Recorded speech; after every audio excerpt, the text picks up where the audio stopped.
I'm currently a student studying in Japan, and I was invited to my friend's house in the Fuki Prefecture, on the western coast of Japan, one of the most haunted prefectures in the nation. It has more graves than any other location in Japan, and is home to the infamous Chernobyl cliffs. I was with my friend and several of his classmates at around 2 a.m. in a family restaurant when the subject of ghost pictures came up, and several of them said that they had taken pictures at the Chinbo cliff and had seen the spirits that float around the area. My friend could even see them, a couple who jumped off together, standing on the edge of a cliff. I did not believe him, and I challenged them to accompany me up the cliffs. There was 8 of us in all. About 5 of them refused to go, but the others managed to convince 3 of them. The other 2 that had refused to go had very bad experiences there. One of them was a victim's cousin, and the other took a picture, only to have the ghost cling to his shoulder, and was plagued with nightmares. He saw people throwing themselves off a cliff. The nightmares continued until he visited a shrine where he was blessed and a Buddhist priest performed a ritual that would send that spirit on his way. We take the spirits of the past very seriously. On the 13th, 14th, and 15th of August, there's a national holiday called Oban where we could go to the family grave and light a fire of barley to lead them back to the family house so they can protect us. Many elderly Japanese pray in the morning, offering fruit, rice, sake, rice wine to their family shrine. Anyway, please forgive me for the detour. I shall continue with my story. The Chinbo cliffs can be separated into 4 main parts: the cliffs itself, a red bridge where the bodies wash up, an island that the red bridge connects to the mainland, and it is said to be the resting place of spirits of the deceased, and a statue of Shinto god in a tunnel, which is said to show displeasure in his face if something bad will happen. We arrived at the cliffs around 3 a.m. and went directly to them. There is a total of about 10 of them, and we stood at the end of them and looked out. I saw nothing, as did several other people, but a member of our group seemed to be losing his strength in his legs, and we had to help him walk. Then we headed over to arguably the most haunted area of the cliffs, the telephone box where many suicide victims make their last calls to their loved ones. We took a video on one of the guy's cell phones. When we played it over, at the 19-second mark, we could hear a woman screaming in the background, "Stop, please stop, don't do this," saying this over and over again. Needless to say, we left in a hurry after that. We headed over to the bridge, which legend has it that the hands of those who had died would reach up and cross the bridge. We did not linger, nor did we cross the bridge to the island. Rumors had always flown that people who went there would carry more than a single spirit. We left and went to the tunnel. We drew straws to see who would go see the statue. I was third, and when I entered, I found to my immense pleasure that the statue seemed to be smiling, like it was blessing me. However, the last member of our group was not so lucky. He came out and told us that the face showed displeasure, disgust, and hate. I called my friend the other day to see how he and his family was doing. He immediately went into the story of our friend, who was the unlucky victim of the statue. He had suffered a major breakdown, quit school, lost his job, and broke up with his longtime girlfriend, then disappeared. They found him on the island, under the shrine, sobbing. My first experience was when I went to Japan for a family visit over the summer. It's been a long time since I visited them. I was only 15, and that's when it happened. Before I went to Japan, some of my friends would tell me ghost stories about Japan. I thought they were just teasing me, so I ignored them. When I arrived, it was going well. The first week of my stay in Japan was going very fine, but I felt as though a shadow was following me. I kept having this feeling like someone had been watching me for a while. I woke up in the middle of the night, and I was still sleepy. I don't even know why I decided to get up, but when I looked over to my shadow, I found another shadow behind my shadow. I quickly turned around, but no one was there. I was freaked out, so I went to talk to Mom and Dad, but they wouldn't listen to me. I went back to sleep, but felt a warm hand touch my forehead. I was scared, so I just pulled the blanket over my head and closed my eyes tight. The next morning, I talked to Grandma and told her all about it. She told me that it must be her late daughter's dead son, who died at the age of 17 of a fever a long time ago. She told me not to be scared because he wouldn't do any harm to me. Even if she said not to be scared, I was still scared. Ever since I told Grandma about it, she would tell me stories about the time when he was still alive and that he was a nice man. For some time, a few weird things happened, but I just ignored them or forced myself to sleep. Back in July of the year 2010, I had a trip to Okanawa, located on south of Japan. To be remembered, Okinawa is one of the places in Japan which had suffered the consequences of World War II, being attacked by US military. Because of that, many people died, including Japanese civilians, Japanese military, and US military. Since I already studied about Okinawa's story, I had a strange feeling that something spiritual will happen there before I visited Okinawa. I've already had another experience, but I'll submit it later. And Okinawa is one of the places that have a US military's base. I believe that was on the second day of the trip. We were guided by a local person to an underground-made cave called Gamma, which used to be a local's people place of refuge in case of aerial bombing runs. And because of the low hygiene, many people had died there, such as children, women, elders, and even sick or injured people. That's not all. Even the Japanese military said to civilians, when the US soldiers come to you, suicide before they kill you all. Die for glory, die for Japan. The cave itself was slippery because of the rain and too dark, or should I say, pure darkness, pure black. Because of that, we have to move with hand lights. While we're advancing, we had a moment to turn off the lights to see how dark it was. The cave was also chilly rather than too cold. A few seconds later, I could have sworn I heard a woman's crying voice in the cave, but I noticed that wasn't the voice of the girls who were with us at the time. No, there were only 2 girls with us. And then I started to think myself, this is not a living person's voice. Later, we went out of the cave, and in order to confirm, I asked the girls if one of them cried, but the answer was, none of us cried there. And I asked the boys too, but same answer. I really wondered what the crying woman's spirit really wanted to tell us. I'm in Okinawa, and this all started a couple weeks ago. First, I kind of ignored it, but it kept going on. First, I thought I saw something from the corner of my eye. Next, while sleeping with the lights off, I saw the light light up a little.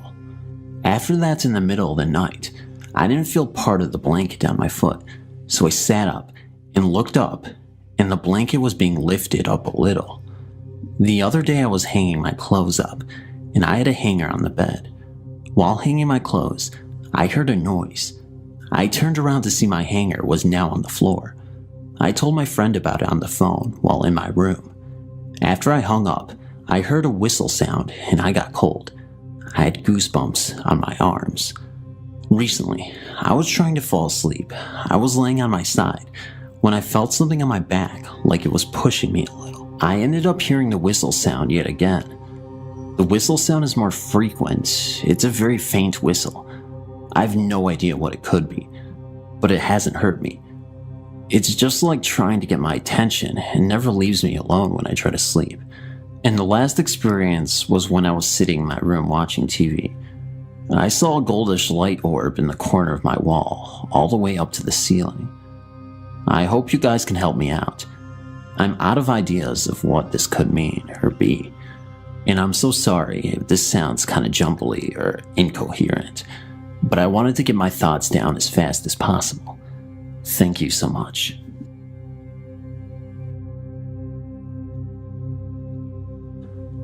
To make things a little more clear, I want to give a little background detail of the house that I lived in. The house was an older traditional style Japanese house. The kitchen and living room area was on the opposite side of the house from where the bedrooms, including mine, were. I also was the only one on the side of the house because my host mother was in the kitchen cooking supper and the rest of my host family was working out late. The cat was outside too.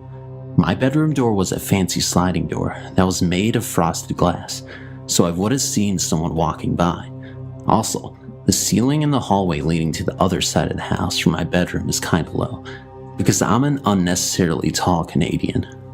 It was a little bit before supper and I wanted to go and relax in my room. I laid down on my bed and started to reflect on how my day went. As I laid there, I got a strange feeling. It was a kind of excited, eerie feeling. I looked towards my door. I stared at it when all of a sudden, a black, shadowy arm from the ceiling came down and knocked on the window of my door. I was flabbergasted. I went to my door cautiously and opened it. I looked up to the ceiling to find nothing there. At that moment, my host mother called me to supper. I ran to my host mother and told what had happened. She laughed at me and told me that I was just paranoid. Anyway, that night, I had a little trouble falling asleep. Any ideas?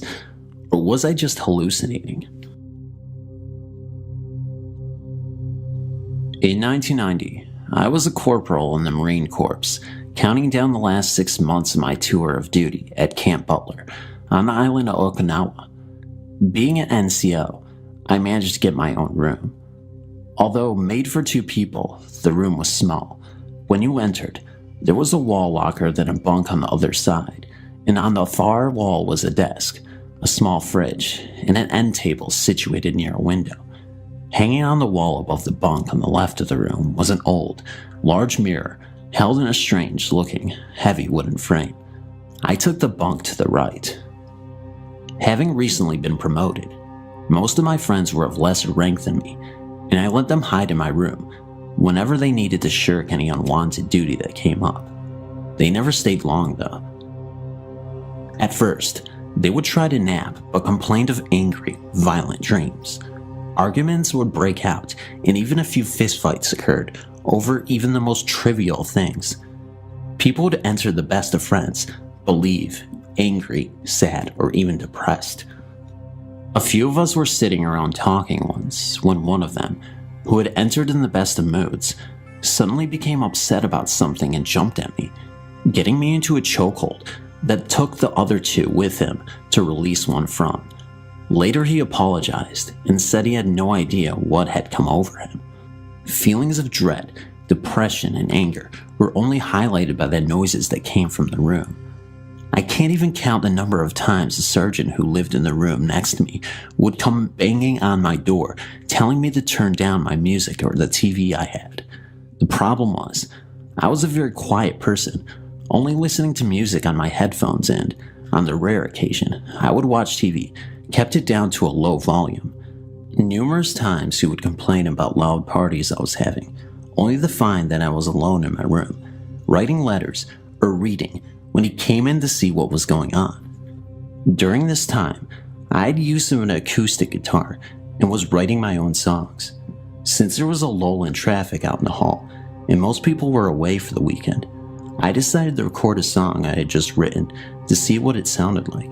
I'm a horrible singer, but wanted to hear how the words flowed with the song, so I turned on the recorder and very quietly strummed out my tune and sang along. I did this a few times until I had the way I wanted it, then listened to what I had. On the recording, I could hear the soft notes of the guitar in my horrible, whispery voice. Suddenly, I began to hear people howling like dogs. I shut the machine off and rewound it. Again, I could hear my feeble attempt at singing, and then a chorus of people howling. It sounded as if they were making fun of my lack of musical talent. I was completely embarrassed and decided to wait until later to record my songs when I was completely alone.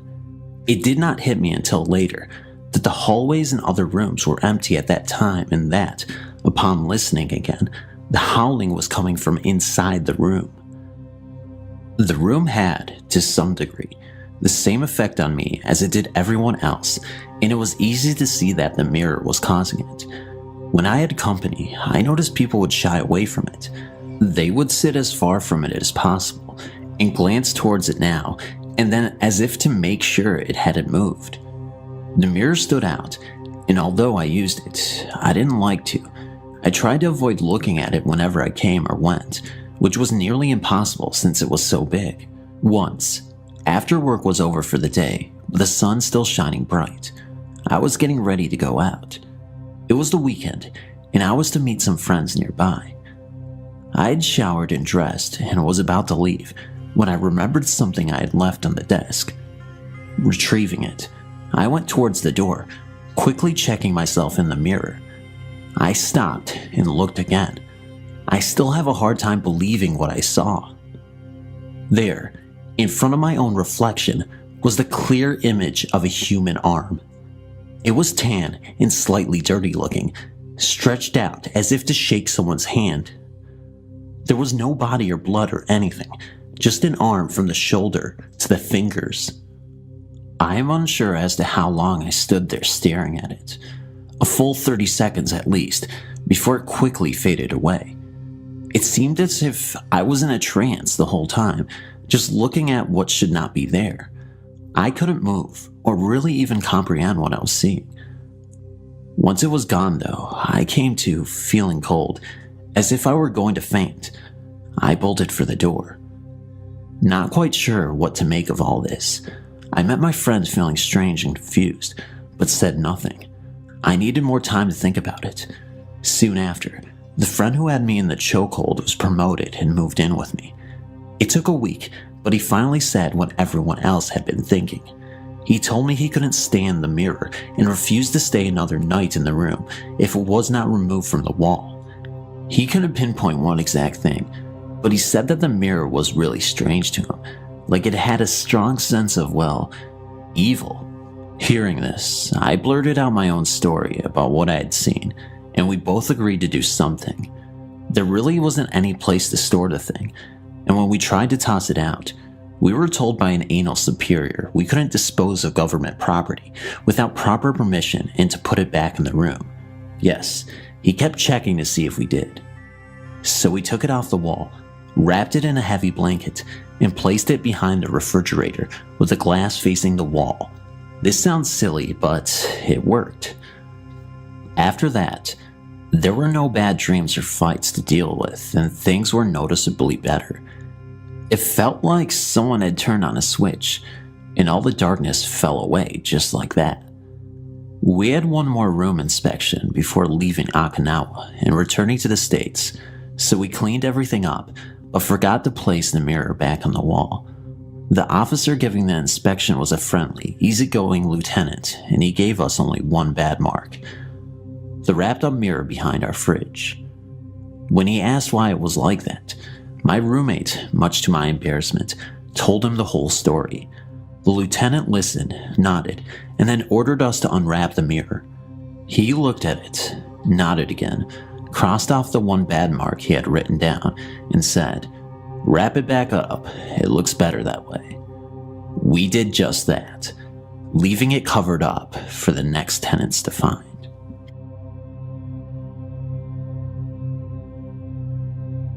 I was at the camp I had been going to for the past 4 years. I had heard many stories over the years, but never encountered anything as I had heard many others have. There was this story about a shadowy figure that haunted the rafters of an old recreation hall there. So me and a group decided to take a group picture up in the rafters just for kicks. Well, the freaky thing about that is that there is no electricity in that building, and in the picture that we took, the lights are on. Then when we got down, there were sounds of something running in the rafters, so we started singing "Jesus Loves Me," and the noises got louder, and then suddenly they stopped. The next night, a lot of groups all slept in the Holland building, which is just an old building for sports and stuff. My cabin mates and I were all sleeping in a starlight formation, and after everyone had turned the lights out and laid down for the night, that is when it all took place. The only thing that lit up the room were exit signs. All of a sudden, something frantically ran by us. The floor was carpet, so we knew it had to be inside, judging by the sound and how close it was to us. I'd kind of been jinxing people all week, like I would think something and it would happen, so I told my friend that I thought about me opening my eyes and someone would be standing in front of me. The next thing I knew, Caitlin, on the other side of me, screamed and was so terrified she automatically went into tears. When we asked her what was wrong, she said she had just opened her eyes and saw a shadowy gray figure was standing right in front of her at the end of her sleeping bag. Then this big noise occurred right beside us. It sounded like a crackling noise of some sort. My counselor said she woke up and saw the same figure sitting in a chair near her. Then I felt like a presence was in my sleeping bag with me. Like there was a pressure on my body and something was playing with my toes. It's unexplainable. Honestly, I think we may have pissed off Rafter Man by taking our picture where he lives. Freaky, right? Not to mention this all happened at a Christian camp. Thanks for reading. It was told to me once that my grandfather attended the summer camp. At that time, I'm sure the camp had a different name like Camp Gregson or something. It was told to me once that my father and my uncles attended this camp too. I'm sure it's possible. It was an old camp. Nausea Fresh Air Camp, nestled in Greenfield, New Hampshire, on Sunset Lake at the base of Crooked Mountain, unfortunately closed now, was my home for a few weeks every summer from the age of 6 to the age of 12. My story takes place when I was around 10 years old, 1988-ish. I was being punished for that night. I had a horrible temper. I decided to punch a fellow camper in the back at dinner because he wouldn't stop slurping his tomato soup. My punishment: sit outside the nurse's office on a small group of boulders and get eaten by mosquitoes. Horrible time to be punished. It was mid-season and everyone was celebrating with a bonfire down at the waterfront. I had heard of the games they were going to play and occasionally I could hear their laughter being carried on the wind to my rock. Mosquitoes are ruthless, and even though I had tented my t-shirt around my legs and tucked my arms inside, they managed to still bite me on every surface possible. For a bit of relief, I concocted a story that I had to use the bathroom or something and entered the nurse's office. I shouted for the nurse but received no answer. I shouted for a counselor and received no answer as well. After a little exploring, I discovered that I was alone. I decided to go back to my cabin and read a book. There were 4 main cabins that I knew of that were reserved for campers. Bunny Hole, for the newest and youngest of campers. Eagle's Nest, for those who were a bit older. Hawkeye, for the oldest campers. And Dugout, which seemed to have a different use every year I went to camp. That year, Dugout was being used for the oldest campers, and Hawkeye had been turned into a cabin for camp counselors. And this is where I stayed that year, Dugout. To get to Dugout, you took a narrow road or trail from the nurse's office, past the other 3 cabins which were relatively close together on the right side of the trail, took a left turn after the bathrooms onto a new wide rocky trail leading up the mountain. This trail ended at Dugout. Each cabin held 24 campers. 4 single wooden beds lined the walls on the left and right side of the cabin. The center of the cabin held 8 sets of wooden bunk beds attached head to toe and side to side. There was a large room at the front of the cabin, as you walked in, where cubby holes were found to place your personal stuff in. This room was separated from the sleeping area by a wall with 2 door frames, one to enter the left side of the sleeping area, the other to enter the right. At the back end of the cabin was a single room reserved for the camp counselor. My bunk that year was bottom bunk, third towards the back, on the left side of the cabin. When I arrived at my cabin, the lights were on. I called out a hello or two, but nobody answered. I checked the counselor's room and found it empty. Fine by me. I wasn't supposed to be there anyway. I crawled underneath my covers and broke out my collection of choose-your-own-adventure books, careful as to not get too comfortable in case somebody should enter the cabin and I'd be forced to slip underneath my bed quickly. I must have read for a while because when someone did enter, I didn't hear them coming. I was startled from my reading. The front door of the cabin swung open and slammed back again viciously, bouncing off the door frame as the spring tried to return it. A heavy set of footsteps entered the front room. Those footsteps told me it wasn't a camper. Darn, busted. I'd been lying on my stomach propped up on my elbows, so I flattened myself down on my bed and hoped that it wouldn't be noticed. The footsteps circled the front room relentlessly, and it sounded like whoever they belonged to was searching through the cubby holes. From my position, I couldn't see who it was because they weren't walking far enough left or right to reveal themselves in the door frames. I was lying there in my bunk, eyes darting back and forth from doorframe to doorframe, trying to catch a glimpse of someone as my ears followed the footsteps when they shuffled to a stop. Silence. I held my breath because of all the noise it was making. What happened next came fast and infinitely slow at the same time. With a greater haste, the footsteps resumed and traveled to the left side of the front room. I followed them with my ears and my eyes. Their intention was unmistakable. They were going to walk down the left side of the cabin, down the corridor between the beds, and most importantly, past my bed. When my ears started telling my eyes that I should definitely be seeing someone now, I'm sure I was only confused for a fraction of a second. But when my ears directed my eyes to where they were hearing the footsteps, I was frozen with fright because I could see the footsteps. A heavy imprint in the wooden floors, a pull of dust, the retracting of released weight. The floor thundered and moved with the progression of steps that made their way down the corridor, past my bunk, in arm's reach away from me, and entered the counselor's room at the far end without disturbing the curtain that separated the rooms. I sprang from my bed and exited the cabin, ran down the rocky trails at breakneck speed all the way to the nurse's office. Still no one there. I resumed my punishment on the rock and waited the rest of the night until everyone returned from the waterfront. I never told anyone there. Not too long ago, my then girlfriend and I decided to go camping. We decided on a ghost town near our homes in southern Arizona. In a book I had, it said there was a cemetery, but I had never found it while looking around there. Our trip got off to a late start because my girlfriend had to work late. It was dark when we arrived, so I drove down an abandoned road and found a nice spot with trees on a hill. We set up camp and cooked dinner and had some drinks by the fire to relax. A storm was coming, so we got into the tent to get out of the wind and rain. Later, we thought we heard voices out in the storm. My girlfriend thought she saw a man's outline when the lightning flashed. Being that this area is known for illegal alien and drug smuggling, I was armed and stepped out of the tent with my pistol drawn. I didn't see anyone, but saw a strange bluish-green light on a hill by us. At first I thought it was a car, but I realized it moved very strangely. Again, lightning flashed and I thought I saw a man 15 feet away. I shined my flashlight, but no one was there. I got back in the tent. All night long we heard voices, so we got no sleep. The next morning, I got out to look for footprints in the mud and found none. It was during the search that I learned we were camping in the cemetery. I will never go back there camping again. This happened during my summer trip to my relative's place.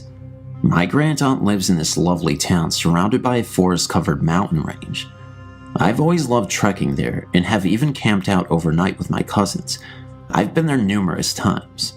A cousin of mine and I were planning to leave on a 3-day trekking and camping trip into the jungle. At the last moment, my cousin ditched me, taking off for the weekend with his girlfriend. Now I was stuck with a camping trip ahead of me, but no company. I decided to go ahead on my own. So I was all of 22 years of age, and at 5'10" and packing a solid 80 kilos, I thought I could take care of myself.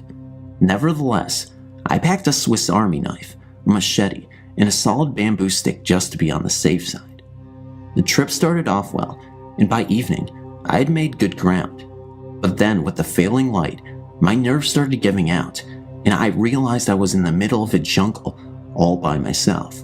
But being a brave, young, and foolish lad, I went on. I camped after a while in this natural clearing in the midst of the thickly wooded area. Soon I had a roaring campfire going and settled down, leaning against my backpack, helping myself to tinned pineapple slices. The fire and the ambiance soon drove the fear away. Sometime later, I thought I saw something unusual on the other side of the fire. Not being able to get a clear view because of the heat haze, I got up. I got the scare of my life when I saw a boy, must have been 7 to 8 years of age, clad just in a white loincloth, sitting very still on a rock on the other side. He was staring straight into the fire. I called out to him in a variety of languages, but just didn't get a response. The rock he was sitting on was in the midst of a muddy and slimy patch, and so I couldn't approach him either. So I settled down myself. The boy just didn't move and went on looking into the fire. I was really spooked and just sat there smoking one cigarette after another.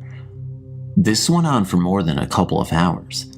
Finally, feeling the fatigue of the day catching up with me, I cuddled up with my machete and went to sleep. The morning scene was predictable: smoking ashes, dew on the grass, etc. And of course, the kid had disappeared. I went close up to the rock and examined the surroundings. Not a single footstep or mark. Spooky experience. So, did I end up dreaming the entire thing? No way. I had a dozen cigarette stubs lying around as proof of those tense, sleepless hours. That's the end of the story, people. I asked around a lot, but couldn't trace the story of a lost 8-year-old boy, living or dead. Maybe someday I will, but till then, this remains a mystery.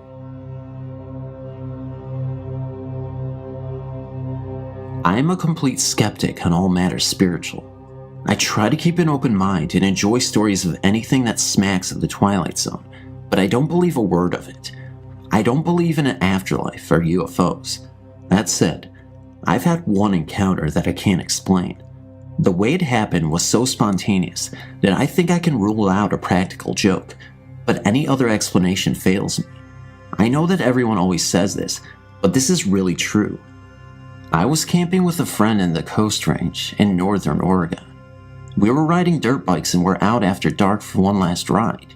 My bike was equipped with a very bright aftermarket headlight, and I could see what I saw quite clearly. As I rounded a corner on the way back to camp, my headlight shone on what seemed to be an incredibly white, incredibly skinny person. I seemed to be looking at a literal human skeleton. It was definitely masculine looking and standing on the bank, about 10 feet above the road. I saw it so briefly that it just didn't compute. After I passed it, I looked over my shoulder to see where my friend was, and he was about 200 yards back. I just assumed that I had been the victim of a bizarre trick of light. I was sure that what I saw was an artifact of lighting and human perception. When my friend pulled into camp a few seconds after me, he said that he was feeling awful and wanted to go pack up and go home. He then began picking up camp like a scared rabbit. I thought, he saw the ghostly light trick and he's gone completely to water. What a scaredy cat, or something no less juvenile.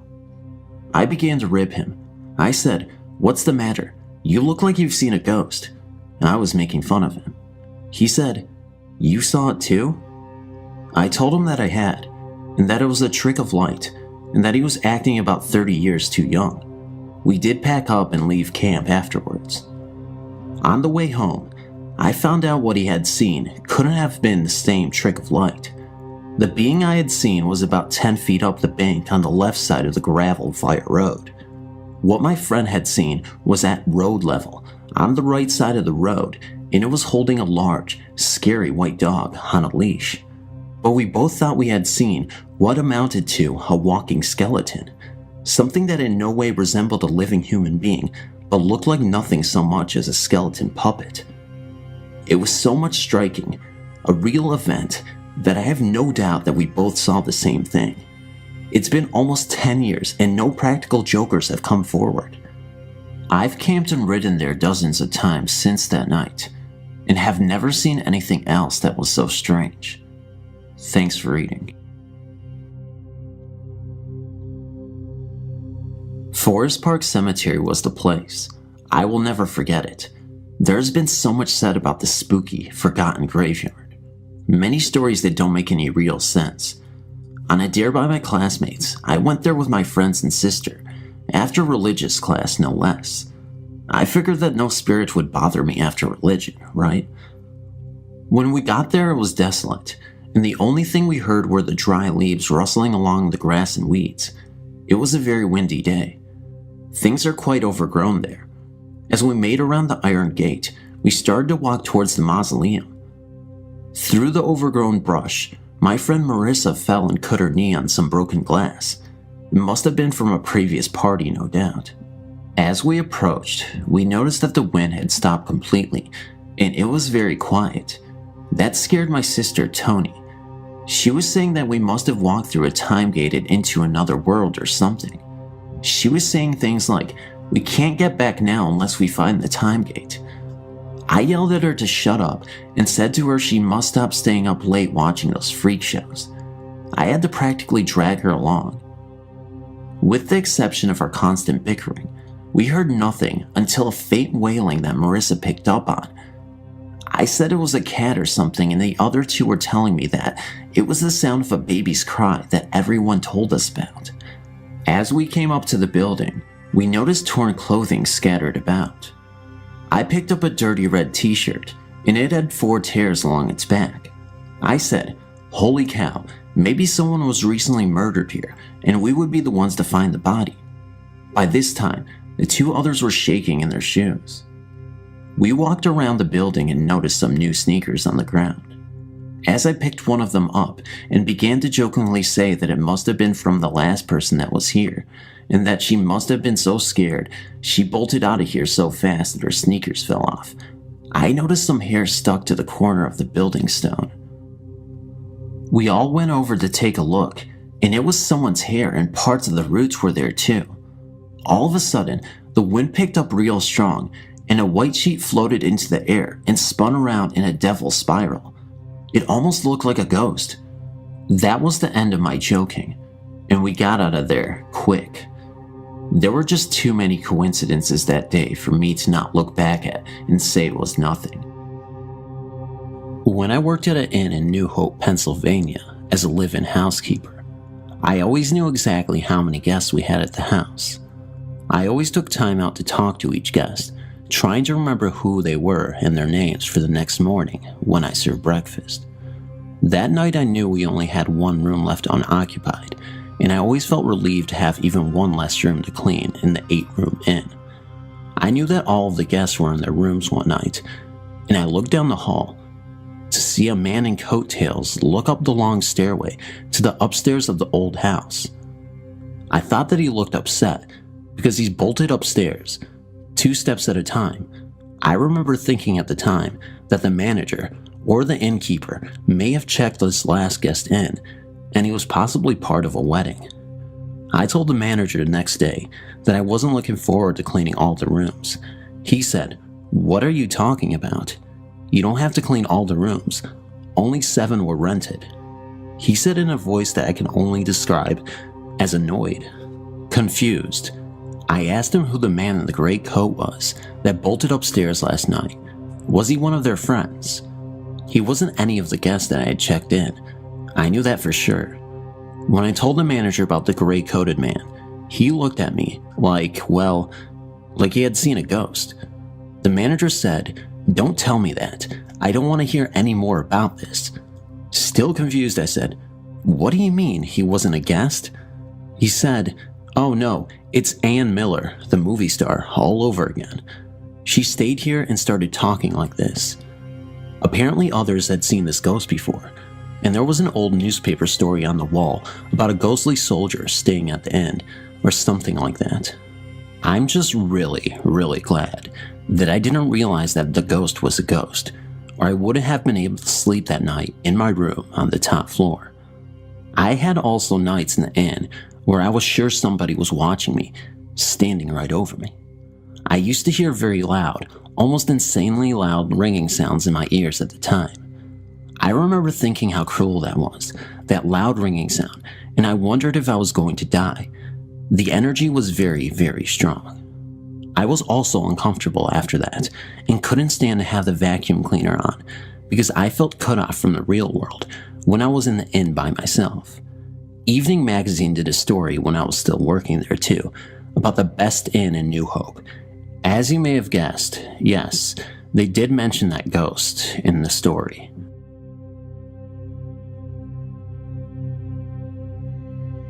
Me and a couple of my other friends were at a slumber party at my friend's house.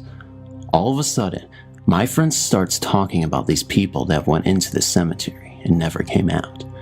So I automatically yell out, "Let's go check it out." So we did. We didn't go in the cemetery, but we saw some really freaky things, and I think you deserve to know what we saw.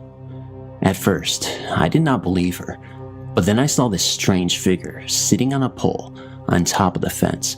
So I'm like, "You guys see that silver pole?" And they said, "Yeah." Then I said, "Look up." We all saw it.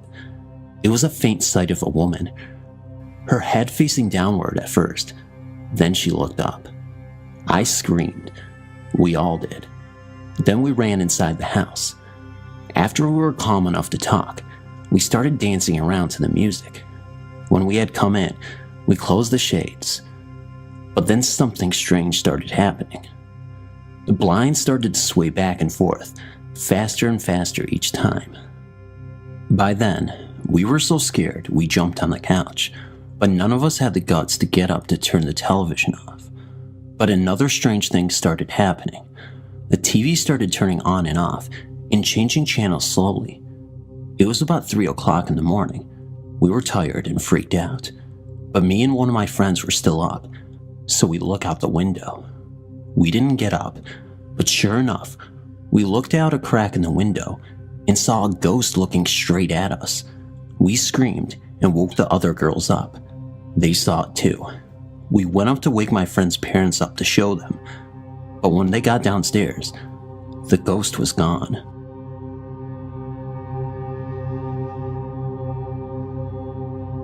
I've always been a Stephen King fan, and I've always wanted to visit the hotel that inspired The Shining. I got to do just that in September. We checked in, went to our room, turned on the light, left our bags, and turned the light off. We came back an hour later and could only turn the light on with a chain on the ceiling fan, not the light switch. Later, after we went to sleep, the bed shook, like it feels when your washer is in spin mode. We found out at the tour that this is Billy, a mischievous boy. Then we heard the hotel ghost children, described the next day in the tour, giggling and running up and down the hall outside our room of 416. Nobody was even outside the door. I got to meet the people staying in 217, Stephen King's room in the presidential suite, and while we were in the room, we all started smelling a strong scent of rosewater. The tour guide said that was Miss Stanley. We ate in the restaurant downstairs, and my wife's phone went to vibrate mode all on its own. I also set up my Sansa brand digital sound recorder in our room and got the children running not once but twice, as well as the sounds of chairs sliding across the floor and dresser drawers opening and closing, although we were asleep and didn't see it happen. While taking photos, my camera would zoom by itself and sometimes shut off. I don't give a rat's butt if anyone on this website or my friends ever believe me. I will be staying there again. I have business meetings in Loveland every 6 months. What a great time.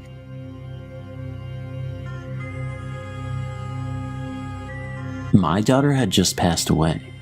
She was only 31 years old. She had a grand mal seizure, so it was sudden. After the funeral, I took some of the cut flowers and used twine to hold them together. I then hung them from a pipe in the basement to let them dry. A few days later, I was in the basement doing laundry when I got a really uneasy feeling, and it was getting worse. It got so bad that I started to feel that someone was in the room with me, but I was also too scared to turn around and look. I then turned to my right as slow as I could to walk towards the stairs. I never moved my head. Like I said, I was scared to death. I knew someone was there.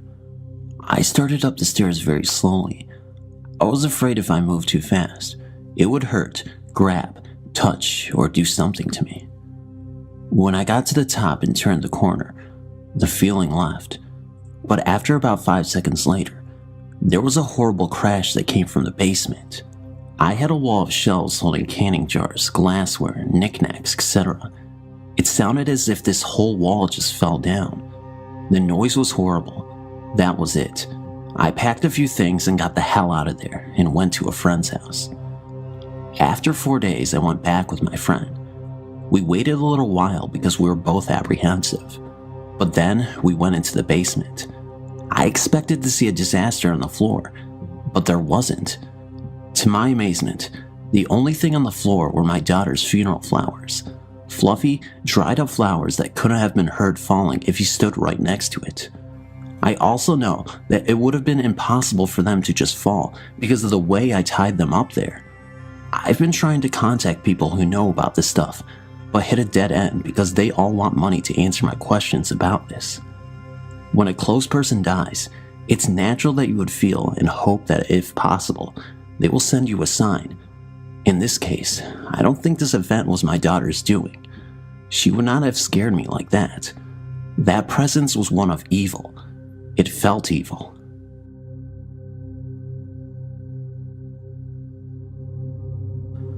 If I never was a believer before, I was on that day. I was 15 years old and was home from Arizona for the summer. I more or less grew up on our family farm. The house there is an older style 2-story farmhouse. I play guitar and like to play in the stairwell because the acoustics sound good there. It was early one afternoon in the month of June, and I was taking some time to play, sitting on the middle landing. It was a warm day out. As I was playing, I had noticed the air leading upstairs had gotten cooler. It was weird. Appearing from the north bedroom was an apparition of an older woman with short dark hair, wearing an older style dress, apron, glasses, and holding a rag. She had no feet, but moved to the south bedroom across the hall. Then she came back and looked at me and smiled. She then went back to the south bedroom. The air by this time was noticeably cooler. My first reaction was to get out of there, but I really did not feel scared. I talked to my father a few days later about it, and that was when I found out my then grandmother was not my real grandmother, but my grandfather's second wife. My father told me his real mother died from a fall down those stairs, resulting in a blood clot to her brain. My father was 14 years old when she died. Her funeral was also in the house. She was a lover of music, as all her children played from one form of instrument or other. I, of course, had never seen her. My father just stared at me when I described her to him. Then he took me to visit my grandfather, and I was shown a picture of her. That was her.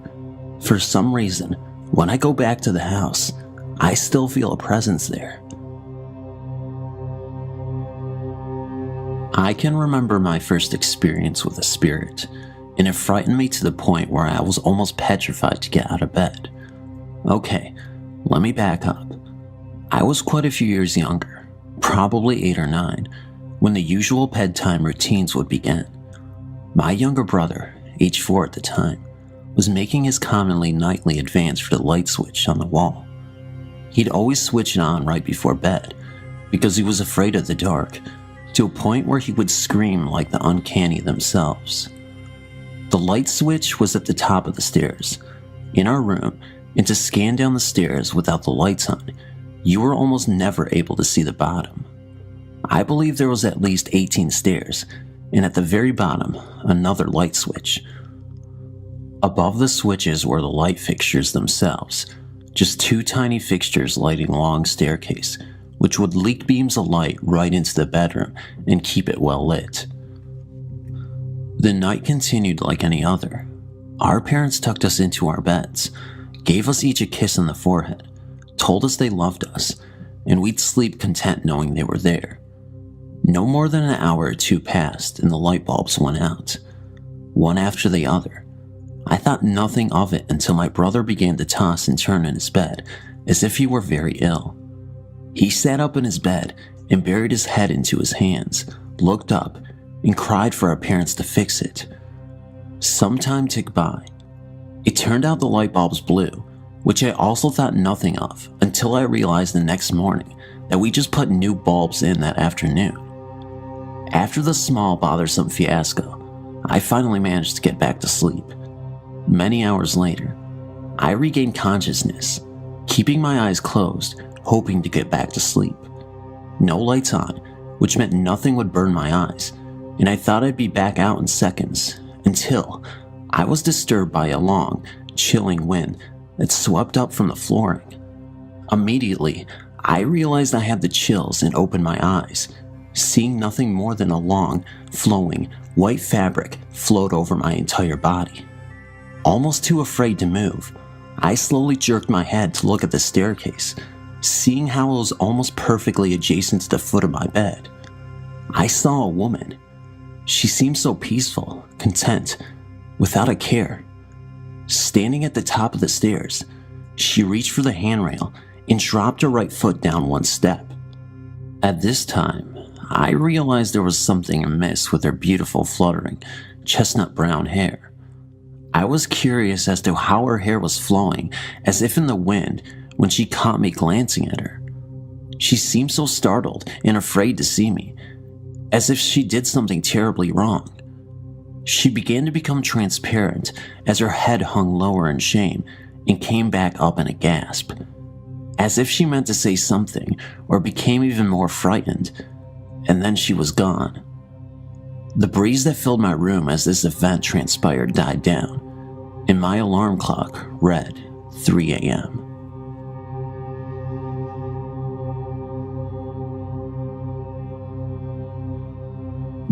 My husband and 2 children moved into a house that we had rented while we were waiting for our new house to be finished so we could move in. We had only been in a rental a few days when strange things started to happen. My husband worked long hours and wasn't home much, so my children and I spent many nights alone. At first, I dismissed what I was feeling was nerves for being alone in a new house and not knowing any of the neighbors. I would be startled awake in the middle of the night with the feeling that I was being watched and someone was trying to get my attention. I would sit up in my bed and there was a dark figure standing in the doorway of my bedroom. Like I said at first, I dismissed it as my imagination. However, the events continued to take place on a nightly basis. Then my 4-year-old son started to talk about the monkeys that were counting his fingers when he was in his room.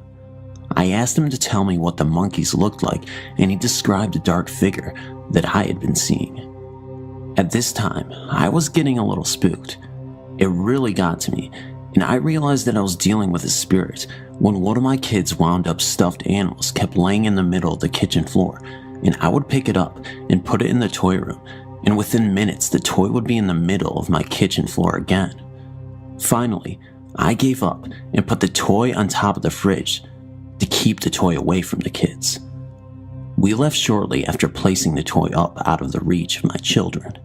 We were gone for most of the day. When I walked into the house from being gone for the day, the toy was in the middle of my kitchen floor, playing the song it plays when it has been wound up. This made the hair on my back of my neck stand up. Later that same week, I had the kids in bed asleep, and I was laying on the couch watching TV. Everything seemed at peace for the time being, when all of a sudden, it sounded like someone was beating up the freestanding fireplace with a baseball bat. I ran for the kids' room to make sure they were safe. When I reached the hallway, I went through one of the spirits. It was a cold that cannot be described. It went all the way through me, and it's a feeling that I will never forget. When I got to my kids' room, I saw that the children were fine and sleeping like babies. I went into the living room and started yelling at whomever it was, and I told them that they are welcome to stay in the home if they would quit scaring us. I said if they let us be, we promised that we would move out as soon as possible. The events calmed down quite a bit. However, they let their presence known on a daily basis. The monkeys continued to count my son's fingers, and I would be startled nightly with a dark shadow standing in my bedroom doorway. We moved out about a month later, and my son stopped telling me about the monkeys. My son is now 20 years old, and he still remembers the monkeys and brings the subject up from time to time.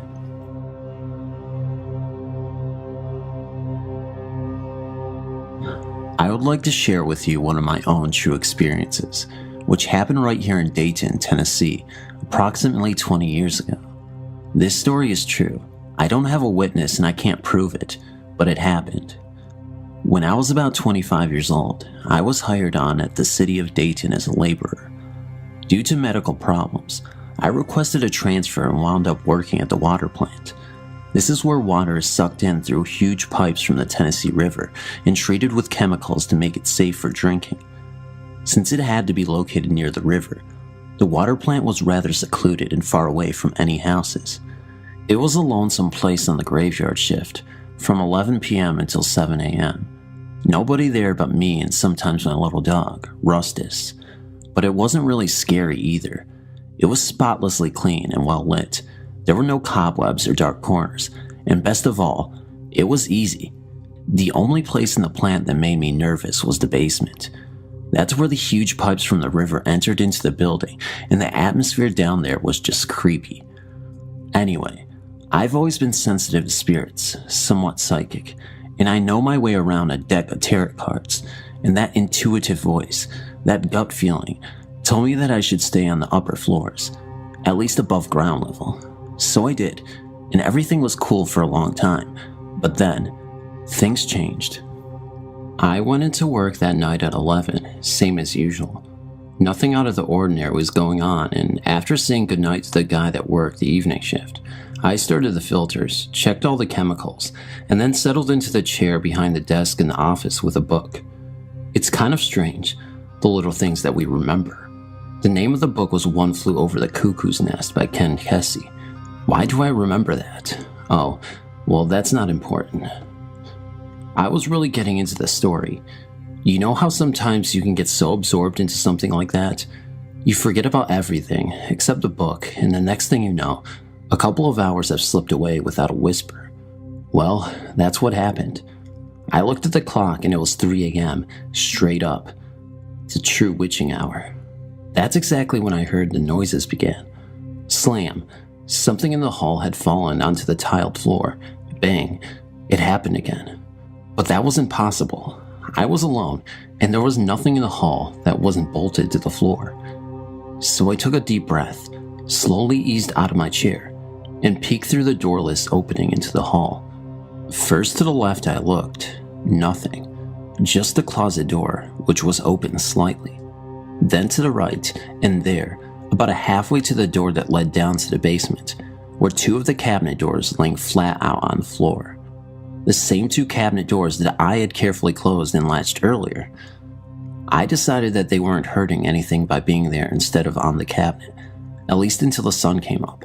I reasoned, would be okay, and I could just stay in the office in case the phone rang or anything.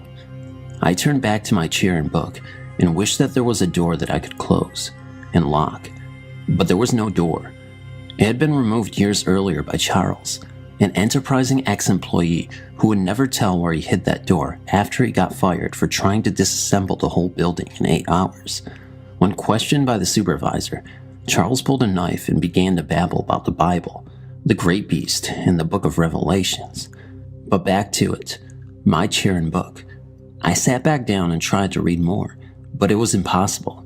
You see, I began to feel that I wasn't alone. I knew that there was someone else in the building, in the basement to be precise, and I knew that it was not friendly. So I just sat there behind the desk, looking through the doorway, waiting. I didn't have to wait long. I felt it before I saw it.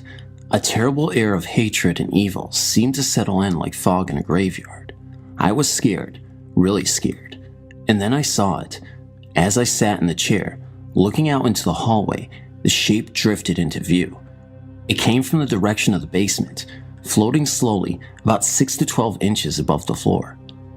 It was the shape of a man, solid, but at the same time not solid, and it was totally black, like a human body dipped in tar. I saw the arms, the legs, the head, but no face and no eyes. When it was exactly in the center of the open doorway, it seemed to notice me for the first time. It turned in my direction, and when we were face to face, with no more than 8 feet of open space and one small desk between us, it almost killed me. It very nearly scared me to death. It began to scream and reach for me, but for some reason, it seemed that it could not cross the threshold from the hall. So it reached and reached, and the arms started to get longer, getting closer with every effort, but never quite touching me. The monster leaned inward through the door and screamed its frustration. Now let me explain that it never made a sound that I could actually hear. It had no mouth. When I say screamed, I mean that it sent wave after wave of negative energy towards me and through me. Hate and fear of such intensity that I had never felt before and never want to feel again pulsed through my body with every lunge of that black demon. I truly thought that I was going to die from the fear, but I didn't want to die in the presence of such a creature. So I sat there for the duration of the attack, at least 30 seconds. I know that 30 seconds is not usually thought to be a very long time, but in my situation, it seemed to be considerably longer. Finally, after my half minute of terror was up, the thing turned its head to its left, as if it heard something. It then looked eyelessly back at me for just a moment, then turned away and floated back towards the basement. It was several seconds before I could breathe again. When I regained my senses, I was in a fetal position in the chair, with my legs in front of me for protection. Only my bugged out eyes were above my knees as I watched for any reappearance of the spirit, but thankfully, it did not return. As soon as I was able to speak again, I was on the telephone, calling everybody, anybody. I didn't care who, just to hear a human voice. I finished my shift that night, and I didn't say anything to the day shift guy when he got there at 7 a.m. I immediately applied for a transfer back to the chain gang and soon received it. I never went back to the water plant. I now know the reason that Charles lost his mind. He thought his religion would protect him, but somehow the evil got through. And I know why the people that work there now, 20 years later, carry handguns at all times. They're scared, but they don't know what is scaring them. And you and I both know that if a monster ever returns, their bullets will not protect them. I still don't know what protected me, but I'm glad that it did. In the 20 years since this happened, I've done a little research and talked to several psychics, and I've learned that other people have seen these black spirits in various places and that they are indeed dangerous. So, if you ever go out ghost hunting, and I still do, watch yourself. These spirits are real, and they are nothing to play with. I've worked security at a major hotel near the airport for 15 years now. And when I first got here, I was told to watch out for a ghost on the 7th floor. I was told he likes to make his presence known at random times. Some of the older employees say it's one of the engineers, maintenance workers, who loved his job so much that he likes to hang around. At first I thought they were trying to scare the noob, because I didn't see, hear, or feel anything for months after I started. I did eventually run across him a couple times, and both times I was working graveyard shift. I started out on a graveyard shift and worked it for a couple of good years. You can say it was where we all started, as a proving ground for all noobs. Of course, since we are security, we have to do rounds to make sure everything is safe. People are not murdering each other, and of course the loot acts that randomly happen at hotels. You hear and see all kinds of strange things while working on grave.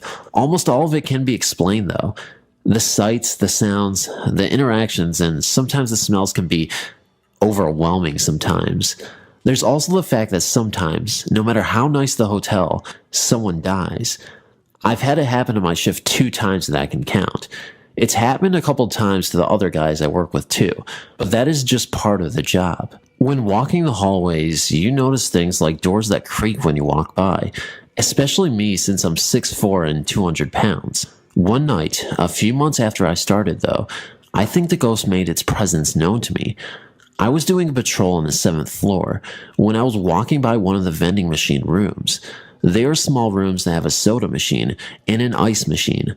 After a few months, you start getting used to the sound of the ice machines kicking in and people getting the drinks out of the machines. Stuff like that. This night, as I was walking towards the vending machine room, I heard someone popping quarters into the machine. As I got closer, I heard the soda drop down. Being that it's also one of my jobs to greet guests every time I see them, I come around the entryway expecting to greet the guests on my way by. There was no one there. These rooms are not big enough for someone to hide in, and there was no room for someone to squeeze beside the machines. I kept an eye on my back the rest of the night though. It felt like someone was following me, but only when I was on the 7th floor. The second time I think I encountered him, it was during renovation a few months ago. The hotel was going through a few month-long renovation, and the 7th floor was already complete at the time. The atrium of the hotel wasn't finished yet, so all of the elevator balcony doors were closed to keep the noise level down. The relevance of this is, I was sent up the floor to help someone get into their room. One of my coworkers, a Vietnamese gentleman, was just on his way out and clocking as I headed up. We passed each other and said our see ya laters, and I headed up the elevators to help the guests. When I got out on the 7th floor, though, I heard in the exact accent, right down to a slight lisp, "Jason," and a loud whisper came from my right. It sounded like it was a few feet away, but the doors to the balcony were closed.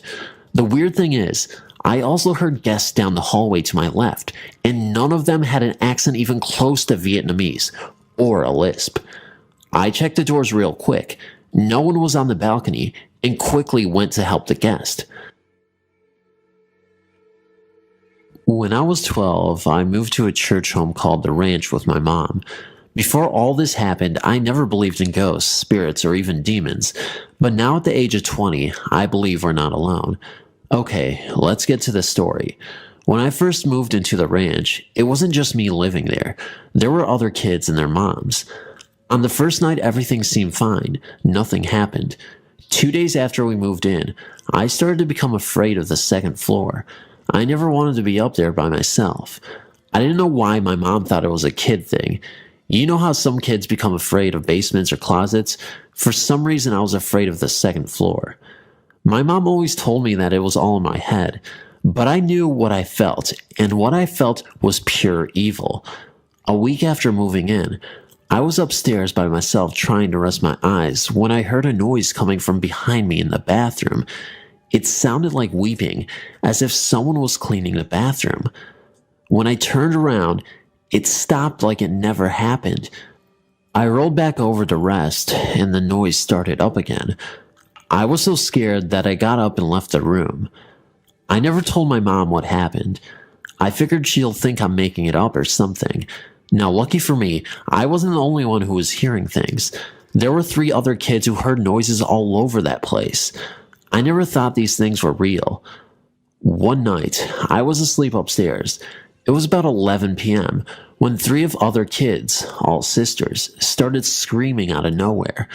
I got up to see what was going on when I saw a shadow figure standing at the foot of their bed. It was just standing there looking at them. This thing was not human. It was like this whole thing's body was nothing but shadows. It scared the hell out of me.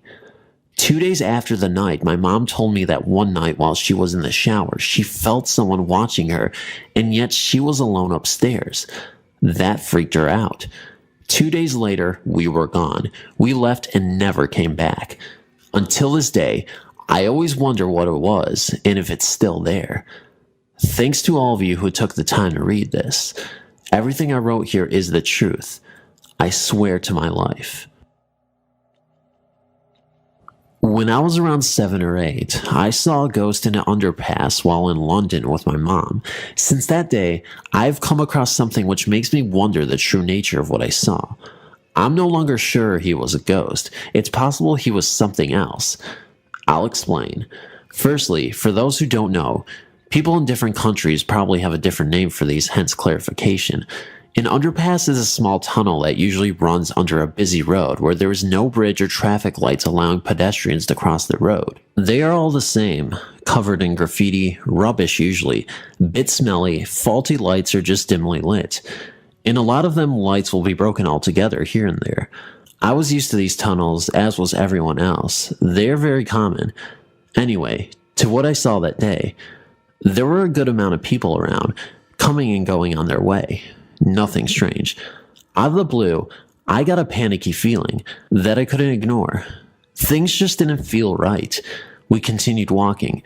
I could see the people ahead, coming towards us, but the light wasn't brilliant, so at first, you couldn't make out things like facial features. All I know is I felt in danger and was becoming more alert to who was around. Soon enough, I spotted them, and the bad feeling skyrocketed inside of me. It was an elderly lady and a young, let's say robust, boy. They came into a better lit area as they passed, and I got a clear look. The old lady had longish gray hair, a little matted and small kind of smile on her face, but a very determined look. She didn't look around or anything, just continued straight ahead. It was the boy companion that made my little head spin. As soon as he was in view, I saw that he had no eyes, just black holes where his eyes should be. Needless to say, the bad feeling had intensified drastically. But the worst thing that shook me right up, as soon as I noticed the fact that he was eyeless, he turned his head and looked straight at me. At this point, I got upset. Mom asked what's wrong, and I explained. She turned, mere seconds had passed, and said she couldn't see anyone like I had described and to hurry up. Now, he could have been an ordinary kid, had an accident of some kind, been blind, and I am aware that contact lenses that are all black do exist and so on. However, I'm the only one who reacted to his unusual appearance. No one around me seemed to notice the pair or bat an eyelid. I'm all for not staring at someone who looks a bit different out of politeness and everything, but everyone has reactions, even subtle ones, and there was honestly zero reaction from anyone. My mom should have seen them when she turned to look, but she didn't. I deliberately never looked back at that point, as I still felt in danger and really freaked out. I know a lot of people will point out my age, the location, overactive imagination, but I'm pretty certain. Hence, up until recently-ish, it's always an experience I share whenever the subject of ghosts arises. However, as stated, I am now in some doubt as to whether this was a ghost encounter. I've since learned about the BEP phenomenon and read many encounters online.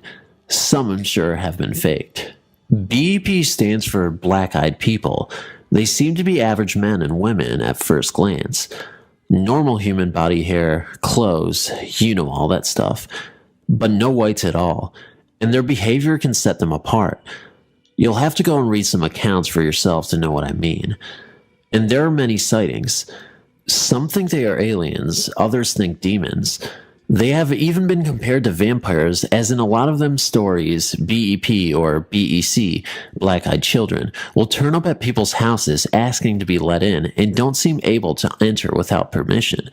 I've no clue what they are. In a lot of cases, they try to touch people and always give off this evil aura. Eyewitnesses often state having a terrible feeling come over them, panic, and sensing evil and danger. And that's exactly what I felt, as I told you earlier in the story. The person who sees them at the time is totally alone in witnessing them. Everyone around the eyewitness goes on with their business, never noticing the BEP's presence among them. Since learning of these BEPs and reading other stories, I have to count the similarities to my own story. As in the feeling of danger I got before even seeing the boy, the fact that no one around me noticed at all. And as for the eyes I always believed were not there, were in fact simply black eyes. It would explain how he was able to look directly at me. I'm pretty sure that I was simply confused. No eyes for pitch black eyes that day. Therefore, I'm more inclined to say that the boy in the tunnel was not a ghost as I believed for many years, but one of those black-eyed people.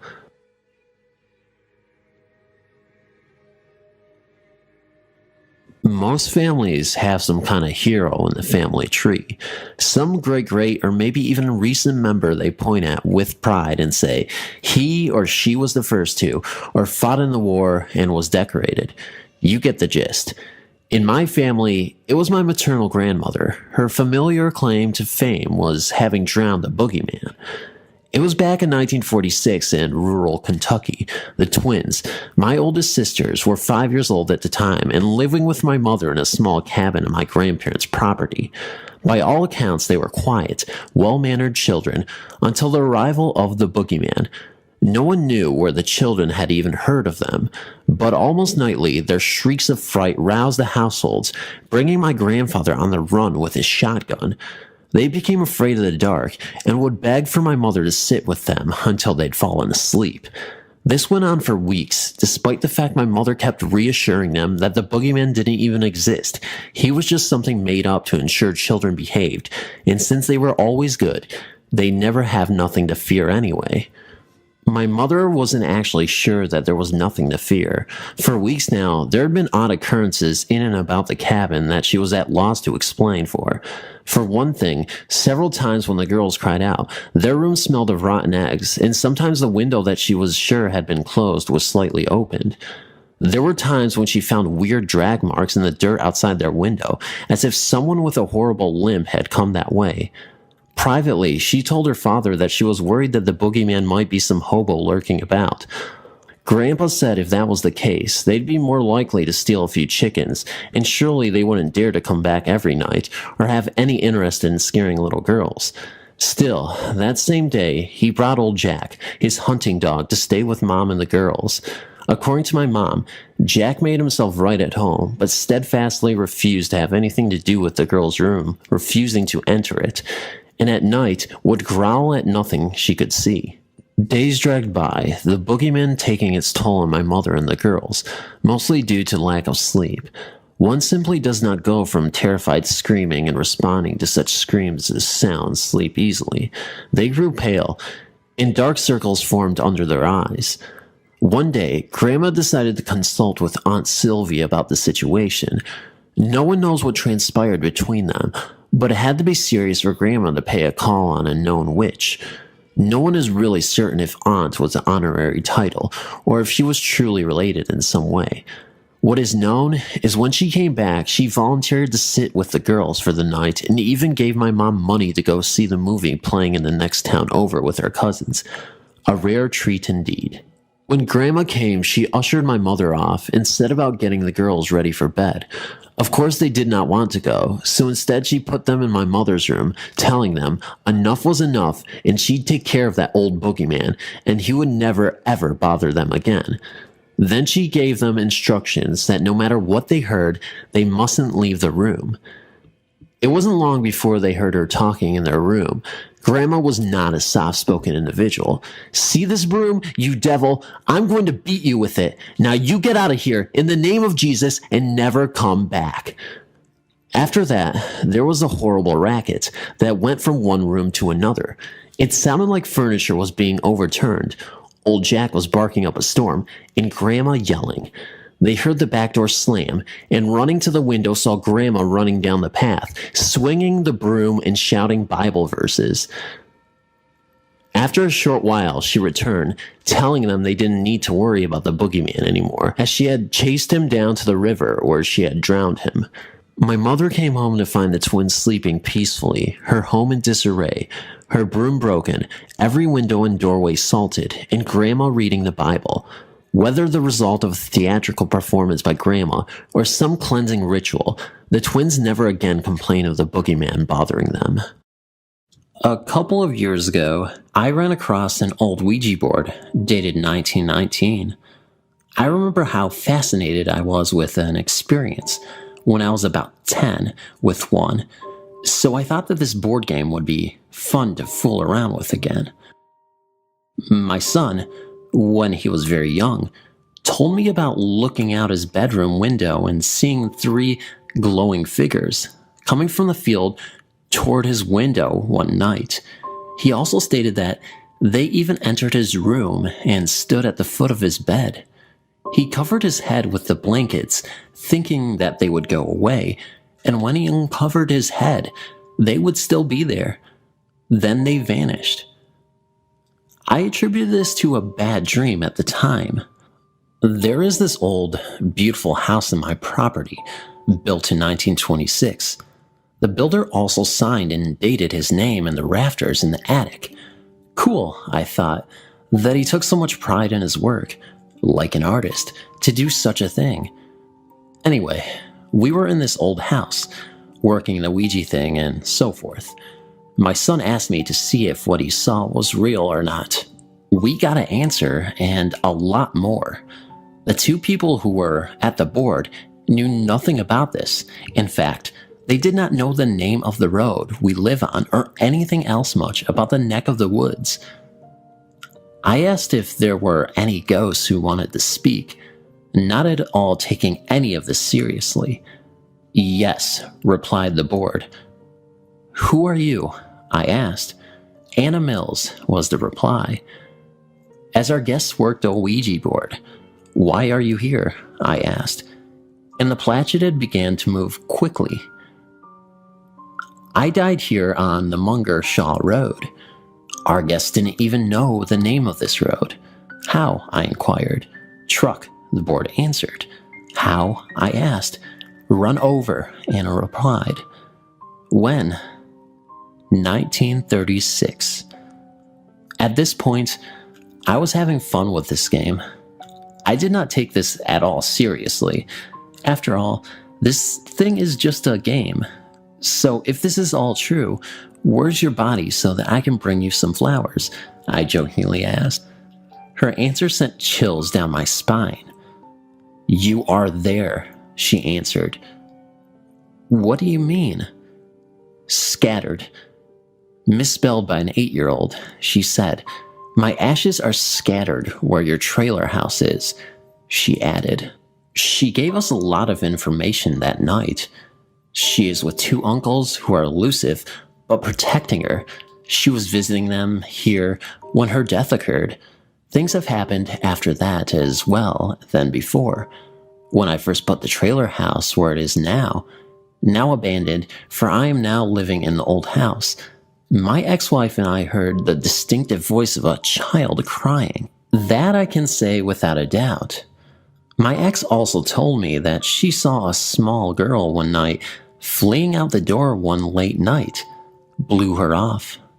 And so did I one night when I woke up to use the bathroom, through the corner of the eye, which I attributed this to being half asleep. We did the Ouija again with 2 other people. Again, the same conversation with this Anna Mills. I cannot find any records of her existence of her anywhere, though. Then again, out here in the sticks, especially back in the 30s, records may have not been so critical. Heck, I know a guy that had 2 people buried in his front yard from back then. That's in the days when they did things like that. I did ask her who her uncles were, and she remained elusive on that info. Okay, I know this all sounds really weird, and I did not believe a thing about this until about a year ago. I went for a walk, as I have quite often. I walked across the field on a winter moonlit night.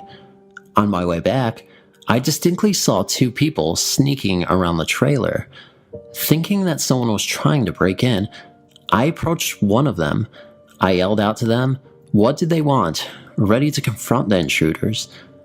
I swear that I was within 15 feet of the guy wearing a plaid shirt and bib overalls when he took an abrupt right turn and went right through the wall of the trailer house, right below my son's old bedroom. I could see each and every detail of his face and the texture of his clothes.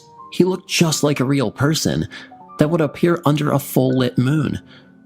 I stopped dead in my tracks, but somehow I was not frightened out of my wits as one would suspect. Rather, a comforting feeling came over me. By the way, when I first called out to them, the other ran into the woods. All of this I merely attributed to suggestive thinking I saw things that I imagined and so forth. Perhaps it was a restless walk, late night and so forth. About a month ago, I was visiting my sister and her family at their house miles away. Her daughter also had an old message board that her father found years ago in an attic of an old school that he once worked at. The planchette was missing. So for fun, I went to work in his wood shop and made a really nice wood one for them. With her and her boyfriend at the board, I asked, "Anna, are you here?" "Hi, Rick," the board replied. This really freaked them out. "Tell us the story that you told me the last time we spoke," I asked. Again, the same info that came up a year before. I did not reveal any of the prior things that Anna said to anyone there, but there it was, again the same. She said that I did see her once, and that she and her uncles did visit my son. I did not ask any of this once the planchette began to move. She went on and on and on. I asked her if she liked what I did with the old house. It still looks as it did in the 30s, except for the addition of electricity and plumbing, and she said that she feels at home. I asked her if she enters the house, and she said, no, bad memories. Again, misspelled by an 8-year-old girl. Lately, at night, through the corner of an eye, my son as well as I have seen someone fleeting past the kitchen window. Even our dog sends an alert that somebody is here, when in fact there isn't. The last time I used the board, being a skeptic, I always have someone else use it. She said that she wanted to meet me along the edge of the field at 1 o'clock in the morning. Promise? I asked. I promise, she answered. I never bothered. I'm not sure if I believe in such things, but it is fun to think about. Perhaps it is true. Update. Anna is now haunting the people living in their trailer house now, even though I have never shared the story with them. Denise and her friends have seen her as well. She is still alone and longing for whatever she is looking for. They are not afraid, for they find her sweet and comforting, just like the child she was in life. They have actually adopted her, and she at times visits my old house. Crying woman. This happened about 11 years ago, when I was around 7 years old. Since I was born, my family moved a lot of times from house to house. My sister and I have seen and heard many strange things during those times when we were constantly on the move. This is one of them. My family and I were living in an old 2-story house that was in a state of disrepair, with the edges of the roof falling off. The house had a creepy attic and basement that my sister and I never dared to enter any one of them. One time at night, my parents were sleeping in their own bedroom, and I was in my own room, wide awake, trying to sleep. I was very thirsty, and my mouth was dry, which always had bothered me. I didn't want to wake up my parents because they had to get up early in the morning to go to work. Then I decided to go by myself to the kitchen and get a glass of milk. The kitchen was just down the hallway, just a few feet away from my room. When I got there, the first thing I did was turn the lights on. Then I tried to turn on a small TV we had in the kitchen, but it was unplugged, and the TV was too high for me to reach the cable to plug it in. Then I started to drink my milk. When I just finished my glass of milk, I heard the terrifying sound of a woman give a low moan, like as if it was crying. It sounded like it was coming from the hallway, a few feet away from the kitchen. My whole body got numb of fear, but I didn't care how scared I was, and ran to my parents' room and told them that I heard someone crying, but they told me it was probably my sister trying to scare me, even though what I heard was clearly a grown woman. Then they decided to let me sleep with them. A few weeks after that incident, I was alone in the entire house. It was at night, and when I went to the bathroom to take a shower, I heard it again, and like last time, it sounded very close to me, like as if it was in the bathroom with me. I jolted out of there and went to my room and covered myself in my blanket, terrified, and stood like that until my parents came home a few minutes later. After that second time, I never heard it again. Luckily, we moved a few months later. About a year ago, I started to remember this incident and told my parents what I heard. My mother didn't know what to make of it, but my father told me that in that same house, something similar happened to him. He said that when he got up very late at night to go to the bathroom, he saw a woman sitting on the stairs, which was right in front of the bathroom, and the woman was sobbing. She was holding her face crying. My dad thought it was my mom and started to tell her, "What's wrong?" but the woman gave no response. Then my father told her, "Fine, have it your way." Then, when he got out of the bathroom, the woman was gone. When he got to his room, he saw my mother sleeping. The next morning, he asked her why she was crying on the stairs. My mother was confused and told him she was sleeping the whole time. Until this day, sometimes I wonder who or what was the woman. If any of you have any ideas, feel free to comment. This took place when I was touring Kenya, Africa with my parents. We had lodged in a hotel in the savannah. The layout of the hotel was as follows.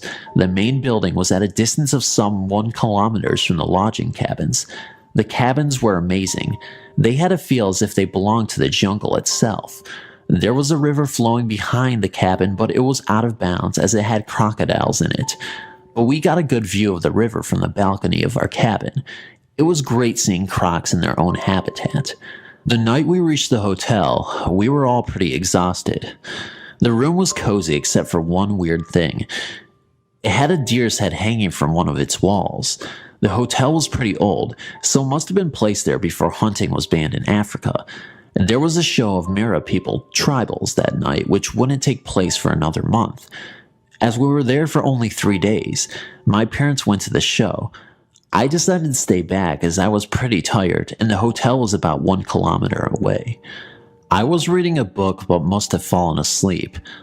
I woke up about an hour later, which was pretty odd, as I never wake up late at night once I sleep. My parents were not yet back, and as I rubbed my eyes, I swear I saw the deer's eyes move. I was completely freaked out and closed my eyes. After some time, I gave it up for an illusion and started to read again. This was when I noticed a pretty odd thing. The curtains of the room were moving as if there was a breeze coming from the windows, but the windows were closed. Suddenly, I felt a shiver run down my spine. I felt as if I was being watched. I felt a weird cold sensation and started praying. After a while, the feeling stopped, and after some time, my parents returned. I didn't tell them about the experience, as I thought they would not believe me. The next day, I asked our guide, who had become a pretty good friend by then, about the experience. I thought that he would know, as he visited that place pretty frequently. He said that he didn't know anything about that, but I felt from his tone that he was hiding something from me. We went on a drive in the savannas and came back that evening in a pretty light mood, but when we reached our cabin, we found to our astonishment that our luggage had been scattered and messed up. We thought that the cleaner must have done it and complained to the hotel management, but they said that as per their policy, the cleaners do not touch anything belonging to a customer. The receptionist also said that the cleaning was done under supervision. We let go of the incident as some misunderstanding. Then, the last and most eerie thing occurred. We were about to go to bed when we all heard someone knocking forcefully at the door. When we opened the door, there was no one. This happened 2 to 3 times. Finally fed up, we shouted to the person who was knocking to stop playing around. No answer. The knocking stopped. We gave it up as some prank and retired to bed. But it must have been about 2 to 2:30 in the morning when I heard again the knocking. Sleeping on an extra bed near the door, so I think I was the one who heard it. I was pretty scared to go out alone after my first experience, and we were even advised not to go out alone at night as the area had many wild animals. So, I woke my parents and told them about the knocking. At first, they told me that I was just getting paranoid and that I should go back to sleep, but then, we all heard the knocks on the door. My dad opened the door only to find that there was no one there, but he saw something move in the bushes. He came in and declared that it was some kid. Though I didn't feel convinced, I decided that I would rather believe that it was a kid. Next day, we complained about this to the staff. They also said that it must have been some prankster, but then suddenly, my dad asked what moron would have let out a kid at 2 a.m. in the morning. That set me thinking. I started relating this to my previous experience and felt that this place was haunted. But anyways, we were to depart that day, so I didn't care much. I didn't think about the incident until the day we were about to leave Kenya. On the day of our departure, our guide told me that he wanted to tell me something. He asked me not to tell anyone what he was going to tell me. I agreed. He told me about that hotel. He said that it was rumored that a leopard at the hotel killed a boy of about 9 to 10 years, some 50 or so years ago. He told me that everyone said that the ghost of the boy still haunted the same room where he was staying the night he died. He said that many of his customers had the same complaint as me, but only those customers who stayed in 2 specific rooms had the experience. It was in room number 153 and 154. I had stayed in room number 154. When I was in my late teens, I was living in my family's home in Warren, Michigan, which is a suburb of Detroit. I came home late one night, around midnight, and parked my car in the detached garage in the back of our house. As usual, I rolled down the garage door and locked it. After exiting the garage, I faced the garage's entry-exit door and locked it as well. I'm not a person who is scared of the dark, and I definitely don't frighten easily. As I turned around to walk into my backyard so I could get into the house, I bumped into what I thought was a person. It was big enough and solid enough to be. My first thought was that someone was in my backyard, and I ran into them, possibly trying to break into the garage. Instinctively, I pushed back but no longer felt a solid body. I ran to my back door where I watched the backyard while trying to put the key in the door, which is a pain when you're scared. We had a small yard that was surrounded by a privacy fence, which would make it even more difficult for a person to get in or out of quickly. I never saw a person or heard a noise. What scared me so much was that I could feel the solid body. Have you ever turned around and someone was standing behind you and you walked right into them? That is exactly what I felt. The impact was enough to knock me back a step. It probably wouldn't have shook me up so much if it actually was a person. At least I could explain it. I eventually got into the house and told my parents. This is the same house where I frequently heard my name being called at all hours of the day and night. It wasn't just my name that was called. It was my nickname that only my close family calls me. There are many times that I thought my mom was calling out to me because I was up late watching TV, or she had come home early and needed my help carrying in groceries. Every time I checked, there was either no one home or the whole family was asleep. Years later, I found that both of my parents had experienced their names being called too. My mother's side of the family has always been sensitive. A lot of uncles and aunts and my grandmother would tell stories of their experiences.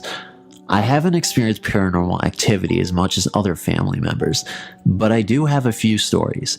I'll start with my favorite one. One night about 5 years ago, I was 18. I was staying over at a friend's house, Pat. He had his bedroom in the basement of his brother's house. There was a laundry room in his room as well. There was a huge bookcase which he used as a TV stand and as a wall between the laundry room and his area. You cannot see the door leading to the laundry room behind the bookcase, but it didn't reach the ceiling. I was sitting on the couch watching TV around 1 a.m. Pat was asleep on his bed. I heard what sounded like a door opening, and I noticed a light go on in the laundry room, and I saw the light and a shadow on the ceiling that looked like a man's shadow. I don't know why, but I forgot that was a laundry room. I thought, at that moment, it was a bedroom and a relative or friend was staying there, even though I had been in that room before. And I was kind of nervous to have to say hi while Pat was sleeping. Then I heard footsteps, loud footsteps, like as if he was wearing boots, and a small dog barking, and then I heard the dog start walking. I could see the shadow of the man moving on the ceiling, but I never saw a shadow of a dog or anything else. The footsteps kept coming, and then they stopped, and it sounded like the dog was eating. I could still only see one shadow of a person on the ceiling. At that point, when the footsteps stopped and the noise of the dog eating was the only noise besides the TV, I froze. It's like all of a sudden I knew I wasn't supposed to be seeing or hearing this. I sat on the couch just numb, waiting for something to come out at me. Then the footsteps started again, and the shadow began to go back towards the laundry room. Once it got there, it turned off the light. I could even hear the switch and closed the door. I got up and jumped into Pat's bed, and the first thing I asked is, "Why didn't you tell me something was staying in that room?" And obviously his response was, "What?" I told him what had happened, what I saw, and what I heard. He asked me if I remembered that the room was a laundry room, and that's when I started realizing that, yes, I do remember that, and no, there is no way I just saw what I saw.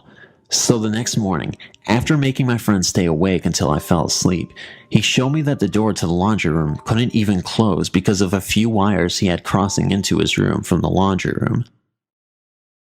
About 7 years ago, I was struggling with a drug addiction and decided I needed help. I couldn't afford a fancy drug rehabilitation place, so I chose to go the public route. The place is called the Stout Street Foundation in Commerce City, Colorado. They took a large, old hotel and converted it into a drug rehab and prison. It had nonviolent criminals mixed with people looking for help, not in trouble with the law. And I was not in trouble with the law, but in need of help. I've still never been to a building with such a dark energy. I was bunked with about 10 other men on bunk beds in a normal-sized hotel room. One of the men in particular was very chatty with everyone. He was telling all of his tales about getting high on meth and having sex all night in the same hotel and talking about how it was basically a rundown drug hotel in the 1980s. This guy had a very creepy and dark vibe to him, and you could tell he has done some very bad things in his life. This was the very first night of being there. The room was dark, but still very visible due to the window and hallway light. And I couldn't sleep, of course. I had a top bunk bed, and it must have been 85 degrees. Everyone else was sound asleep. I was tossing and turning and very alert. And I remember I was on my side facing the wall and flipped sides towards the room. When I turned over and looked into the room, I saw this really startling figure of a large dark man with a huge grin from ear to ear with red eyes and was standing right over the man I mentioned before. He was sound asleep still. I stared at it for at least 7 seconds, just standing there grinning, looking right at the sleeping guy. I blinked and it was gone. I don't even think the grinner realized I was looking at him. He was just so fixated on the man. It seemed like he was attached to him somehow. I'm not religious and have never had a ghost experience before. I definitely know I was not hallucinating. The drug withdrawals hadn't even started yet. And this event has haunted me ever since it happened, and I can't remember the last time I had a good night's sleep. I know what I saw, and it was as real as anything. If anyone out there can relate to this, please tell me your experience too. In case you guys were wondering, I've been drug-free for 6 years. I'll get the miscellaneous information out of the way first. My soon-to-be husband and I moved into our current residence approximately 1 year ago. So as far as I know, there was only one previous family who called this house their home, and nothing sinister has ever taken place on the premise. The house is a newer construct in a quiet residential neighborhood. Though I am not a skeptic, I've never had to deal with anything paranormal. The past couple weeks have definitely been a new experience for me. 2 weeks ago, I thought I heard a voice while I was sleeping. Asking my boyfriend if he'd said anything, I got no response. As he was obviously sound asleep, I decided I was dreaming and rolled over towards the closet, which is situated behind my bedroom door, which always remains closed. Though I considered getting up and drinking a glass of water, I stopped moving when I saw a fuzzy white form near the closet door. A sweater that I have hanging there moved as it passed underneath it. Within moments, the shape had disappeared. Confused, but not scared or concerned, I convinced myself I was dreaming and went back to sleep. After that night, I've been consistently waking up between 3 a.m. and 4 a.m. Sometimes, it is because of noises. Other times, The room just doesn't feel quite right. 3 nights after seeing the fuzzy shape, I woke up to the sound of something falling or someone stumbling. At least that's how it sounded to me. In the same place as the previous sighting, I saw the shape of a tall man. He was shadowy and seemed oddly formed. Slightly frightened at this time, I turned to press my face against my boyfriend's back. He did not wake up at all, and urged myself back to sleep. 4 nights ago, after continuing the pattern of waking up between 3 and 4 a.m., I was startled awake because the temperature plummeted in my normally hot room. Though it is usually humid enough in the bedroom so that I can't sleep without an industrial fan blowing at full strength, and though it is the middle of summer, the temperature became absolutely frigid. I was shivering and my skin was cold to the touch. Upon opening my eyes, I saw what I assumed was the same man, better formed this time, and wearing a grin that set my heart pounding like crazy. Amusing as it is to me now, I jumped up and tried to punch him. He vanished at once. For a long time after, I shivered and my heart raced. I was much more scared this time because even though I actively tried awakening him by poking and speaking to him, my boyfriend did not wake up.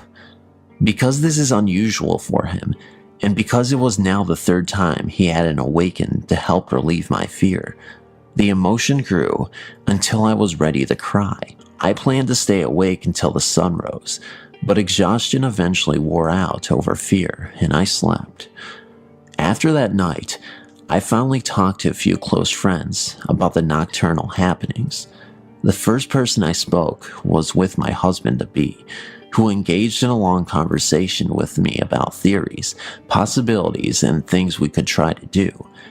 He was curious about the fact that I said he seemed to be in a deeper sleep than usual when this went on because normally he will wake up if I leave the bed or say something. I immediately felt better. The conversation loosened a knot of nerves I hadn't been aware of. The next day, after having that first talk, I was online at work, talking to a friend on my laptop computer. We were discussing what had been happening, and I told him I was going to start looking up who the man could be, what he wanted, etc. With as little information as I had, however, I wasn't feeling confident I would find anything on him. My friend suggested shadow people, because I implied that the first 2 times I saw him, he was shadowy and not fully formed. As I was about to reply that 3rd time, he was fully formed and not like a shadow at all. The temperature dropped and my computer keeled over. It was plugged into the wall. No low battery warning came up, and it did not overheat. I kept it propped on a store-bought stand that prevents overheating, and when I touched the bottom, thinking that was the cause, it was cool to the touch. Now I work alone in a small drive-through store that is perpetually 5 to 20 degrees warmer than the outside air. Unless I walk into the cooler, it just doesn't get cold in there. I felt like a drop of ice water slid down my spine, and I quickly turned my computer back on, stand up perfectly, no problems, and locked back on. What disturbed me the most was when I got back into conversation with my friend. The first thing he said was, "Sorry for disappearing on you. My computer completely flatlined."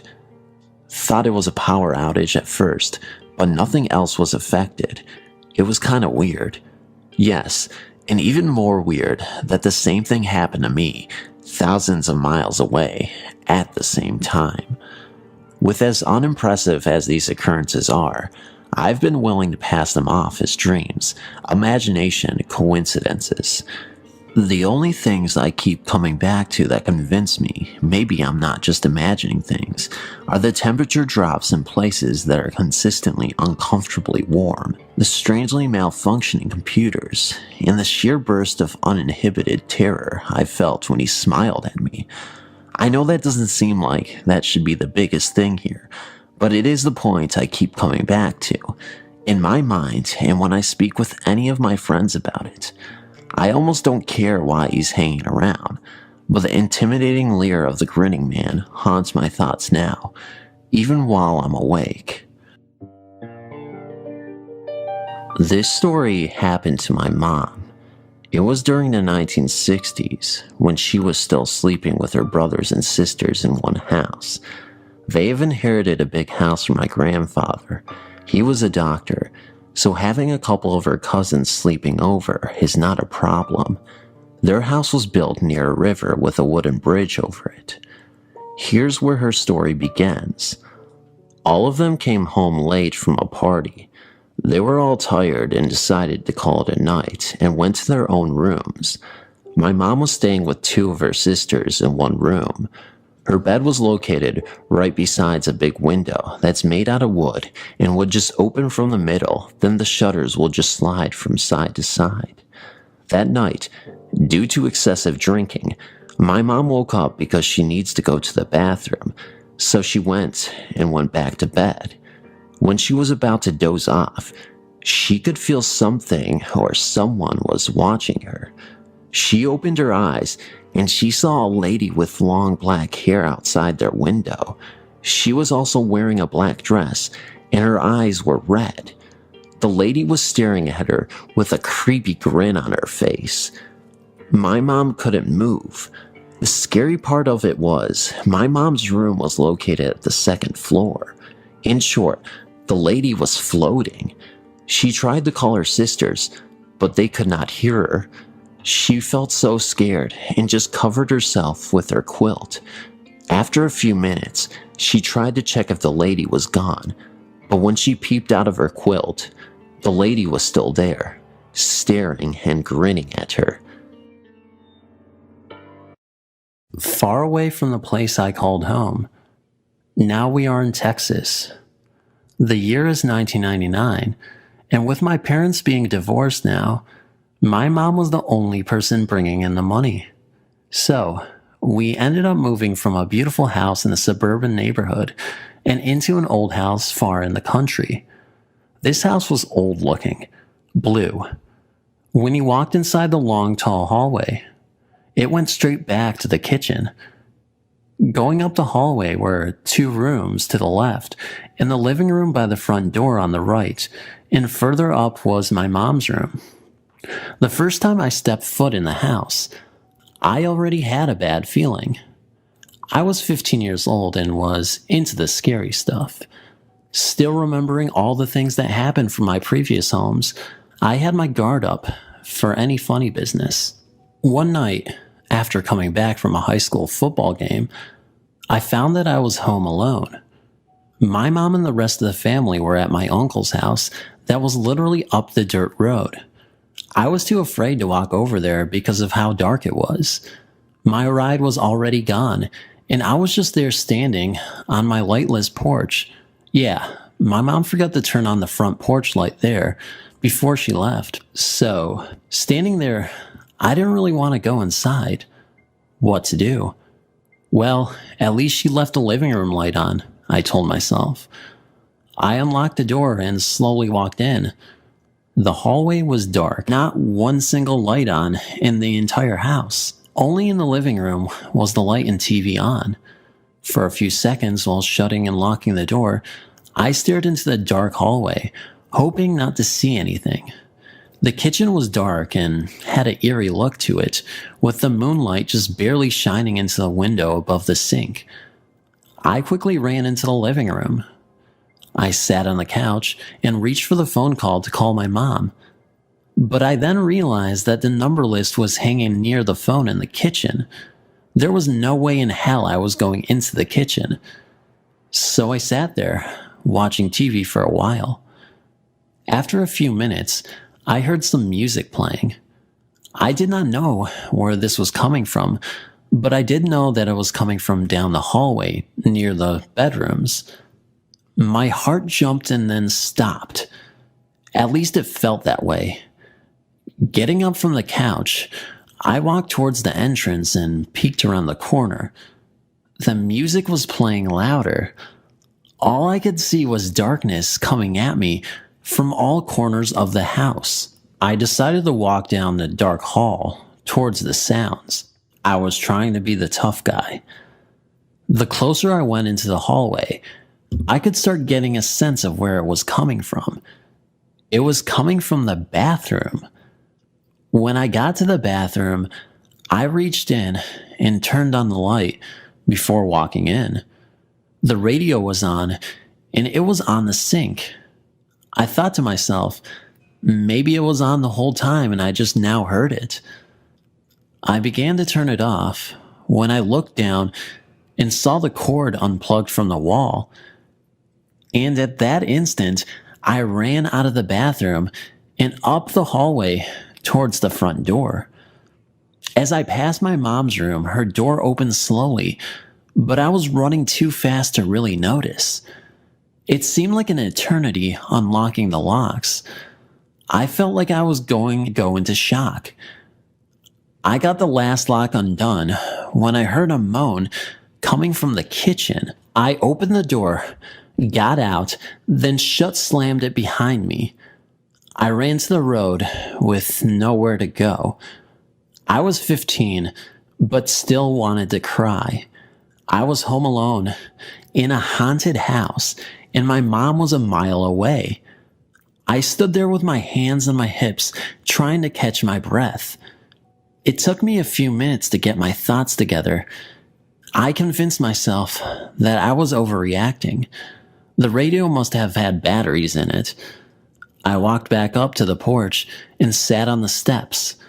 I sat there waiting and waiting and waiting. I was laying down on my back after a few minutes. Then I hear this noise coming from inside the house. It sounded like someone was walking with a pair of flip-flops on. The sound was coming closer and closer to the door. I stood up and backed away from the porch. It got closer, all the while getting louder and faster.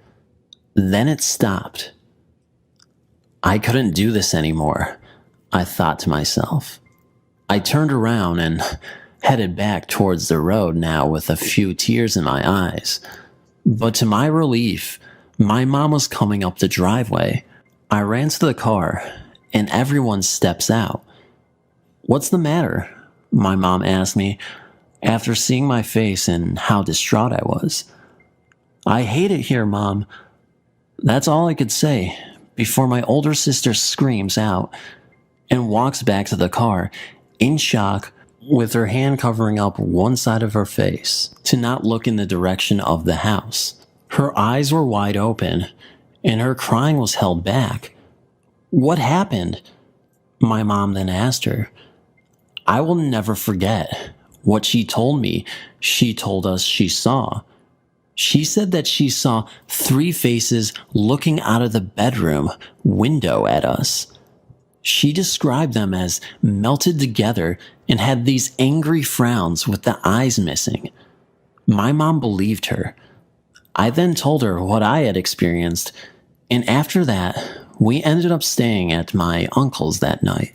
The next morning, we were very nervous about going home. My older sister never came back. She stayed with family until we moved out. My youngest brother and sister didn't know about anything, and I didn't want to leave them or my mom alone, so I went home to watch over them. We ended up moving out a little after that. We had to move in with family until we could get another place. I believe that it was something that was trying to get me that night. Some evil, strong force that forced its way into this world and did everything it could to get closer to me. I believe it used the music to lure me in to where it was hiding in the kitchen. If I would have stayed in that house that night, I might have become possessed or something. My sister is still traumatized from that image of these faces that looked entwined together. I also later found out that my mom had experienced a negative presence in the house and had seen quite a few things, but kept her mouth shut to not worry or scare us. Thanks for reading, and hope to hear from some of you soon. P.S. The radio did have 5 batteries in it, but it needed 6 to work, with it being unplugged. Old House Ghost. This happened just last month. A few days of terror for my family and me. We were house sitting for my mom while she went downstate for a short vacation. She told us that we could take her master bedroom because it was bigger and we could sleep with our 3 kids in there with us. We told her okay, but ended up not doing it because of the fact that it was her room and we didn't want the kids breaking anything. So we decided to take another room that was almost as big and already had a king-size bed and a baby bed for my youngest child. My mom's house is sorta old and was previously owned by my sister and her abusive husband. So this place has some bad vibes for so many years. My sister always said that she thought he put some bad curses or something in the house because of things she would see and how angry her husband would get out of the blue. Anyway, the room that we chose was always scary because my wife and I had experienced something strange in it during one Christmas about 5 years ago, but it already had everything and was very comfortable. That first night, we went to bed sort of late due to the kids being excited about staying the night at Grandma's. So around 11 o'clock, we tucked the kids in, shut the lights off. After they got to sleep, my wife and I sat on the floor near the bed and talked for a while. The room is near the kitchen, so when the light is on, we can see it under the door. Like that night, because of the lights in the room being off, we can easily see the light. After a while, my wife looks over at the door and asks, "Doesn't that look like someone is standing at the door?" I looked over and saw what she was talking about, so I replied, "Yes, but you know it's not." I was thinking maybe it was the uneven carpet that was making it look that way. So, after a while of talking, we ended up getting up and stretching before going to the restroom that was also in the room. We got out quietly to not wake up the kids and began to put on our night clothes, or at least tried to, because it was too dark to see everything at 100%, but we could see a little. A few minutes later, and my wife was dressed and already laying down next to the kids. I was still looking for a shirt to wear, but couldn't find one that I had packed in my bag. So I went to the closet that I had some clothes put away already. Trying not to stumble over toys, I get to my shirts and begin to look for one. Just then, with a little bit of light from the room, I see something on the corner of my eye next to me. I turn my head and try to adjust my eyes. Seconds later, I see a form of a man standing facing me with his head down, so all I could see was the top of his head. It looked like black hair, and it didn't have a shirt on. I could not move. The arms of the thing hung down to its sides, and the legs were partially spread apart. It almost looked like it was in a defense stance, like it was going to charge at me, but I did not move. I was in shock. Not too long after, I began to realize that the figure looked like me, as if I was looking in a mirror. I came to my senses and turned slowly towards the bed, at the same time looking at the bedroom door and seeing that the shadows that looked like a person standing there were gone.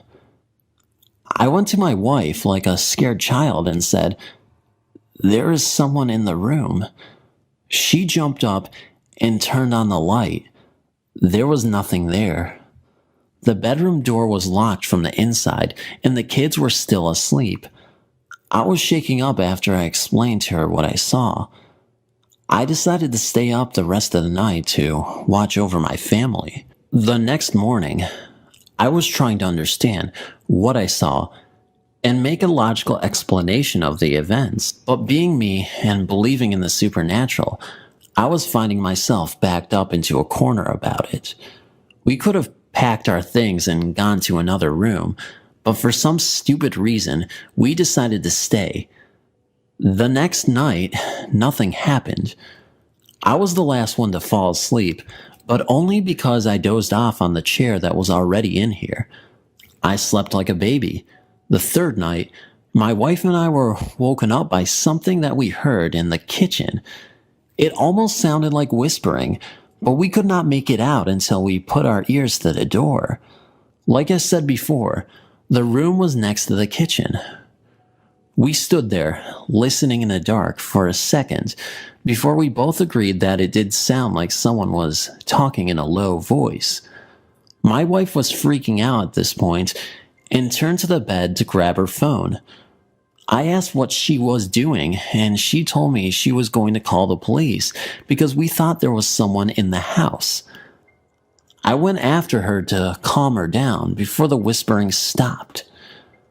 I went to the bathroom to turn on the light, so we had enough to see without waking up the kids. Then we put our ears back to the door. We heard nothing. Being in the room with no type of weapon or anything to go out there with to check out what it was, we ended up calling the police. I was trying to be tough about going out there, but I was also scared as hell. The cops got there a little while later and scoped out the place. The windows were all locked, and all of the doors that led outside were also locked. After the cops had left, I called my mom and told her what we had experienced so far while staying there. She wanted to come back home, but I told her to finish her vacation. I didn't want to be the reason for her vacation to be cut short.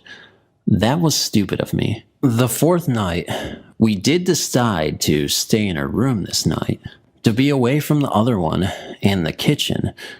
It felt more relaxing in there because it was so empty, and it was brighter with the moon hitting the windows. We fell asleep once again. At around 3:30, my wife wakes me up and tells me that something was on the other side of the bedroom door. My heart stops right then. Just hearing those words coming out of her mouth made me want to die. When I got brave, I asked her what she heard, and she said, "It sounds like the doorknob trying to turn." I woke up the kids this time, thinking someone actually broke in. For a few minutes, we sat quietly, waiting to hear what we thought would have been people walking around, if they did get in. The house is so old, so it has a lot of old boards that squeaked when you stepped on them. Nothing happened. We eventually fell back to sleep. I mean, it could have been her imagination playing tricks on her, right? Of course, that's what I definitely would like to think of it as, but I guess it wasn't at all. The next morning was great, because we knew that we could leave the next morning. We left the house all day and went out to eat. We got home late and decided to try to get the kids to bed by 10:30. We fell asleep with no hassle. It was around 1 in the morning when my oldest daughter shook me awake. She was sitting up in bed. When I looked over at her, I asked her what she was doing, and without being afraid or hesitant, and with a motion of her hand and finger, she pointed in a direction and says, "Do you see her?" I asked what she was talking about. She then says, "Look, she's standing right there." She was pointing by the TV that was at the corner of the room. The moon was the only thing giving us light in the room, so I really could not make out what she was looking at. I first thought she was asleep, and to this day, I just think she was talking in her sleep. But I looked at her and said, "What are you talking about? Get some sleep." I tried to lay her back down, hoping I didn't have to rock her back to sleep. But as I put my hand on her shoulder, she says, "Look, she's walking over here." All the while, pointing with her finger, bringing it closer and closer to the bed. I got the chills when she was doing that. I didn't want to look. Right then, my daughter screams at the top of her lungs in terror. The rest of the family jumps awake. We turn on the light, and my daughter is trying to move closer and closer to us, saying that she went under the bed, saying that over and over. We just got up and got our things together after that. I called my mom and told her that we were just going to leave because of the kids being afraid. I think she knew what was up because we had always had problems with the house. Like I said before, there was a lot of hate in the home from years past with my sister's abusive husband. So with all of the negative energy, I think it just built up to the point of chaos between our world and whatever the other world is that is bringing all of this. We haven't been back to visit since then.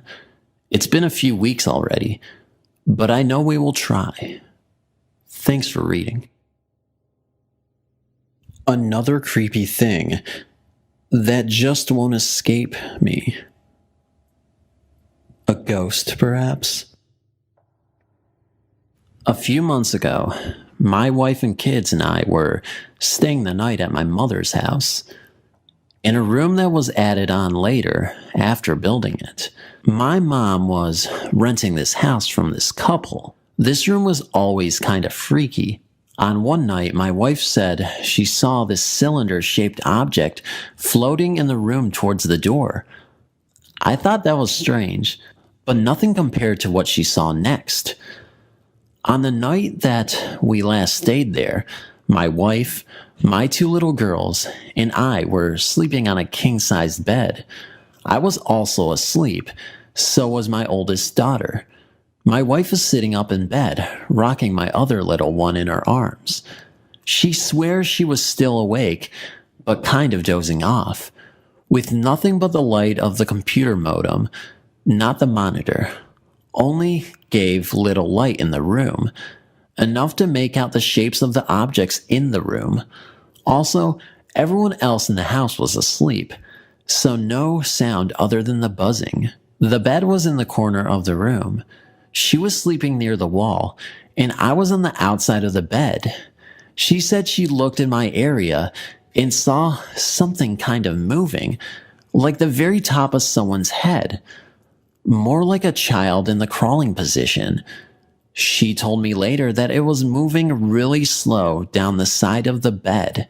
She was so scared. She double-checked to see if it wasn't either of the girls that may have gotten up to play or something. They both aren't scared of the dark. They were both asleep. Slowly, it kept crawling towards the foot of the bed until it got to the corner. When it got there, she told me that it poked its head up just enough to see the black of the eyes. But without hesitating, it ducked back down the turned corner, crawling a little faster towards my wife.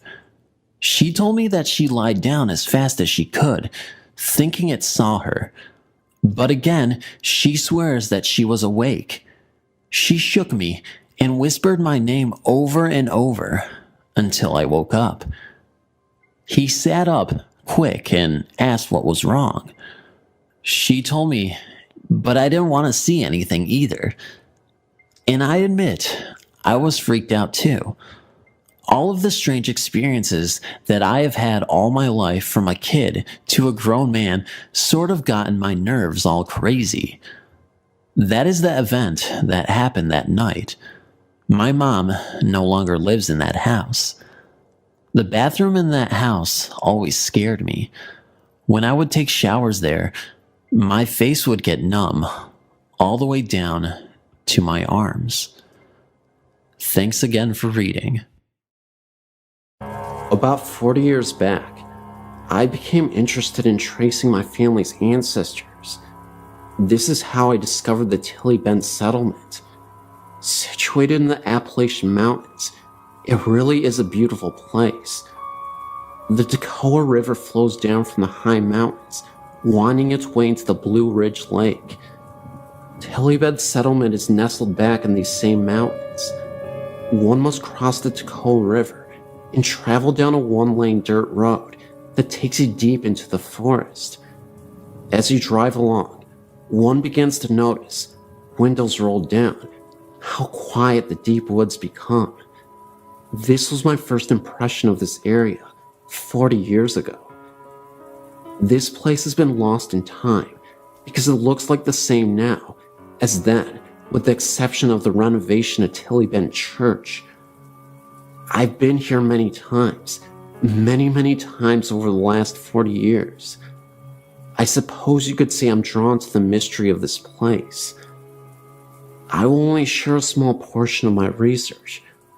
However, you need to understand this. Tillybed Church sits right in the middle of this haunting. This church is not part of the haunting. This church is the house of God, and services are held here on a regular basis and demands the respect as being the house of God.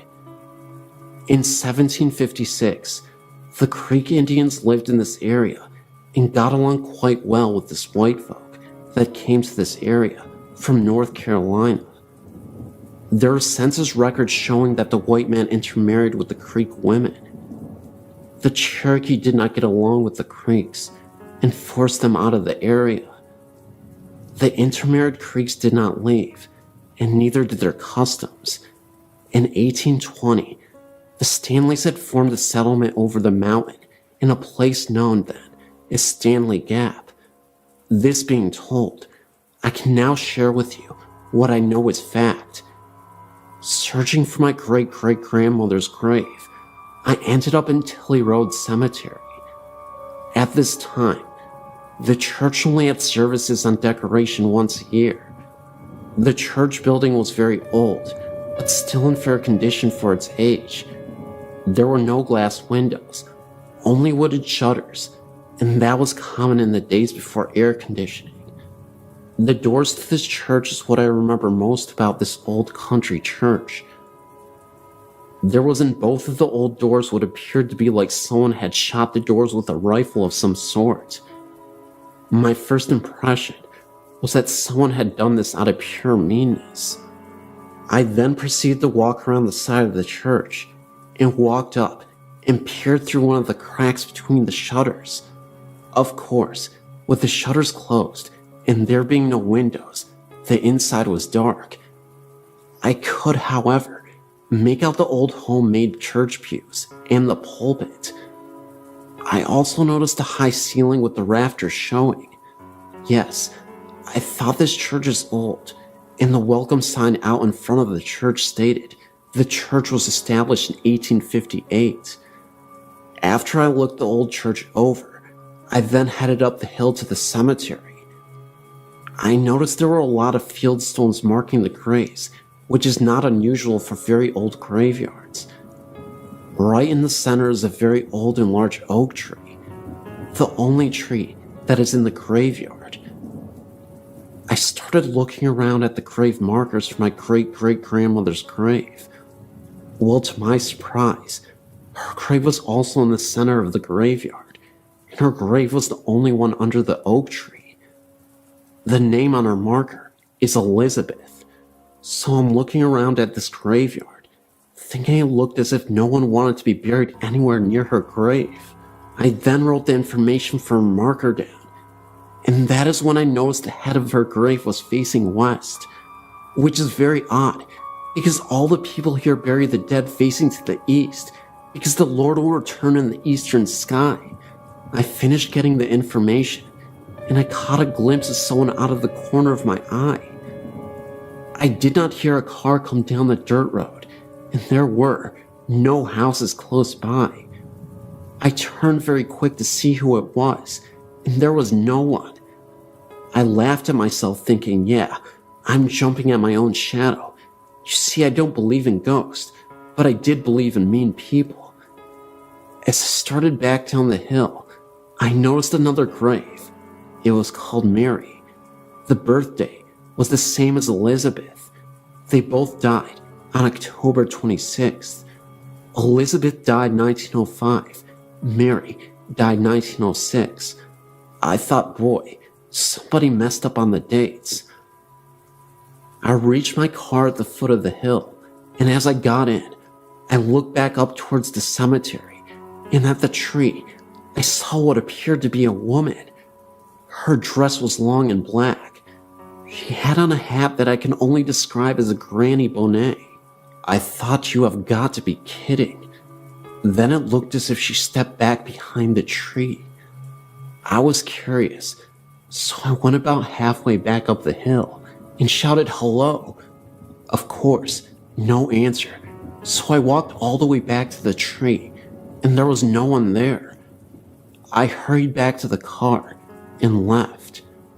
A couple of weeks later, my grandfather asked me if I had went to his great-grandmother's grave. I told him I had, and asked why our grave was facing to the west. My grandfather said, well, she was a witch. I laughed, and I said, really, Grandpa? Why is her grave turned around? He went on to tell me this. She was Creek, and also a witch doctor for the Creek Indians. The whole settlement was afraid of her. Now she had a daughter to marry, a Tilly, and another daughter to marry, a Stanley. There had been a family feud between the Tillys and the Stanleys, so the two sisters became enemies because of their husband. The feud escalated, and on Sunday morning, the Stanleys went to Tilly Church and started shooting through the doors of the church, killing the preacher, he was a Tilly, and several others in the church, including the one sister who married a Tilly. Now, the Tillys didn't let this go, and one night, they went to Stanley Gap and killed some of the men while they were asleep. Now the sister that married a Stanley, her husband was killed that night. A few months later, she died having a baby. Elizabeth Bradley vowed revenge on both the Tillys and the Stanleys for the death of her two daughters. After that, every baby born to the Tillys and Stanleys died at birth. I said, come to think of it, there was a lot of little baby graves, rows of them. My grandpa said, well, after a year of this, the Tillys went to Elizabeth Bradley's house and got her. She was then taken to the center of Tilly graveyard and hung from the old tree. They cut her down and buried her right where she fell. Right before they hung her, she told them she would come back. Now, after a few months, the little baby started dying, all at birth. People in the Tilly settlement started claiming the witch had come back and had taken up residence in a very old and mean woman, Elizabeth Bradley's sister-in-law Mary. So on the anniversary of Elizabeth Bradley's hanging, the men went and got Mary Tilly Bradley. They hung her from the same tree. They would not bury her facing west because she was, after all, not at fault because the witch came back through her and she was a Tilly. I said, Grandpa, that didn't really happen. He said, you saw the graves, and I'm telling you it did happen, and the older folks here will tell you that it's true. He said, and I'll tell you something else that's true. I saw one of them witches one time, when I was a small boy. My grandpa went on to say that when he was about 9 years old, he went to decoration at Tilly, and he described the same very woman that I had seen. This happened 40 years ago, and my grandpa has been long gone for many years now. I've seen a tintype, old picture of Elizabeth Bradley, and I've also seen Elizabeth Bradley at Tilly Bend. I've kept a record, and I've seen her 8 times in the last 40 years. There has been 2 occasions that I heard a little baby crying as I walk up the hill. Of course, it quits when I get to the tree. Strange how one would think you could only see a ghost at night. I've only seen her in the daytime. Of course, I don't go there at night, and I never will.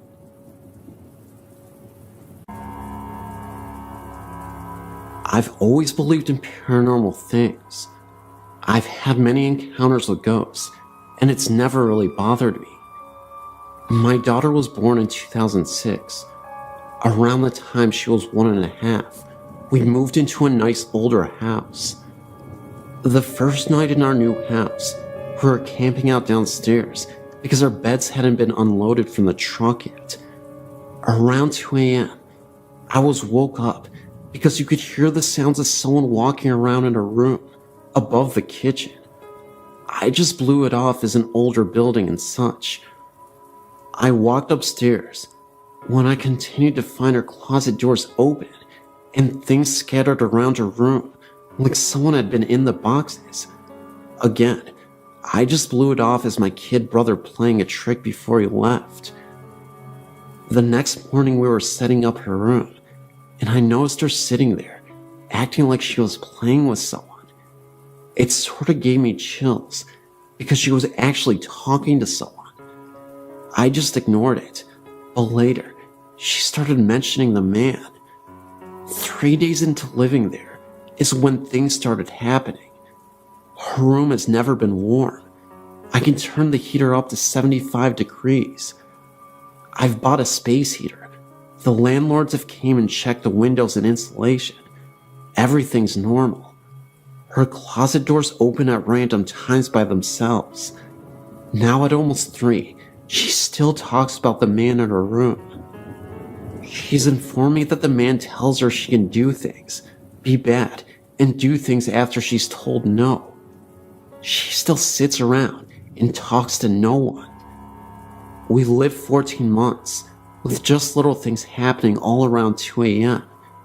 Her bedroom door slams shut, and you hear stomping down the stairs. The laundry room doors open and slam shut. The water in the bathtub turns on by itself. But lately, things have become more aggressive and frequent. I decided to decorate her room. I put new curtains up, her new blankets on her bed, and hung clothes in the closet. I walked downstairs, leaving all the lights on, but shutting the closet doors. I was downstairs maybe 5 minutes. As I entered the hallway, I noticed her door closed. Nothing new, but I opened it, and there was this rush of cold air.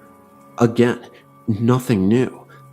The light was off, and you could feel someone in the room. It was an angry sort of feeling, like someone was glaring at me. I ignored it and turned the light on. The curtains I just hung had been ripped off the rod and lay in the middle of her room. Her new blankets and sheets were off her bed, and her closet doors again wide open. My daughter refuses to sleep in her room now, saying the man scares her, that he yells at her. I've placed crosses and went as far as to have my house blessed, and nothing. In the last 2 months, I've been woken up to someone screaming in my ear. The sound of my front door opening and slamming shut, and my bathroom shower turning on, all in the 2 a.m. hour, and on nights my daughter's at grandma's house.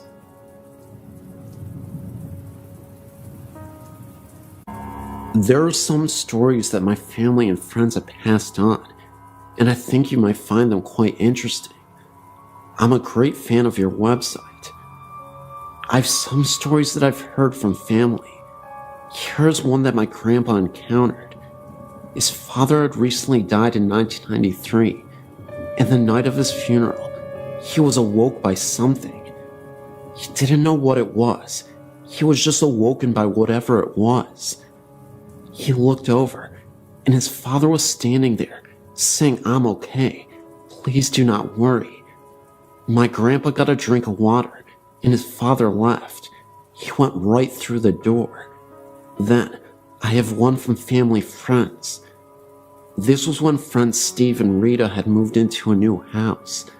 They had seen several apparitions that they have not really explained, but really just blobs.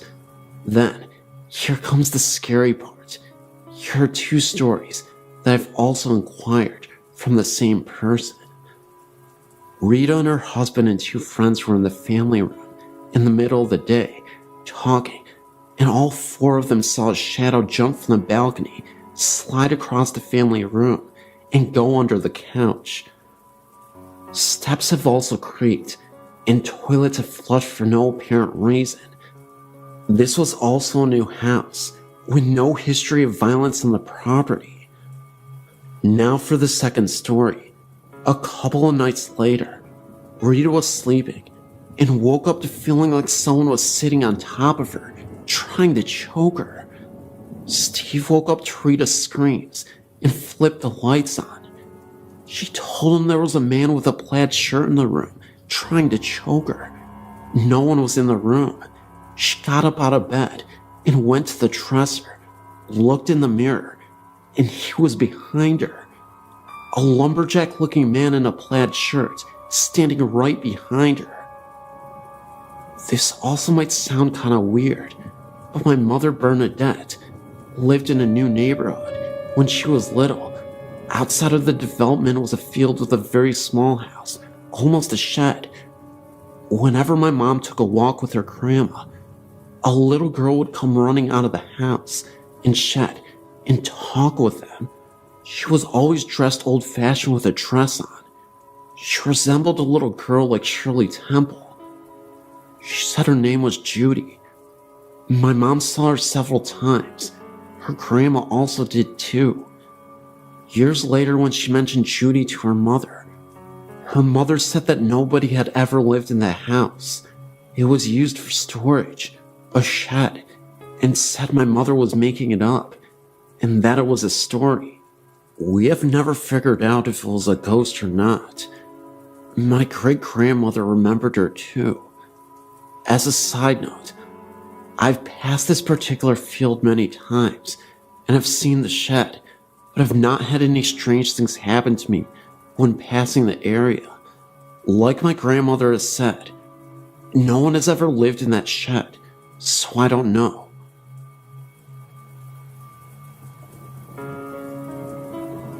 My name is Rodney, and I would like to share a story with you that happened to me and a friend of mine. First, I'll give you some background. It's the early 70s in Enon, Ohio. My friend Mike and I were very close because both of our parents had gotten divorced around the same time we were in our early teens. We shared similar interests in magic and trickery in the occult.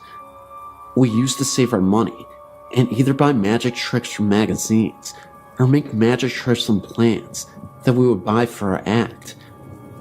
We appeared on a local after-school show for kids a couple of times, and in doing so, we got to meet a local famous person named Dr. Creep. He had a Saturday night show where he would host and show scary movies, and he also did magic. Dr. Creep was really knowledgeable and had a lot of contacts. He told us of a local magic shop in Dayton and gave us directions. We couldn't drive at the time, but I would beg my older sisters to take us there. Discovering that magic store opened us up to a whole vast world of new tricks and illusions. The shop also sold paraphernalia for smoking, and it had a lot of what we now refer to as goth type of clothing and jewelry. Well, as we were getting a bit older, the movie The Exorcist came out, and we thought that what a neat idea it was to put some drama and stage production into the act to make it more of a show. We both attended a vocational school, so there were a lot of talented people there, and we found a couple of girls that liked to dance. We added dancing demon girls to the beginning of the show using blacklights, dark jumpsuits to conceal the girls under the sheets. The music was Mike's Oldfield's Hearst Ridge. I think that was the title. The stage was very barren when the show started. Only a small table with dimly lit candle, and the dancing girls could be seen. The dancing girls' dance ended with them meeting in front of the table, and big flash exploded, and as the lights slowly illuminated, they would reveal a transformation in the whole look of the stage. There was now a 10 by 12 painted dragon silk tapestry hanging beyond the table, and 2 silk banners of Elizabeth artistically lit with airy lighting, and I would be standing where the dancing girls had disappeared in my cape. Most of our tricks and illusions were dark in nature. My friend Mike moved to Houston a year before we graduated high school. He got a job at the Galleria Mall in the fun shop.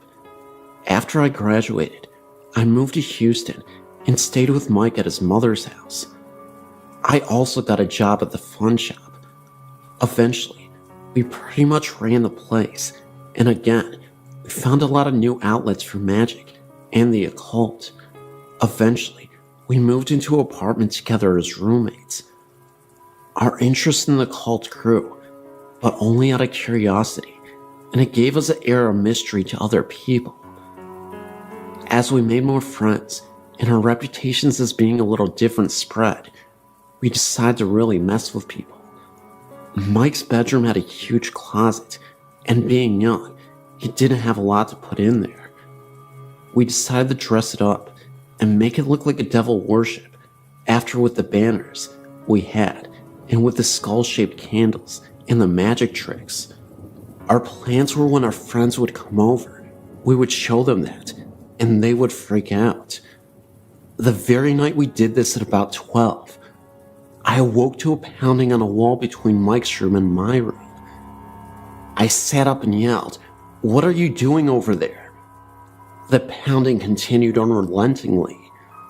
I got out of bed and went over to the wall and yelled, "Knock it off, I'm trying to sleep." The knocking got louder and didn't show any signs of stopping, so I went over to Mike's bedroom door and knocked and said, "Mike, stop it." The pounding continued, so I opened the door to see Mike sitting up in his bed, looking at the closet. My eyes went across the room towards the closet, and as my vision passed his dresser, I saw the door slowly closing. I asked Mike what he was doing banging on my wall. He said it wasn't coming from the wall between our rooms. It was coming from the closet. I continued looking onto the closet.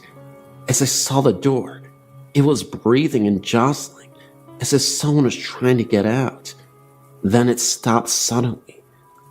We were scared witless. We gathered up enough courage to both walk over, and we pulled open the door with ease. The closet was freezing. We looked around and saw no one or anything. The apartment we lived in was brand new. No one lived next door. Our neighbor downstairs was gone for the weekend. We asked the people behind us the next day why they were banging on the walls, and they said that they hadn't, and that they didn't hear anything the night before. We immediately started ripping all the decorations down. I'm still very much fascinated with the paranormal, but I will not invite it in. I have another story I will share with you later, but as for now, I hope you enjoyed what I gave you.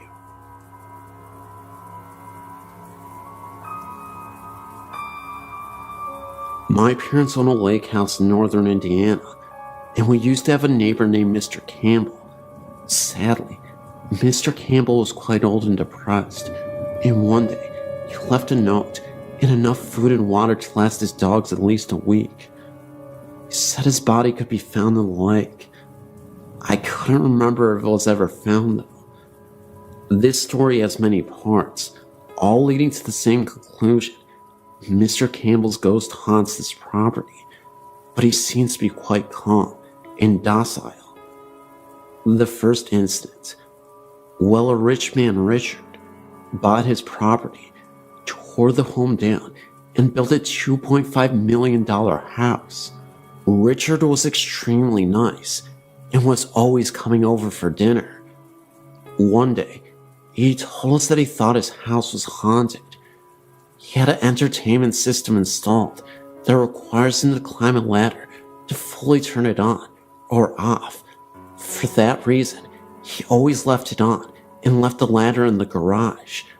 One day he had guests over and was going to put on the Indy 500, but the system was powered down. He said he watched TV the night before, and no one had been in the house. At first, he just assumed it was a power outage or something. He got the ladder and turned on the system. However, all of the settings were messed up. The volume was turned down very low, and the radio was on and set to a 50s station. The TV was off because of the radio. When he turned on the TV, it was tuned static rather than the Discovery Channel Richard had been watching the night before. He said he played it off as an accident to his guests, but that it kind of spooked him. Later, after this happened, again Richard assumed Mr. Campbell wanted to listen to music, but didn't want to disturb anyone, because no one had heard the music. Richard also had a roommate named James. The thought is that they were lovers, but no one really asked. Richard would travel to Chicago a lot, and James would be home alone. One night, my sister and I were watching TV in our room and saw lights shining outside and heard men talking. We looked out our window and saw about 3 police cars and about 6 policemen walking all over the house, looking at windows and knocking on the door. We went outside with our dad to see what was going on, and the police asked if we had heard or seen anything suspicious. We said no. Why? They told us someone had called 911 from the house, but only breathed into the phone for a couple minutes and then hung up. We told the police that Richard was gone, and usually when he was gone, James would visit his mother down the street. My dad called James' cell, and he was at his mom's for a dinner and a movie. He said he was planning on leaving soon anyways, and came to talk to the police. James let him in, and they searched the whole house, but no one was there. However, in the kitchen, a burner was left on high. James said he made pasta to bring to his mom's, and must have forgotten to turn off the burner. After the police left, James said he sometimes got a strange feeling in the house, like he wasn't alone when he knew he was, but that he never got scared. It was more like being watched over than stalked. My sister and her friend were sitting on our screened-in porch one Friday night after we got to the lake house late. They saw a man walk from the pier to Richard's house, and my sister called out, "Hi, Richard," or James, whoever it is. But the figure didn't stop or reply. He just walked up to the house and disappeared. The girl said a light never came on, and he never heard a door open. The next day, Richard was doing yard work, and my sister mentioned the night before and jokingly accused him of ignoring her. He told her he had not been home last night, and that he had just gotten back from Chicago early that morning. He also said that James was in North Carolina for the week for his sister's wedding. My sister and her friends were confused because they had both seen the man, and they were worried they had seen a robber. Richard asked if the outdoor lights turned on, and they said no. Why? He said he has motion detector lights, so if there was a person by the house, the floodlight should have come on, and his alarm didn't register entry last night. The next incident, Richard had to move to Chicago. It had gotten to be too much for him to constantly be driving back and forth, so he bought a flat in Chicago and put the house up for sale. James left too. The new owners are really quite annoying and full of themselves, so no one ever told him about the possible haunting or the house's past. One day Janet came over and asked us if the house had a story. I asked why. She said she had been in the shower when she saw an old man staring at her. She screamed, and he just disappeared. We told her about Mr. Campbell and everything, and she sort of freaked out.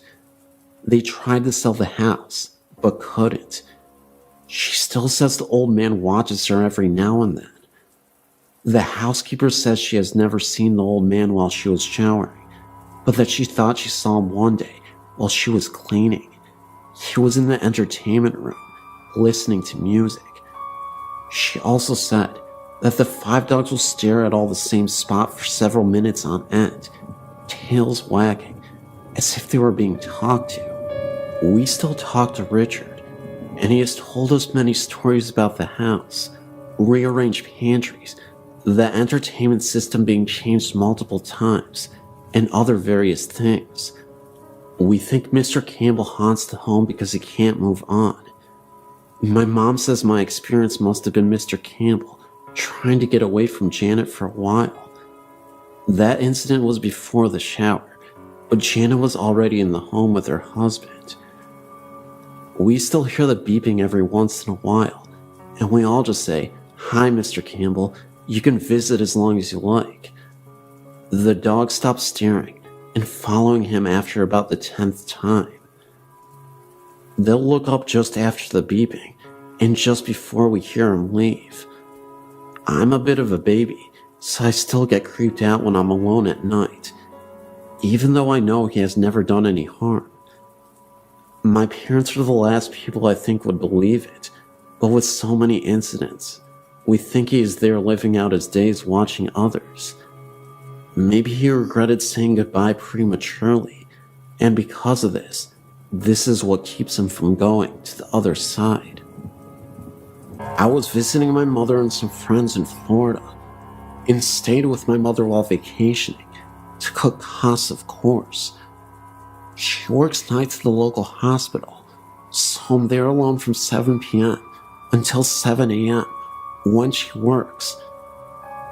It was a Friday evening, and my mom had just left for work. I was hungry, so I went out to grab a bite to eat. I got back to the house around 8 and called my friend, who was supposed to come over to keep me company, but he was running a little late. So I decided to keep myself entertained as I waited.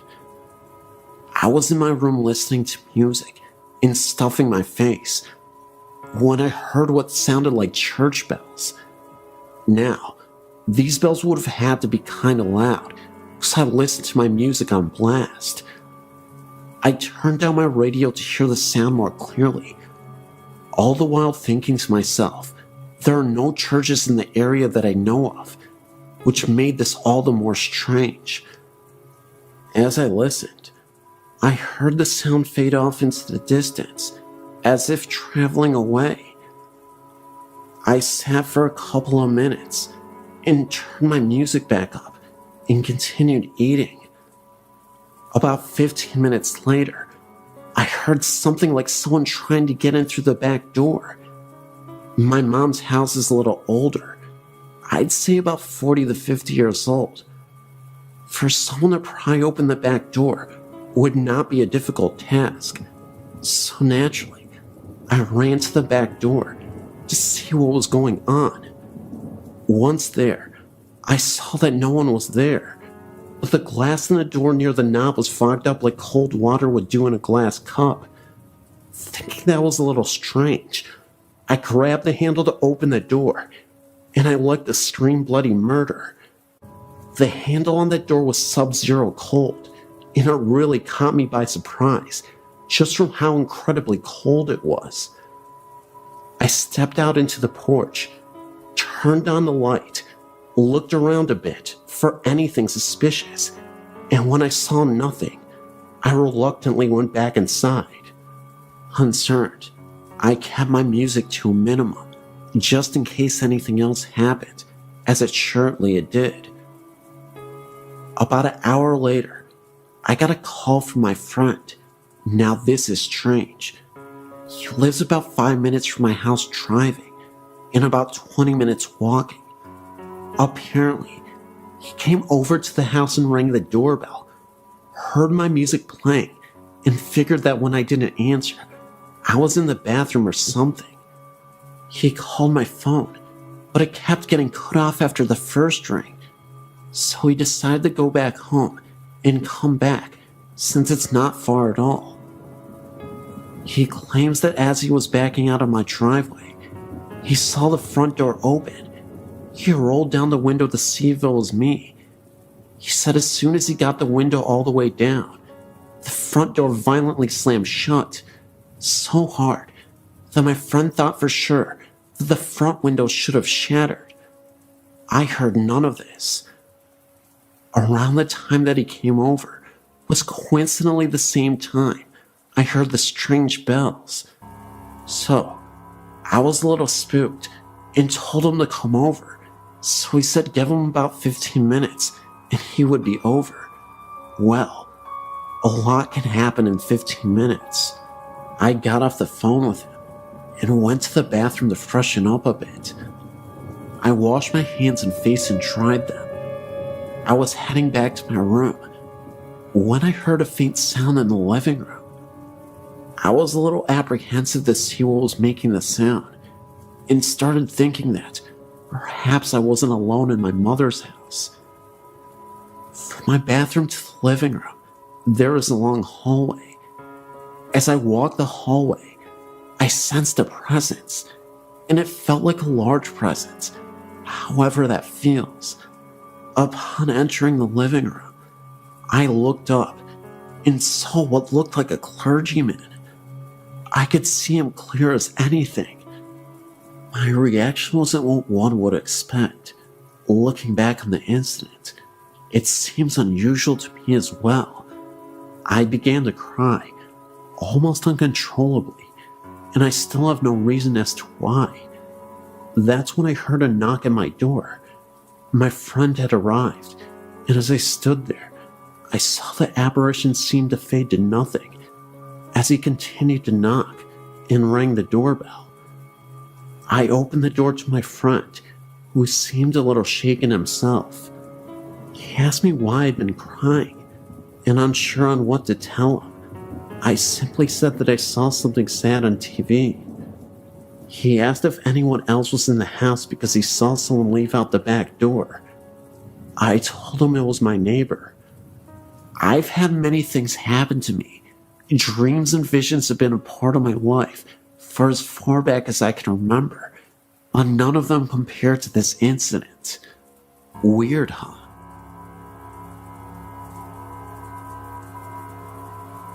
I was only about 3 years old when I first started seeing things in my old house. It started with the noises in the attic.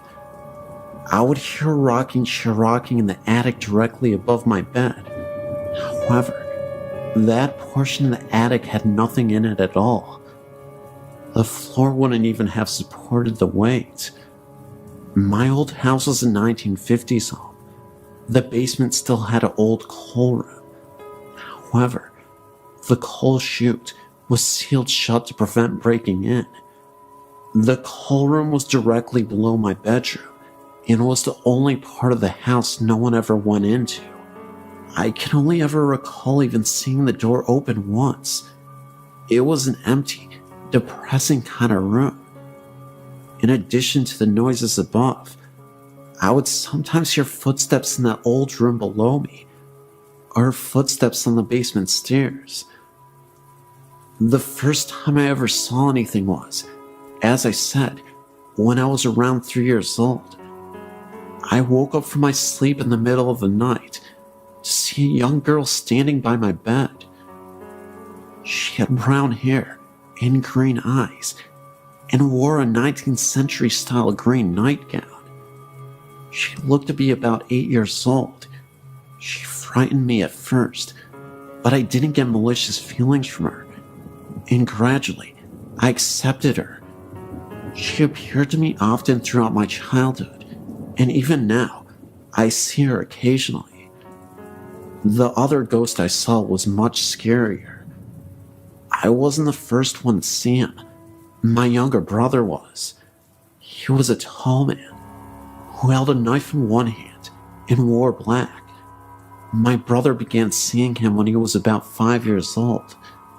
The man would appear in his closet, began to walk towards him, and then my brother in his fear would scream, and the man would disappear when my parents came running.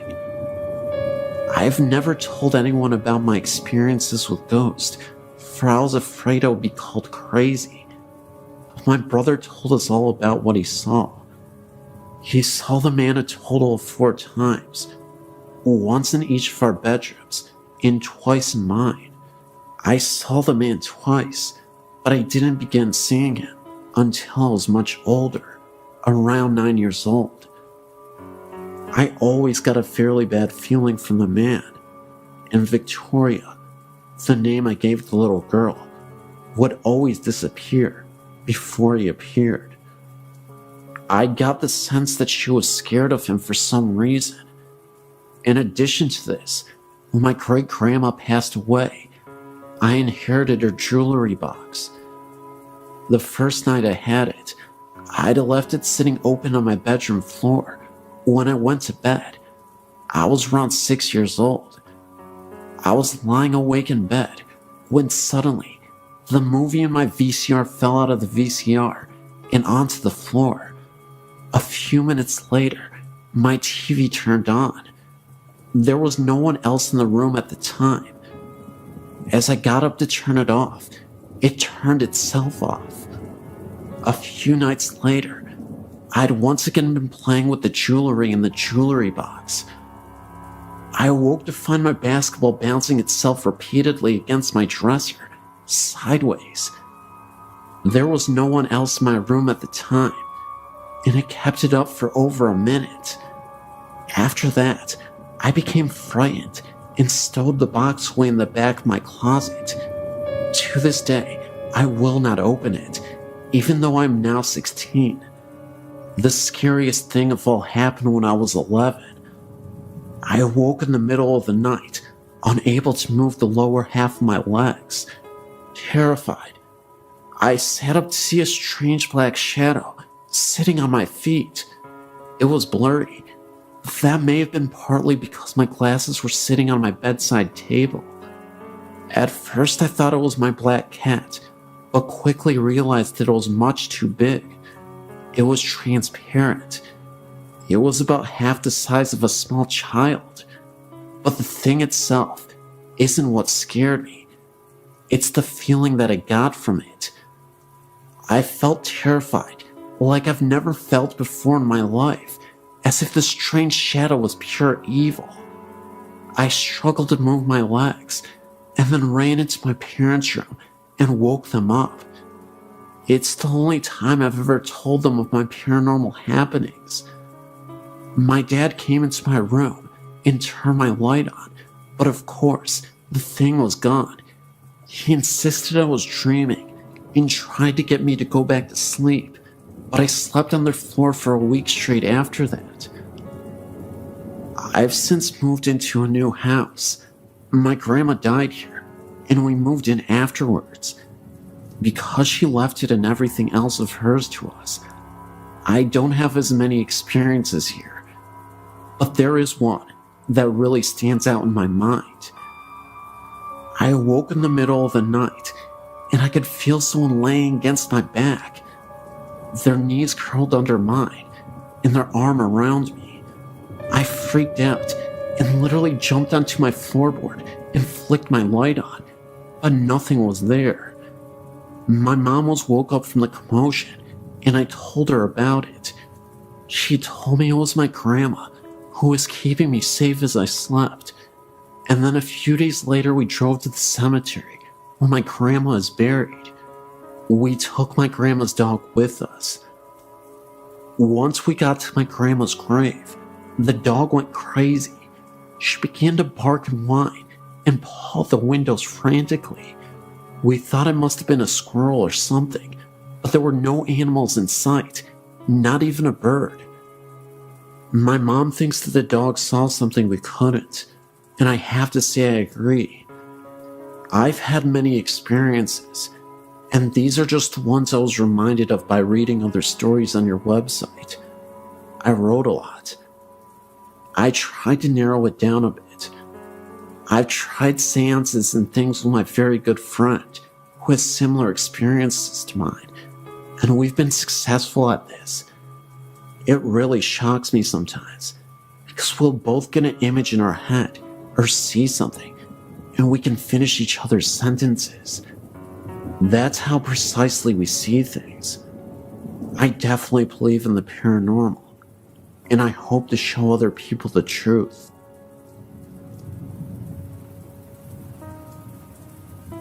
I lived in this area for over 30 years. Robinson Woods is the home of the Chief Chichi Pinque, as it is spelled on the sign, in the site of his burial marker. He was the last chief of the Potawatomi Indians, and he was related to the Robinson family. He died in 1953. There have been numerous ghost hunting expeditions conducted here, with reports of drums and shadowy forms of an Indian in pictures in the woods surrounding the memorial marker. These woods are connected to Catherine Woods, west of East River Road, south of the Kennedy Expressway. There's a trail that leads from behind the Chief's memorial marker, going to a small branch of the Des Plaines River. It is along this river that John Wayne Gacy buried several of his victims. Additionally, there have been numerous bodies found here over the years. In the late 1950s, 2 brothers went missing and were killed, and their bodies were discovered here. The area of these woods, more towards the Catherine Woods side, just south of the expressway, is where the American Airlines flight went down, killing all on board. On the east side of the East River Road, there used to be a horseback riding stable called Happy Day Stables, which was the site of many illicit doings. John Wayne Gacy was known to be friends with one of the stable hands that worked there in the 50s and 60s, and he was a frequent visitor there. This stable hand is the one who was responsible for killing the 2 brothers in the late 1950s, and it's local legend that Gacy participated in the murders. Of course, both Gacy and the other man died without ever revealing the truth of this. These woods have been the site of more phenomenon than can be counted. Generations of kids have gone there to dare each other to face their fears. I personally experienced the drums in the woods, the face of an Indian behind the marker, felt overwhelming fear, anger and sadness, and evil along the river behind the trail, and horrifying fear around the airplane crash site. That's my story, and many others, and the rumors surrounding this area.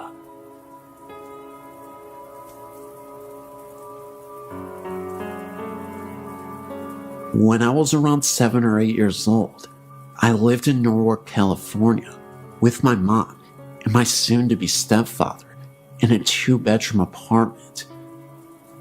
There are 2 things I remember most about living in that apartment. One was the beautiful Princess Canopy bed I slept in, and the other was the floating woman's head I would see coming into my bedroom from the hallway. I have and will never forget that image. It looked like an older woman with long, coarse gray messed up hair with some kind of hat. The first thing I think of when I remember her face was she looked like a witch. Pointy nose, moles on her face. From the moment I started seeing her float in, she just stared directly at me, went around the poles of my bed, and coming right at me. I would always put the covers over my head knowing she was right on top of me, and shut my eyes hard, and pull my fingers in my ears until I felt ready to look again. I've always believed and been interested in paranormal and ghost stories. After my grandmother died, I felt her hand on my shoulder in my then boyfriend's house. I turned around. Nobody was there, but for some reason, I knew it was her, and I didn't feel scared. I felt she was letting me know she's okay and with me. Lately, my sister and I have been looking at paranormal sites and researching videos and pictures of ghosts, paranormal stories. Your site is my favorite right now.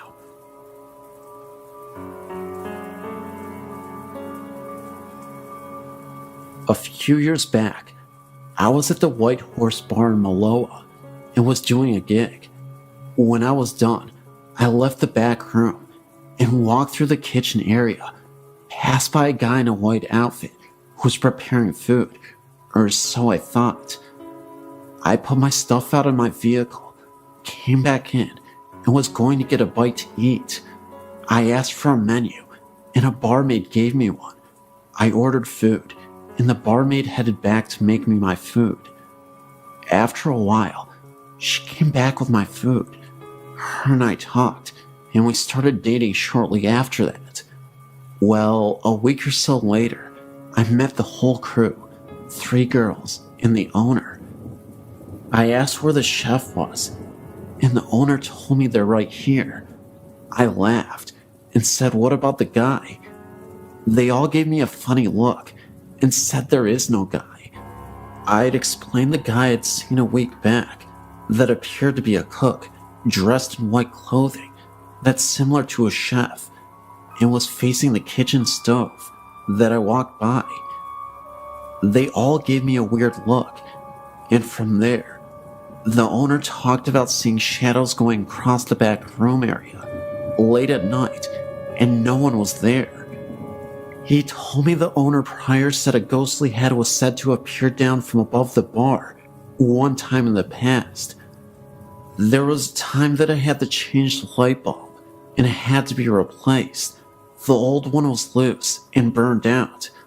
I tightened the new one in place and tightened down the fixture, and we were sitting down my girl at the time, and the owner and another of the bar ladies and I joked, the ghost will probably be here to flicker the lights, and the light will burn out. The crazy thing is, a couple seconds after that, the light flickered and went out. The owner got another light bulb, and I took the fixture enclosure off to find the bulb loose, but still good. One of the barmaids researched the property and told us the place a long time ago, back in the past, was a feed store, and that a guy in his teens got crushed to death from fallen feed sacks. I was born in Singapore in 1951 to British and Australian parents. We lived in various cities in Malaysia during the 1950s, 60s, and 70s. In 1957, we arrived in Kuala Lumpur, where we stayed until mid-1975. We moved into a company-owned house at Freeman Road, Kuala Lumpur, Malaysia. The history of the house is as follows. It and the house next door, number 17, were built just before World War II by the late Dato Gunlay Take, a then well-known architect, who became an early Malaysian High Commissioner to either Australia or Canada. He built them for his daughters. During World War II, the 2 houses, along with a large semi-detached house immediately behind, on what was then known as Gulfview Road, were taken over by the Japanese Army's secret police and known as the Kenta Pai, equivalent of the Nazi Gestapo. The 2 houses behind were used as compilation offices, and the 3 in jail in Freeman became senior military officers' brothels. The women in the brothels were both Asian and European, the latter being drawn from a pool of captured civilians and military nurses. Comfort women was the term used by the Japanese. Male military POWs were used as gardeners and cooks, etc. These staff, if they fell from favor, were executed, and some were obviously buried in the ground surrounding the houses, as some years later, we did find scattered human remains when excavating the gardens for our new orchid beds. On the advice of our doctor, who identified them as human in origin, we quietly reburied the remains. He said that if word got out as to what we had found, we would never get any Malay or Chinese domestic staff to work for us.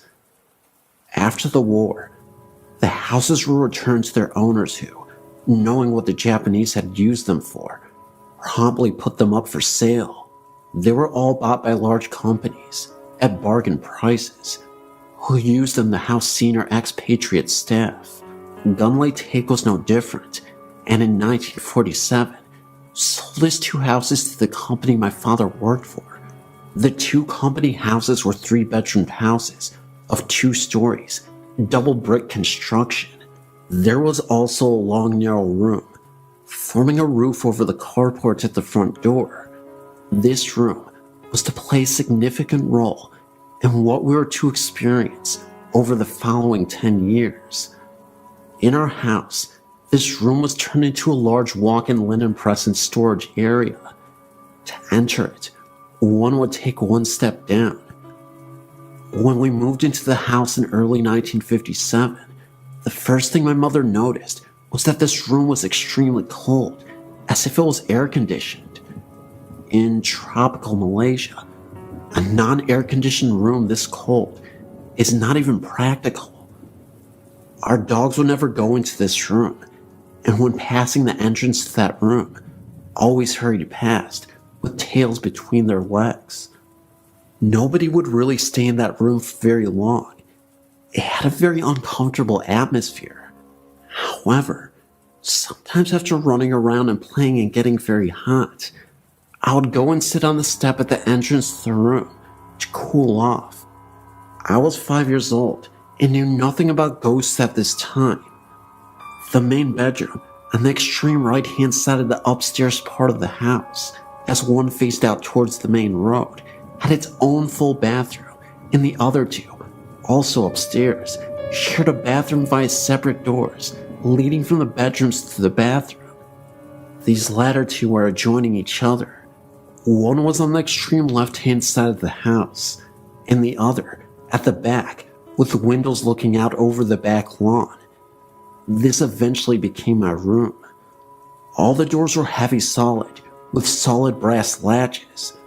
Windows were hinged teak framed, and had a bamboo awning type blind that rolled down over the window to give shade from the sun. Downstairs was a separate formal dining room, lounge room, kitchen, toilet, and downstairs storage room, as well as a storage area under the staircase. The lounge room opened up onto a rear veranda area. Remember, the temperature was over 85 degrees Fahrenheit plus all year round. As per usual, European expatriate practices of the times in India, Malaysia, Indonesia, Hong Kong expats had domestic servants to look after the household chores. All expat houses built prior to the early 1960s had separate servants' quarters on the property. This house had a 3-roomed building with shared kitchen and bathroom, and it had a car garage building sited at the rear of the property, about 20 meters from the main house. About 3 months after we moved in, funny things started to happen. The first incident was the appearance of a white cat. Interestingly enough, it always followed the last person who went into my parents' bedroom at night, the bedroom at the right-hand side of the house. This cat made no sound, but appeared from nowhere and scuttled into the room as the door was opened. This bedroom was air-conditioned. A thorough search of the room failed to find the cat, but next night, there it was, entering again. At the time, we had no cats. This cat was seen every night until my parents moved to the middle bedroom, which was nearer to the room that my younger sister and I shared. Their old bedroom was then turned into a guest room. Over the years, visiting guests who stayed overnight with us also saw this cat. One evening, about dusk, my mother, looking through the lounge window, witnessed a woman with long red hair, wearing a sort of white nightgown, standing near the front gate. She thought that this was unusual and walked out the front door to go talk to the woman. As she walked across the lawn, the woman walked away and went behind the hedge, which formed our front fence. When my mother got to the gate, she looked in the direction that the woman had walked and saw nothing. 3 nights later, My father saw the same woman walk into the entrance of the servants' quarters. He followed her, but found no sign of her when he entered the building. She was never actually seen in our house, only on the front and back lawn and in the servants' quarters, but she was regularly seen in the house next door, number 13, and also in one of the houses behind. The occupants of both these latter houses often saw her sitting on the edge of the bed brushing her hair, but there was never a reflection in the mirror. When spoken to, she would turn her head, smile, and slowly fade from view. We also saw an emaciated man in a military uniform. He was seen in our house, both upstairs and downstairs, as well as outside. One evening, my mother saw what appeared to be a body lying under a shroud in the front garden. About 8 years later, I also saw this figure, for lack of a better word, on the back lawn at first light one morning, and again at about 3 a.m. on another morning. From time to time, we would also see an old Chinese woman in the lounge room. She was wearing a white starched linen top with black pajama pants, cut in a traditional Chinese style. This used to be the standard Chinese domestic staff uniform in the immediate pre- and post-World War II era. We referred to them as black and whites. By the 1960s, the next generation of Chinese female domestic staff had abandoned this tradition for more colorful pajama suit type clothing. One would look up from reading a paper or a book and see this old woman standing in front of you smiling. She would then fade quickly from view. She was only seen in the lounge, in broad daylight, but never when there were a lot of people around. One evening when in my mid-teens, I arrived home from visiting a friend. As I walked down the drive, I noticed that the lounge room was lit up and a man with shiny, neatly combed black hair and wearing a khaki uniform was sitting in a chair with his back to the window and reading what appeared to be a newspaper. I got the impression that he was Asian and thought he was a friend of my father come to visit. Later, I recollected that the furniture in the room was different to what we had in there. When I entered, I found the whole house, including the lounge, to be in darkness, the rest of the family having gone out and the servants retired for the night. Thinking back, I think this man was probably a Japanese military officer. I only experienced this once, and my parents never did. Occasionally we would also hear a woman's voice calling out in terror. We couldn't figure out what she was saying, because she was saying it in Japanese. It was then that my parents realized that what we had seen and experienced were most likely the spirits of those who suffered there. After finding this out, we began to suspect that the cold room I described earlier in this narrative may have been used as a place for the ill treatment and execution of prisoners. My father learned that after the war, health authorities advised that the original septic tank was too close to the house and a new one had to be installed. While digging the new pit, workers had dug up human remains. We left the house in 1967 to move to a new house nearby.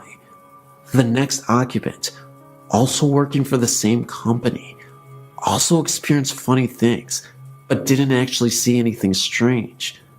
This family's dog on several occasions also dug up human bones from the gardens.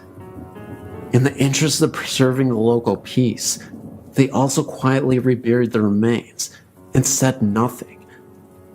I didn't find out about what they experienced until many years after they had left Malaysia and returned to England. The company sold the houses in the mid-1970s after my family had left Malaysia.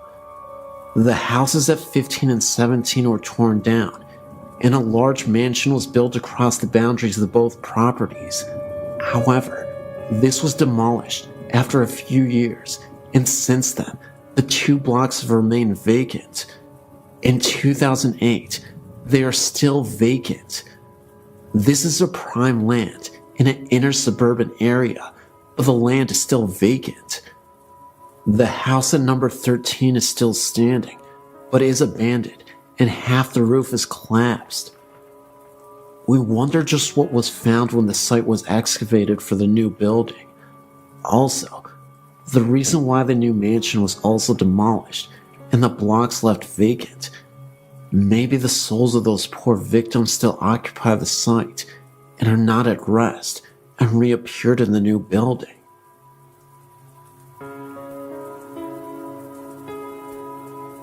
I was shocked to see that in Lovejoy, Georgia, there were apparitions. I too had an experience, but didn't think much about it, especially after everybody looked at us. My mother-in-law also saw it, as if we were crazy.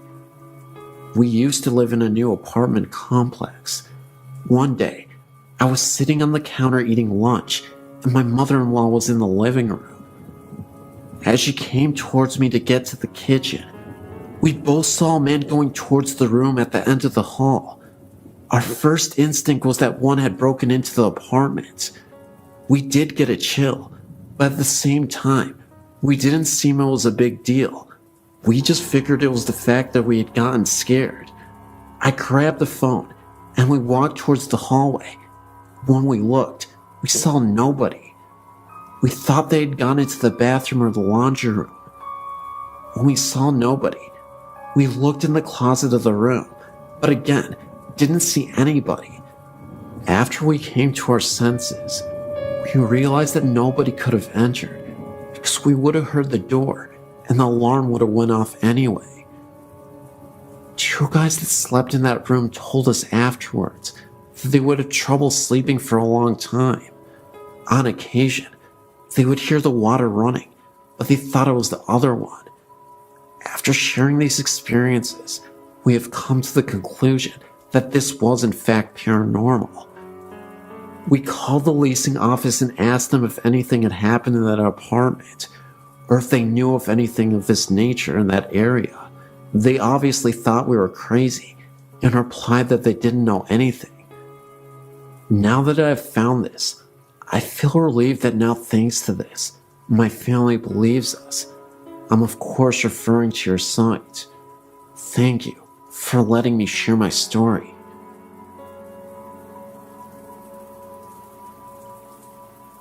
There's a lot of things in my life I've seen over the years, but nothing has disturbed me quite like this.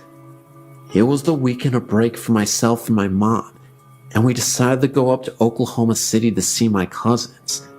Everything was great. I got to see some relatives, and nothing seemed quite out of the normal.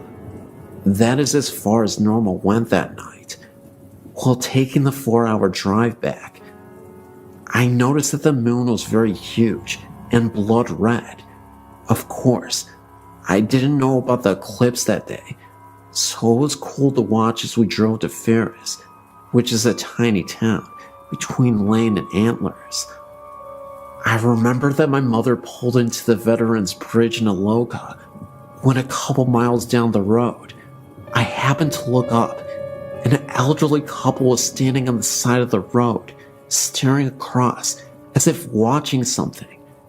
It reminded me of the Grant Wood painting of the farmer.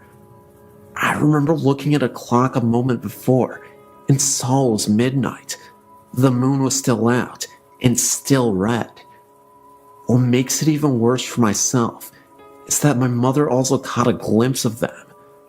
I turned around shocked, and I felt like if I turned around, they would be flying behind us screaming. I've passed by several times since then, and every time I get a shiver up my spine, remembering what happened that night. I still get teased a bit about it, even to this day, even though my mom was pretty spooked out herself. My dog and I have been traveling the mountains of upstate New York and Pennsylvania for 17 years. So when he left me last February 2007, I brought him to his favorite spot. There was still snow on the ground, and tracking through the woods at this time was very difficult. I tried to break ground with the pick that I carried, but the ground would not permit me. I found a nice spot and laid him under some brush beneath some trees. I told Dylan I would be back. 3 weeks passed before I was able to get back to him. When I was driving up the dirt road, all I could think about was how I was going to find him. Being where I'd laid him down, I thought I'd find him in pieces. Was getting sick to my stomach. He was my boy, and this had to be done. When I reached him, it was just like I had laid him down. Thought this was weird. He wasn't even stiff. It was like he was waiting for me to come back. It was nice being with him, even though he had passed. The rest of the afternoon off and on, I dug his grave, going very deep so the wild animals couldn't dig him up. I took off my coat and wrapped it around him and laid him in the grave. Dusk was setting in, and all of a sudden, I heard children moving all around me, laughing and giggling. I knew this wasn't natural for children to be where we were, for the closest house was at least 10 miles away. I still dismissed this in my mind, as the circle we were using around me kept getting smaller. I would stop every now and then and listen, but I would hear no breaking branches, which should have been happening. Thank God I already had a cross I made, for night was now upon me. When I was tracking up the mountain towards my car, these spirits were in a horseshoe behind me. Every now and then, I would turn around to keep them behind me, but this still didn't stop the giggling. Never heard this type of laughter before. When I made the clearing where my car was, the noise finally stopped. I popped the trunk open to put the pick and the shovel in. Then, I leaned over the hood of my car. There stood 5 solid white entities at the edge of the woods. They were not children. For the past 11 months, I've been visiting his graves to make sure his resting place is kept up and comfortable. Once, I saw a dark figure that drifted across the opening. Another time, this figure was floating 7 yards from me. I even heard bullfrogs croaking. I'm an educated man. I'm not crazy. Can't talk to anyone about this without people thinking I'm weird or mentally disturbed. Either way, this was a tale that I thought you'd enjoy. It's 100% real. I swear my life on it. I know I may only have my word, but it's the best I can do. I've worked at St. Francis Hospital in Peoria, Illinois for over 20 years. I've seen some of the nun ghosts on the 7th floor, where the laboratory was when I worked there. The morgue was also on that floor.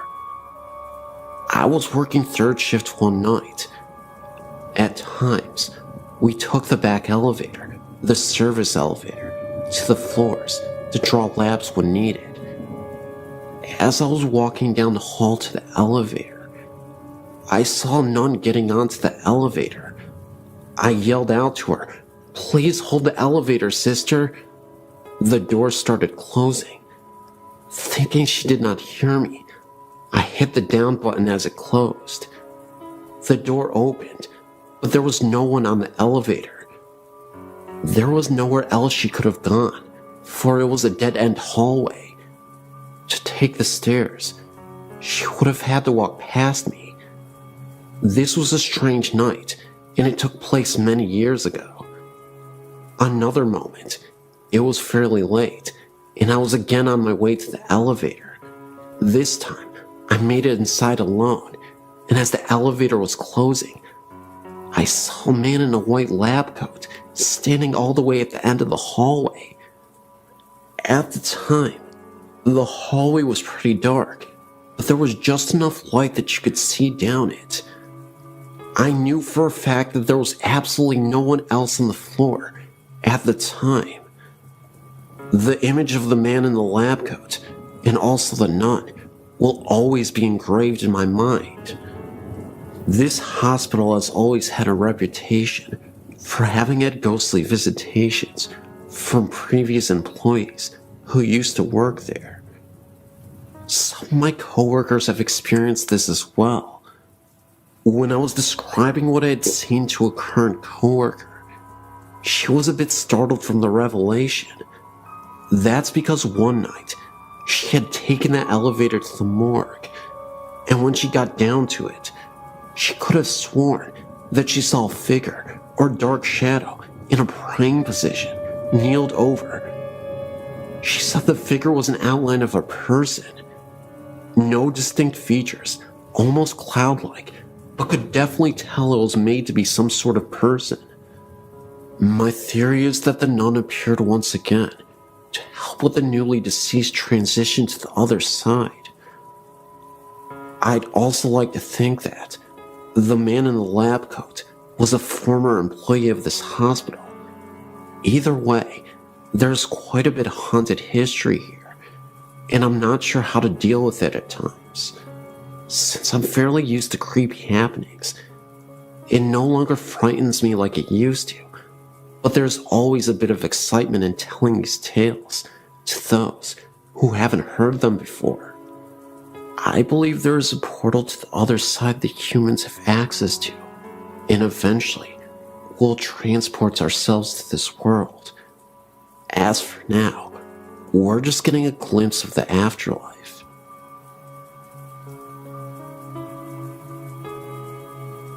This is an authentic story, and it happened to me. I've already posted this on allaboutghosts.com, but I've not heard anything about this place other than my story. Maybe someone out there has had a similar experience, or even paranormal things happen at this place. What made me want to add my story here is when I read the story about Tacoma, Point Defiance Park, 5 Mile Drive. This story grabbed me and was almost disturbing to me because it is so closely related to mine about a little girl. However, this was no ordinary looking girl. She was looking real, of course, except she had no eyes and was smiling, and then all of a sudden she disappeared. I was searching here to see if there was anything from my spot at Eagle Falls. When I went to this favorite swimming hole of mine on the Sequoia River, this is a very beautiful swimming hole, almost lagoon-like, where the river flows with falls into a pool of deep colorful water, and under the water, on the side of the walls, there are huge giant flat rocks that drop off down where you cannot see the bottom. The rocks above have been carved into the star-like settings that have become flat, and then go down into where the river wall is. Across the river, which is only about 50 feet or so, there are rocks where people can climb to. There is a rope swing tied to a tree on this side also. It's a popular spot for people to swim in the summer. I really like this place for swimming and floating on my raft with flippers, so I can move faster to swim up the currents of the falls better and ride the river down. This brings me to my story. I was headed towards the place where I was going to do just that, and noticed there were 2 people to the right of me, a man and a woman, one sitting next to the rope swing, and the other climbing up the rocks. And to the left of me, there was this little girl, about 6 or 7 years old, and standing about 3 feet away from me, on the edge of the rock by the water with her head turned slightly, and just smiling at me. I am swimming still almost to passing her, and noticed she's still smiling, so I smiled. I waved to her and said hi. She still smiles at me, but says nothing back. I looked at her again, this time into her eyes. We locked eyes for a second, and that is when I noticed her eyes were very dark, to the point where I couldn't see her eye color.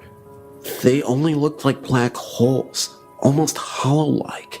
Everything about this girl seemed normal, except for her eyes. She had a cute little swimsuit that was lime green, with little white flowers on it, and a little ruffle around the waist. She was tan, and had golden blonde shiny hair that came down past her shoulders, and also had bare feet. She was alone. There was nobody above her or next to her. I was thinking that maybe she was standing there watching her mother swing from the rope swing or something, but as I swam a little bit past her, I suddenly turned to look back because I feared her being too close to the edge and wanted to let her to know to step back. But as I turned to do this, she was gone. Now, I was wondering how she could climb the rocks that quickly and how she could be completely out of sight when I only turned for a second, then looked back. Surely I would have noticed her walking away, at least if she did climb the rocks, or even if she had fallen in, I would have heard the sound of water splashing. I was only a few feet away from where she was standing, and I quickly went to the area where I saw her, and nothing.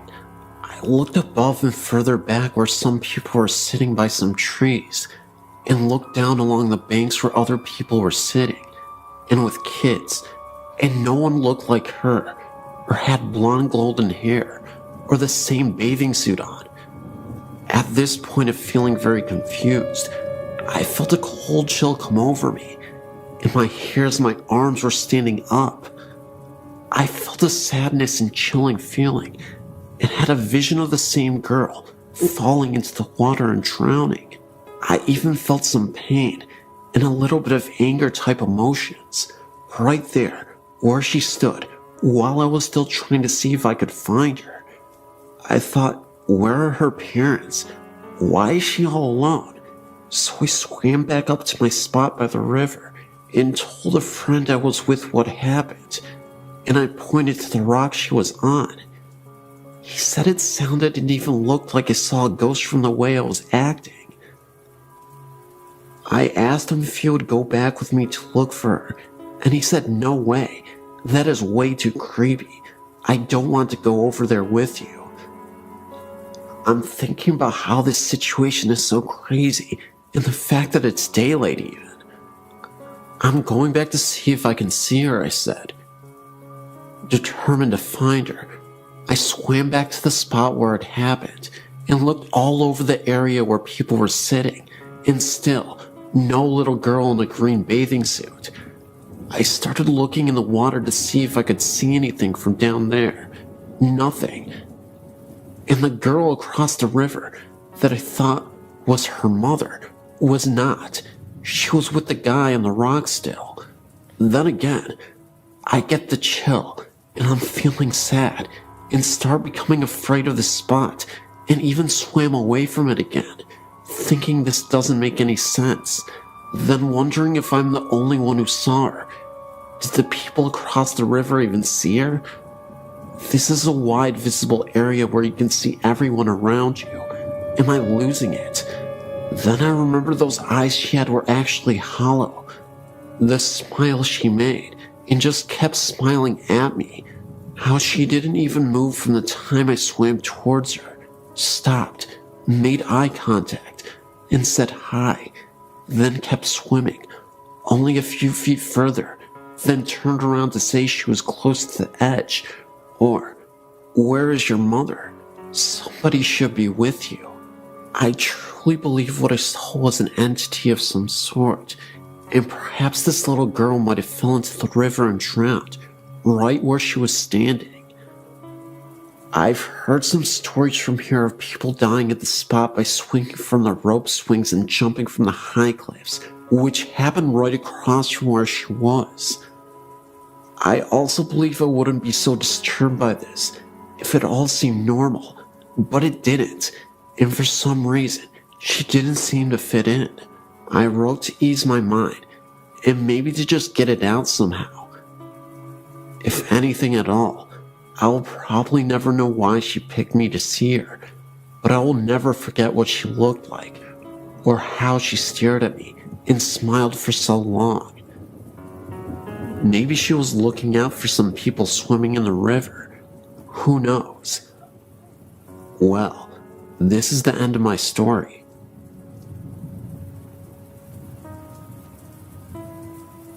Up until I was around 10, My mom, sister, and dad and I lived in a house called Fielder's Green, which was in Lanark, Cornwall. The house must have been around 50 years old and was originally 2 cottages joined together, meaning it was fairly big. To begin, the only things that would happen would be the odd cold spot, and often I felt like I was being watched. Another time, my mom went to use the downstairs bathroom, leaving my dad in the kitchen, when she heard a man cough loudly outside the door. Thinking it was my dad using the study, she shouted something, only to hear no reply. She left the bathroom. There was no one outside or even in the study. When she went back to the kitchen, my dad was at the same place. She asked him if he had followed her to the bathroom, which incidentally wasn't near the kitchen, and he said he hadn't moved. There was no one else at the house at the time, apart from me and my sister, and we were in bed. Another thing that happened was when my mom, my dad, and my dad's friend were sat in the kitchen late one night, when they suddenly heard an almighty crash from my bedroom upstairs. My mom said it sounded like a full-grown adult being thrown to the floor. Thinking maybe my wardrobe had toppled over or I'd fallen out of bed, they ran upstairs and found me fast asleep with nothing out of place. Later on, they even got someone to check the chimney in my room to see if a stone had fallen down it, but they found nothing. To this day, we don't know what the crash was, or indeed who made it. The most unexplained incident, however, was the sound of a singing lady. My mom and dad were asleep in bed, and they were woken by a tuneless humming outside their bedroom door. There was no way it would have been me or my sister, as we were only young, and it was quite clearly the sound of a woman. The sound came along the corridor from my room and gradually disappeared downstairs. Another time, my mom, sister, and I were inside my mom and dad's bedroom, helping my mom fold up some laundry. My dad was outside mowing the lawn, and we could see him from the room. After we had finished, we went to open the bedroom door, which was shut. We couldn't get out. The door had no lock on it and wasn't jammed. There was no draft in the room, as it was an airless summer's day. It felt like someone was standing outside, holding onto the handle to prevent us from leaving. My mom, who was obviously stronger than me and my sister, tried the door too, but there was no lock. In the end, we had to shout outside to my dad to come and let us out. He opened the door easily, and there was no sign of it ever being stuck. We left that house when my parents separated, and I found out from someone that knew the current inhabitants that they too were experiencing strange things, such as their child's toys being turned and turned off during that night.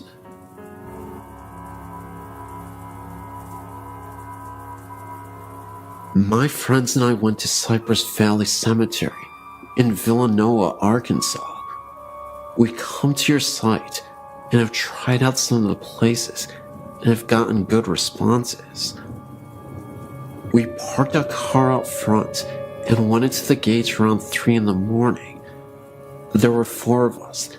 There were 2 guys, and then my best friends and I, who are girls. The guys went in first, and we followed them soon after. Immediately entering, we all had a very strange feeling come over us. My best friend and I decided to go back to the car and let the guys walk around and explore some more. We were alone in the car for nearly 20 minutes with the windows rolled down because we were smoking when we started hearing screams from the distance. They sounded like they were coming from a woman. We saw no one else there.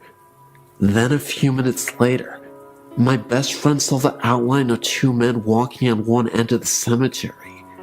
She assumed it was our guys, so she called their cells, which when they answered, the lights from the phone showed us that they were on the complete opposite end.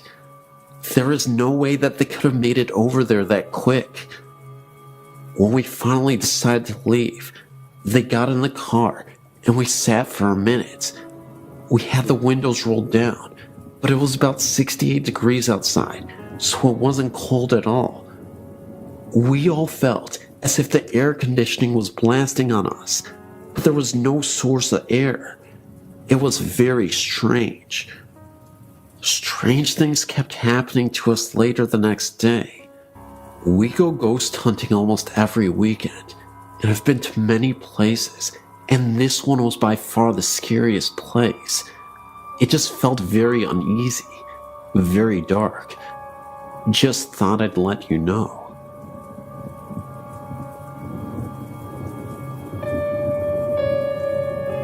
Here's one of my stories of paranormal activity. From being very young, my brother and I had always experienced things we knew were not normal. But of course, our grandparents, whom we had lived with since we can remember, brushed it off as childish imagination. As we were growing up, we saw less and less unusual happenings. It all began when I was 15 years old. My brother at the time was 17, and our grandfather passed away. My entire family reported seeing him the night after he passed away. Now, my family has its skeptics and its believers, and every one of them reported seeing him laughing and looking much younger and healthier than they'd ever remembered. He smiled at them all and said goodbye. Now, my brother and I had not seen this apparition, so we brushed it off as their subconscious projecting an image they all wanted to see. Of course we were believers, but we thought if anyone would have seen him, it would have been us, for we had been there for him when nobody else had ever been. Well, our thoughts came to reality one night, around 5 months after his passing, and this supposed collective haunting. My brother and I were up in his room playing on the PC. My grandmother was out, and my little sister in bed. Now my grandfather, or Daddy, as was his nickname, always enjoyed his music and always had it on extremely loud. We were laughing at something on the internet when John Lennon, Imagine, began playing very loudly downstairs. Well, at first, we thought it was a cruel joke by our neighbors. This particular song had been his first choice for his cremation, and so I, being the braver of us, stormed downstairs to find it was indeed coming from the office room that was my grandfather's. I walked into his old room to find it was freezing, and there were no windows or doors open, and the CD player was not on, and the music was still going. Then, there was a knock on the back door. Usually our neighbors used our back door, and the music stopped. My brother was now downstairs with me, and we thought it must have been our neighbors there to complain, and the noise, so he unblocked and opened the door. Opposite the door was an outside toilet, and as my brother opened the door, he froze. His face paled, and I could tell there was something wrong. I looked outside to see nothing, but incredibly shaken by the music, I slammed and locked the door, turned every light on in the house, bar my sister's, as she was seemingly sound asleep, and sat downstairs, waiting for my grandmother. To this day, my brother will not tell me what he saw outside, but I doubt it was the friendly spirit of my grandfather coming to say goodbye. The reason I believe this is because the morning after, my little sister said, "Do you believe in ghosts?" I didn't react and merely asked why. She then replied that the night before Daddy had been in her room when she was crying about his passing, telling her to shush, that everything was okay and he was happy. Also, my neighbors, who were really quick to complain, never mentioned any loud music coming from our house. So I really want to know why only us heard this music, and more importantly, who had been outside when my brother had opened the door. There is a 2-story house right in the center of town that I lived in 1958 or 1959. It is known as the Old Van Delzum House. Both my cousin and I experienced odd things in that house. There were many times that we would hear footsteps, such as a man wearing boots walking from the upstairs front bedroom towards the back bedroom to the left of the stairs. My cousin also said that she saw an old apparition in the backyard. I went to see the psychic Carol Pete this week and showed her a picture of the house.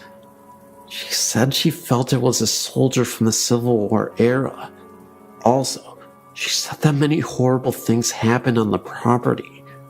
No one ever died in the house, so it is connected with the land it sits on. We stayed there only about 2 or 3 months and moved to another location in the same town. I also found out that I am a psychic medium. Have had many unexplained things happen through the years. This soldier is not threatening. He does not know he is dead. Wish the house was mine so I could try to help him. All this has been burned in my memory for nearly 50 years. Hi, my name is David. I'm a French student, and I wanted to share some eerie things that happened to me and to some of my friends with you readers. My grandfather died last year. He was a total atheist and believed that supernatural was just some bullcrap, and that people who got interested in it were pitiful fools. What's more, he was a convinced internationalist communist and often led some speeches against God and the church. I was the contrary of my grandfather, a conservative Christian loving God and fatherland, so the situation often led to arguments between my grandfather and me, as we're obviously on a different wavelength, but it didn't matter. He was my grandfather. I was his grandson. He loved me, and I loved him as well, and we would often laugh together. Well, as a Christian believer, I believe and still believe in hell, and I feared that my grandfather would go there after his death because of his resolute anti-God feelings. So I said a lot of rosaries so that God would put him on the right way. One day, as I went back from the university, I got a phone call from my mother. She told me that my grandfather had been sent to the hospital in order to cure a little pain in the knee. But when the doctors started to inspect his general state of health, they found out that my grandfather had a generalized cancer, and that is why he felt so tired.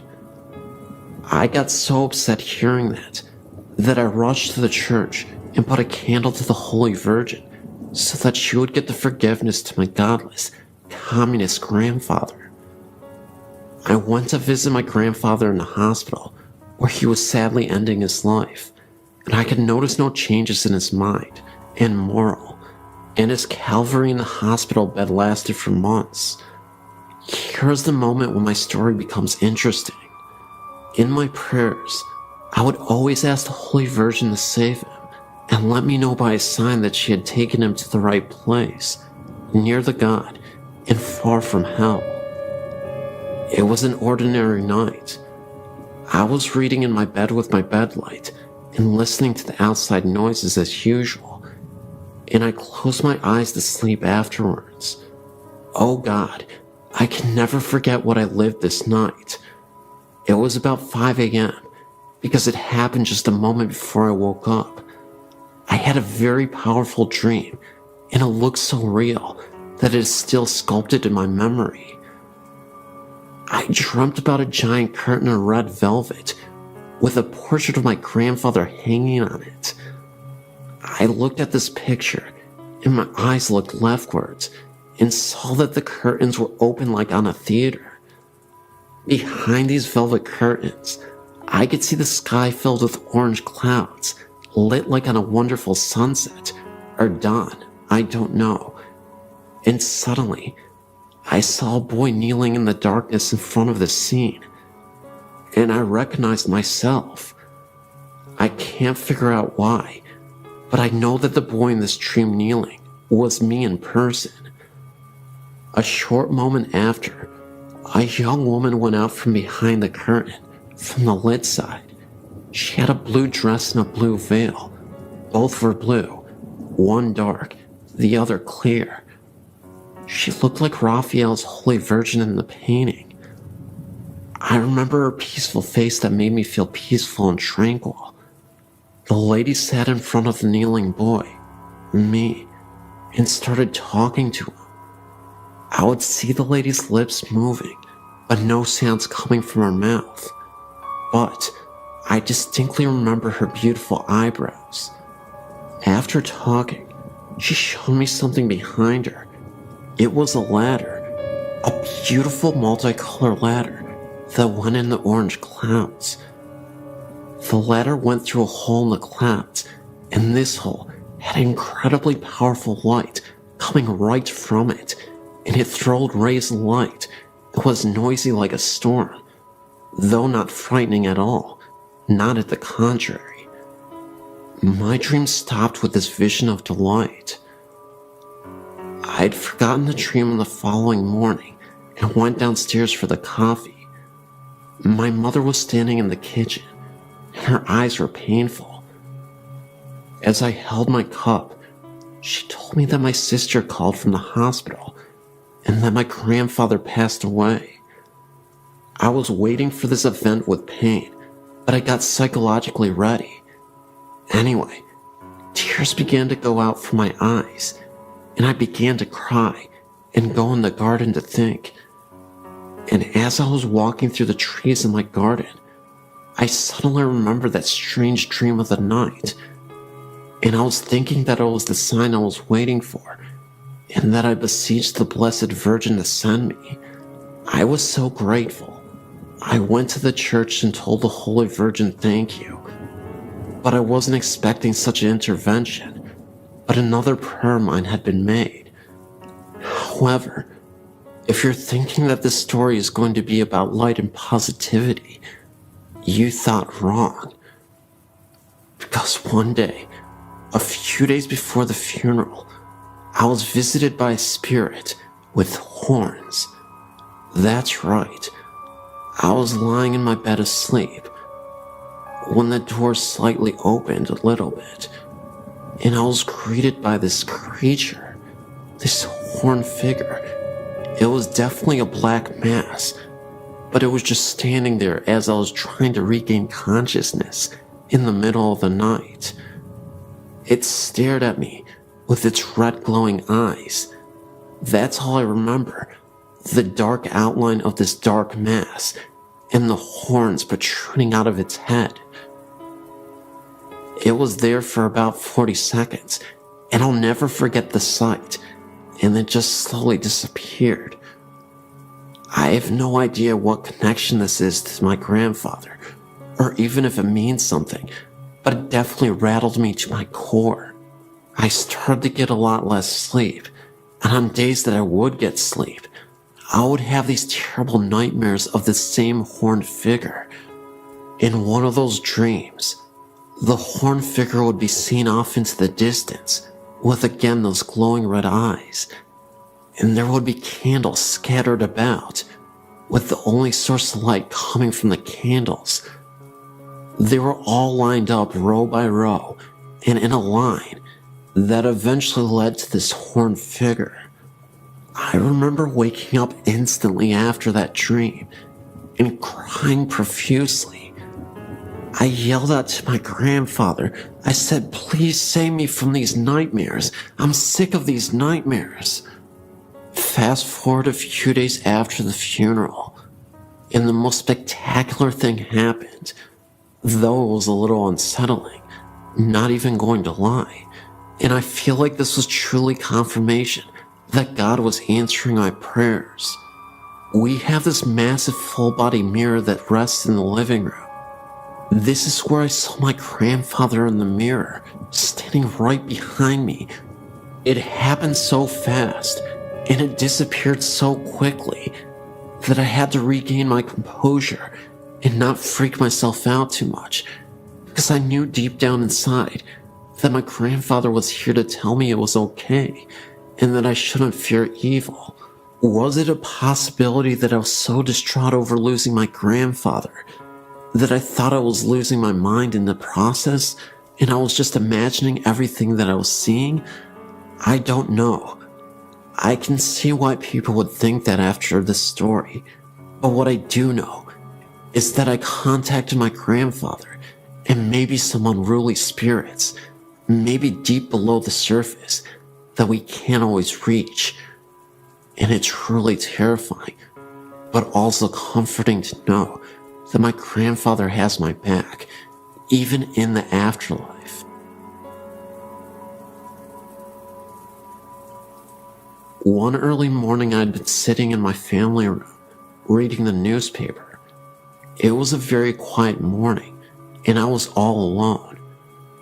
The sun was coming through a bedroom window off the family room and shining down the hallway. It was one of those extremely bright sunrises, the kind where you can see dust particles floating through the air. I glanced up as I was turning the newspaper page. I then saw in the sun rays the outline of what looked like a man. It had a light black to gray color. It had no details, just the outline of its body. It was about 3 feet off the floor and had no legs from around the knees down. I could see the arms. It had no hands either. I just remember telling myself, wow, it's a ghost, and I took it all in. I told myself not to turn my head or blink. The ghost appeared to be looking into the bedroom. It turned its head slightly to the right. At that point, I had to blink. My eyes were drying out. When I did that, it was gone. I then got up and put my hands through the spot where it was. I guess I wanted to see if it would be cooler or something, but it was the same temp. I just stood there in amazement of how cool that was. I also needed to add, it was no one's shadow, and it's hard to describe, but it was not a shadow. I could see the dust particles going through the figure, and the figure was in the middle of the hallway. It was 3-dimensional. It actually looked like a hologram. I really love those rare ghost encounters.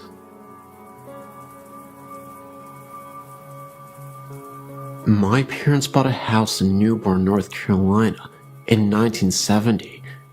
It was a brand new home in a new neighborhood. I lived in this house with my parents and younger sister until I went to college in 1994. The house was a 3-bedroom, 2 full bath ranch with a carport. Before I was born, my father enclosed the carport and turned it into a large den. The original steps, carport door frame, and window frame remained and led up into our kitchen. It was an interesting layout because you could look through the open window frame from the kitchen and see into the sunken den, or vice versa. The bedrooms were on a long hallway at the back of the house. The hallway could be reached by 2 doorways, the kitchen and living room, actually one big circle. The first bedroom in the hall faced the street. The bathroom was next, another bedroom, and then my parents' bedroom at the end of the hall. The room next to my parents' room was mine until my little sister was born. I was 5 years old. I was moved down to the first bedroom. This room gave me the creeps. The closet door would slide open a bit on its own, which my parents said was probably a draft from the heat or air conditioning. However, after someone broke into my bedroom window while I slept and stole a few things from my room, I never stayed in there again, usually sneaking into my little sister's room and sleeping with her or sleeping on my parents' bedroom floor. I constantly slept with the bathroom light on and a bright night light or lamp. I would wake up in the middle of the night and hear odd noises that made me feel paralyzed and cold all over. One would think these irrational fears would subside with age, but they seem to intensify over the years. One recurrent incident that still bugs me occurred in the kitchen, den area. Whenever I would be sitting on the couch watching TV, I would see the silhouette of a person walk by the window frame from the old carport. I would assume it was my mom or dad because the shape was tall. What would scare me to death was the fact that no one would appear at the door leading to the steps after I would see the shape walk by. Many times I would call out to my parents, thinking it was one of them, but no one would answer, and then I would walk up the steps and look into the kitchen. There was never anyone there. Most times, this would happen when I was home alone. On numerous occasions, my parents would come home to find me sitting on the front porch steps or sitting in my car with the doors locked. This went on for years, and I was very excited when I moved out to go to college. Years later, I went to visit my little sister and stayed with her in her college dorm room. We were telling ghost stories with some of her friends when I told her my accounts of the shadow. I was in mid-sentence when my sister finished my thought and described the incident in perfect detail. I had never told my sister about this because she was much younger and I didn't want to scare her. Needless to say, we were both shocked and had goosebumps. We compared stories, and it seems we had very similar experiences in that house. My parents eventually built a new house about 10 miles away and sold that house. I wonder to this day if the new owners have ever experienced any of the oddities that my sister and I did.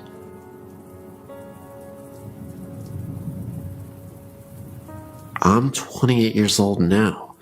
The paranormal has always interested me, but only recently have I started to research it. I've come to believe now that some things I've experienced as a child were probably more than nightmares.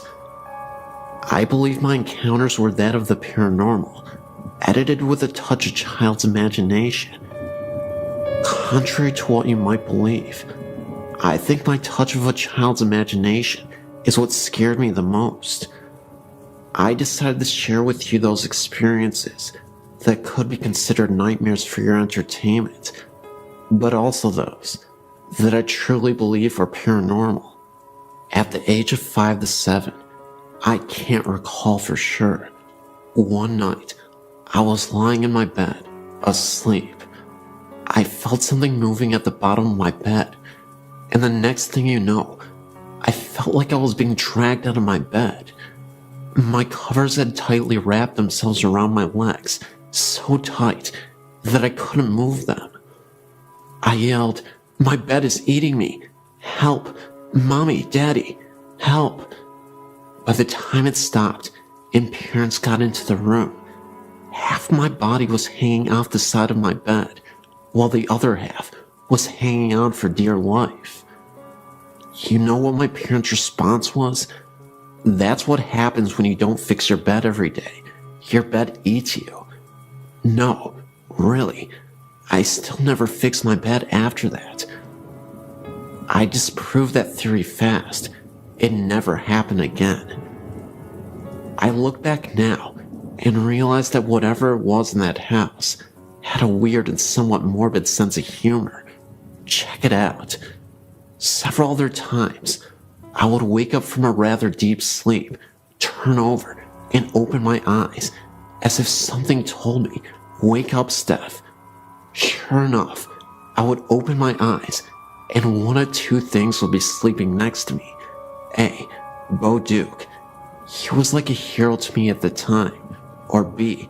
An orange mummified witch with a cone-shaped hat and empty eye sockets. Now, you would think waking up next to Bo Duke saying hi, Steph, would be cool as all heck, but no. I would freak out, jump so high I would fall off my bed, and thump, and run to my mom's room screaming, Bo Duke is in my bed, help. It was way more dramatic when I saw the witch. Now, here's what really makes me think it was actually a spirit playing games with me. As I got older, about 10 years old I would say, the occurrences were not so graphical. I would still hear a voice say, wake up, Steph. I would open my eyes and see a pitch black silhouette of a man standing in the far corner of my room, about 6 feet tall. I would blink my eyes a few times. He was still there. I would pull the cover over my head and then peep out. He was still there. Of course, I then freaked out and ran to Mommy's room screaming, the boogeyman is here to get me. Help, Mommy, the boogeyman is here. This would happen several times a month, for a good year or so it seemed. The last occurrence was years later, when what believed to be the same silhouette mentioned above ran across my room. First, I saw a blur run down the hall to my left and stop at the middle of the wall near the footboard of my bed. It took a moment for it to take shape, but it was definitely the silhouette of a human. I started to dart, and the moment I moved, it darted towards the other wall and vanished. I freaked out and flew to my dad and told him that there was someone in my room. Years later, when I was old enough to understand, my dad told me of the ghost of an old lady that dwelled in the house. She was a nice, but sometimes grumpy old gal. However, that doesn't explain the man that was in my room. I still can't figure out if the Bo Duke witch thing was truly a nightmare, or a spirit messing with my head, using the touch of a child's imagination.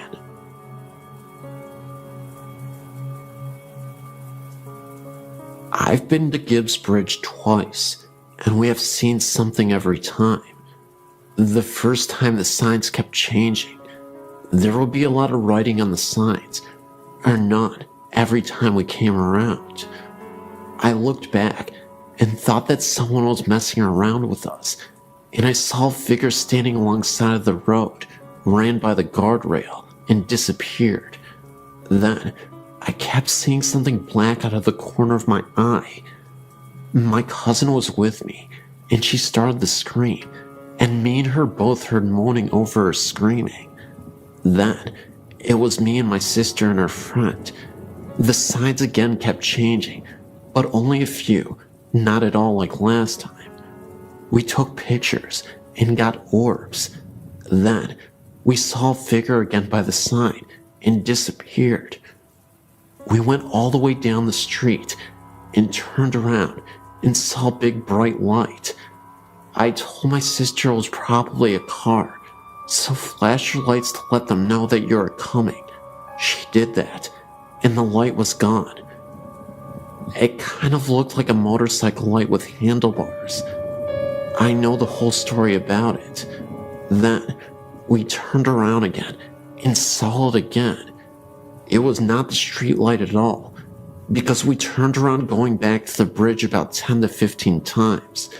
It only showed up about 3 times. The weirdest part of that night was we left, and my sister's phone was in the center console. Nobody was touching it. Somebody that we know called us and wondered why we called. Nobody did it. It was in the center console the whole time. My sister looked down and saw her phone hanging up, and they said we left a message. It was all 3 of us talking, and it was muffled. Tell me what you think, and go out there sometime again. Thanks for reading my story.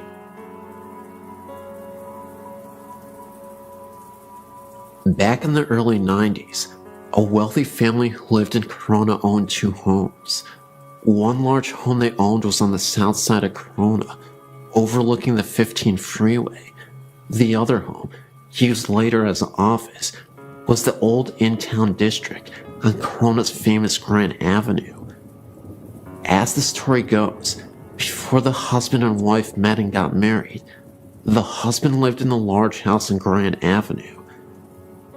The house once been a funeral parlor, and almost nightly, the husband would hear talking and other noise coming from the room next to him. He would check the room, only to find it silent and nothing out of place. After he met his wife, they purchased the large house on the south side and turned the Grand Avenue mansion into an office. One of the children of the family went to my school, and he claimed that their family had experienced all kinds of strange phenomena in the old mansion. One instance, a soda can was completely knocked off of a nightstand right next to a bed that he was sleeping on, and constantly they would hear footsteps upstairs. And the mother once said she was in the bathroom and the door suddenly flew open. All of the windows were closed, eliminating any chance of a drift.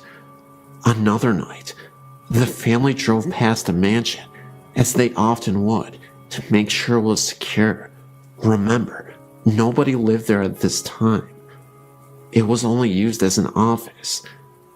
As they drove past the house, they noticed every single light in the house was turned on. They went in, turned out the lights, and left. They checked with everyone who had a key to the house, and everyone assured them they had not turned on the lights. It is claimed that the atmospheric pressure in the backyard is different from the rest of the area. These stories were all interesting to me, but I still had some skepticism until one year, the family was going to go on vacation to visit relatives in Texas, and they asked my mother and me if we would watch the mansion for them while they were gone. Keep in mind, neither my mother nor I knew anything about the house, including the strange phenomena. So Monday morning, we got to the house and settled in. My mother, a school teacher at the time, was grading some homework assignments, and I, only about 5 at the time, was fast asleep on the couch. My mother got thirsty, so she stacked the homework assignments in a pile, went to the kitchen for some water, came back, only to find the paper strewn all over the table and on the floor. I was still fast asleep, and there were no open windows. Later on that day, she was in the kitchen again, and she heard me crying in the other room. She ran in to see what was wrong, but again, I was fast asleep. I did not appear to be restless, as if crying in my sleep. Later on that week, we both occasionally would hear footsteps walking around upstairs. It is a very old house, as you can see from the attached photo, so naturally, the floors are very creaky. These were definitely solid footsteps. We constantly went upstairs after hearing the steps, only to find the place empty. After the family returned from their vacation, my mother had mentioned to them the phenomena we experienced. They laughed and explained to us that it happens all of the time. They described the entity as a friendly ghost who likes to play pranks on people, hence the bathroom door flying open. The family eventually moved to Texas and sold the mansion to somebody else. I never returned to ask the new owners if they have experienced anything. Perhaps somebody around this area might want to. My name is Prenta. I lived in Hamtramck, a suburb of Detroit, Michigan, in a 2-story flat on Grayling Street. The apartment itself has a long and bloodied history of violence and death. Not only did I experience multiple ghostly apparitions, such as a man in a long beard that resembled Abraham Lincoln, but demonic possession, as well as poltergeist activity. The demonic possession was incredibly startling. It wasn't something that occurred inexplicably. I had a boyfriend who was connected to negative energies, and an evil spirit named Harold latched onto him. My boyfriend had never been once an aggressive or temperamental person. However, after staying together in that apartment for a lengthy period of time, our relationship began to sour. He would often talk in his sleep, which was something he had never done in the 7 years previous, and we had lived together for a long time. One night, he was sleeping right next to me. For some reason, I remember I had a difficult time trying to rest, so I was tossing and turning in bed. My boyfriend was dead asleep. Not a second later, he starts whispering. He keeps repeating, "Harold's here. Harold wants to play." Although it scared me half to death, what he said after that truly shook me to my core. He uttered some unnerving words, something about how he was going to take care of my suffering soul. At that point, I couldn't take it anymore, and I woke my boyfriend up. He was in a pure state of delirium. I told him he was talking in his sleep, and when I told him what he said, he looked at me as if he were terrified. That's because he said he had a dream about a man named Harold. My boyfriend told me that in his dream, he was in the mafia, and Harold was his mob boss. He wore a pure white suit and looked like a traditional mobster from the 1920s. Well, a couple days later, I was cleaning my apartment when I discovered a secret room that I never noticed before. It was basically a walk-in closet. The room was empty except for a small cabinet with a drawer. I opened the drawer, and in it was an old newspaper from the 1930s. I kid you not. In this newspaper was an obituary about a man named Harold. The obituary didn't say he was part of the mafia, but he was a World War I veteran. I believe that Harold used to live in this apartment. My boyfriend told me that Harold appeared once while he was in the shower, and I was away at work. I often worked the night shift at a hospital, so I'm often away at night. He heard a crash coming from the kitchen that startled him. When he went to investigate, the dishes that were on the countertop somehow fell to the floor. He then returned to the bathroom to brush his teeth, when he saw the face of a young man staring back at him in the mirror for a second, right behind him. It was so quick, but long enough to notice. He then had an idea to photograph the bathroom, a picture directly facing the mirror, and then the bathroom itself while standing from the doorframe. What he saw was incredible. It was an orb, clear as day, appearing right in the mirror. Either way, I was convinced that later on, my boyfriend was possessed by Harold. He became a shell of his former, laid-back and friendly self. He transformed into a vicious, aggressive, and easily agitated person. We eventually had to have a priest come over to bless the apartment and to perform a prayer on my boyfriend to release the spirit who could be inside of him. After we moved out of the house, the feeling of intense rage and negative energy seemed to subside almost entirely. He stopped talking in his sleep. He was more easygoing, and he started to become the man I fell in love with years ago. Still, there was one experience that I had while in that apartment that I'll never forget as long as I live. It was the evening and I was starting to settle down on my first night off from the hospital in days. I walked to my bedroom to change. In the bedroom, there is this huge mirror that I often use. As I was walking through the bedroom, I was looking at myself in the mirror. That's when I saw a woman dressed all in black with a scarf. It must have been some kind of babushka woman.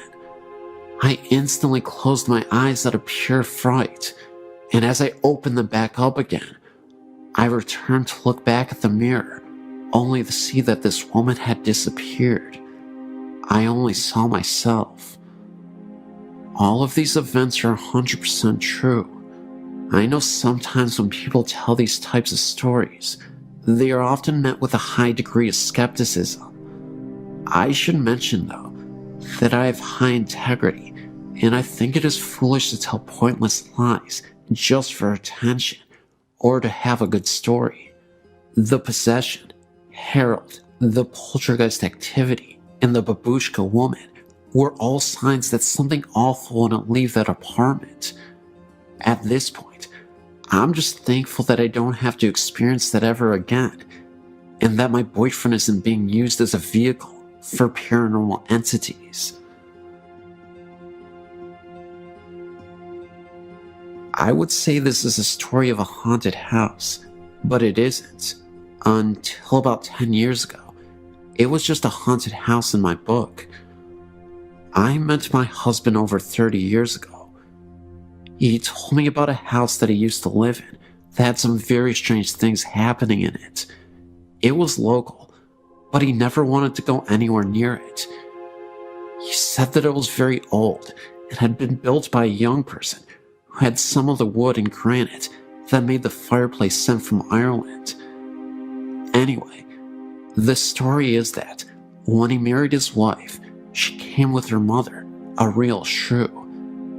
She harped at him and distressed his wife to the point where he went mad and killed them both, then ran screaming that the demons of the house had made him do it. My husband's family moved into the house in the early 60s. During the years they lived there, they heard doors closing and footsteps on the stairs, as well as the smell of coffee and frying bacon in the middle of the night. His mother was quite a gardener, but could never get flowers to grow in the yard. He said the whole family was quite uncomfortable in the home and eventually moved.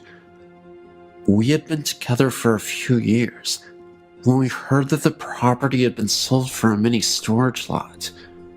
We were talking about it with my sister and some friends when my husband told the story.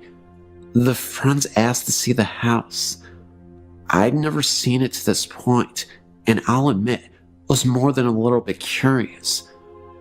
We finally talked him into going, and away we went. When we turned onto the street, we got a really creepy feeling, but when we pulled up to the house, I was absolutely terrified. There was not a living blade of grass or anything else on that lot. We live in Washington State, and this was March. The house was dark and very ominous. I refused to get out of the car. So did my sister. The guys, 3 of them including my husband, took a flashlight and headed around to the back of the house to see what they could see. After a few minutes, we saw a flash of light on the 2nd floor. A few minutes later, we saw the front door open, but nobody came out. After a few minutes more, they returned to the car. We commented on the fact that we had seen the light, and they told us that they had never turned it on. Then we asked them why they didn't come out the front door. They told us it was locked, and that they tried it before going around back. I was always skeptical about the stories connected with the house, but after they tore the house down, the mini storage was plagued by problems and eventually went out of business. The property sits abandoned and barren. Still nothing lives there, and it's still as creepy as it was years ago.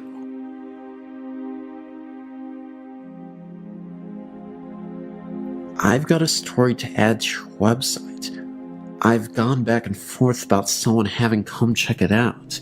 Just not sure I'm ready for it. But here goes my story. My husband and I moved into a new house built on a minor Civil War battlefield. We know there was another house in the vicinity.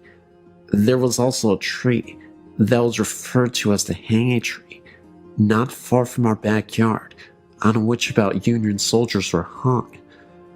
Soon after moving in, we noticed odd shadows and white lights that seemed to move across rooms with no apparent source. We tried to account for them by cars passing on the road, but never could pinpoint anything. One evening, we were watching TV when a shape ran past a door to what eventually would be our deck. The door was a good 4 feet off the ground, but the person running past ran level with the door itself.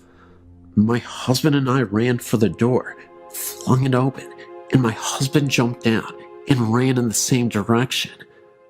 At that time, we were the only house on that end of the street, and being a very small town, it's very quiet at night, and sounds carry for quite a distance. We didn't hear anyone running, nor did we see anyone. We were spooked, but figured it was a kid, and our eyes played tricks on us. Not long after that, my husband jumped off the couch and ran for the door again because he said someone was standing there looking in. Again, level with the door and no deck. There was no one we could see when we went outside. Some months later, I was up around midnight cleaning the kitchen. My husband had gone to bed and shut the bedroom door. The bedroom was at the top of the steps and the door in plain sight. I was watching TV across the great room when I saw out of the corner of my eye a man leaning around the corner of the hallway wall and smiling at me. As I turned my head, I was ready to yell at my husband for sneaking up on me when I realized the man's hair was long and blondish, and my husband's is dark brown and short. I also realized the man was wearing a white t-shirt with full sleeves, nothing my husband owned. I couldn't see anything from the waist down. While I stood there staring, he simply vanished. I immediately ran to the hall and noticed that the bedroom door was still shut, and if anyone had gone out the front door, I would have heard it. There was nothing, no sign of anyone. When my husband got up for work, I told him what happened. He said it was my imagination. I didn't think so, but we left it at that. However, I started turning on the lights when he left the house for work, since he left at 3 a.m. A few weeks later, though, my husband was in the front room at the computer. To the left is a table with an antique mirror hanging over it. My husband saw movement in the mirror and turned thinking it was one of our cats on the table. Instead, he saw a man's shoulder and arm, wearing a white shirt, walk past in the mirror. My husband simply got up and walked outside until I got home. During this time, my son, who knows no fear, would never stay downstairs at night by himself. He said he was creeped out, like someone was watching him from outside the door. My daughter, a typical teenager at the time who kept to her room, would often come downstairs to hug me and sit close to me. When I'd ask her if something was wrong, she told me that sometimes she felt someone was sitting on her bed, and that she saw things move out of the corner of her eye. The strange thing is that my husband and I never told the kids what we saw until they were 18 and 19. There was a time when activity seemed to stop after my husband, getting the idea from my friends, stood in the center of the house and asked whoever was there to not show themselves to him. He was left alone after that. However, recently, we've been experiencing marital problems, and my husband moved into another bedroom. I'm now hearing footsteps in my room, and I'm constantly woken up by what feels like someone sitting on my bed. I'll roll over, but there won't be anyone there. One night was unusually bad, and I had to get up earlier than normal the next day for a class. Around 10 p.m., I said out loud that I needed to sleep, and he wasn't letting me. If you wanted to bother someone, to please go harass my husband. Strangely enough, it got quiet, and I fell asleep, only to be woken at 11 p.m. by my husband, who was in the bathroom, frantically looking for someone to stop an area on his leg from hurting. He has psoriasis, but this particular time, he said it felt like someone was poking him with needles. The area was deep red and gave off heat. A very odd coincidence to say the least. We've also had things go missing: a tablecloth, a 15th century style costume, and various little things that turn up in different areas. We have yet to track down the tablecloth or the costume.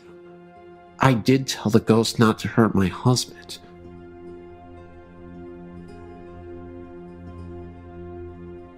My uncle and aunt now live in a house near the bank in Auburntown.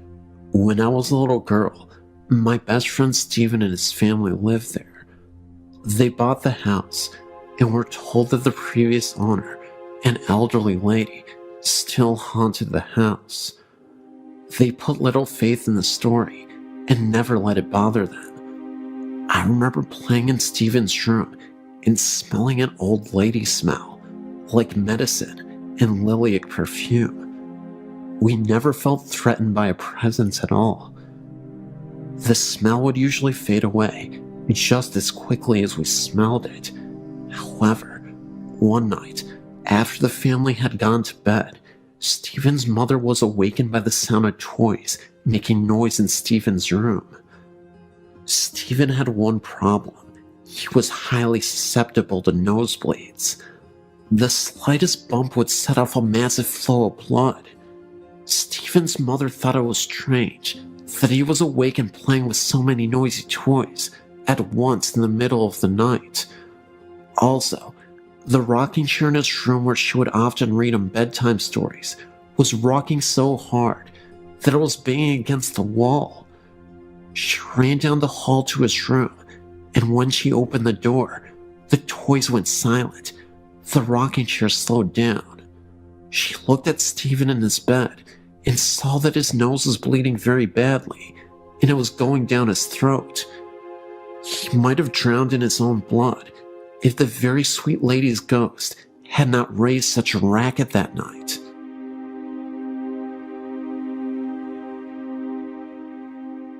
My grandmother Emily was a hard-working wife and mother, and during the Great Depression, she held her family together, even when her husband, Grandma William, died suddenly. He left her widowed with several children to raise. She was a down-to-earth person and a practicing Catholic, so was not given to superstitions, but nevertheless had some encounters with the otherworldly. One time, for example, she was on her way to visit one of her brothers, an elevator repairman. On the way there, getting off the train, she had a sudden premonition of his death. She got a hold of herself and rushed to where she was supposed to meet him. It didn't take long for her to arrive at his workplace, an elevator station, where he had to do a repair job. She saw a noisy crowd assembled there, and she inquired what was happening. She was told that a repairman had been killed in an accident. It was her brother, the very one whom she had gone to meet, and about whom she recently had a deathly premonition about. I explained this as a prelude to her ghost story. Among her other siblings, she had a brother who was a decent man and a barber by profession. Unfortunately, they had a disagreement. which escalated into a parting of ways. He uncharitably held a grudge against her all the while. Time passed, and one night, while she was asleep and her husband were asleep in bed, she was suddenly awakened out of a sound sleep and noticed a person kneeling near the side of the bed. It was her estranged brother, garbed in his brother's smock and weeping bitterly. He was apparently suffering. She was startled and confused and didn't know how he got in her house and bedroom in the middle of the night and why he suddenly showed up after choosing to cut himself off because of his silly grudge against her. She began to speak to him and ask him what was wrong, but he interrupted his sobs to say, "I'm sorry, please forgive me." And with that, he completely vanished. She was amazed and woke up her husband, relaying to him what had just occurred. As they lay there discussing it, the telephone rang. Her husband answered, and it was for her. When she got on the phone, she was informed that sadly, there had been a death in the family that very night. It was her estranged brother, the barber. They understood this ethereal visit from beyond the grave to be the soul of the departed brother, and that he was given the grace to appear from his purgatory to his sister in order to make up for his uncharitable bearing of a grudge. A requiem mass was offered for him, and they prayed for his soul. He never appeared again.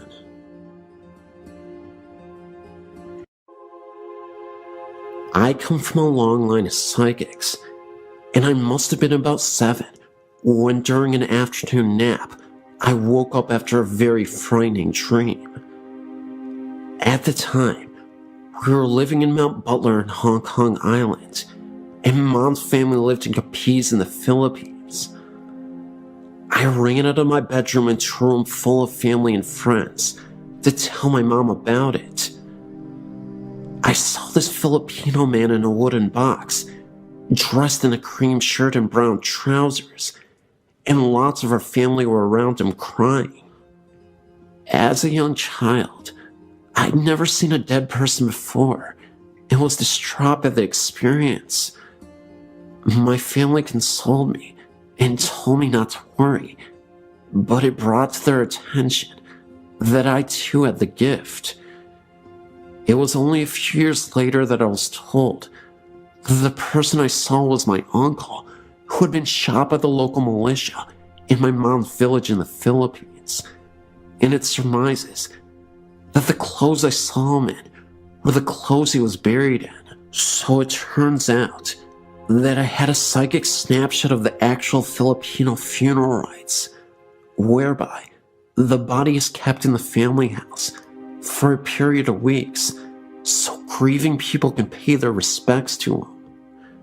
This brother of my mom's, she had been having prophetic dreams around the time, warning him to leave town because something bad was going to happen to him. He didn't believe her and was shot by the local militia after a dispute. It is Filipino superstition that during this period that the body was stored in the family house, the spirit visits the family on the 3rd, 5th, and 7th day after their death. This, as it turns out, was during this time that we both had these visitations. Mom was in the kitchen washing dishes when she heard who she thought was Daddy coming back from work. That's when she saw a man from the corner of her eye, standing in the doorway, wearing a light shirt and brown trousers. So she chatted to Daddy for about 5 minutes about his day and what he had been up to, when it occurred to her that he didn't answer her back once. She turned around to ask him a question, and then she realized that there was no one in the doorway at all. It was at this point she was a little bit spooked, as she remembered my description of Uncle Fred in his coffin, and hurriedly went to check on Daddy. He had come in when she had heard him come in, but had just fallen asleep on the bed, fully clothed, in knit-wearing brown trousers and a white shirt. So it was her brother's way of saying goodbye, and I guess to say sorry for not having listened to her when she warned him. A few years later, it was 1987, around about the time that Edward Yule, Hong Kong's governor at the time, passed away. We were still living in the same flat in Mount Butler, but my sister and I had moved from the room we were in, as that had been converted into Mom's nursery, where she looked after preschool children during the daytime. We were now in the room where I would have my bedroom, until we moved over to the new territories. I must have been about 9, so my sister would have been 4. We shared a bunk bed, and her being smaller, stayed on the lower bunk. I awoke to pitch black, and the sound of flip-flops walking up and down our corridor. I thought, this is strange, as it is custom to remove your shoes at the front door, and to wear slippers around the house. As I heard these flip-flops getting closer and closer to my door, sheer terror took over. I whispered to my sister, "Chris, can you hear that?" No one answered back, so I was trapped on the top bunk with nowhere to go, with this noise coming closer and closer. I hid my head under my blanket, like most kids do, wishing it to go away. I said this time, more incessantly, "Chris, can you hear that?" And something hissed back at me, "Yes." That did not sound like my sister at all. At this point, I was terrified. I tried to gather all my strength to get out of the bed, but I was too scared.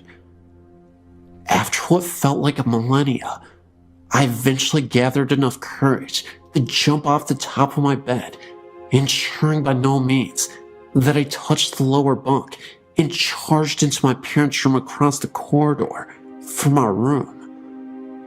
I was so embarrassed being so old and being scared, I didn't actually get into their bed, but spent the rest of the night curled up in a ball at the foot of their bed. It turns out that my sister wasn't in our room at all that night. My question was, what was that in the corridor and in the bunk bed with me? The strange pink light.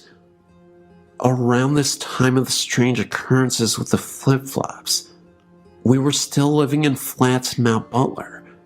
My daddy, a complete atheist, had an experience of his own. Daddy does not believe in the supernatural, and if God actually spoke to him, he still wouldn't believe it. He was lying in bed one night when he woke up for no reason to this pink sphere to appear on the wall opposite their bed. It seemed to come out of the wall and sit there and go back into the wall again. He was puzzled by this and went to investigate. He checked out where the possible light source could be coming from. The curtains. No, we were on 3rd floor, so it couldn't have been vehicle lights. He went into the bathroom. All lights were off, and couldn't have come from there either. He got back into bed and tried to wake Mom up to show her. She was having none of it and kept her head under the sheets. Well, the sphere appeared again and came out of the wall, suspended somehow, then sunk back in and disappeared. He never did figure out what that was or where it came from. Running ghost. When he was working in the Royal Hong Kong Police, he had another experience. At this point, he was the superintendent and managed a section of the traffic police. They were doing their rounds when a speed camera on the road flashed for no reason. They went to investigate, and it flashed again, with no cars in the near vicinity. They thought nothing more of it until the pictures were developed, and on one of the photos, there is a distinct picture of a person, blurred, apparently running very fast, so fast it set off a speed camera. The ghost dog.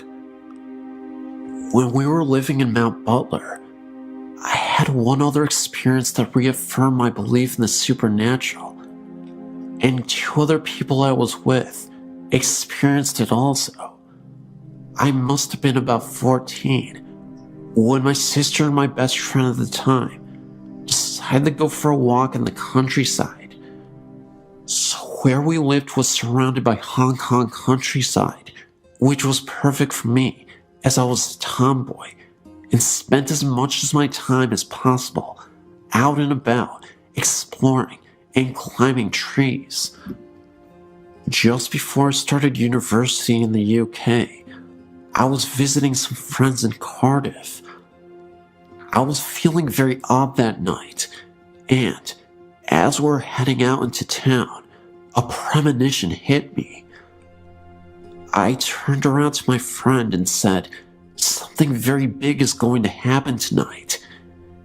He just looked at me like I was stark raving mad, so I dropped it. So when we went out and had a lark and came back, thinking nothing more of it, imagine our surprise when we woke up in the morning and splashed all over the news was coverage on Diana's death.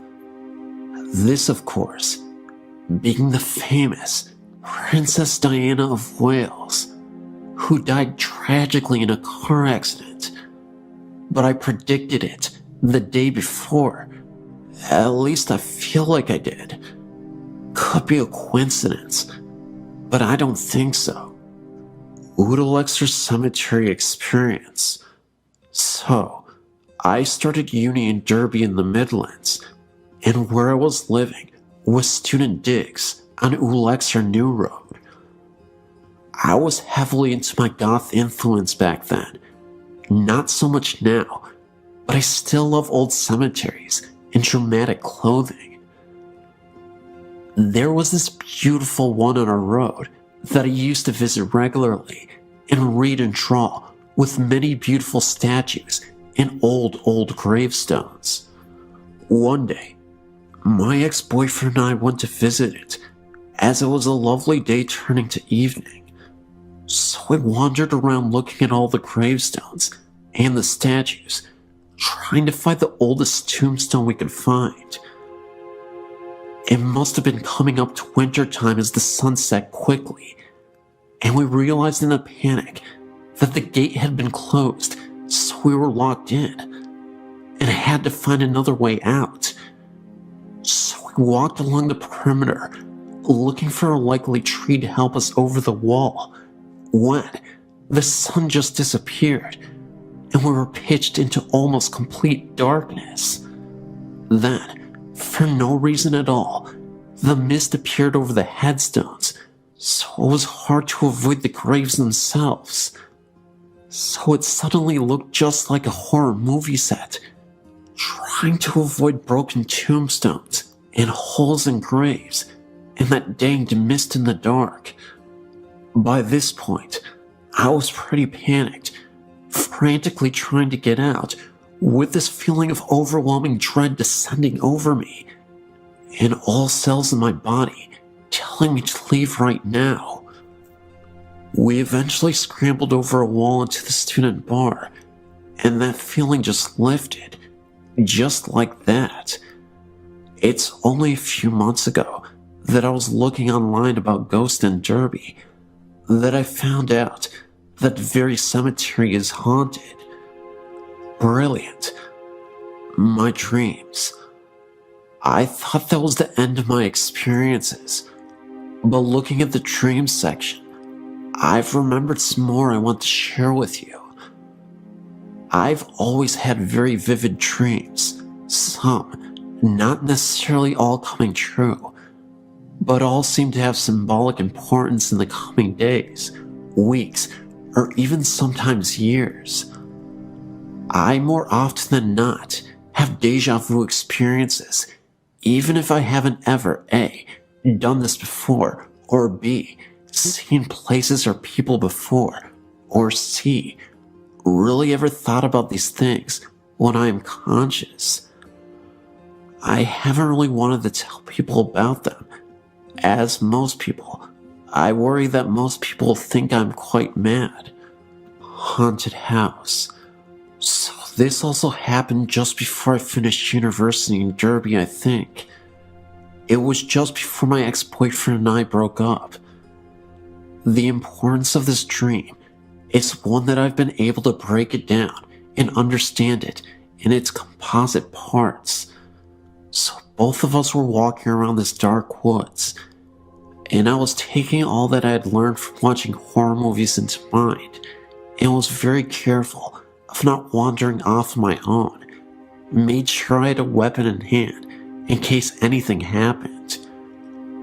We eventually came to this clearing where this ominous house stood at the end of this garden. However, I needed the bathroom, and even though we knew it was a haunted house, I was not one of those people who would go to the loo in a haunted forest.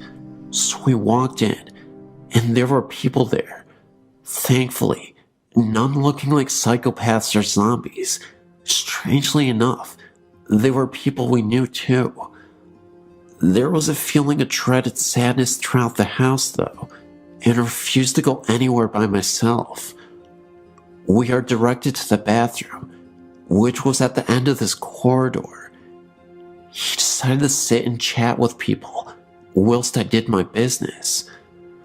So, I started walking, but the corridor was like the one from the poltergeist. It just kept getting further and further away, until I had to break into a run, desperately needing to go, and leave this house as soon as possible. I eventually made it, and threw the door open, and did what I needed to do.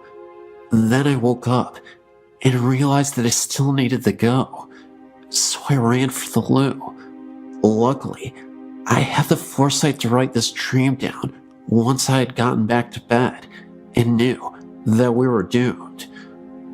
The haunted house was a reflection of our relationship, being hounded by our mutual bad doings, and that the end was near. It was just a matter of time, and so it was. Finally, before I finish another of my epic storytelling sessions, I have one more prophetic experience to share with you, but not one from my dreams. It has to do with my pet dog, Sophie. Her name was Sophie. She was lovely, with her white and black patch over her eye, and black patch in her back. She was only 6 months older than me, and had been with her family for 16 years.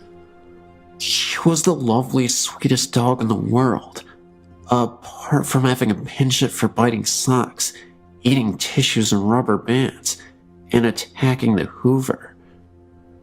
She was suffering from basically her insides giving in. She had serious kidney problems, and she couldn't walk very well because of arthritis in her back legs. And because she couldn't help herself anymore, she was kept outside. So one evening, when her parents were out, my sister and I were playing with her in the garden, and I had this weird feeling come over me. I seemed to be able to predict death, unfortunately, amongst other things. I turned to my sister when I saw this shadow fall on her Sophie that looked like a cross. It was like it was a sign saying she was going to die tomorrow. So that's what I told my sister, and she kind of brushed it off. She didn't believe me, being much younger than me. But sure enough, after a hard day at school, I was only 14 or so at the time, we came back, and our parents were in pieces. And that's when I knew it had happened. They had to take her down to the vet and have her put down, as it was too cruel to keep her suffering like that. I've never seen my daddy in pieces like that, but because I was strengthened by my foreknowledge, I supported him in his time of need. My poor cat was distraught, as she basically brought him up from when we adopted him as a very small kitten. On a happier note, I had a dream after this terrible day. I was watching my crazy dog run from the front of the house, in and up the stairs, with much zest and energy, like she would have had as a younger dog, running up to our level of the house, looking like she was having the time of her life, back and forth, giving little yips of happiness, grinning in her quintessentially silly Sophie way. As because of her health problems and her incontinence, she was not allowed in except for very cold weather. I think this was her way of saying that she was free and happy at last, and I knew she was in peace. She still does come and visit us occasionally when we walk by the front of the house, and you can, still after all these years, smell her, and we know she's still looking out for us. I keep meaning to write a dream diary. I'll do that this year, as these dreams seem to be too important to miss.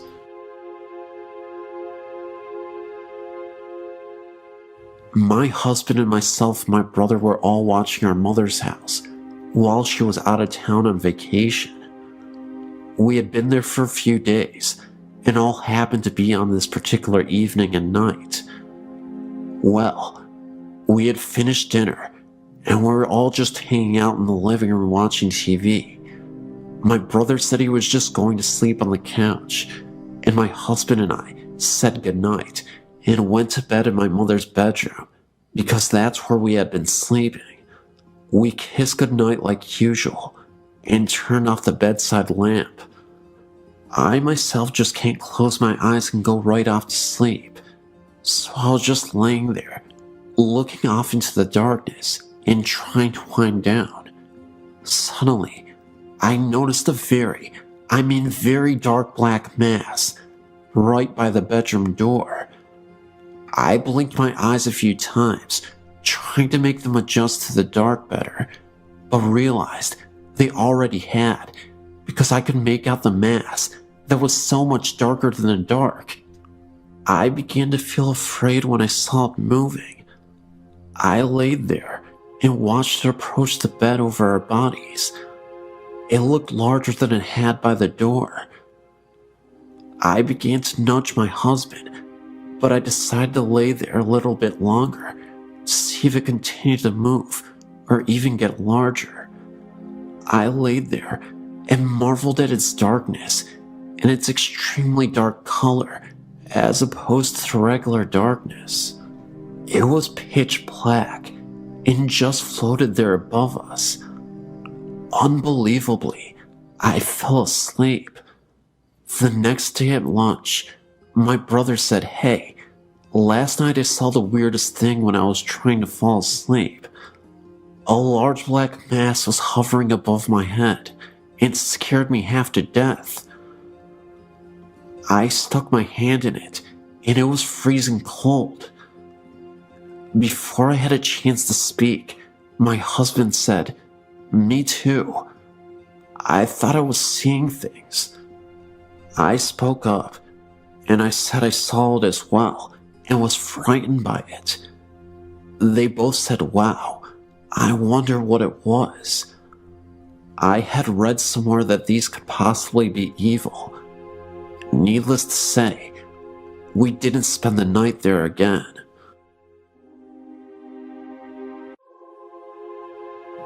I'm a nurse and run our family's assisted living, and recently we had some strange things happen in our care home. I understand with caring for the elderly that sometimes strange things occur, in doing this for almost a decade. Recently, I had a resident that started to decline at the age of 93. One night, after helping her get into bed, She asked me if Bernie, her husband, who died 10 years before, knew where she was. I reassured her that he did. It caught me off guard, since her mind was intact and she was not forgetful. A week went by, and again, I assisted the woman into bed. She says to me, "I hear Bernie in the hallway. Can you tell him that I'm in here?" I told her to call for him and he would come in. She refused and asked me to. So I went out to the empty hallway and said, "Bernie, E is in here if you would like to visit with her." As a nurse, sometimes you do things out of the better judgment for yourself, as long as it helps your patient. Later that night, I heard the elderly lady talking to no one quietly. I've had some odd things happen in my personal life through the years since childhood, but that is another story. I was once told by an elder Japanese woman not to talk to the dead or invite them into my home. Another week goes by, and my resident took a drastic turn for the worst by refusing to eat or drinking fluids. After a week's stay in the hospital, she returned on comfort cares in hospice. The end was near, and we knew it. However, while she was in the hospital, I received a frantic call from one of our nursing assistants asking if I would please come back to work because she was really scared. When I got to work, all the lights in the house were on, and she was sitting on the couch with her back up against the wall. When I asked what was wrong, she told me wide-eyed and pale that she had seen a mist down at the end of the hallway and was hearing weird popping noises coming from the residence room that was in the hospital. After checking the entire house and silently saying the Lord's Prayer, the house felt calm. E spent her last days being pampered and showed care and compassion from staff and family. Many of the staff came in on our days off to sit with her, including myself. The last couple days of her life, she was sedated for pain and hallucinations. When no one was in her room and she didn't know we were checking in on her, she was reaching up towards the ceiling and mumbling. The day before she died, we had XM music playing on our TV. A couple of the nursing assistants were performing for their evening cares when the TV changed to CNN for 30 seconds and turned back to the music by itself. The TV remote was on top of the TV. Since our favorite lady passed away, things have stopped for the most part.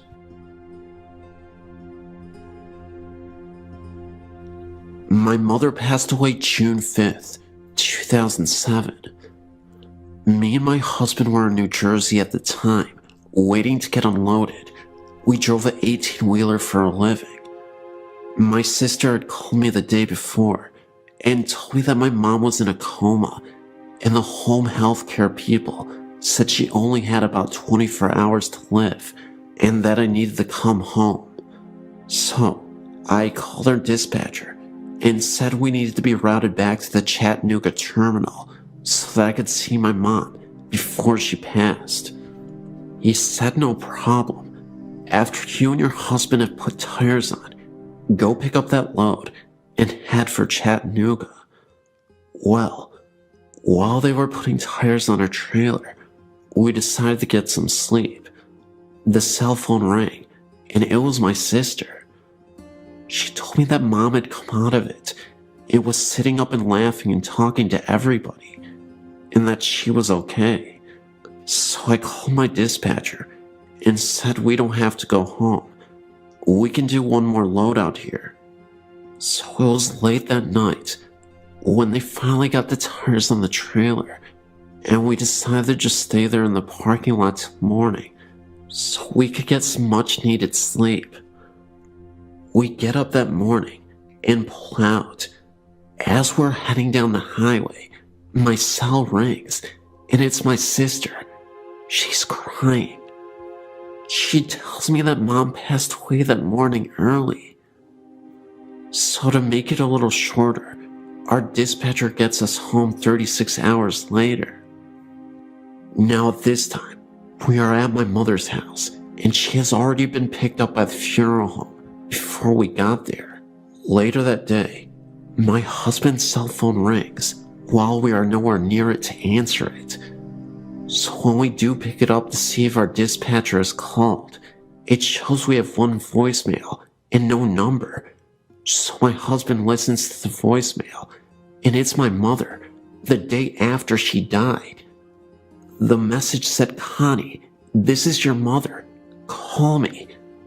We decided to check if it was a delayed message, but it wasn't.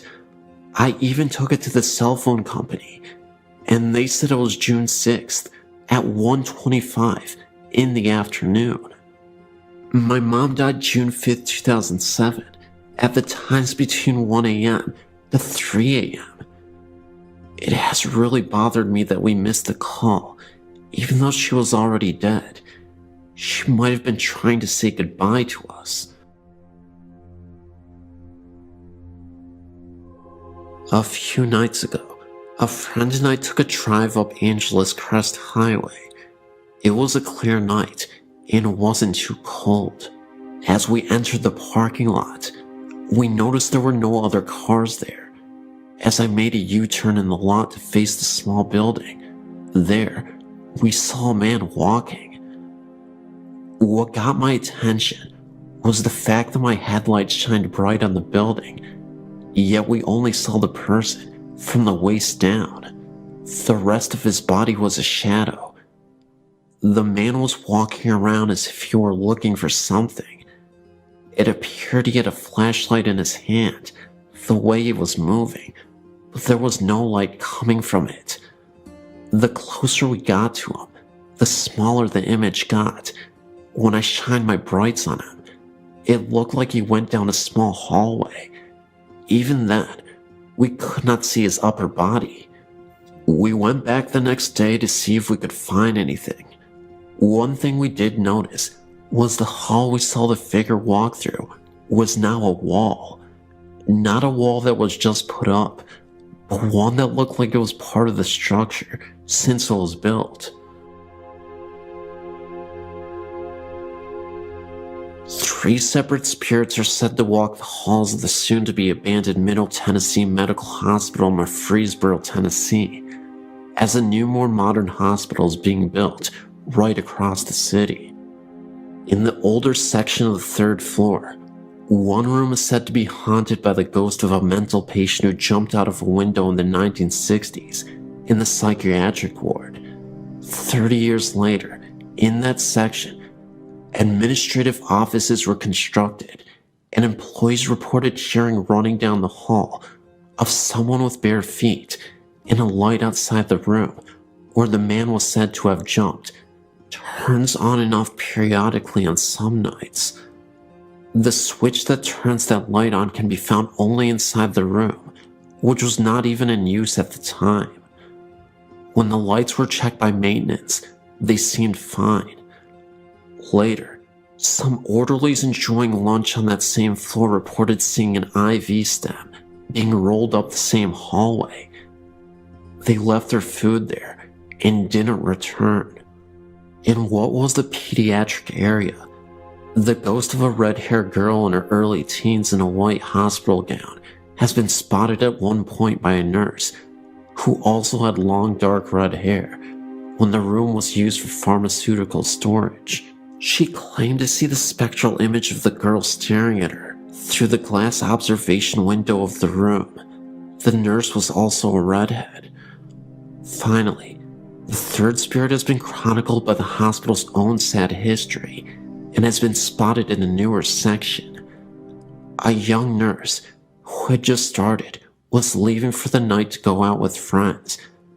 As she hurried down the stairwell, she dropped her purse over the guardrail, a lunge too far, and fell down the center of the stairwell, landing on her head. She died 3 days later due to massive brain trauma. Ironically, One of the hospital's employees who had the task of cleaning up the bloodstains was the son of the woman who had seen the red-haired girl's ghost as her family worked in the hospital. It is sad that sometimes you can see the girl repeat her fatal fall.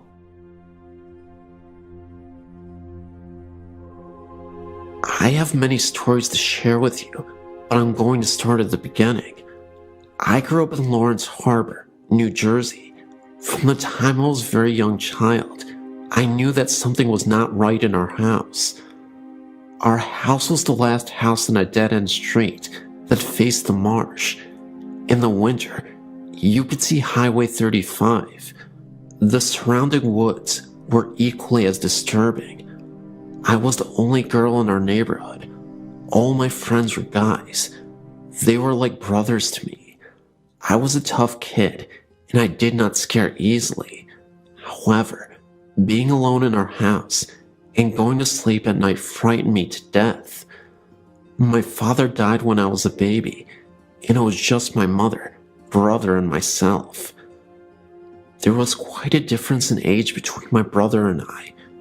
For years, I kept my experiences to myself because I thought it was my imagination, and I also thought that if I told my mother and brother, that they would think I was crazy too.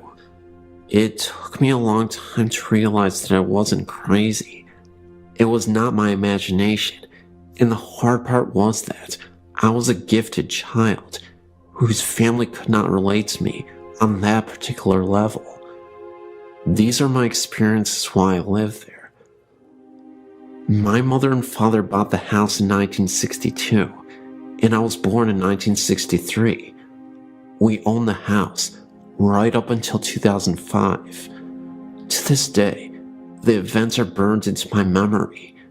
From the time I was about 5 years old, there hardly was a time that the house was at peace. I would lay awake in bed at night and watch orbs dance across the walls and ceiling. Then, I could feel someone sit on the corner of my bed. It was not a faint feeling either. In retrospect, as an adult, you could actually see the corner of the bed being pressed down. My heart would pound in my chest so loudly that I couldn't hear anyone else, and I could feel every hair stand up on my entire body. I would pull the covers and pillows over me in such a way that only my eyes and nose would stick out, even in the summer with no air conditioning. Shadows were commonplace everywhere in the house. You could smell flowers in the middle of the winter as well.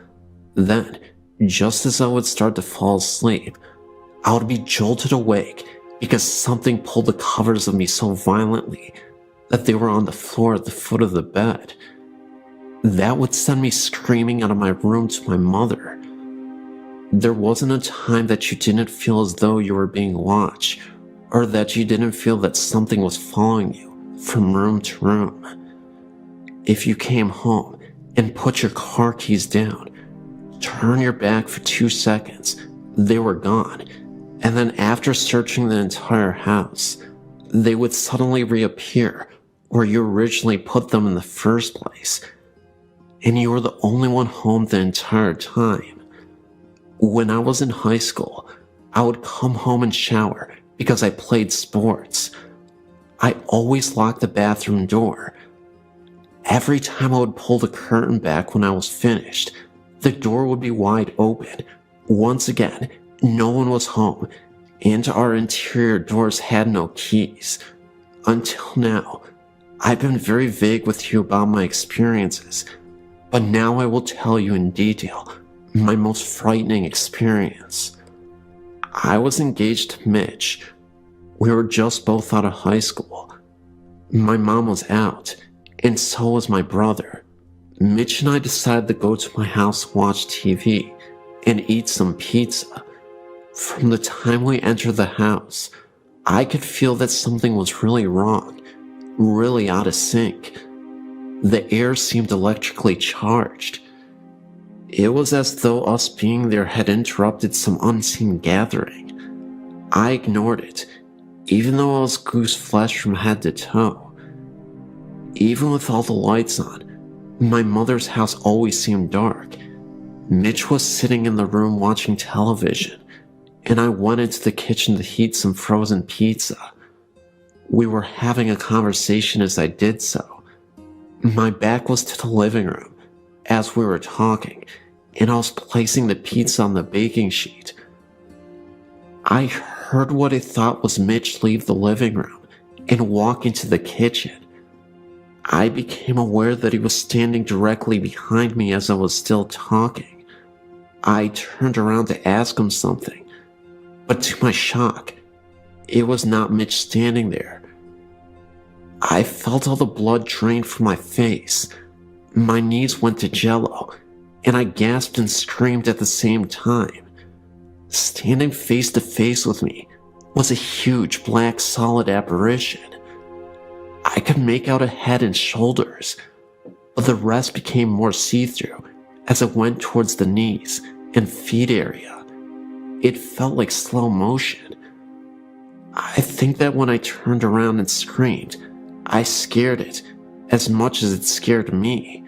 As I stood there screaming, the black figure literally whooshed through the kitchen wall. Mitch ran into the kitchen. I was shaking and white as a ghost. It took me a while to collect myself. I shut the oven off, and we left and went to the local pizza place, where I told them what happened. We didn't spend much time at my mother's house after that. This is just one story out of countless stories that I'll be glad to share with you.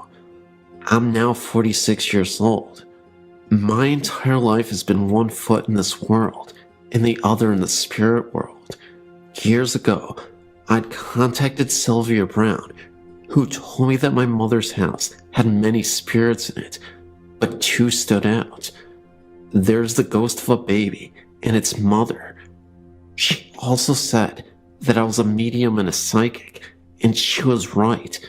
This is what I now do. I'm no longer afraid.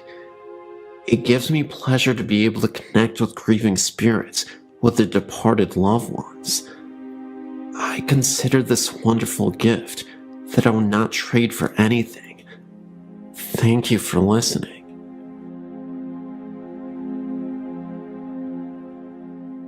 All of my life I had reoccurring experiences of the paranormal, starting at age 7, as far as I can remember, when my father died. I used to believe the experiences were dreams or imagination until recently. I was telling my fiancé of my experiences, voices, mists, noises, marks on my body, being touched, shirt tugged on, hair pulled, etc. His suggestion was that maybe I am a sensitive. So, I started thinking about this possibility and decided to explore it further. My fiancé and I previously tried going to paranormal meetings, which would go on ghost hunts. There was one in particular that appealed to me, and we signed up. The building the group was going to was in Newcastle, Pennsylvania, at an old building that was previously the Elka Club, built in 1914. This information was given to us by the leader of the hunt. When we arrived, we went into a room to get the speech about which rooms to be careful of. They would be marked by the yellow tape. Nothing else was told to us about the history of this building. But as I stood there, a name entered my mind, and it kept repeating itself. Sarah, Sarah, Sarah, over and over again. Well, as the group entered the basement, we divided into small groups of 2 or 3. My fiancé and I were in a small room in the back, and I felt nothing, so we decided to head out into the main part of the basement. And just as we stepped out of the room, a man that was on tour with us, who has been there before, said, "Sarah, if you are here with us, give us a sign." I was flabbergasted. I looked at my fiancé, and explained the utter shock on my face, and we continued in to other parts of the area. I had entered a room just of the entrance of the basement and instantly was bombarded with intense sadness, so much so that I got tears in my eyes. I informed the group leader, and they took pictures around me, but by this time, I already knew that what they were searching for in the building wasn't correct. I knew that what I was feeling was the past, and the child Sarah intended on proving just that to me. She, in what I would call it, attached herself to me. She started flashing images in my mind about what the building was before the Elks had been built there. It was her home. It was a beautiful Victorian with a large porch, parlors, a library, you name it, she showed me. She told me that she was sad because of the remodeling that was about to happen in the building. She got her point across by telling me certain rooms did not belong. I also picked up a persistent man in a room on the first floor. I was flashed an image of a podium and people sitting and listening intently to this man. In the ballroom, I was given images of people dancing, only black shadows of such. And at last, the third floor, I approached the end of the main hall and was shoved by something not seen. I took a moment and continued on into a grand circular room with benches attached to the circular walls, and had the feeling of being watched. And I kept saying, this feels like judge and jury. It was like you were being persecuted, watched, and the spirits were getting angry. So I wanted to step out of the room for a moment, and I took a step forward towards the door and received a sharp blow to my middle back on the left-hand side. I went out of the room and was telling the group about the incident and decided to give it another try. And as I entered, I again got another blow to the right side of my back. At that point, I wanted out of there for good, so the group agreed to leave the third floor.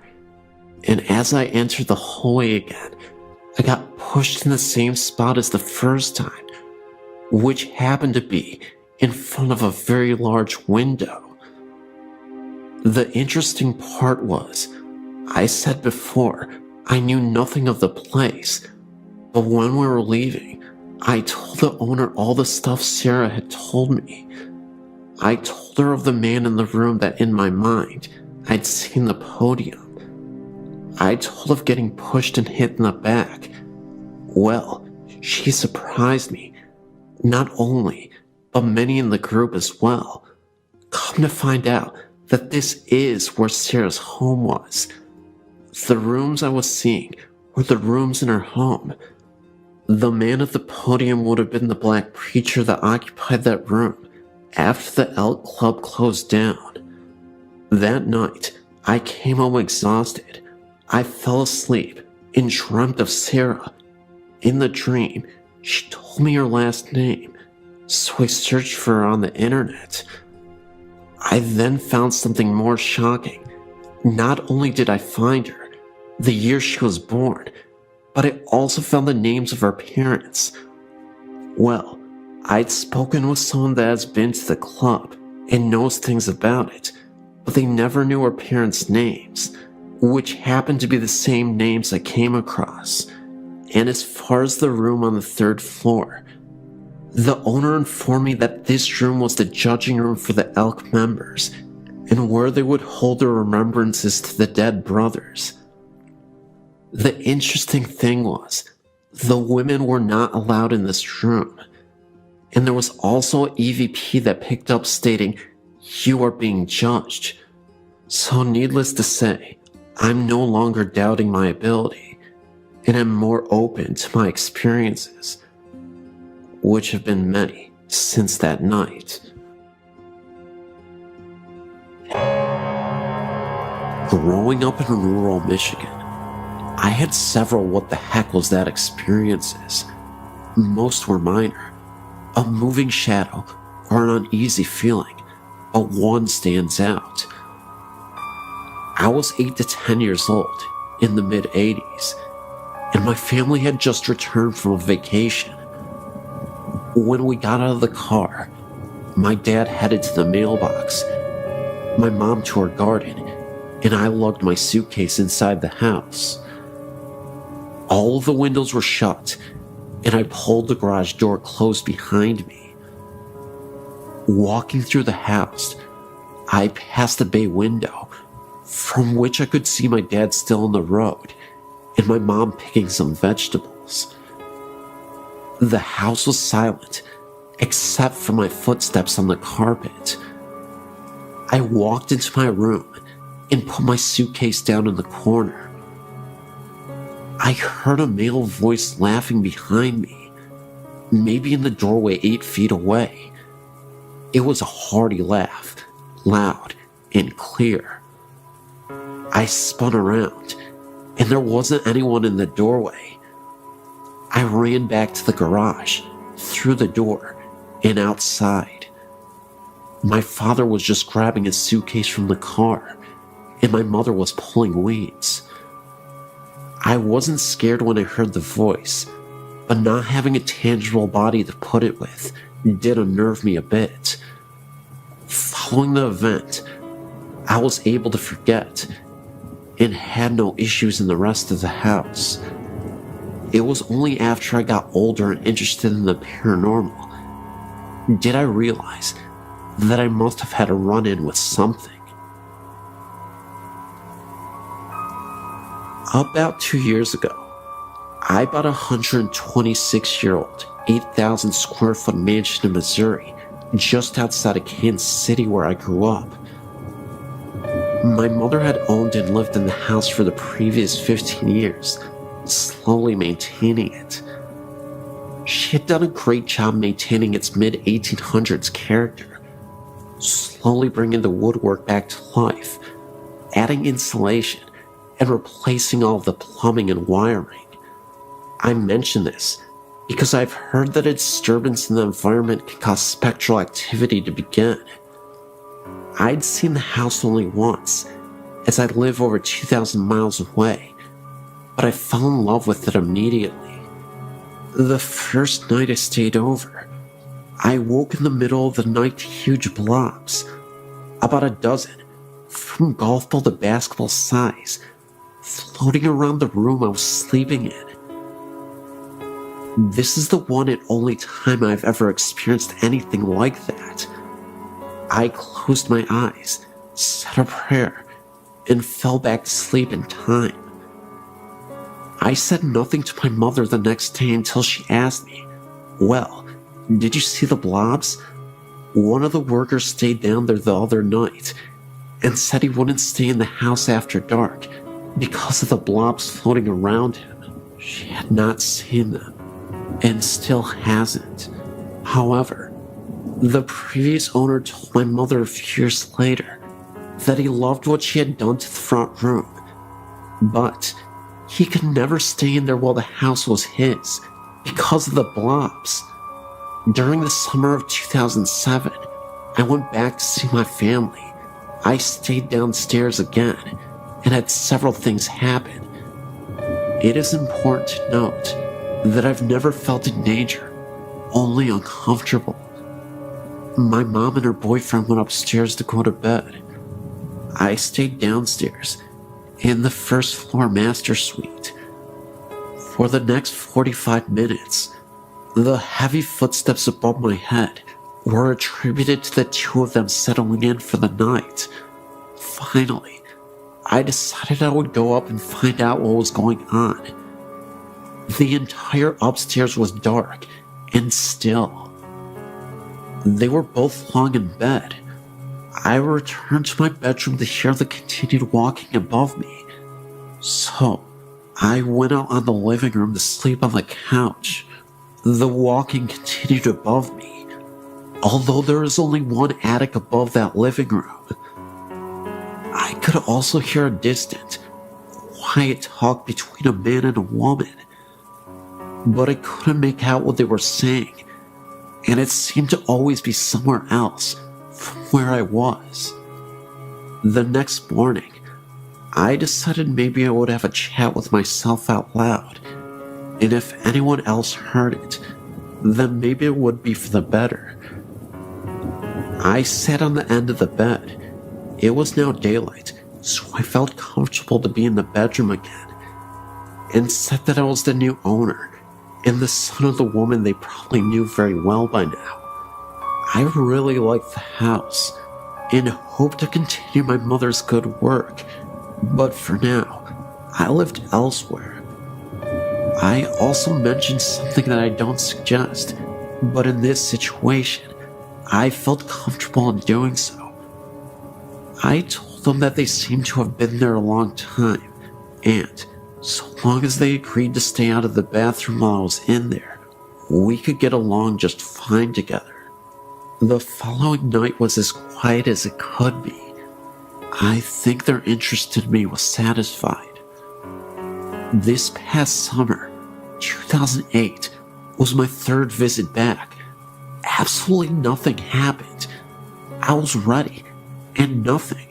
Hey, that's fine with me. But one side note, my mother sat down to look at an album she had kept for all these years she had been doing the refurbishing. She was showing me the huge change in the house, from walls being ripped out and then rebuilt, and so on.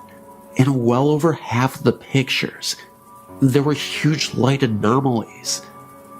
There were smears, blobs, and strange twists of the image.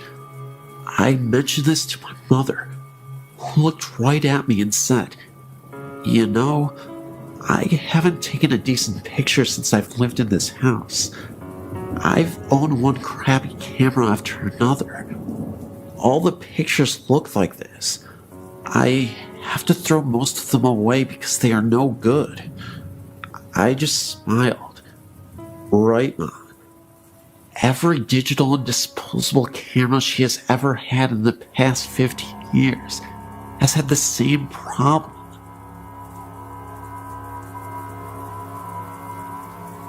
I grew up with a mom who was wicked, and she is very psychic. She has told me accurately if a lover and I will break up, when, if I'll meet someone new, and accurate descriptions of people I'll meet. My mother told my roommate that the child she was having would be a girl, and she was correct. My mom, to my amazement, is the real deal. On Halloween, our house is the most popular because the altar my mother sets up outside is very real. It's very fun, and I grew up with the easygoing view of the paranormal. I do tend to be very logical, and I believe in a paranormal experience if it does not seem like someone is BSing me. I keep my mind open. My mother does have headaches if she is around haunted houses. She has migraines that will make her sick for days after being in one. She's had this happen to her several times in her life, including once when I was a kid. A few years ago, when I was 23, I started having heart palpitations and tachycardia. At one point, my heart rate went up to 181. I spent night after night in the emergency room, and I was recommended to a cardiologist. I went through that for several months before finally someone realized it was a sedative that I took that helped me sleep. The doctors took me off the sleep medication, and I soon found out that I'd become dependent on sleep aids. At the same time, I had to get on a Greyhound bus for a 2-day trip to move back with my parents because of the health problems. If you've ever traveled on a Greyhound, you know it's really hard to sleep on it. I was sleep deprived. I was told that I was sleeping, but I didn't realize it. I wasn't sleeping through the night. I was exhausted. I was depressed, and I developed a phobia of the sound of a beating heart medication commercials, etc. In short, my mental health was suffering. I had to make the choice to go into a psychiatric ward because it took a month to get an appointment with a psychiatrist. I didn't want to wait that long. The ward was in a regular city hospital. All the patients were quiet and were there to heal. Nobody was dangerous. There were patients with bipolar and other types of mental illness, and nobody was dangerous. There are different levels of hospitals. This was a ward for anybody going through emotional difficulties. I started to sleep the first 2 days I was there. I was not dangerous, but they did have to give me something to sleep. I was having dreams in which in my bathroom, patients had bathrooms in their rooms. I could hear a woman crying and throwing up all night. It was horrible and nightmarish. I could never see her because in the dream, I was laying in bed. How can I describe this? Even though I was asleep and dreaming, it felt like I was aware of everything going on. It never sounded quiet. It sounded like patients were throwing fits, and that someone would go by my room and rap on the wall with a walker, and that poor woman threw up and cried. She sounded miserable. The ward was actually always quiet. Nobody threw fits at night. My mom had taught me how to interpret dreams. I figured mine showed my anxieties. I'd been through hell. I wanted to sleep, and I never gave one thought to the idea that the place was haunted or had residual hauntings. I had greater concerns at the time. However, my mom came to pick me up, and she refused to enter the ward. I didn't think anything of that either. We were driving home, and she asked me how I had slept, and if I did at all. I told her about the nightmares, and how I was completely loud, and I was still very exhausted. My mother was shocked, and it showed on her face. She said, "Sarah, those were not just dreams. This psychiatric ward used to be a cancer ward." I was getting a migraine because there are patients who have not moved on. Wow, that shocked me. I never heard doctors mention that it had been a cancer ward. The idea was never put into my head.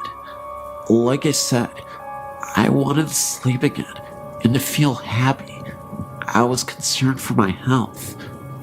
I believe my mom. She's usually incredibly accurate about these kinds of things. I honestly have gotten tired of finding out if me and a potential lover are not going to work out. She's that accurate. However, I could not tell you if that ward was the former cancer ward. I simply don't know because none of the doctors ever mentioned it. I was sleep deprived and going through hell at the time. My emotional state could have been reflected in my dreams. However, if I've learned anything about the paranormal, is that it can be a very small world. The hospital in question is in Iowa. It is a regular city hospital with an emergency room, surgery room, etc. It is not a psychiatric hospital only. If a former nurse ever writes you, or even a former patient, I'm here to tell you that there may have been something to their experience. The ward in question is still open. This was a few years ago that I was there. This is just a quirky experience that I wanted to share.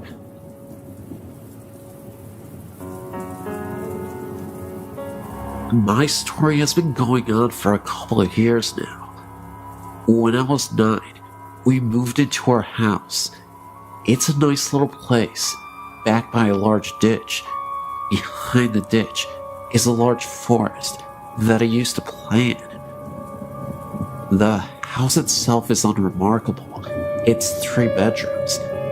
The master bedroom is the first room you come to when you open the front door, straight in. To the right, there's a door to the garage, and to the left is the room we use as our living room. To the right of that is the dining room, with an entry into the kitchen. From the left of the living room is the hallway, with the bedrooms and the bathroom. From the time when I first moved in, I've never liked the bedroom at the end of the hall.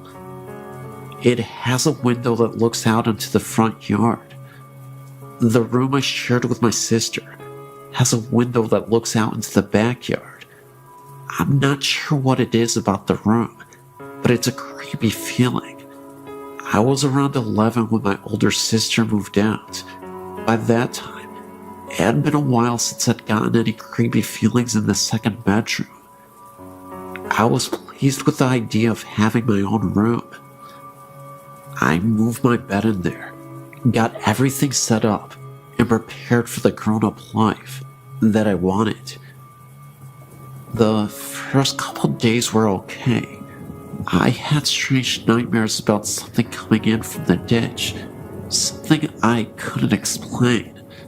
Finally, after about a month after I'd been sleeping in the room, I woke up suddenly from one of those dreams. I laid there for a while, not really sure of what woke me up. Then, I realized that the music box my grandma had given me a year ago, it was on.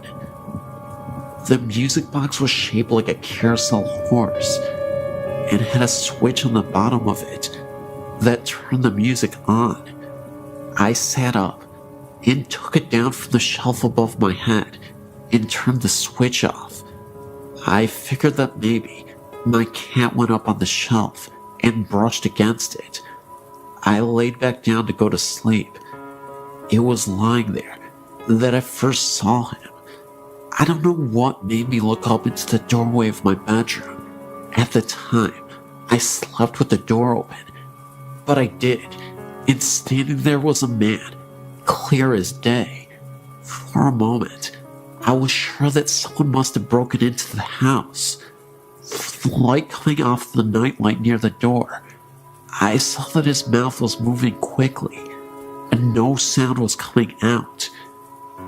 It was almost like he was screaming at me. He took a step forward and vanished. I slept in the living room that night. I finally got the nerve to sleep in my room again, after about a week of sleeping on the sofa.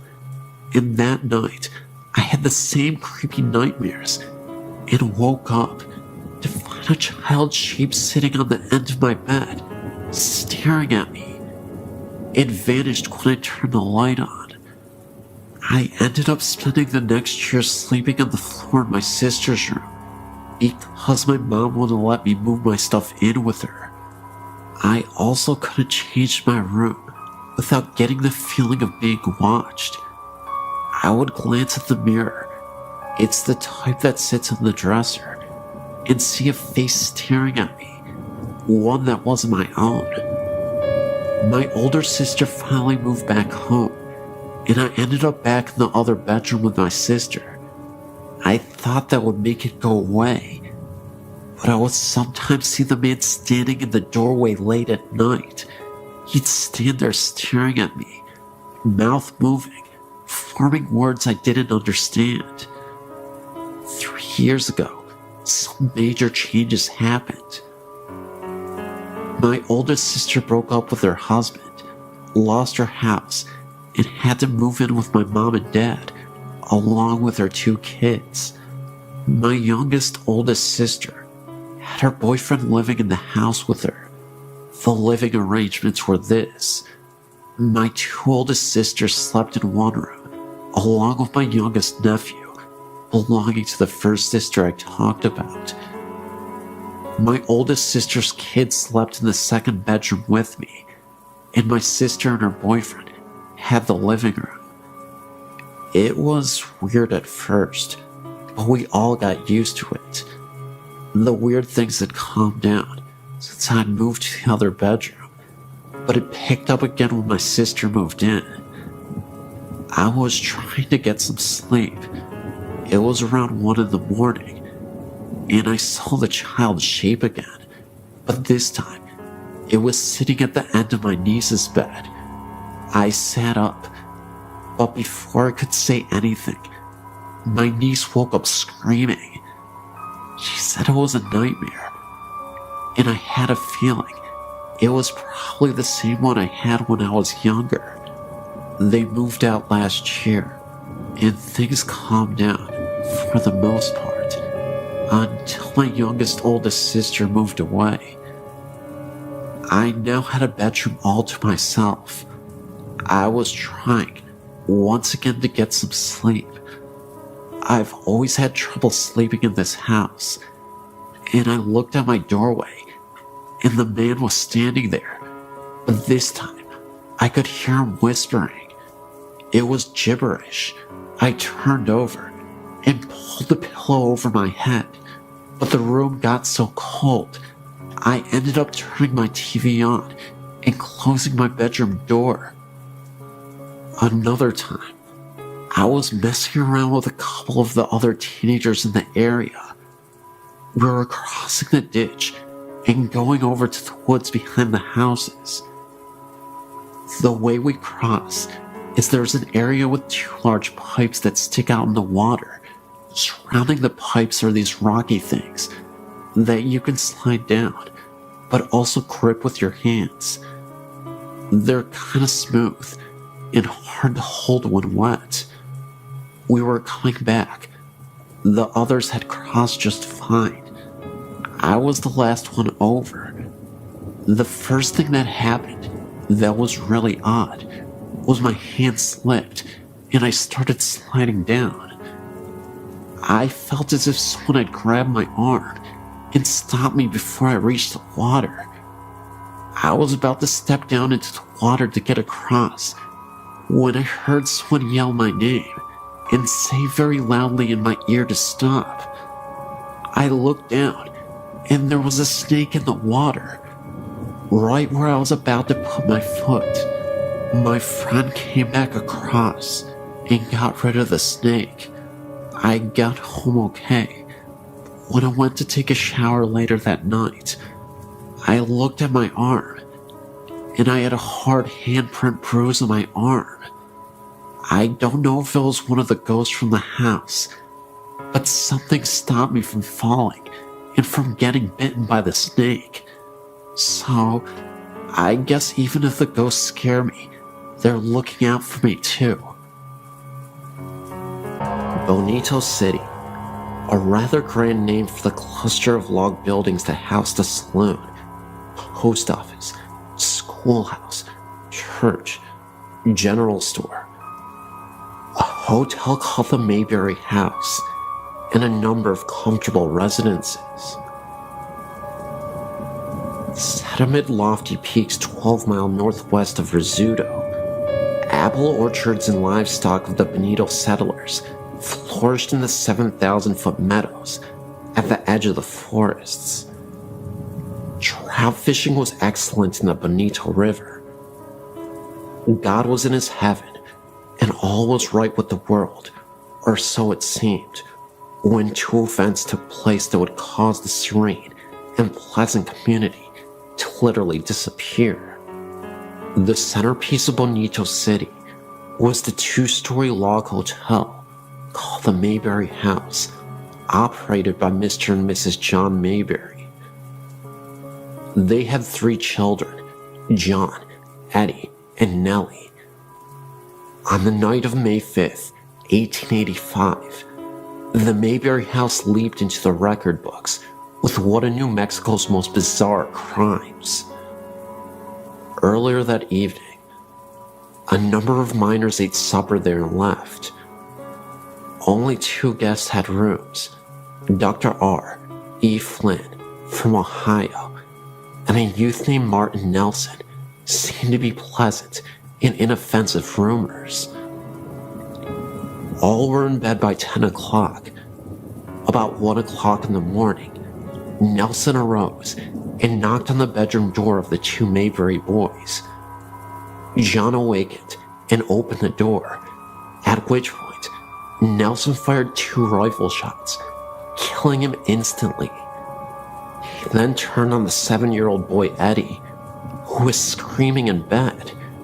Nelson killed him with a single blast. Dr. Flynn, hearing the shooting, rushed from his room and was shot through the head. John Mayberry, after hearing the screams, was making his way up the dark stairs from the first floor when a shot through the heart dropped him on the landing. Blood was everywhere. Mayberry's daughter, Nellie, appeared and was shot through the side and left for dead. She later recovered. Miss Mayberry ran upstairs where Nelson shot her in the chest, but failed to kill her.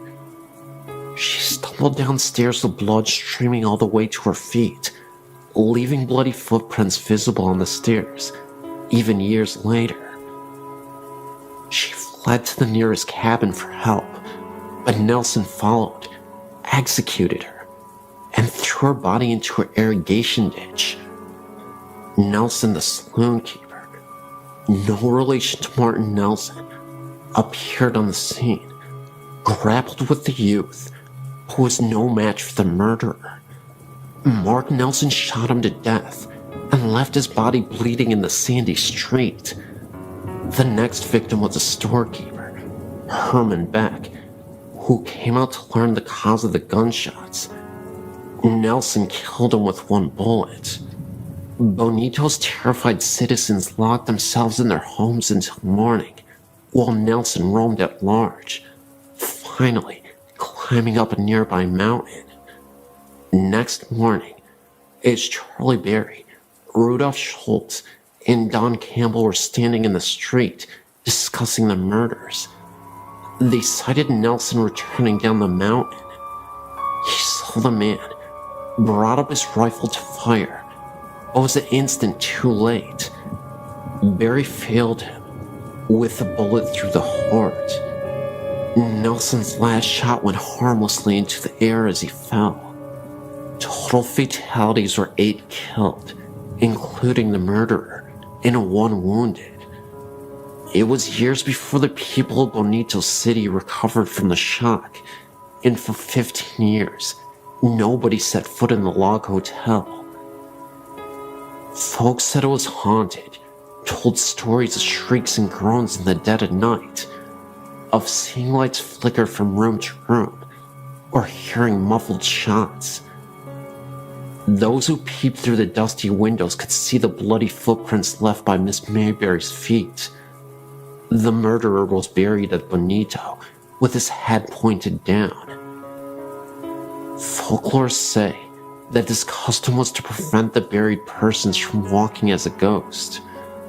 The victims were also buried in Bonito, side by side of each other, and a reasonable distance away from the murderer Martin Nelson. Gradually, Bonito City died. The final blow came when the railroad arrived in the desert below and took a businesslike approach to acquiring water rights in the Bonito Valley, and later on, buying out the land in which the remaining residents of Bonito City lived. In 1930, Bonito Dam was built by the Southern Pacific Railroad. The remains of the victims were moved to Angus Cemetery. A large stone marks their resting place, and as for Bonito City, it is presently resting under 75 feet of water that is now known as Bonito Lake. Since then, Bonito City has become an old memory and a murder mystery of the past. Some people have claimed that during a well-moonlit night, they can see the top of the church steeple shining below the serene resting water of the night. Is it really the church steeple being seen 75 feet below the water's surface? Or is it a haunting image, reminding us of the presence of the city below?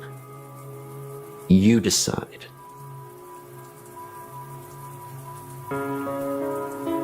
In early November 2006, I went over to visit my grandparents' house and my grandpa wasn't feeling well. He eventually went to visit the hospital. I thought he would just get out in a day or so, because he survived a heart attack before. For the first few days I wasn't worried at all, but after a week in the hospital, I was getting a little worried. About 2 weeks later, he passed away. I was absolutely devastated. Before his funeral, his brother and sister came down to visit. While they were sleeping in my grandparents' house, this is 2 days after he had died, my uncle was leaving. He looked back to see if things were all right, and saw a rather tall figure, wearing a hat, walking in our room. At first he thought it was my grandpa's brother Robert, but he was fast asleep in a different story of the house. He went looking in the room, and the ghostly figure was gone. We all think the figure was our grandpa. He was about 6'1", and always wore a hat. Every time my grandma went to go get food, or to pick up my little cousins, we would get a feeling someone was watching me, but in a good way. In early December, I was decorating the Christmas tree, and I saw a face peek out at the top of the stairs at me. It looked exactly like my grandpa a few years before he died. It kind of feels like a little bit of him follows every one of us.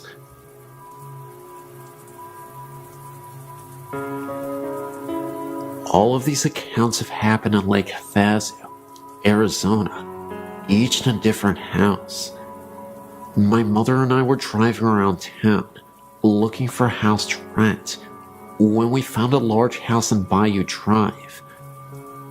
This house was an old bluish color, with vines creeping up the outer walls and into the fireplace, with a large overhang on the front porch. As soon as we started walking up the driveway, a very strong feeling of dread started to creep through my body. I really liked the house, so I ignored the feeling and continued into the backyard.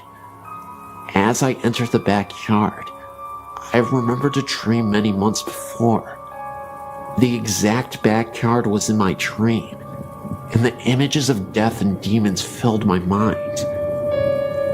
My mother had the same feeling, so we left without another word, deciding that a door had opened and a demon was dwelling inside the house.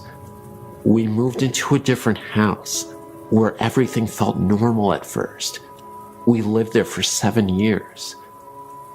I soon felt eyes watching me in the shower, which then led gusts of freezing angry wind rushing past my face and arms.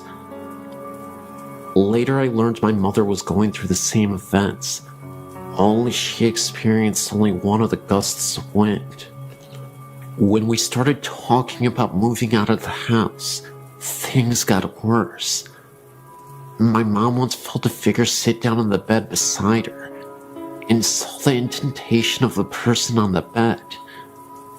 There were no dogs in the room, and the entire house was asleep. I saw blinds move and nothing in the room, and a shadowy figure walk across the kitchen. I was cleaning out a house, just about to move into it, when I repeatedly saw a figure of a little girl out of the corner of my eye. I could sometimes hear her talking softly to no one in particular. Later investigation proved that a little girl had drowned in the pool years before.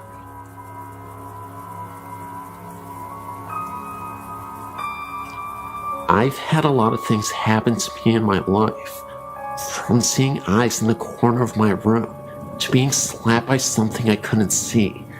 So I'm very open to anything and everything that someone would think was weird or crazy. My mom, however, is not. So for her to tell me about what happened to her, I know it's true. I'm 28 now, and this happened a few years before I was born. My mom was an FHA teacher for 15 years, so she went to FHA meetings a lot. One night she was at a get-together for school, and it was getting late, and as she was getting ready to go, one of her friend's cars wouldn't start, so my mom said she would take her home. As they were driving, her friend and her were talking, not even thinking about how far out in the middle of nowhere they were. Finally, they got to her house, and my mom dropped her off and started home. It was a very calm night, and very dark, almost eerily calm.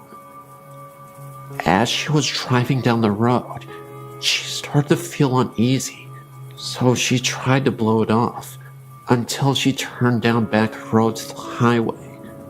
I can't think of the name of the road right now, but I do know there was quite a few fatal accidents on that road because of how windy it is. So, as she was driving, she looked over and saw this thing running right beside her. It was as big as a cow, and its eyes glowed green. She got so scared, she stepped on the gas and was going 85 miles per hour. And the thing then disappeared.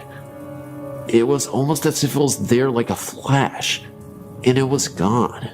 She never found out what it was, nor did she ever go down that road again. But she figured it might have been a banshee or something, after a long look at things. She has only had 2 things ever happen to her in her life that she definitely couldn't explain, and that was certainly one of them. The other was when she went to bed one night, when she was a teen. She just got into bed and looked over at her closet, and there was something that looked like a man floating with a glow around it coming at her. She ran and told her mom, and her mom told her it was nothing. So she went back to bed, and she saw it again, and ran out and slept on the couch for the rest of the night.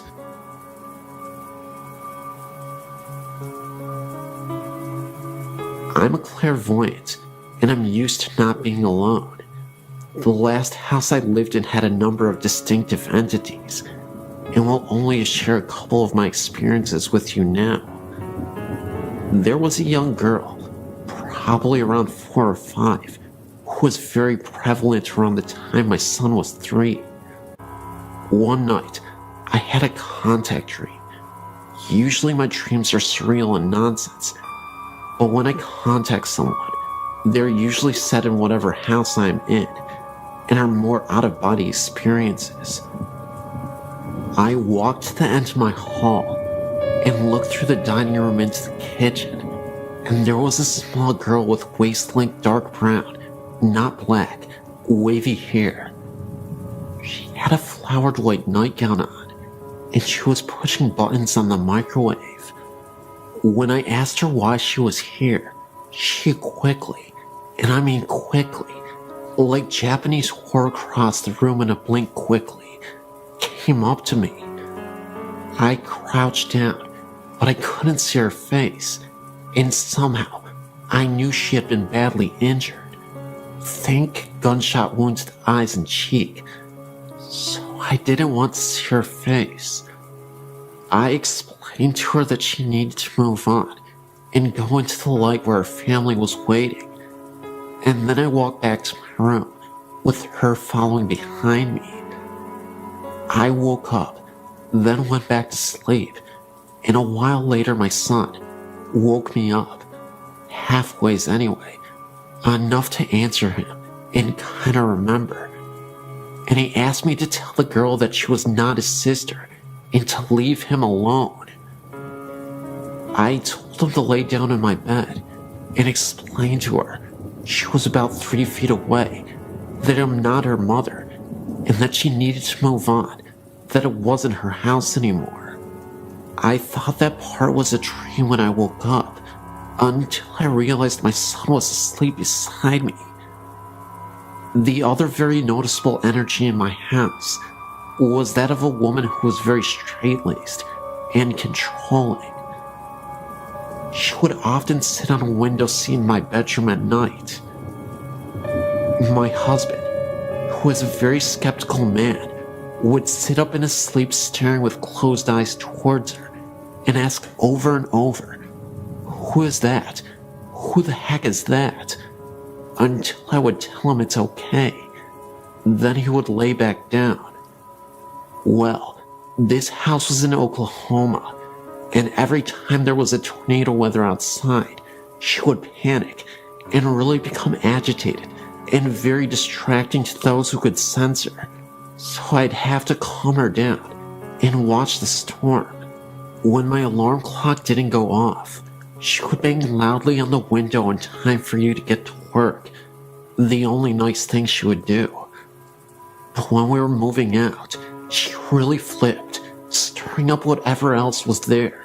So in the middle of the night, I would hear floor shakings and bangs from completely empty rooms. Tape would be peeled off boxes and placed across the room. Things would be removed from boxes overnight and put in different rooms, like books stacked in the middle of the kitchen after they were packed, and sounds of the TV coming on after it had been unplugged and wrapped in protective sheeting. All in all, it was not a very fun move, especially when I was alone the last 4 weeks of packing, and she kept opening the valve on my air mattress at 2 a.m. My new house is nice, but I keep hearing a little boy talk to me from a corner of my bedroom. Oh well, I guess.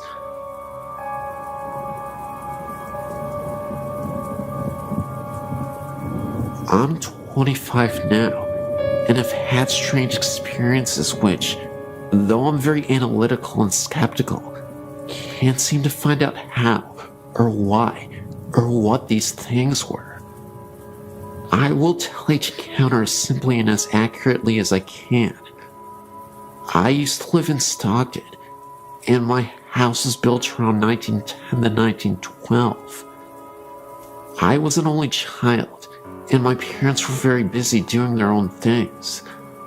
I may have had an overactive imagination, but I don't believe so, because what I saw was too clear and not vague and reinterpreted by my brain. The sliding redwood doors that separated our living room from the dining room began to shake before my eyes, as if it was locked and someone wanted in. I got up and walked around to the other side, thinking it was my cat, but I didn't see her paw, and she never shook the doors, just nudged them apart. I walked around to the other side of the doors to the kitchen. All the lights were off, and I saw no one. I felt very scared suddenly, and went to bed, closing my door. Another time I was laying in bed, and my mother was on her hands and knees sniffing the floor. A bathroom connected our rooms, and I assumed she had begun sniffing in the bathroom. I asked her what she was doing, and she replied, "Your father and I smelled rotten blood." I can't remember what happened first, but I saw a clear apparition in my living room as I tied my shoes. A man dressed in black with a top hat and coattails, had a cane with a black long beard, walked briskly through the living room, and disappeared. I had a dream that I pulled it back out of the carpets in my parents' bedroom and saw blood stains. I don't know if she was moving them. She denies it still to this day. But I know I wasn't moving them because I was determined to find the truth. The board told this story. A married couple named Mark and Melissa Twain lived in the house with the woman's sister. One day, in jealous outrage, she killed them both in the room with a shotgun. I thought it was very fishy the wife had my name, and the husband's name was Mark Twain. Like I said, my cousin says she didn't make the Ouija tell the story. I was under the house one day, bored and playing around, when I found a small handful of large blast bullet casings. Not as large as a shotgun casing bullet, I don't think. Other things have happened. I heard a knock on my door late at night. One huge knock, but I was too scared to open it. I told my father in the morning, and he got very angry and shouted at me that I was too stupid. I don't know why that angered him. I surmised the knock was from my dog changing lying positions on the porch. Once a baby bottle just sitting on the counter just seemed to be thrown in the floor. My father said it was because I stomped into the kitchen. Perhaps. But the powerful way it fell, I doubted it. I was never able to tear my parents' carpet or find any information on the house that could point me in any direction. Though I did get all the paperwork on who owned the house, and no name Twain ever owned the house. My aunt, who claims to be a psychic, came over to the house and said that several ghosts live here. That was something I didn't hear myself. Another family member told me that.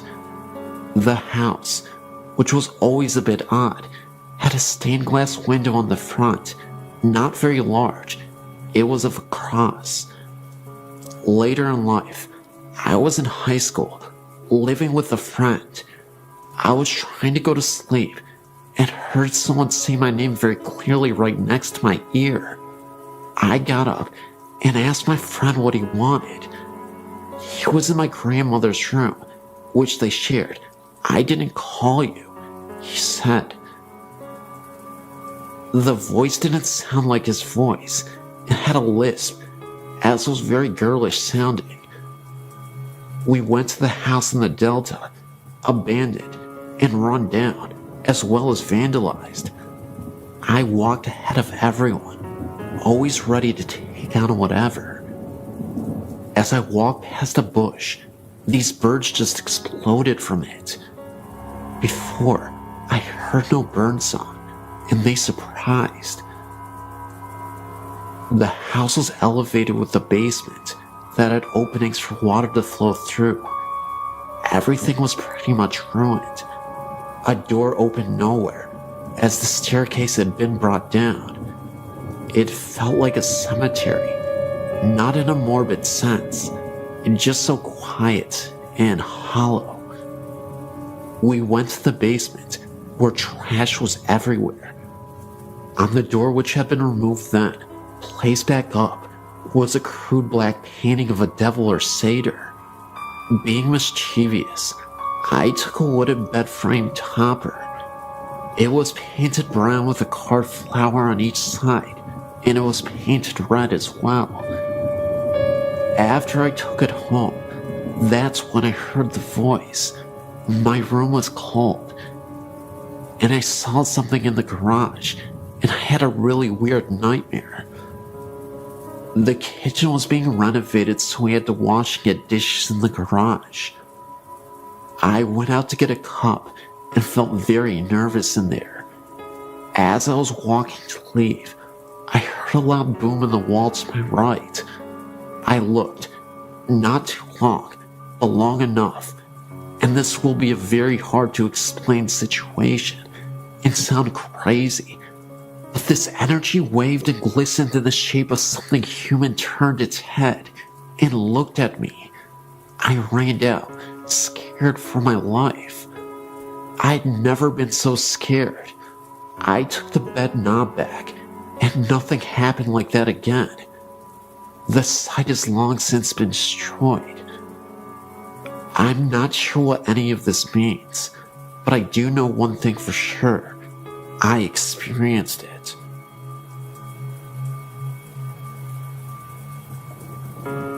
Both of these accounts took place within the same week of each other. happening to my brother and I when we were on vacation in London. The Hyde Park ghost.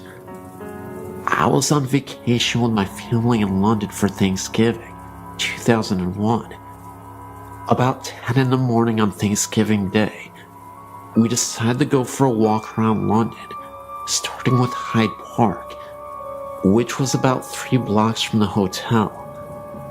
The park was beautiful against the autumn sky, and both my brother and I found it strange how time seemed to skip, as the park just lay kitty corner from a highly modernized tourist strip.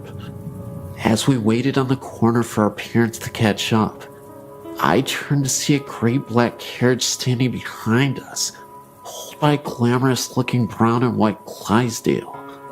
I tugged on my older brother's jacket and pointed, and we watched it for a while, thinking it was the coolest thing we'd ever seen.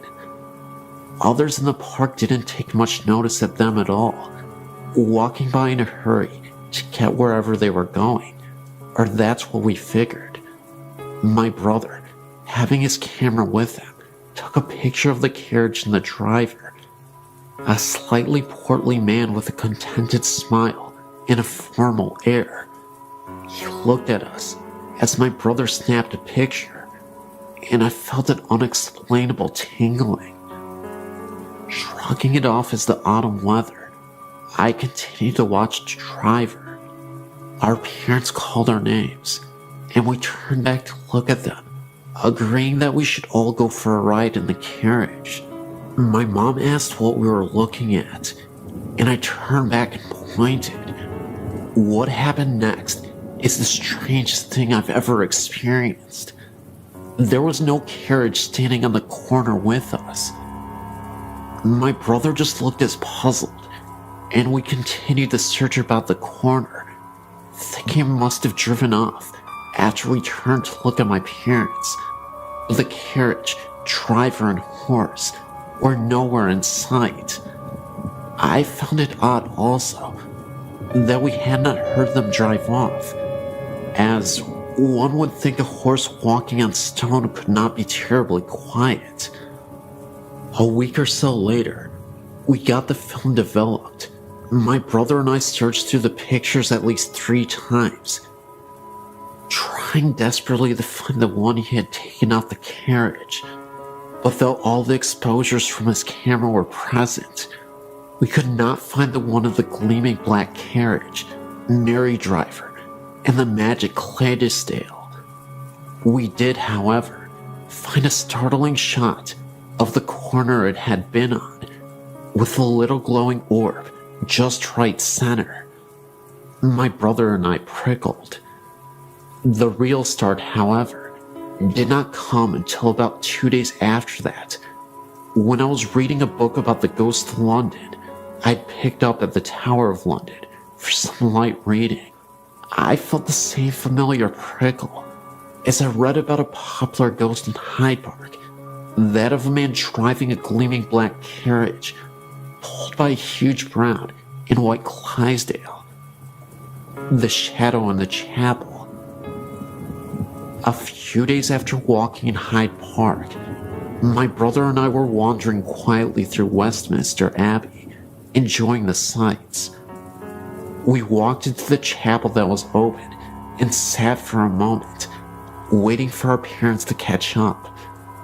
While we were there, he said he smelled something burning.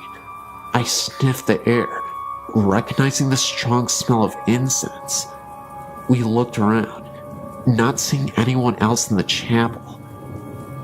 My brother poked his head out the door, and he looked around, informing me that no one was there, and no one was burning anything nearby. Thinking this was strange, but not terribly creepy, we hung around in the chapel a while longer, chatting quietly. Our conversation was broken, however, when we heard someone chanting from the front of the chapel. We jumped, thinking we were alone. I looked up towards the front, certain we had been alone. The chanting continued in a foreign language I didn't understand. My brother, A Latin student said later the chanting was a prayer or something. We stood there, watching the front of the chapel, looking around for anyone who might be chanting. I nearly fell over when I saw someone flicker to my left. A figure, wearing a dark robe and moving slowly, walked in front of us at the head of the chapel. I remember taking a sharp step backward and falling into my brother when, after a moment's reflection, the being looked up and straight ahead. We couldn't see its face as its profile was towards us, covered by the robe's hood. That didn't matter, however, as in an instant, the being was gone. There was no more chanting, no smell of incense, nothing but me being supported by my paled and terrified-looking brother. We didn't know what to think, neither of us thinking too much of ghosts before, but neither of us could really explain it. One minute, someone standing right in front of us, and the next minute, it was gone, completely and utterly gone, not a trace of it.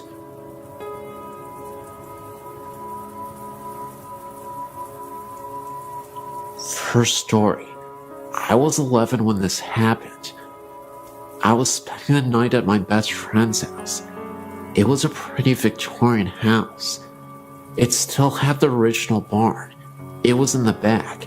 But anyway, one night we were staying up well past our bedtime, down in the living room, watching TV and talking.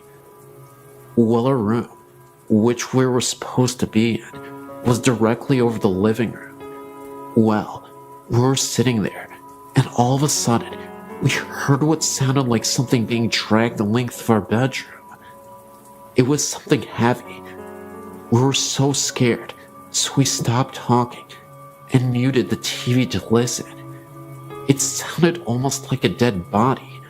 All you could hear was thump, thump, slide, thump. It was freaky. We checked on everyone, and everyone was asleep. In my second story, this is my fiance's story. He's in Germany right now. He would probably be mad at me for telling this, but I have to, because it scared me. Anyway, he's not the type of guy to get scared very easily. He doesn't believe in ghosts. We live in a town called Tacoma. It's south of Seattle. Anyway, a poor town of Tacoma is Lakewood. In this town is an old insane asylum that was torn down about, guessing, 30 years ago, and then rebuilt across the street. Go figure. It's called Western State. My fiance and a couple of his friends went to the hospital for the fun of it. The ruins are still there. They were down in the basement, which also happens to be the boiler room. They were walking down there and came around a corner and saw a bunch of bugs and such. They figured a bum was staying down there as they turned to leave. Dave is a pretty small guy, so he got pushed to the back. As he was about to leave himself out of the window, he felt someone tap him on his shoulder and heard someone whisper something to him. He figured it was the bum, so he turned around, but there was nothing there. He freaked out because it was a split second that he'd heard something and felt the tap. So he started screaming for his friends to come and get him. His friends had to pull him out of the window because he was freaking out the whole time. A third story. I was sleeping one time in my bedroom, and it was like 3 o'clock in the morning, and I suddenly woke up because I had the feeling that someone was in the room with me. I had my own room at the time, and it was pitch black in my room. But I looked in the corner where my door was, and I could just barely make out the outline of a man. He was just standing there and watching me. I couldn't breathe or think. I just stayed there for about 2 minutes, trying to figure out what to do. I finally got the balls to reach over and yank on the lamp. When I did, nothing was there. Fourth story. Me and my sister were at my grandma's visiting, and recently, my uncle had passed away in the house. He had gone missing for about 2 weeks. My grandma didn't think anything of it, because he did that sometimes. She went in his room looking for something, and there he was, lying on his bed, half decomposed. She said it took forever to get the smell out. On my grandma's TV was a plastic vase with a flake flower in it. The TV was off, and my grandma was at work, so me and my 2 sisters was sitting around and talking. I believe we were talking about my uncle, when all of a sudden, the vase went flying off the TV. When I say flew, I mean flew. It flew like 5 feet. We all stopped and decided to go to bed. Fifth story. I was spending the night at my best friend's house. I was like 15 or something. My godmother had just told us to go to bed. We were just getting ready for bed when I hear my godmother yelling at me to get my butt in bed. I came out of my best friend's room and said we were. She then proceeded to tell me that she had seen me in the reflection in the window walk by from the stairs to the kitchen, but the room we were in was right next to where she was. Freaky. The sixth and final story. I was babysitting my nephew one night. I was sitting on, listening to music and relaxing, when I heard my sister laugh. Thinking that was weird, because I hadn't heard them come home, I got up to check. There was no one there. I know my sister's laugh. About 30 minutes later, I heard my sister cough. Again, I got up to check. Nothing. I don't know much about this house. I've only been here about 8 months. It's my brother-in-law's house. This house is kind of weird though. When all sounds have died down, you can hear clicking and sometimes even what kind of sounds like walking sounds. I sleep with my door open, so I'd hear if my sister had opened her door. But they're like soft walking sounds. Odd. Anyway, I have tons more stories. I'm a very strong believer in ghosts, so if you want to hear more stories, just email me and let me know. I was reading your site around Halloween and noticed Green Man, and instantly knew what the reference was. I had heard this story dozens of times by my dad who visited Raymond. Then, I realized the legend was not correct. The legend states that late at night, you could witness a ghost wandering around the tunnels and bridges around town. There have been numerous reports over the years of a man with a green face walking after hours. He is known as the Green Man.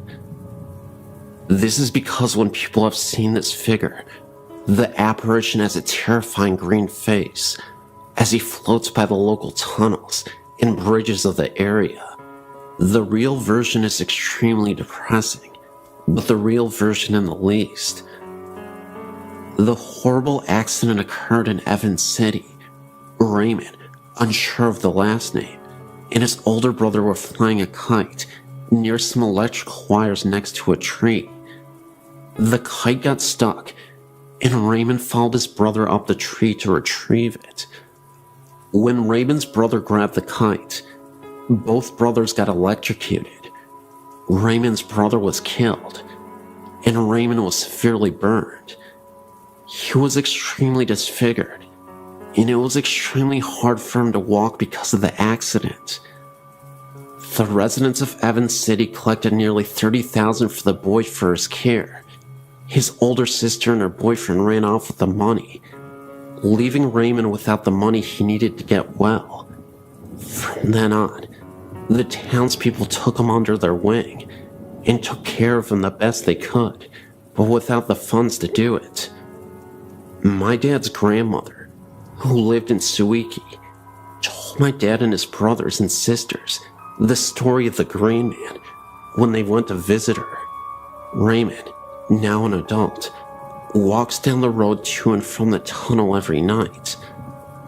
The sun would hurt his eyes, since it only had a thin sheath of skin to cover them, so he did not go out in the daylight. He could barely walk, but did so every night regardless. People from all over came to bring him money, gum, and cigarettes, even while he was on his nightly walks to the tunnel and back home. The Green Man came from the color his skin looked when the headlights would hit him. He had been charred so badly, he was gray, so the headlights actually made him look a greenish-gray color. Unfortunately, my dad couldn't confirm this because he is colorblind. Raymond had a hole for a mouth, no nose except for a hole, and holes for ears. My great-grandpa and my Uncle Carl, then a teen, got out and handed Raymond a pack of Lucky Strikes and a pack of gum. Raymond talked to them for a bit, though you could barely understand what Raymond was saying. Behind my great-grandma's car were many more cars, waiting to see Raymond, as there were more every night. At this point, Raymond was a bit of a celebrity. Raymond was watched by the town and the police, and he never had any trouble with the visitors. My family left, and the next car pulled up to visit. My dad recalls hearing of Raymond's passing some years later. Must have been about 1985. The interesting aspect of the story is that years after Raymond's demise, I've had friends who have passed by the tunnels and have noticed gray mists, orbs, and other strange phenomena, where that they witnessed phenomena near the very same tunnels that Raymond used to frequent. One of my friends is a non-believer and a true skeptic of the paranormal, and he had experience where he saw the Green Man years after his death. Just like the story, he shined his headlights as he was driving through the tunnel and nearly wrecked his car. He thought that he had saw a man wandering around who appeared to have a green face. He appeared so quickly that my friend had little time to react. His car came to a complete halt, but there was nobody in sight. Whether Raymond haunts the road and tunnel, I don't know. However, I'd like to believe that the legend is now true, after the experiences that my friends have had. A little ironic, but fascinating, nevertheless. These experiences all occurred at my grandmother's house, which is called Gwynmick Manor. Although the house isn't very big, it's around 200 years old. All my dad's family have lived there, and my grandmother now lives there alone. There have been many different events, things such as footsteps, dogs barking at something unseen, and the shower being turned on and off, or just a few minor things. One time, my uncle fell asleep in the kitchen at night, and the door he was sleeping next to was flung open, waking him up, even though there was no draft, and it was an airless night. The same uncle also had experiences as a young child. When he was younger, he would hear footsteps from outside his window late at night, as though someone was walking hurriedly over gravel. At the same time, he would see two big black dogs sitting by his bed. Another time, my grandma was walking upstairs with some laundry when she dropped something and bent down to pick it up. As she was retrieving it, she saw a pair of shoes on the steps in front of her, as real as a human's. She looked up and saw a long skirt and the start of a shirt, and then the figure disappeared. My grandma swears to this day that the story is true, and says although she didn't feel threatened, she certainly wonders who this woman is. There was no one else in the house at the time, and the stairs are curved, so if someone had walked down them, you would have seen. Most recently, my sister and I were in the corridor opposite the dining room, which is locked when it's not in use. There is a key on the outside of the door. We were standing there talking when the key started to move, as if someone was trying to get out from inside.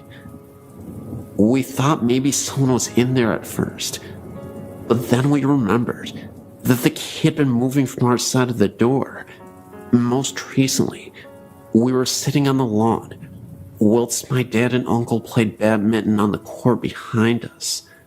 The garden is raised almost on a hilltop, with steps leading up to it, so the grass we were sitting on was in line with the upstairs bedroom window, if that makes sense. We were facing the window, talking, and looking in at my grandmother's 2 dogs, who could have been sitting on her bed. My grandma had gone out shopping and had left her dogs shut in her bedroom. First, we saw one of the dogs start barking urgently at something in the far corner, which was out of sight from us. This continued, and the dog then jumped onto the bed again and started barking directly at us. We thought this was strange, but what happened next couldn't be explained. A white mist, almost in the form of a hand, passed over the dog's head, as though we were stroking her. She then stopped barking. We both looked at each other in horror, knowing that we both had seen the same thing. There was no sunlight that could have reflected through the windows, and I honestly can't think of another explanation for the hand we had seen. I still feel scared when I go into the house.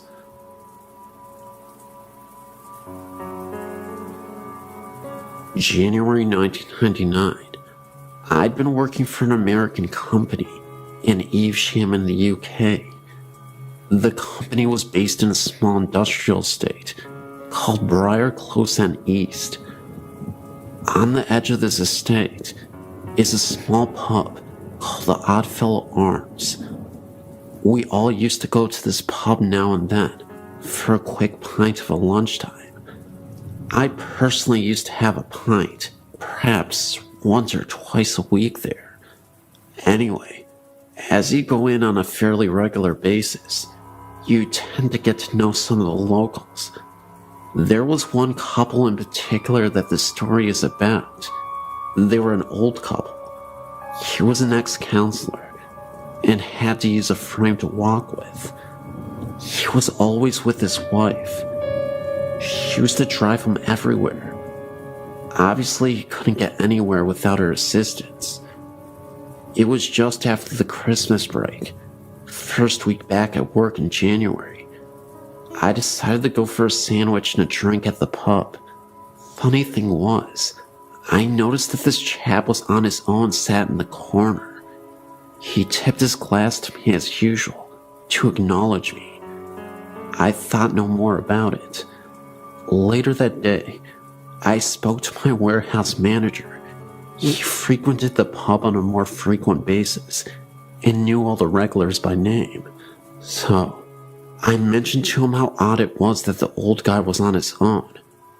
Astonished, he replied that's impossible. The old guy had died over Christmas. I have never forgotten this, and some people, including my wife, have told me I must be mistaken, but I know what I saw, and I know when I saw him. For all those people who know the Oddfellows Arms Evesham, perhaps some of you may remember this chap and his wife that frequented the pub, or maybe someone else had seen him too. I'm recently going to a neighboring school by this house, and have visited it frequently. I never get a safe feeling while in there, and recently, we found a mutilated animal, not like it was feasted on, but just torn apart, and left in front of the house, maybe for some sort of omen, or a warning. The body was ripped to shreds, and its skin on the hands were ripped off, just showing its appendages.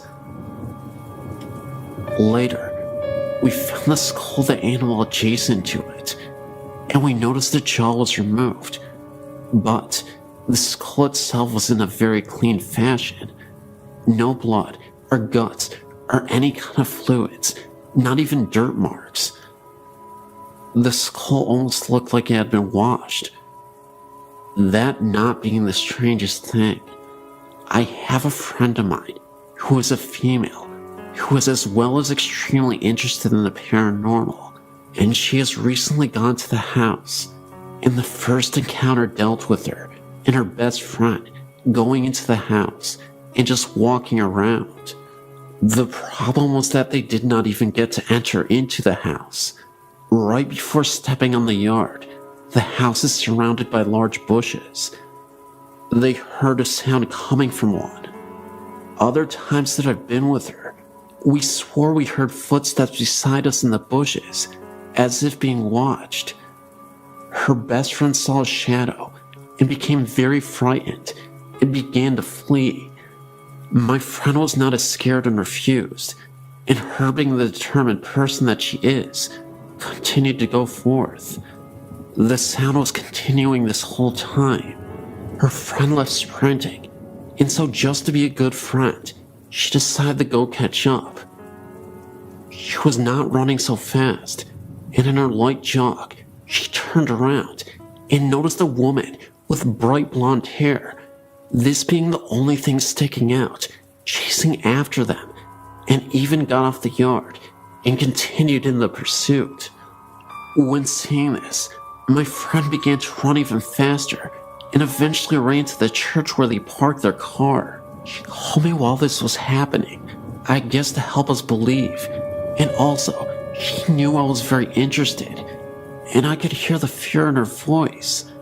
When she returned, she told us the story, and one of the girls who was a local asked about what she had saw, and when she said the thing chasing them had long blonde hair, the local freaked and admitted that the woman who was murdered did in fact have long blonde hair. This scared and excited all of us because my friend who was chased had no idea how the woman looked or anything of that sort. Not being enough for us, we decided to go back with another group of kids who swear they know much about demons. We weren't allowed to go on because the demon group refused to get on because they swore they could just feel the evil. Well, they went back, and we ended up going another day with other friends. We just heard small sounds and footsteps. Other friends' stories deal with the chair in the living room that has two missing legs would be dragged across the living room. But one day, my friend, being the brave girl that she is, went into the house by herself one night, and she was walking around and really did not notice anything.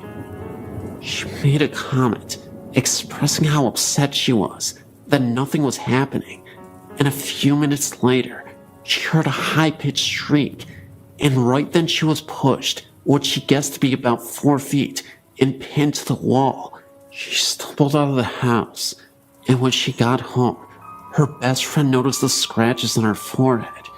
She still has them right now. This incident is very recent.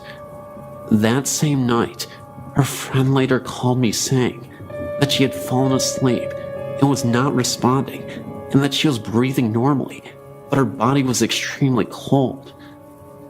We haven't gone back yet, but we noticed that activity is much higher when fewer numbers are around.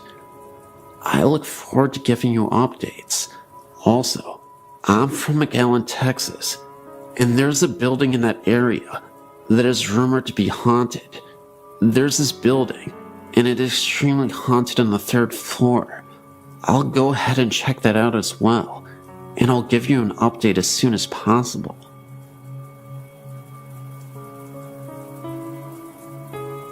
My name is Andrew Pierce, and I'm a local ghost hunter here in Warwick, Rhode Island. Having experience in paranormal investigation helps every time I tell my story, because living with ghosts and experiencing ghosts are 2 different things for me. I moved into my home 15 years ago, at the age of 6. The first night in my new house, I slept in what is now my mother's room, and before waking that night, I had nightmares of bloody murder, massacres, and deadly beatings. At the time I was just scared, but now, after researching, I've come to the conclusion that this was a ghostly encounter. Between the ages of 7 and 10, I suffered 4 experiences in my dreams where strange people would walk around in my house. The only problem is that they weren't living, and in each of these dreams, they were foreshadowings of what are now actual hauntings. The area with the most activity is my basement, which has been finished and where several phenomena have occurred. The first came when I was 12. I was headed upstairs from my computer room when I saw a figure out of the corner of my eye. When I turned around, it was a little girl huddled in the corner and looking at me. She was dressed in 18th century garb and looked like she had just left church or some sort of social gathering. She has never been seen again, but she has been felt throughout the house, and even experienced once by someone who had never been in my house before. This occurred when a friend of mine was sleeping downstairs, waiting for us to get back from a run to CVS. She was asleep on the couch when a ghostly armor hand touched her arm, and then proceeded to knock over a couple of items on the table. When she had informed me of this, I knew it was the girl. Another haunting would be in my mother's room, where, if you are alone upstairs and my dog is not around, a growling sound comes from her room. It is entirely inexplicable, but I have a feeling an angry ghost lives in there, but cannot gather enough energy to support anything other than making sounds and haunting dreams. Shortly after my neighbor died, he built the house for his children and loved my family very much. Most of the hauntings disappeared, and a sense of comfortability ran through the house. Everything was at normal temperature, and there was no more dreaded sense of being followed or even watched. This has comforted me greatly, but it only lasted for a short time.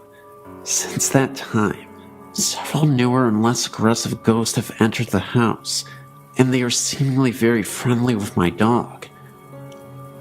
Where he used to bark at them, he is now okay with them and can even be seen playing with them. This was witnessed when I saw him playing with his ball alone, but then noticed that the ball was rolling to him on its own. He would bring it back, and it would only roll once more. Also, this same ghost apparently hates breakfast because it disturbed us one time by knocking over a bunch of papers on the counter and spinning the trash can lid violently. No explainable cause was determined, as it was the middle of winter and no windows were open, and we don't have a fan in our kitchen area. Another ghost prefers to walk around the foyer and up and down the stairs, but never seems to go past the hallways. That's really all that happens, but I wanted to report these since they are the only real, vivid ghost experiences I could ever recall. Thank you.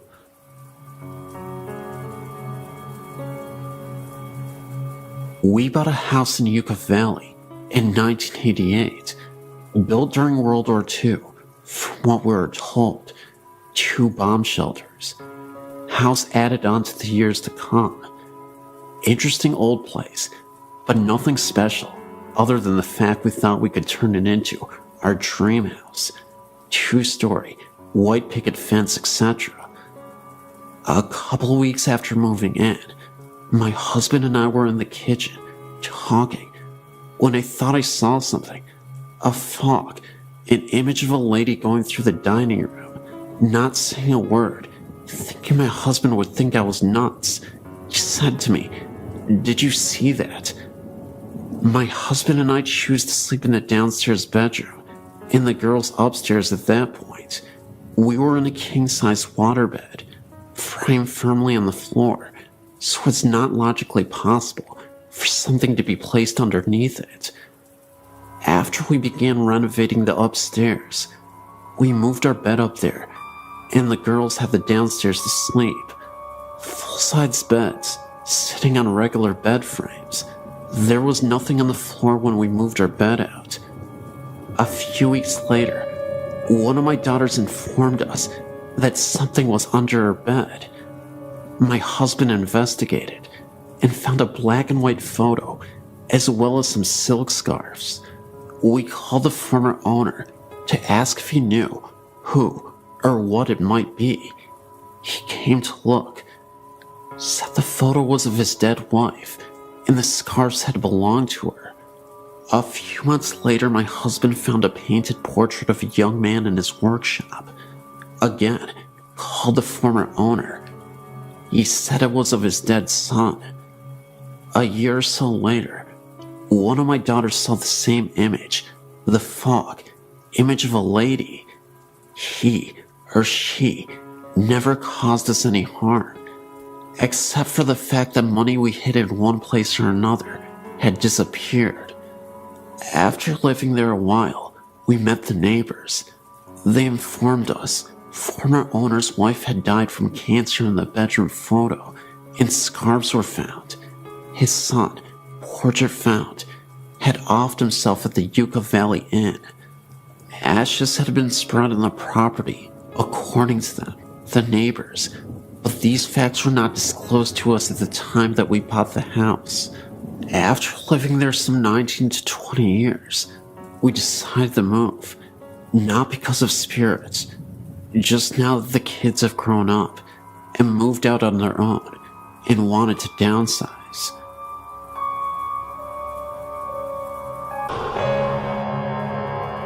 I used to live at the House of 1,000 Stairs in Redlands, California.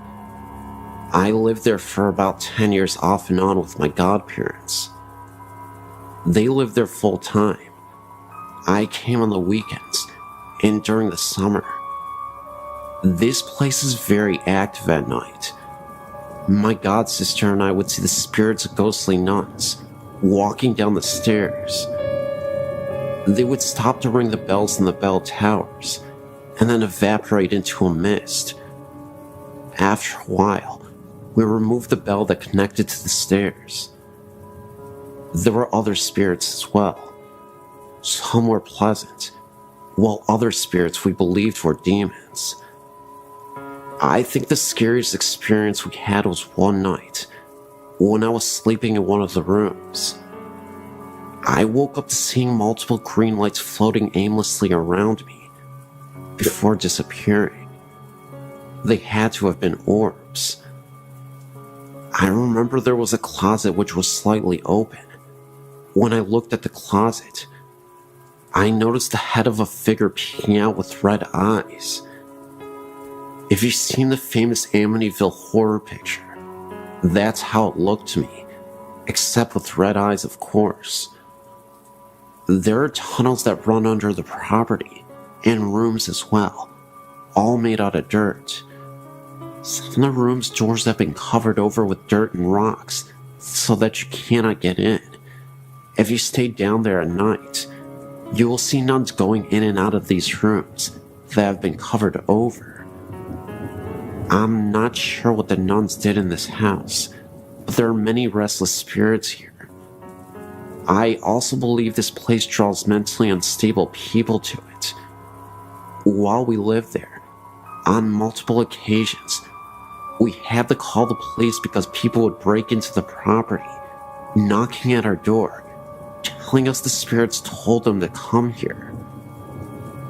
There are so many stories I could tell you, but it's a very unusual place after a while. My godsister and I would sleep in the game room next to our parents' room because we were too scared to stay in our room. That's about all I'm willing to share for now, but I hope you enjoyed these stories.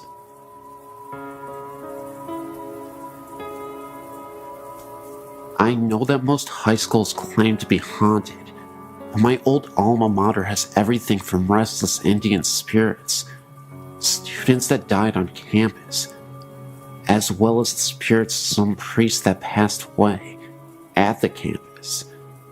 Its name is Bishop Olney High School. It's located immediately next to the San Fernando Mission Cemetery, and is directly across the street from Eden Memorial Park, a cemetery for Jewish believers. To make this easier, I will list the different stories I've heard and my own limited encounters. 1. Our school's built on what used to be an old orange grove. It was also used as a burial ground for Native Americans who built the mission.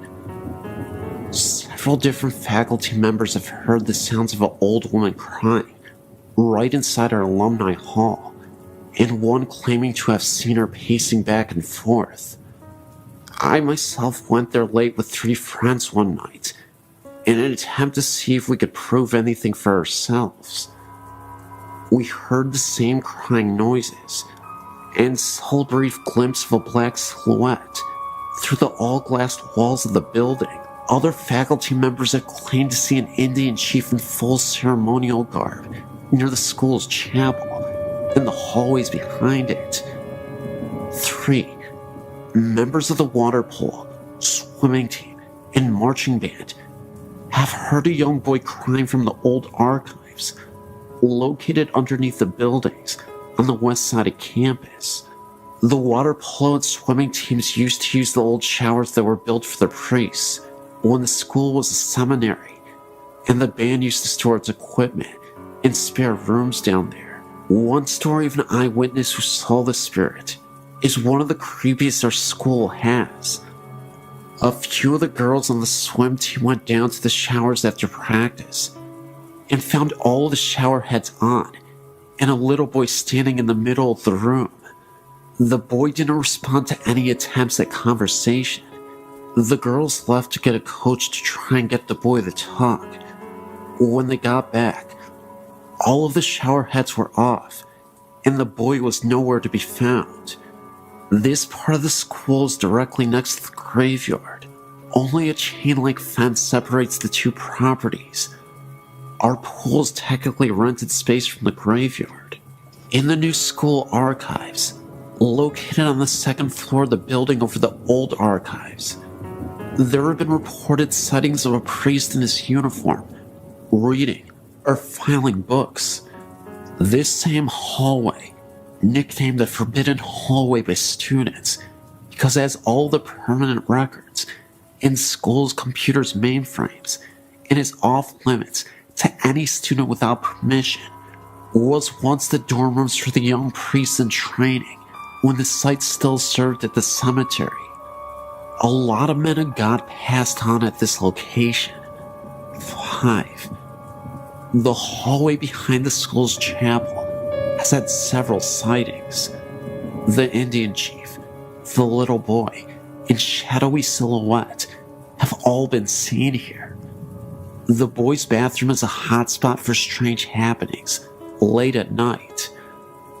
I would be there late for extracurriculars or what have you, and one night when I was there, the door to this bathroom closed and opened twice. No one else was there to do this, trying to test the spirit. I said, "Is someone here?" And the stall door I was in flung open. It didn't feel like a bad spirit, but it was definitely wanting to make itself known. There are plenty of other stories at the school from all different sources.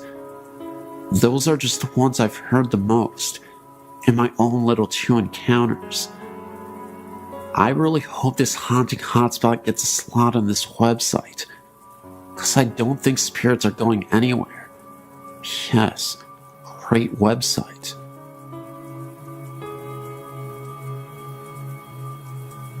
When I was a little girl, about 4 or 5 years old, I remember this clearly as if it happened yesterday.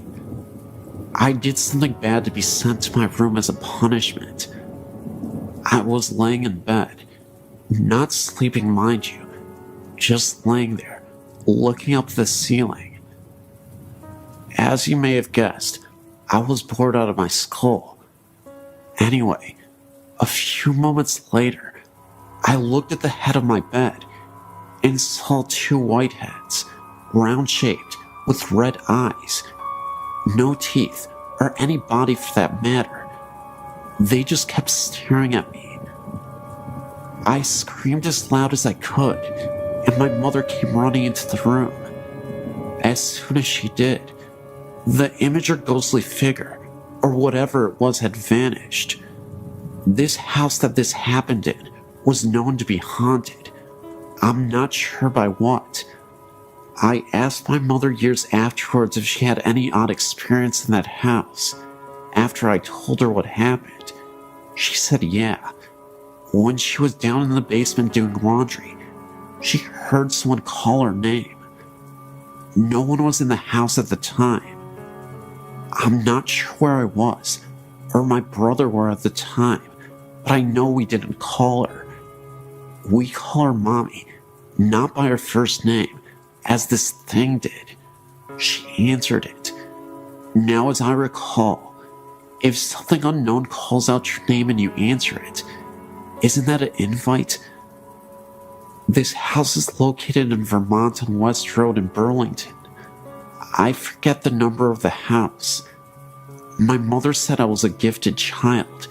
Gifted, meaning able to sense things, as well as sometimes able to predict the future, which I've had in the past.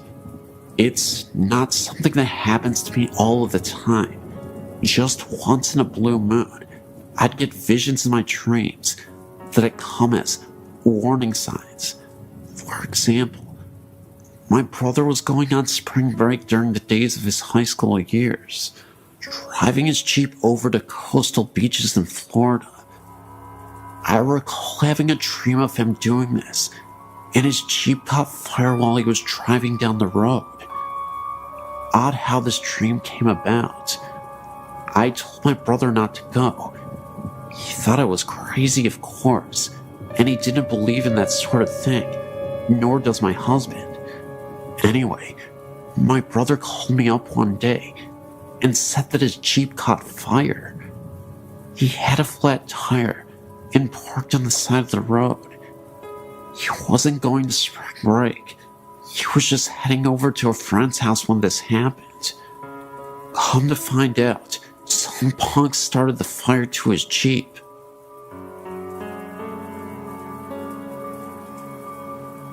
In 1977, my friend and I were driving on Old Pleasanton Road during the night. We were heading south when we came upon a woman wearing a black wedding dress. All she was doing was standing there, not moving an inch. We decided to pull over to see if she needed assistance, but didn't go too close, in case it could have been an ambush. No response from the woman. We didn't see that she had a vehicle anywhere around. It was beyond sketch, so we ended up not helping the woman out and continued to drive down the road.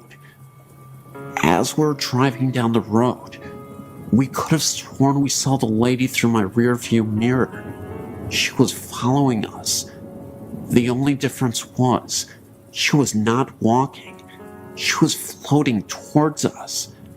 This was after we had driven a mile from where we originally saw her, and there was no way she could have caught up with us in time. Within seconds, the lady disappeared, and she was nowhere in sight. We had to stop the car on the side of the road to gather ourselves, because it almost felt like something out of a movie. When I got home, I told my grandma what happened to us, and she was stunned just like I was. A week after this incident, around the same time period, I received a phone call that my friend was found murdered with a knife through his heart at the same location where we spotted the lady a week ago.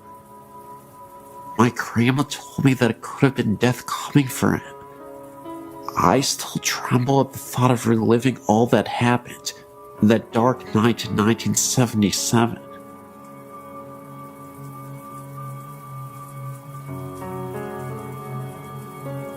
Great Aunt Amy. She lived in a small 2-room shack in the middle of a very remote wooded area in northern Michigan, next to her brother and his wife. I remember her writing to me in the mid-60s and telling me they had a road name and a sign now. My younger sister and I loved going there to visit.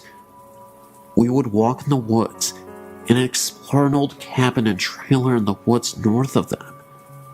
They lived very primitively, an outhouse with magazines for toilet paper, and slaughtered their own pigs and cows.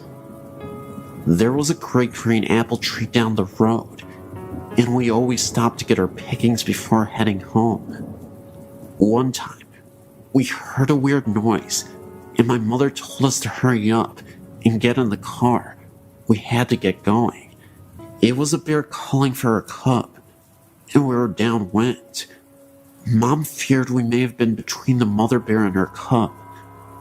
Whenever we went to visit, we went to see the uncle and his wife first, then Great Aunt Amy.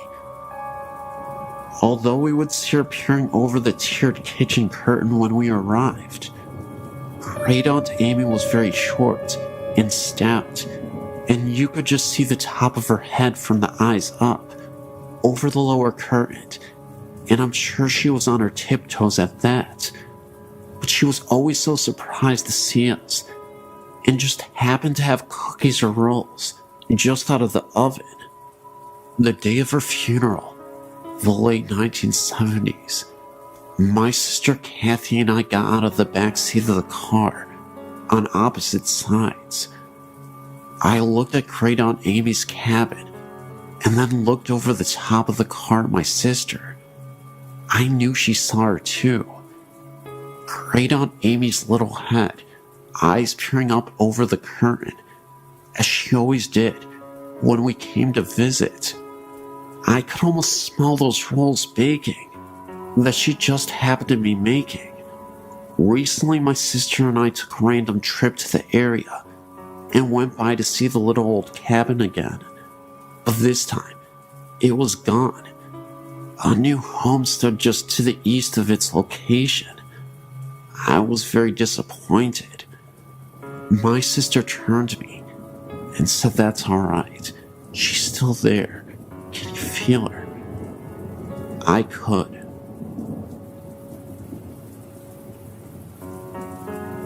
My father remarried 3 years ago, and when we moved into his wife's house, I began experiencing paranormal things. I've experienced things ever since I was a child. My mom and siblings were always sensitive to the paranormal. My siblings were pretty used to it, but I'd never seen anything significant until we moved into our new home. It started slowly. I couldn't sleep well at night and had been hearing bangs. I dismissed it all at first as being in new surroundings, but it continued. My sister moved in, and we began sharing stories about things we had heard in the house. They were matching up pretty well. One night I was laying in bed, and I heard hand slams against my window and slide down it. I freaked out because my window had a screen on it. So I went into my sister's room to sleep with her and kept hearing banging from my room. There was no one in there. I slept in my sister's room a couple of times before I could sleep in my room again. I began seeing black masses for brief moments after a while, and my sister had one in her room that was about 8 feet tall and human-shaped. We began doing all that we knew, which was praying. After a few years of this, I got a little used to it, but couldn't wander the halls at night without being terrified. One night, I was playing on the computer and heard a very loud bang like a door slamming, so I went to my room. I shut my door and leaned against it and heard running up and down the hallway. Things like this began happening on a regular basis, and at the time, I felt like my sister was the only one I could talk to. Then one day, something on a different level happened. I was in bed at night, and I had a bunch of glass carousels on my dresser. I'm a firm believer in 3 a.m. being the witching hour, and at that time, all my carousels went off playing music, and a couple fell off the dresser. Once again, I played and slept with the lights on. I had one final major experience before I moved out. My dad's room stayed locked during the day, so when we heard scratching on the walls, it sounded like something was scratching the walls and the ceiling. I ran to the bedroom door and it stopped, but could see a shadow moving around under the door. The scratching then continued, so I went outside. I moved and don't experience things like that anymore, but sometimes hear noises in my apartment. I just ignore it because I know my family and I are skeptical to these kinds of things. Just keep my faith and know that I know it's human in my apartment. My dad's house, I'm not so sure.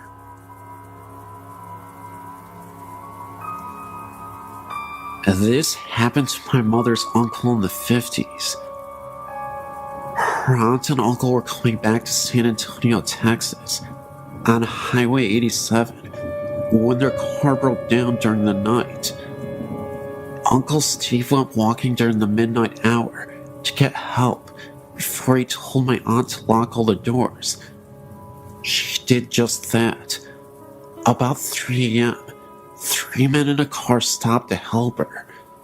They told her that they would help her, but she told them that her husband had gone to get help, and he might be coming back. So, the men told her that they will leave, and they were going to leave her some food in a brown paper bag, which they left on the hood of her car. Hours after she thought about the food in the bag, but she was too scared to get out of the car. Soon, a highway trooper arrived. She told them that her car broke, and her husband had gone and never returned. The trooper asked her if she had seen a few gentlemen in a '57 Chevy. She told him about the 3 men that stopped, and before he left, he asked her about the bag on the hood of the car. She told him that the men left her some food in case she would get hungry. The officer grabbed the bag and peeked in it, and out of the bag, her husband's head came out. She has not been the same ever since then. I live in a small town in Kansas. I've lived in several houses in this town, and in just about each house have had strange experiences. The first I can recall was in a small farmhouse in the country. My sister and I shared a room and had bunk beds. The head of the bed was the opposite of how most people would set a room up. The head of the bed was by the window, and the foot of the bed was flush to the wall. I was in the bottom bunk, and my sister in the top bunk. I recall waking up one night and looking out the window to the shed that was across from me. In the top window, the second floor, I noticed a black human figure, no discernible facial features. It had a pale yellow light glowing around it, just purely out of fear and not wanting to experience this alone. I asked my sister, who was supposedly asleep on the top bunk, if she was seeing what I was seeing, not expecting to hear her to really answer me, and she said yes. We still joke about our psychic connection. When I was in high school and living in a small town as I do, my friends and I would drive around the countryside, mostly because we heard that there was some scary haunted place outside of town, and we always liked to investigate. But one night, I was sitting in the front seat of my friend's car and noticed that there was a small boy running in the road ahead of us. It was rather late at night, at least sometime after midnight, a very strange hour for young boys to be running out in the country. I noticed that he had on a red and green striped shirt and brown pants. What was really creepy, though, was the way he just kept looking back at us, almost begging to be hit. I could only see this boy at the middle point of the curve in the road. Just as we were rounding the last corner, he would disappear. It would only last several seconds. I questioned whether or not I was losing my mind, or if I really saw it, because no one else did. Another story I have was when I bought the house I live in now, still the same town. I'd fallen asleep on the floor in my living room. My dog was sleeping next to me. I'm not even sure what exactly woke me up, but when I looked towards my bedroom, I could see a small girl in a white nightgown. She had blonde hair, and next to her was a white cat. I could see through them. They had a mist around them. And again, just as it registered what I was seeing, they vanished. A few months later, I was in my room, standing on the edge of my bed, which is right next to the bedroom door. I was reaching for the light fixture to change the light bulb, with my arms extended.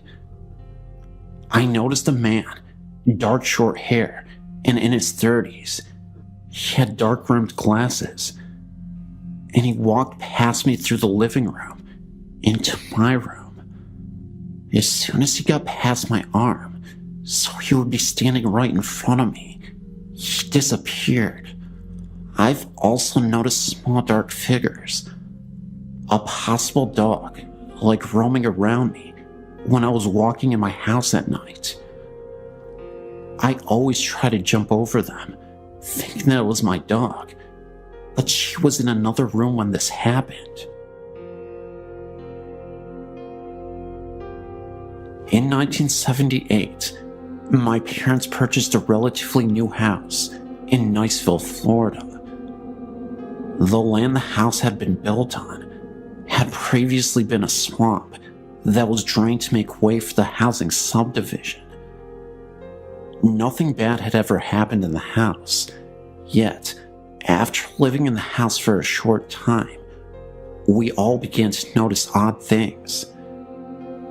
It started the night I broke up with my fiance.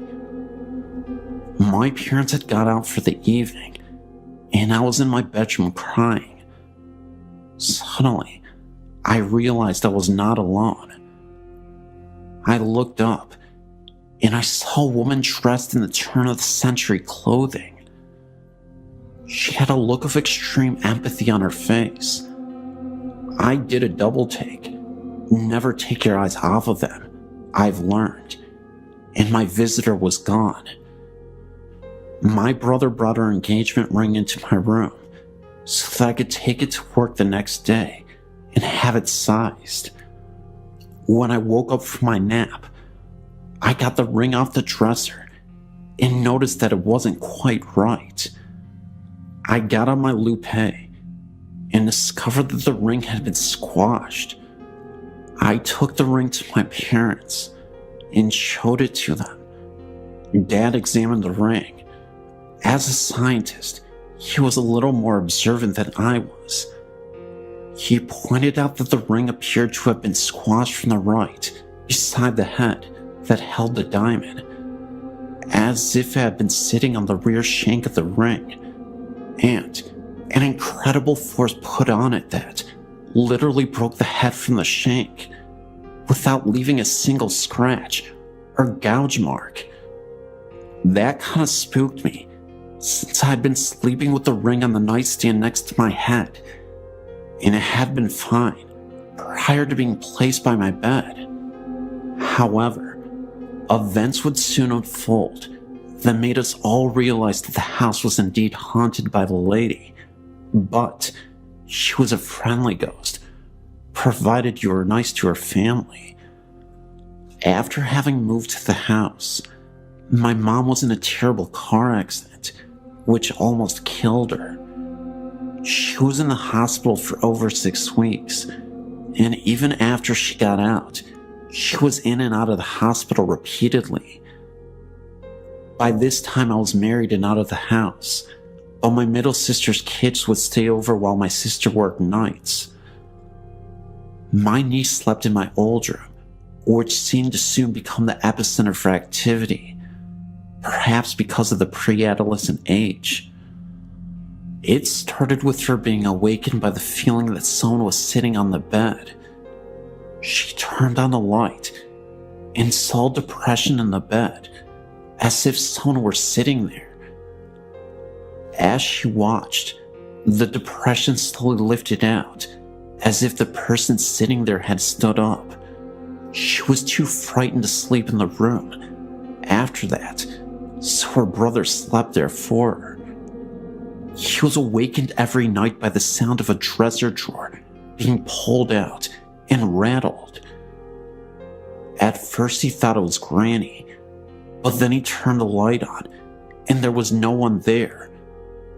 The final straw for my sister's kids came when they were sleeping over one night. Mom had just been released from the hospital, yet again, and was sitting up in the den. Dad had gone to bed. Suddenly, Dad was awakened by the sound of the smoke alarms going off. He ran into the den and found Mom passed out.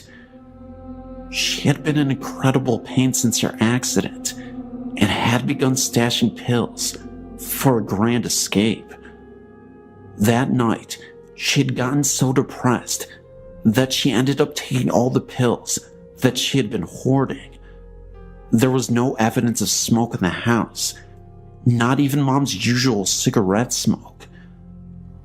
By this time, the smoke alarms had stopped blaring their alarms, but Dad stood there, surveying the scene and thinking about how much pain Mom was in and how horrible her life had been since the accident, and even going as far as to whether it was even right for him to decide that Mom was not entitled to escape the horror her life had become.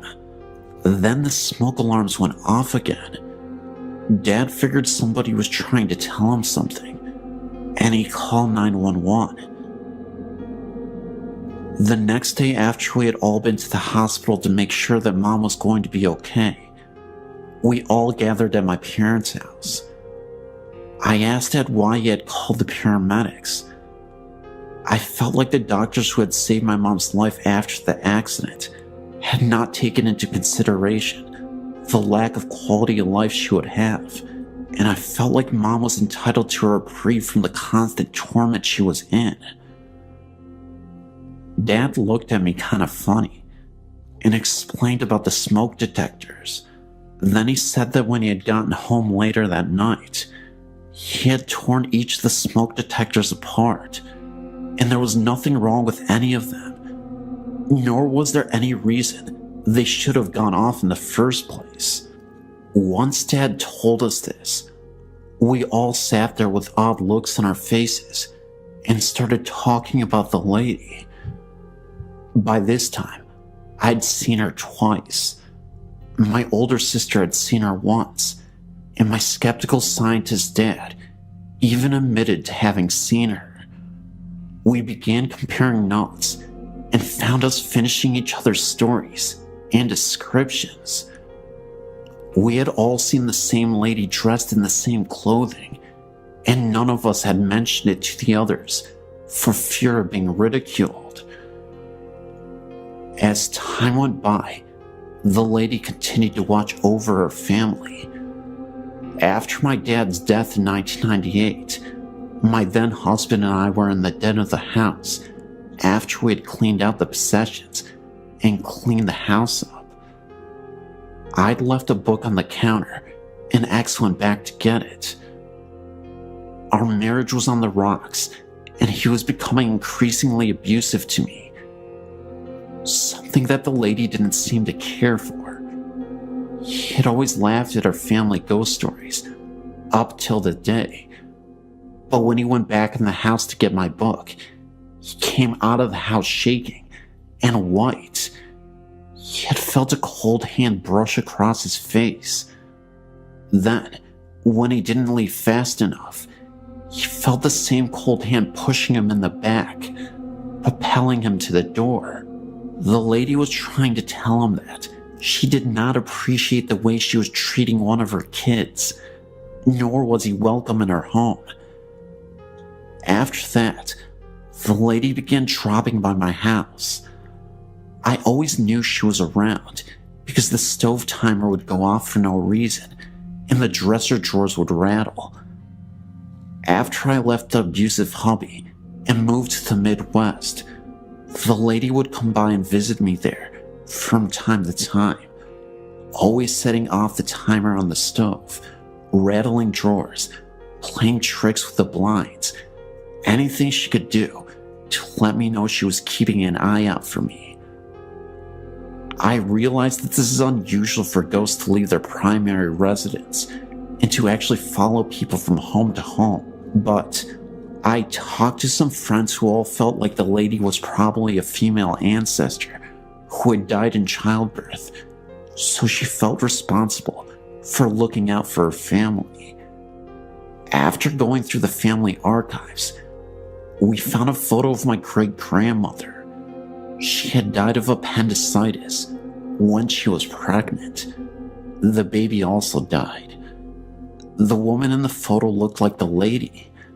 My sister is now living in the house. When she first moved in, she put some pots in the cabinet, then went to the bathroom for a minute. When she came back out, the pots were sitting on the floor.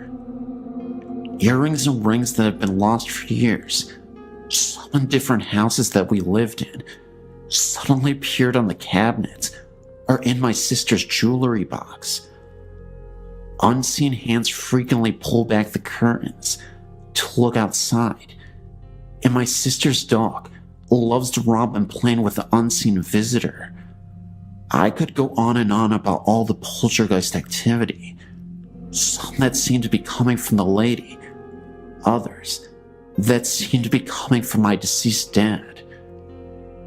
From fax machines that go off when they aren't plugged in, my deceased dad's voice calling me to wake me up when the gas fireplace developed a leak, even luggage being set on its end. Weird stuff just follows my sister and I around. Just 2 nights ago, while laying in bed, I was awakened by the bed shaking. I sat up and looked around and found my husband sound asleep and the door securely closed against kitty visitors. I laid back down and snuggled up to my hubby, thinking that he just had a chronic jerk that shook the bed when it suddenly hit again. The whole bed kind of went womp, as if a 20-pound weight had been dropped on it. This time, I knew that there were no cats in the room, and since I'd been snuggled up to my hubby, I knew he had not jerked in his sleep. It's nice having your own guardian spirit to watch over you, but it can really interfere with your sleeping. I know that some people think that we're all nuts, or engaging in what shrinks call magical thinking, but every time I start to question my own sanity, I get another visit. It should be interesting when we move to my dad's hometown this spring. I imagine the visits will become a regular thing.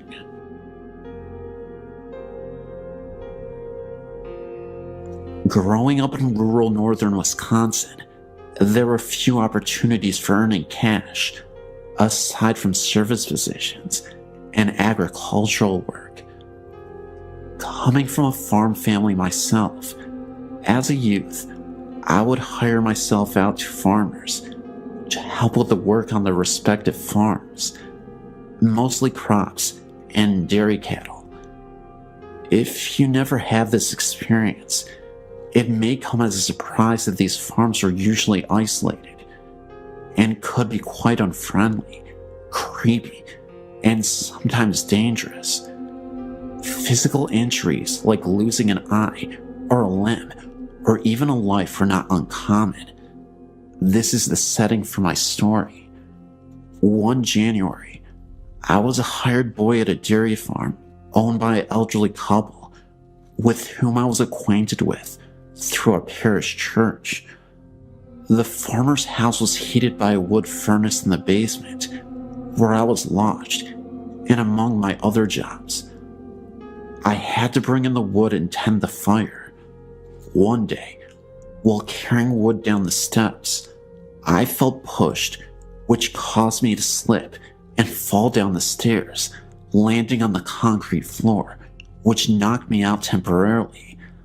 I must have been out only a minute or two, as I awoke in pain and found the wood scattered all over.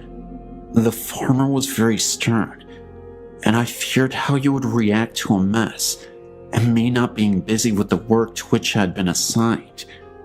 When he did see me, he asked where I'd been and what I had been doing, and so I explained it to him. As I suspected, he was cross with me. Later that night, over supper, he told me a story which made me rethink my staying there.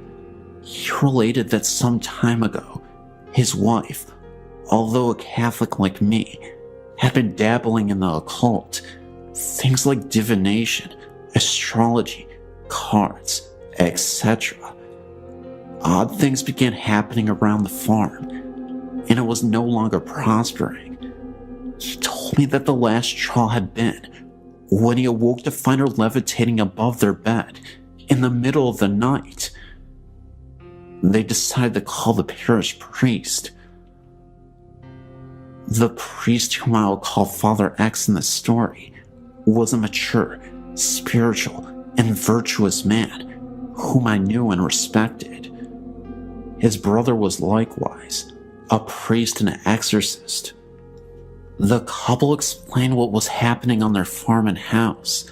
Father X had to get rid of the occult books and the paraphernalia, and after hearing their confession and absolving them, offered to bless and cleanse the house with a kind of minor exorcism. Before getting out his handbook of rituals and his stolen holy water, he had them close and lock the doors and windows for some reason. He went through the residence, leading the couple in prayers and reciting the house blessing and minor prayers of exorcism, all the while sprinkling each room with holy water. When they reached the last room, which was the kitchen, Father X was finishing the prayers, and after everyone said amen, the kitchen door, which led outside, unlocked by itself, opened and then slammed shut. Father X then explained that this is why he had locked the doors previously, to make sure that by the door opening and closing by invisible force, he could tell by that sign that the spirit had really left. The farmer went on to explain that he liked the instruction that Father X had left him with, namely, that the devil is like a dog on a leash.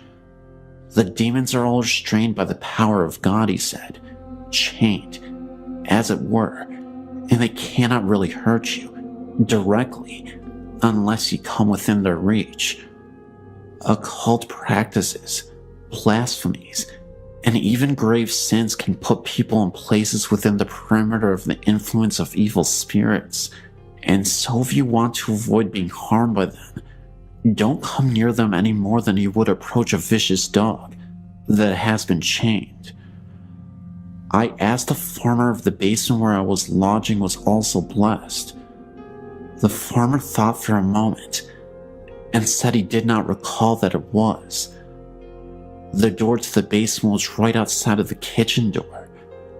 After the experience with my fall that day, in the story that the farmer told me about what had transpired, I determined that I would not stay there another week. I left and didn't return. I didn't explain why, except to say that I wanted to be closer to the parish church and I wanted to go to daily mass. I did not have my own transportation at that time, except my bicycle.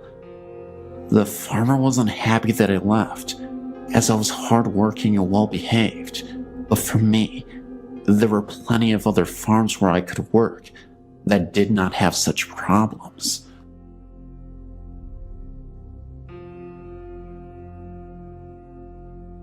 Throughout my life, I'd seen and experienced a few things that I can only describe as supernatural.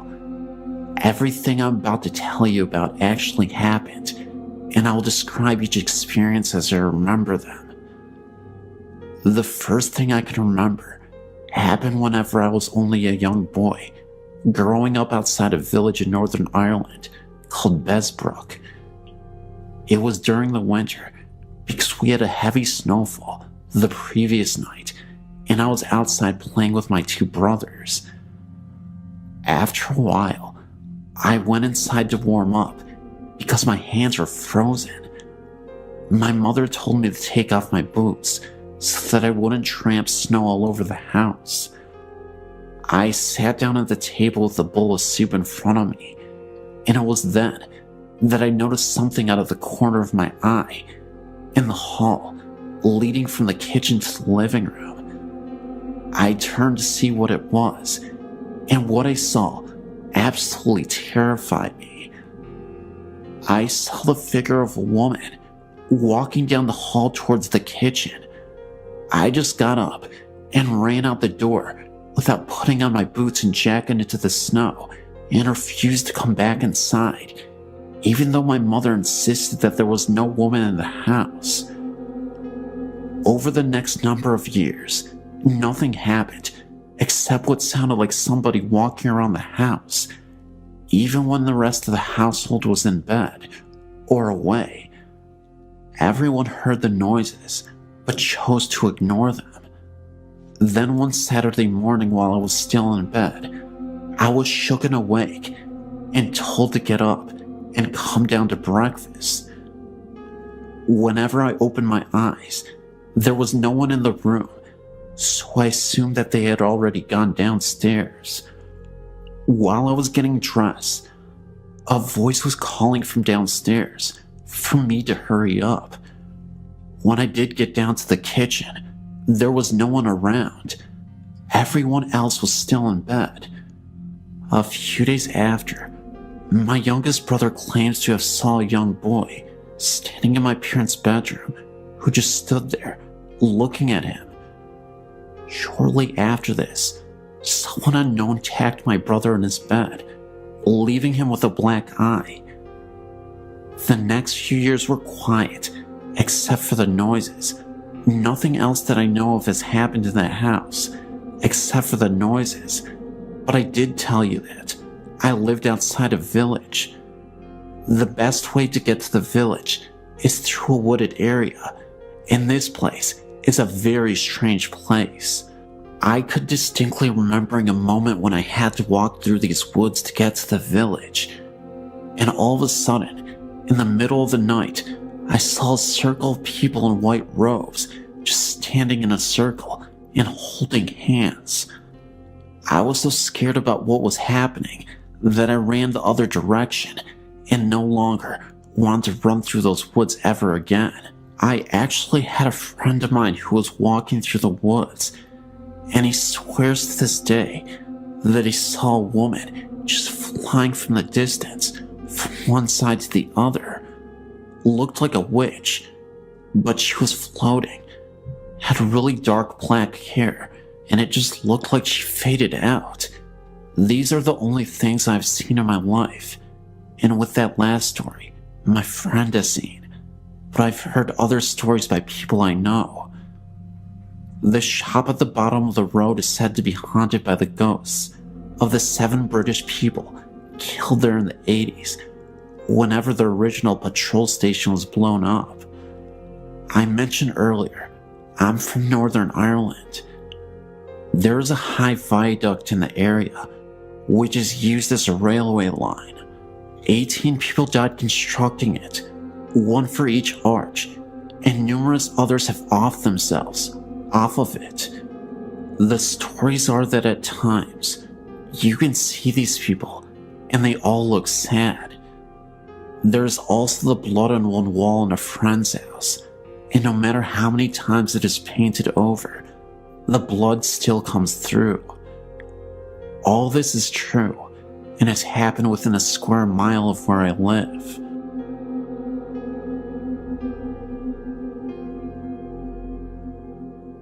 My friend from Arizona and I made our first trip to the Queen Mary together. We happened to run into a paranormal researcher when we were on a tour and decided to stay the night. We rented a room with 2 beds so the researcher could stay with us and show us around the old boat in the middle of the night when the most activity had been reported. We attempted to fall asleep around 11 p.m.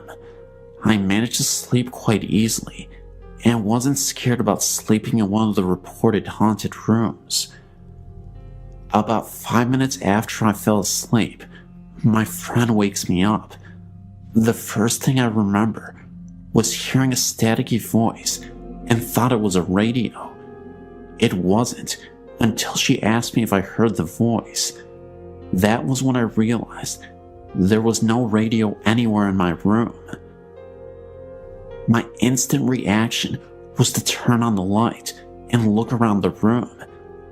I reached up and tried turning on the light, and nothing happened.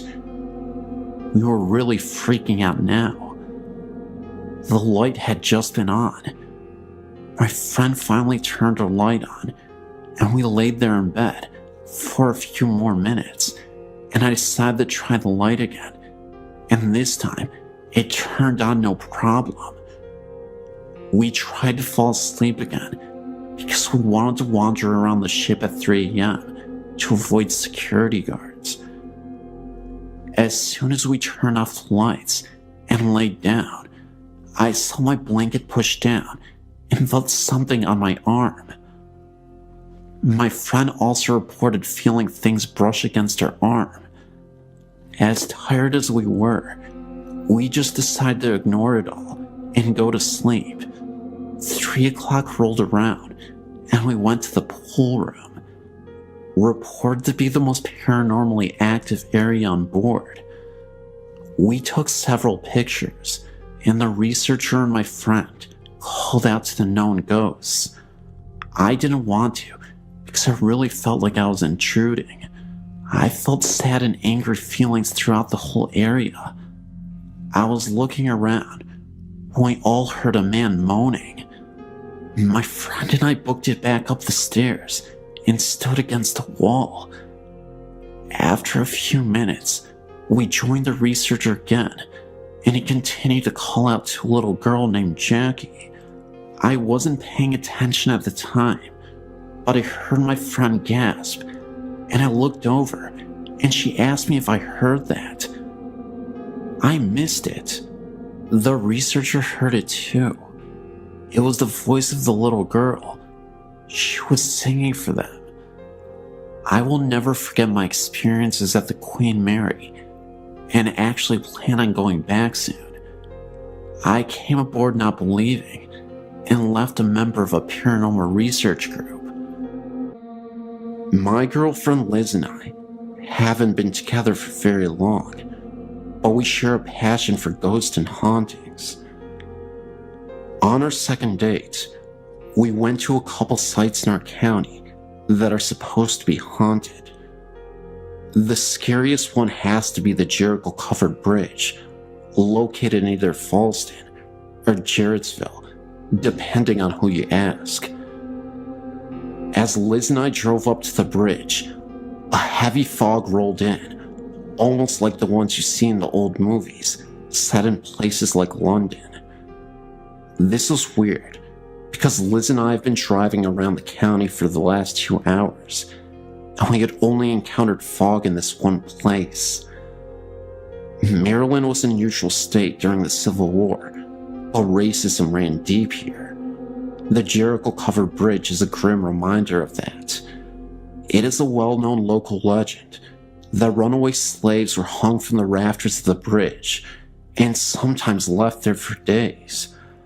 As we drove over the bridge, we both felt a chill and a sense of terror in the air, like the bridge had been, in fact, the scene of unspeakable horror. Neither one of us really wanted to leave the safety of the vehicle to take the pictures we were so willing to take just a few minutes prior. Eventually, though, we did take the pictures, and when we got them developed, we found only 2 pictures had turned out. In the first one, you can see some kind of disturbance in the air towards the rafters, and in the second one, we can definitely see an orb in the area where just a minute before, the unidentified disturbance had manifested itself. A couple of months ago, I was living in a house with similar history as the Hanging Bridge. It was a super old Victorian-style home, very big, wide and spacious, multiple rooms. A few things happened that I thought was very spooky. The first incident happened when I was sleeping with my girlfriend in bed. In one of the rooms upstairs, we had an old music box that was in the dining room. It came with the house. I was awoken by the sounds of the music box playing by itself and could see that the door was slightly opened.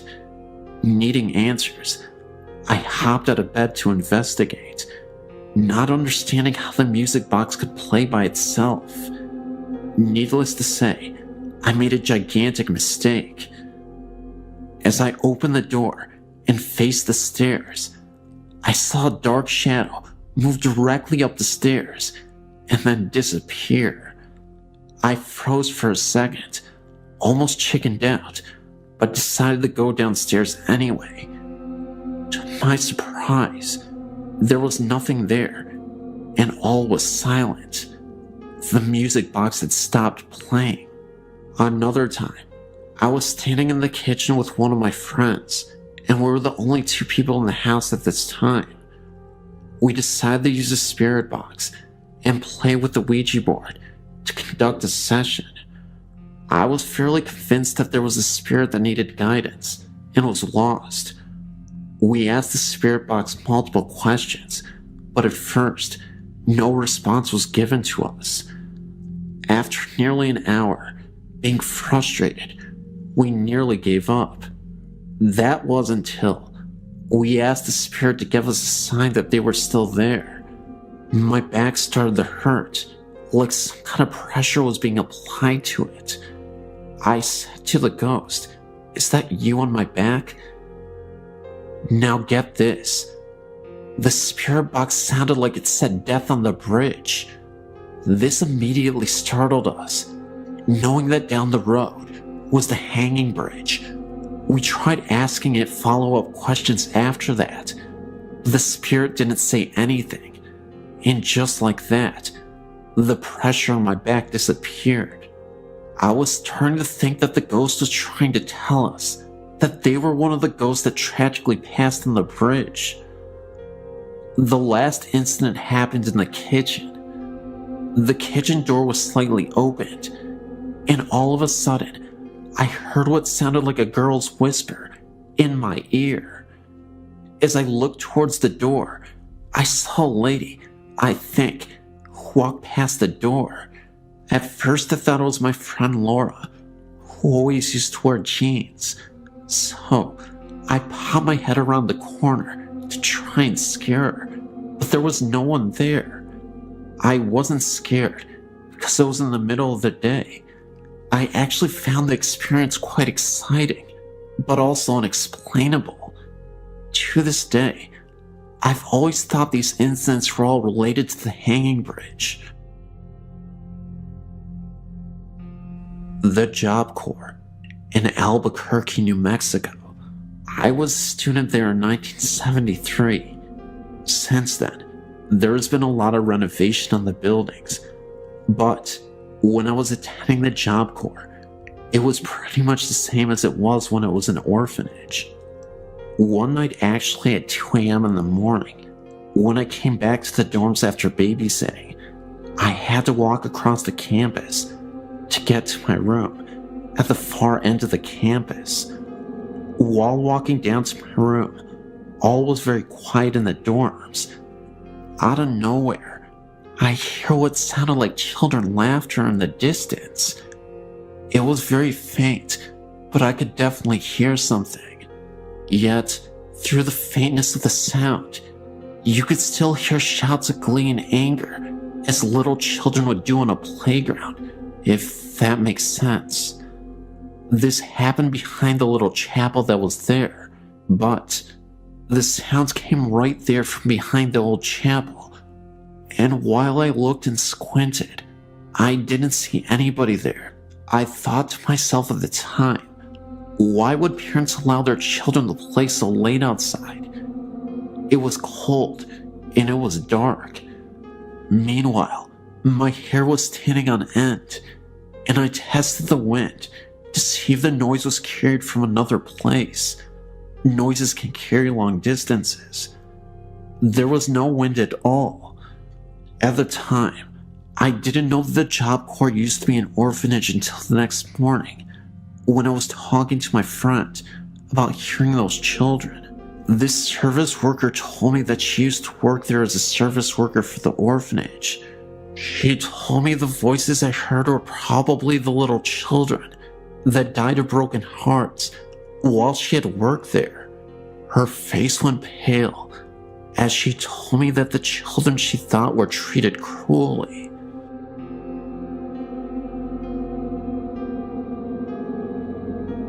There are 2 versions of this legend that I know. It's called the Devil's Footprint.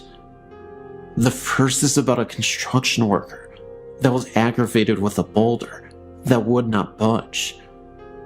The man stepped on the boulder and said, "I will give my soul to the devil, this boulder will move." By the next day, the boulder had moved, and there was an imprint of a human foot and a hoof print of the devil. The man was never seen again. The other version is about a farmer that was having a terrible harvest.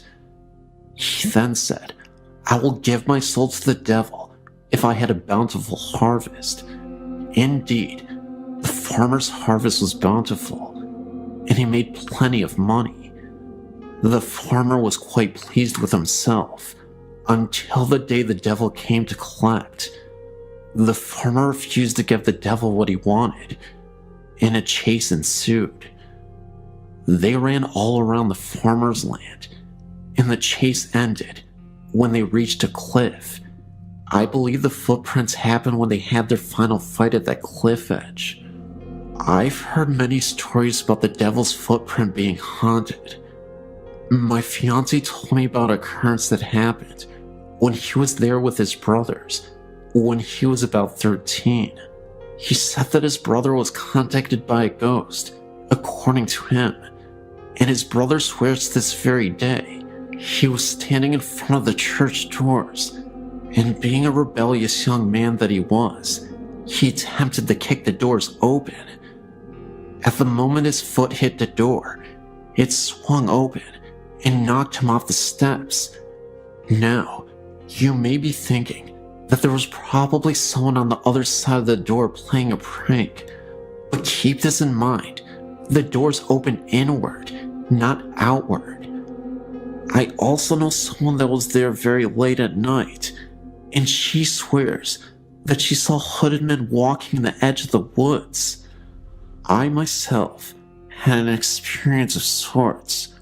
One night, a friend and I decided to go find the place. We drove and drove, and we couldn't find it. When my friend was so sure she had driven too far, she turned back. We figured we better wait until daylight to look for it, so we turned on the road that we thought would take us home. And what did we see? The old cemetery and that unmistakable white church. Of course, we freaked out. My friend swerved and barely escaped going off the road. By this time, we were both feeling a little unsettling feeling in our chests. Now, whether this was due to some unwelcome presence or fear, I'm not certain. I'm assuming the latter. However, needless to say, we didn't stop there that night.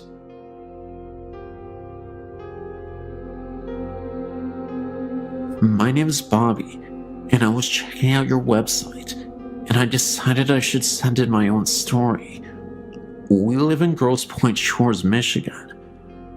This event happened on Monday, August 15th, 2005. One day, my brother named Vince was on the computer at about 4 o'clock when he heard a scream. He ran upstairs to find me and my older brother named Sam.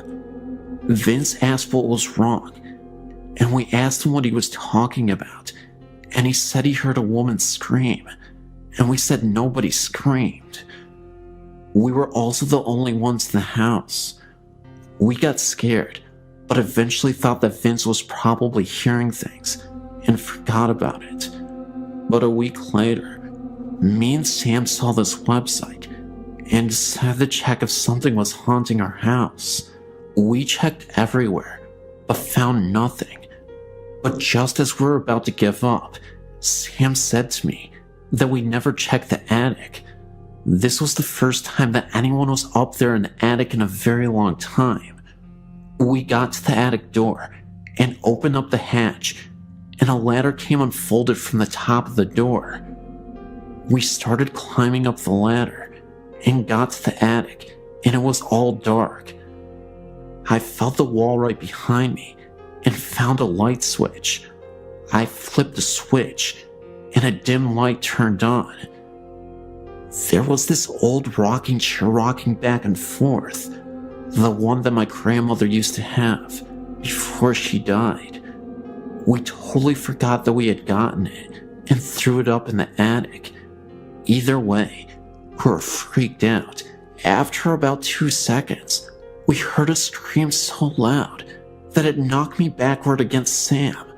We climbed as fast as we could down the ladder and shut the attic door. We were so scared that we didn't tell anyone except Vince about what happened. We checked the time, and it was exactly 4:06. We now know that Vince heard the scream from the attic a week earlier. All we know about the people that lived here before us is that they were the Andersons, and that they were an old couple that lived here and raised their kids here. I don't think it was my grandma's spirit, because she was always a gentle soul and wouldn't scare us like that. Anyway, after all the kids moved out and Miss Anderson died, a short while after that, he sold his house to us about 4 years ago. I believe Miss Anderson was the one who screamed. I guess she was mad that we stole her house from her.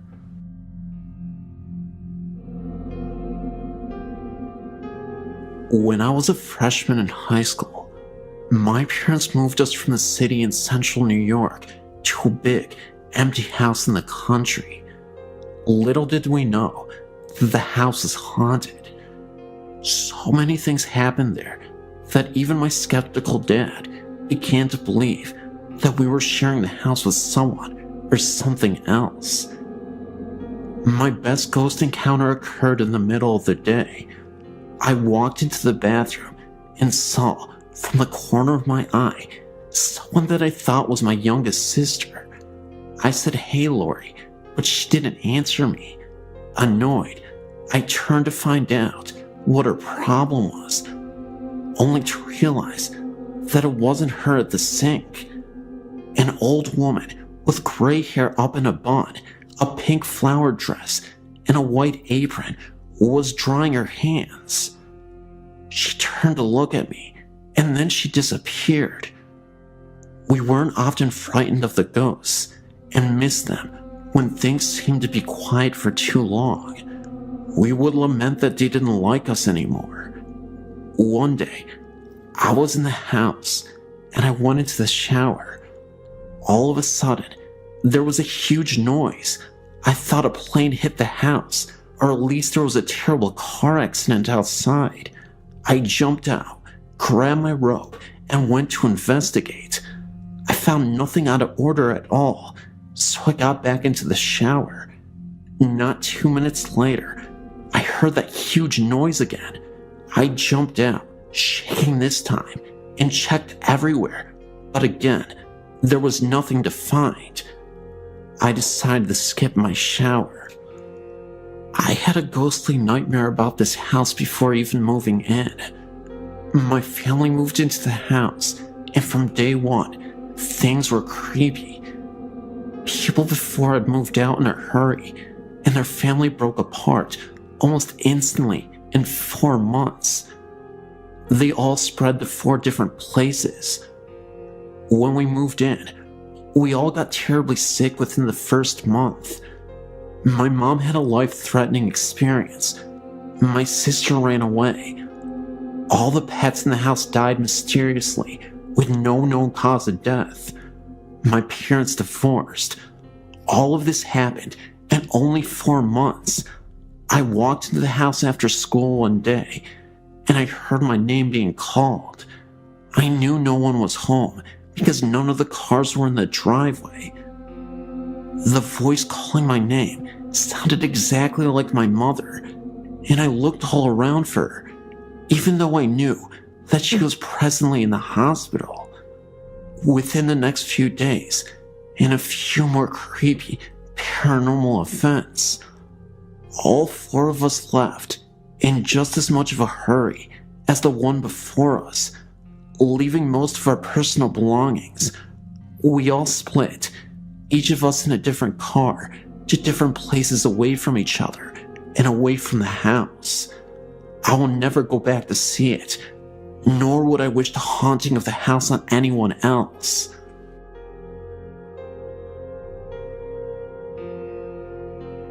Hello. I lived at this house from 97 to 99. It was in Atlanta.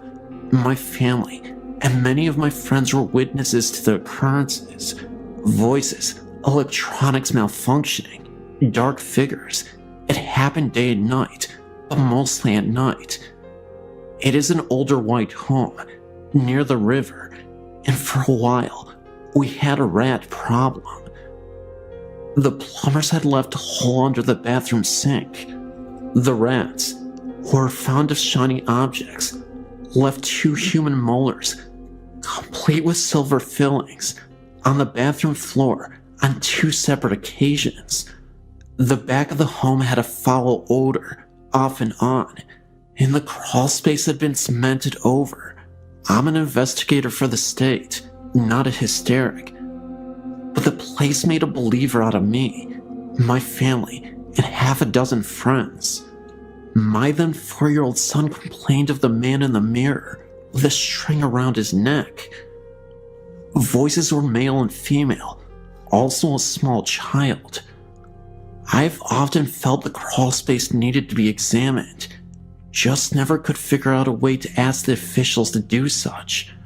I truly think that there is a body or bodies under that house. Myself and a girlfriend watched as a man-shaped shadow moved across the dining room wall into the kitchen where the light turned on. Well, we're checking out, if you can get the new owner's permission.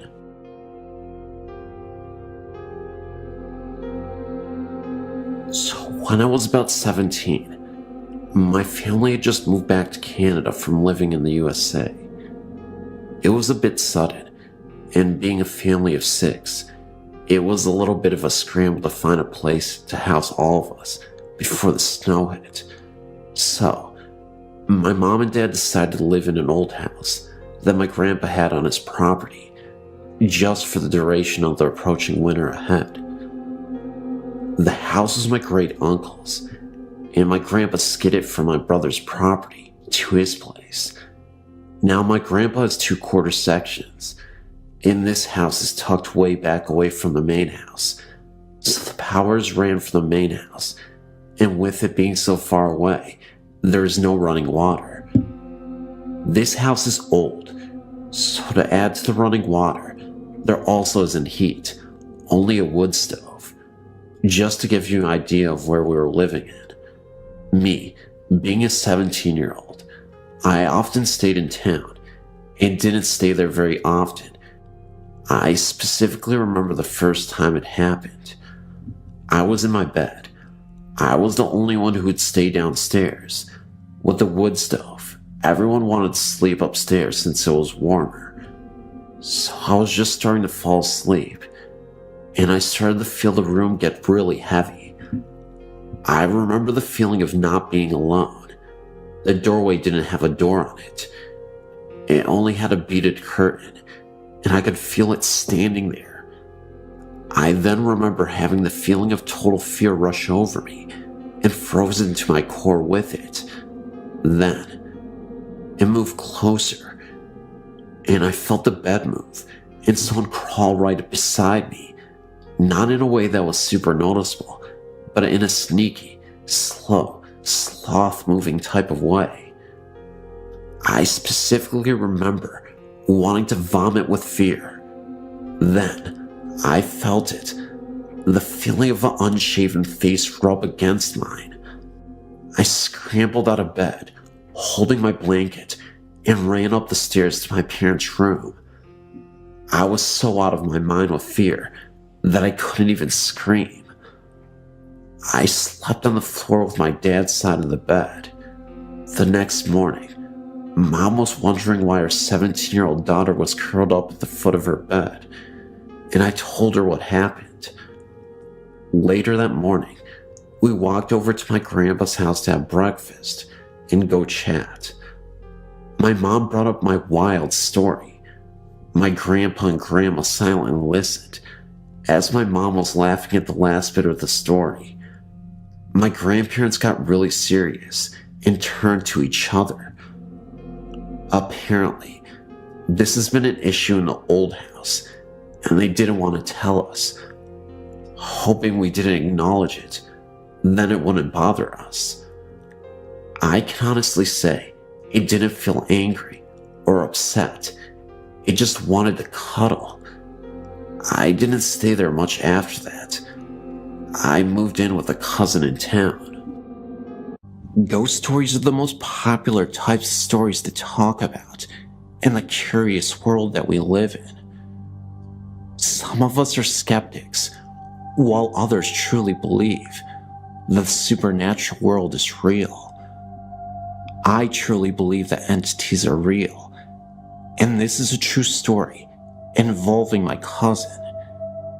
He didn't see a ghost, but he felt our presence, and is now fully convinced that we are visited by spirits, even though this event happened years ago, and at the time, he was truly skeptical. My cousin is a doctor, and he lives in the USA. A few years ago, he went out of the United States to Vietnam on business. He ended up visiting Hanoi, Vietnam, which is Vietnam's capital city, and stayed in a hotel with his wife at the time. Immediately after entering the hotel, they were both surprised to see a woman sprinting out of her hotel room and screaming bloody murder. It was such a shock to us at the time, it immediately gave them bad vibes about the property. Nobody knew what happened to her, and for a while, she refused to speak to any of the staff about why she felt so horrified or what happened. She looked sickly and pale, as if she had just seen something grisly. She was breathing heavily and hyperventilating. My cousin, out of curiosity, came up to the front desk and asked what happened. The staff said they weren't sure exactly what had happened, But my cousin mentioned that he was a doctor, and if they needed assistance, he would be happy to help. After a few minutes had passed, she collected herself. My cousin approached her and had a little chat. She swears that she wasn't just having a wild episode of hallucinations, and insisted what she witnessed was real. It was early morning, and the sun was barely starting to shine through the windows. The room was still dim, and the light was off. The woman had just woken up from her sleep. Again, still dark, but light enough to see the room. The hotel room she was staying in was massive, and she was in the kitchen making tea. From the kitchen, you can see into the living room. That's when she saw a man standing right next to the bed. It was the ghost of former president Nguyen Dim Dam. He was president of South Vietnam in the early 1960s, who passed away in a very terrible way. She also said that the night before, she saw a former Vietnam soldier staring at her from the window during the evening. My cousin, being a practical person, kinda dismissed it and advised her to just go home, take some medicine, and relax the rest of the night. Even after she had just calmed down a little, it was obvious she was still visibly shaken by this whole ordeal. My cousin and wife didn't take the room, but there was another couple that checked into the same room.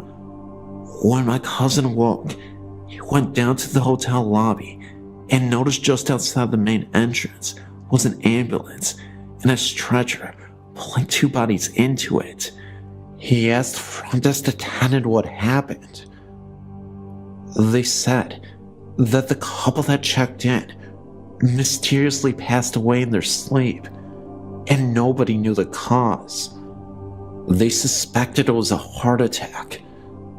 At this point, my cousin was starting to act a little apprehensive about staying the rest of the week there, but he continued to sleep at this hotel. His mind never let him believe that it was related to the last incident with the previous lady or tied to the paranormal. Until a couple nights later, all was silent. My cousin was a few doors down from the cursed room at the hotel. This is where it gets freaky. It was late at night, and my cousin was reading a Vietnamese book when the power started to go off and on. He looked out into the hallway to see if there was anything going on, and all seemed okay. He thought that maybe there was a problem with the electricity, so he called the front desk from his room. What he heard over the phone started to finally freak him out. He said that when he picked up the phone, all he could hear was heavy breathing, and someone hung up. Concerned, my cousin rushed to the desk. A woman was standing right there. He asked her why she didn't say anything over the phone after he had called. The woman said that he didn't make a call. My cousin insisted that he did, that he heard heavy breathing, and that someone else was on the other line, but the woman refused to accept his story. He also said that the lights flickered, and the woman began to grow pale. She urged him to bless his room, because there is something evil and it's disturbing the room. My cousin refused, saying that it was just a coincidence. Finally, a few minutes later, his wife screams. My cousin rushes to the room and asks her what happened. She tells him that she was walking out of her room when she heard voices talking, as if the chatter were coming from inside the hotel room where the couple had passed away. The doctor then demanded the staff open the room, But to their surprise, nobody was there. The staff even claimed that when they went into the room, the bathroom door was open and a dark shadow moved out of the bathroom and then disappeared. My cousin still dismissed everything. He said that things were just chaotic because of the first lady that stayed in the room, and everyone was on edge because of the death of the couple in the same room. He admitted it still creeped him out, but chalked it up to merely a very scary coincidence. However, if it were a coincidence, then how can anyone explain what happened in that room? It seemed to be the only room having issues, aside from the one my cousin was staying in, where he heard the voice over the phone. Either way, this was a pretty insane experience, and I don't know how I would have reacted if I was the one who was there instead of my cousin.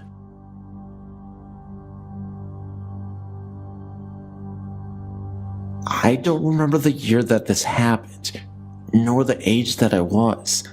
I still remember it though, as if it were yesterday. So, my aunt just got a new computer.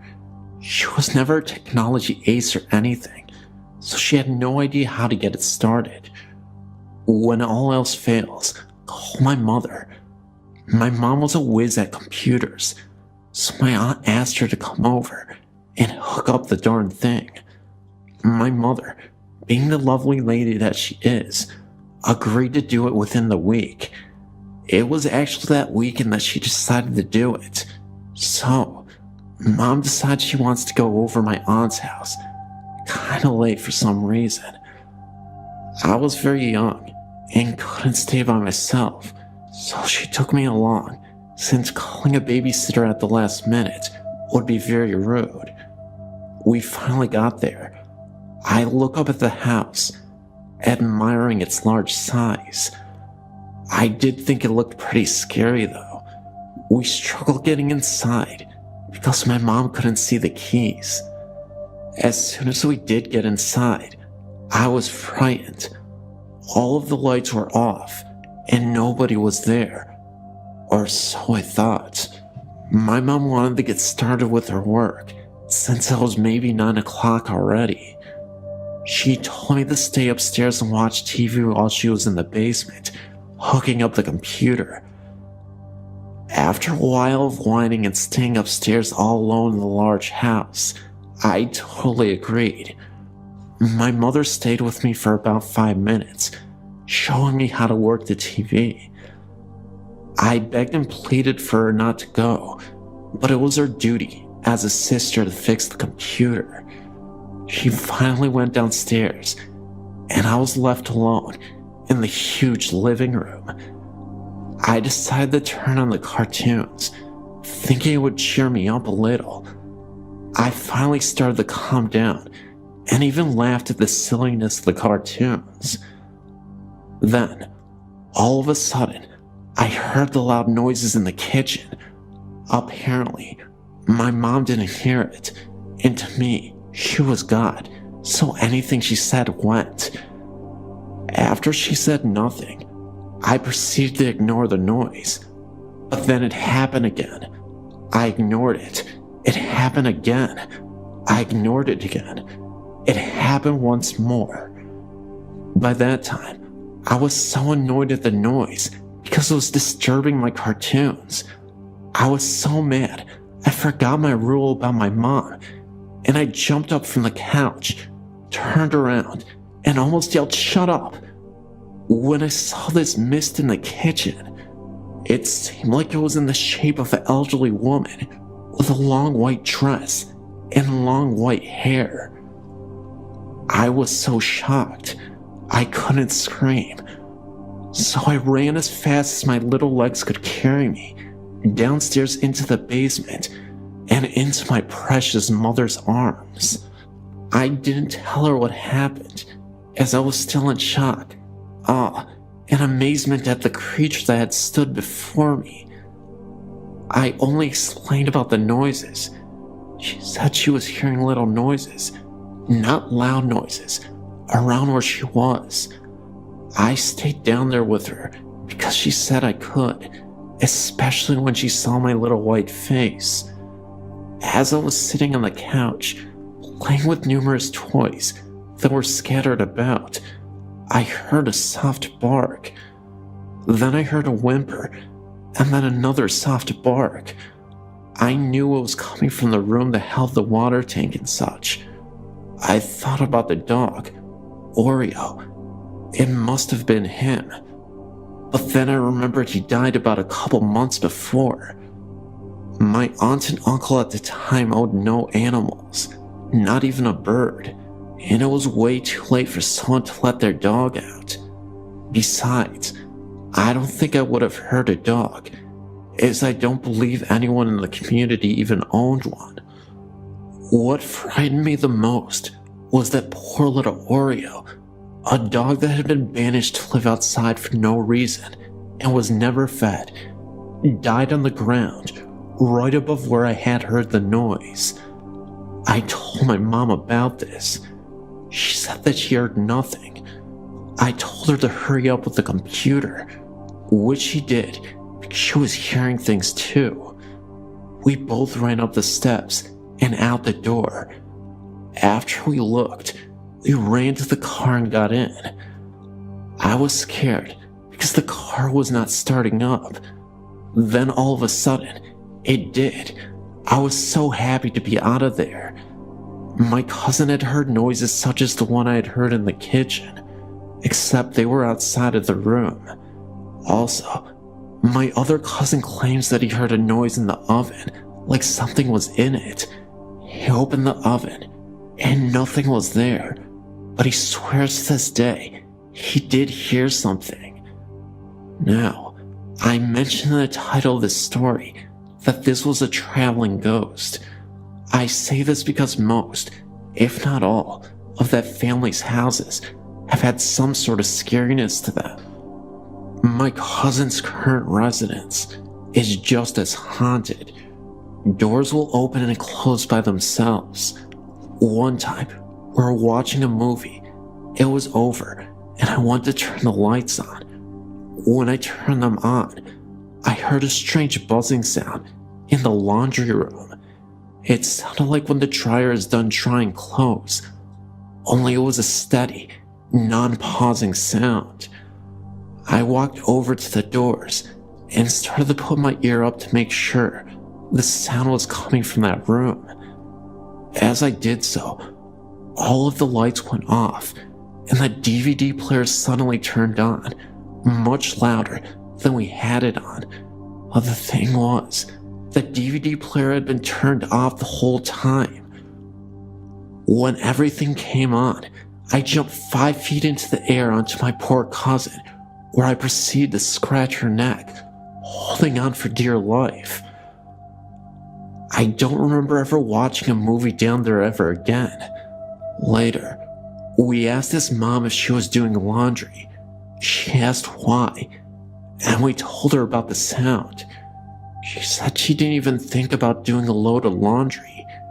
To this day, I'm still scared to stay over my cousin's house.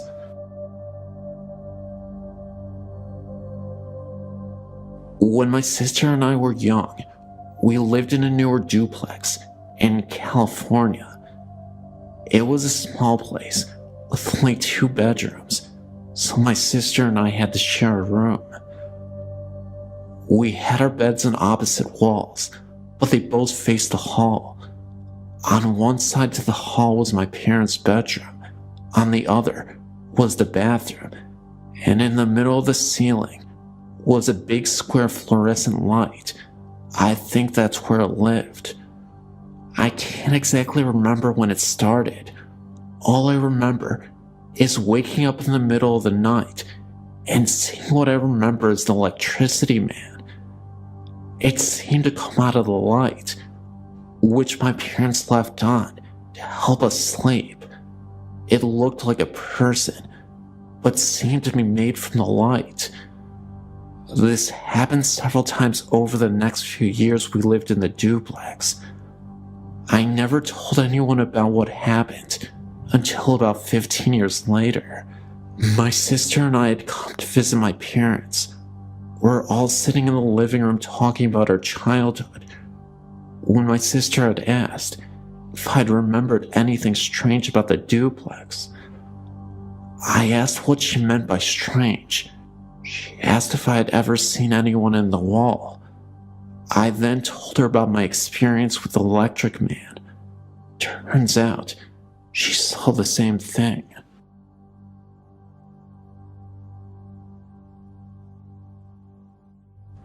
This is an old story, pushed out of my mind for years and years. It was 1964-65. I was 4 or 5 years old.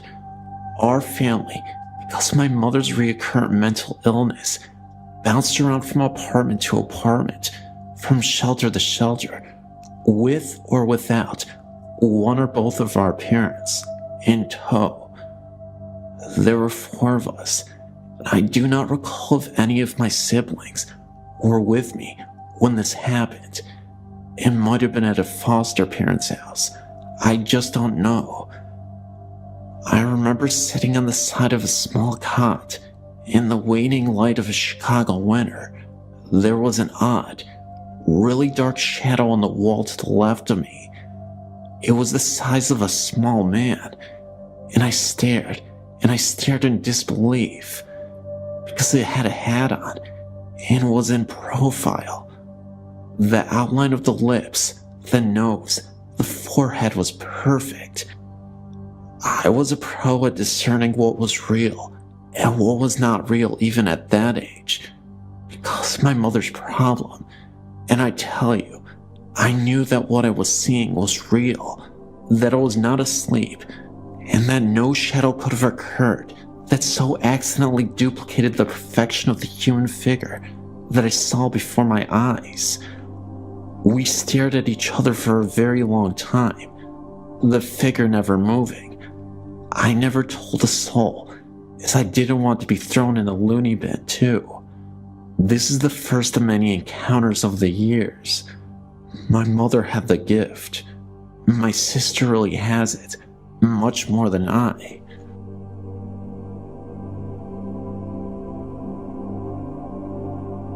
About 18 years ago, I was in the Jacksonville cemetery with my husband and 3-year-old son.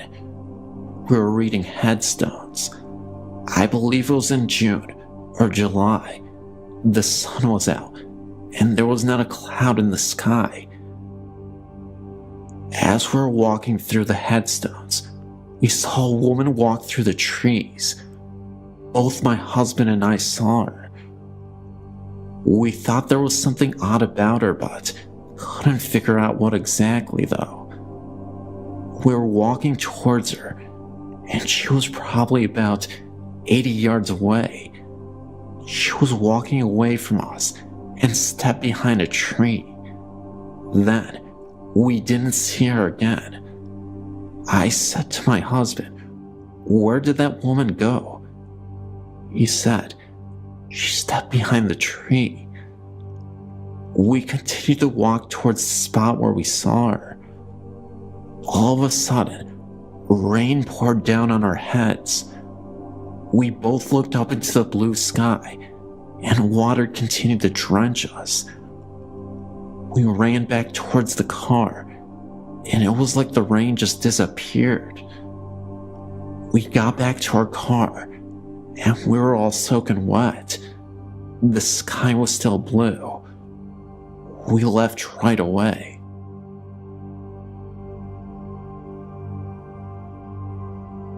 Hello, my name is Wanda.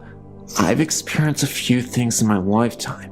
This one recently, not scary or anything, but just strange. I lost a pet 2 years ago when he was still a puppy. Bernie got hit by a car and died all alone on the road while at my mother's care. I came home from work and we buried him. My brother and I loved him so much, I painted a stone on his grave that I'd done 1 year. Well, like I said, that was 2 years ago, and twice recently, I've experienced the oddest sensations. Both times I was laying in my bed trying to fall asleep, when I felt something, like little feet walking on my leg, and settling in down around my knee area, like a cat curling up, or a small dog. It felt so real, but I tried to explain it away, thinking maybe my circulation was doing something weird to my leg. Then a couple weeks later, it happened again. It walked up my leg and curled up on my knee area. This time, I had no delusions. I was sure it was Bernie, who came back to lay down and be with me. Since then, I shared my experience with a girlfriend, and she claims that when she spent the night here on my couch, she felt the same thing. We even got a ghost picture. My sister's dog was here, and my friend Yuri took a picture with her disc camera of the dog, and there's a big white circular mass over the dog, with what looks to be a foot appearing, or taking shape rather.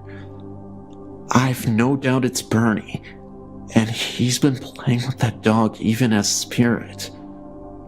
Sign me up as a believer. Yours truly.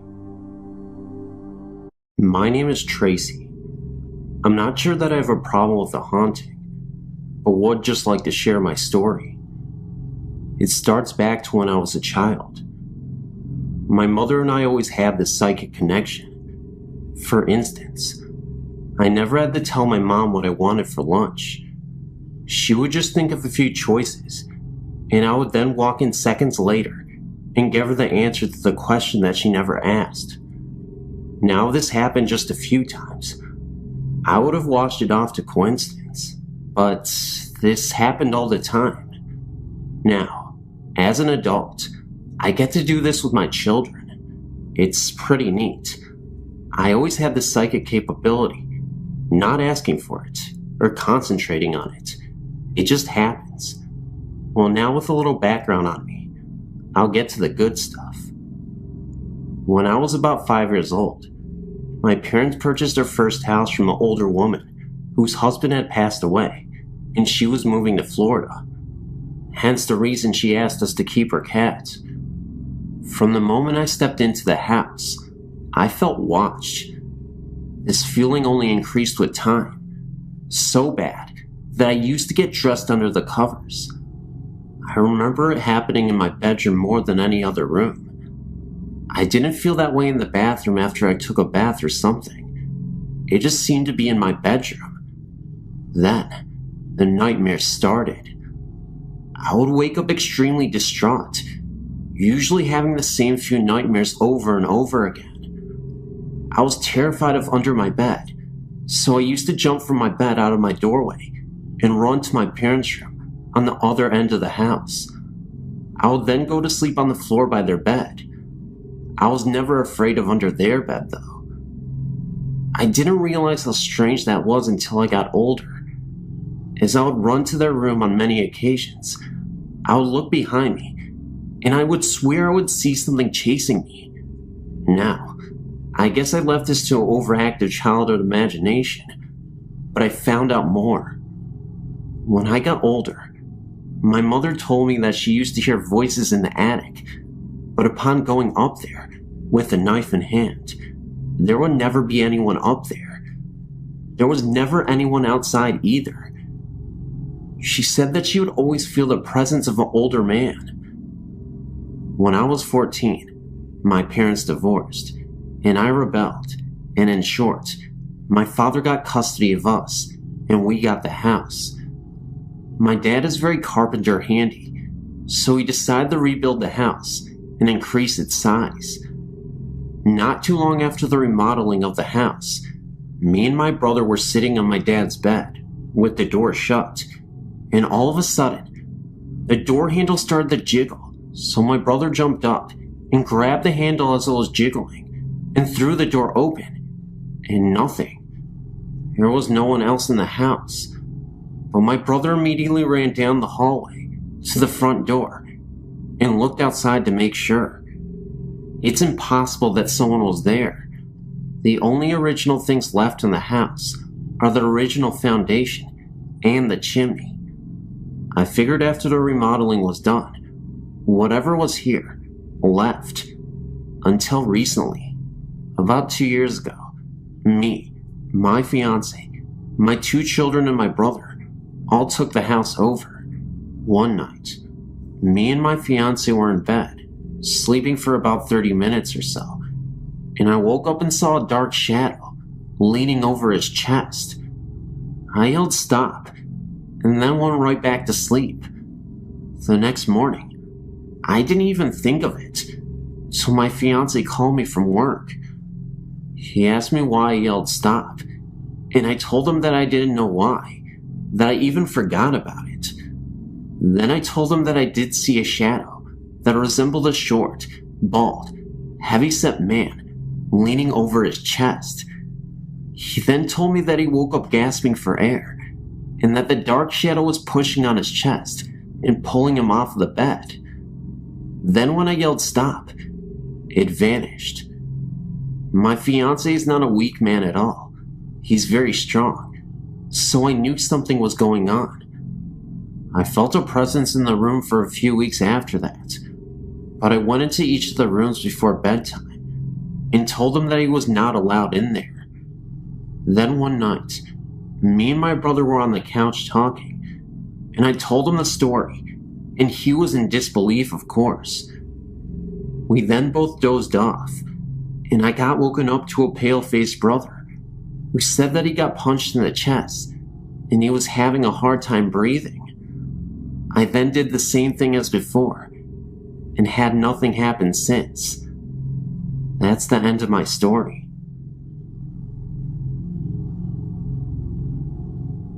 Well, this experience takes place almost 30 years ago. It was on a cold February morning. In those days, I'll wake up at 4:30 in the morning to get my husband ready for work. I remember making a fresh pot of coffee along with his breakfast and packing him a lunch for the day. He'll leave the house for work at 5:30. After he would leave, I would go back to bed. But on this day, I decided to lay on the couch in the living room because I had to be up again to get the kids ready for school. As I was laying on the couch in the living room, I suddenly heard the front door open. It was in the middle of the dark. I jumped to my feet, thinking my husband returned. Maybe he was coming back for something he forgot. As I approached the door, a man, a tall man, walked into the house. I was frightened. I backed away. I froze. Was he going to rob us? I shouted at him to leave, but he just ignored me and walked past me, as if I wasn't there. He was heading towards the kid's bedroom. I immediately ran after him, and just like that, he disappeared. I woke the kids and ran to my neighbor's house. We called the police who came and went throughout the house to make sure he was not hiding. They found no one. I was confused, no doubt, because I did see the strange man walk into this house. He was somewhat odd looking. I described him to the police as a tall man with a mustache. He was not wearing a coat, and I found it odd because it was the dead of winter, and he obviously would be cold.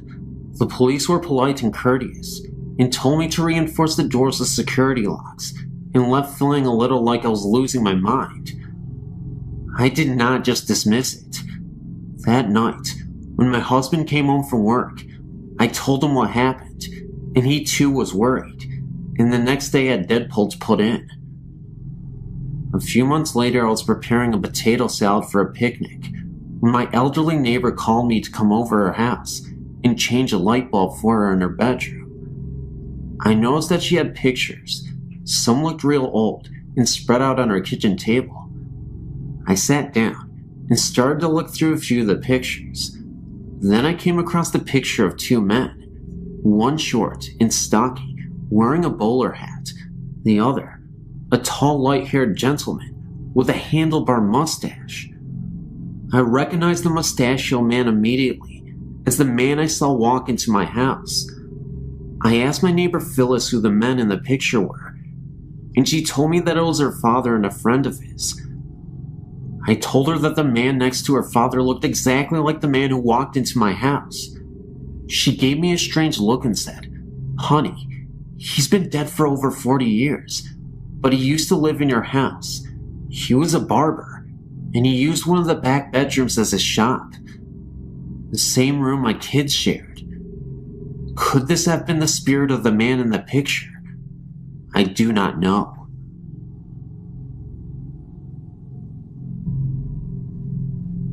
For as long as I can remember, I've been able to see and feel the paranormal. I didn't know what it was at first, and was truly terrified by the feelings I would get when someone came near me. I'm at the point where I'm no longer afraid, but I do have my moments when something sneaks up on me. Almost every home I lived in has been haunted, and I'm not sure now if they were the homes themselves, or if I'm being followed. I feel comfort in my newest home, and I'm always sure that there's nothing there, which I'm grateful for, because my son senses them too, and I'm not sure if he can still see them, but he used to be able to. He knows his uncle and grandfather, and they both died before he was born. He knew things about them that no one else told him, and as a baby, he would stare past me and start laughing at air. In time, he was able to communicate what he saw, and the truly significant moment came 2 days before his papa passed away. He went into the room his great-grandfather was resting in, and came out, and told me that there was a man in the chair, and he was there to take papa home. My son was 2 at the time, and we did not discuss his grandfather's dying to him. We only told him that he wasn't feeling well. I knew for sure then that he was able to see and sense things as well. I've seen my brother-in-law praying beside his parents' bed a few days after he died in a snowmobile accident. He has made a clock in his grandparents' home run when it has no batteries and hasn't worked in many years. Every time someone truly missed him and wanted to know if he was there, they would ask him to make the clock go, and most times it did. I knew in my gut the instant my own father died. No one had to tell me. I had a very uneasy feeling in my stomach the night before he died, and I knew that I needed to go to him, but this feeling stopped me from getting on the plane to go home. The next morning, I knew the instant he died, and I was at my sister's house. The feeling just vanished, and I just knew. I told my sister that I had to go home, and that our dad just died, to which he pretty much told me that I was crazy, but I insisted, and I drove myself home. I don't know how I got home. I don't really remember the drive. I remember getting into my car, and this calm was over me, and I remember pulling into my driveway, and my mother-in-law was standing there waiting for me. I got out and told her that I thought my dad died.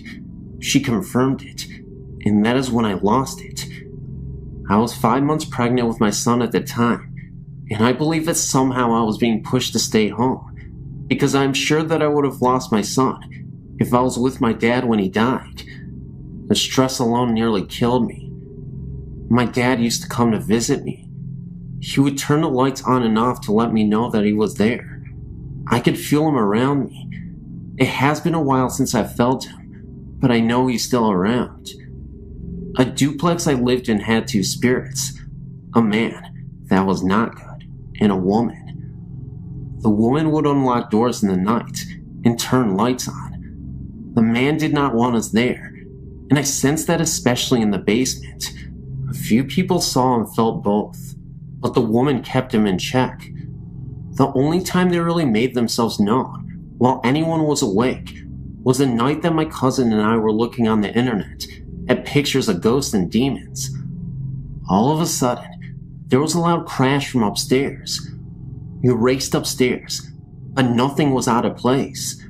I got a really bad feeling and ran upstairs to my son's room and grabbed him. My husband wasn't home, but I called him to come home. My cousin and I sat in my living room freaking out when I saw the man walk by me, and he was in black with a large brim hat. My cousin saw him too, and he had never previously had an encounter.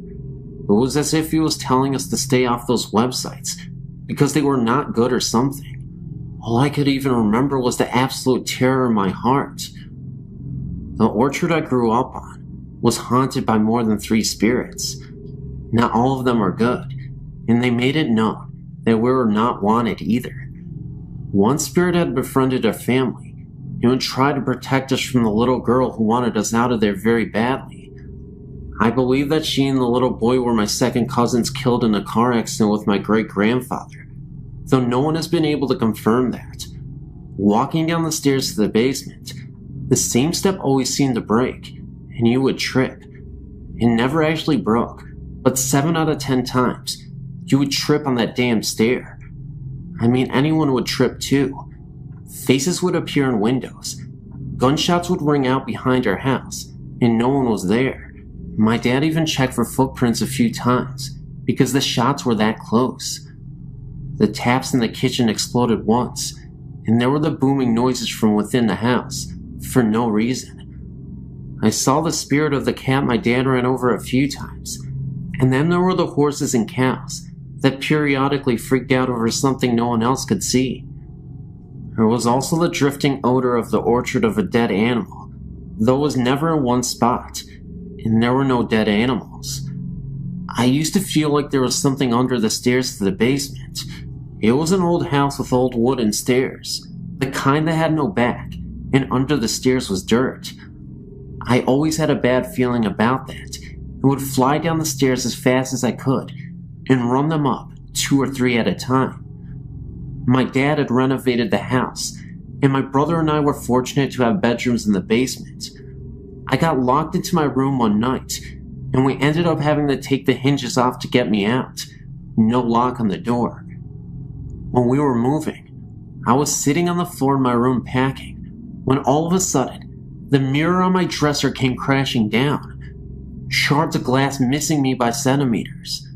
My friend's family rented the house for my dad for a short period of time, and one night, my friend had fallen asleep in the area of the basement by the stairs. The hissing cat woke her up, and she looked to see something clawing out of the dirt. She didn't stick around to find out what it was. A few days later, her brother came bolting into the room she was sleeping in, my old bedroom, and grabbed her arm and demanded to know if she was practicing witchcraft or something. She didn't, because he had 2 perfect bite marks on his wrist, and when they looked at her arm, she had the exact same marks as if they had been bitten by fangs or something. Of course, they left shortly after, but not because of the things they experienced. I didn't find out about any of this until after they moved. An older woman bought the orchard, and when my sister went back to visit a year or so ago, she happened to mention strange things that were happening around the orchard, and asked my sister if she knew anything about it. My sister quickly filled her in about the yellow and green orbs seen floating around the house, the strange occurrences, and all the noises. The difference of what she had seen and felt was that she saw a cowboy, and we were told there was an Indian on the orchard protecting our family. Apparently, the land that my great-grandparents had settled on was once a battlefield, and our family had been told the Indian warrior died there in battle. The house we moved into after we moved off the orchard had its own spirit or two as well. My parents didn't believe me until a few years after I moved out, and my mom had been home alone, and the front door unlocked, opened, closed, locked, and she heard footsteps move around the house and up the stairs, and then they stopped. She also heard the kitchen cupboards open and close, and kept calling out to my dad. They lived alone by this time, but no answer. This continued like this for about half an hour. My mom got scared and refused to leave her bedroom until my dad actually came home an hour after that. She blamed him, but it couldn't have been him. He was at work. This was a frequent occurrence, but previously my parents blamed my brother or myself or the other until my brother and I moved out. There was also the time my friend and I thought we would play a trick on my brother and pretend that the house had been broken into. We trashed the house nicely, placing objects around as if they had been thrown or scattered in a rush. We were standing in the kitchen laughing about this whole thing, when all of a sudden, a hand reached up the window. You would have to be almost 7.5 feet tall to do this. We screamed and ran up the stairs to get the cordless phone. The doorbell started ringing, and knocking on all of the windows started. We called the police, thinking that someone was actually trying to break into the house. The police heard the noises and told us to stay upstairs until they got there. My brother and a bunch of his friends walked in at this point, and we started to accuse them when there was another noise outside, and my brother went out to investigate. I saw him chase someone down the street in a plaid coat, and then the person just vanished. My friend and I were hysterical by this time, and the police had just arrived. They brought canine dogs, and the only scent they picked up was my brother's, and that is because he had chased someone out of the yard. The dogs didn't pick up anything else, and there were no footprints anywhere, except the police and ours. My dad came home, and my brother and his friends swore it wasn't them. When the morning came, we all went out to check under the kitchen window for evidence it was my brother, and there was just no way that anyone could have just reached up that way the hand reached up. There was also the time that I came home, and the upstairs extension picked up while I was on the phone. I thought my friend had someone over, or it was a party line. Small towns used to have this, where 2 different residences shared the same phone line. She thought I was trying to scare her, because we could both hear breathing. I snuck to the stairs and saw the shadow of a man. I freaked out, grabbed a knife, and ran out the door. I called my sister down the street to come, and there was no way anyone could have gotten out, but no one was there when it was checked out. There was also the glowing eyes in the bushes up the street. I used to see those frequently at night, and once in a while, was brave enough to go and check it out, to see if there was a dog in the bushes, peering out. There never was, and the hairs on my neck would stand straight up on end. I wasn't the only person to see this or feel this way about those bushes. Quite a few houses in the area were haunted as well. I would hear a man's voice in the house where I babysat, and so did the girl I babysat. It was detached and floating in the air. You would feel tugs on your shirt when your neck was turned, and lights in the basement would flick on and off. A friend of mine who was completely skeptical lived in the house previously and had confided in me that she thought something weird was going on in the house. She slept upstairs, and every day she would look in the cubbyhole in the wall, and there was a sleeping bag unrolled and an imprint of a body on it, and every day she would roll it up and put it away, only to find it there in the morning again, or by the time she got home from school. She showed me this one day, which made me uneasy, talking about the babysitting job there when new people moved in. There is so much more, but honestly, I'm getting tired and drained out. If you want to hear more, let me know. My story is not very complicated. My husband, my son who is now 8, and of course me, moved into our current house a little more than 2 years ago.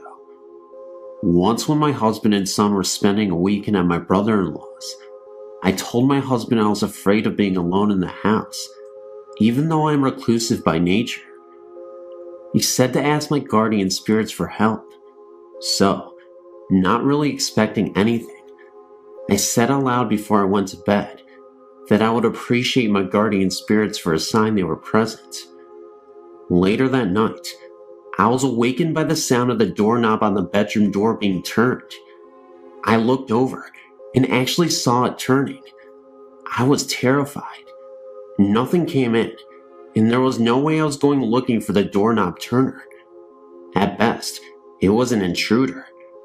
When my husband came home, I told him all about it, and he told me that I asked for a sign, after all. About a year after we moved in, our then 2-year-old nephew came to live with us. He was very delayed and could only speak at about a 1-year-old level. We made a playroom for the kids in the basement. Josh, our nephew, refused to play down there alone. I didn't blame him. We had to totally run out of clean clothes before I'd go down there to do laundry. It was creepy, not dark at all, but there was always a feeling of being watched or someone standing close behind you. We also heard footsteps down there and water being turned on.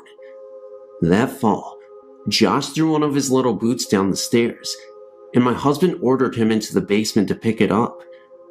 Josh reached the bottom of the stairs, turned to look into the basement, screamed ghost in mortal terror, and ran back up the stairs and shot into my husband's arms. By this time, we had named the presence Alex. Josh said Alex had made a very bad face at him. He refused to go down in the basement at all after that. We also had an incident where a broom was totally missing from our house for almost 2 weeks. I searched every inch of the house, including the basement. It wasn't in our house. We thought someone had borrowed it. No one had. Finally, I yelled down into the basement, "Alex, if you have the broom, we need it back." After a couple of minutes, and another good search of the upstairs, I went down to the basement and found the broom leaning against the wall, right by the stairs. I thought I was doing pretty well with the whole having a ghost experience. Sure, I was secretly scared to death, but I kept reminding myself that there are spirits all around us, and Alex seemed to be rather mild and harmless. He even listened to my husband when Mike ordered him to stop scaring the kids, and later to stop coming upstairs. And surely, Alex had as much right to be there as I have. However, I changed my mind after taking a nap in the extra room downstairs. I was awakened with a jolt by the distinct feeling of a hand slapping me in the face. That was it for me. While we were in the car, away from the house, I told my husband Alex had to go, and since he seemed to have some authority, he had to tell Alex to leave. Mike said he'd probably have to talk to a medicine man. Luckily, however, perhaps after overhearing a similar conversation at the house, Alex left on his own. No more noises from the basement, missing household objects, or eerie feelings.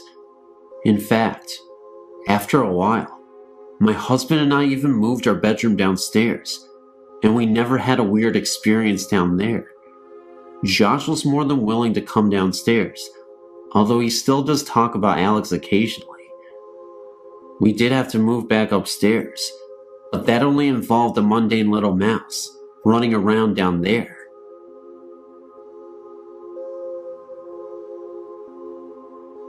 I had a friend in Arlington, Texas whose house had a ghost. Her family called it George, and they laughed about it. There was no malevolence involved. Their house was relatively new, and not particularly outstanding. It was a classic 50s ranch house. Anyway, my friend's room was always chilly. The temperature was about 65 degrees. Her family had ducked people check out the ducks to her room on several occasions. Despite the blazing North Texas summers, where the central heat turned on in the winter, her room maintained this temperature. I had heard all the stories, and didn't really know what to think. I spent the night, and that made a believer out of me. First, during dinner, things fell off of shelves in the adjacent den. Her parents laughed and yelled, "Stop it, George." Later, when I went into the kitchen for some water, the reflected view in the kitchen window started spinning. I was somewhat entranced, and then realized that the center of the spiraling image was the figure of a man. The figure was getting closer and larger. I ran into the den before I saw any more. As we went to sleep in the sleeper couch in the den, several books in the shelves opposite the couch slowly pulled out from their position on the shelf and almost fell to the floor. George is one of my fondest memories. My friend and I had other strange encounters after that, including many that didn't involve George. I think that some people are more receptive to energies and have more of these events than other people.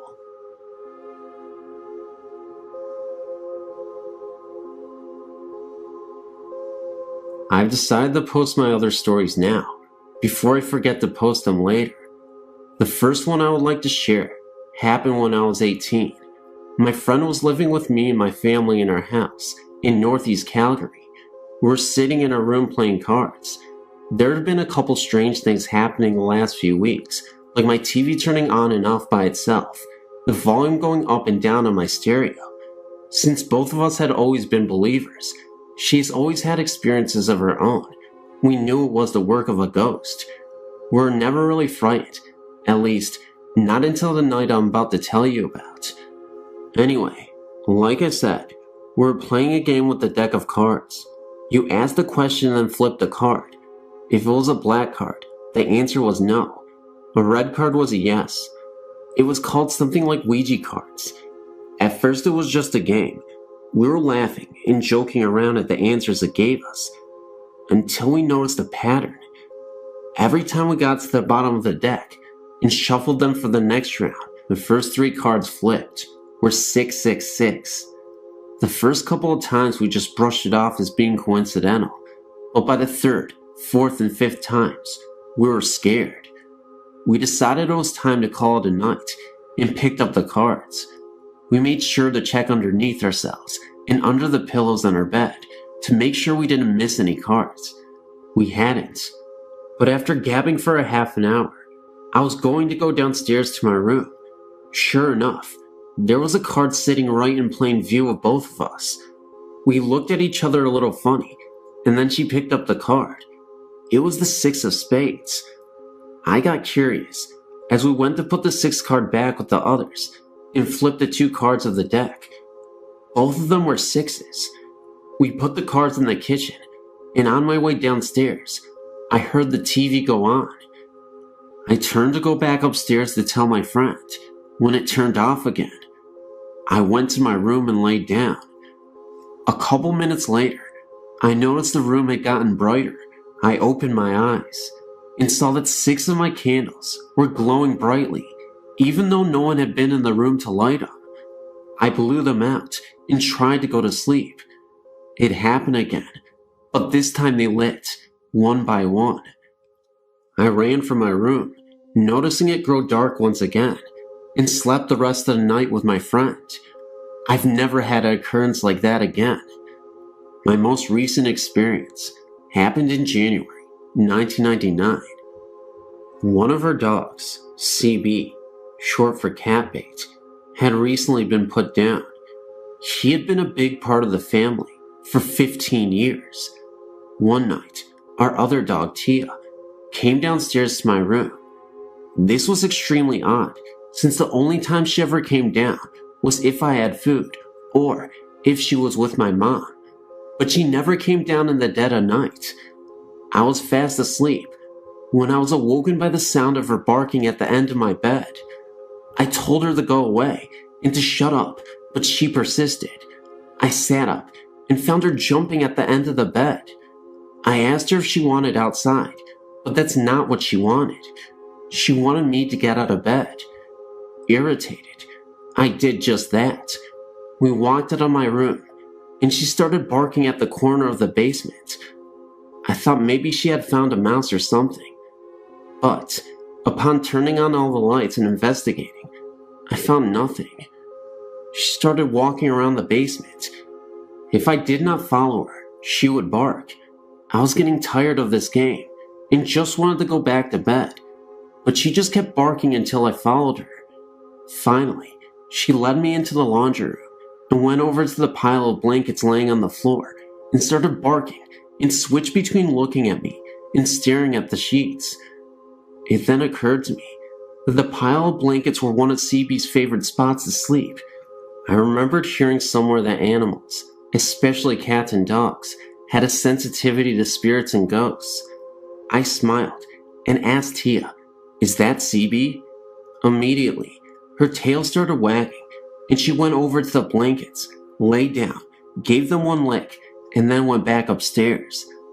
I know it was my little dog who was visiting me that night. I'm just glad that Tia decided to share that visit with me. Since then, Tia shared it with me a couple of times, although I still haven't seen CB's ghost for myself.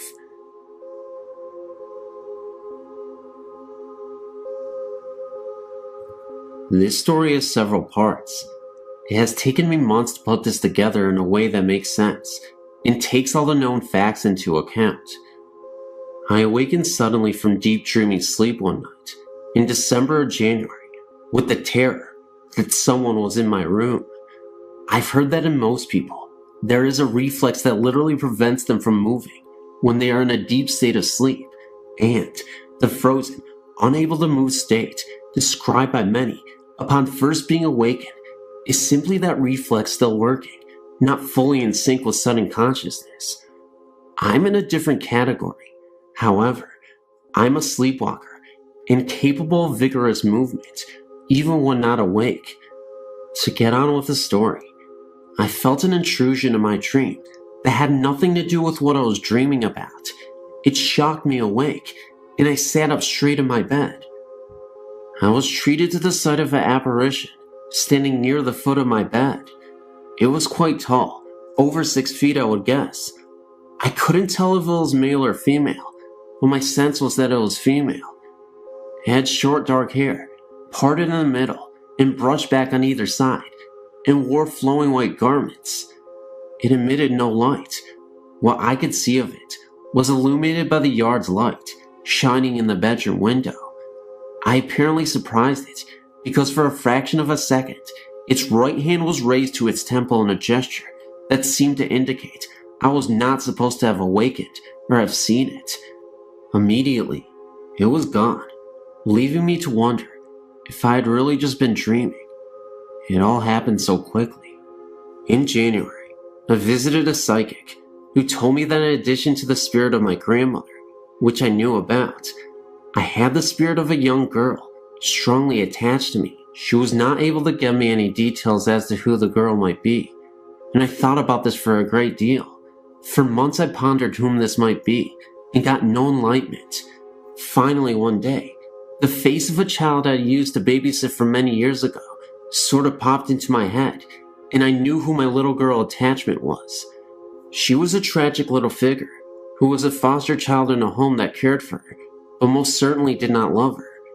Even as a teenager, my heart ached for that child, and I told my mother that once the lifeline on her left palm was extremely short. I always felt she would die young. I really didn't know any facts about her, since I lost touch with her foster family after I went to college, but I had no doubt that she was my attachment.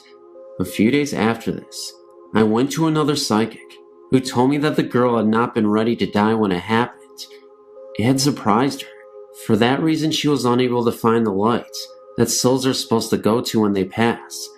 He told me that I was the only light she could find, and therefore she had attached to me. But that wasn't a good thing. She meant me no harm, but she was draining me some of my energy, and she needed to move on for her own sake as well. He spoke with her briefly and told me she was 17 and that her stepfather had caused her death, or at least a great deal of pain while she was alive, which he does correlate with what I knew of the man. Remember, she was in foster care, not living with her mother and stepfather when I knew her, but the man was a convicted child molester. The psychic told me he would go help her to the light, and I presume he was successful. Tonight I was reading some of the articles on the site about why spirits tend to manifest at night, to get a glimpse of someone they loved, perhaps, or to try to communicate, and what the best reaction to an apparition is. And I realized that 1, probably my apparition was my young friend, who I wouldn't have recognized because I hadn't seen her for about 7 years before she passed, and 2, sitting straight up in bed was a good way to scare it off, because it disappeared in the blink of an eye.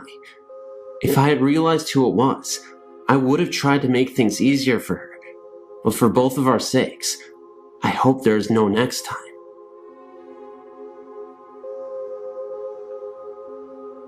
In 1975, my wife's parents and her sister Mary moved to the eastern shore of Maryland into a 100-year-old farmhouse. What made them believe there was a ghost was little things disappearing and reappearing in different places, doors locking by themselves, being touched by someone who wasn't there. Things really didn't start getting weird until her other sister Cher and her son David moved in with them. Cher had a little bit of ESP. She could tell when things were going to happen. She would have dreams and funny feelings that would mostly come true. They would hear noises in the attic, footsteps, and things rolling around. She would hear someone calling her name at night. She had the bedroom with the attic door in it. Once, my wife felt someone sit on her bed, and Cher felt someone run their fingers through her hair. They were all outside taking photos of each other one time, and no one was in the house. But when the photos were developed, someone was looking out the pantry window. They believed the ghost was not harmful. In fact, it was very helpful. Things that they were looking for would appear. When David was a baby, he had stuffed animals in his crib. Years later, he told us that he was afraid of these stuffed animals because he thought that they were alive. Another thing that happened was when both my wife and her sister Mary got married. Both of their wedding photos that were taken in the house never turned out. They believed the ghost was sad to leave them there. In the big foyer, there was a room that had been painted black from other occupants, and whenever they would pass the room that was by a staircase, they felt as if someone was watching them go up the stairs. All three sisters felt this presence. I'm now a 48-year-old professional, settled in Canada, and doing very well. In Northern England, as a youth, I had many experiences, mainly revolving around the house, which my family bought when I was 12 years old.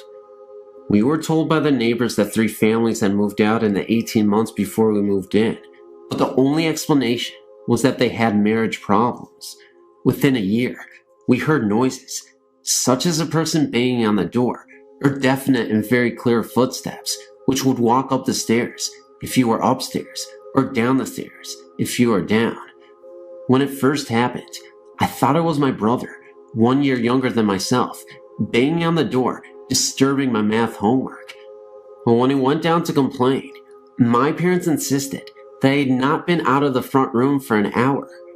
The very next incident was I was awakened in the middle of the night by a tremendous racket from the bathroom, and I got up and put my trousers on to see what it was. As I left my room, my mother stood at her door, and we each asked the other if we had heard the sound. We agreed that it came from the bathroom and went to look. All that was there was an empty washing up liquid bottle, made of plastic, squashed and lying on the floor. Another night, my mother and I heard a crash, as if metal ladders had fallen outside downstairs living room, but again, there was no source for the sound when we checked. Over the years from age 12 to 18, I became familiar with these sounds and joked with school friends that we had a ghost called Jack. Some friends were in the house when the footsteps came down the stairs. I heard them, but I said nothing. No one else did. When it happened a second time, I heard it, and so did a young man named Mike, who had never heard of this story. He searched everywhere and would not accept my reassurance that no one was there. When I left to go to university, I told the next door neighbor, a middle-aged woman, that I was glad to leave. She told me that these sounds were the reason why the 3 families left in such a haste. The neighbors agreed not to tell us because they did not want to put ideas into our minds. A woman who lived there previously was found dead in the bath with her wrist slit.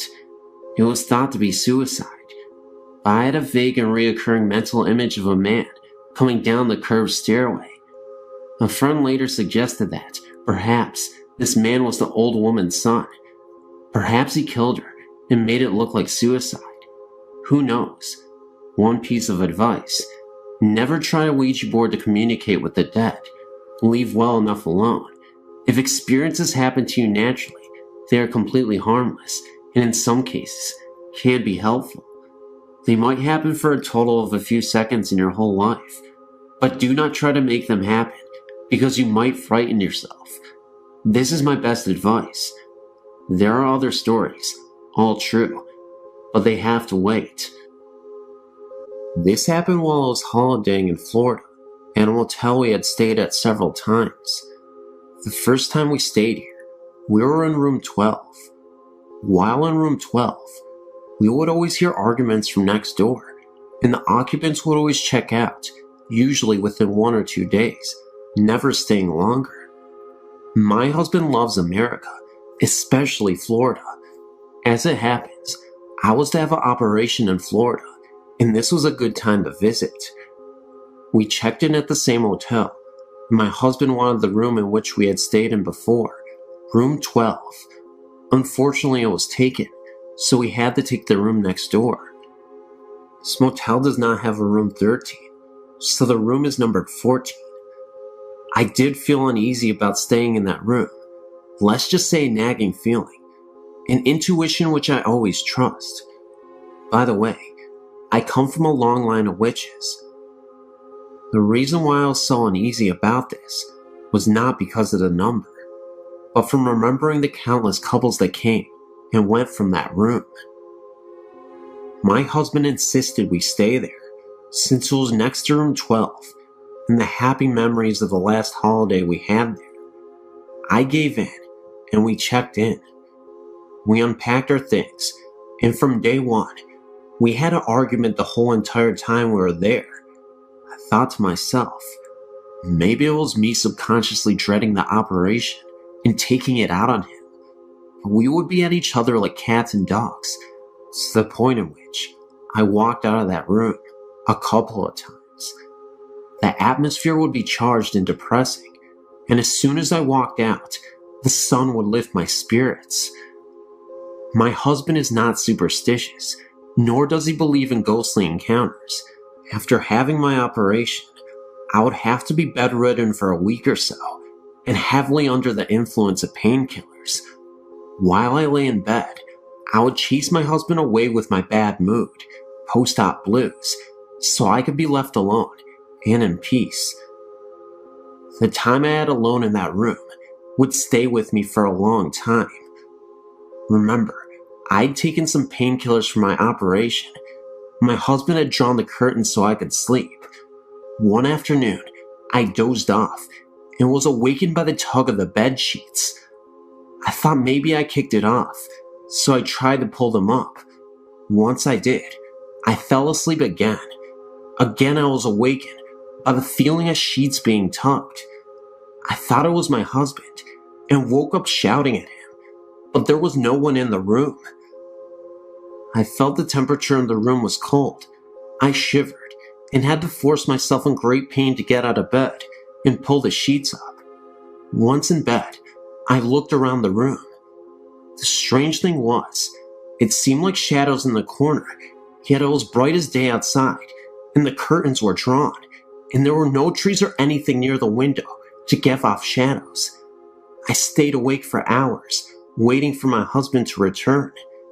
He walked in and got a shock, seeing me all wide-eyed, and thought he had left the air conditioner on, as it was very cool. He walked over and noticed it was off, and blamed that the damn thing was broken.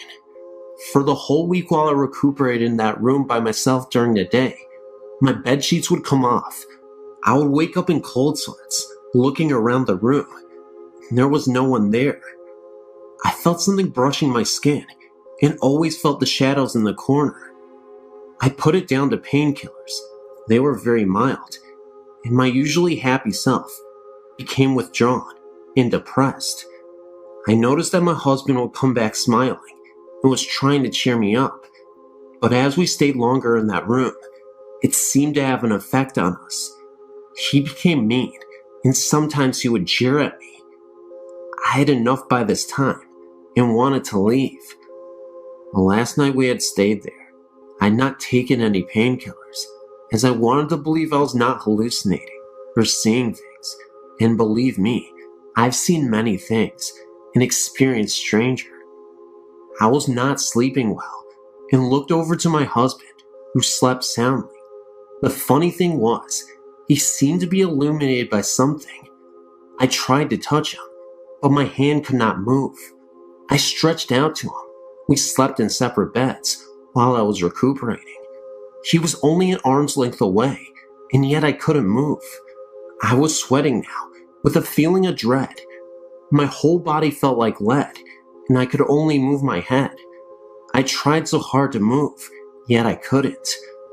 I could really feel that there was someone or something that was in the room with me, but I couldn't even see them. Someone was there near my bed, but not fully visible yet. I started to say something and tried to call out to my husband. He was dead asleep and did not move. As I turned my head to the foot of my bed, my sheets were being tugged off. I really screamed, but nothing came out. I was forcing myself to say something, but nothing came. At the foot of my bed appeared a tall black outline. The figure seemed to be wearing a hooded cloak, but I had a profile view. It had its outstretched arm on my bed. I'm 6 feet tall, and my feet are slightly stuck out over the bed.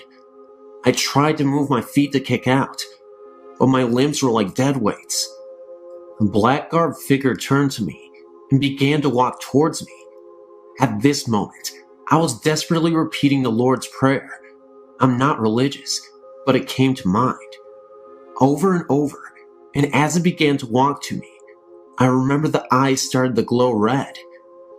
At this stage, I was turning my head to and from the figure to my husband, as well as stretching my arm out, trying to touch him to wake him up. I remember him sleeping soundly like a baby. As the figure approached, and I was sweating buckets, and repeatedly said the Lord's Prayer, I yelled out, "Stop," and that I worshipped only God, and that I belonged to Him. That's when the figure was no longer there. I blinked a couple of times, thinking it was a nightmare, but I noticed that my arm was still outstretched towards my husband, and he was still in the same position, sleeping soundly. I started crying and busted open a stitch. My husband woke up and said that I just had a very bad nightmare. I said I'm glad that we were leaving that very morning. We still go back to the motel, as my husband loves it, yet I insisted we do not stay in that room. Thanks for reading.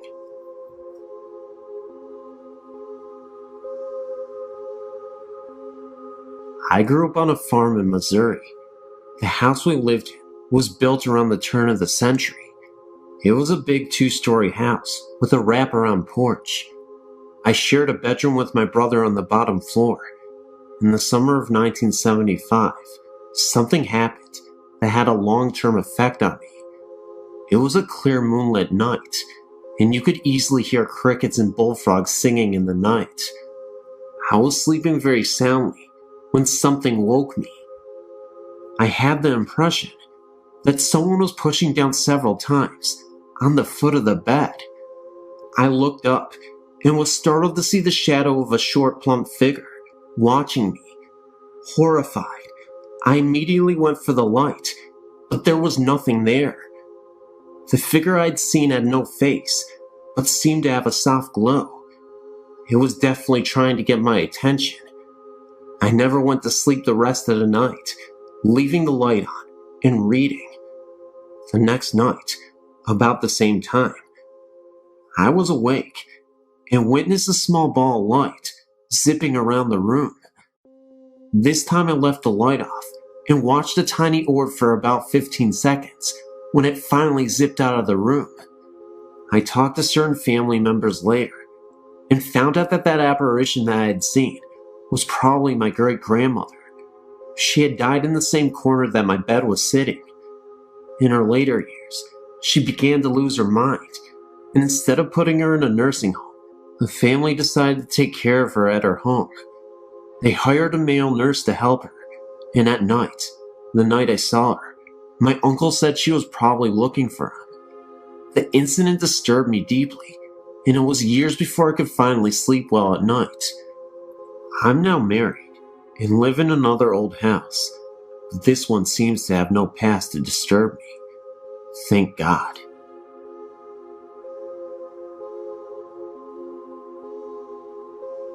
In 1999, my husband and I purchased our first home. We had 2 very small children at the time, and soon found out we were expecting our third. We had purchased an old Queen Anne Victorian. It was very large, and all the homes around it were large as well. We had looked at many houses before we purchased the old home. In fact, I drove past the home to go to work every day. I'd never considered buying it, but always felt drawn to it. Things seemed fine. I was alone in the home when I heard what seemed to be a child laughing. I thought maybe our family had come home early, but no one was there. One other time, I was in the cellar getting clothes out of the dryer and heard a child call Mommy. But again, I was alone when this occurred, and none of the neighbors' children were outside. I was lying in my bedroom with my eyes closed and could feel something breathe on me. When I opened my eyes, nothing was there. I have a cat who likes to go outside at night, and one evening, my husband heard her at the door. He opened the door and let her in, or so he thought. The next morning, he saw our cat waiting on the porch for us to let her in. We searched the entire home, looking for the cat he had thought he let in the previous evening, and there was no animal to be found. My daughter, who was 3.5 at the time, would come into our bedroom complaining that the little girl would keep her awake and would not stop playing with the curtains. She would also complain about the man who would whisper by her closet. My mother and I were hanging wallpaper in the family room, which was next to the dining room. My mother was facing the door to the dining area. I had the door to my side. As we were hanging a portion of the paper, we both saw a figure move through the dining room area and into the kitchen. My mother said, "Oh, good, Dan is home. He can help us hang." I called to my husband and asked if he had eaten lunch yet. I got no response. Thinking he could not hear, I went to the kitchen to ask again. He was not there. I called thinking he went upstairs, and still no answer. My mother and I checked the whole house and looked outside for the car. No one was there but her and I. It was a strange feeling. Sometimes lights would go on for no reason. We would hear someone climbing the steps. It was a little unsettling, but we no longer live in the home. We are now building a brand new house.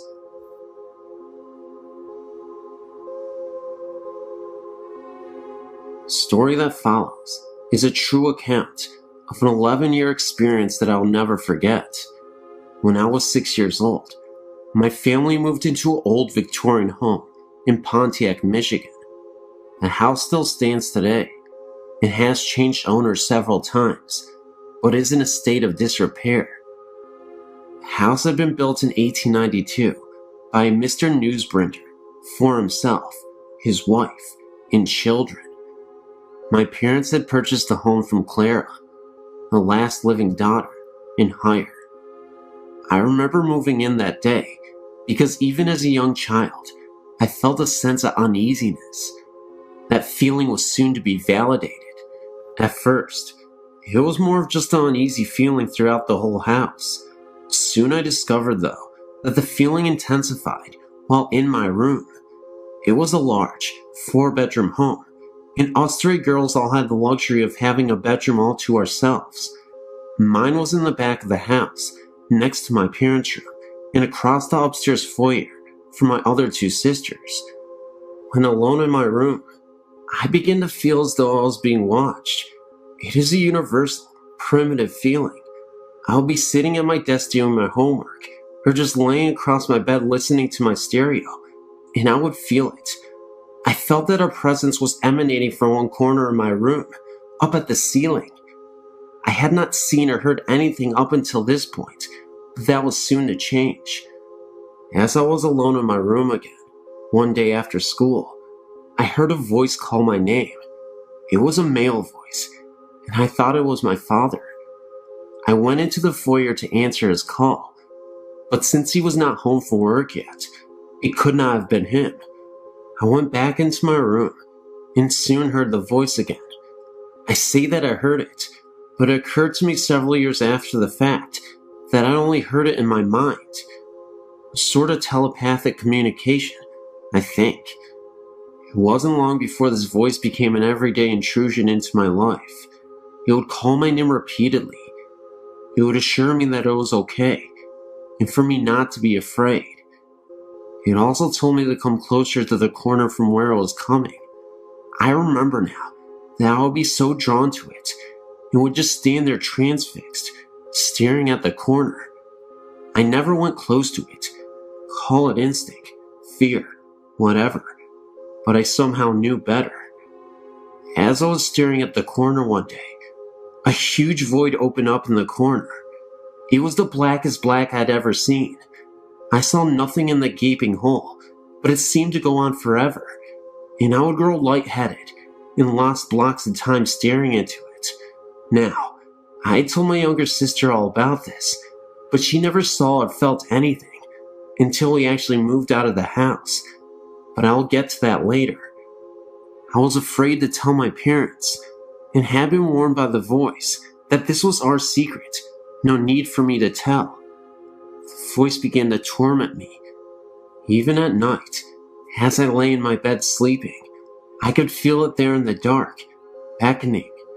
It invaded my dreams, becoming ever more insistent that I succumb to its wish, that I come into the void. It was angry at me, growling insults and obscenities, but I never would give in. Towards the end of the stay in our house, I began arguing back, telling it that I was stronger than it and would not be overpowered. Strangely enough, over all those years, I'd come to accept its presence as a normal part of life for me. No one ever saw or felt it but me. I'd even confided in my best friend Shirley, who would frequently come for sleepovers. I think she slept with one eye in the corner. The day we moved out, I experienced the most intense terror I will ever feel for the rest of my life. I was then 17. I was in my room, packing up the last few items. I felt the familiar goosebumps and tingling of my skin as the hair on my back, my neck, and arms stood up. The voice was at a fervid pitch now, threatening and cursing me. I turned around to face my enemy, stared into the blackness, and was mesmerized to see the most evil eyes I had ever seen come out of the darkness. I could see the whites of his eyes, and the center was like black coal. The whole began to turn, and I heard a deafening roaring sound, not unlike that of a huge waterfall, in close proximity. I dropped what I was doing, ran down the steps, and got into the family car. I left the rest of my things in that room and never looked back. I never heard or saw anything like that again. After we had moved out, my younger sister began having nightmares about something dark and heavy chasing her in our old house. No coincidence, I think. I still get the chills when I think about this. I assure you, this was real.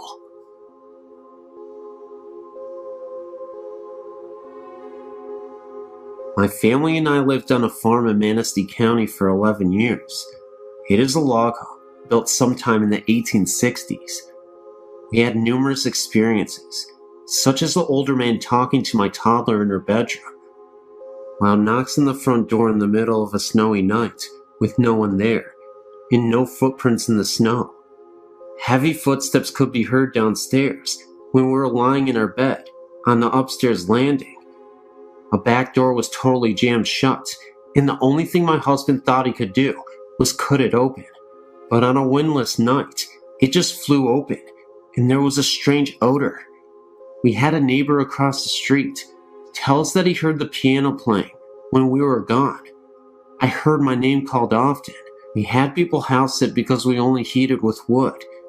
They heard noises, saw curtains move, and wouldn't stay there again.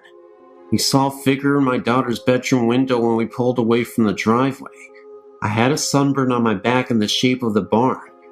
Now there were no trees or possible shadows, and we even showed a friend, and at the time, it didn't make any sense. Then our neighbor came and said he saw the barn swaying in the wind.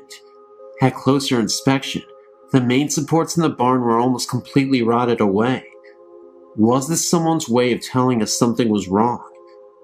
There are more stories, but these are some of the best. I'm not lying. These actually happened, and if you don't believe me, well, I guess you're on your own then. But these did happen. Thank you for reading. I moved into the neighborhood that I live in, at the age of 12. I'm 20 now. Ever since I moved in here, I was told of the woods and the strange things that went on in it. Sounds of drums, voices, screams, etc. Needless to say, the woods is creepy, so creepy that I refuse to go there at night. Let me explain. The woods consist of two sections, the front and the back. It's the back part that scares the bejesus out of me. In '98, a girl was killed in the front part of the woods, where she was raped and left for dead in the cold next to the old tractor. A tractor that had been rotting there for at least 30 years. Well, since the girl was killed, there have been some violent storms that have taken their toll on the trees surrounding the area of the death. My friend and I would go to the spot every now and again, until that night. I had a girlfriend at the time that lived on the road across the woods, so to get to her house, you could take the short way, which was through the woods, past the spot where the girl was killed. I'd walk my girl home, and I was returning through the woods, when I felt a sudden cold draft. Now mind you, this is the end of summer, so there was no logical explanation to see my breath during this time of year. I then turned to look over at the tractor, and I felt an overwhelming sense of depression and sorrow that made me feel sick to my stomach. I started to walk towards the tractor, and I could have sworn I heard the crying of a girl's voice say, "Run away." At this point, I started to pick my feet up and walk a little faster, when I noticed a little girl standing from a distance behind the tractor. She didn't look to be more than 6 years old, and looked about as solid and real as anybody I'd ever seen. I froze in sheer terror, knowing that there would be no way that a 6-year-old girl would wander off into the woods unsupervised and by herself, especially knowing the history of these woods. As I got closer to the girl, she ran further away and behind some trees, where she ultimately disappeared. It was not long after that I hightailed my butt back to the house as fast as I could. The next day I told my friend about what happened, so from then on, he walked with me each time I dropped my girlfriend off, hoping to hear or see something. It never happened to me again, but months later, I was talking to a friend who still hung out in the woods, and he told me he was sitting on one of the fallen trees, and he heard a girl crying.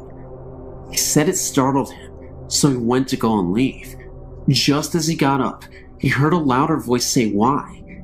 He said he felt depressed, and ran the rest of the way out of the woods.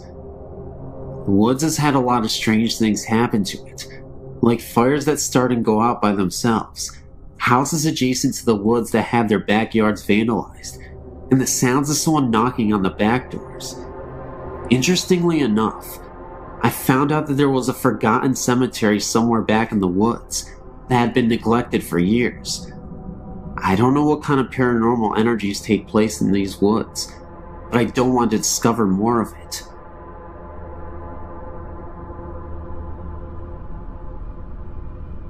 My parents still live in the same house I grew up in with my older sister. My experiences with ghosts began at about age 8.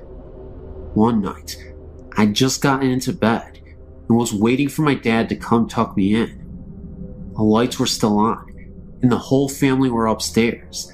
I wasn't alone or anything. I was wearing a nightgown. Suddenly, I felt 2 hands run quickly underneath my nightgown, up my legs, and over my body. I screamed bloody murder, and my parents came running in. I don't remember if they believed me, but I never slept in that room again. I traded rooms with my sister. Once she had begun sleeping in that room, she would tell us in the morning that someone would sit on the bed and say her name while they rubbed her head. But she never opened her eyes during these encounters. A few years later, I was getting my dad and I some ice cream in the kitchen. There was a new big bag of candy on the counter in front of me. Suddenly, it flew across the counter. I ran and told everyone. They believed me when they saw the candy on the other counter. Another time stayed homesick from school. I was lying in bed watching TV, and I kept hearing what sounded like marbles being dropped in the attic right above my bedroom. I was so scared, I called my mom, and she sent her friend over to stay with me. To this day, the TV in our kitchen turns on and off by itself. My aunt reported hearing music being played in her family room when everyone else was outside. Last weekend, my family gave me a bridal shower at my parents' house. When I got the pictures back, almost all of the pictures have orbs in them. I could not believe it. Whoever it is still there and still trying to be a part of us.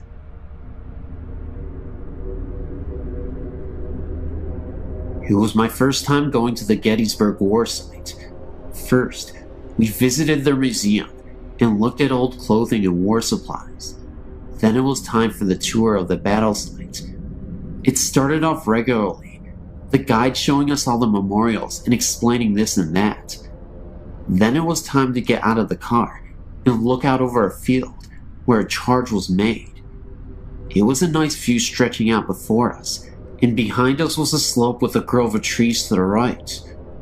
While the guide talked, I noticed sounds of what seemed like a great number of people yelling and screaming down the slope, nearer in the grove of the trees.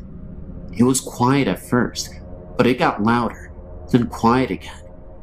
Even the tour guide stopped for a moment to question what those sounds were, and I even asked the guide if there was a reenactment going on down there. He just looked at me confused and said no. Perplexed, I asked if he had ever heard those sounds before while giving tours, and told us that this was the first time he had heard such distinct sounds that sounded like battle cries.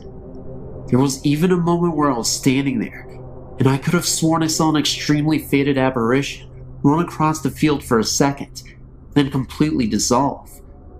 Somehow I was the only one who saw this apparition. We then moved on, and as we walked back to the car, I asked my mom later about it. She thinks it was where the Confederate soldiers mustered up their courage by screaming war cries before they went to battle. I've been trying to find stories similar to mine ever since, but I've found none.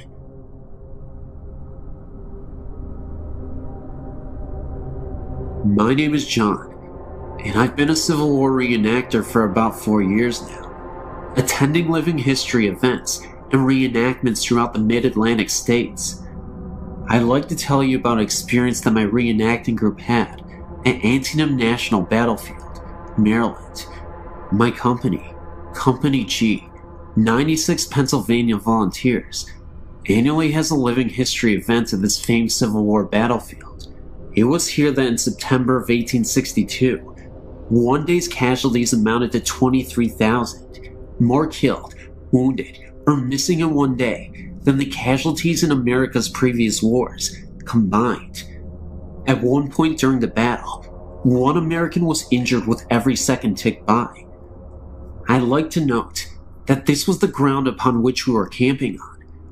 To continue my story, we traditionally take a walk into the battlefield to a small lane known as the Sunken Road.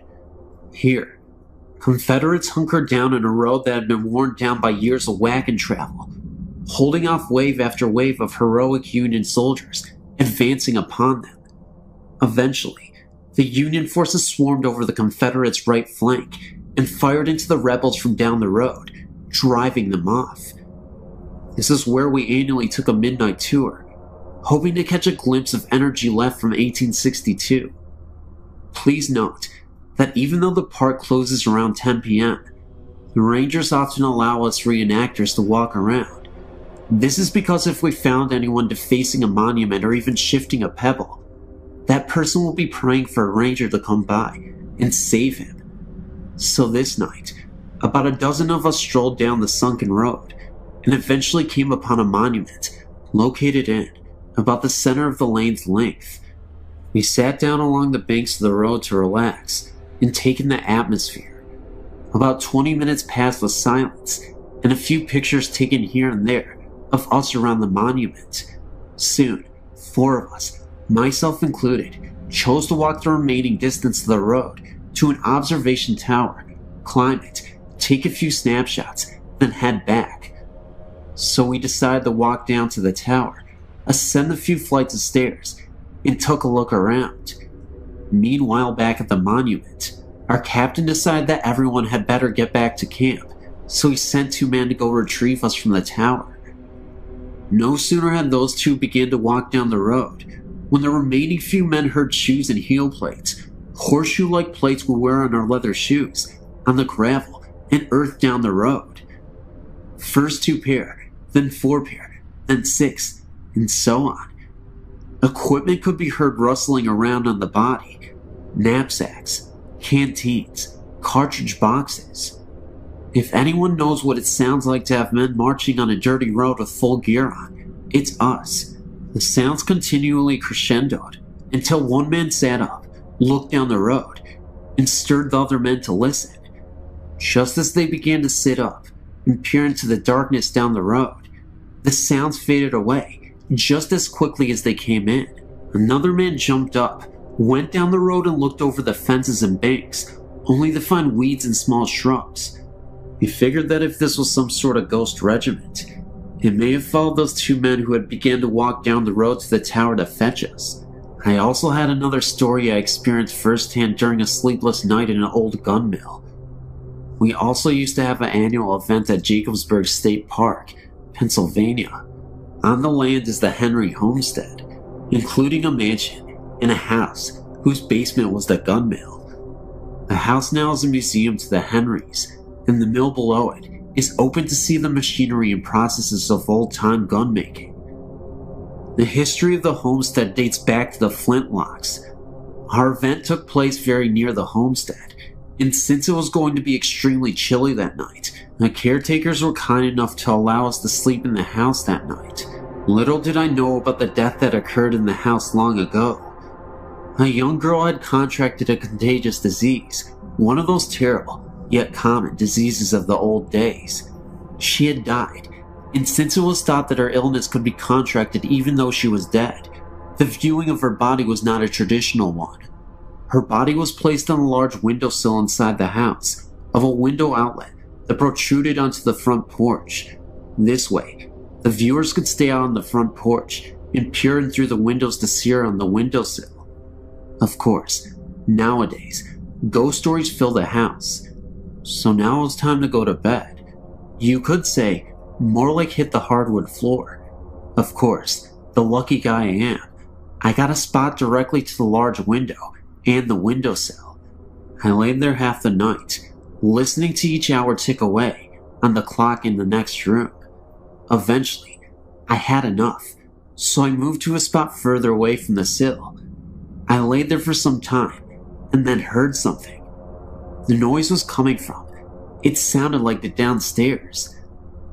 The best description I can give is that it sounded like an older lady mourning, or crying, possibly over the recent death of her daughter. It was not the house settling or creaking, as it continued for what seemed like years. Okay, well, maybe a few minutes. My house also creaks a lot, and it sounded like nothing I had ever heard before. Scared out of my wits, I frantically tapped on the leg of my first sergeant, laying just a few feet away from me. He awoke, and I told him to listen. He heard the sound too, but not even wanting to ponder over it, he nervously said, "Wonder what that was," and quickly laid back down.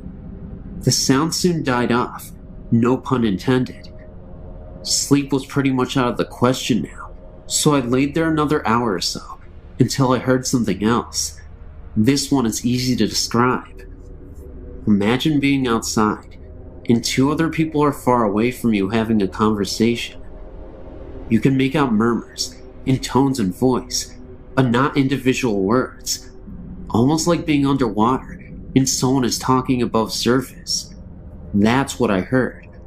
Only it seemed to be between a lady and a child, probably a young boy. Again, the sounds came from below the floor in the basement. These didn't last as long, possibly because God answered my prayers for them to stop. That night, I heard every single hour chime by, and every minute crawl past, every second tick by on the clock. Needless to say, the next morning, I wasn't a happy camper. Hope you enjoyed my stories, and yes, They're true. I told them just as I know them. Have a good one.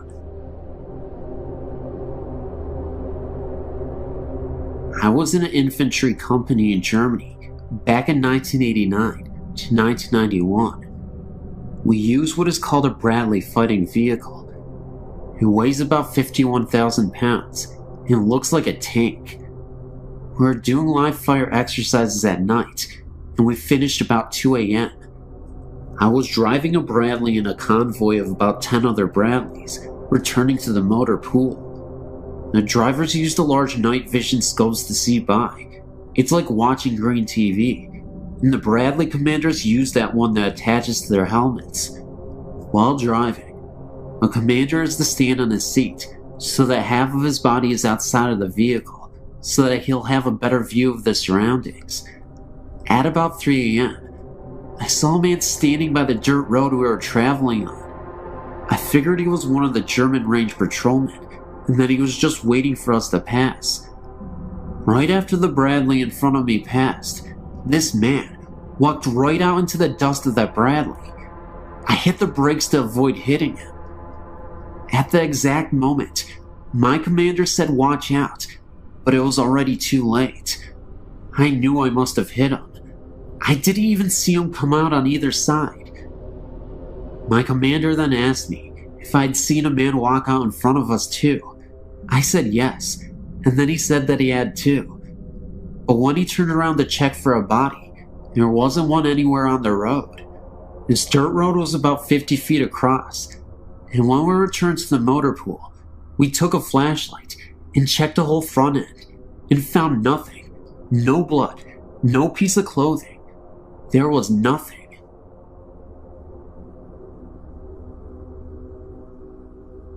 My name is Heather, and I live in Omaha, Nebraska. I've only seen a few ghosts or spirits in my life. Sometimes I do get the chills though, like someone or something is nearby. The first spirit I saw was when I was younger, about 13 years. My mother told me to go into our basement to get some candles, which wasn't unusual.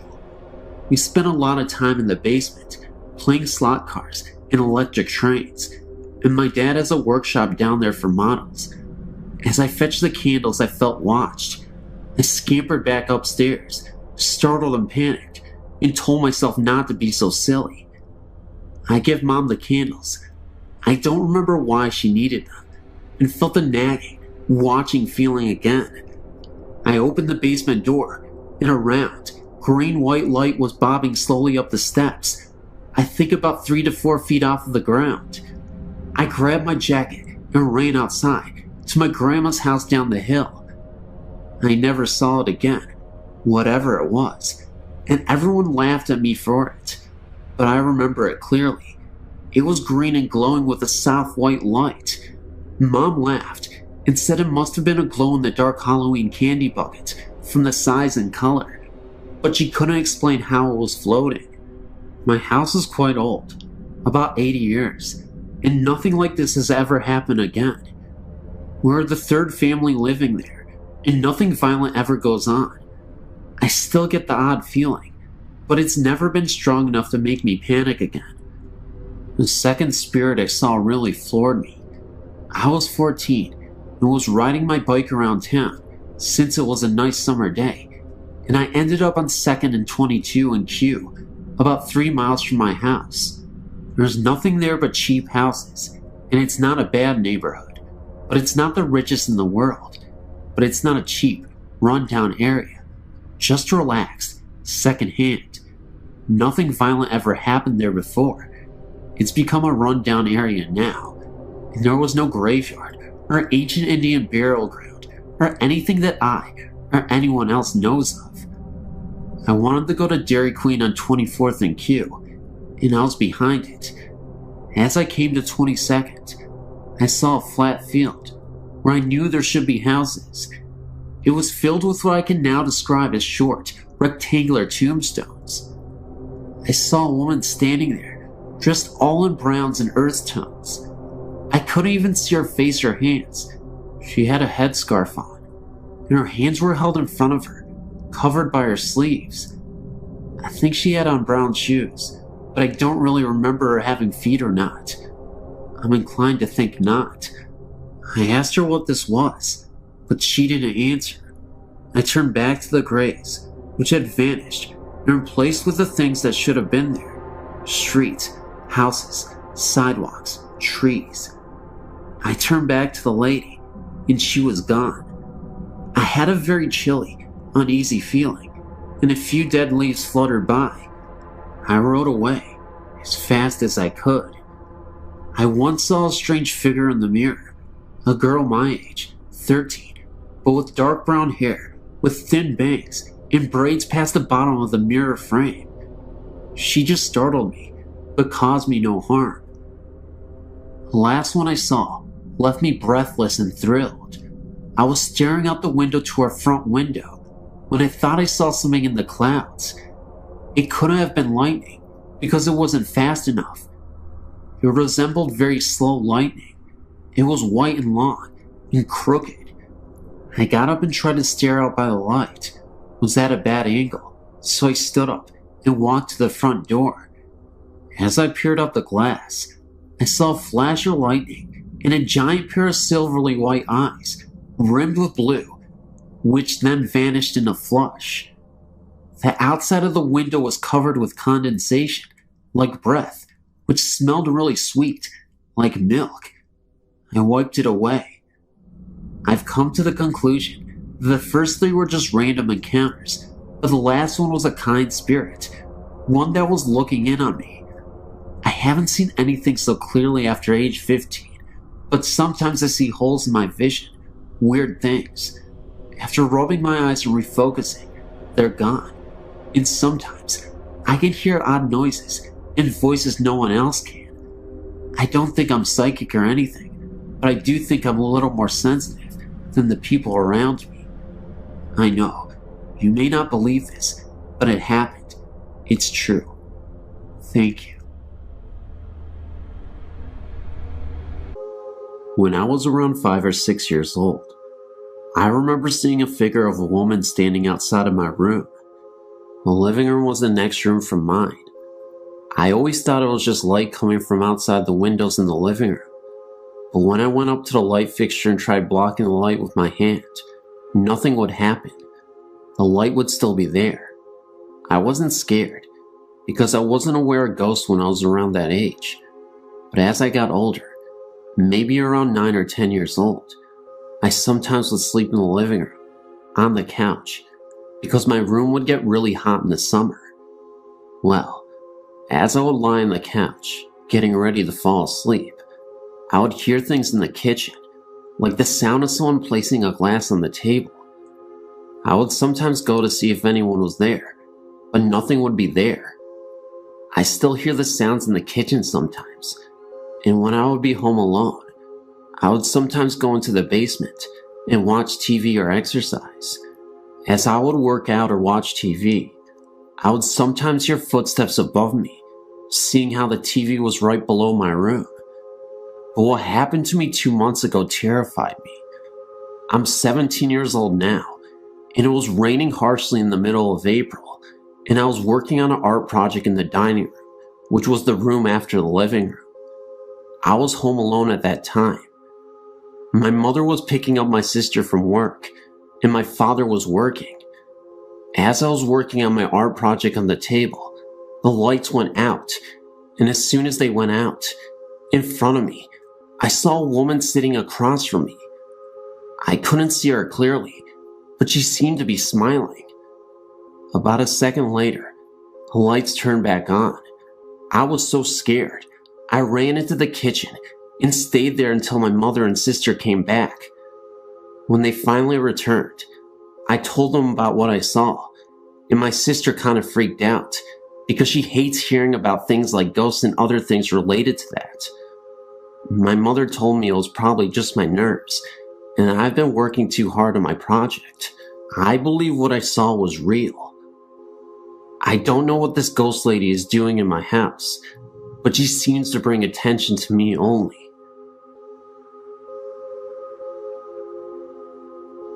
This is just one account from over 40 experiences I've recorded in my ghost journal. It was a very unusual day in Chicago, only 4 days to the new year, and in the middle of winter. It was 63 degrees, yet the skies were dark, but there were tons of fluffy clouds. My friend Christine and I decided to enjoy this rare day and go walking around the park. We watched as the clouds seemed to spread across the sky and realized the storm was near. Somehow, the conversation switched to cemeteries. She told me of an old German cemetery that was near the park that she had gone to. They have a section of infant graves from the late 1800s to early 1900s. She knows the babies died in groups around the same times. After hearing this, I wanted to go see for myself. She told me where to go, and as I drove into the cemetery, I pointed to a corner and asked her if that was where they were. She said yes. I'd never been there before. I don't know how I knew. We parked on the road, got out, and looked around. Some of the graves were old and worn, the names and dates hardly visible. The baby section was so sad to see, and we figured there must have been a plague of some sort in the area.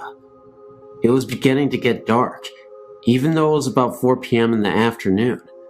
The cemetery closed at 5, so we wanted to hurry and see everything before they closed and before the storm came. We were walking through the cemetery when it felt like the temperature had dropped 20 degrees in a few minutes. I stopped in my tracks and noticed a familiar smell. The scent became stronger, and I realized it was roses. I asked my friend if she smelled anything. She said yes. I asked her what she smelled, and she said roses. I was bending down to smell the flowers on a grave, which were not roses. I wanted to figure out where the smell suddenly came from. Suddenly, my friend told me to look up, and in the distance was a flower girl. And you guessed it, she was holding onto roses. Both me and my friend were in disbelief. We couldn't even fathom what we were seeing, but yet here was this flower girl holding onto a rose, which had a strong perfume smell. Her attire was in a Victorian-style dress. She looked absolutely beautiful, but it was also really scary because it was in the middle of a cemetery and we were really spooked. Even though it felt like forever, she momentarily appeared and then she was gone, just like that. It must have been about 15 seconds, if that, but we both saw her, and we're not making this up.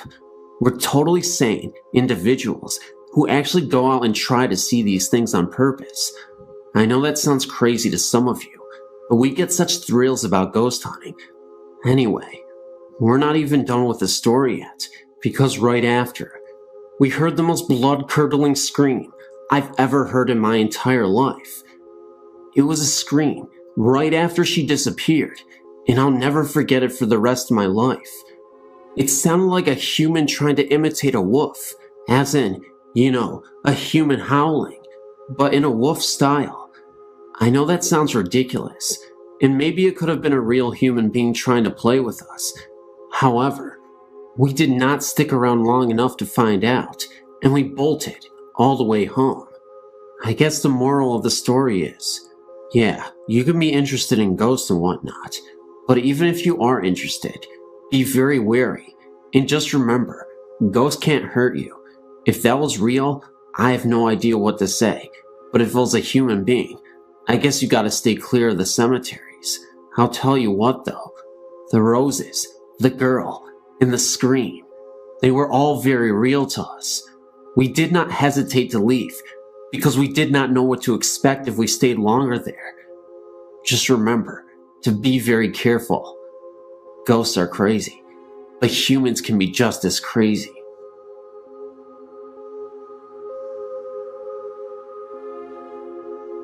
This happened to my fiance about 37 years ago in Karn City, Texas.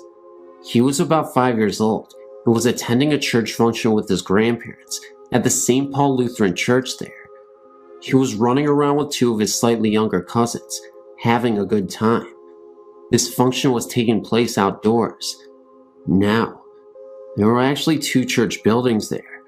A new church had been built, and the older wooden structure was still standing close by and being used exclusively for storage. The church had been collecting clothing and had put it in the older building. Anyway, my fiancé and his cousins had been told to stay out of the churches, but being little kids and the adults having their attention taken up with visiting, the boys decided to explore the old church. He went into the older building and looked into the large room where the clothing was piled on 3 tables. My fiancé said the first thing he noticed was the clothing on one of the tables agitating violently, and he could see a lady who just happened to be transparent, sorting through the clothes that were shaking. All that she remembers of her appearance is that she was a motherly or grandmotherly looking figure with a high-necked dress and her hair pulled back in a bun. She did not pay any attention to the 3 little boys, but they ran out of the room as fast as their feet could carry them. He says that he may have been the only one to see the lady. He thinks the other 2 boys just saw the clothing shaking on the table. My fiancé says that he believes that the only reason the clothes were shaking was because of the ghost. The windows were all closed, there were no fans, and of course, no central cooling system in this old building. And remember that the clothes on the other tables were lying still. They went to tell their grandmother about the situation. Naturally, they got chewed out for being where they weren't supposed to be, and were told that no one was in that building, but they remember it well.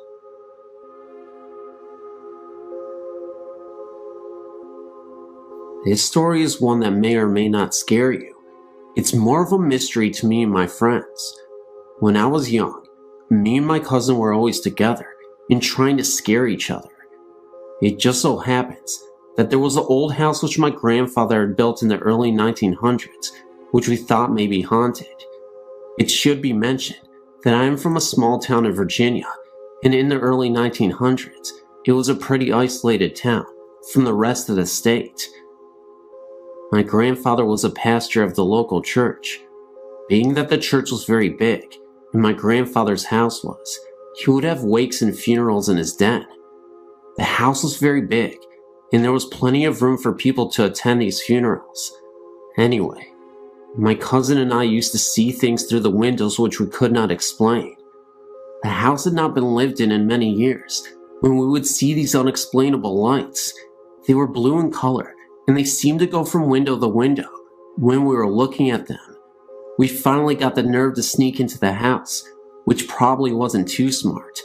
Anyway, we had to enter through the basement in order for my father not to see us trying to get inside.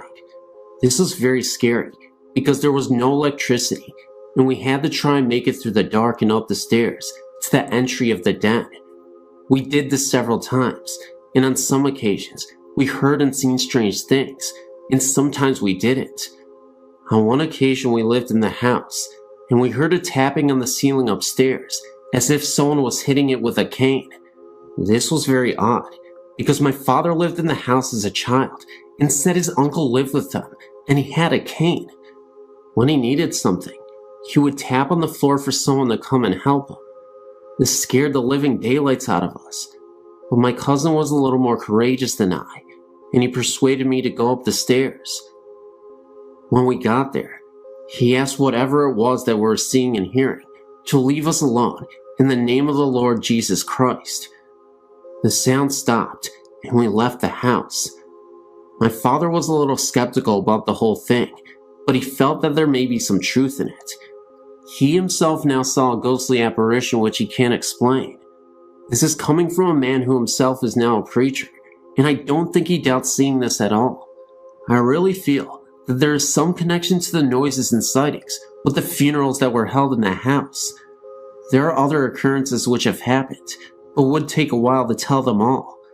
I've read in other experiences about blue lights being represented with the supernatural. This story may not be that scary to you, but to me and my cousin, we know that there is something paranormal about that house.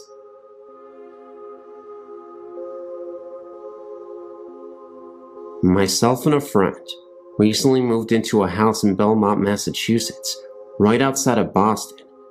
The place is about 100 years old and retains much of the original woodwork, ceramic doorknobs, etc. I even found an old ceramic liquor and med bottle in there. It's a third-floor apartment with an old aluminum speaking tube to the second floor, which leads us to believe this may have been servants' quarters at one time. We never get anything but good vibes from the place, but a few things have happened which make me wonder, and I write asking your opinion. Firstly, the former tenant was an elderly alcoholic who, according to the landlord, used to heat only one room in the house, the dining room, with a space heater. She kept the whole place closed up, according to Miss Richardson, who also tells us the former tenants didn't die, but moved to a nursing home. We aren't sure if we believe her. Well, that room seems to have a door problem. Often when I return from work, all 3 doors to the room will be slammed shut, even the one which is tied open with a string. These are doors which don't close easily, being old and paint covered and wrapped a bit. While we hang out, sometimes doors slam. It happens in fits and starts.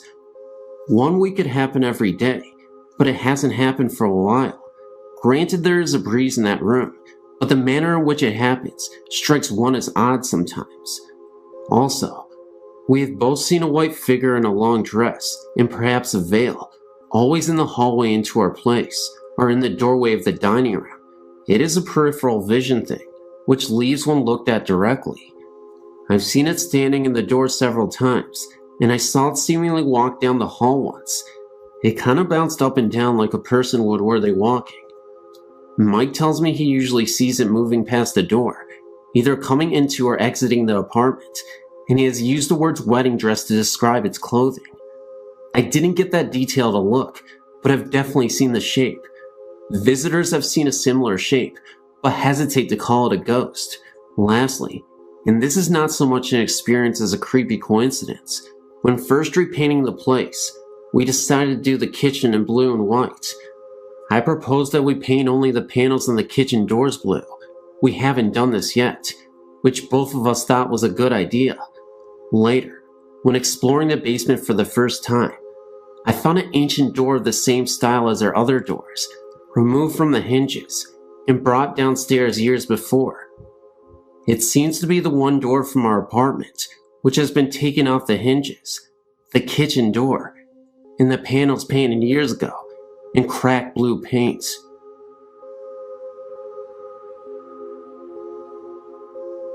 Yesterday, my husband and I toured the Whaley House in San Diego. I think I may have been present to a supernatural occurrence of sorts, but I wanted to ask you about it. Initially, I started out on the first floor, not part of the tour, and I felt a markedly weird sensation in front of the dining area that I can only describe as having a sinking feeling that bordered on nausea.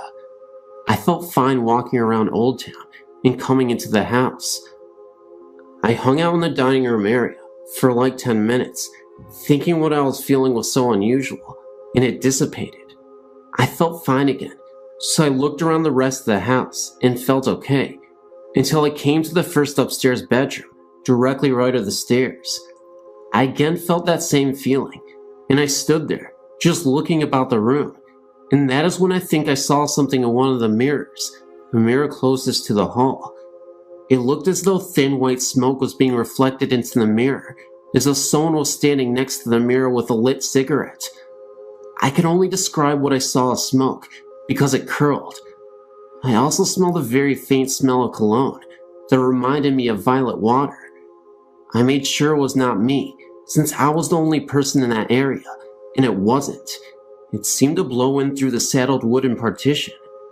I was a little weirded out, because I was in disbelief at what I thought to be witnessing, so I called to my husband downstairs to come up.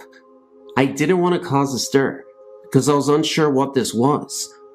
I even saw the presence of a shadow behind my back, in the corner of my eye. I walked back to the area in front of the room, and looked back into the mirror to make sure that it wasn't a reflection of something outside, like a passing vehicle, but I no longer saw the smoke. I really didn't want to tell anyone about the incident, because I would have winded up scaring everybody, including myself. I've been thinking about it ever since, and been trying to find a logical explanation for it.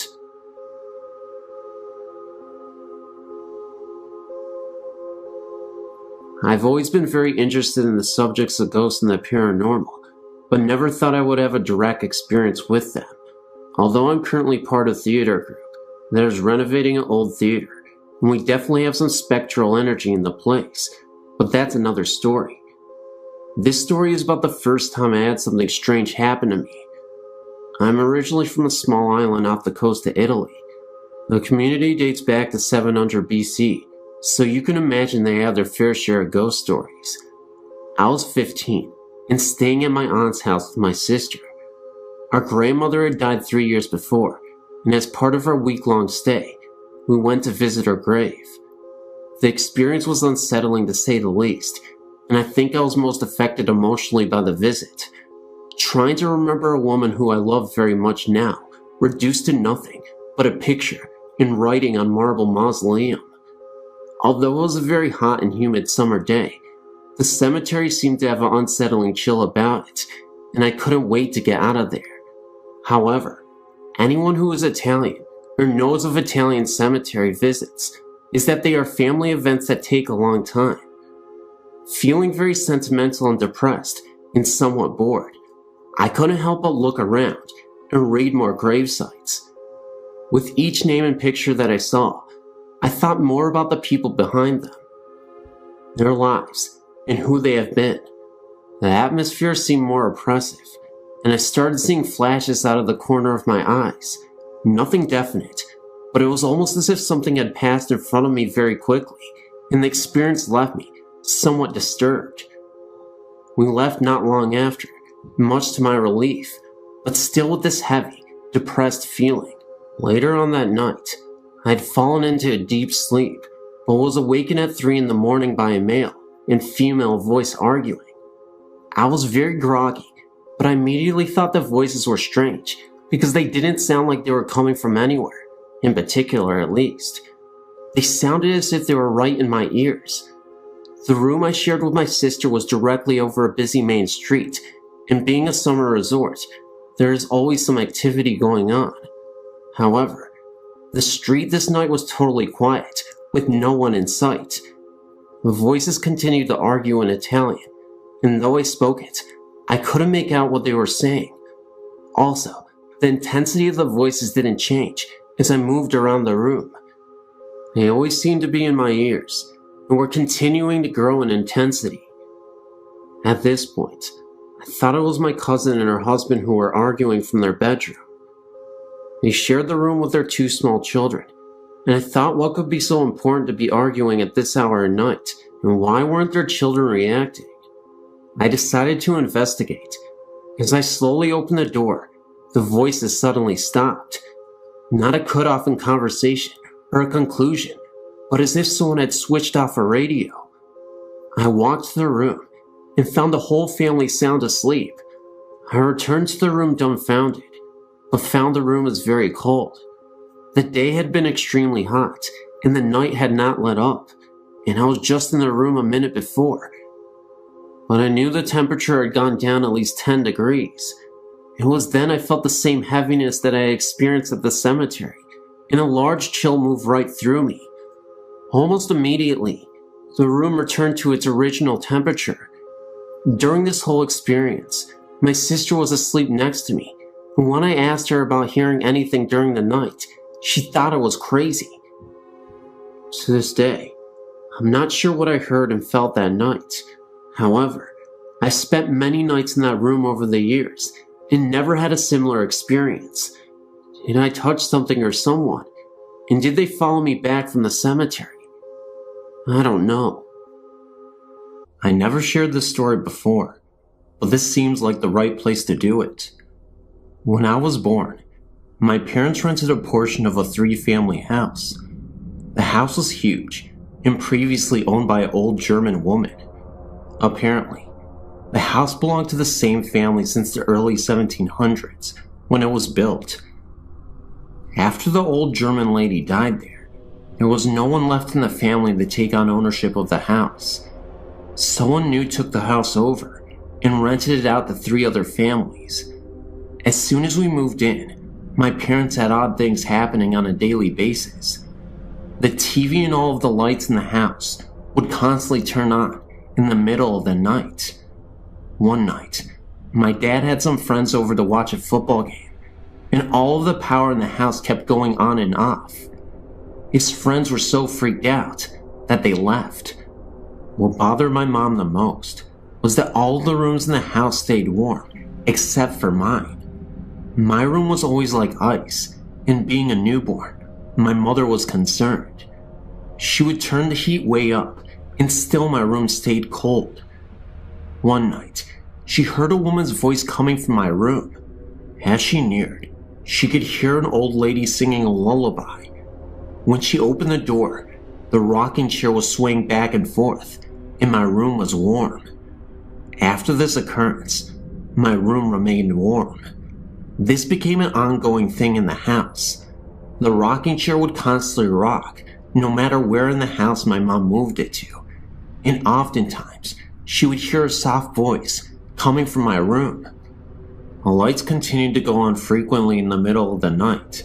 As I got a little older, into the toddler years, I can still remember certain things happening. My parents found it odd that I am able to remember things so clearly. I can describe my bedroom in distinct detail, as well as the other rooms in the house. I only lived there from newborn to 2.5 years. One night, I woke up and felt absolutely terrified.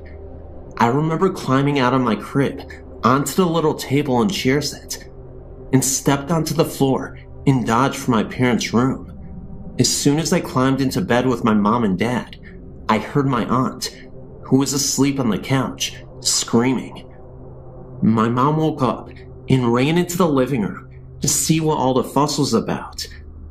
My aunt kept crying, I saw her, over there by the lamp." Apparently, my aunt says that she saw the old lady standing at the foot of the couch by the lamp. When my mom reached over to turn the lamp on, she disappeared. All of my parents' old friends remember the house, and everyone has a story of something that they experienced there. We know that the old lady died in the house, probably in the section where we lived. At first, I think she was angered that the house no longer belonged to anyone in her family. She was harmless and just wanted to make her presence known. We only lasted there for 2.5 years. Sometimes we drive by the house and contemplate stopping in to see how the current owners are making out, but I never had the courage to go back. Here's some spooky experiences that I remember from my childhood. The first one didn't happen to me. It's something that my mother told me about. Her mother died in 1959. A few years later, she remembers waking up in the middle of the night and hearing her mother calling her name. This always gave me the chills, especially if I thought about it at night. When I was maybe 6 or 7, something happened that scared the living daylights out of me. I can still picture it in my mind. A short time after I went to bed, I was lying there awake, and I looked up at my bedroom door, which was closed. There was a window across the room from the door. The curtains were open, and the moonlight was shining through the window, making a square of light on the door. In the middle of this square of light, I saw the shadow of a hand slowly moving back and forth. I was so scared that all I could do was just stare at it. I was trying to scream, but no sound would come out. Finally, I managed to get my voice to work, and I yelled as loud as I could, "Mom!" My mother came running in, and I told her what I saw. I don't remember if she saw the shadow too. Probably not. She didn't see anything outside, and she shut the curtains. Now, there were no trees right outside my window that were close enough that they would make a shadow. Not to mention that this did not look like a tree branch. It was definitely the distinct shape of a human hand. Looking back on this as an adult, I realized that this was most likely not anything supernatural at all, but someone actually trying to break into our house, which, quite frankly, is more scarier than a mere ghost. When I started screaming, the person heard me and ran away. Shortly after the previous incident, I asked my parents if I could move into the room across from that one. Gee, I wonder why. My new room had a little trap door in the closet, leading to an attic of sorts. My parents never used it for storage, as it was too hard to go up there through the trap door, and it most likely wasn't even high enough to walk upright in. When I was about 10 or 11, my best friend and I were playing in my room, and we noticed that the trap door was open about an inch or so. We slid it closed. Every once in a while, I'd look up there and find that it was open again. I'd keep sliding it closed, and then a few days later, it would be open. My friend and I naturally assumed that we had a ghost in the attic. I really don't remember if I actually heard anything up there or not. Around the same time, this same friend would occasionally spend a night with me. Several times, we'd be lying in bed and hear the sound of a newspaper or some sort of paper being crumpled up in the living room when we knew no one else was up. We called this the newspaper ghost. Another time, I think I was about 7, I was riding my bike around in circles in the street. This was in a housing development where there was very little traffic. My aunt, uncle, and cousins were visiting, and I recall looking at the bathroom window on the side of our house and seeing my aunt's face looking out the window. Later, I mentioned it to my aunt, and she said she hadn't been looking out the bathroom window, and neither had anyone else. Now, I realized that this could have easily been a reflection of something in the window, but at the same time, it seemed pretty spooky to me. In the summer of '69, I was about 13.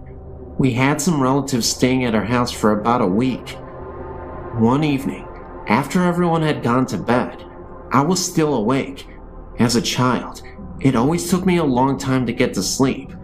I was always too wound up, I guess.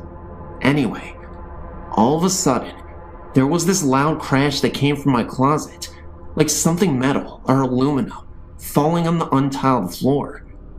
The thing that came to mind was a metal vacuum cleaner hose.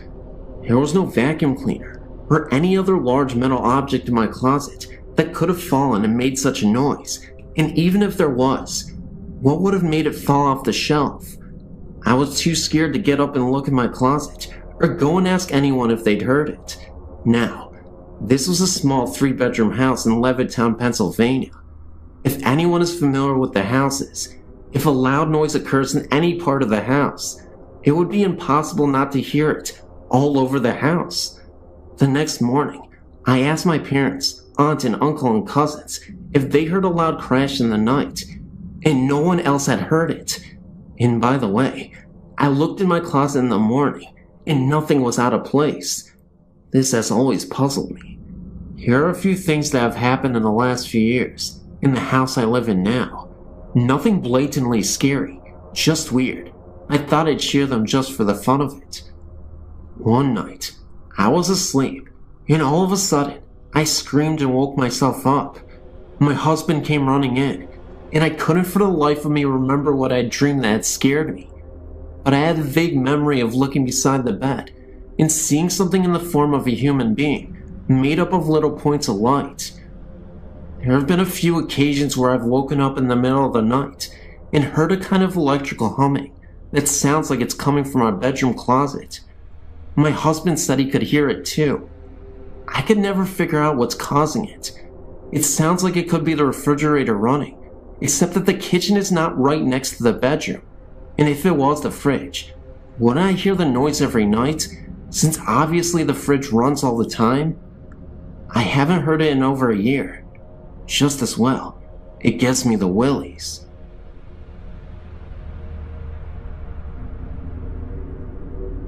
I want to say that I can sympathize with your situation, although other than apparitions, my experience varies greatly from yours. I do want to share what happened to me with you, but I do want to warn you ahead of time. I used to be a reporter, so I can get lengthy. My first experience happened when I was a child. I was 7 years old and lived a completely normal life. My parents didn't smoke dope or dabble in the occult, so I really had no knowledge of ghosts, other than the traditional Halloween experiences every child encounters. When I turned 7, my family moved from Metro Memphis, Tennessee, to rural Independence, Mississippi. We moved into a house that my father renovated. Rather than trying to draw a diagram that may get scrambled in transmit, I'll try to describe the layout of the rooms involved. The way the home was originally laid out, you walked in the front door into the living room. To the left was the kitchen, open without walls to the living room. To the right was a bedroom door. Straight ahead was a hallway leading to other bedrooms, laundry room, and bathroom. After my father was finished, the front door was added onto a new wing of the house. The living room was enclosed into a bedroom. The bedroom now directly led out into the hall, which now led to the kitchen also, and had a new doorway to the bedroom that previously opened up to the living room. Is that confusing enough? We moved into the house, and I immediately was terrified of my sister's bedroom, the one that had previously opened up into the old living room. I just felt that something was there, and it was watching me. I felt like it wanted to possess me or something stronger than a mere presence. Also, I never found out why, but hers was the only room with security bars on the window. No other family member noticed anything strange in the house. I ended up in the new bedroom, and sometimes at night, I'd hear noises. Being so small, I don't remember exactly what they were, but frequently, I'd see an incandescent, glowing form in the shape of a human walking across my room. What made me know that it had to be a previous occupant of the home was that it would walk from the bedroom I was so scared of, through my room, into the kitchen, the way the house used to be laid out. Once when my grandmother came to visit, my parents forced me to sleep in my sister's bedroom. I was so terrified, but I finally went to sleep. When I woke up, I saw what appeared to be an ectoplasm swirling above my head. I spent most of my childhood years terrified of sleeping. Being a middle child of an older sister and a younger brother, I'd hide my prized possessions, jewelry, money, whatever I thought I didn't want them to get a hold of. Almost every time I hide something, it would disappear and reappear later in a different location. Thinking my siblings had discovered my hiding place, I'd find a new one, each time to have them disappear and reappear once again. The really strange part came later. We sold the house when I was 13 to another girl's family I went to school with. After she'd move in, I'd asked her one day if she noticed anything weird in the house, and she said no, but her sister refused to go into the bedroom that scared me. Sister's explanation was that someone was watching her, and she was a middle child also. I guess there must have been some connection to middle children. I said something years later about the house being haunted in front of my aunt. She said she'd always had a feeling that something was wrong with the house. I'd appreciate your input as to what you think my experience meant. I had a person tell me one time I was a demon that wanted me, but I'm not even sure. While I lived there, although I was the only family member that had strange experiences inside the house, I wasn't the only one who had strange experiences in the area.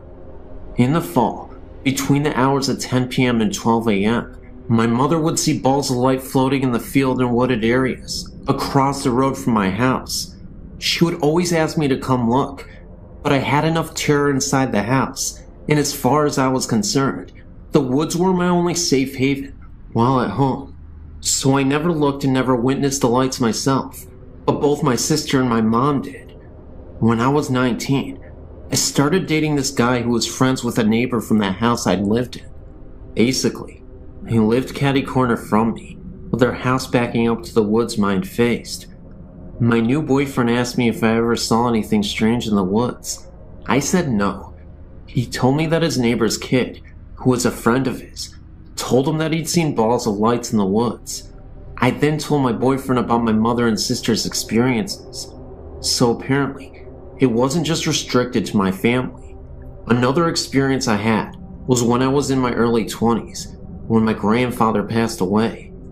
We'd always loved each other very much, but didn't have a close relationship because of my grandmother, whom I didn't get along with. I was present when he passed away and was devastated. 3 months passed, enough time to allow me to grieve and get on with my life. I was asleep one night, and awoke to find my grandfather sitting on the side of my bed. He told me not to be scared, that he had a message for me. He told me I needed to get my life straight, or I was headed for trouble. I remember he held my hand and told me that he was going to tell me what heaven is like, but I'm not allowed to remember what he told me. I remember him being present for a while longer, but can't remember a word he said. Now that I'm an adult and have some time and distance between me and these experiences I had as a child, I'd like to try to discover what these experiences meant, or why I was chosen to have this one. Do you have any suggestions? Also, even now, I can drive by a place or house and tell that it's haunted. Does that mean that I'm psychic or paranormally gifted? Usually I just get kinda jumpy and frightened, but one night, I was out repossessing vehicles, something I did part-time for a while, and my partner pulled up to this house. I was so terrified of that house that I told him he better turn around immediately, or I was getting out of the vehicle and running. Please help me to understand what is going on with me. I'm finally getting to a point I accept it and want to understand it, rather than how I've been so terrified in the past that I didn't even want to talk about it.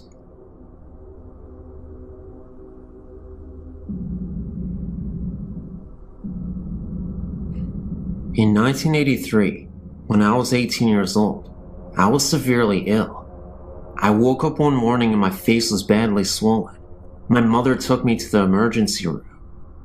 I was placed in the ICU the next day as I went unconscious. It would take a team of doctors over a week to finally diagnose me. It was a rare disease. There was only 2 case histories. They both died from it years before. That's why my doctors had no idea what it was. It was from a sinus infection that had backed up behind my brain.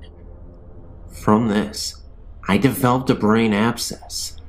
The night before they would make the decision if I needed brain surgery to remove the abscess, I was lying in my hospital bed, praying that the abscess would have shrunk a little. I felt someone standing beside my bed. I was sure it was a nurse, as it was very late, too late for visitors. When I turned to talk, it wasn't a nurse at all. It was my grandfather, who died 1 year earlier. At that moment, I wasn't afraid. He said to me, "You'll be fine." When I asked if you were sure, he then replied, "Do you doubt me?" I replied, "No." He then said, "Everything will be fine. You will be alright." This part has puzzled me ever since he told me. He said, "Take care of your mother." This was my mother's father. And he simply turned around and walked out of the room. The nurses came in, and I was wondering what happened to my grandfather. They didn't say anybody walked into the room, and they told me to calm down. I swear I knew what I saw. I knew it was my grandfather, but the whole situation was just weird, and it gets weirder. I thought he meant that I would do fine through the surgery, my grandfather. Now here's the kicker. He had brain surgery about 7 years before his own death. Even crazier, the next morning I had an x-ray, and they came to tell me that my abscess was completely gone. First of all, I have no idea what happened. Even the doctors were confused. They wanted to take even more x-rays, and I obliged, and they confirmed no abscess whatsoever. As for my grandfather talking about my mother, I had no idea why he was mentioning her. She was pretty healthy at the time, but it makes sense now. Recently, she has been diagnosed with MS, diabetes, and in September, she had heart failure. In November, she almost died and had triple bypass surgery. Through the years, my family has had many encounters with the spirit world, but this was the most wonderful one. In the summer of 1994, my sister and I moved to Hawaii to live with our father. While we were gone, our mother moved into an apartment to save money. Right away, strange things started to happen. Her 2 cats would never enter the bedroom of the apartment, choosing instead to sleep in the living room. They would claw and bite if you tried to carry them in there, and then run quickly away. Mom only spent one night in the room, and then opted for the living room as well. She didn't see anything, but felt as if there was someone watching her, or that someone was in the room. A few weeks later, she returned home from work to find her disposable razor disassembled on the bathroom counter. Even the twin blades were removed, and the whole apparatus was laid out in a straight row. The next night, my cousin, Stacy, and her husband, Mitch, went to stay over at my mom's with her. They were in from out of town, not going over to ease her fears. She wasn't scared yet. The two of them argued with Mom over sleeping arrangements, and she assured them that they never slept in the bedroom anyway. That night, my mother woke to hear Stacy and Mitch screaming in terror. Mom ran into the room to find Mitch trying to pull Stacy off the bed. She was screaming to get her off the bed, so Mom started pulling too. Once they got her to the floor, Stacy said that it felt like someone was sitting on top of her, and she couldn't breathe. And while it was going on, she said she could see a teenage boy in the corner, laughing uncontrollably. The three of them decided to drive to my grandma's to spend the night. Fast forward to Christmas break, when my sister and I came home to visit. Our first afternoon at the apartment, we heard a loud crash from the bathroom. All people and animals in the house were accounted for in the living room, so we went to check it out. Everything from the cabinet under the sink was out on the bathroom floor. It wasn't all tipped over, however. It was lined up in a straight row. After that, Mom told my sister and I about all the strange things that had occurred. My sister and I were thrilled, thought it was really cool. Mom said that we were more than welcome to sleep in the bedroom if we wanted to, so we did. Early the next morning, I woke up and thought I saw someone standing in the walk-in closet. The sun was just starting to come up, and I thought for sure it was my sister playing a trick on me. When I looked over in bed, she wasn't there. Instead, there was a guy, maybe teens or early 20s, with shaggy black hair and no face, in bed with me. He reached out for me, and I literally wet my pants, running into the living room. I woke my mom and sister, who had moved during the night, said she had the creeps, and attempted to tell them what happened. Mom told us to get our stuff, and we left. Later that afternoon, I recited the story to Stacy, and she said the guy I described was the one she saw laughing at her. Mom went to the leasing office a week later and asked to be moved to another apartment. All the leasing agent had to say was that no one had lived in that apartment longer than 4 months.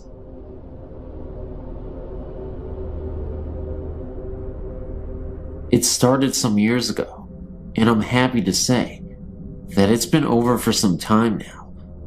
I'm confident that I'm no longer being followed by Mage, but I would like to share my experiences with you, and if you can provide any insight or better understanding of what happened to me, I would be most happy. Some years ago, I was sleeping over at a friend's apartment. I went to bed and lay there alone with my thoughts until I think I fell asleep.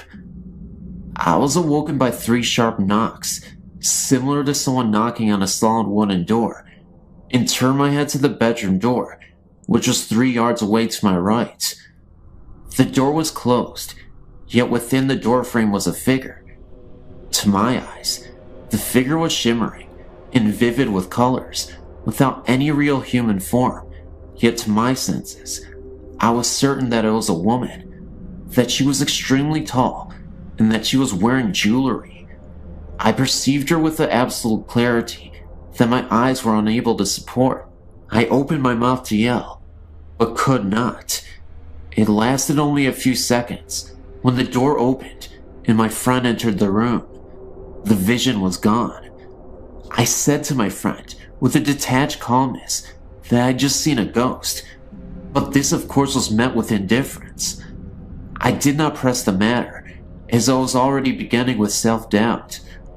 By the end of a mostly sleepless night, I'd managed to convince myself that it was a dream, or at least a product of that period between sleep and wakefulness. Within days, the whole episode was forgotten. Some 6 months later, I was at home with my parents and decided upon an early night. I had a lot on my mind that night and needed some space and some quiet for contemplation. I was lying on my single bed in my small bedroom, lost in thought, when I heard the 3 knocks again. My heart leapt. From my bed, I could see ahead of me, and to the right, the bedroom door, which was open, and the landing is accessible by 3 ascending steps.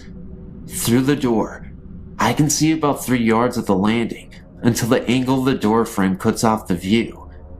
There, just at that farthest point, was the same vision, the same shimmering colors. She was much clearer this time, and there was no doubt that my eyes were seeing a woman. She was so tall that she had to bend her head to her left until it was almost resting on her shoulder, like a body hanging without the noose. But she was looking at me. Her eyes, although I couldn't actually see them, were fixed upon me, and there was a malice in them, I had no doubt. Then, in an instant, she came along the landing, down the 3 steps, and right up to my face. So quickly and so aggressively, she brought her face to within an inch of mine. I could make out her eyes and nose, but to this day, I cannot be sure if I saw them or experienced them. I could not separate her emotions from her visage, which seemed to be one and the same in my mind. It is difficult to describe, but I saw her face and features, along with her hatred and despite. I opened my mouth to scream, but nothing came. Eventually, she disappeared. I've never been so terrified in all my life. Never has fear removed any capacity to utter or to move a single muscle, and yet this was the case. I lay rigid for some time, at least until the room was light from daybreak. I was absolutely sure that I had not fallen asleep, but yet over time, I managed to convince myself that this was indeed the case. This is how I came to terms with it. Over the next year, I saw no more of her, and she was reduced to an entertaining story for friends. Then I married and moved to set up house with my wife. The third, the last, and the unequivocal sighting was during the early days in my new home. It was a bright, warm Sunday afternoon, and I was sitting on a chair to watch a television program, an old episode of Bonanza, as it happens, when I became aware of another presence in the room. I turned to the door behind me, fully expecting my wife to be there, but she was not. As I turned my head back to the TV, to my right was a settee, and, sat in the middle, was the woman again. This time she was sat on the edge of the settee, with her hand forward, cupping her chin in her hands, and her knees were also together under her chin. She was leaning forward in this position, contemplating me amusingly, or mockingly. I cannot decide. There was so much clarity about her features, and the room was bright, which she seemed to reflect. There, in front of me was a woman, about 25 years old, very sharp features, very tall, and very thin. Her bright colors, her hair and her jewelry, reminded me of a punk rocker, although this was not so. I'm sure she was from a long time ago before that era. I was not afraid, and emboldened by the daylight, I simply and calmly asked her what she wanted. There was no response, no answer. She simply faded away, and I have not seen her to this day. Compressing my research into a short paragraph, I went back to the place of the first sighting and asked my friend some questions. It transpired that she was haunted by a spirit many years previously who would disturb household objects. An expert was brought in, who ascertained that they were being haunted by a malevolent spirit who was called Mage. It was not possible to get rid of her, but to hope that she leaves of her own accord. This happened in my friend's hometown, some 300 miles from where I live. My theory is that Mage came with my friend to my hometown and took a liking to me, thereby following me to both my parents' home and onward to my married home. I don't know who has provided the vehicle for her to leave my house, but I hope that she has been gone for good.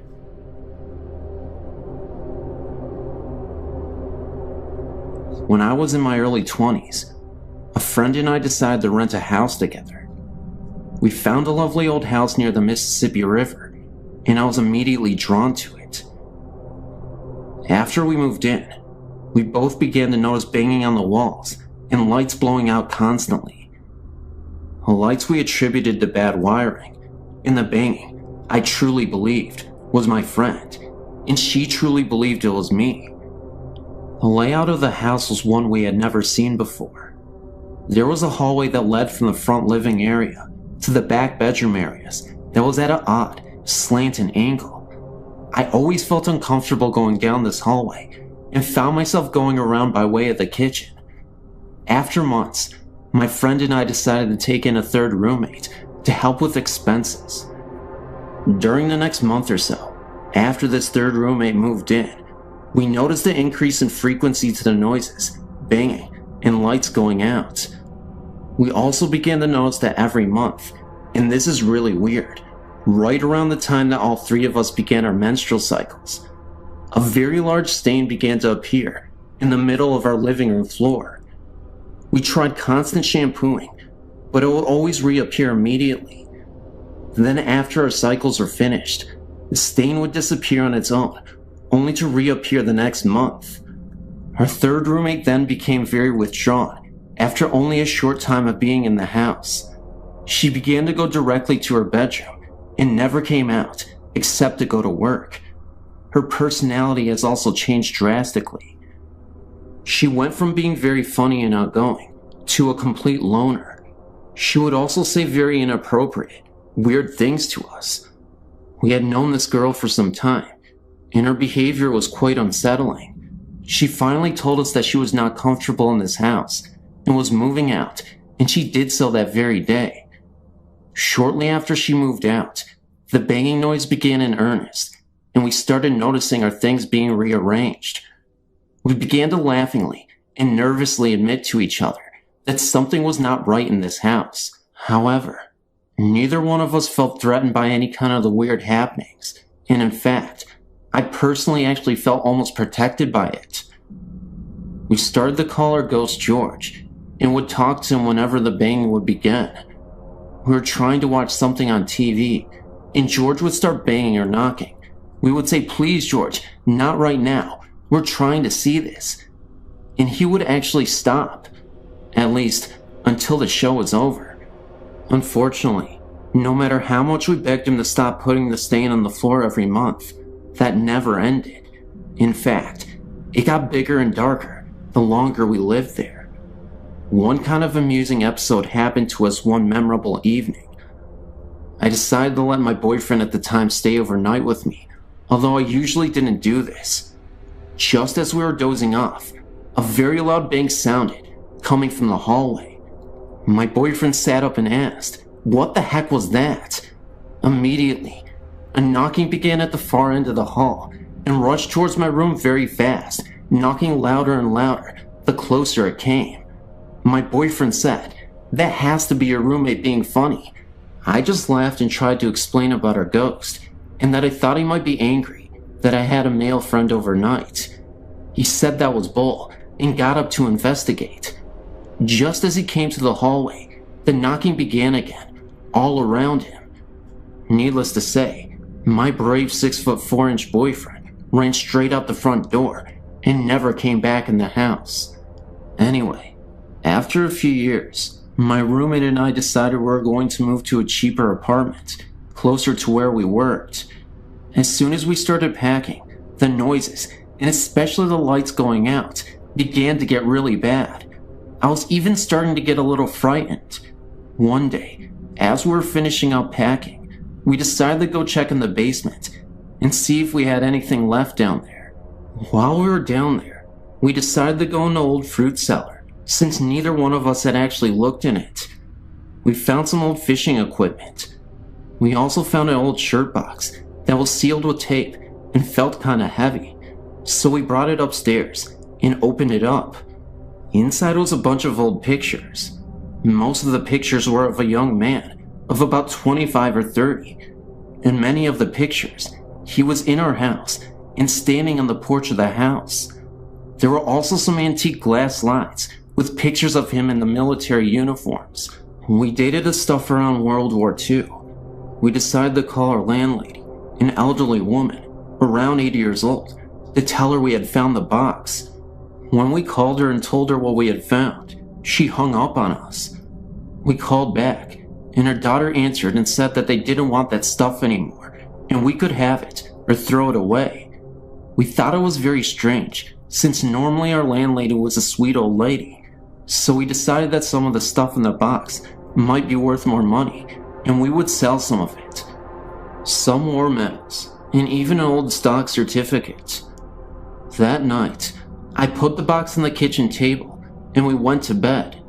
In the morning, we were going to move the last of everything, and as we were preparing to go, I asked my roommate what she had done with the box of stuff. She said she hadn't touched it. We looked everywhere and couldn't find it. Finally, around lunch, we got hungry and decided to cook a frozen pizza. We turned on the oven and immediately began to smell something burning. When I opened the oven, there was the box. Okay, I swore my roommate did it, and she swore I did it. So we left the box on the table again and left to move some things to the new place.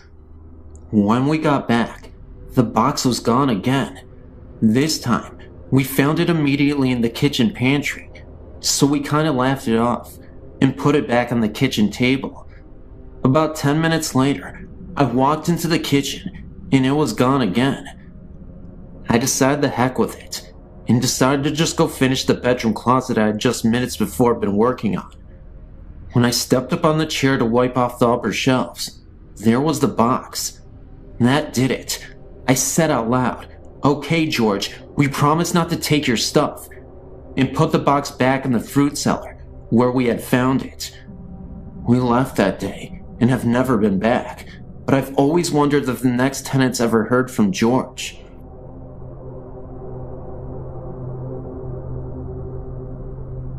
I've worked for a domestic violence shelter for approximately 7 years. While I personally have never seen anything, there are always odd sounds and unusual occurrences. Let me start at the beginning. The house is 2-story with an attic and a basement and over 100 years old. I really don't know much else about its history. The local domestic violence center purchased the building, which had been uninhabited for a number of years, did some renovations, and began operating an anonymous shelter for battered women and their children. Over the years, there have been numerous sightings of a young couple. A woman in a long flowing dress can be seen periodically walking up the long staircase. A man in dark, old-fashioned clothing has been seen in the living room and at the top of the stairs outside the attic door. It is usual for all who went into the attic or the basement to feel uneasy and not alone. Recently, the sightings seem to have increased.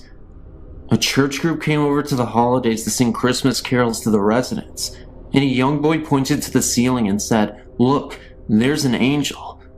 The only thing seen by the others in the room was a hazy, grayish fog that wasn't in any particular shape.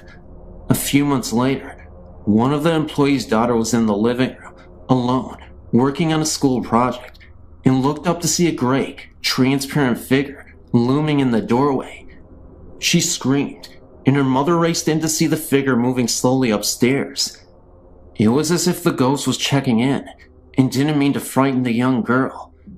Perhaps the most interesting aspect of this haunting is that the couple together, fitting the same descriptions of the man and the woman seen in places of the house, have been seen in one bedroom upstairs.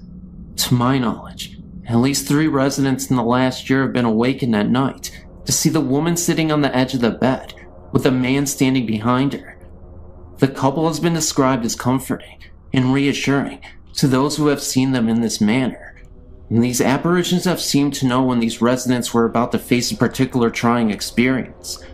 One woman was going to court the next day for an order of protection. One lady was facing a decision about the custody of her new little baby, and one woman was about to embark on the dangerous underground trying to change her identity in order to hide from the husband who tried to kill her. All three of these women felt as though the ghosts were trying to tell them that everything was going to be alright, and, as it turns out, the dire situations facing each of these women worked out in their favor.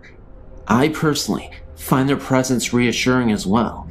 Women and children who came through the shelter are very often depressed, sometimes hopeless, scared, insecure, and anxious.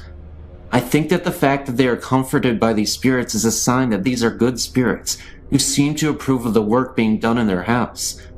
They've never tried to scare anyone. Sure, lights turn on and off by themselves, and the dishwasher is forever turning on by itself. Maybe they are just trying to figure out what these gadgets are. I do not know anything about the history of the house, but I assume these spirits were once residents of this house. Based on their actions, they seem to be good and well-wishing. I hope they continue to watch over the shelter and help the current residents. Hi, my name is Tariq, and this is my supernatural experience. It happened to me when I was about 5 or 6 years old. I seem to remember it was quite a sunny afternoon. Nothing particularly unusual about that day. My mother asked me to go upstairs and wake my father, who often took afternoon naps.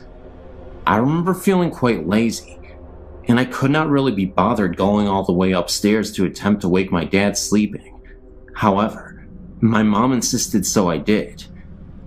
I was about to walk up the stairs when I suddenly was overcome with fear, as what I had saw made no sense to me. There, at the top of the stairs, was the biggest dog I had ever seen in my life. It appeared to fill the whole space of the landing and was near the height of the ceiling. The dog appeared to be aggressive and was barking and growling so loud that it could have woken the dead. I was so shaken and scared that I just froze in the spot. I shouted for my mom. I said, "Mom, I can't go upstairs," and she told me not to be lazy. I told her no, there was this big dog at the top of the stairs, and it would not let me pass. My mom came out to me, and she said, "Tariq, we do not even have a dog." Of course, this is what I already knew. I quickly told my mom to get over here and see what I was seeing, but by the time she arrived and looked up the stairs, it was gone. This perplexed me even more, and being the age I was, I couldn't even understand it. I started to doubt myself, wondering if I ever even saw it at all, and I trusted and believed in my mother. So if she didn't really see it, maybe I was just hallucinating, and it really wasn't there. Obviously, the dog disappeared, and after a while, I forgot about it, and never resurfaced again. However, these memories came back when I was about 12 years old, and I spoke to my mom about it. Looking back on it, I do believe I saw something paranormal, but any ideas on why my mom or dad could not see it or hear it, and why was the dog being so protective, beats me. I don't know, but it was sure a scary sight. It just sucks that I feel like I was the only one who had saw it, and it makes me crazy. But what can you do? I don't know.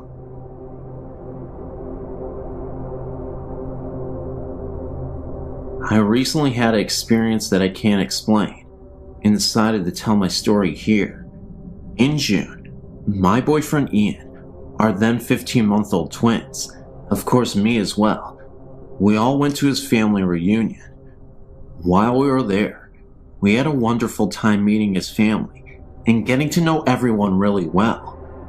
We stayed at his father and stepmother's home with the immediate family. One night, while everyone was asleep, one of the girls started crying, most likely from being in a new place or losing her pacifier. I woke up, and still groggy, I sat up in the bed. I looked over to the crib. Next to the crib, there was a little old woman standing there looking into the crib. When I saw her, she didn't scare me, and I thought nothing of it. She looked at me put her finger up to her mouth, kind of bent down, and whispered, "Shh." So I laid back down and fell back to sleep. Brianna slept through the rest of the night. The next morning, I got up and remembered what I saw. Not sure if I dreamt it or not. I pulled Ian away from the family and asked him if he had a picture of his grandmother. The family had spoken a lot of her the previous day at the reunion, but I had never met her. Ian was very close to her and was very upset at the time of her death. It would have been almost 9 years ago. They found one, and after I saw the picture, I felt this warmth, the only way I can describe it, and it filled my body.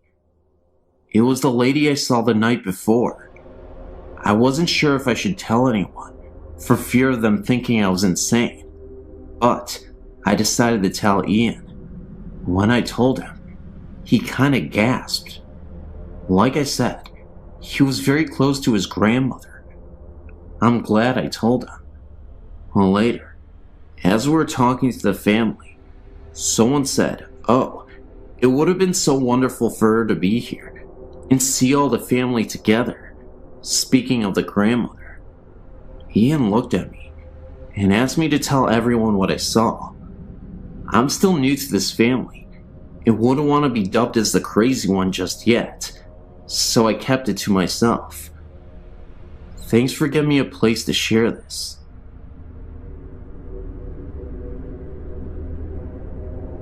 In 1983, we moved into a home that had suddenly been vacated by the owners. The man had suffered a heart attack at the front door and died. His wife went into serious shock and suffered some emotional distress. After the funeral, her children decided to take her back to Missouri. I'd personally known the couple in 1971, as I had lived in a house on the connecting street. Our backyards were contiguous. Mr. Williams had been the water superintendent for the city for many years. He was an upstanding citizen, a loving family man, and a friend to many people. Shortly after moving in, he got the feeling that Mr. Williams had never really left his home. At night, after everyone had turned in, footsteps could be heard throughout the home.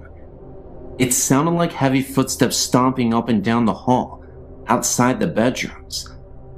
I would get up and check to see if the children were awake, and would find them sleeping soundly in their beds. Once in a while, doors would open up wide, as if someone was entering a room, and then the door would slam shut. One night, my wife at the time awoke to see the form of a man standing at the end of our bed. He woke up on her side and leaned over a little. She laid there terrifying, knowing that I was very hard to wake up, and that if this were a burglar, I would not suddenly spring into action against the intruder. She maintained her position and just peered through her eyelids. Suddenly, the figure just faded away. These occurrences persisted for about a month. One morning, at around 2:30 a.m., we were suddenly awakened by the bedroom door slamming open with a violent force. We were very tired of Mr. Williams' nightly tirades, and I was running on my last nerve. I got up and decided to try to talk with this confused soul. I addressed him as Mr. Williams and told him that he had suffered a heart attack and had died. I told him that his wife had gone to Missouri to live with his children. I told him that we were paying rent to his children to live in this house, and we worked hard for our money. I started to get angry with him, and told him that if he wanted to rant and rave and stomp about the house, he needed to do it when we weren't there, as he was disturbing our sleep. If he continued, we would be forced to move, and his children would have to find other renters. I suggested he go to Missouri, because that is where he would find his wife. After that, we never heard from Mr. Williams again.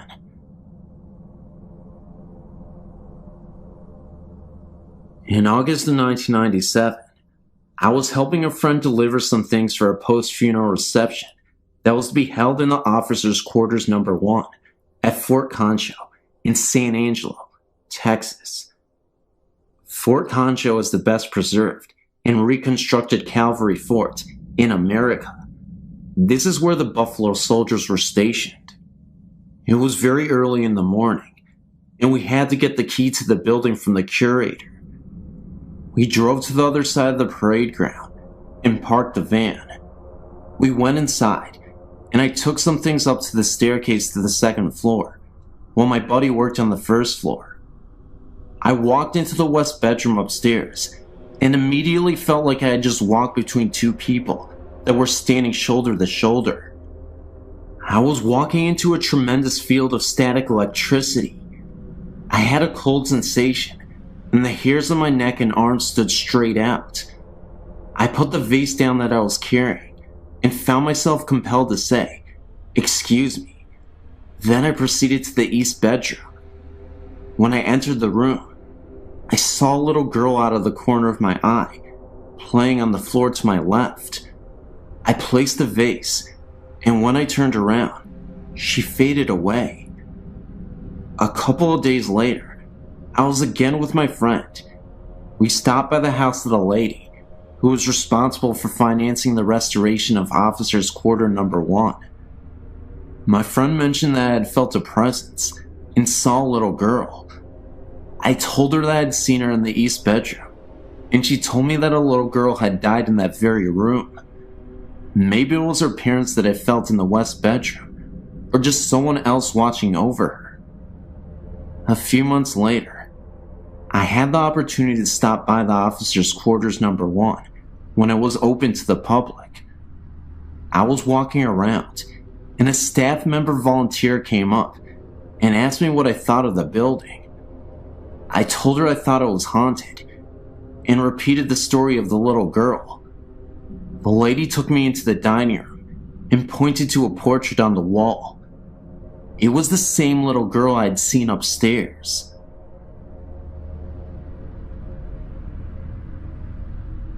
I would first like to say, I was not a believer in ghosts or spirits. I was in the Navy at the time, and had been just transferred to Japan. My family and I arrived there in August of '91. I felt very lucky, because the Navy had just opened Harriet, a new housing complex about 9 miles from the naval base. This meant that my family and I would not have to live off base. My wife and I were taken out to the Harriet to pick out a house. Being newly opened, we basically had the pick of the litter. My wife and I chose a nice 3-bedroom room townhouse in the center of the housing complex. We moved in within 3 days and began to settle down. Nothing much happened for the first month or two. Then one night, my daughter, who was 3 at the time, started waking up at night crying. She would point at the wall and tell me to make the snake lady go away. This happened about once a week. Of course, I thought she was just having bad dreams.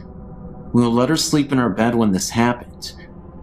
My wife became pregnant at the time, and we were allowed to move into a 4-bedroom house. I was hoping this move would solve the snake lady problem. As we moved into the new house, I assured her the snake lady was gone forever. Boy, was I wrong. It was about 2 weeks before our encounters with the snake lady started again. This time my wife and I could actually feel some sort of electrical charge throughout the house. These encounters intensified, and my daughter started to see more and more apparitions. She would tell me that the snake lady wanted to take her away. I, being a skeptic, thought the electrical charge was sort of funny, but never gave much thought about my daughter's nightmare being real. Then one night, my wife and I were awakened by my daughter screaming at the top of her lungs. We rushed into her room to find her pressed against the far wall, her feet approximately 1 foot off the ground. My wife and I both grabbed her arms, and with one of my feet pressed against the wall, I pulled with all my might. She wouldn't budge. I'm not a small man, 5'10", 191 pounds, and I worked out all the time. I could not get her off the wall. All the while she was screaming that the snake lady wanted to take her away. Scared to death, I started praying in my head. My daughter started to slide down the wall, and she fell into our arms.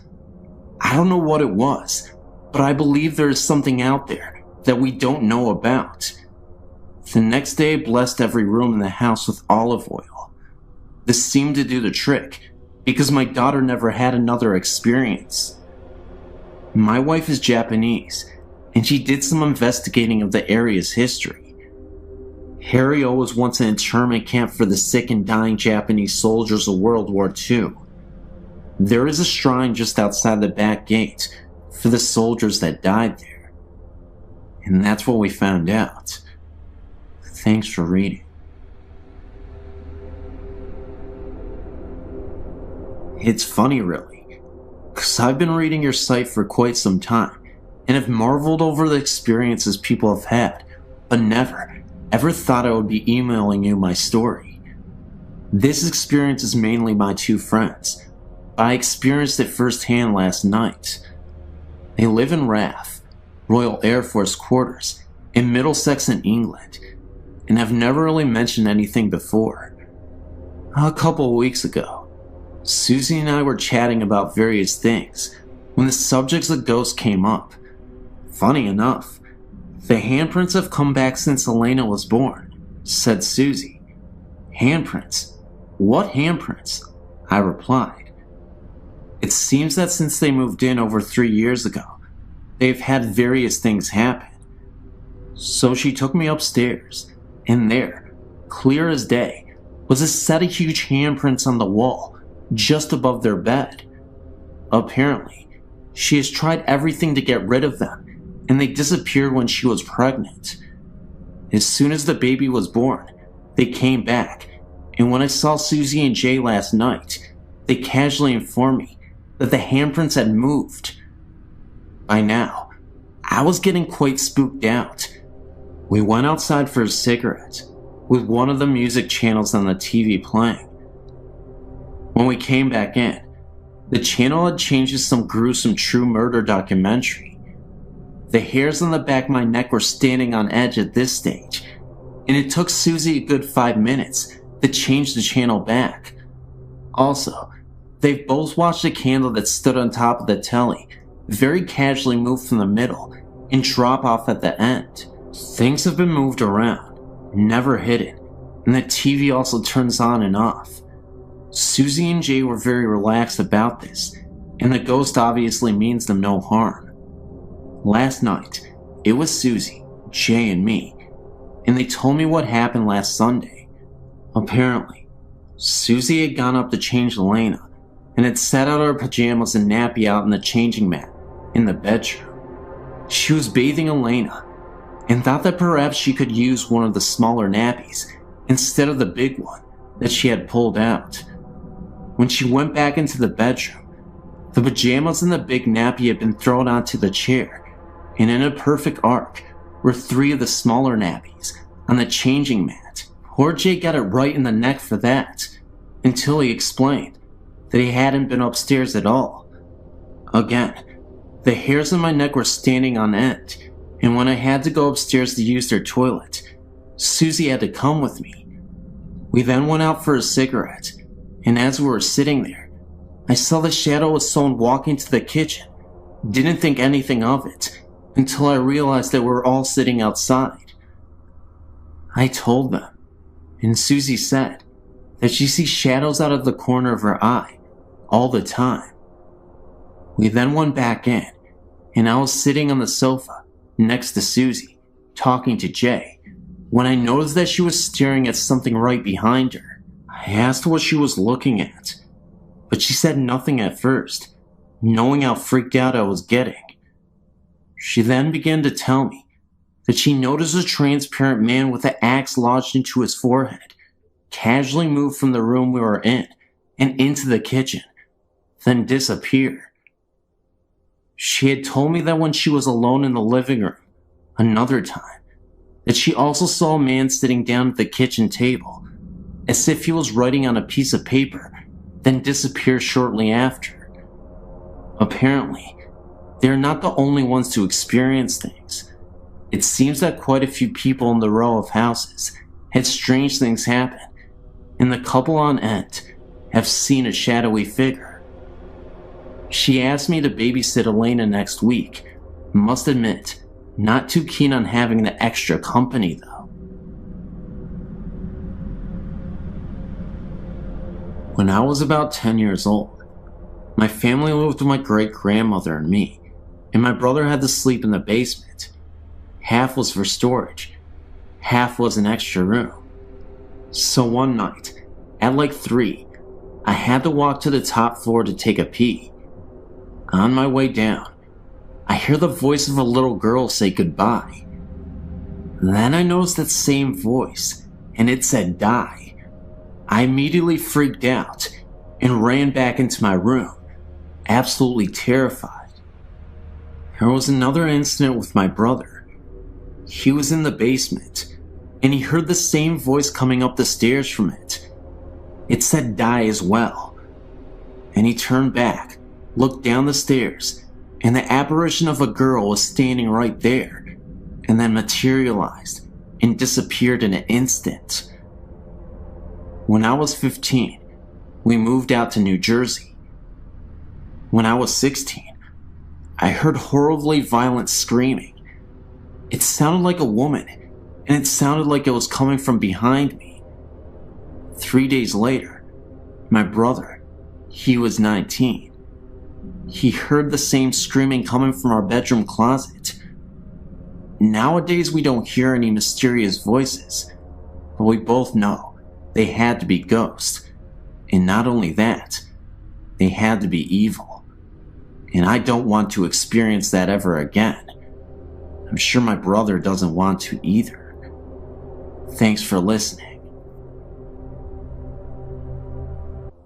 I first became aware of a presence in our home when I was a child of 4 years. When I was 4, my brother was born, and my parents moved him into the bedroom next to theirs. I was moved into my very own room, upstairs. My older sister occupied the room next to mine. It did not take me long to realize that there was something odd about this new room I was in. I would wake up in the night, chilled, with the overwhelming feeling that someone was watching me. Sometimes, I caught fleeting glimpses of what looked like a shadow on one particular wall. When I mentioned the shadow to Mom, she attributed it to light play from the moon and other rational explanations. I tried very hard to believe her explanations and to make the shadow sightings go away, but I simply couldn't take the vision of a man in an overcoat, wearing a fedora. I could never actually see this man, just an outline, a shadow, but I knew he was there.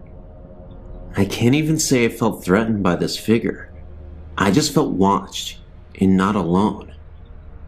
I suppose I should describe our family home. It is a large, Cape Cod-style home, built in the 1940s, just after the war. The family that built the home were obviously influenced by World War II, as was the world, I would think.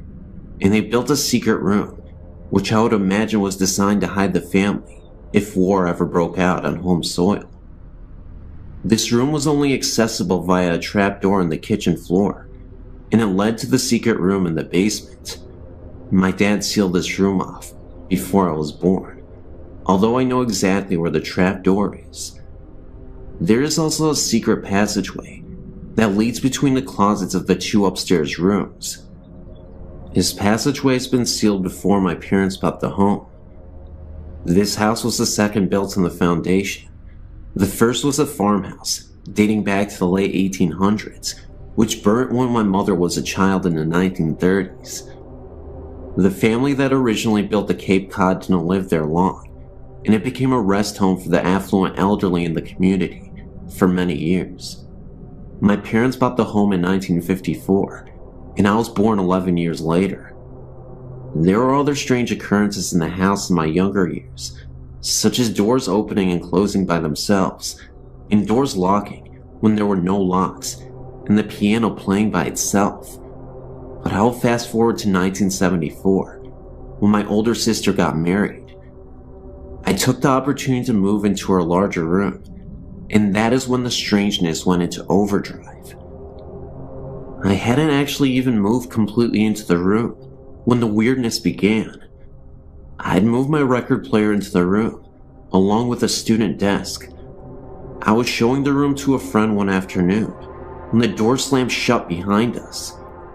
When we turned to look at the door, the shade in the opposite window flew off the hinges and landed at our feet in the middle of this room. We both screamed and ran to the door, only to find it locked, and there wasn't a lock on the door. We managed to finally get it open and run down the stairs. My friend would never even go into the room again, let alone spend the night with me. I didn't let it bother me, however, and moved the bed into the room and took up residence. The room always stayed incredibly cold, even in the heat of an Ohio summer. My dad installed triple the insulation into that room to try to help with the chill, but it remained downright cold. There were countless nights when I would awaken to knocking on the walls. Sometimes I would knock back, and it would knock back at me. When I told my parents about the knocking, my dad said it was a tree limb scraping the house. The knocking became so intense that he ended up cutting the tree down, but the knocking continued. My parents installed an intercom system into my room next to my bed, so I could page them when the knocking started. Dad seemed convinced that it was the neighborhood boys throwing rocks at my window. It didn't sound like that though, and the knocking was coming from an inside wall, not an outside one. One afternoon, I was lying on the bed reading, and I got the overwhelming feeling that I was being watched. I sat up on the bed and said out loud, "Stop it, there's no such thing as ghosts." And no sooner had I uttered the words, a figurine on a shelf began to wobble, and then flew off the shelf and across to the bed, hitting me on the forehead. I slept on the sofa for a month after that. My family was even beginning to notice strange things happening by this time. The television would turn itself on and off, or alternatively increase the top volume, without anyone being in the room. Dad said we had a bum set and bought a new one, but it did the same. We had the wiring replaced, but it still happened. My mom declared that if it was a ghost, it certainly wasn't going to run her out of the home she loved. This is true. She still lives there with the ghost. Other things that would happen in the house included radio switching on and off, lights flickering, the washing machine switching on and running a cycle, and of course the shadow wandering around upstairs. It was all beginning to frighten me quite a bit, especially the knocking noises. If the knocking started, I would buzz Mom in the intercom, and she would race upstairs, but as soon as she reached the top step, the knocking would stop. I began to think perhaps I was going a bit crazy. I went away to college, and something strange happened in my old bedroom about a week after I had left. I still had the same clothes hanging in the closet, and there were a few posters still hanging on the wall, but otherwise, it was empty. My mom heard a funny noise upstairs one afternoon and went up to investigate. She checked the first bedroom and saw nothing amiss, and went down the hall to my room. She opened the door and discovered that the mirror tile on one wall had exploded all over the place. There were shards of glass sticking in the opposite wall and had scraped across the ceiling like claw marks. My posters hung in shreds. She noticed my closet door hanging open and shreds of glass sticking in the clothes, still hanging inside. She shut the door and waited for Dad to get home from work. He decided that it must have been a freak lightning hit, although the day was sunny and cloudless, and rang the insurers to come out and investigate.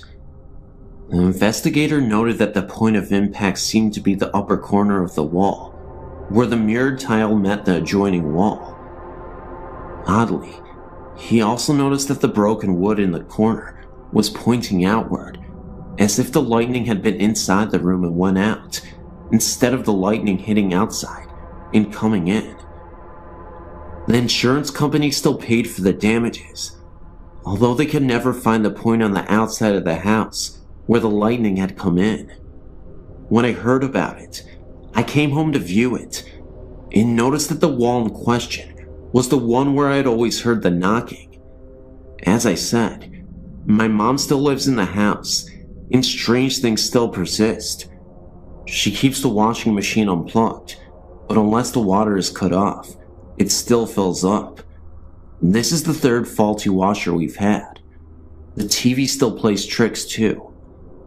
My dad passed away in the house 2 years ago, and on a night after he died, I was staying with Mom, although I wasn't about to go upstairs ever again. And in the middle of the night, we both heard faint music playing upstairs, bluegrass music, to be precise, which was Dad's favorite, and we reckoned that there must have been a party going on to welcome Dad to the other side. Mom has since sealed off the upstairs and only lives in the downstairs part of the house. My brother has had plenty of strange things happen to him in the house as well, as did my sister, and as a result, none of us want Mom to bequeath the house to us. She can't understand why.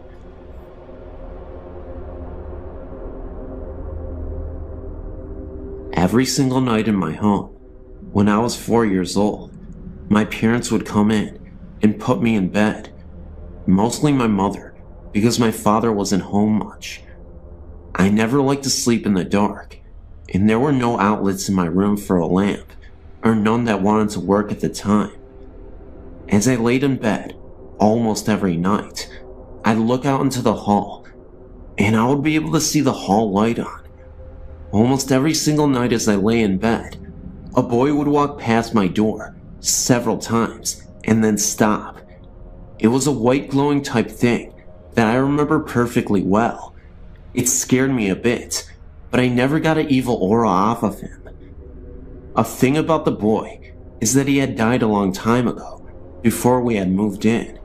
It scared me all the time to recall it though, even though he isn't bad. I've only slept with the door open once. Since then, my parents got the outlets working. I was sleeping in a different room, but it was across the room the boy had died in. I looked outwards from my slumber, my glasses still on my face, because I always fall asleep watching TV. I saw the boy, and he went into my brother's room. That night, my brother got really sick. I don't know what happened, but the boy had died of a sickness. Another thing that happened. Me and my friends were sitting out on my back porch, and my one friend had brought a Ouija board with her. My other friend suggested that we play. Of course, I didn't want to, because I've had past experiences that turned out bad with those things, with other friends. We sat at the table and put each of our hands on it. Before we started though, we read something that had said you must finish a question. We thought we would. Beside the porch is a pool.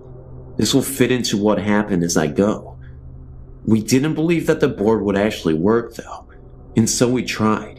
Even with the past experiences, I didn't think it would. So this is what we did. We tapped our fingers while the thing was moving, so that no one could move it themselves. We did get in contact with a spirit, and we, of course, ended up not finishing a question. Then, we noticed from the pool a mist that started to emerge. I kid you not, it was a ghostly apparition floating above the pool.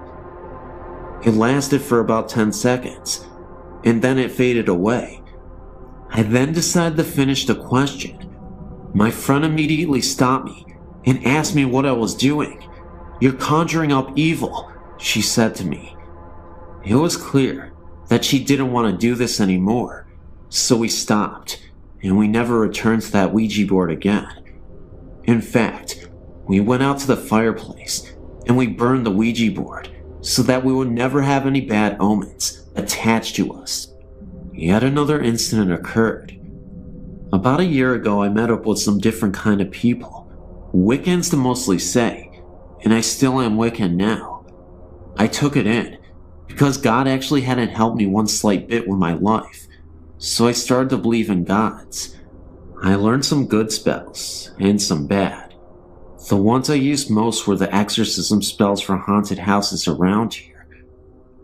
My house I knew had quite a lot of ghosts in it, and I decided to get rid of one particular one that would scare the entire family as we slept. At night, if you were to turn the light off in the living room, the room would turn a deep dark blood red, and the windows to the place would disappear.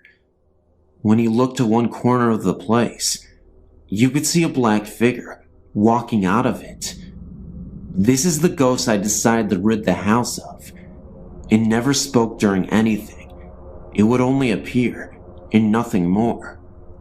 My sister and her friends hadn't believed me when I told them of what was going on in the room, and they tested it for themselves.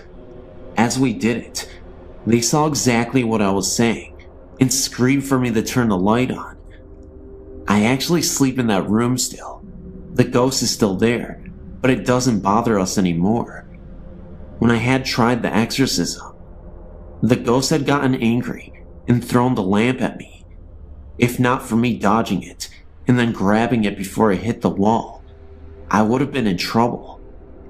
It glared at me and disappeared. You're probably thinking, this is absolute bull, but I can assure you, it was not. And I tell you this, not because I really want you to believe in some fantasy story, but because this actually happened. I couldn't even believe with my own eyes what was occurring. When I returned to the room that night, and from then on, the ghost never came back, or it didn't bother us anyway. There are other ghosts in my house, ones that are in the cellar, but I've only heard them, not actually seen them. Anyway, this last event occurred outside of my house. Anyway, one night I was out with my friends, against my parents' will. We had left when they were asleep. It was around 3 a.m. in the morning, and we wanted to see what was around the area.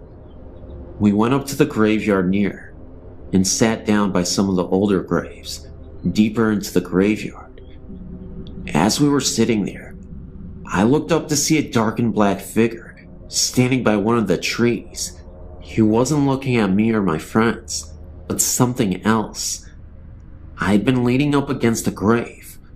I didn't have much respect for the dead at the time until after this. I turned around and looked up to see a white figure standing there, looking at the black figure. They then turned their eyes towards me. I tugged on my friend's arm, but she didn't reply. She was asleep, along with the two other people that were there with us. I backed up off the grave as the white one glared at me. When I got completely away, they had turned their eyes back to each other and had vanished.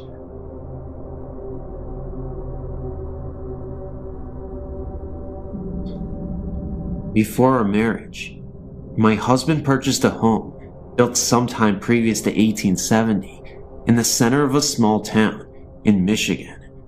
It is a lovely house, we still have it, with high ceilings and wide archways between some of the rooms. When we moved in, we had very modern furniture, which really didn't look right in the house, so our friends would bring us antiques whenever they could find them, very cheaply or for free. One friend bought us a very large round antique mirror that he had found in a house his company was hired to tear down. It was the kind with a gilded wood and molded frame with a medallion at the top. The glass, while it had some dark spots and shadings, was in exceptionally good condition. This was back in the mid to late 70s, and we had parties almost every weekend. In the summer when the doors were left open, no one bothered knocking. They just opened the screen and came in. Late one Friday or Saturday evening, shortly after receiving the mirror, I was sitting on a low sofa against the east wall of the living room. Also on this wall was a large archway leading into the dining room, which is where the main entry door that we used was located. There was also a door leading into the living room from the front porch, but no one used this one. The mirror was hung on the north wall, right next to the couch where I was sitting. Everyone else was sitting in the middle or at the opposite end of the room, large room. I was looking to my right and noticed in the mirror that a young man was walking through the archway into the living room and stopped right at the threshold. At first glance, I did not recognize him, so I turned on the couch to look at him directly, and there was no one there. I looked over at the mirror again, and there he was. He was not a big guy, about 5'8" or 5'9", thin build, dark hair, short for the times, and wearing what looked like one of those blue-gray work shirts. I looked towards the archway again. No one was there. I shot off the couch and into the dining room to see if anyone was playing a trick on me. There was no one in any part of the house other than the living room. It made me very uneasy, and I could never sit in that area again. In fact, I moved that couch a week later, and even though the mirror still hangs there all these years later, I tried to avoid looking at it. A couple of years after this happened, I joined the local historical society. I met a wonderful tiny old lady in her 90s. She told me that she had been in my home many times during her youth, and I found out from her that during Prohibition, the people who owned a house would have parties with bootleg liquor. There was an argument late one evening, and a young man was killed by a blast from the barrels of a shotgun at close range in the area of the front entrance to the dining room. I'm not sure if it was him or not, but for 3 or 4 years after that, every night at 3:10 a.m., I would hear slow but steady footsteps on the creaky wood floors walk from the archway through the living room and up to the bedroom door. They always stopped right there, thank God, and I tried to make sure they would come no further by hanging a crucifix on a hook inside of the bedroom door. After a few years, it either stopped or we grew so accustomed to it that we didn't notice it anymore. So, do you think my spirit came with the mirror, or that the mirror just enabled me to see him? I don't know. I guess we'll find out sooner or later. Early March last year, my husband and I had the most terrifying night of our lives. Avid campers, we had never been scared sleeping out in the middle of nowhere in our tent. We went to a campground called Weldon Springs in Illinois, about 45 miles from our home. We stayed at the backpacking area, which at that time of year is isolated except for a few deer and birds. I felt fear the minute we walked into our spot. We had camped in that spot several times before, with no weird occurrences. I felt like we were being watched. I tried to pass it off as dead trees and grass, and a lack of other people around. By evening, sitting around the fire, I was scared. Our friend came along to stay with us, had a sleeping bag with him, ready to camp. Oddly, he decided not to stay. When we got settled in our tent, hell broke loose. We laid there a minute, and I heard an odd stomping noise in the trail leading to our site. It got louder, like it was getting closer. I asked my husband after we discussed it ourselves, and he said he felt an evil presence there. Even though we were absolutely terrified, I told him to take a peek outside the tent, just so we could ease our minds about the situation and prevent our imagination from running wild. This was a terrible mistake. He told me when he looked out that he saw the ghost of a hunter with red eyes staring right at him, and then he floated off into the woods and then disappeared. It didn't last very long, but he could still tell that the man was wearing hunting gear from a different era. It definitely didn't look like the attire you would see today, according to him. He told me that the clothes that he wore looked a lot like the people in the Wild West would wear in the 19th century. My husband even said that it looked as if he didn't want to be seen, like he had the look of pure shock on his face. In a way, I wish I had seen it myself, but I know I wouldn't have been able to handle that. We know that there was something strange out there that night, and we'll never forget it.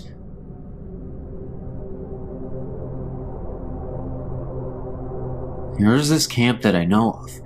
It's referred to as Camp Connecticut, and it's a run-down camp. It's called the Run Camp because of its deadly history, where a group of men were once gathered, said to be a cult, and eventually the town had exiled them and were forced to stay at this camp outside of town. When abandoned, the caretaker's daughter was found brutally murdered in the camp, and all members of the camp denied any knowledge or participation in the murder. Whenever I go back to the camp, I've always experienced unsettling events that could be tied to the events just described. Experiences included voices. For example, a young girl screaming, which we thought could have been the young murdered girl. We have seen figures pass among the trees while walking through the narrow paths along the woods. In pictures that I have seen, there are many orbs near the main gate and near the large sign within the camp. Examinations shown not to be a photo error or bad development. There was also this insane experience that my brother's best friend and his friends had. He happened to take a trip here, and while walking the main entrance pathway, he came across a man standing there in all white clothing. They called to him, and there was no response, so they turned to go the other way, and when they did, this presence in the white was standing right in front of them, with eyes that were completely black. As they turned and ran, it seemed as if the presence began to run after them. Anyway, as they got close to the main gate, they turned, and there was no one behind them at the time. They stopped again for a second, and turned back to look behind them again. They recall that about 5 apparitions, all in white, were standing right next to each other, and then they disappeared. It was as if they were letting them know that there were more of these ghosts. They then walked back to the car and drove away. This place is very freaky to even just look at the main gate. I get scared every time I go. I will send our photos as soon as I get my scanner up and running. Thank you.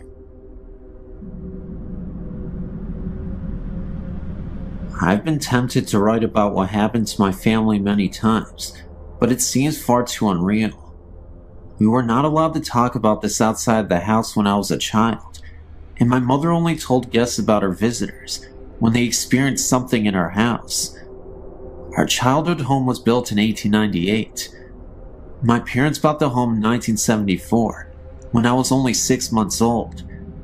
The house was very large and had been converted into a double.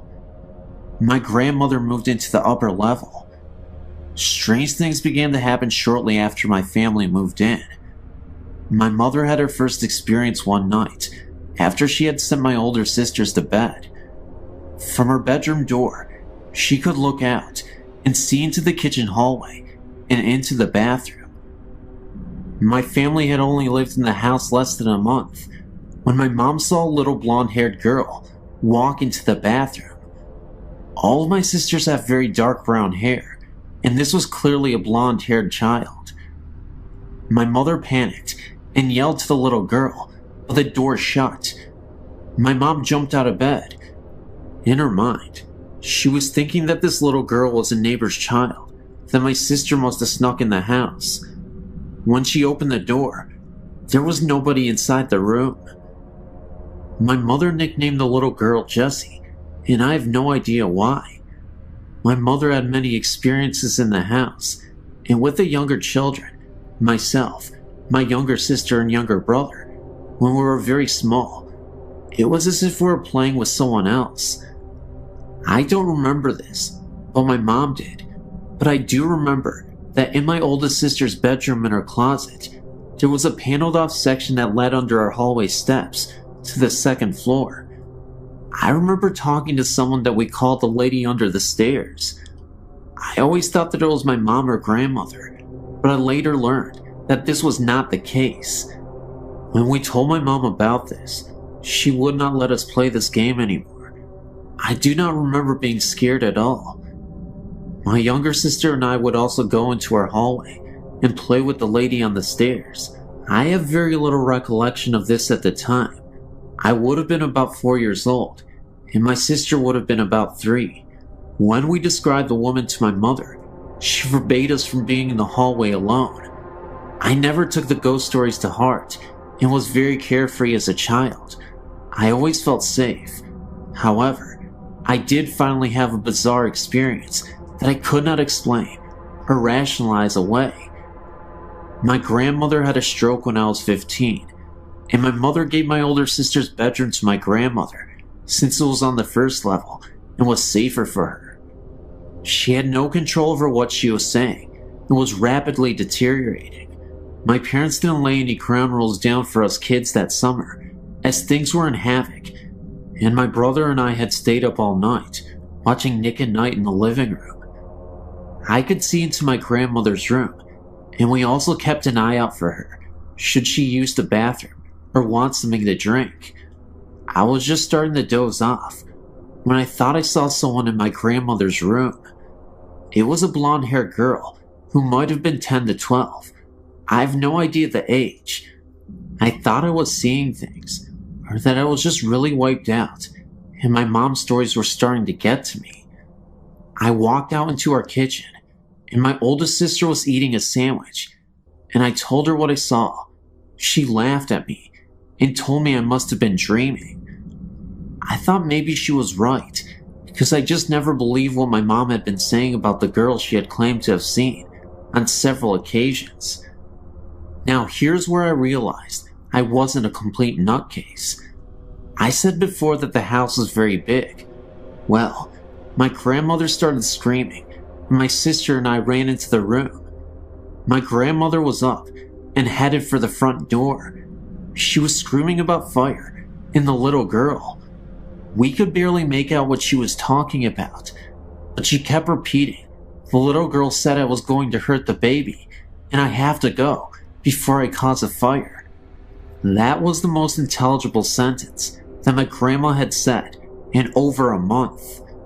My sister kept saying, "What little girl?" and my grandmother said, clear as day, "The little blonde-haired girl." My grandmother was 72 years old and short of hearing. She was also 3 rooms away when I literally whispered this to my sister. We woke my mom up because we did not know what to do. My grandma ran out of the house and refused to come back in. She stood on her porch. My parents took her to the hospital, and she was placed in a nursing home because even the mention of our house sent her into hysterics. The baby she was talking about is my younger brother, who is the baby in the family. My mom decided to turn the house into a one-family home again and had us kids, there were 6 of us, do the work. We did not mind, as we wanted the help, and it was a good way for us not to think about my grandmother all the time. My younger sister and I would be the only 2 sharing a room, but that was fine, as we are very close, and we were excited. Again, I was up and could not sleep, so I went up to the room that would be ours. It had been my grandmother's, and I was scraping wallpaper off the walls with a putty knife. We had started this project the night before, and I was bored, so I went up to get some more done. I was scraping the walls, and had been doing so for about an hour, when I heard a funny noise that sounded like the scraping noise I was making with the knife, but different. It's hard to explain. I thought someone was playing a trick on me, so I began to scrape the wall, and very quickly, I stopped. However, the sound that I heard continued, and it was the sound of scraping, but it was coming from across the room. I do not know if whatever was in the room was mocking me or playing a game, but the scraping kept going on. Whoever or whatever did not care that I heard them. I screamed. I thought it was one of my older sisters. I ran down the front steps and opened the door, and the house was completely quiet. Everyone was sound asleep, snoring. I woke up everyone in the house. I was terrified and I never slept in that room. I would continue to hear things in that house until I was 18 and moved out. As for our house restorations, my mother began working on the kitchen and back hallway that led to our attic. While doing so, she found where the house had burn marks and was scorched. My mother mentioned this to one of our neighbors, a woman who had lived on our street from the day she was born in the early 1920s. Our house had been burnt very badly and had been rebuilt. At that time, it had been converted to a double. A little girl and her parents lost their lives in the fire. My other sisters had things happen to them too. One of my older sisters was looking out the living room windows. Something grabbed her shoulder and called her name.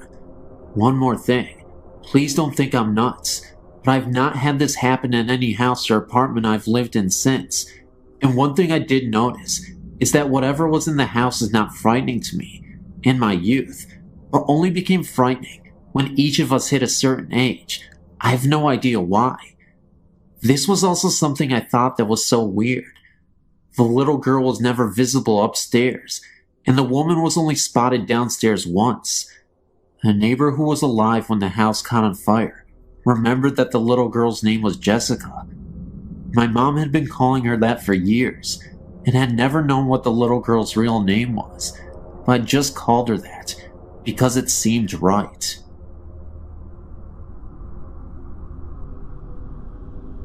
Hi, I just thought I'd write to you guys to tell you what happened to me when I was about 12 to 13. I'm from northwest England, in a county called Cheshire. I was staying with my father in a small village called Wrenbury. He used to live in a large country house that has been around for many years. I think, but I'm not certain, that the house is in Victorian. I was staying for the weekend. The house does look spooky, but I never felt any kind of presence there until Sunday afternoon when my father popped out to the local store. He was only gone for about 15 minutes. It was about 9:30 p.m. and I decided that I needed the toilet. There was a downstairs toilet, but that was full of boxes and tools, so I had to go upstairs. I walked upstairs and went to the toilet. After flushing the loo, as the noise from the loo had gone and I was washing my hands, I heard the sound of a baby crying and screaming. Sound was coming from a nearby bedroom. This scared me a lot because I knew there was nobody in the house, and it was not coming from the outside because the house is stuck in the middle of nowhere, just miles of farm fields around. I walked out of the toilet and headed towards the direction of the crying. As I opened the bedroom door, the sound flew past me, but no one was there. It was almost like the sound traveled through me. I was rooted to the spot with complete terror. I then turned to face the sound, which was now sounding like it was coming from one of the other bedrooms across the hall. I don't know why, but I headed to the other room. The crying baby was really loud, and I was sure that someone was hurting a baby. Looking back, maybe that's why I went to see. As I opened the door, I saw something I will never forget. There was a baby lying on the floor, but it didn't look right. Half of its body was stuck in the floor. I could see one of its legs pointing out, and a half of a face. It was wearing old-looking clothes. The sound of the baby was almost deafening, and it looked like someone was hurting it, but no one was there. This was all too much for me, and I ran downstairs and outside into the dark, and just waited for my father to return. I never told my dad anything. This is the first time I've ever told anyone. I thought I was going crazy, because I've never believed in ghosts before. My father no longer lives there now, but I did go back once when he was visiting an old friend that now lives there, but I never went up their stairs on my own again. Well, I just thought that maybe you would find that interesting. Nail me back if you wish. Hope you don't think I'm lying, because it was all very real to me.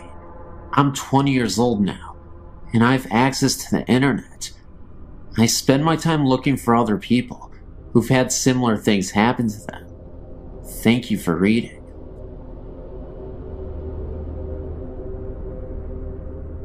Many years ago, my family and I lived in a lovely Queen Anne style home.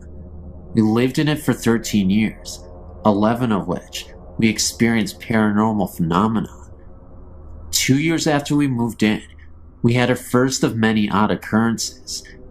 My daughter was in the kitchen and I was upstairs when I heard her call out that the upstairs toilet must have overflowed because water was running down the outside of the staircase. I ran to the top of the stairs in bare feet, only to feel water on the surface of the carpeting. I looked over the top of the railing to assure her that the toilet hadn't overflowed, and that was when I felt the wetness on my feet, but there were no water pipes in that part of the house. When I got down the stairs, I found the water running in rivulets down the wooden molding. My daughter reached up to turn on the light under the stairway alcove, and as soon as she did, the water stopped. We had to wipe the trom down, and we never found any reason for that activity. Months later, while preparing for bed one night, I heard footsteps running down the attic stairs. The door crashed against the opposite wall, and then nothing. I was terrified, thinking that someone was there. They would have to pass my room to get downstairs, but nothing happened. When we finally went to look, the door was against the wall.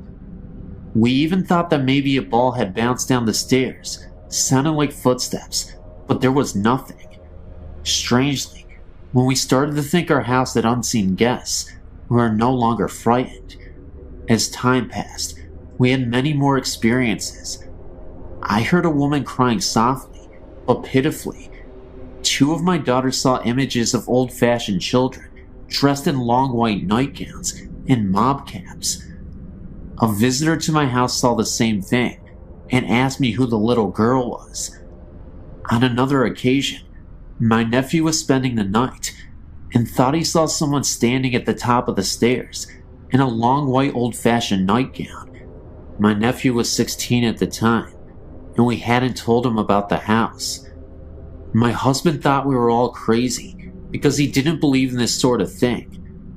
My daughter came home late one night and was just lying in bed, going over her evening, and looked up to see a male figure suspended over the bed. She watched the image dissolve from the top, as if it were sand falling. There were other things that happened there, although nothing dangerous, and finally, we sold the house and moved down. It was several years after we moved on from the house that we met a family that had lived there years before we did and had very similar things happen to them. When they said their experiences were very frightening and mean-spirited. I sometimes think our guests moved with us because from time to time we still get very strange sensations in our present Victorian home. I've had quite a few ghostly experiences over my life, all of which have been rather benevolent, except for one that happened a few years back. I was 24, living with my mother, my sister, and my 2-year-old niece. One night, I woke up and looked up into the darkness. This thing flew down from the ceiling, straight at me with its arms out. I can still see it. It looked like a cross between a gargoyle and an alien. It looked so evil. It sounds silly, but I was so terrified that I ran out of my room screaming into the living room to be with my mother.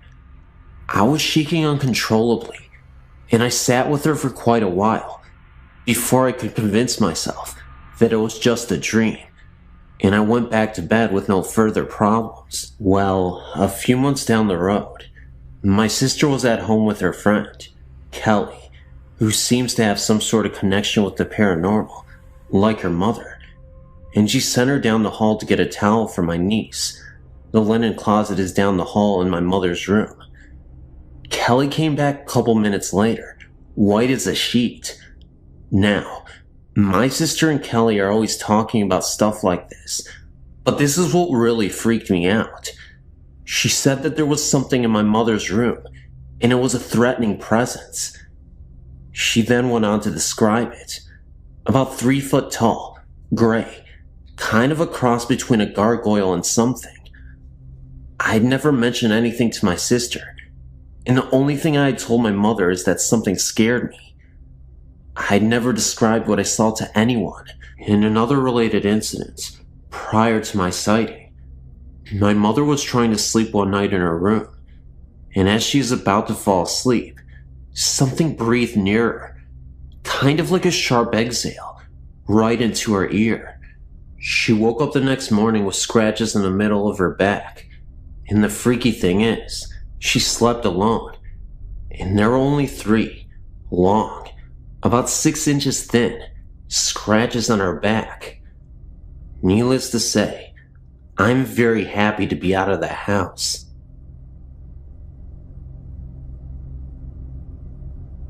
I'm not sure if this qualifies as a ghost story, but it was more than an ordinary dream.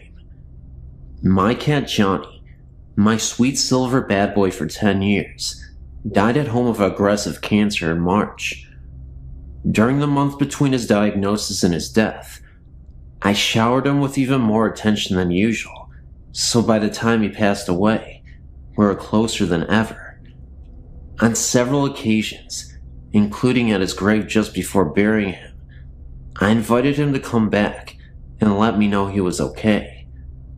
A few nights after his death, I was aroused by a dream by the sound of Johnny's meow, coming from the direction of his special spot at the foot of my bed. Coincidentally, his grave is about 30 feet further in the same direction. I waited with a mixture of hope and anxiety to feel him walking up my body to my face, but it didn't happen. Instead, I became aware of something tickling my left ear and tried to reach over to pet him, only to find that I was paralyzed. That's when I panicked, remembering all the scary ghost stories involving a period of paralysis. That was the moment where I woke up, and I suddenly saw something in the corner of the room. It was a dark, small figure, but I couldn't really make it out. It was a dark shadow, even though it was a very dark outline of something. I'm assuming it was a kid or something. It was very terrifying. I couldn't even believe what I was seeing. And then all of a sudden, it seemed like 2 Grim Reapers were standing right behind him. So this humanoid ghost, this figure, this creature, this child, was hunched over and was absolutely mortified himself. And these Grim Reaper type ghosts came to take him away. And just like that, within seconds, they were all gone. I guess you can say that my cat didn't return. In fact, I think a demon actually returned. But I guess that's up for debate. Thanks for listening.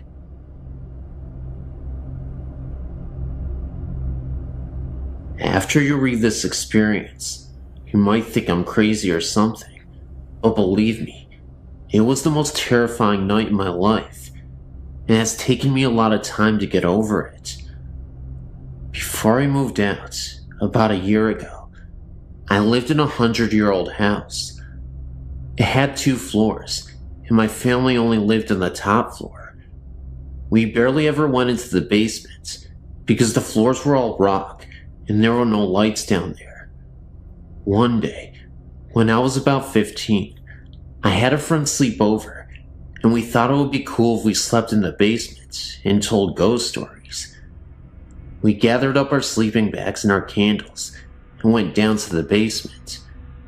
As soon as I entered the room we were going to sleep in, I immediately felt as if we were being watched, and I told my friend that I thought we should maybe sleep upstairs. She just told me to quit being a wimp and to set up my sleeping bag. As soon as we stayed up and talked and laughed, we never did tell ghost stories. I felt more comfortable and fell asleep easily. In the middle of the night, I remember this so clearly because this scared the crap out of me so bad, and I'm absolutely positive I wasn't dreaming. I woke up to knocking coming from one side of the house, and slowly getting louder and closer, and right when it was so near, that it was shaking the ground. There was a big crash, and it went away. I sat up straight in my sleeping bag, and my whole body was trembling. After I calmed down a bit, a figure appeared at the foot of my sleeping bag, and I froze. I couldn't move. I couldn't scream. I couldn't do anything. The figure was of a man dressed in rags that were covered in coal. He stared at me as if he recognized me from somewhere, and then his eyes widened, and he exclaimed with a gasp, "Mary Beth, Mary Beth, help me." He then disappeared with a flash of light. Apparently, my friend had woken up right when he disappeared and saw the flash of light. The next day I told my parents, and they said that they had felt a presence down in the basement earlier. I read up on the history of our house and found out that the mistress of the house was named Mary Beth, and her picture resembled myself. One of her servants had been trapped in the basement and tried to climb out of the coal chute without succeeding, and after being trapped for about 3 days, he died in an unexplained fire accident while in the basement. Thank you for taking your time to read this.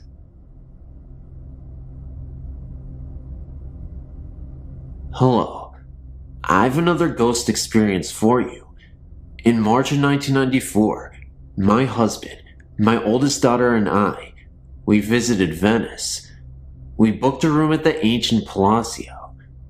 We were assigned a room on the second floor, overlooking a canal. The view was accessed by opening the heavy wooden shutters, which opened into the room. These had a metal rod, which fit into a U-shaped hook on the other window. Opening out were double windows, also heavy, with numerous panes of glass. This room had double beds, with a narrow walkway between them.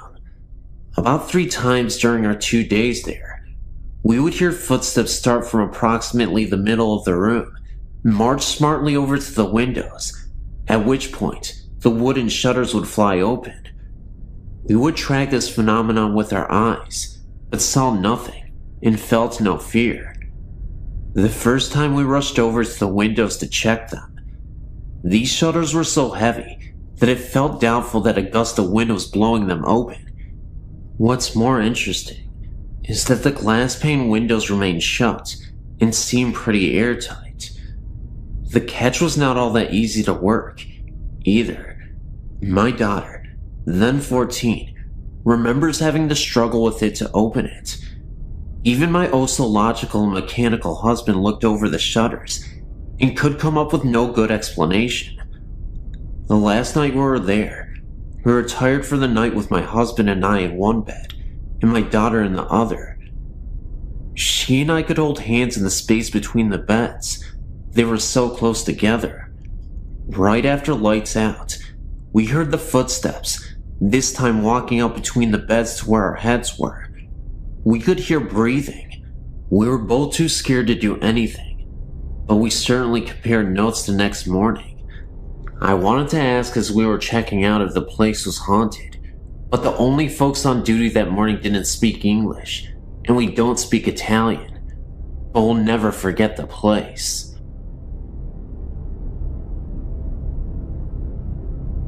About 10 years ago, when I still lived in Pennsylvania, a group of friends and I took a joyride out to the Quaker cemetery, just for a good night scare. It was a chilly, full moonlit November night, and there were 6 of us there. 5 guys, and me, the only girl. It was the perfect setting for a ghost. Now, I don't know how many of your readers have ever been to this cemetery, but to describe the first time I saw the place, I screamed and just about curdled my boyfriend's blood. The crematorium scared me the most.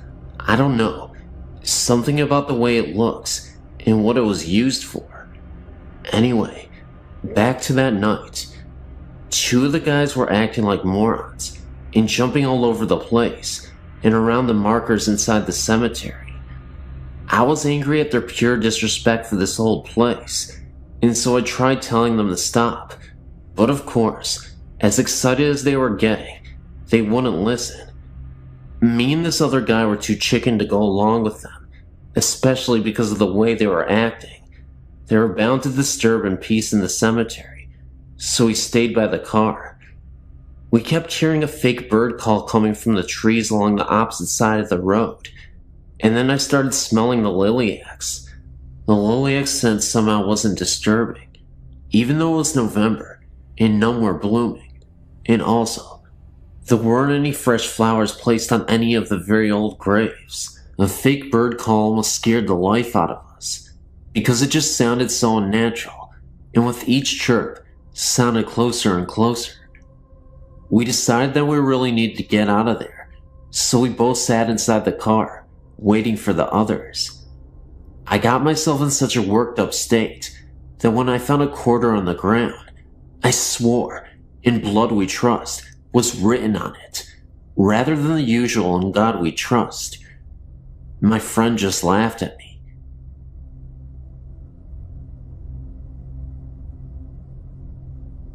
The story that I'm about to relate to you took place when I was about 11 years old.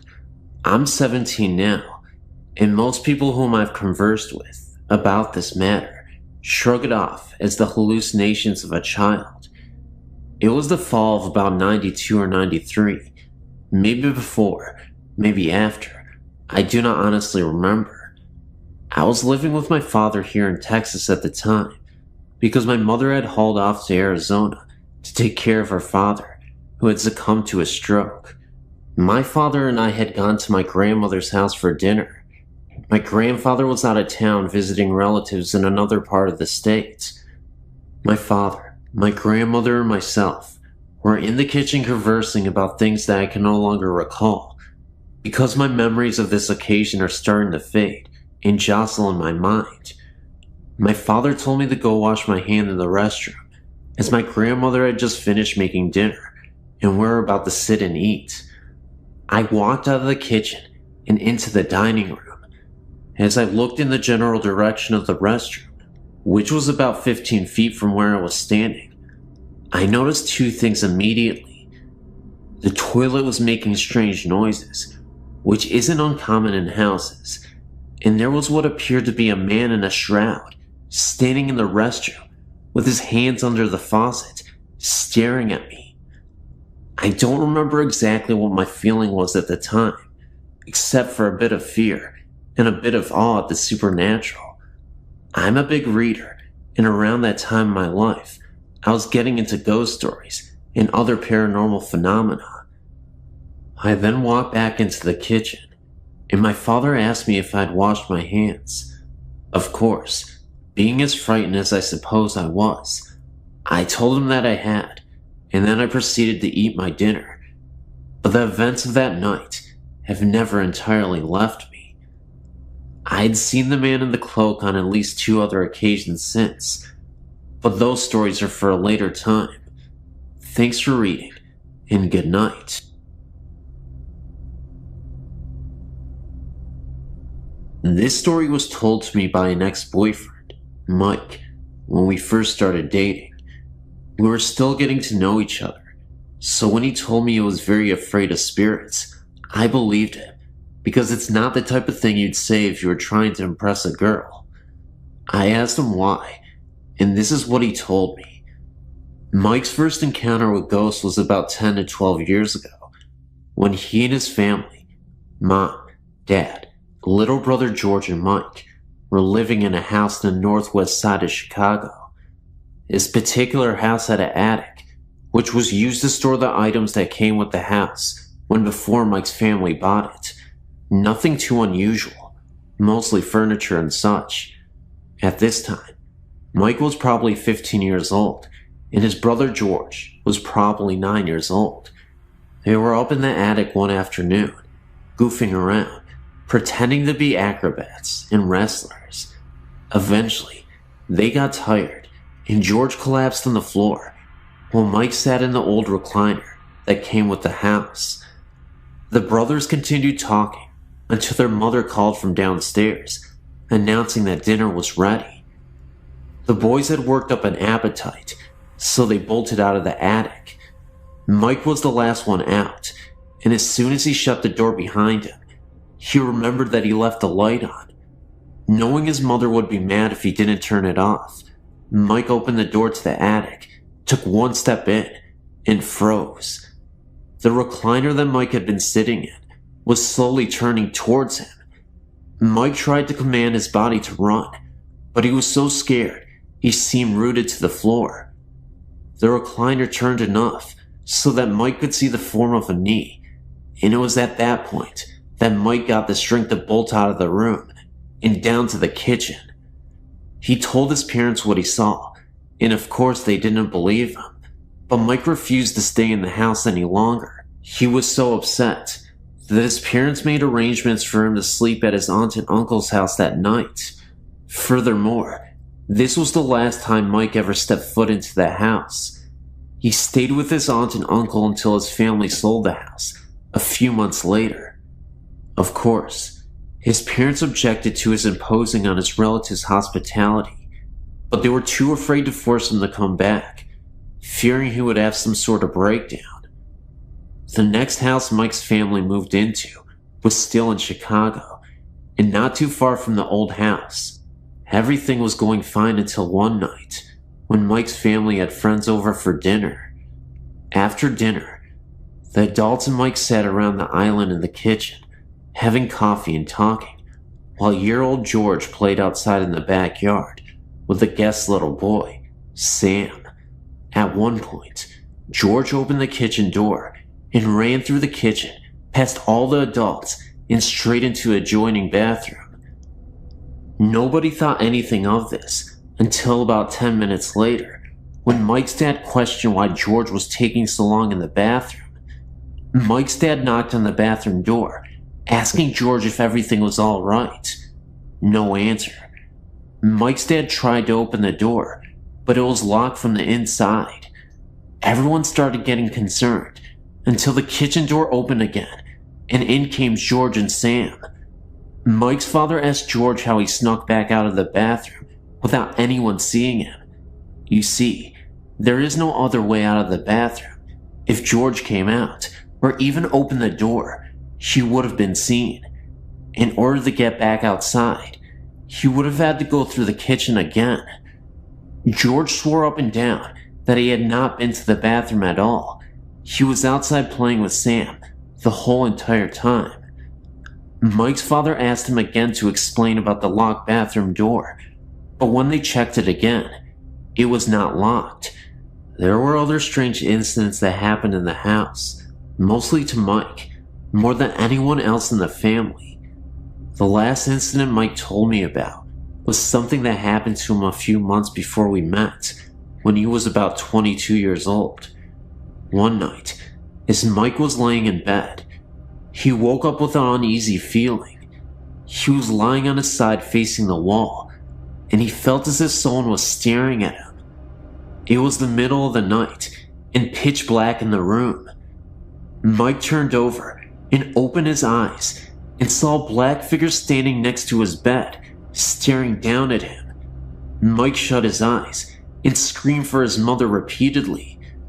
When she came storming in the room, Mike told her what had happened. It seemed as if such occurrence happened sporadically, strangely enough, when Mike was getting to the point of forgetting them. Seems as if the spooks recognize this and remind them of their presence every now and again. I was kinda skeptical when Mike told me the story, mainly because I was just getting to know him. I couldn't tell if he was a habitual liar or something, but the way he acted and the way he told me the stories was enough to make me wonder if he was a spook magnet. We only dated a couple of months, and maybe that was for the best. I might be younger than some of you, but I've had a lot of experiences. I'm 18 years old. About a week after my 10th birthday, my uncle had taken his own life inside my grandparents' house, the one I'm currently living in now. After his death, I would refuse to go down into the basement where it happened. I would always hear unsettling noises, to the point in which I would feel so uncomfortable being in that home. The odd part is, It would only happen when everyone was in bed and I was home alone. As creepy as it was, I still had somewhat of morbid curiosity to go down there. Though, of course, I could never bring myself to do it. There would be times I would hear very faint snarling and growling sounds. Other times, I would hear weeping. It was very disturbing. Then about 6 months after my uncle's death, my 17-year-old cousin had died in a car wreck. One night, I was so upset over the deaths that I had stumbled down there without thinking about where I had went. I was so overcome with grief of emotions that I was bawling my eyes out.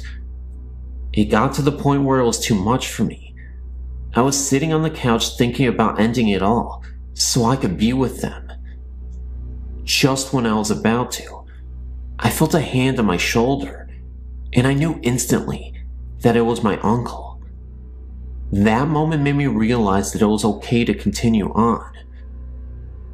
That may have been a positive experience, but I assure you, it didn't get better in that basement and the house moving forward. One evening, I was up in my bedroom. My parents were again fast asleep when I heard a disturbing wailing again coming from the basement. I have a vent in my room, and it connects directly down to the basement. I could hear these cries coming from the vent. I listened closer through the vent, and I could have sworn I heard my name being whispered. Like an idiot, I thought maybe my uncle had returned and wasn't feeling well, so I swallowed my pride and went down into the basement so I could at least tell him that everything would be okay. As I opened the basement door and looked down the steps, at the end of these steps, I saw a figure for a moment's time. It wasn't my uncle. In fact, it was a black misty shadow, and it slowly evaporated. It seemed to be there for a few seconds, then it was gone within a blink of an eye. I then turned around, heard a distinct growl, then ran back up the rest of the steps and back into my room. Sometimes when I walk around the house, I can feel something watching and even following me. It's not always my uncle, but it definitely feels like something evil. It wasn't too long ago that me and my 21-year-old cousin went to go see her dad. Now, this is the cousin that was in the wreck with the one that passed away. Jean, the 21-year-old cousin, had told me that she had felt her sister's spirit with her before. While we were up late at night talking about her, we suddenly felt her presence with us. It was like she was sitting there and listening to us. Then, not too long ago, I was over at a friend's and was going to stay the night. We were in her room, talking about how she thought that maybe she had a ghost living in her house. Of course, I'm sitting there nodding my head. Then I felt something grab my necklace that I was wearing. So we got freaked out and ran to the living room and checked out my neck. Whatever had touched me left a great big red check mark on my neck. Then about 5 to 10 minutes later, it felt like something was grabbing my legs. I pulled up my pant legs, and it had red marks all over my legs. So me and my friend decided to get out of the house and go bowling. Over at the bowling alley, the marks had turned white and disappeared.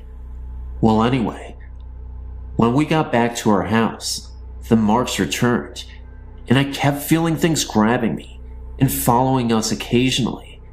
But the weird thing is, nothing was happening to her, and she told me that nothing like this has ever happened to one of her friends before.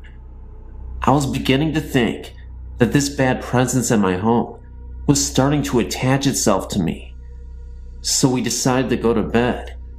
While we were laying there, it felt like someone had come up and sat down on the bed between us. So I looked over, and no one was there. I haven't been over to my friend's ever since.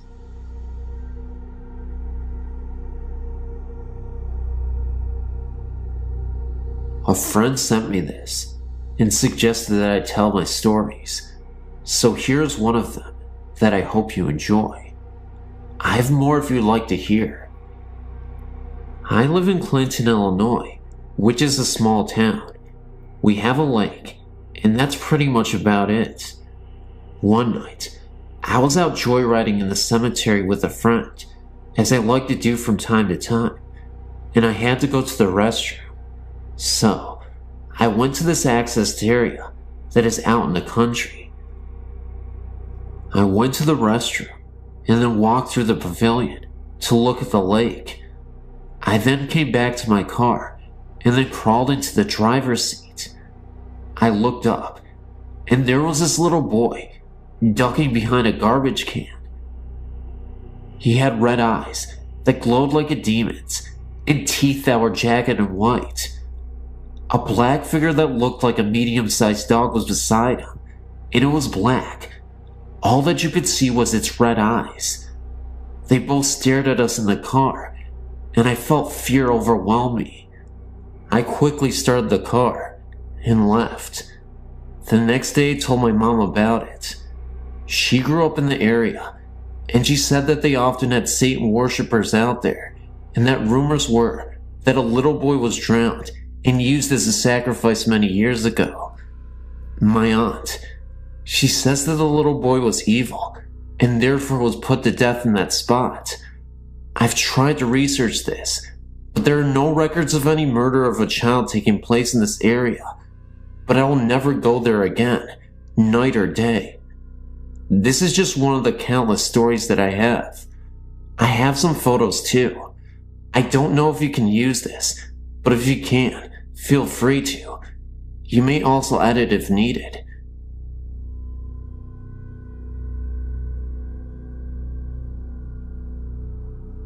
Have you ever stayed at the Holiday Inn? You should, because this story is outrageous.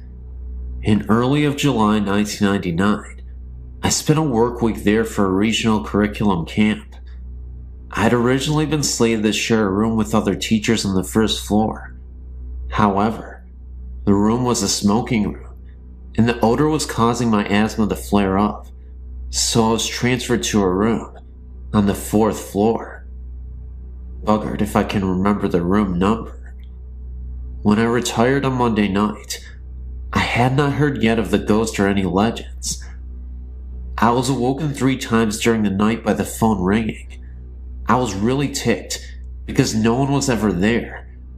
I vowed to speak with someone at the front desk about it. In the morning I learned about Tanya, the ghost. We all laughed at the story, thinking it was something to amuse tourists. Being WNY natives, we weren't going to be suckered by any such nonsense. I forgot to talk to anyone about the phone and decided not to bother. I fell asleep very quickly that night. I was awakened that night by the sensation that someone was staring at me from the left side of the bed. I have small children. My son often wakes me using the stare method. Now, I might have thought the ghost story was crap, but I wasn't going to test the theory by looking to see what was next to me. I said, "Go away. I'm not going to look at you. I need my sleep." The sensation immediately left me, and I slept the rest of the night quite peacefully. I awoke and went to my morning sessions without anything remarkable happening. However, I had to return to my room mid-morning to fetch some papers I needed for the next session. The curtains were open on the doors leading out to my balcony, which was not unusual. Housekeeping always opened the doors after cleaning. What was unusual was the number of small, sticky handprints all over the outside of the doors. These were no higher than my waist. I shook my head at the poor cleaning job. I was sure that the previous guests must have children with them, and that the maid had failed to clean the prints off the glass. I wonder how hard it was to open the doors and give the glass a good cleaning, and then I hustled off to make my session. As the day progressed, I heard more tales of Tanya, like how she throws the poolside chairs into the pool during the night, etc. We giggled amongst ourselves, like good campers should when hearing ghost stories. None of us was going to admit we believed any of it, especially when our principals were listening.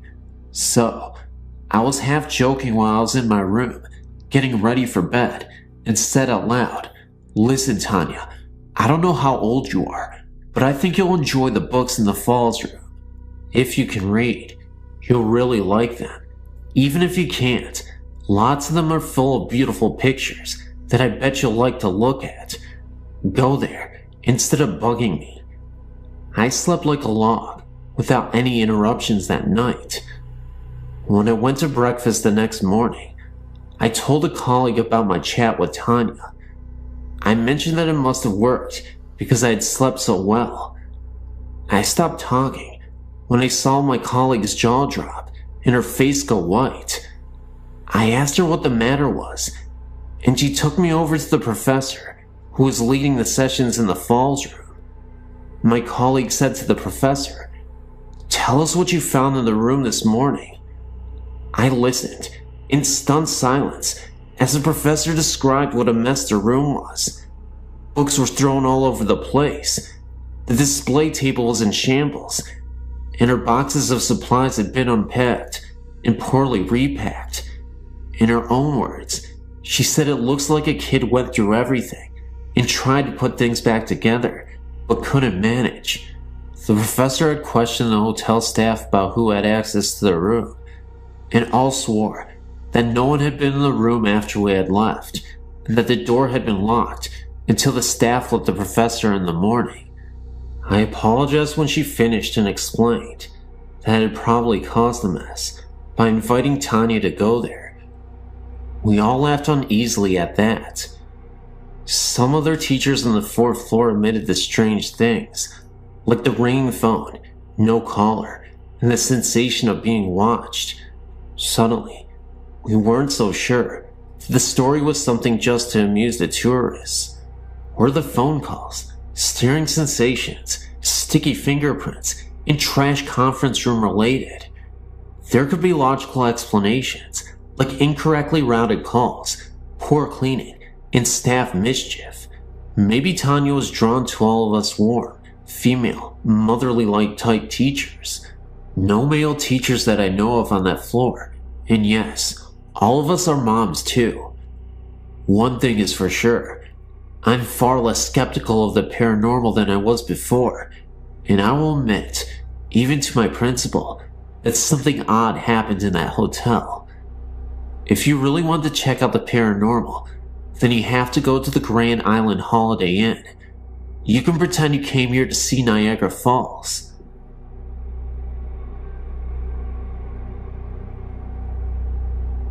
I've had many experiences with ghosts and hauntings, all beginning around age 3.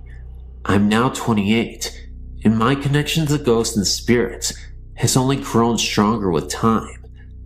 I suppose I should start with my earliest haunting. I was around 10 years of age. My parents had just divorced, and I was feeling alone and angry. I don't like to sleep with my bedroom door open. When I did, I felt I was being watched. One summer night, the air was hot and humid, and I had no choice but to sleep with my door open to get a cool cross breeze. I remember waking up sometime around midnight or shortly thereafter, feeling I was being watched. When I looked out my bedroom door, I saw a frightening sight. A figure with pure black skin, bright yellow eyes, and a cloak of red, white, and black harlequin-like design was staring at me, its hands on the door jamb, about to enter the threshold of my room. I screamed, saw its eyes widen in shock, possibly, and flee down the hall adjacent to my room. I even saw its robes fluttering after it as it fled. My scream woke my family, who searched the room for the thing, lack of a better word, but found nothing. All the doors were locked, no windows were broken. I shut my door, put up with the heat, and it hasn't returned since.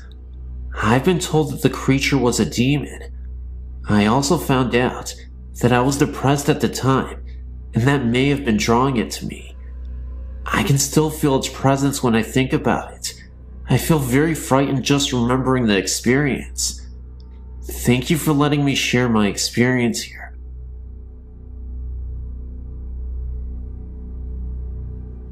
I wanted to share my own personal experience with you regarding my beloved Nana. She passed away in 1984. I took her death very hard and would go to visit her grave often. After my now ex-husband and I married in 1998, I became pregnant within the year.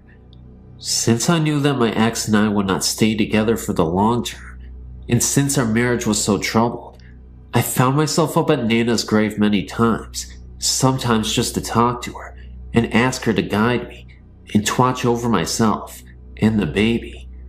The first time I went to see her grave, I hadn't been there for nearly 2 years at the time. I was pretty certain of what row her stone was in, but not completely sure. I asked her out loud to help me find her, and so help me God if I'm lying. I ended up parking directly in front of her row. I thanked her and walked over to her grave, placing a single rose on it and crying. I was about 6 months pregnant with my daughter at the time, and I was very certain that her love for us would get us through the rough months ahead.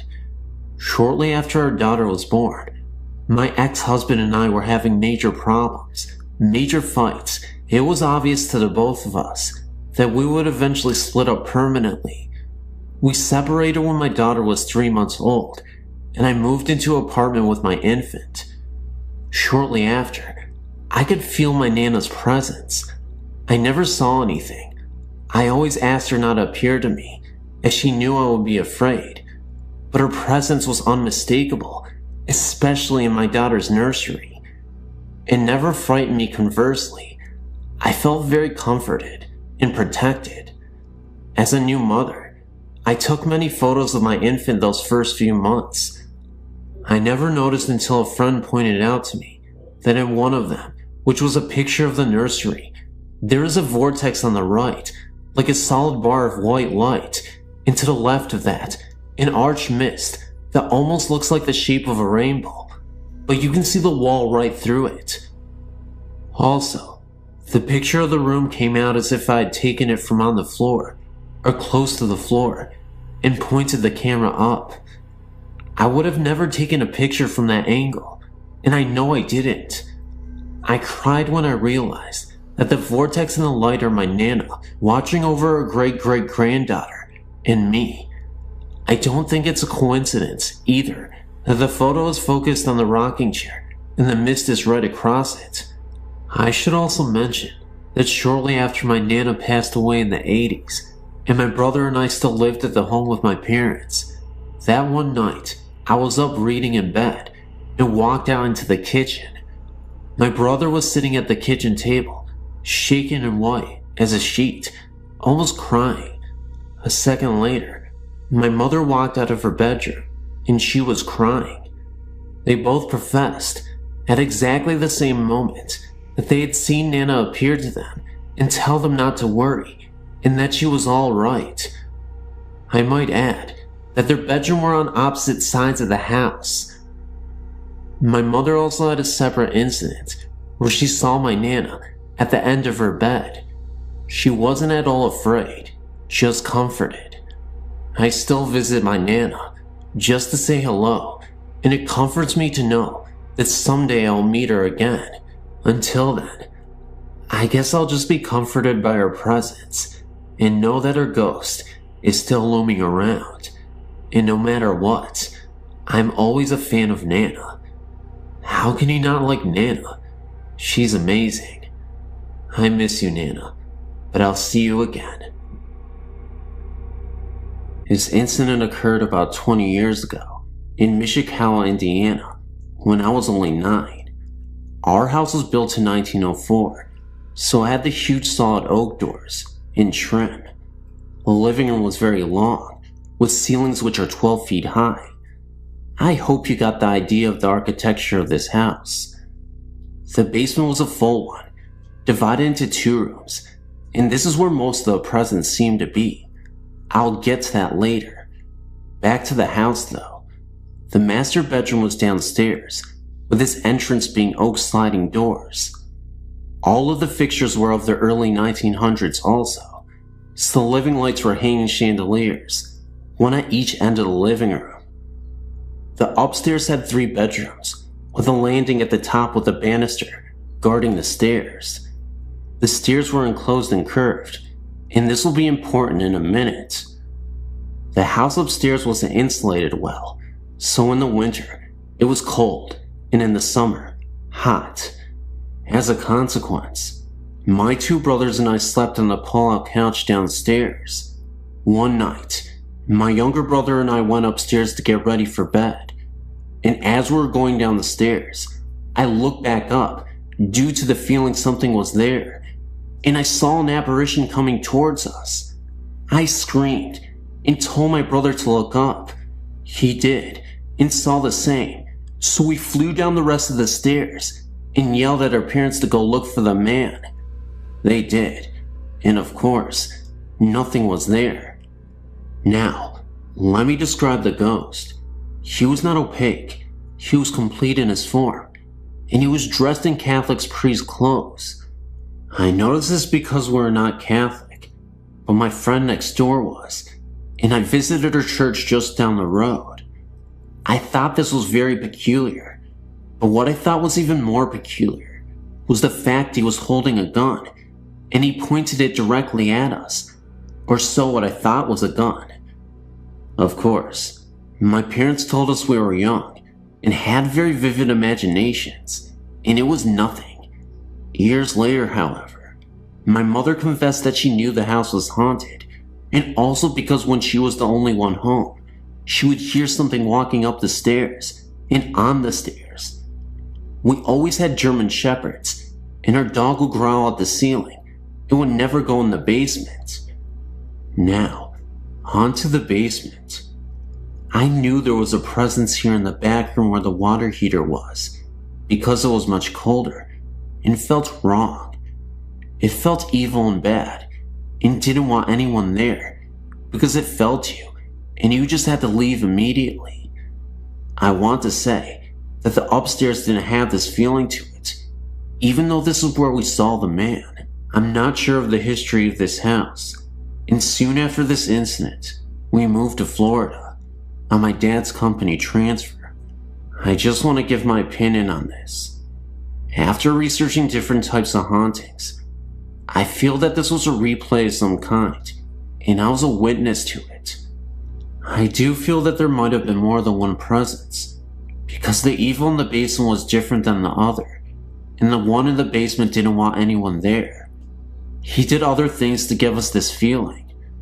Mostly, the noises were harmless and no bother to us, but it was the basement that we avoided for whatever reason.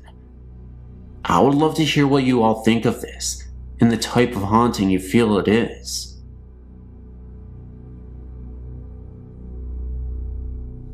I used to spend a lot of nights driving around in my youth. I was young and reckless, and had no clear direction in life, so I'd often find myself aimlessly driving, late at night. I'd spent a majority of my adolescent years dependent on drugs, and unfortunately, almost succumbed to an overdose. I was harming others, but most importantly, I was on a path to self-destruction. The night before my overdose, I had a creepy paranormal experience that, fortunately for me and those around me, changed my entire life for the better. It was another one of those late night drives. I'd gotten into a verbal altercation with my parents. Words that weren't meant to be said were exchanged, and I ended up running away from home.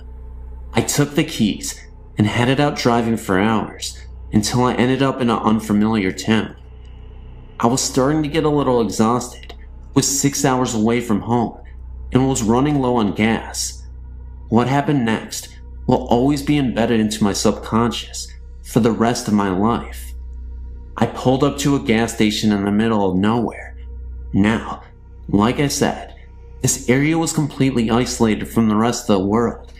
It had a last house on the left kind of feel, until I ended up at the gas station, I'd driven past miles and miles of just cornfields and farmland, woods all around, nobody in sight.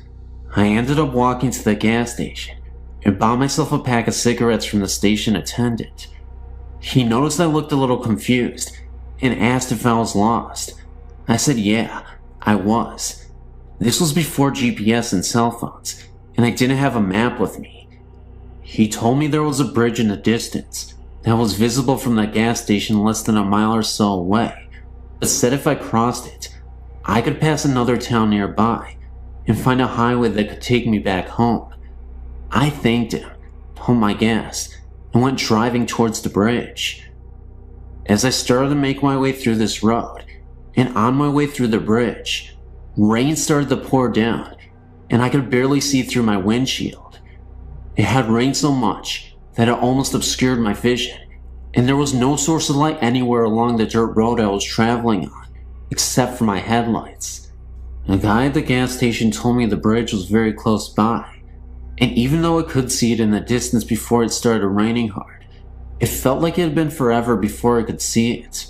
Just then, I finally came across the bridge, despite the downpour. This is the part that really startled me. I was driving across the bridge, absolutely nobody in sight, no other cars. It was late at night, 3 a.m., and nothing but trees and bushes scattered around the bridge. I kept driving across this long bridge, and that's when my headlights shined onto this small child who suddenly appeared within my field of vision. All I could remember was that his eyes were glowing, almost like an animal in the night.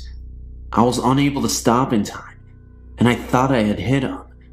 I immediately panicked, stopped the car in the pouring rain, got out to check to see if he was okay, and the kid was nowhere to be found. It confused the hell out of me, because again, what kid would be playing around in the middle of the night, in the middle of nowhere, and in the pouring rain? I didn't even hear a thud, or any noise besides the sound of the rain falling down on my car. At the moment of impact, I looked under the car. It was as if this child didn't even exist. I remember distinctly that the boy was wearing overalls and a hat. It looked like a completely real boy. There was no mistaking that this was a human. Now, I mentioned my recklessness and drug abuse because this incident caused me to turn my life completely around. I was so worried that I accidentally hit a child, and it may have ran off into the woods, that it made me swear to always be alert and never fight with my parents again.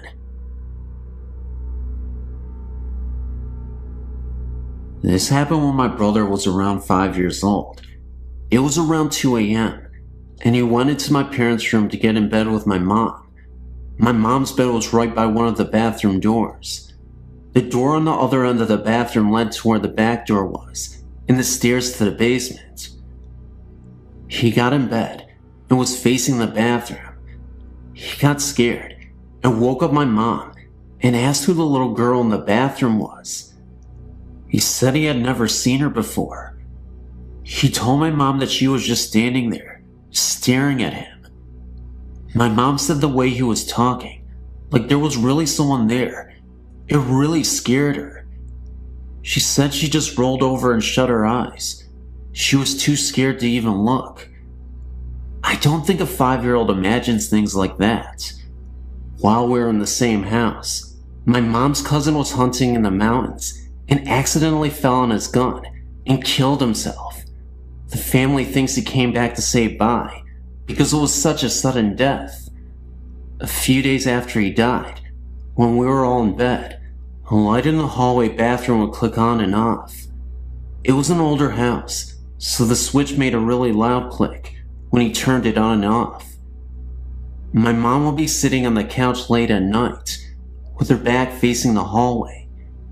You can sometimes feel when someone is behind you, and she said she heard me breathing hard and walking up the hallway. She called my name and turned around, and no one was there. At the same time, at her cousin's parents' and sister's house, similar things were happening. His old toys from when he was younger were stored in the basement of his parents' house. One night his electric train turned on, It was going around the track. No one knew this was happening to other family members until my mom called his parents and told them what was happening to her. The next day they went somewhere and tried to contact them. They all said they loved him and it was time for him to move on. They think he was trying to contact the family because he died suddenly. After they talked to him, everything stopped.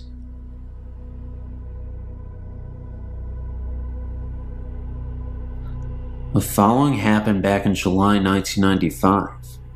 Me and a friend traveled around the UK by train. It was about 4 p.m. Then we checked in at a bed and breakfast in Manchester.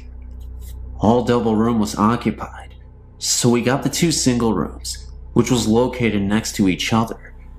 We were quite tired after a long day trip by train, so we rest for a moment. Later we went out to eat something, had a beer in the hotel bar, and then headed up to the rooms for sleeping. The time was about 11 p.m. I closed the Vatican blind, turned off the light, and almost immediately fell asleep. The room was pitch dark. Then, after about 2 hours, I woke up and found the room bathed in light. The light almost blinded me. I had a strong emotion to walk towards the window, just like I was enforced to do so, and then I went up. I heard voices and music, like old folklore or something. The voices was only like a murmur, so I actually couldn't hear what it says. It was like being in a full-up restaurant or a pub or something. I was not actually scared, but it was an uneasy and confusing experience. I reached the window and opened the Venetian blind. Everything turned to normal again, quiet and pitch dark. I went back to bed again, and to my surprise, I fell asleep after only about 10 minutes. The morning after, we met up and headed down the stairs for breakfast. Afraid of being regarded as a fool or jackass, I told him it was only a dream. Then, I almost dropped my coffee pot when he told me that the exact same thing happened to him. He has always been quite skeptical to the paranormal things, but I think this experience has changed his mind a bit. I would be very glad if you could give me your opinion. I have apprehension about what really happened that night. I know I was fully awakened, and it can't be my imagination, because the same thing happened to him. As I said in a previous mail, I'm not so good with English, so I hope you understand me. You may publish my story if you want, but you better circumscribe it before.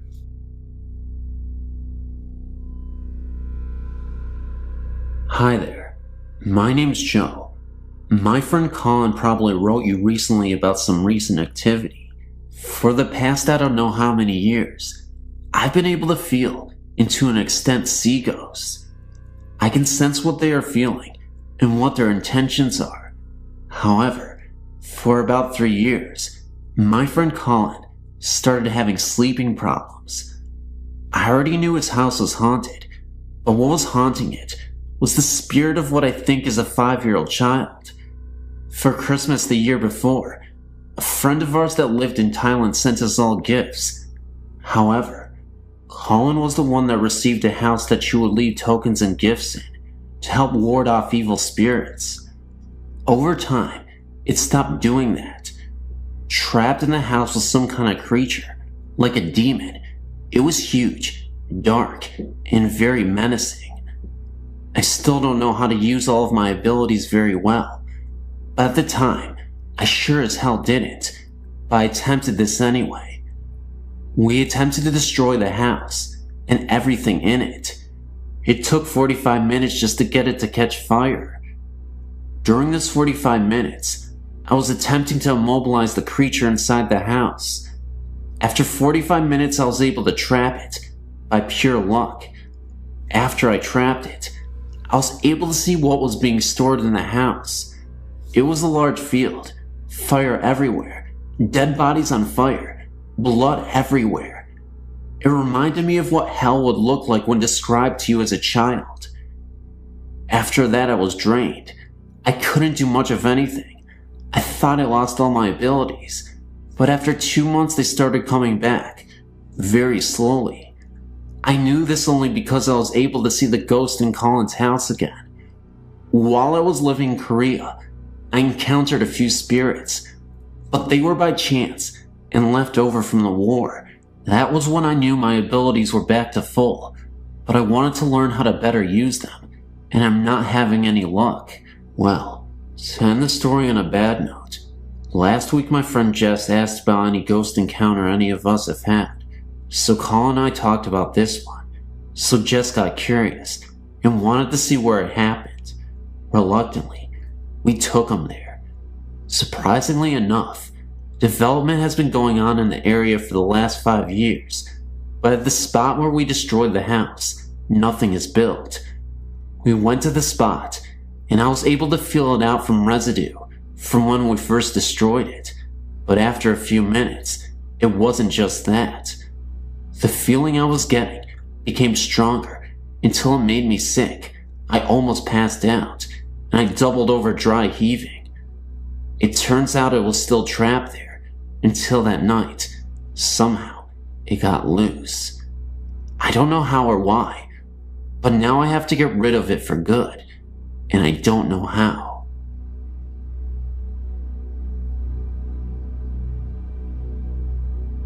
In 1989, I moved into a government apartment in a small town containing 7 units. The last apartment was occupied by a single mom with a small child and her boyfriend.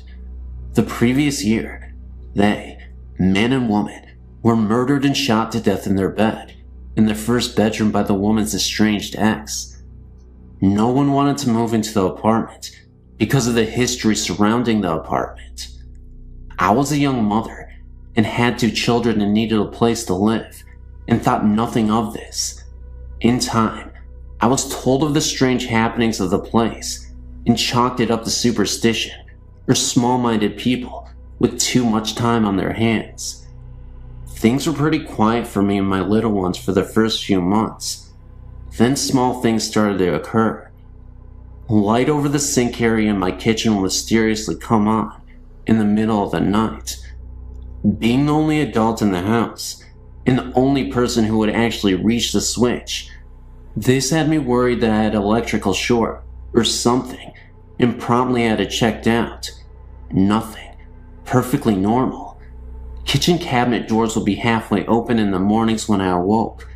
I scolded my oldest daughter, 7 years at the time, for climbing the counters and getting snacks out, and she told me that she was asleep and she didn't do it. My youngest daughter, 2 years old at the time, was starting to make a habit of getting up in the middle of the night and getting into bed with me. Very unusual for her. She's a hard sleeper. At one point, I was having trouble sleeping, so much so, to the point I went to a doctor and got sleeping medication, all to no avail. I always woke up at 3 a.m. and had a difficult time getting back to sleep. Nothing worked until I rearranged my bedroom furniture and moved my bed from one end of the room to the other. Once, while my oldest daughter was visiting her grandmother overnight, myself and my youngest daughter decided to take a bubble bath together in the late evening. While we were in the tub, I heard jingle bells rattling around in the cup on a shelf not 5 feet from me. All of my windows were closed, and no one else was in the house. Couldn't explain it at the time. After 3 years, I chose to move in with a man to a better neighborhood. My landlord chose that time to tell me the complete history of my apartment. He showed me the newspaper articles on what happened, and after reading all of them, I understood all. The ex climbed through the bathroom window and shot them both dead at 3 a.m. and took the child, which was sleeping between the two. Her bed was in the exact position as I had my bed when I couldn't sleep. The mom was a stay-at-home mom and was always in the kitchen fixing stuff for her little child, making homemade cookies, snacks, and such. She always left the kitchen sink light on for her boyfriend when he came in late at night. My daughter always getting into my bed late at night was quickly understood by me. The other bedroom was never used by the child. She always slept with her mother and the boyfriend. No other tenants have reported any activity in this unit. Of course, they didn't have a smaller female children either. Time will tell if this ghost will ever find peace or her final rest. Before moving out, the last night there, I made my peace with her and told her I understood why she did the things she did. I understand she wasn't trying to scare me or my little girls, and I wished her peace. One afternoon of 1995 or 96, I was dusting our bedroom, the master bedroom, in our apartment. Right beside our bedroom was a small hallway leading up to the bathroom into the other bedroom. I remember being in a very good mood. I'd been doing a few changes in the decoration of the bedroom and was now dusting. I was happy with the results, and as I was dusting, I was talking about the changes with my husband, or what I thought was my husband, standing in the hallway. All smiling and happy, I started to tell him, or what I thought was him, "Hey Frankie, look at what I've just done. Isn't that nice?" I advanced in the hallway to bring him in the bedroom, and as I neared him, he disappeared. I nearly jumped. Now, as I was dusting, I happened to turn my head towards the hallway, which was on my right, and there stood a man who very much looked like my husband and who was dressed in modern clothes, a short and a t-shirt. When I saw him, I was sure he was my husband. That is when I started talking to him, and as I was cheerily and happily explaining the changes to him, he had this most beautiful smile of encouragement. He seemed to be happy for me. What a surprise when I realized that I had been speaking to someone or something else than my husband, and when I saw it, it disappeared. It is when this being disappeared that I realized that my husband was lying on the couch and watching TV. He was very surprised when I told him what happened.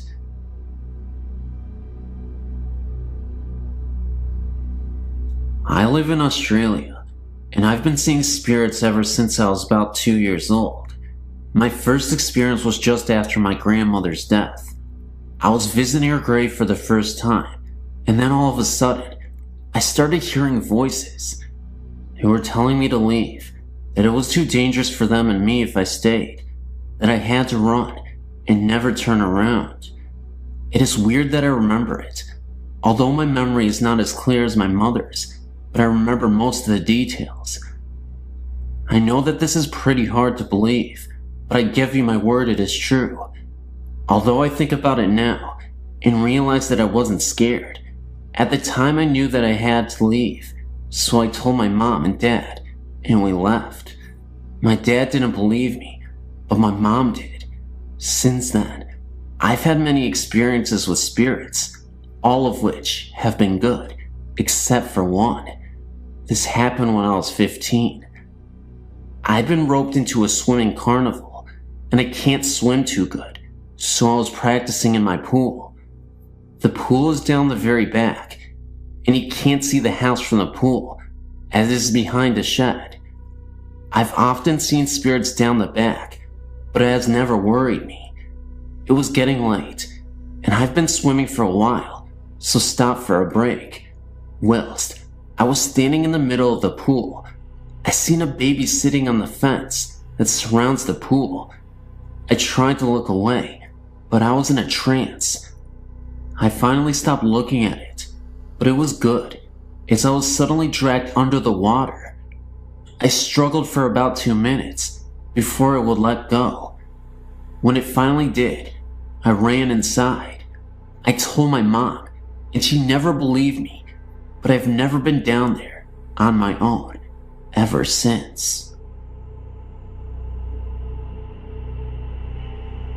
My name is Evan, and my friend's name is Scott.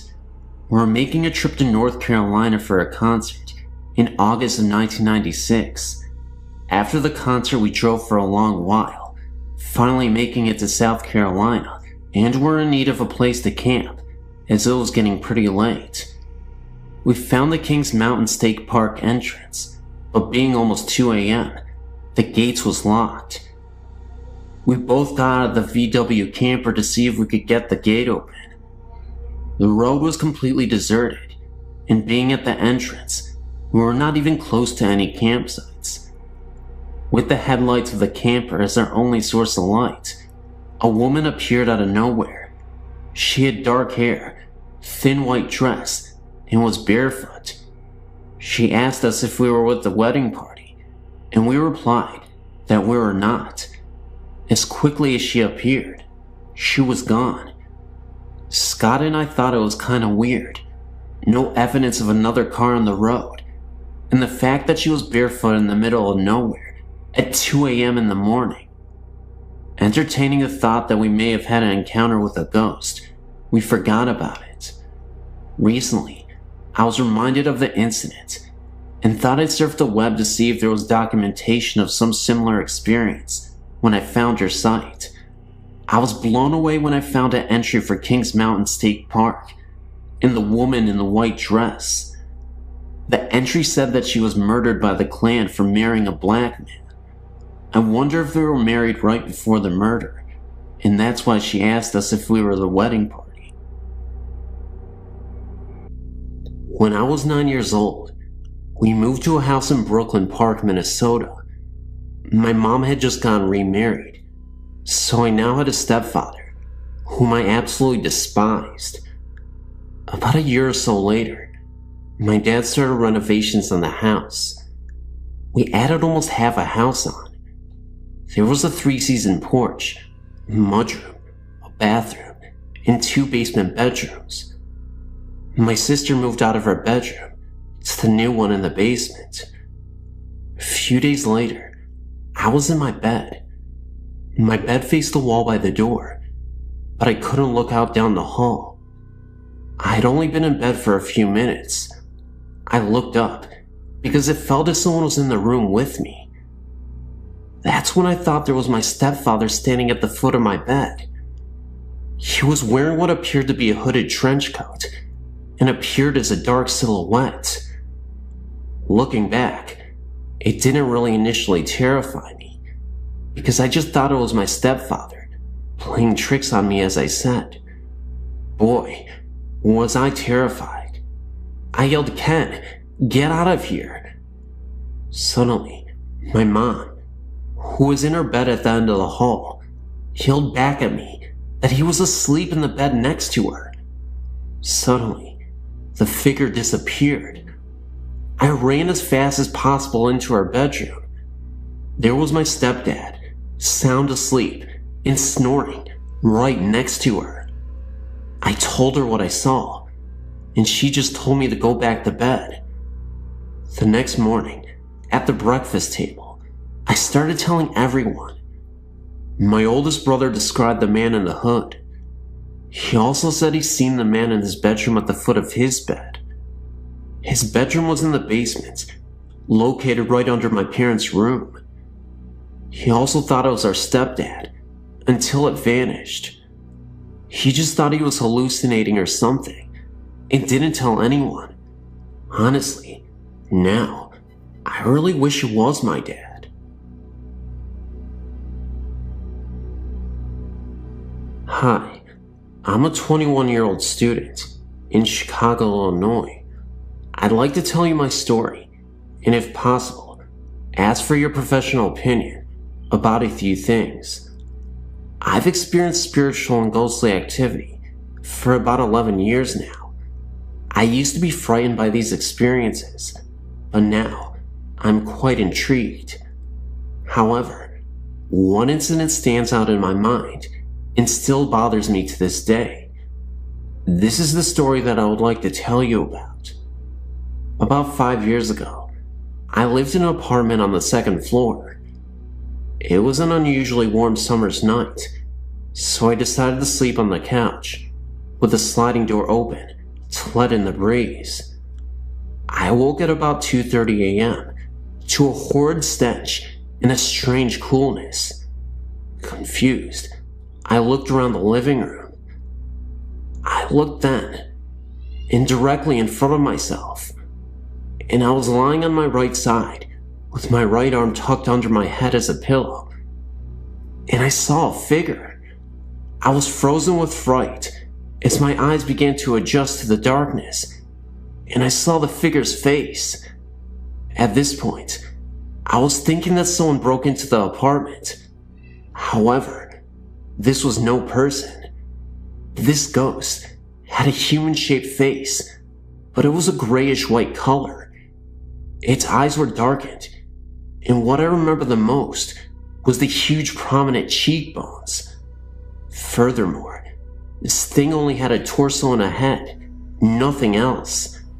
Suddenly, with great quickness, its head descended, positioned its face directly in front of mine, stared at me for a moment, and as quickly as it descended, it pulled its head back to the original position. I began crying at this moment, and that's when I felt a sort of punch on my chest. It then seemed to kind of run off into the kitchen, and then I heard the door slam. I jumped from off the couch, turned the lights on, and checked the door out. The door was locked from the inside, so there was no possible way that someone had broken into the apartment and left through the kitchen door. To say the least, I was badly shaken. I took a moment to collect myself. When I realized my chest hurt, I went to the bathroom and pulled down my pajama top slightly, which revealed a large red mark, as if someone had punched me. This mark eventually developed into slight bruising as the morning came. Needless to say, I didn't sleep that night. Since this event, several other experiences have occurred, none as frightening as this, thank goodness. However, a cluster of events did occur directly after this experience. For what reason? I'm not sure. I did go to the library and search for possible causes for such an occurrence. The closest I got to a logical answer was something called a night terror, which I'm sure you are familiar with. But I've excluded this as a possible explanation, for many reasons. The only thing I can think of is that I had seen a ghostly entity. As to why there was a stench or a cold chill associated with the experience, I can only guess. Also, I've always been under the impression that spirits cannot harm the living, but I simply cannot believe this to be true anymore.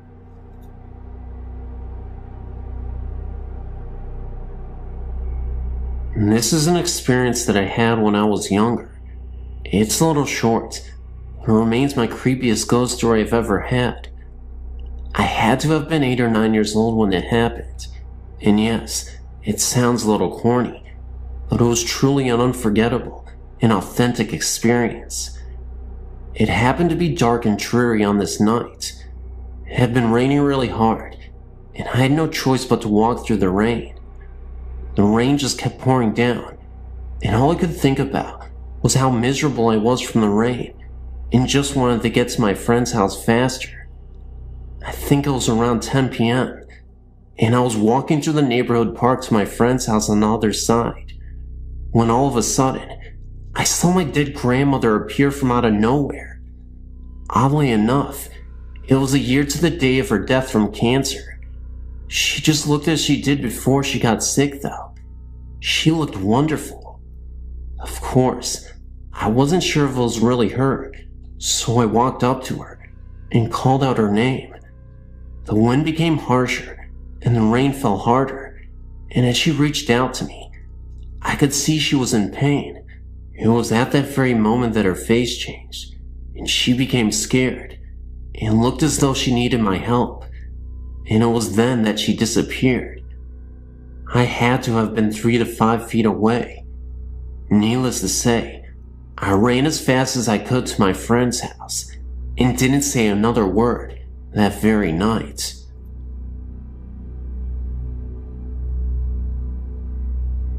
I was sent to live with my grandparents when I was 3 years old. I loved my grandpa with all my heart, and he and I became very close because he could not work, due to a serious heart condition.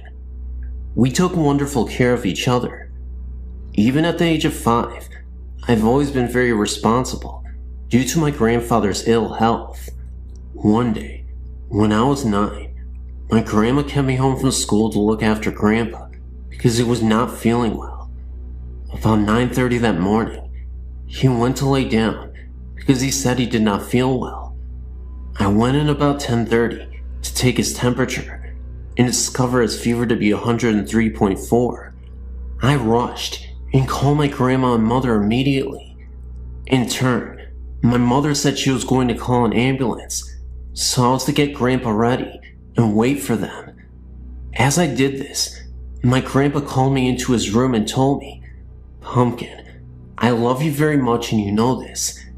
Even though you are young and in time will forget different things about me, just always remember my love and the way you feel.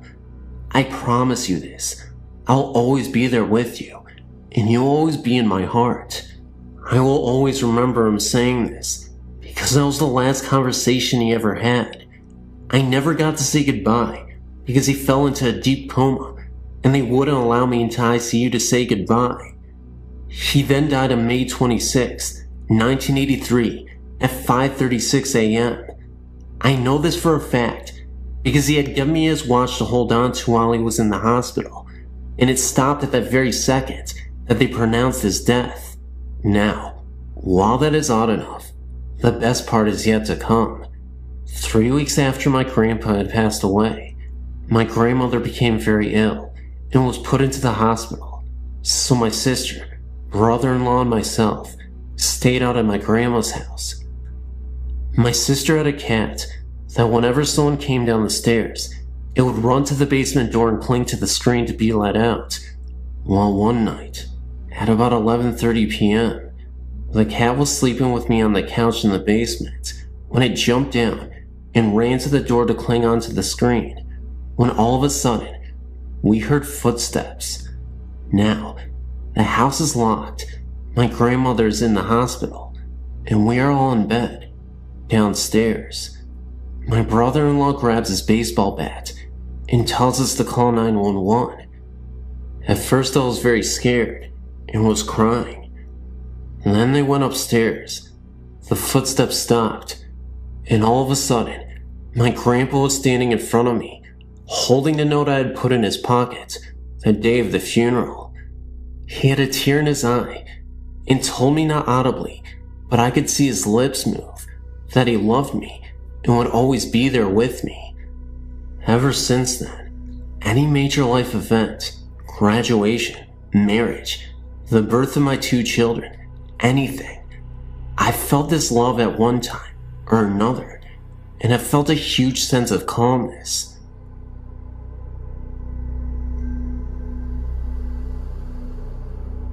I guess this would be a second account of a previously encountered ghost story.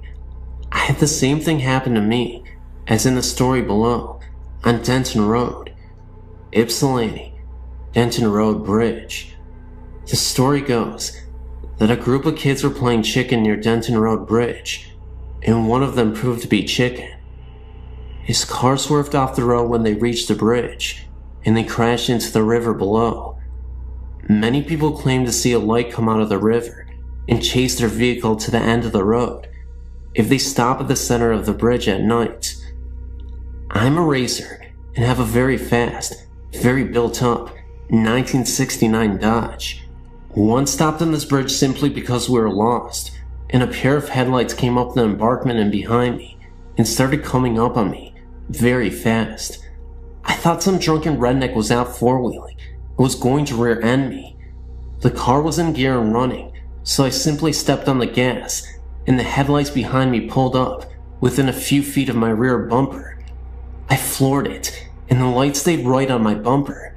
Couldn't see a thing behind me because the brights were on the car following me, and they were far brighter than any car I'd ever seen. I had the speedometer buried past 120 miles per hour, and they were 2 feet off of my bumper. I remember the red glare of the brake lights lighting up the road behind me some, and the moon was very bright that night, so I could see the way to the bridge practically, and there was not a car on the road. I was a little stunned and almost lost the car at the turn. We went back to make sure that no one behind us had got into the ditch. Well, there was nothing. And then I got freaked. Made it back to Windsor in record time.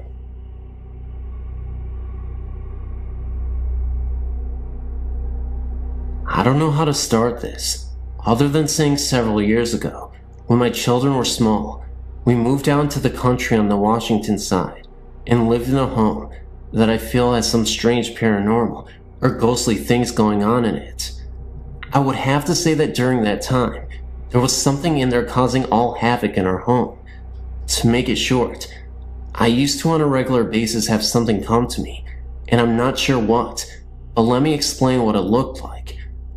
I would wake up from a sleep most of the time, but sometimes I was fully awake in bed when it would happen, but for the most part, I would wake up from a sound sleep and notice this lavender-colored smoke, or whatever you want to call it, coming from the corner where my closet was, and it would do different things at different times.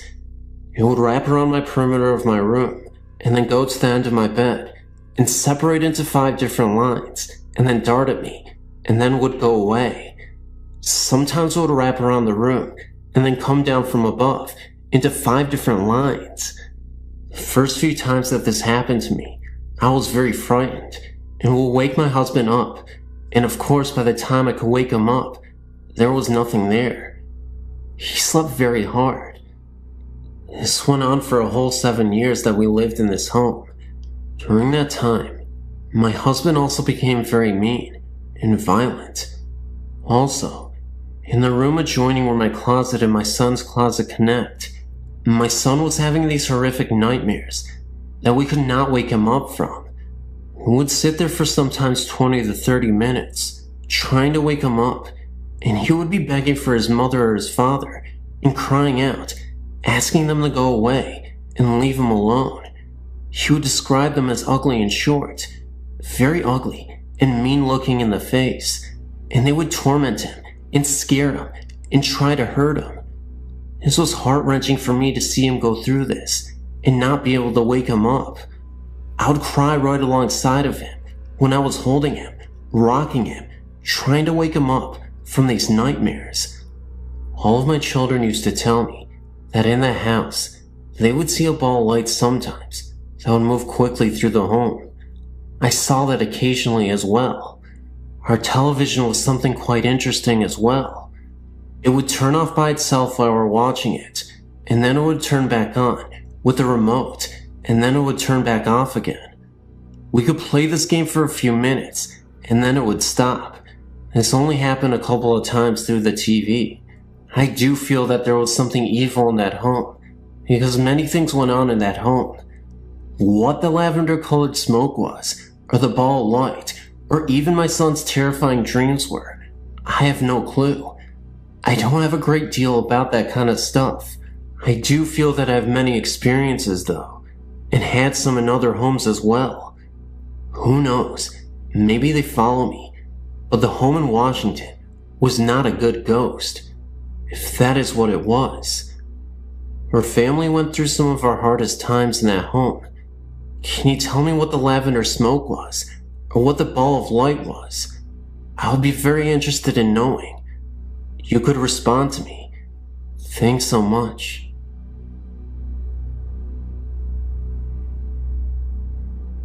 I'm from the Southern California area, so here's how it goes. I was born in the Los Angeles area, but my parents bought a brand new home in the Orange County area. The city of La Palma, to be exact.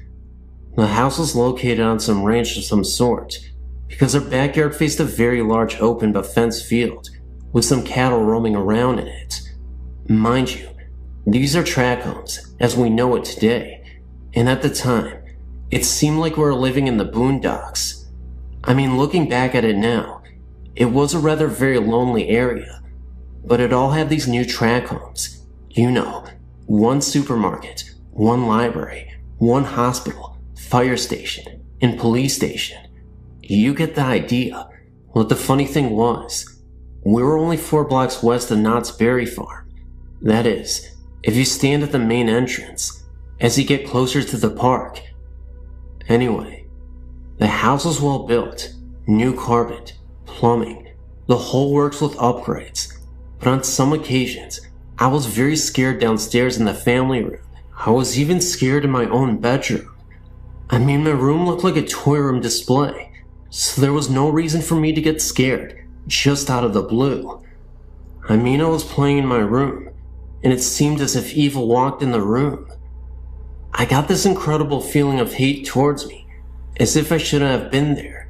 It's happened to me several times in the house, and at 7 years of age, I didn't know anything about the supernatural or paranormal activity. Another occasion was during a Saturday afternoon. My mother and I were upstairs, and suddenly, we heard this slamming and crashing noise, and as we came down the stairs, we saw in the living room my mom's favorite painting smashed on the floor. It looked as if someone broke it in anger. I mean, the frame was just trashed, and the small pictures around the one that got smashed were perfectly hanging straight. The ghost made itself seen again in the late afternoon. This time, my mom was doing some house cleaning, and as she turned to one side, she looked up towards the stairs, and she saw a man wearing a white cream-colored suit in pristine condition, except he didn't have a head. No Hollywood genre or anything like that. I saw the same thing myself. This time, I saw him at night, at the end of the hallway. This was very real, and very scary. Another time, as I would sleep at night, the beds were occasionally kicked very hard. Also in the master bedroom, the sliding glass mirror doors were slamming back and forth, and the dresser drawers were also slamming in and out as well. All these things would happen separately from each other on different occasions. The main boulevard is La Palma Avenue, and the street of the house is Comstock Circle. We lived there from 1970 to 1975, my parents and I. And that is the most scary and terrifying ghost story I have. Thanks for listening. I had recently sent a story about my grandfather visiting me about a week after his death. Well, that was one of the more comforting things that has happened to me. The next story I'm about to submit actually happened as a dream, but to this day, I feel a very strong connection with it. It all happened about 6 years ago. A 10-year-old girl mysteriously vanished from a sleepover at her friend's house. I never met this girl, and although we only shared the same first name, I had several odd dreams about her after her disappearance. One day, about 1 week after the child turned up missing, I woke up early one morning to go to work. It wasn't like any day though. I woke up feeling very sad and upset. I didn't have any idea why I was feeling like this, but something just wasn't right. So, I continued to get ready for work. When I got there, I still had this bizarre feeling that something big was about to unfold. About an hour into my long workday, I forgot about the feeling and went on with my day.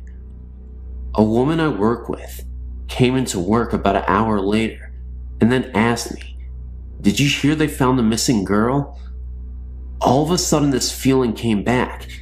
I said yes. They found her in a dumpster wearing her blue nightgown. She replied, "Then did you hear?" I then started to cry uncontrollably and said no. She, the young girl, came to me in my dreams and showed me where she was and told me that I no longer had to play with her because it was time to move on and now she could rest in peace. The woman just looked at me in disbelief and really didn't know what to say, and neither did I. I then realized this poor young soul felt compelled to have someone to be with her. Why she chose me, I will never know. Again, we did share the same first name, but other than that, I cannot explain what happened. Most people I tell this story to have a tendency of just looking at me with an odd expression on their face, but I too believe that it was all just more than a dream. I've never seen any ghosts or had any sort of experiences with the supernatural, but my friend, Amber, has. She was friends with this guy named Seth, whose mother was my high school coach. She was telling me about this house Seth's parents bought in Monticello, Florida, about 45 minutes away from where we live. It was a real old house with lots of land around it. This house was a weekend house for Seth's family. One day, Amber was invited to spend the weekend with them. She told me that on the way up there, they tried to warn her not to get scared because there were ghosts there. She thought they were pulling her leg and was laughing and playing along. When they got there, Amber was impressed with the 2-story wooden house. It was built in some old style from the 1800s, apparently. She walked upstairs to her room for the weekend and was given a tour of the house. Upon entering one room, she smelled something sour and bitter. It was right beneath the attic. She couldn't describe it to me, but let me know it wasn't pleasant. Then, she was led to the attic, supposedly the most haunted room. There were old rusted chains and shackles attached to the walls. A long time ago, a slave owner owned this home. The slaves would be punished by whipping and being shackled in the attic, with no food and water for several days. Amber said she had no eerie feeling, and didn't see anything out of ordinary. Later on that night, Seth and Amber were staying up late and playing games. They dared each other to go up to the attic, knowing the stories behind the deaths of slaves in the attics. When they went up the stairs and turned on the lights, they smelled that sour and metallic smell and saw dark stains on the floor that wasn't there previously. Amber said she had never been so scared in her entire life. She thought her heart was going to stop beating because it was beating so fast and hard. She and Seth went downstairs, wasting no time at all. Amber couldn't sleep at night because she was certain she could hear the groans and cracking. The next day, Amber came straight home and refused to come back to the house again. I talked later on with Seth's mother, my high school coach, and she said it was true. She gave more stories about how she'd find things moving or missing, how she smelled cigar smoke when no one smoked. She told me how she would come home at night and all the lights would be on in the house. She told me she had not seen any ghosts or even felt threatened. She actually thought of them as her friends because they would turn on the lights for her at night when she came home. I wouldn't be able to stand it.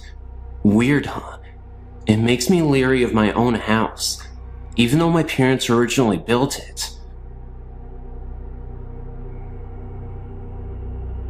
I have a few experiences. In 1976, I was living in an old building, and every night, I would hear footsteps, heavy ones, walking on the floor above me. I then asked the apartment manager, who lived upstairs, and learned that no one did, and there was a crawl space. He checked it, and no one was there. So on a weekend when I knew no one was in the building except myself, I decided that if I heard the footsteps again, I would not be scared. Then the footsteps began pacing all night. I kept my wits and made plans to leave. I left the building. Second experience, about 1985. I was at work early one day, 9th and Market, and was going into the bathroom.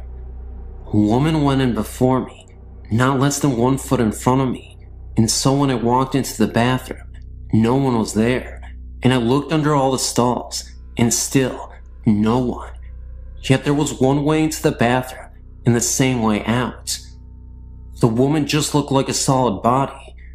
The same thing happened once again late one evening when I was going into the bathroom, and I just rushed in just behind her to see her, and when I got in 2 seconds later, no one, not even in any of the stalls. Later I learned that the cleaning staff in the building saw the same thing. They saw the woman enter the bathroom, and they waited for the woman to leave the bathroom, but no one left, and when they went in to find her, she was not there. In 1977, a friend committed suicide. All that weekend that she had died, I was depressed and could not shake the feeling.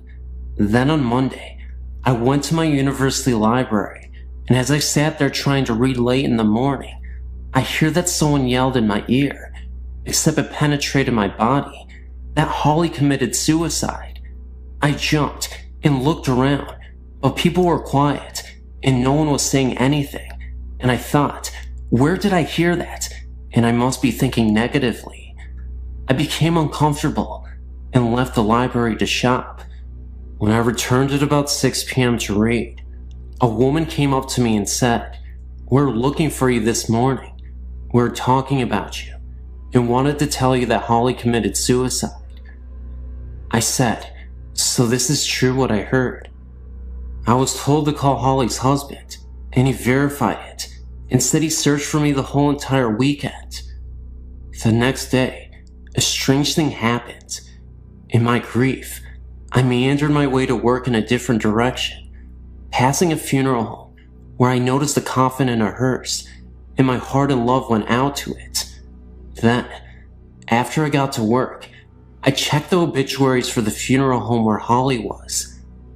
It was the same place I passed that very morning, and so I invited a friend to come with me to pay my last respects to Holly at noon. I met my friend at the funeral home, and we were told that Holly had been sent out that morning for cremation. She had been the only one sent out, and she was in that coffin in the morning in that hearse that I passed on my way to work earlier. In 1982, when my father died, I woke earlier in the morning and was calm. Then my mother called to tell me he died. Everyone in my family woke up, and my mother got out of bed, sat by the phone, then it rang, and she got the word. At this time, I could hear people cry. Only the sound came from their body and not their mouth. My brother was in a deep grief and not crying out loud, but I could hear his spirit cry, and he just had a sad look. In 1992, my mother was very ill and in a rehab center. I did not like staying in her house because I thought it was haunted.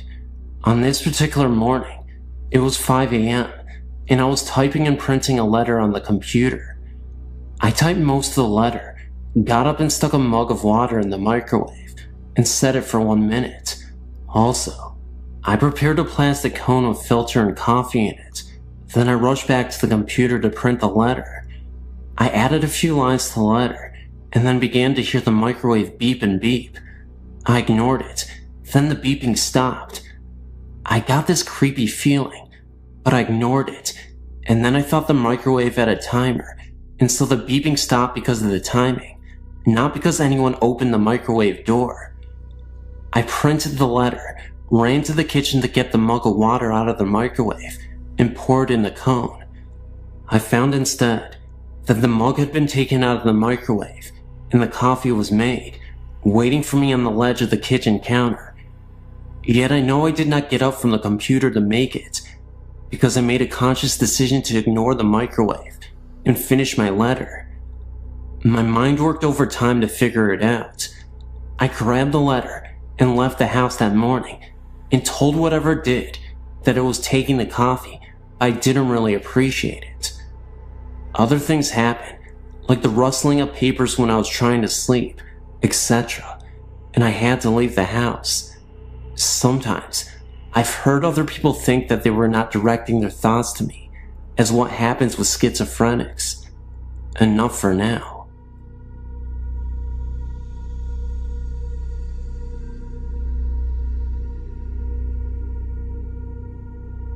This isn't my story, or even the story of the person who told me, but I thought I'd share it anyway.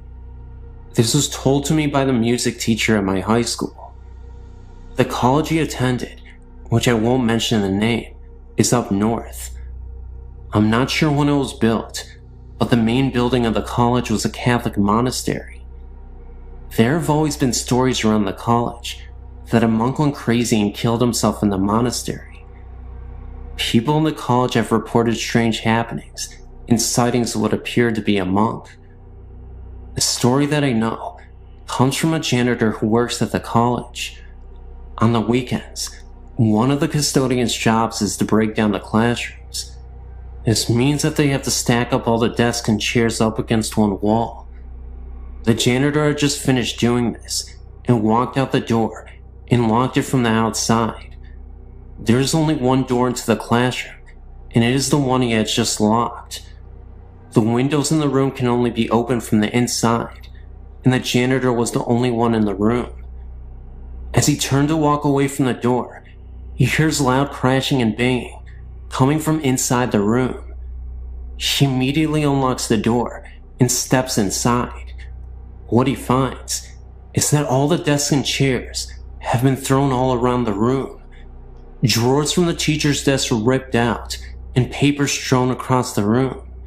There is no way any possible human could have been in that room and done that damage in a matter of seconds, then run out without the janitor noticing.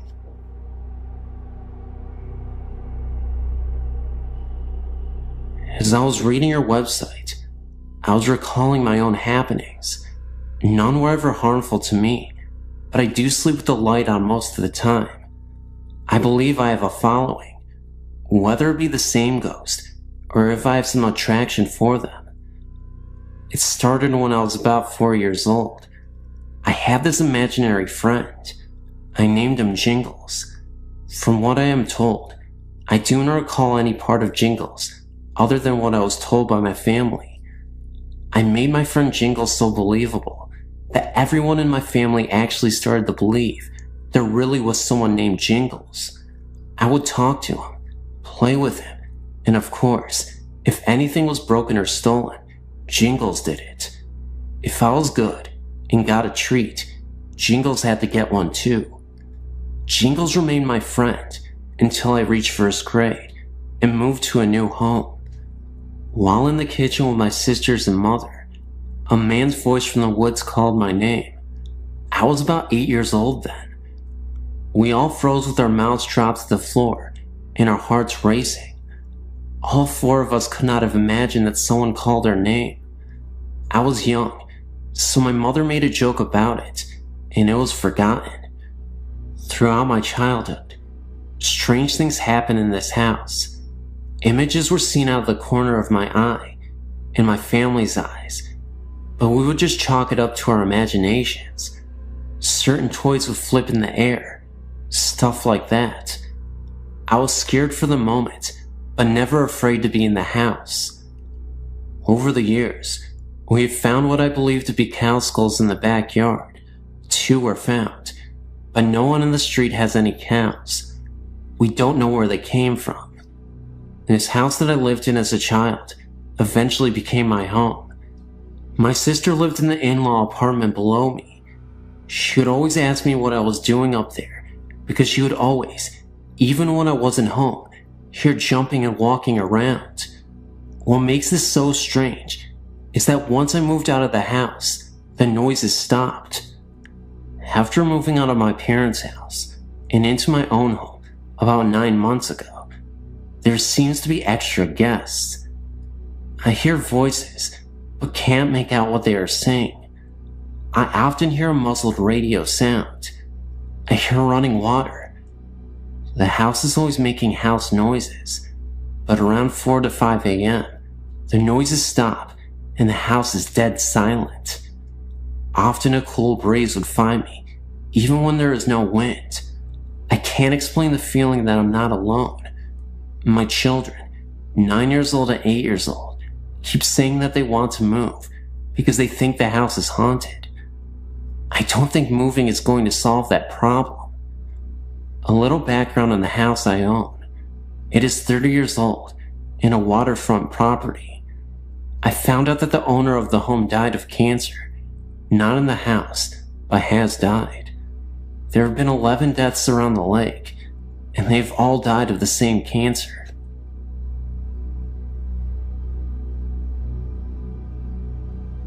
When I was 9, my grandfather died in the dining room of his house. It was not unexpected. He had been very ill, and was bedridden. Shortly after his death, we moved in with my grandmother due to the fact that she was also ill. She was a very unhappy and hateful person. She blamed all life's injustices on my late grandfather and hated him for dying. After we had moved in with her, we realized how serious her illness was and took her to the doctor. She had Alzheimer's. As her illness progressed, my parents could no longer take care of her, so they placed her in a nursing home. Big mistake. She transferred all of her anger from my late grandfather onto my father. During the last stages of her illness, she would repeatedly tell us that she did not want to be buried near my grandfather, that she had spent all of her living years with him, and she did not want to spend eternity next to him. Well, as fate would have it, my grandmother passed away. Funds were tight, and we not only had to bury with my grandfather, but her casket was placed on top of his. We had no other choice, because all of the extra money we had for her funeral was used to care for her in the home. Anyway, on with the story. After my grandmother's death, strange things began to happen. During dinner, the back door would just fly open, or at night, the sheet would be tucked around my body while I slept. We always made jokes that say that grandfather was home, or he was looking in on us. Then, things took a turn for the worse. One night, my father awoke to the sensation of his legs being pressed into the waterbed mattress. Once he was fully awake, he realized he could not move, and whatever was pressing him into the mattress was continuing up his body. He glanced over to get my mother's attention, but could not speak. This entity was now cutting off his breathing. Finally, he thought, "Mom, I am sorry. I had nowhere else to put you." And then it all stopped, as fast as it started. The next morning at breakfast was when Dad told us about his experience. The next night I had a similar experience, but chalked it up to dreaming. I figured that I heard my dad telling us about his experience, and that I was just dreaming based on that. Now, let's jump ahead 9 years. I'm married and have just given birth to my first son. It was morning time, and my husband already left for work. I thought I would just take a short nap and rest while that baby was not fussing. So I dozed off to that place between sleep and wakefulness, where you're not fully totally asleep, but resting. The next thing that happens is something that I'll never forget. I began to feel my body being pressed down into my waterbed mattress. I could not open my eyes, but I knew I was awake. I could hear the television and my son cooing. I could not move, and then I began to hear this voice, a horrible, evil voice that not even a word can describe, saying, "You know I love you." This went on for what seemed like an eternity, but was only probably about 2 minutes. Then, in my mind, I thought, "Dear God, what is my baby seeing?" And just as quickly as it started, it stopped. I've not had many experiences since then, and that was just 2 years ago. My question is, was it my angry grandmother or something else? If anyone has any suggestions, please email me. I'm on your website because my boyfriend runs a theater in downtown New York City and has otherworldly occupants. The building has been around since 1897 and was a school until 1978, where a fire killed a little girl. Now, it's an arts community with theaters and artists that occupy the studios and occupy the whole of the building. My boyfriend and a couple other people who run the theater have seen and heard things. I myself have felt the cold associated with presence in a particular room. All my hair stood up on end, and in my gut, I felt we needed to leave the room. These are 2 particular events which solidify my suspicions. I got a call from my boyfriend one night to tell me he was coming home early. In the background, I heard male laughter, like someone was playing a joke on him and really enjoying it. I thought nothing of it. He works with a couple guys down at the theater. When he came home, he told me he had been dumping the evening's garbage. The dumpster is at the bottom of the stairs on the north side of the school. As he was going down the stairs, he saw a figure cut across the room at the bottom of the stairs. He called out, thinking it was the building's handyman. No answer. He reached the bottom of the stairs and deposited the garbage bag and headed back up the stairs to get the other bag of garbage. At that moment is when he heard what sounded like someone dragging the bag he had just deposited. He stopped, turned and called out. The noise stopped. He dismissed it and brought the other bag down. He headed back up and the same thing happened. This time he did not go back down, but instead called to tell me he was on his way uptown. Later that night, in bed, he told me what had happened. I asked him who was with him when he called me, and he said he was alone. All my hair stood on end. Who was that laughing then? I asked. He said he was alone when he called. I think he thought it was my imagination or a bad connection, but now I know what I heard. Now last night, I was at the theater, some fashion show going on there. My boyfriend tells me what happened the night before. He'd spent the night at the theater on a pull-out mattress the guys kept there for late night work. It was around midnight, and he was not asleep. He was staring up at the ceiling, rethinking his day. He heard his name called out. Then the door to the office slowly closed, as if someone was closing it from behind. He responded and peeked out to his desk to see if somehow a cat had found its way into the building, which is ludicrous. One doesn't see cats around there. And of course, he found nothing. All the windows were closed, so no breeze blew in. He said he then heard what sounded like whispering outside the office door. Lots of whispering, stage whisper, of gibberish with some strong hissing sounds, almost like a snake. He called out again and banged on the door. He went back into the adjoining office and went towards the door. He then felt a cold coming in from under the door. He placed his hand in the crack at the bottom of the door and felt no breeze. Then, a scratching sound, fast repetitions, like a dog scratching to get in, started. This was too much for him. He packed up and calmly walked out. He said he was a little afraid to walk back once he left the theater office, afraid of what he might see. I think being a theater, and many actors who love the space, left parts of them when they died. The founder died of leukemia, and loved and lived for this theater company. The little girl who died in the fire also stands my hair on end. Last night, I also found out the other guy who hears and sees things, that he hears that same playful laughter in the theater, just like I heard on the phone that night. Also seen figures sitting at the bar, footsteps heard. And that's my story. Thank you.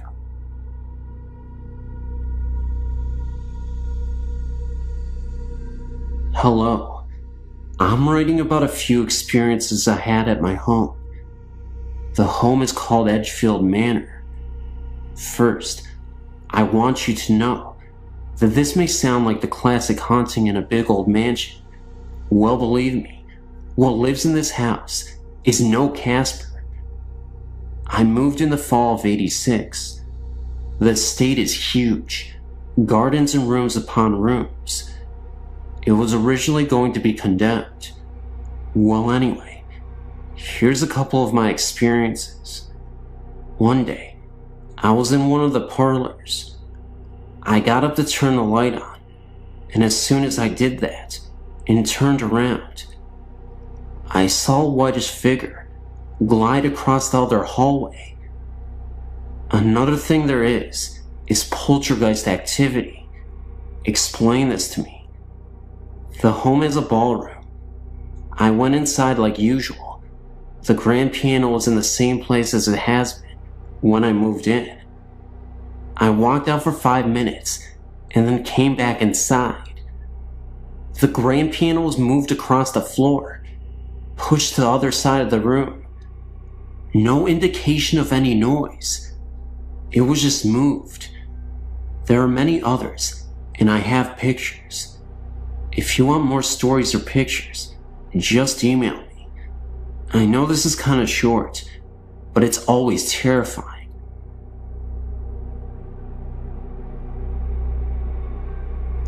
Hi, my story begins in Maine. Our family owns a cottage in Castine. We go there every year. We're going next week, actually. The house belonged to my great-grandfather. The house dates back to the Revolutionary War times. People have died on the front lawn. The house is a 3-floor tower. This is a story about a crazy lady who used to live in that house. She used to scream out of the tower at people.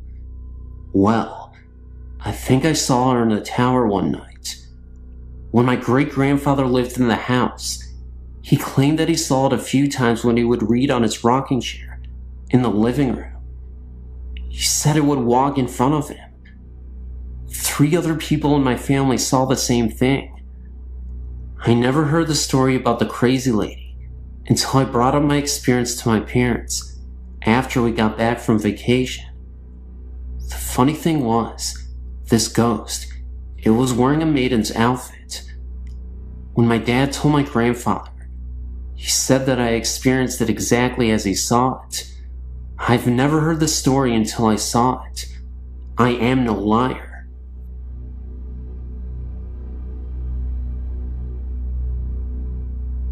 I was really never told to believe in ghosts, if they were real or not. This started when I moved to Missouri with my family in 1995. The first home we rented when we arrived, something was very uneasy about it. I not only felt it, but my eldest son did also. One evening, when the 3 sons were in bed and my husband was working late, I was up watching TV late. When I decided to go to bed, I left a low light on in my bedroom. As I was walking down the hallway, past my son's room, there was a blur. I thought it was because my eyes were tired, and there was a mirror on the back wall of the hallway. But as I continued walking, my left eye got real blurry, and I felt a cold chill go through me. There's a basement to this house. I had my washer and dryer down there. I also had my kid's Sega game there. I felt very uneasy every time I went down there. My eldest son heard something pounding on the Sega controllers. He said at one time, he saw some kind of figure down there. The figure was bent over, blurry blackish gray, and it had no real face or features. He said it stood there, and it was shaking its head. He would be downstairs playing, and hear someone coming down the stairs, and no one would be there. My son was very uncomfortable when he first walked in. He said he felt sick to his stomach. When he saw the figure, he felt sick also. We have since moved, same town. We have moved into another house that has been lived in by many people, but not for long periods of time. Someone told me that the reason nobody stays in this house very long is because it is haunted. Again, me and my eldest son have been the ones noticing everything that has been happening here. I hear feet scooting across the floor at night, but no one is there. My son has seen a bright light flashing in the corner of his room. It is in the upper corner of his room, where no lights shine on the wall. I've also seen this myself. He has also seen 3 lights, spinning lights, beside his bed. There was also a time that he felt his bed shake. My son has cancer, and he had been going through a time that he could not sleep. It was right around the time that he felt his bed shake. We do not have an uneasy feeling about these experiences. They are quite comforting. I had an uncle. He was killed on a head-on accident when he was riding a motorcycle, and he was hit by a drunk driver. This was around maybe 20 years ago. I think of him very often. I was just wondering if it was him that was there with my eldest son and me during this time that he, my son, is going through this cancer. We aren't scared of his cancer, even though it's rare. My uncle was a very spiritual man. I feel that this is his way of letting us know that my son is going to be alright. We will get through this year, and his cancer will be done. I have 2 other sons, and they've not experienced anything. Neither has my husband. I told him, and felt foolish. I felt he thought I was crazy.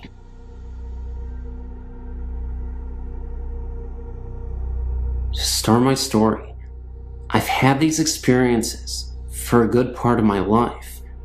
It started long before I was born, in a house that has been in my family for almost a century.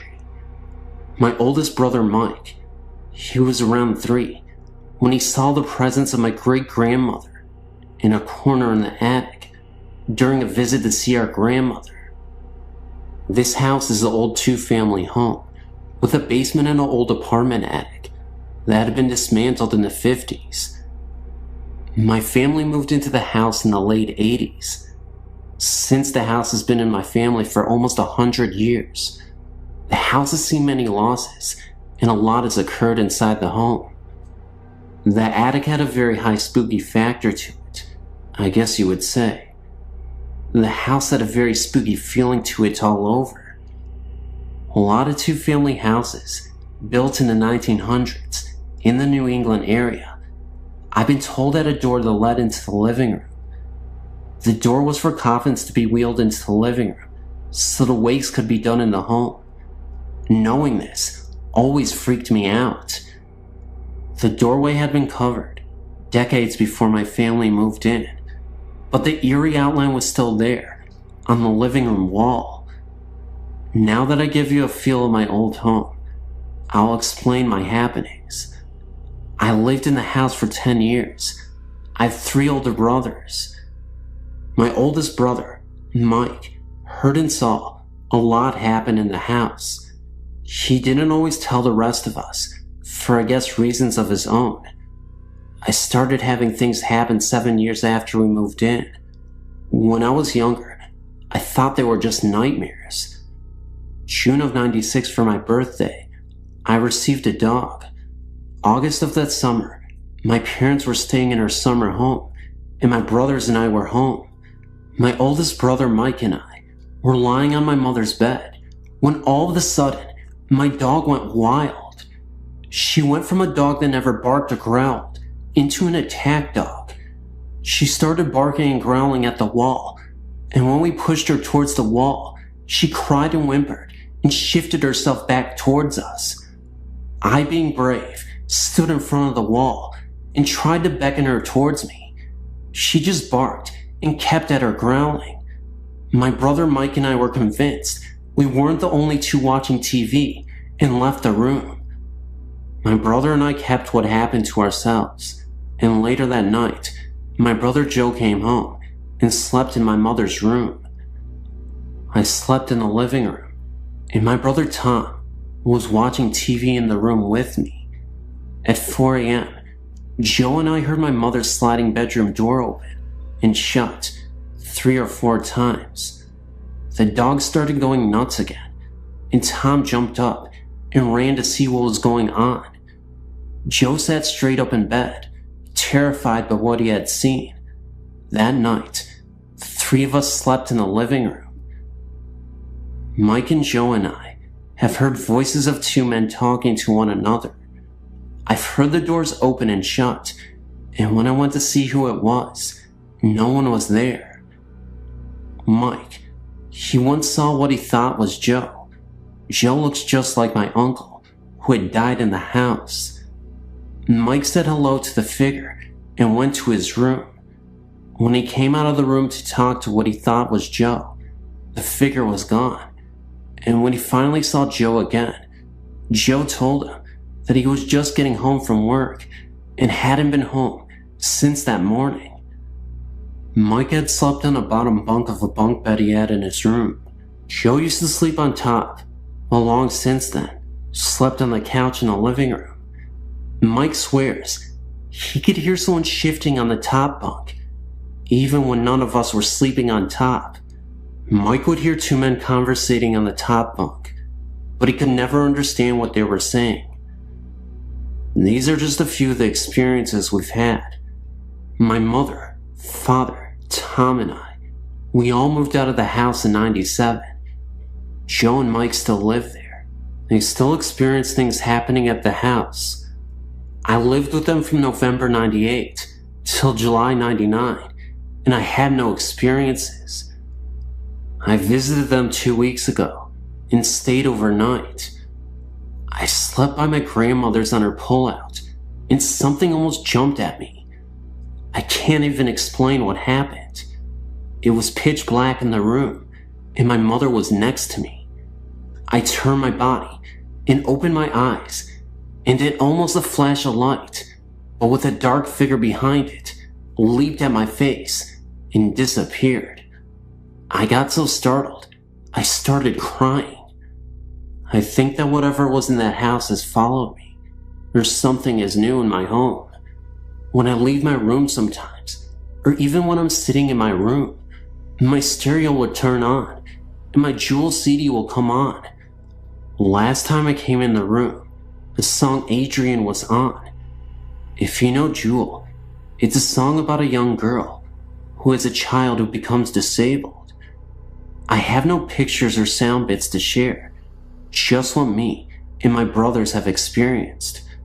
I know it's long, and some of my things may seem a little wild, but what I'm typing is nothing but the truth.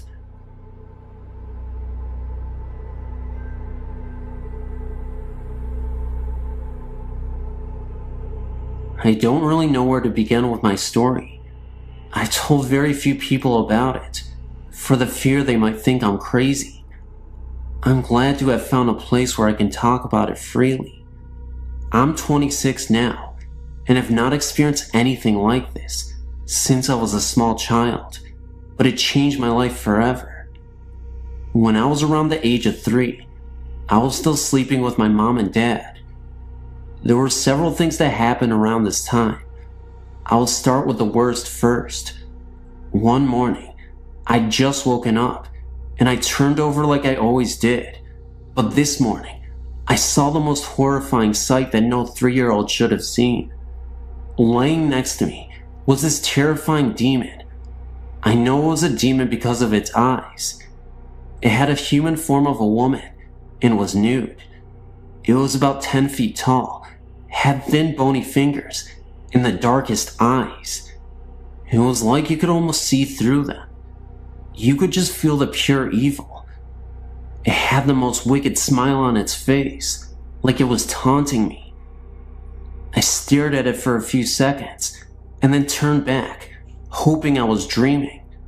Then, I felt the bony finger poking me in the back, as if to say, "Hey, you." I turned back over, and it was still there, grinning that sickening grin.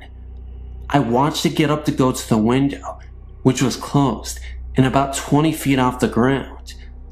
It turned and gave me one last grin and went out the window. It was also around this time that I awoke one night to see 3 demons. They seemed to be like children. They were standing in the doorway, laughing the kind of laughter like I've never heard before.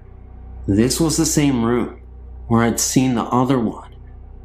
At the age of about 7, I awoke one night to see a Grim Reaper standing by my bed. Needless to say, these things have disturbed me all my life. I also saw my grandfather and his past child after he had died, but that was a peaceful sight. I've not had any other experiences since I was a child. Oh, they've always been noises that I could not explain, but nothing like before. It was like the experience did something to me.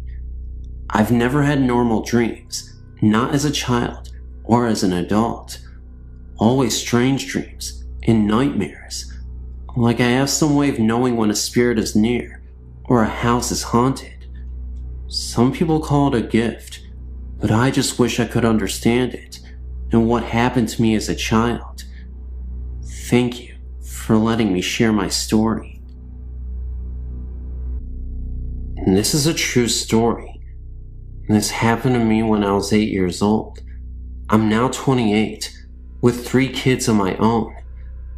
It happened in my hometown of Soak Village, Illinois, which is known to be a place that Indians pass through using South Trail to get to other destinations. At least, that's what the official story is. There are others, like myself, who believe more. We believe that Indians actually settled there, if only for brief periods of time. There's always been talk of bones being found when a pool is dug up or a garden was put in, but most say it's just that. Talk. Not me. I believe it. I also not only believe, but know that the ground the Soak Village is residing on is sour, cursed, beyond anybody's wildest dreams. And I have many stories to support that belief. But for now, I will start with my first story of proof. It was a cold, normal night in the season of autumn, cold enough to keep you inside your house and snuggled under a blanket. I was doing exactly that. An 8-year-old can only do so much during these times, and I chose to do my homework so I could read later. I'd been listening to a Rick Springfield album on 8-track. I was playing it on my 2XL robot toy. This was a toy that you could put 8-track cartridges in that was made by the company to be a sort of trivia game. You'd play the cartridge, and it would ask you questions and tell you jokes. It had 2 big red robot eyes that flashed red when you were correct. It had 3 buttons you could push to answer your questions.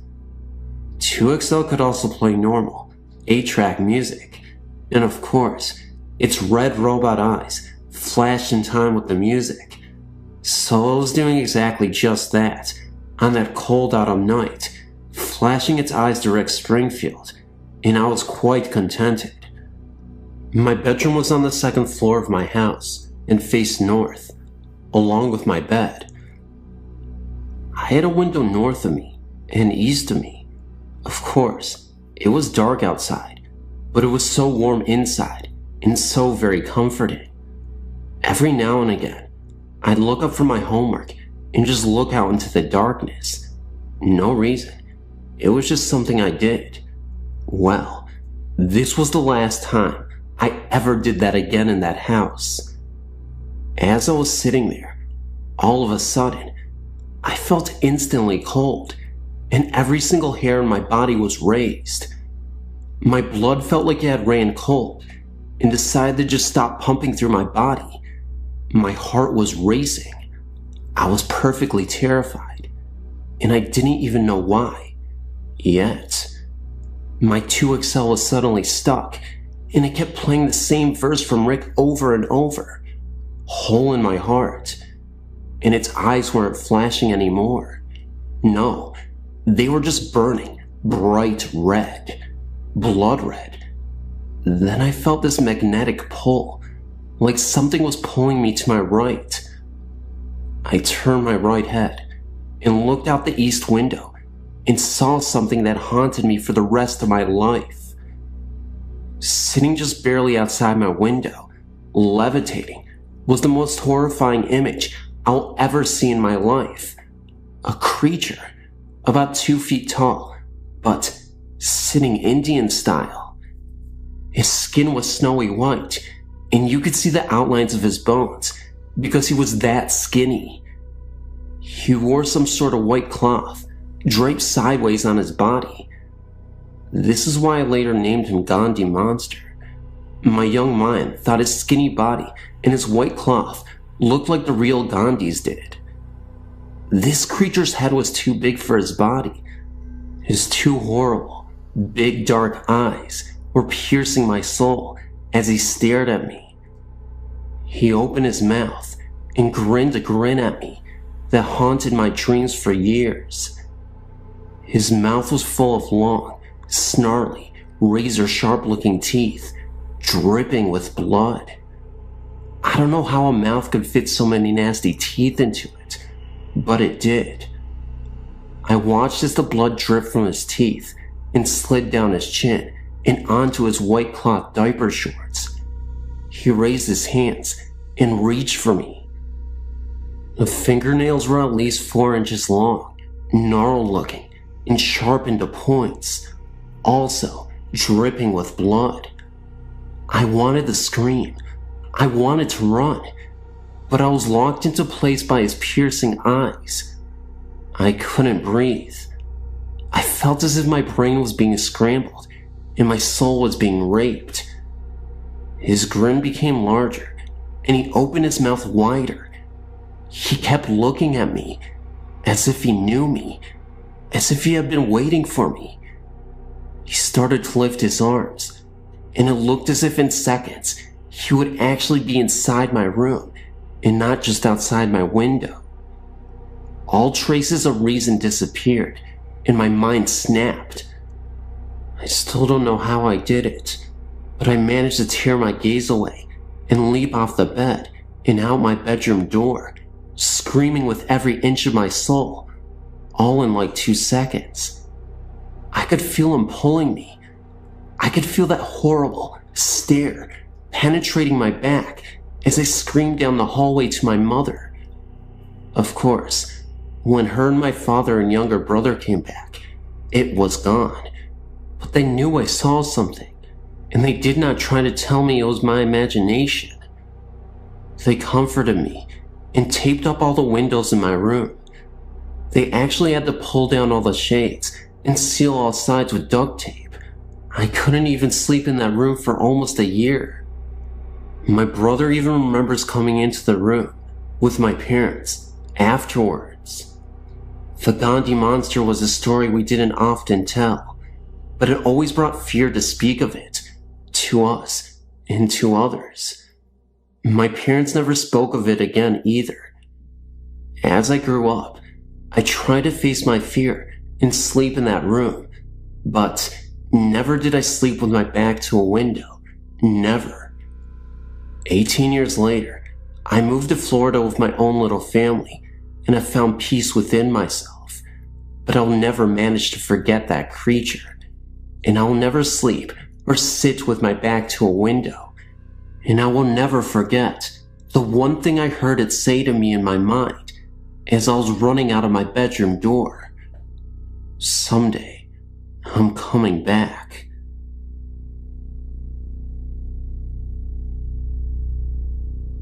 Hey, I'm in my mid-teens, and I've experienced ghostly encounters.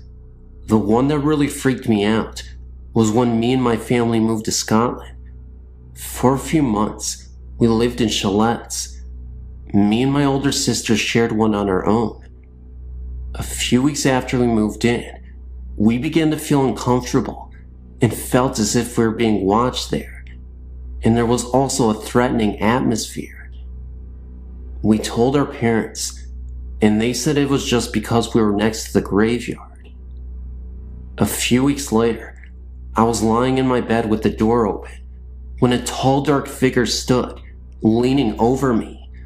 I didn't think at that particular moment, but it wasn't until my sister asked me if I felt somebody was in my room the previous night. We started to talk, and she too felt as if somebody tall was leaning over her. I then started to sleep in my sister's room, and the figure didn't return, so I moved back into my own room. But then again, the figure returned this time. It was kneeling beside me. The next morning I told my sister, and again, she felt the presence of a tall man. Our dad told us that the large house next to us was where the Vikers used to stay until the house was sold. One night, my mom came in, and she was holding 2 necklaces with crosses on it. Me and my sister aren't religious, so her mom thought it had something to do with that. So we went to bed, holding the crosses. That night, it was very uncomfortable in both rooms. After that, we haven't felt the presence of the tall man. The figure that visited did so on a few occasions. Each time, it felt as though it was getting closer and more angry. When the crosses were given to us that night, the figure seemed very angry. Its face was literally pressed into mine, and it felt as if he was gritting his teeth at me. My sister also had this very uncomfortable, menacing figure who was pressed into her face. All you could do was hide under the guilt, closing your eyes really tight, and hope you'd fall asleep quick. Since that last visit, nothing has returned, and we've since moved then, and nothing. We don't even use the crosses anymore. Other things that we didn't think of as being connected at the time now do seem connected, such as the chalet that Mom and Dad were in, although the same, was different in feeling. Because Mom and Dad's chalets always had a comfy feeling, yet ours didn't. Whether it was because there was just me and my sister alone in there, and it was our imaginations or not, we don't know. Although in Mom's and Dad's chalet, there was only one more person over there. From the moment we stepped into the chalet, it was always cold, even with the heaters on. Plus, there was often a bad smell wafting around, a lot like fish, rotten. This was only in my bedroom, possibly me, my sister says. Also in my room, there was a strange noise of scratching, as if someone was sketching or writing. This noise accompanied the presence of another figure, smaller in stature and of the female sex. My sister also felt the smaller presence, but not the noise. She only came once, very different, not menacing, quiet in nature, and much older. She was almost a comfort. But it's still not nice to be watched over at night by ghostly figures. It's strange, because we didn't actually see anything, yet you get so much from these feelings, the sex, age, angry, happy, etc. Plus, we get almost exactly the same feelings. But is it just our imagination? Are we certifiably insane? Are we demented? No, we definitely feel we had a visitor. Previous to this experience, my sister had not really believed in it, ghostly visits and such, but now, I think she has had a change of mind.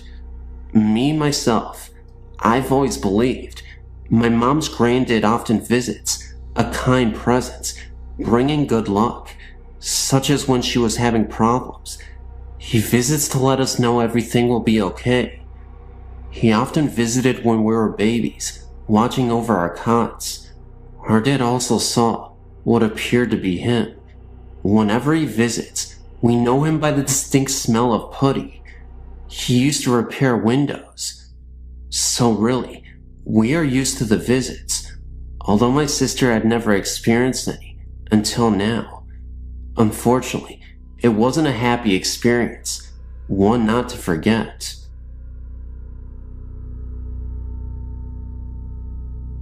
Happened to surf onto your website, and I just wanted to let you know that I saw Resurrection Mary in Justice, Illinois, back in October of '92.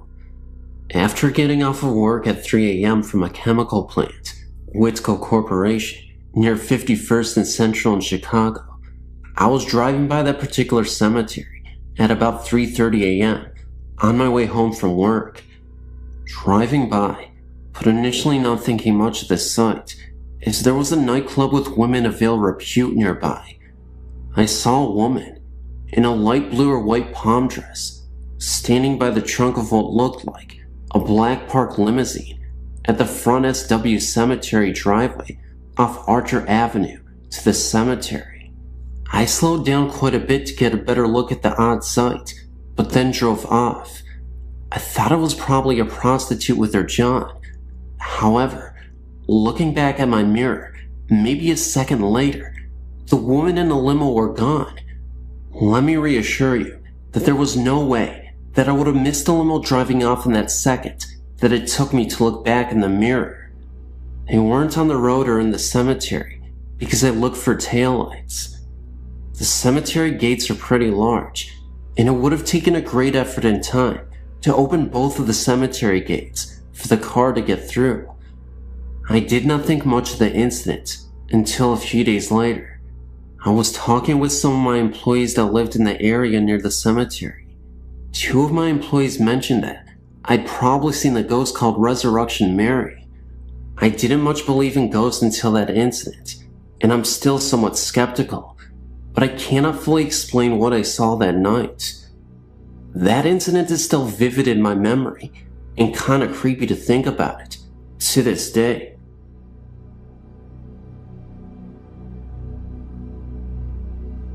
Ever since I can remember, I've always had an interest in ghost stories. That is why I'm writing you this letter. No, I don't have a ghost in my house. A friend of mine told me about this place at least 10 months ago. I was so amazed at this story, I asked if he would take me to this place. No one really ever goes there. I guess because it's so creepy and dark looking at night, but during the day, it is okay. Nothing strange happens. Well, first, before I tell you more about this place, let me tell you the story of why it is so unusual.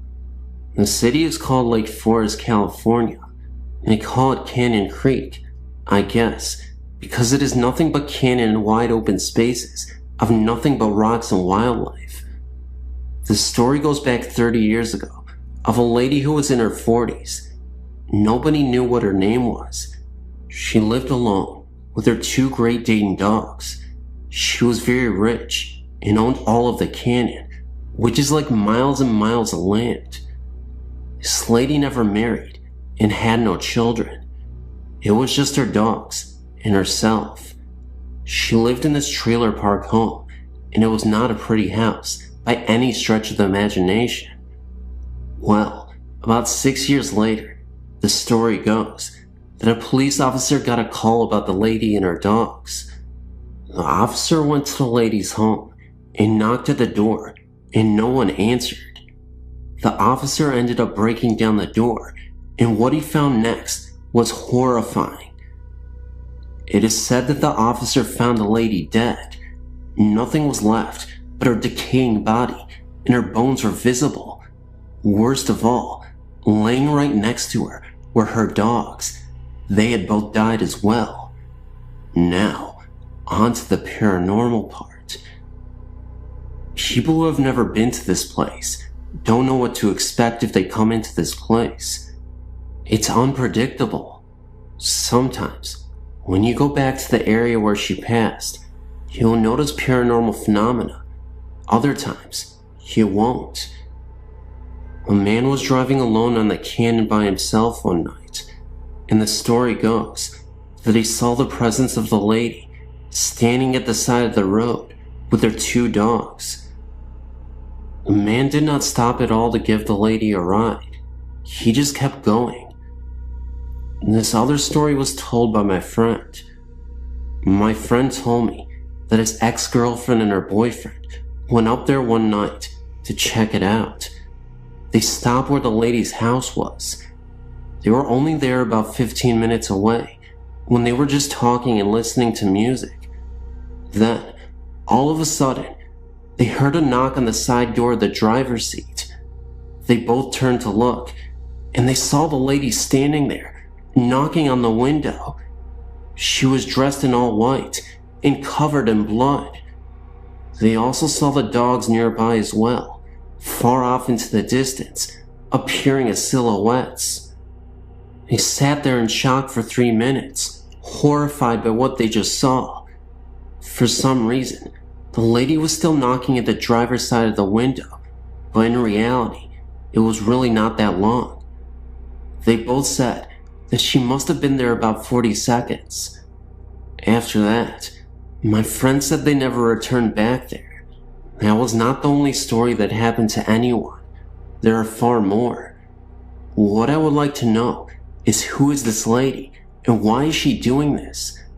There's something more to why she has to haunt people who have done nothing to her. Maybe it is because she does not want anyone on her land that she loves so much. What could it be? Here's my email address. If you have any questions, please feel free to get a hold of me. I would like at least some kind of feedback on this story. Please, I beg you. I'm so confused and I'm scared. Please let me know what is going on. I find this intriguing. When I was a young teenager, around 13 or 14, my cousin Judy and her family had rented a home on the Tennessee and Georgia line. This was a huge house with plenty of bedrooms for Judy and her 4 siblings. It had a wraparound porch and 3 fireplaces. It was a gorgeous old home, probably built in the early 1920s, if not earlier. And there were huge oak and maple trees complete with tire swings in the front yard. Judy, who was 2 years older than me, instantly hated that house. She said that it scared her. Her mother passed it off as that adolescent dislike of anything and everything. After about a month in that house, Judy had changed. She was always sleepy and cranky, always jumpy, and looking over her shoulder as if she were scared. When I asked her what was wrong, she insisted that it was the house. She said that there were strange voices, odors, and unexplainable movement from furniture at night, that she was almost unable to sleep at all. When I tried to be rational, she snapped at me and demanded that I go and see for myself. That night, I arrived with a small tape recorder and blank cassette tape, something one of my classmates told me to do, and readied myself for bed. Just after 11 p.m., I awoke to the sound of fingernails tapping rhythmically on a wooden table. Figuring it was just Judy trying to save face, I rolled over and went back to sleep. A short time later, the radio alarm clock sounded, blaring some static-filled rock tune. I turned it off, thinking again that it was just Judy pulling another prank. Later still, I awoke freezing cold. All of the blankets were piled at the foot of the bed. Judy was sitting with her back to the headboard, and her knees curled up under her chin, and her arms wrapped around them. She was staring glazed eyes at the dresser mirror, where there was this faint, fog-like mist reflecting in it. Again, thinking it was all Judy's doing, I gathered up the covers and went back to bed. Finally, very late in the night, I was again awakened to the sound of someone calling my name. It was very distinct and not something Judy could pull off, especially considering she lay next to me sound asleep. I shook her awake, and she heard it too. We sat there listening for what felt like hours. Then it just stopped, and there was an uneasy stillness in the room. The bedroom door slammed shut, and the dresser drawers opened and slammed closed of their own accord. A guttural growling sound filled the entire room, getting louder and louder until it was echoing throughout the house. When it finally subsided, we could hear beating and knocking on the bedroom door. It took us a few moments to realize that it was Judy's mom trying to get into us. When her mom finally got in, Judy and I were in tears. Somehow the door had locked itself, and it was one of those old locks that require a skeleton key to lock or unlock. Her mom wanted to know what we had been doing to cause such a ruckus. When we began to tell her about all of the odd events, she shushed us and emphatically stated that there are no such things going on in this house. No sooner she had gotten the words out of her mouth, the rocking chair in the living room just outside of Judy's bedroom began rocking. I mean, rocking so violently that it was pounding the floor. After that, the kitchen and living room lights began to flicker on and off. Judy and her family moved from the house the very next day.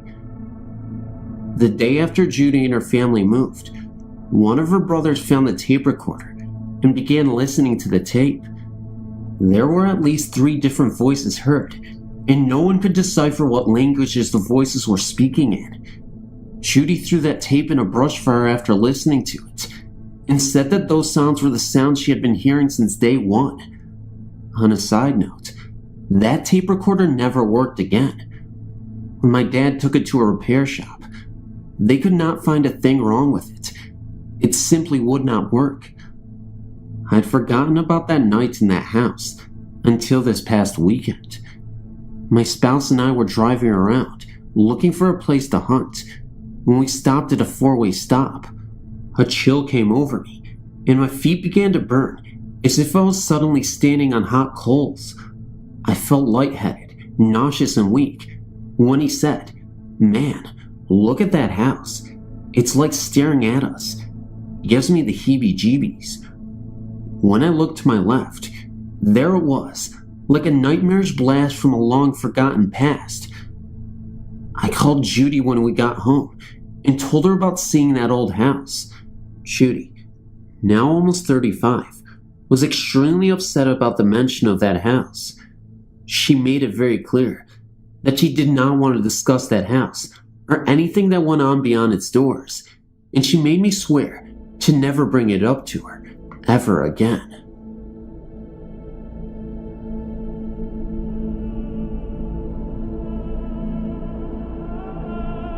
From 2001 to 2003, my grandma and I lived in a house in Boonville, Missouri.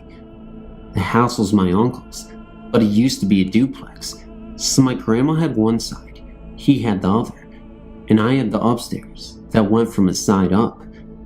First, I have to say that the house always felt weird. It used to be a vet's office, and between the 2 halves of the house, there's a little hallway about 3.5 feet long with a door on her side, a door on his side, and a door to the basement. The doors in the house stuck at some times of the year. It wouldn't stay shut the other part of the year. This was the part of the year that they wouldn't stay shut. They just swung all the way open. I went downstairs to go talk to my grandma, and when I went into the hall, both doors slammed shut. The basement door, which always latched very well and stayed latched, started to swing open and stopped at about 1 inch. I know it was about 1 inch because my hand was on the door. There was a really cold draft coming from the crack in the door, and our basement wasn't that cold around that time of year. I screamed and started banging and pushing on all 3 doors. It was pitch black in there. There wasn't a light. And finally, the basement door shut quickly, and both doors just swung open. I went in and told my grandma, and she said she heard the door shut and thought it was weird, but didn't hear me screaming. Another time, we had been gone all day, and so had my uncle. We didn't have a big ladder, and no one around there had seen anyone on our roof.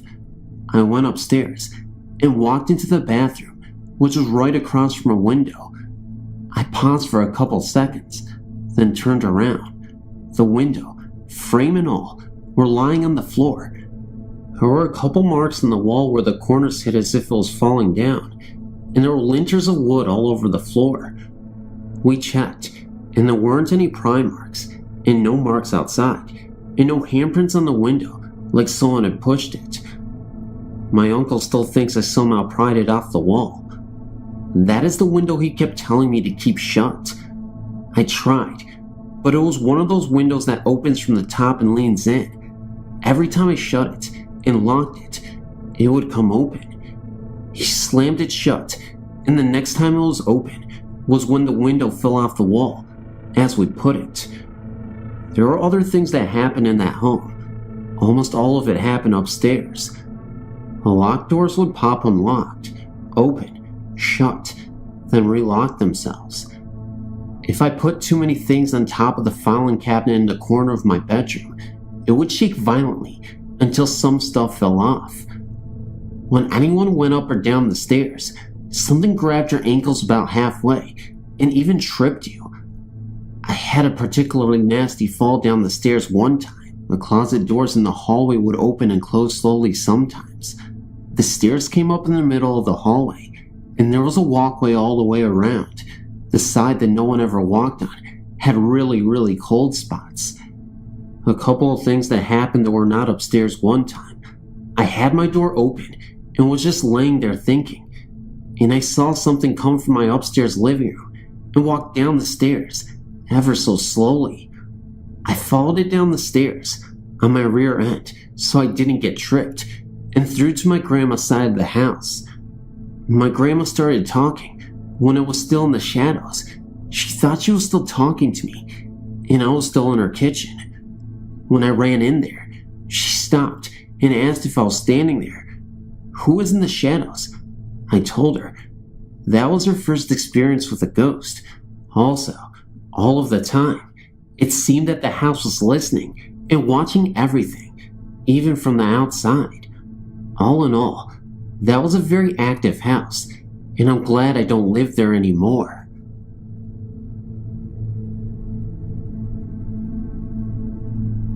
We moved into our house in August of 2001. We first realized we had a ghost when I was sitting on the toilet, and the toilet paper in front of me suddenly and very quickly began to unroll into a perfect pile on the floor. This happened once to my husband also. Soon it began. Here are some of the things we have experienced with our ghost. We have a woman who died in her son's room. Her name is Della. We know this from buying the house from her nephew. And we have a male ghost, but we do not know who he is. Her son will sit in the game room and turn his stereo on. It will turn off. He will get up and turn it back on. It will turn off again. He finally, after a while, gets frustrated and just leaves it off afterwards. Once my husband was plugging in the television in the game room, and he felt a breath on his neck and heard a female voice say, "Too hot." We do not know what she meant by that. Her son was sitting in the upstairs TV room one day. We have a bookshelf in this room. On the top shelf were 2 tall candles and plants. The candle came up over the plants, across the middle of the floor, and hit him on his knee. One evening, my husband and I were the only ones home, and we had heard a crash in the kitchen. One of our glasses had come out of the top cabinet and smashed into the middle of the kitchen floor. One morning we woke up, and the kitchen stool, which had been under the table at the end of the kitchen, was in front of the stove, as if Della had been sitting there, watching something cook. We had several people over, and videotaped the comforter on her bed, being straightened by invisible hands. Also, at this time we asked, "What are you doing here?" A male voice whispered, "Watching." That is when we realized we had not only had Della in this house, but a male ghost as well. We have had on numerous occasions the smell of baking bread, and no one was baking bread. According to her nephew, she died in her son's bedroom in the month of June. The first June that we were there, we had approximately 7 times that the police would call and say that they just received a hung-up 911 call. After a while, we figured out who was doing it and removed the telephone from that room. It never happened again. One summer evening, my husband was in the backyard. When I walked out, he asked, "Where's my beer?" I did not know what he was talking about. He said he thought it was me walking through the kitchen, and he had yelled up for me to bring a beer. I had not been upstairs. I was down in the laundry room. Her son took a picture with his camera cell phone of a dark figure of a man sitting at her desk in front of the computer. We have things like our shoes being upstairs and ending up downstairs, just small things like that being moved. And finally, we can hear someone walking around upstairs when we are downstairs in the game room. It has just become our way of life. They are like part of the family. We don't even consciously notice half of the stuff happening anymore. One of the most horrifying incidents, though, occurred one night while sound asleep. My husband had been sleeping in another room at the time, when I could have sworn I heard faint screams coming from the room he was sleeping in. Although the scream sounded faded and far away, the tone still sounded as if people were being buried alive. Naturally, I rushed to my husband's assistance in the event that he may be in trouble.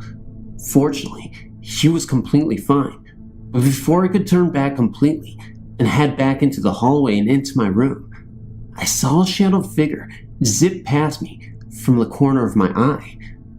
I decided, at that point, that I was going to stay with my husband until the morning arrived. I was too scared to go back to the other room to go back to bed.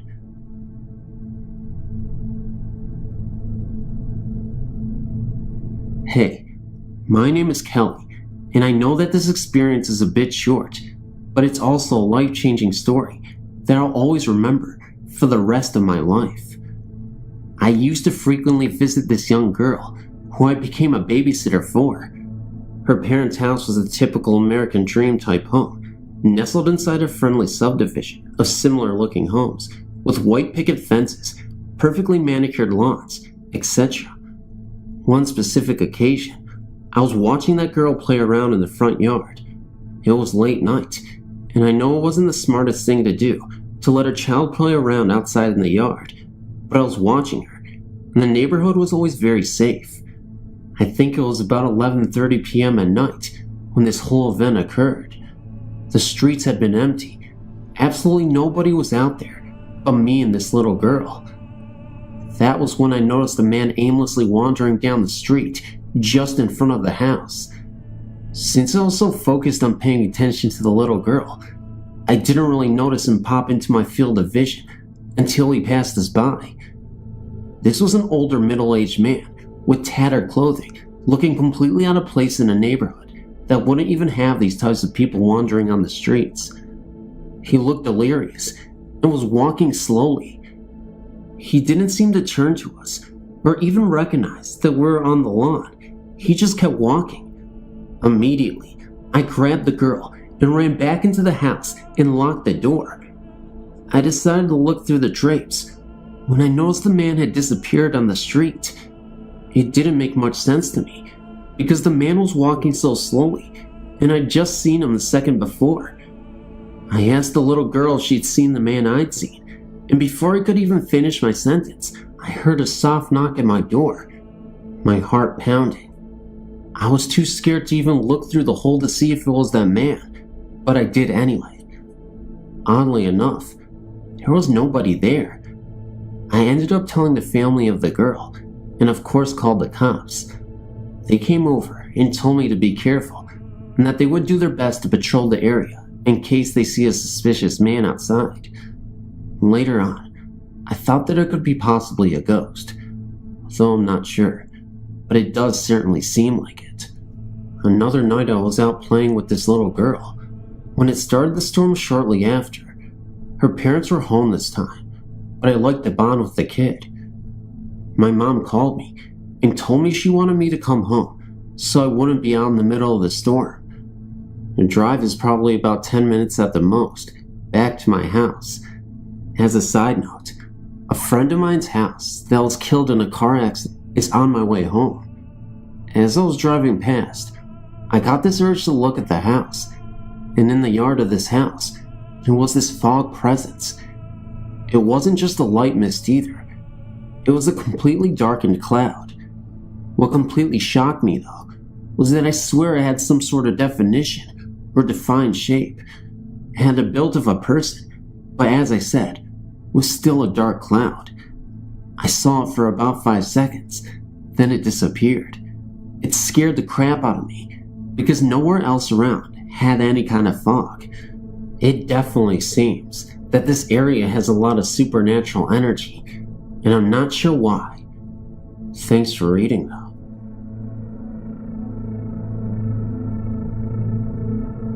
I wanted to share a story that proves that love continues, even after death. My son and his wife, who live in another state, were expecting their first baby in the first part of December. My 80-year-old mother couldn't wait for the baby to be born. She was so excited. Every time I talked to her, everything would be about the baby. In mid-October, Mom suddenly fell ill and was hospitalized. My son and his wife came down and spent a lot of time with Mom in the hospital, making plans for the baby, etc. On November 5th, Mom died. My beautiful granddaughter was born December 1st and was named after her great granny. It was very bittersweet, as we loved the baby more than anything and so glad she was healthy, but it was very sad knowing how much Mom wanted to see her. Well, death did not keep Mom from seeing her first great-grandchild. While in the hospital, my daughter-in-law was alone in the room with the baby, kind of dozing in and out. Suddenly, she felt something nudge the end of her bed.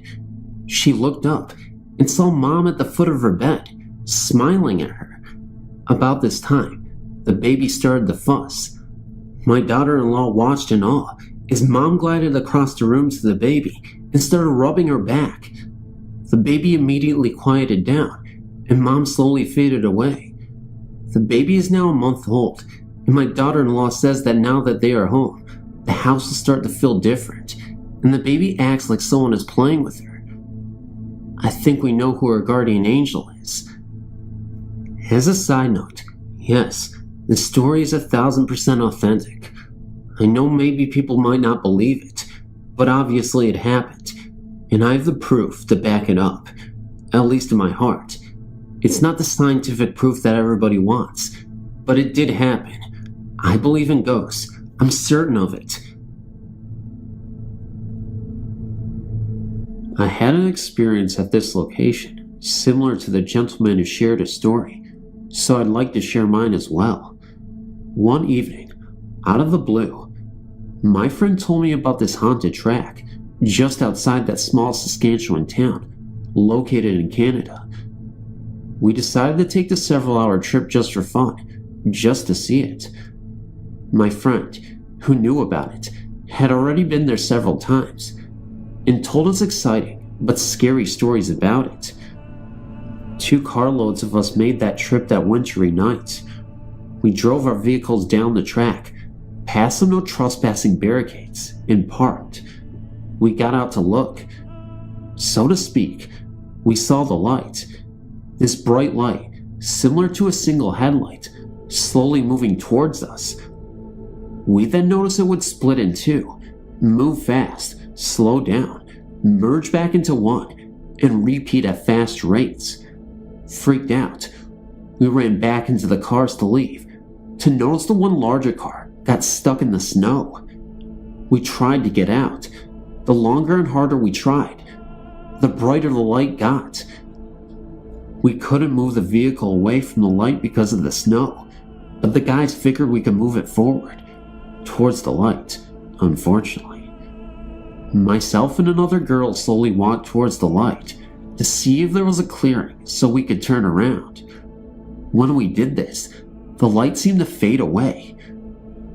We walked quite a ways down, then decided to go back to the cars. We turned our backs to the light, which was at this time quite a ways away. You just have to look back, and after a few steps, we did.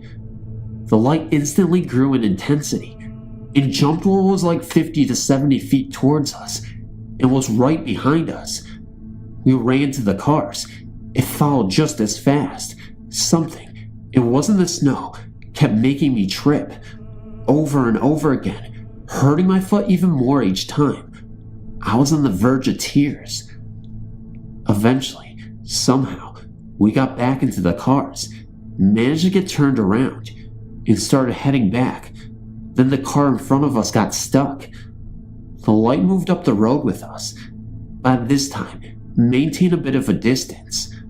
We got this car unstuck with less trouble than the first, and proceeded a few meters more when we came back to the barricade. I don't know how we got past it at first. It seemed impossible to get back. Big pieces of metal in the middle of the path, ditch with trees on the side. Maybe just enough to get a car through, if there was light. One of the girls got on top of the pile with a flashlight to show where the edge of that was. I got in the ditch to show where the edge of it was, turned on the headlights, and the most absurd thing happened. The spotlight went crazy, fast, unpredictable movements, sudden duplications, merges, etc. Then little red lights surrounded it as it turned into one huge glowing white light. Then the huge light went out, gone, instantly. The red lights remained, and they flew towards us at high speeds. I tried to get myself out of the ditch and run to the car, but my foot felt as if it was being pulled back by someone. I yelled at the top of my lungs for help, but everyone else was spooked by the red lights, and they were running. More resistance was felt to my ankle, and I looked back at it and noticed the red little lights now, about a meter from me. I yelled at them to leave me alone and for my friends to help. All of a sudden, I was released from its stranglehold. I then proceeded to leap from the ditch and ran as fast as I could. I got up and ran as fast as I could to jump in the car. We left and got away from those tracks. I know I yelled. The scary thing was, I asked my friends why they didn't help me get out of the ditch. They said they didn't hear me yell at all for anything. I know I did. Did the ghost take away my voice then and there? Discussing this event afterwards with the group, we concluded I had the scariest experience of the 8 or so of us who took the trip. Why? They aren't sure, but I think I know. I was the one who didn't believe any of it would happen. The ghost had to prove me wrong. They did. Trust me. Believe. They are out there, and you don't want them to have to prove it to you. Every time I tell this story to anyone, even typing it, my body stiffens up like I did that night. I feel a cold sweat, and every shadow scares me. It scared me to tears that night. I returned another time with other friends. They all believed at first, so they ventured out down the path, ran back within seconds, scared out of their wits. I got as far as 5 steps from the car when I jumped back in and locked the doors. Something felt wrong, like I wasn't supposed to be there. I couldn't even look down the path. I traveled 4 hours. Didn't even look again, just to travel another 4 hours back home.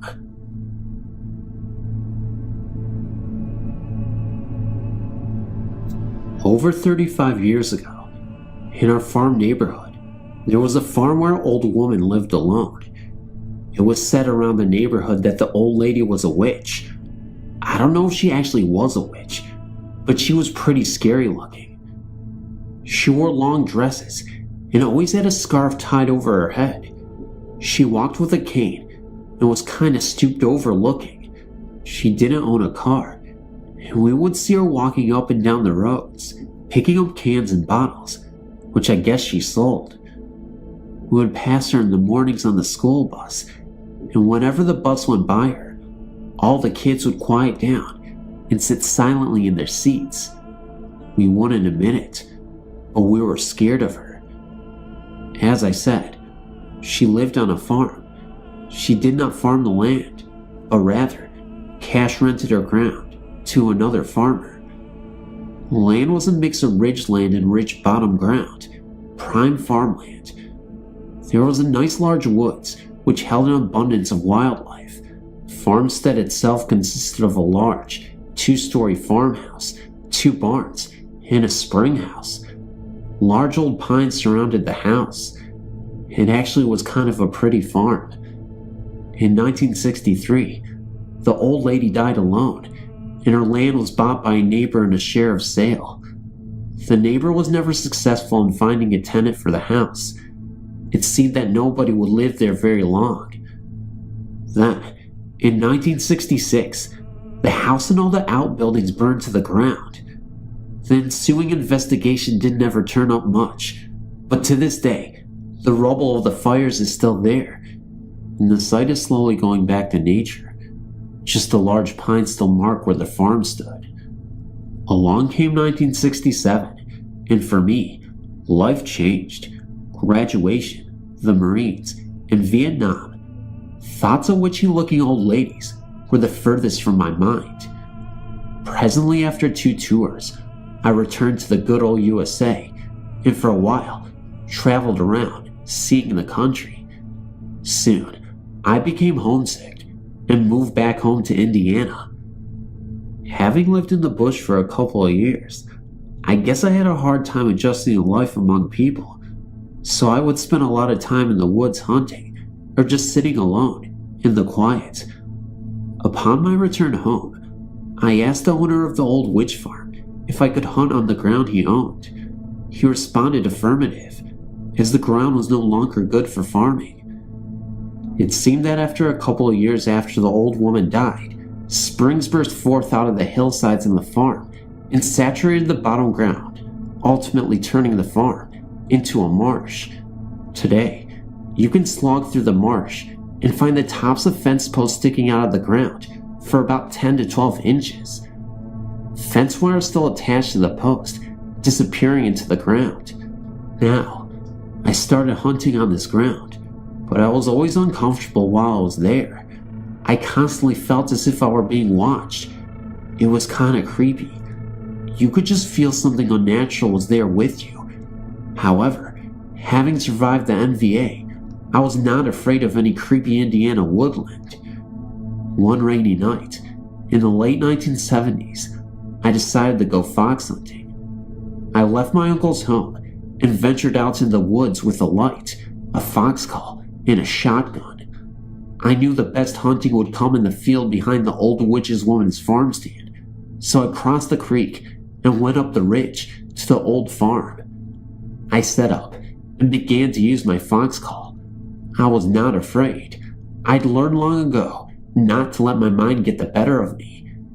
After a while, I called in a gray fox, but I was not able to get a good shot at him, so I held my fire. It was very quiet, just the sound of the rain falling. Now, I need to explain that when fox hunting, a call is used to call in a fox, and a powerful light with a red or amber lens cover is used to shine or reflect the fox's eyes, revealing the animal's position. This is a common method used by hunters everywhere. After I was convinced that the first fox I called in was not going to present a shot, I resumed calling. After several minutes, it seemed that I was hearing a noise coming from the old farmstead area. I shined my light in the direction of the pile of rubble that had once been the farm buildings, and suddenly, I realized that the light was reflecting back a pair of eyes that seemed to be 8 to 10 feet off the ground. Okay, no need to panic.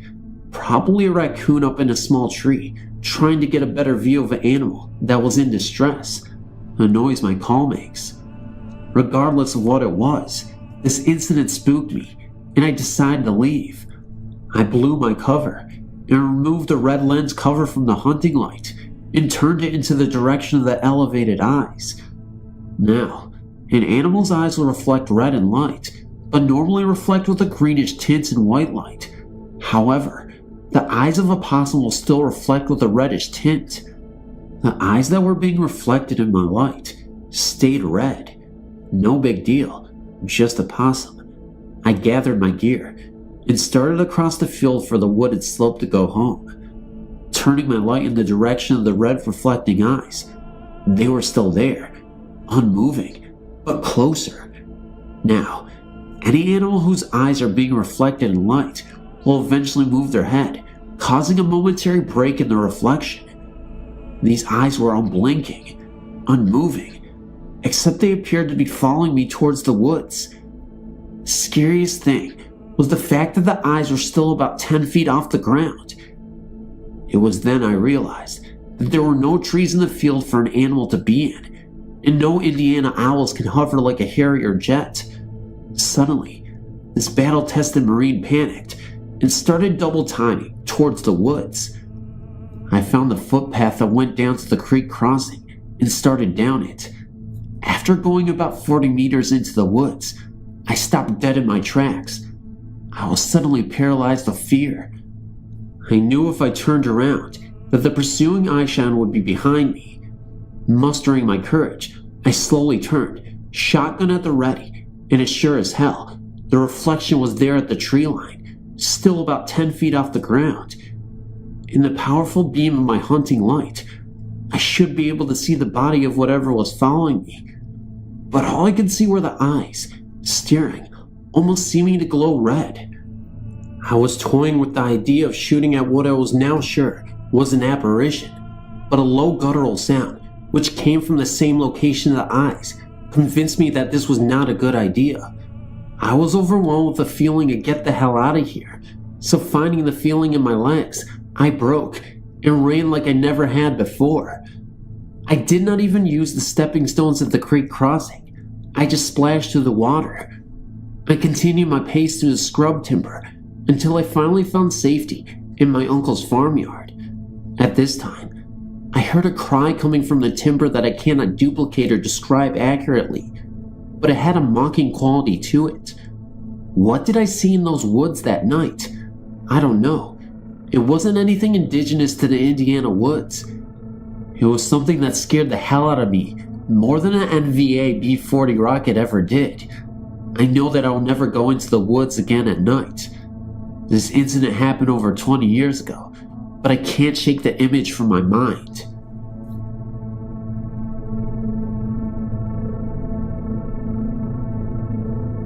I was reading the many accounts of ghost hauntings and appearances, and I thought I should share mine. My senior year, my sister, my friend Mindy, George, Joey, and myself decided to go and search for ghosts in a place that is known for many ghost hauntings.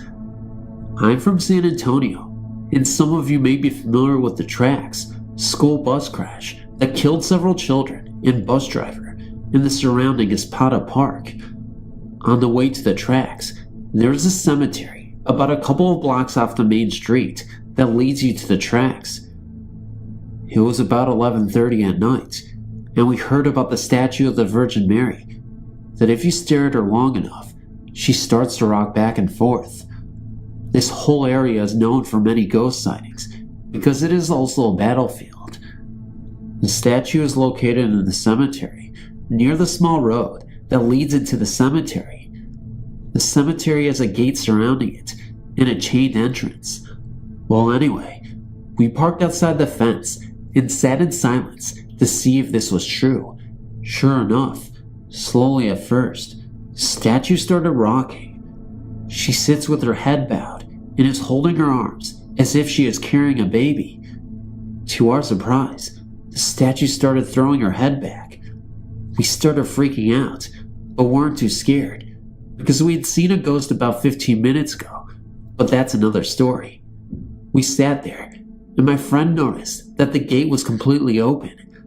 I don't know how we would have missed an observation like that, since we have to pass the entrance to get to the park outside the gate to see the statue. We all decided to go in and get a better look. We were being stupid and just weren't scared enough, I guess. Slowly, George began driving, and as we kept getting closer to the statue, the harder she would rock. When we got to where we were aligned with the statue, about 10 feet, the most horrifying thing happened. The statue lifted her head and stared at us, but with no eyes and no face. It was completely black, and what made everything worse was that as soon as she looked at us, the car shut off entirely. We were in hysterics, screaming as if we were being murdered. Even George and Joey, two 18-year-old men, were screaming like girls. The car was a year old and had no problems with it. George continuously tried restarting the car, and it just would not turn on. The rest of us are looking away from the statue, and I was praying to God to start the car. Finally, what felt like an eternity, it started, and we hauled ass out of the cemetery and took a right out of the entrance, which leads us further away from the main road towards the tracks. We were in shock and decided to skip going to the tracks and go home and pray. When we got home, I noticed the TV was on and the news was blaring. It was announced that an earthquake had just hit the San Antonio area. I guess that explains what happened at the cemetery, even though I swear it was paranormal. I'm not even entirely sure what happened that night exactly, but I know it terrified me. But how do you explain the black eyes? How do you explain everything else? Maybe it was a paranormal earthquake, if that even makes sense. You know how I was talking about the ghost from earlier that I said I wouldn't mention? Well, I guess I should mention it now. A few minutes before we were heading up to the cemetery to see the statue, we saw this old guy out in the fields, just digging. As we drove by, with our headlights on, we flashed towards the guy. He looked up at us and looked absolutely frightened. Either that or angry. It was hard to tell.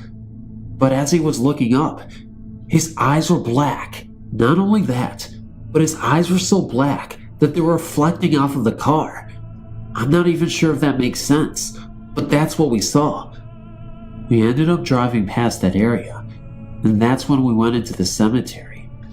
Now, you may dispute this and may be skeptical about what happened, but I'm telling you, honest to God, it really did happen. I know a lot of people say that, but I swear on my life that it did. Every time I pass by that cemetery, I can't help but think of what happened that night. I don't know if I'm ready to see that thing again, once it decides to appear. But I'll tell you what, whenever someone tells me a ghost story, I'll listen and believe.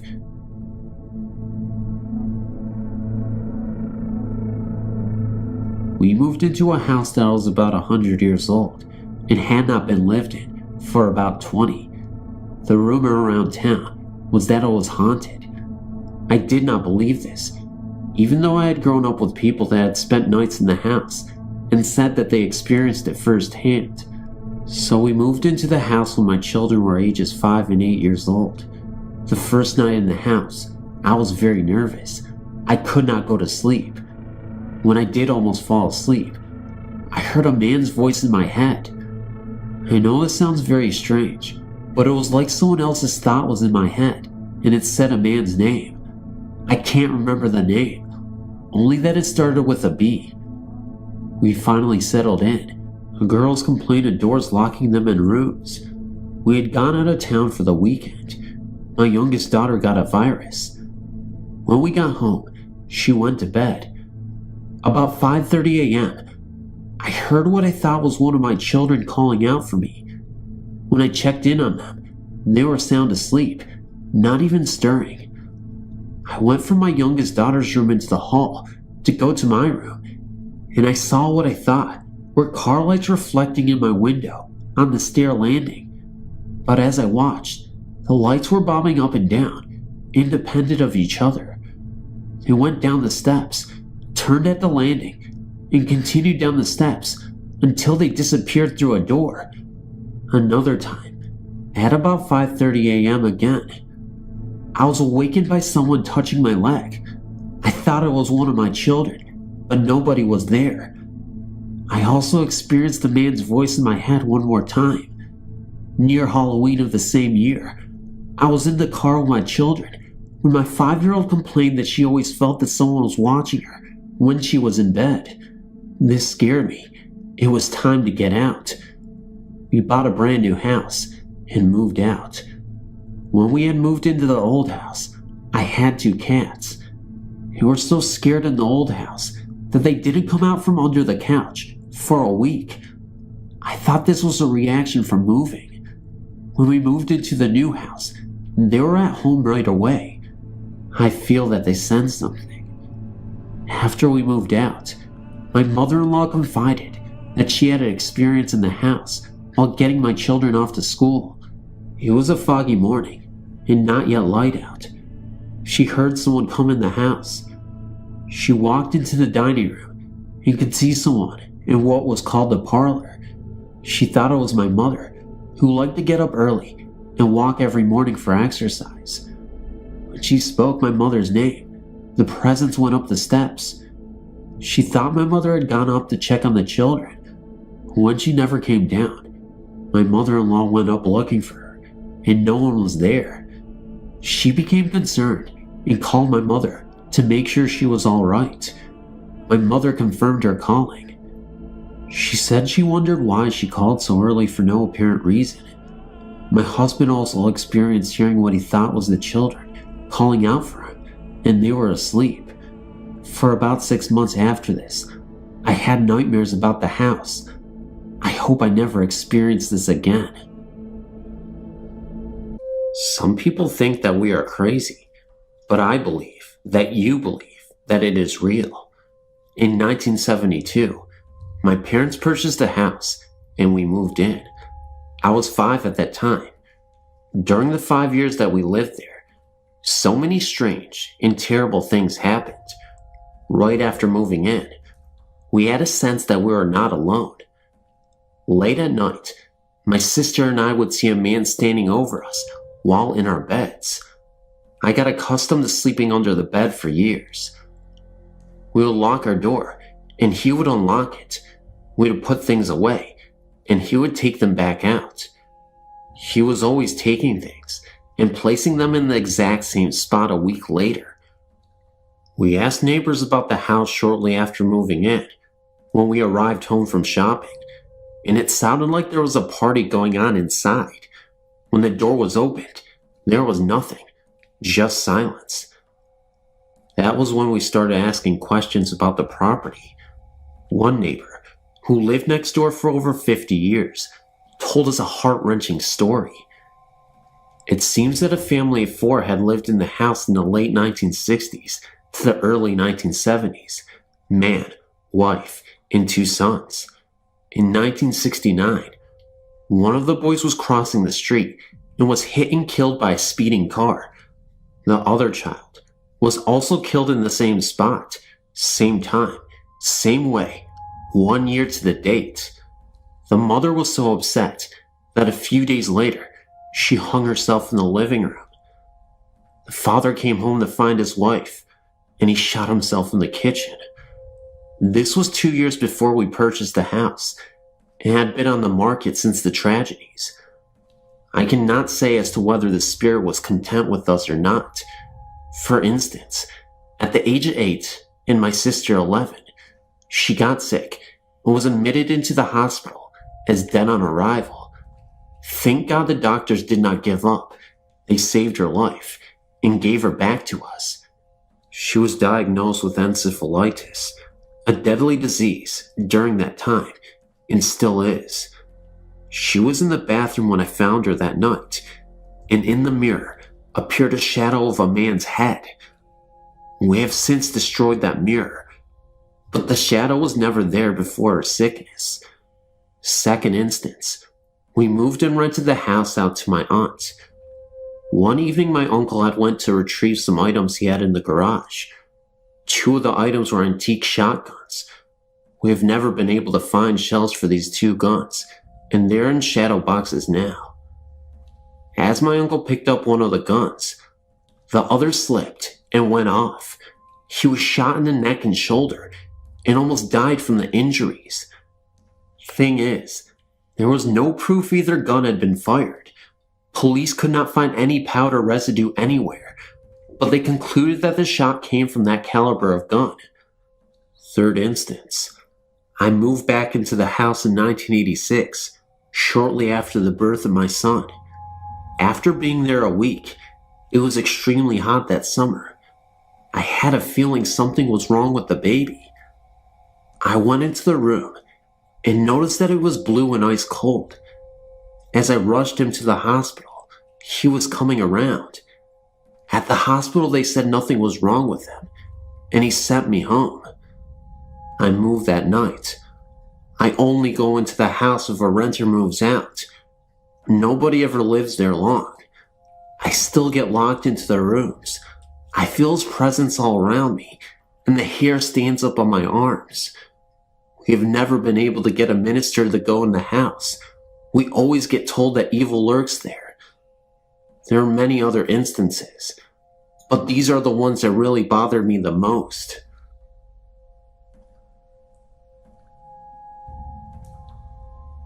I'm 60 years old at the present time, but when I was in my early 20s, I married a very loving, handsome man, and we moved into our first home, which was a big red brick house in a small town. The house was separated into 2 halves, an upstairs and a downstairs. We lived in the bottom half. Soon after moving into the house, we gave birth to a beautiful daughter. Our life was fulfilled. Back then, I was still very much in love with my husband, and even today I am. And he was ever so proud of his little Joy Lynn. our daughter. Our life couldn't be better at this point. Until one day, during a hot summer, the family above us had to move due to work, and I was asked if I could clean and paint the upper half and tried to find a new family to move in. I cleaned a little one day and then decided to start again early morning when the sun wasn't beating through the windows. And so I did. I started at 5 a.m. and decided to take a break and do one of my own chores that needed tending to. I left the door open that led to the upper half of the home and began to wash some clothes. When I went out in the yard to hang them, I thought nothing about my very curious 5-year-old daughter being alone in the house.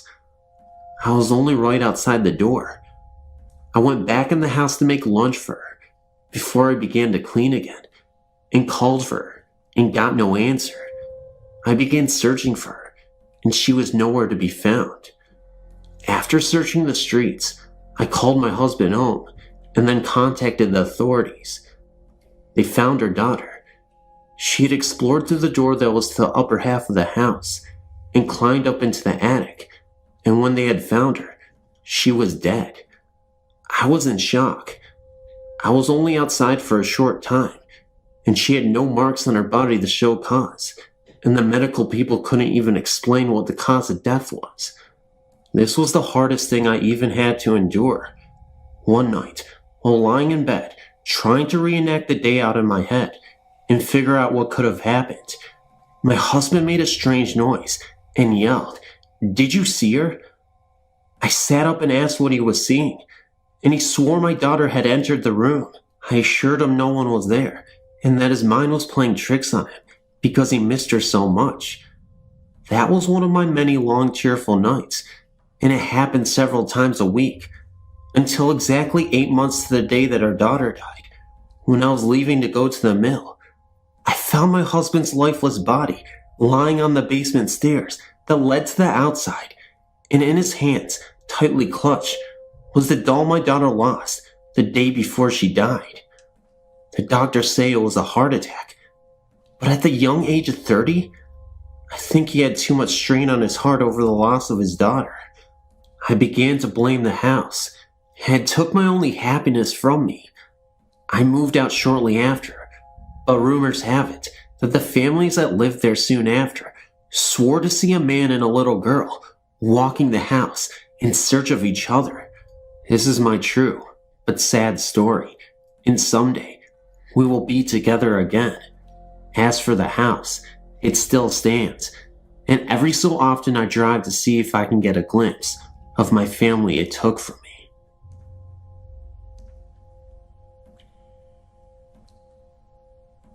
Sunday, September 16th, 2001. Very early in the morning, around 6:45 a.m., I witnessed what I would speculate is my first ghost experience. Before I go and tell you what I saw, or what I think I saw, I think I should mention all the details from the night before. I live in Pennsylvania, and my fiance lives on the border of New York and New Jersey.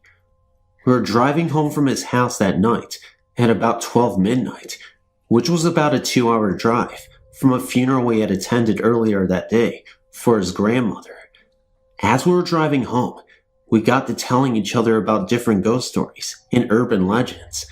At first I was scared, getting creeped out by each story. However, after about an hour and a half of stories, I started to relax and enjoyed listening to them. When we got to my house, we decided to look for ghost stories on the internet. We got into reading in-depth stories and looking at pictures. At about 4 a.m., I put him to bed in my guest room. I still live at home with my parents, and they're very uptight about him and I sleeping together. The guest room is filled with porcelain dolls, many put in the closet due to being too freaky looking for him at night. He went to bed with the light on, again being afraid of the dolls, in the empty room. I went back to my room and stayed up for another 2.5 hours, being afraid myself. I wasn't afraid of dolls, but instead my room. My house is about 12 years old. I've been living in this house ever since I was 6. We moved in right after my 6th birthday in October. The area is new, and we were the first people to ever live there. The area before this was a dense forest, and it wasn't torn down until a year before the house was built. The area wasn't a graveyard, nor was it ever. When I was younger, I used to think the area was, so I went and did research directly where my house was located. As a child, I was sent to school in St. Anne's, a Catholic school in the area. I went to church either Saturday night or Sunday morning for years and years of my life. When I got to about 5th grade, I started to not believe in God. Around the same time, my parents were asking priests to come over and bless our house. I asked my parents nicely to keep the priests out of my room, not wanting it to be blessed. At first, my parents thought I was into the devil, but I explained that me not believing in God meant no devil either. When I reached 9th grade, I dropped Catholic school, and my parents no longer started to attend church. I know I've been going off subject, but I guess I should give you the background information before the details. I didn't want to go to bed at all, but I knew I should, so I waited until the sun came up and crawled into bed. My room is the hottest room in the entire house. It is so small. By the time I had gone to bed, I'd gotten so cold that I had to sleep fully dressed with a sweatshirt on. I never even did this in the winter. When I was under the covers, I looked up at the ceiling. Maybe it was my imagination, due to all the fright I've been going through, but it looked like something was above me. I started to doze off for a second and looked straight up at the ceiling. What I noticed was absolutely terrifying. I noticed a spider, only had a human face. It was translucent, and it looked at me with piercing eyes. The eyes were even red. I closed my eyes yet again, and when I reopened them, everything seemed fine, and there was nothing on the ceiling. I've never in my life been this scared, and I've never in my life imagined things, even when I was scared. I closed my eyes and refused to open them. I fell asleep, from what I recall, a few minutes after. Later the next day, at around 8 p.m., Derek and I had been talking about what happened the previous night. We were both hungry, so I decided to go downstairs and go find something for him and I to snack on. When I came back up, we started eating, and he casually drops the line. He told me that while that was happening, last night he saw a person in the distance while the door was open in the hallway. He said he knew it was a ghost because it was transparent, but not transparent enough to notice the spiders crawling all over this person. He noticed it for about 10 seconds, and then it faded away. He was absolutely terrified, even though he seemed really nonchalant, telling me the story. I could see it in his eyes. A split second later, he felt a cold draft enter the room. Although there was no windows open at the moment, before this, I never really believed in ghosts the way I do now. However, maybe we were both scared and imagined this. And one day though, everything that was told in this email is true and exact. Nothing was exaggerated. I would really like some help and hope maybe someone could answer my questions. Please tell me if you think we're both seeing things, or if maybe our willingness to believe has brought out a spirit. Whatever the case, it was horrifying, and I do not want to experience the spider ever again.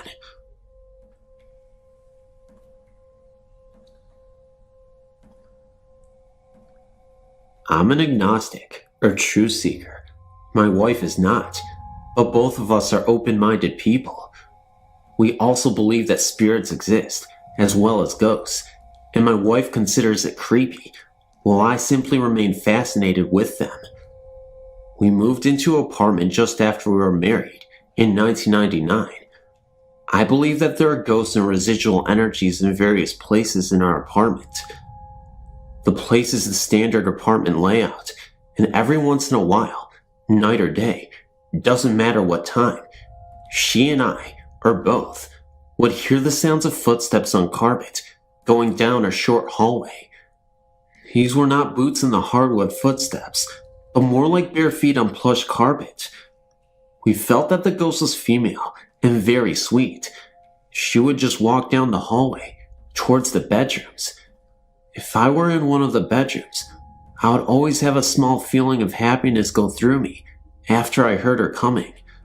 The way you would feel if someone smiled at you. Occasionally, we would feel her watching us from the front room or back bedroom. Evidently, the hallway was where her domain was. There were never cold spots, but my wife would occasionally feel the lady next to her when she walked from the bedrooms to the front room. A lady made my wife feel rather creeped out. However, she startled me once when she came running into the bedroom, eyes wide, and told me that the lady moaned in her ear as if trying to say something to her. So for the sake of my wife, we stood in the hallway and asked the lady nicely but firmly that she could remain, but to not make her presence known to us. We also informed her about the light and how she could enter into it. Since we had no more occurrences with her, in the small bedroom, there's either residual energy or a passive ghost. I feel watched when I'm in there, and it's usually 10 to 15 degrees cooler, even with the afternoon sun spilling in. I don't think my wife feels it, and no one else does either, but I felt it so strongly, so I placed a micro cassette recorder in there with a sensitive mic and recorded for the duration of the 30-minute tape. The only odd things I've heard on the tape were an occasional whistle that changes in octave. The second only lasts for a half a second, but it's an audible, breathy whistle that goes up an octave, like first part of a wolf whistle. That was interesting, and I'd dismiss it if it weren't for some of our possessions being misplaced that suddenly appear in odd places. Our truck keys suddenly disappeared this morning without a trace anywhere. The truck was searched over twice, and the apartment was searched. So I made duplicates at Home Depot and gave them to my wife, who used them to drive to the doctor's appointment. When the appointment was over, we walked back out to the truck and opened the door with a duplicate key. There on the driver's side seat was the original set of keys that were missing. She would have felt them under her bum if they'd been there before. She called me at work in hysteria, telling me all about it. I don't mind ghosts being around. I consider them friends, or at least I try to make friends with them. They are, in fact, just spirits without bodies. Some are angry, some are nice, and even some are jokers. When you come across one, you should respect him or her just like you would a complete stranger. Make friends with it, or ask it to leave if you wish. But don't disrespect ghosts because of childhood, Halloween stories. They are intelligent humans who are a bit confused about where they are. If you happen to have one around you, simply ask it to walk into the light where friends and loved ones await them.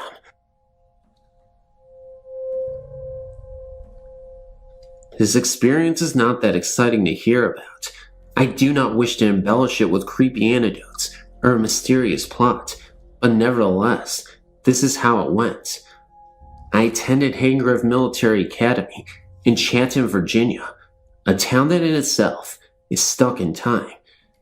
It is the home of racists, bigots, and sadists who have inherited land from their ancestors. It is not a place in which I would suggest visiting. Having said that, I used to make a trip with some of my classmates in a beer store, 57's, which was an hour-long walk through pasture and woods from the campus. We never left with the intent to be caught by school officials, one of which, Captain Stout, a double Medal of Honor veteran, who is as sneaky and stealthy as anyone on the planet. The penalty of being caught was very high. We did not mention this experience to anyone who was not present. It surely would have spread. We were on our way back from 57's at about 1 o'clock in the morning, a little buzz from cheap beer with the intent to distribute alcohol to other students, when the three of us, mainly my roommate and best friend, stopped dead in our tracks for no reason. I'll remember the next sequence of events until the day I die. We heard the unmistakable war cries of rebel soldiers on the charge. It is a sound somewhat akin to imprisoned tribesmen, intent on killing you. From atop a hill, directly in front of us, through the trees, came 30 to 40 purely solid figures charging, apparently unconcerned with us. We hit the forest floor and did not make a sound as we witnessed a battle. First 10 or 12 volleys of gunfire, and finally hand-to-hand combat, and then retreat. It is pointless for me to explain every troop movement I witnessed. Just use your imagination, and you should understand.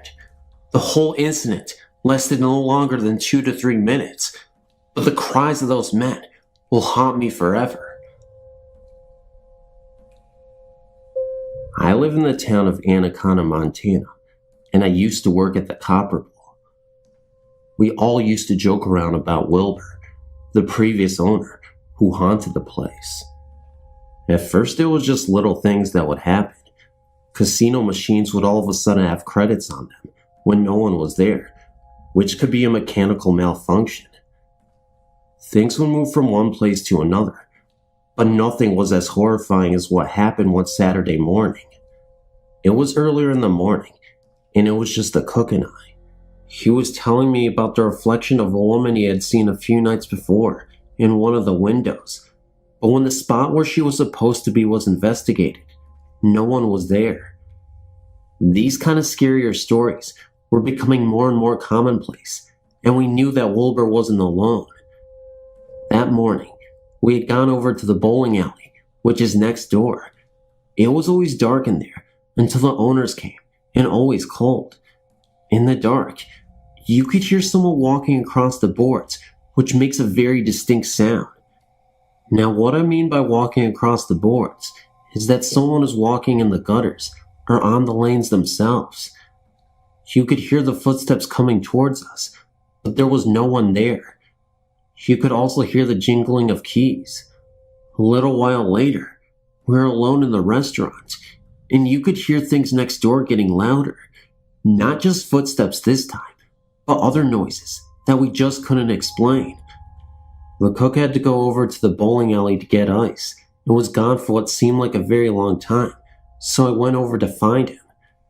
As I walked through the door, there was a really intense feeling, one that I've only had a few times in my life, and it was the feeling of get the heck out of there, but I had to find my coworker. When I called his name the first time, I got no answer, so I walked up towards the bar. As I walked up the stairs, I heard what sounded like a gurgling noise that comes from deep inside the back of the throat, and I got the chills. I called his name again, and this time he answered me, but it sounded very faint. Again I called his name, and it seemed to be as loud as it should be, considering he was only 4 feet from me. A little while later, we went over there again to have our cigarettes, and I saw a black figure at the other end of the alley walk across. My coworker saw the panic in my face and turned around. He then turned to me and told me we had to get the hell out of there. I found out that Wilbur had died when he drowned on a fishing trip. Needless to say, I quit not long after that.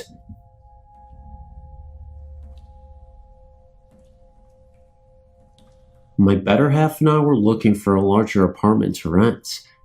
Because he works mornings and I work afternoons, I ended up doing a lot of our house hunting alone. I went to look at around 5 different houses and apartments one day.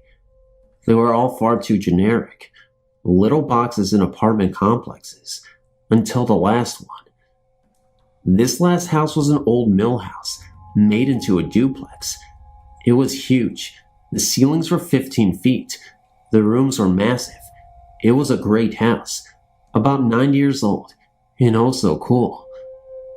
My boyfriend came to look at it the next day and also liked it, so we moved in. It was little things at first, an odd pounding on the wall that we attributed to our rambunctious neighbor, cold winds that we thought were just the usual drafts of an old house, but the cat, we couldn't explain the cat. Our kitty is a smart little beastie, more so than the average feline. He wouldn't go upstairs without one of us. If he was asleep on the bed and he left the room, he would go streaking past you down the stairs. He would sit and stare at something in the corner. He would leap up from a nap and chase his tail, like someone had pulled it. We didn't even really think about it. We figured the cat was weirded out by the move. Then more concrete, odd things began to happen. I would see little figures out of the corner of my eye, quick shadows that were gone before I could turn my head. Or I would hear laughter, but it would vanish just as quickly. Sometimes I would hear crying as I walked up the stairs, but these things were always short and soft enough that I would think it was a trick of my mind. My boyfriend and I were watching a movie one night when something happened that convinced me I wasn't insane or overly imaginative. My boyfriend, who does not believe at all and is incredibly pragmatic, suddenly stopped the movie. He asked me if I heard that. "What?" I replied. He looked at me and said, "Children screaming." I hadn't heard it, but I could see how upset he was. And more odd things have happened since then. My boyfriend and I love kids, especially me. It's a running joke that I'm a baby magnet. Kids love me. We have several friends who bring their young children over to visit, or for me to babysit, so I have toys all over the house. Our kitchen and living room are connected by a doorway with no door, so you can see straight through. I was making a tuna fish sandwich a couple of days ago and happened to glance into the living room. A small, brightly colored ball rolled across the floor. At first, I thought the cat must be playing with it, and then I realized the cat was sitting next to me, hoping to catch some floor-bound tuna.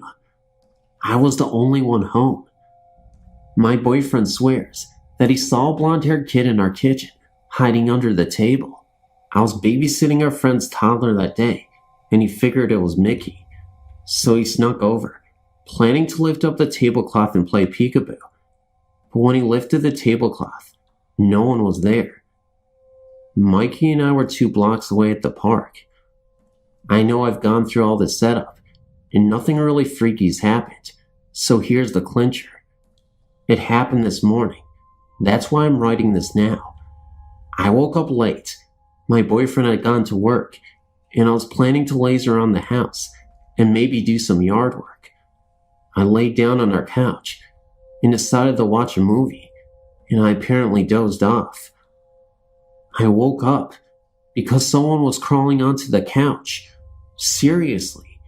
To anyone who has kids or spends a lot of time with them, you know what this is like. You're napping and feel tiny hands on the couch. Then a little body crawls up and snuggles down next to you. This has happened so many times that at first it didn't even faze me. Then I realized that none of the munchkins I'd take care of were in the house. No one was in the house, and when I sat up, the weight was gone and no one was there. None of this scares me. I rented this house because I told my better half that it felt happy, like a home.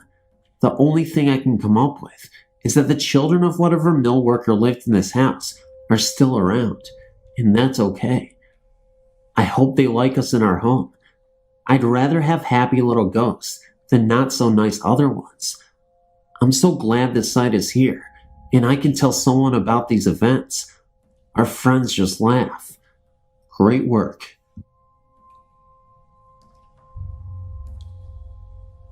I've had a few ghostly occurrences happen to me, but 2 really stand out. I call it Lady with the Long Black Hair. When I was a little girl, growing up in Somerville, Massachusetts, I was around 3, I think. I would wake up every night because of a bad dream. I would then make my way to my parents' room to sleep for the remainder of the night. I would have to pass through the kitchen to get there.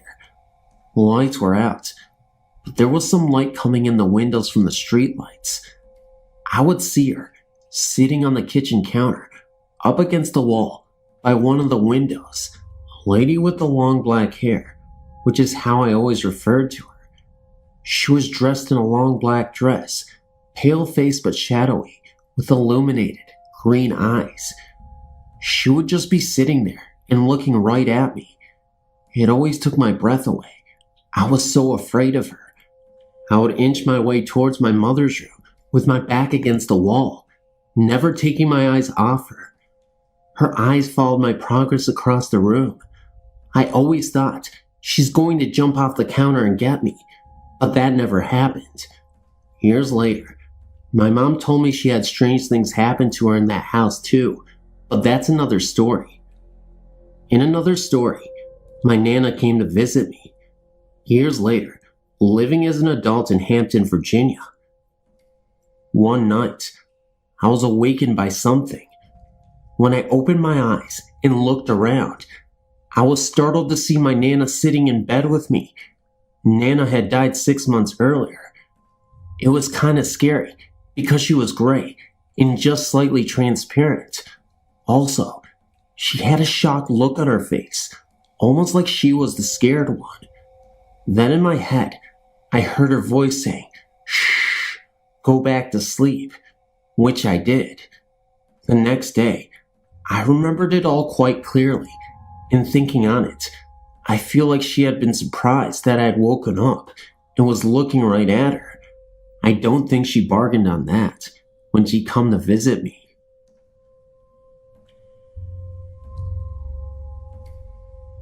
Hey, my name is Tyler, and this is the story of my sightings of the ghost in my uncle's house. I moved to Bend, Oregon to live and work with my uncle, and I slept upstairs where nothing happened at all for the first 3 months. Then my dad and 2 brothers moved in also, so I had to move downstairs. Well, downstairs had like its own living room, a bathroom in the bedroom with its door next to the stairs. Well, we used to hear 2 sets of footsteps upstairs walking around when there was no one up there. Sometimes we would think it was my brother and his friends, but when my little brother went up to check the door, it was locked and they were still out.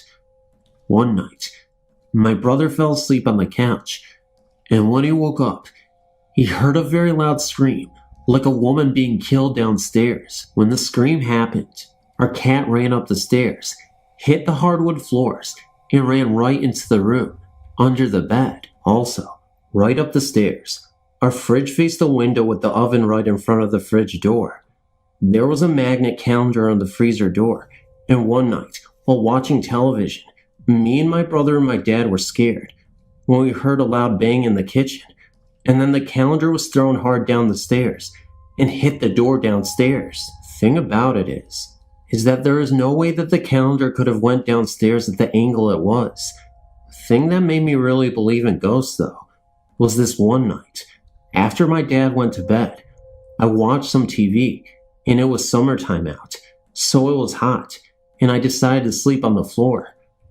When I was about to fall into sleep, I heard a light chuckle behind me, which I thought was my dad. But when I looked behind me, there was absolutely no one. I tried to go to sleep again, and the same thing happened, and I got a little angry. Well, again, I was about to fall asleep when I had the feeling that someone was looking at me. When I opened my eyes, there was a gray male figure about 6 feet long and a dark figure about 5'10" standing right next to me. And when I looked at them both, they both looked back at me. I got so scared that I closed my eyes and prayed that they would leave. And when I opened my eyes again, they were both walking. Again, I closed my eyes, and when I opened them again, they turned the corner and went up the stairs. I picked up my pillow and ran into my dad's room. He woke up right when I got into his room, and when he asked what happened, I told him in a very shaken voice that I saw a ghost. Right when that happened, we both heard 2 sets of footsteps right above our heads, and the door opened and closed with a lot of force. After that night, I believed in ghosts, and there's nothing in the future that will ever change my mind.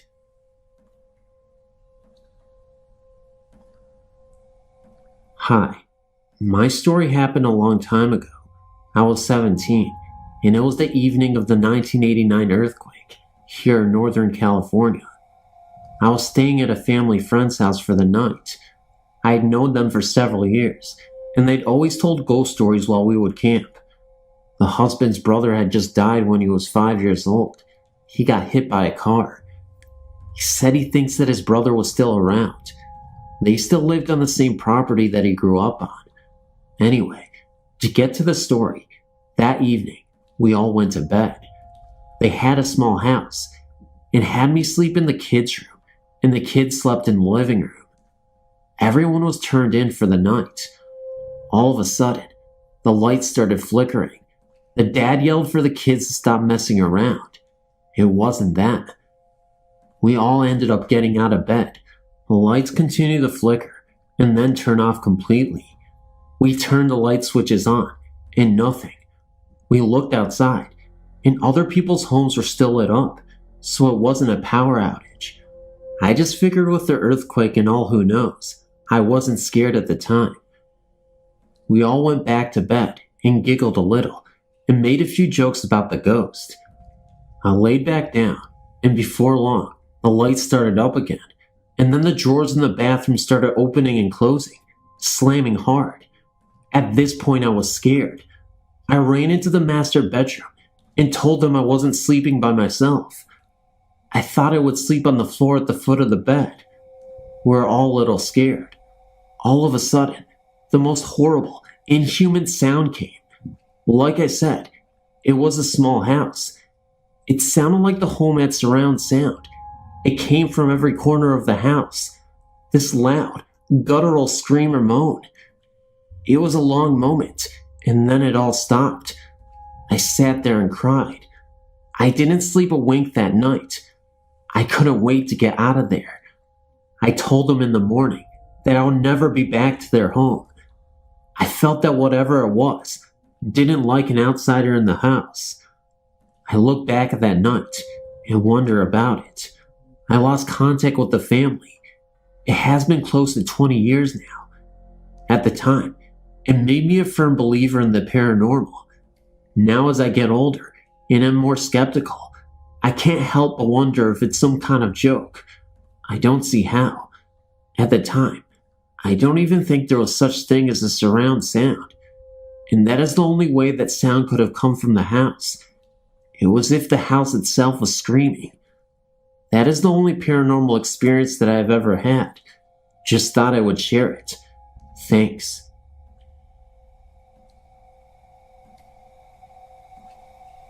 My friend Helen and I had been in our local pub for most of the evening. We had been drinking cola all night, but decided to walk down to another one close by, as there was a band that we liked that was playing there. The town that we lived in is quiet and unassuming, so we thought nothing of walking through the cemetery that was on the way to the other pub. You're probably thinking, oh, here we go, another cemetery story. It was right in the middle of the two pubs, so it was the usual quick walk. It was around 9:30 p.m. on a Sunday night in October 1998, so it was pretty dark. We chatted and walked down the path and into the cemetery, not giving it a second thought. All of a sudden, Helen grabbed my arm and froze on the spot. "What the heck is that?" she gasped. Thinking she was trying to scare me, I just laughed and looked over to where she was pointing. I could feel her shaking as she held on to me. To help you picture the scene, the path runs directly through the middle of the cemetery, with graves on both sides, the church to the left, and a row of cottages just the other side of the graves, and a little hedge to the right. To my horror, there was something very large, tall and black, making its way along the small road, which runs along the side of the cottages.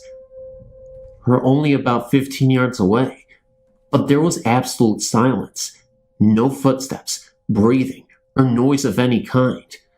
The thing was sort of gliding along at a steady pace, as we couldn't see the bottom of it because of the graves in a small hedge. We couldn't see any legs or anything, but the way it moved looked like it was on a bike. We both stood, rooted to the spot, and watched it for around 30 seconds. and moved around the row of cottages and down a small alley that runs along the side of the library. The odd thing was that it was huge, much taller than the downstairs windows of the cottages, and it was a sort of square shape. It's very hard to describe, but it was definitely not a person. It made absolutely no noise and moved very softly and smoothly. We were terrified. When it had gone, we just looked at each other and ran back to the pub. We told a couple of our friends, but they just laughed at us and said that we were seeing things. But we knew what we'd seen, and it really frightened us. We're not the kind of girls that scare easily and are very level-headed. On occasions, we still mention it. We even went along there in daylight to try and find a plausible explanation, even trying to work out how tall it must have been, but we never came up with anything. I have seen many paranormal entities during my life. Here's my first quite shocking meeting with a ghost. I was 7 years old then. I was in my grandparents' house with my mother. The house is about 80 years old. I was relaxing downstairs when the phone suddenly rang from upstairs. My mother proceeded to go upstairs to answer the phone, and I followed her. After climbing about halfway up the old staircase, I felt that somebody or something was behind me. I quickly turned my head, and that's when I saw a middle-aged lady climbing the stairs, holding out her hands as if to grab me. She was wearing a bathrobe, and her hair looked mangled.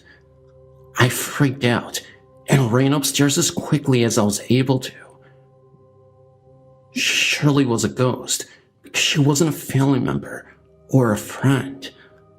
I'd never seen her before, and my mother didn't even notice her. She disappeared as fast as I'd seen her. Unfortunately, that wasn't the only ghost experience I had in that house. I was about 10 years old when the second meeting happened. It happened in the same old staircase in my grandparents' house. It was late night, and I was going upstairs to get some sleep.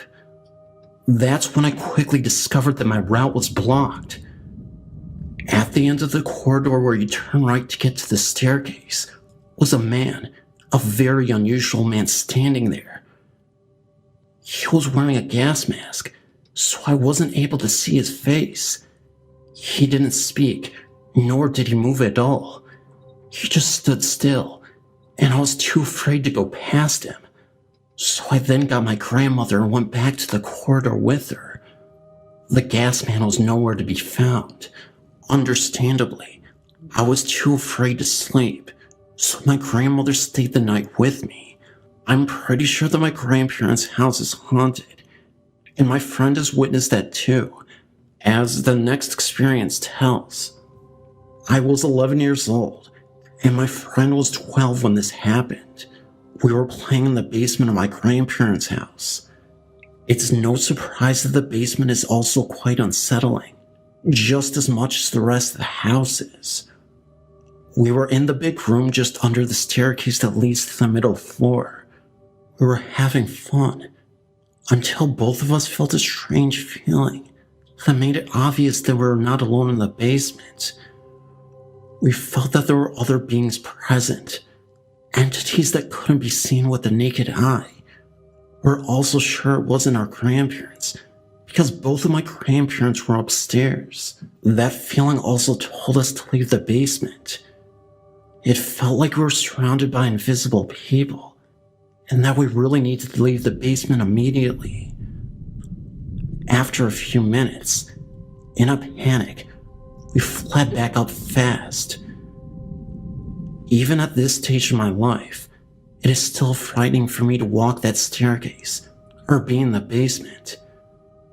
I often feel the same feeling in these places that I felt 10 years ago. My friend also feels the same energy as well.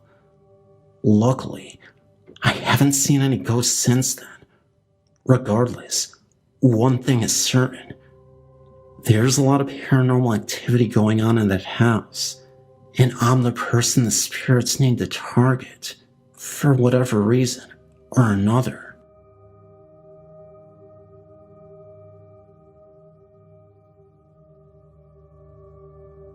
My story starts back in 1991, when I first hooked up with my then boyfriend, now husband. My boyfriend lived on the bottom floor of a house that his aunt owned. His aunt and her family lived on the second floor. His cousin was my best friend, and so I was always at the house. We had a small, close-knit group of friends, and were over our house one time playing Truth or Dare. I remember it as being late at night, and we were sitting on Holly's bed playing this game, when one of the girls asked her if the house was haunted. Holly said that it was, and that it was her maternal grandmother. She then went on to tell us certain things that would happen, and most situations would take place right next to the father's recliner chair. About 15 minutes after we finished playing the game, I had to use her bathroom. Though I was so totally afraid to go alone, I didn't want to seem chicken, so I went on my own to the bathroom. Just as I was passing by the recliner, I noticed I suddenly got cold. It was a warm summer night when this happened.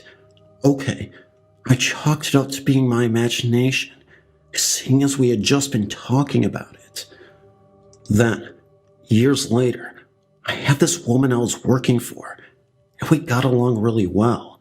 So, one day she had invited me to her house. Well, as we were at her house, we were talking about ghost stories and the like. She excitedly pulled out her digital camera and led me upstairs to their master bedroom. We stood just outside the bedroom doorway, and she told me to take the camera and just scan around the room, starting in one corner and going to the next. Just see if you see anything, she said. I took the camera, still not knowing if I was truly a believer, and scanned the room. Suddenly, I moved back to the corner I just scanned over. She said, "You see something, don't you?" I did. I saw a greenish male figure standing in the corner, looking out the window. I was scared to death. But even when I scanned the corner again, the figure was there.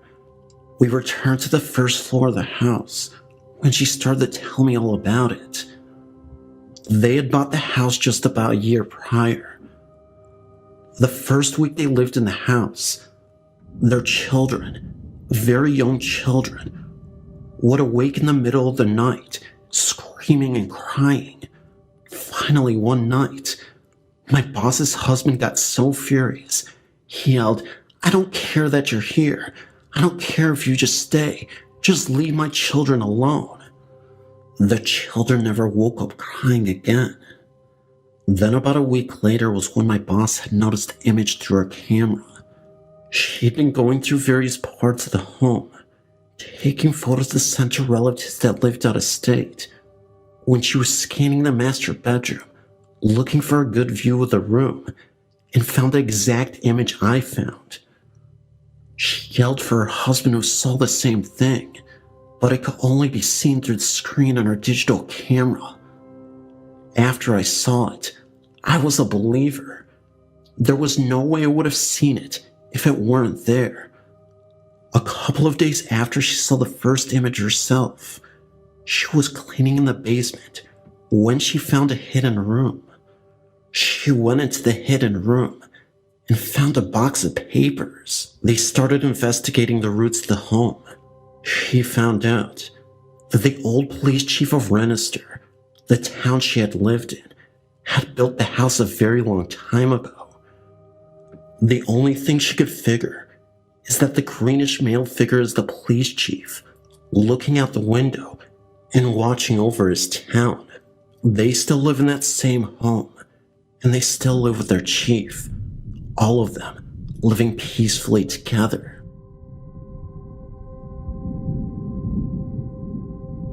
Since I was little, I've been sensitive to ghosts. Sometimes I had dreams that would later turn out to be true. Also could tell which song was on next on the radio, knew who the phone call was next, etc. My experiences tend to happen at times when I'm either feeling low or just open towards the other side. My stories. As a little girl, I didn't like being in my room after it got dark, or darker when it was summertime. I remember feeling watched, and something wasn't right. A lot of times, I was so afraid of the door leading to the back of our house and the stables. I felt like something was looking at me and wanted to hurt me. This went on from when I was around 8 and stopped when I was 12. At times, they would show up only once. Once I was in bed and was close to falling asleep. Suddenly, I heard a voice calling my name. I woke up completely and looked into the corner of my room, and there was an old woman there.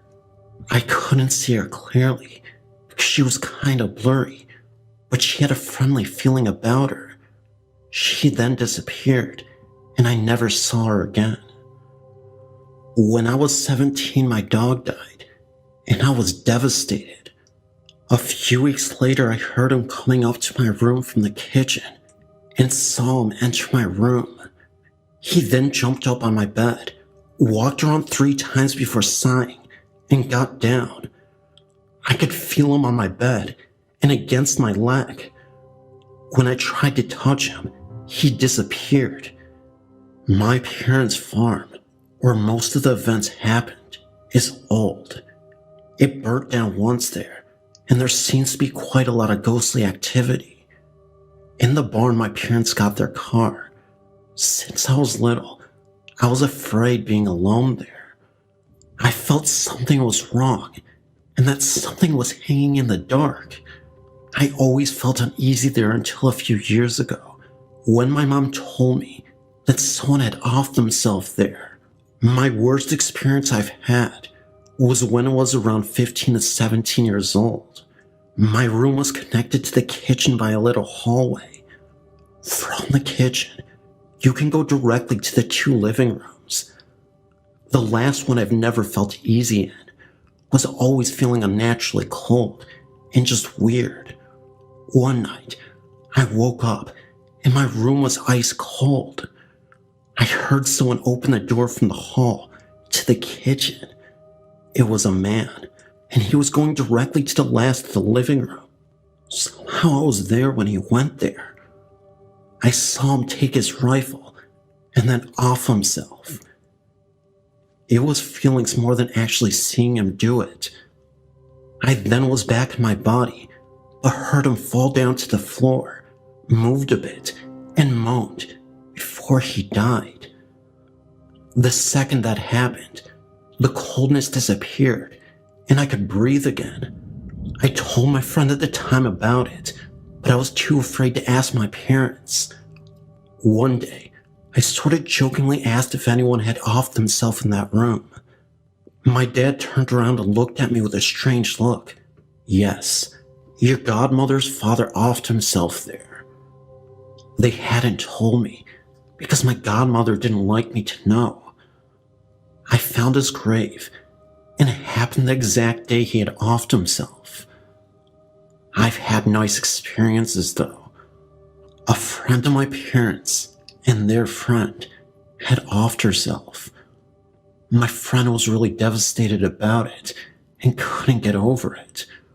One day we were in the kitchen when I saw a sort of fog that turned into a ghostly hand. It may have looked ridiculous, but I'm telling you, I know with my own eyes what I saw. It was right on my friend's shoulder, almost as if to soothe her. After it disappeared, I immediately alerted my friend, and she said that her shoulder felt really cold. My friend then told me that she felt a lot of peace. To the both of us, it really meant a lot. The latest year, the happenings happened without any real pattern.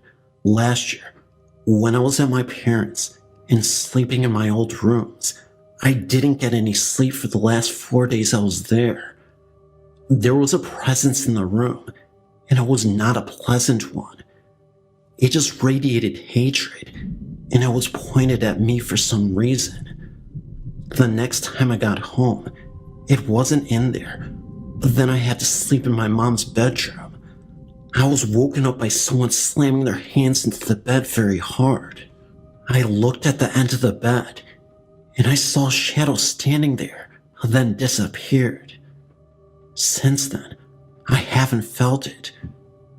For some reason, I knew it was male, but I didn't know why it felt so badly about me. When I'm home at my parents' now, there's a young girl there, something I can't feel what it is, and a man. None of these are evil, but just looking out for me. I've seen the girl from the corner of my eyes, and seen her reflected in the mirror. I think they are protecting me, and just looking out for me. At times I can enter a house and know that there's more than just what the eyes see. I felt the presence of family or just passerbyers. I do believe that at my parents' house, there's some kind of field of energy where these spirits can enter. Some stay, but others don't. I got one in my room where I live now. Just a little prankster, really. Turns on my computer, or opens all the cupboards. I did have an old man, though, who loved to watch me shower. I told him that it was rude, and I didn't like it. Since then, he hadn't been there. At the same time, there's a girl running every night on the upper floor. My brother is sensitive too, but apparently never experienced the same as I have at my parents' house. Seems I'm the only one they get attracted to. Also felt being pushed, but that happened at my parents' house as well. I don't mind having this ability, but I know I have to learn to control it. It can get to be too much at times. I've been doing some research about black spirits and ghosts. I had an experience in January 2000 when I lived in an old house in Portland, Maine. It was late in the evening, about 10 p.m. or so, when I felt something peering at me from a closet in my basement apartment. I thought nothing of it, but when I looked again, a materialistic, three-dimensional human-shaped figure with no facial features darted from the closet and stood behind me. It was suspended above the floor, about a foot or so. Before I knew it, two more had come out of nowhere. It happened so fast, and they moved so quickly, that I didn't even know what to make of this incident. I was a skeptic at the time, and had been all my life on ghosts, supernatural, etc. I was 36 years old at the time. There were multiple instances where I seriously felt like the house was shaking. Doors being slammed, open and shut, cabinets being open and shut as well, pots being moved around. It was seriously like a horror movie. I remember one time this happened, and it scared me half to death, almost literally. I ended up having a mild heart attack, and I ended up waking up in a hospital. All I remember was feeling the energy of what was happening that day, and then I lost consciousness. And that's when I was in the hospital bed. The doctor told me that the neighbor noticed something was wrong in that house, and noticed me lying on the floor. So she went and called the cops for me, and the ambulance arrived. They even told me that my heart stopped for a moment, and they had to use a defibrillator to bring me back to life. I was clinically dead, even though they only classified it as a mild heart attack. Anyway, I know this all sounds absurd, but I'm telling you, it definitely did happen. I'm just glad that I don't have to deal with it anymore. I don't live in the same place I do now. It was not worth it in the end. And after that heart attack, I don't think I'll ever be worth it. Scary stuff, poltergeists, and black beings on the walls. Definitely not something I want to deal with.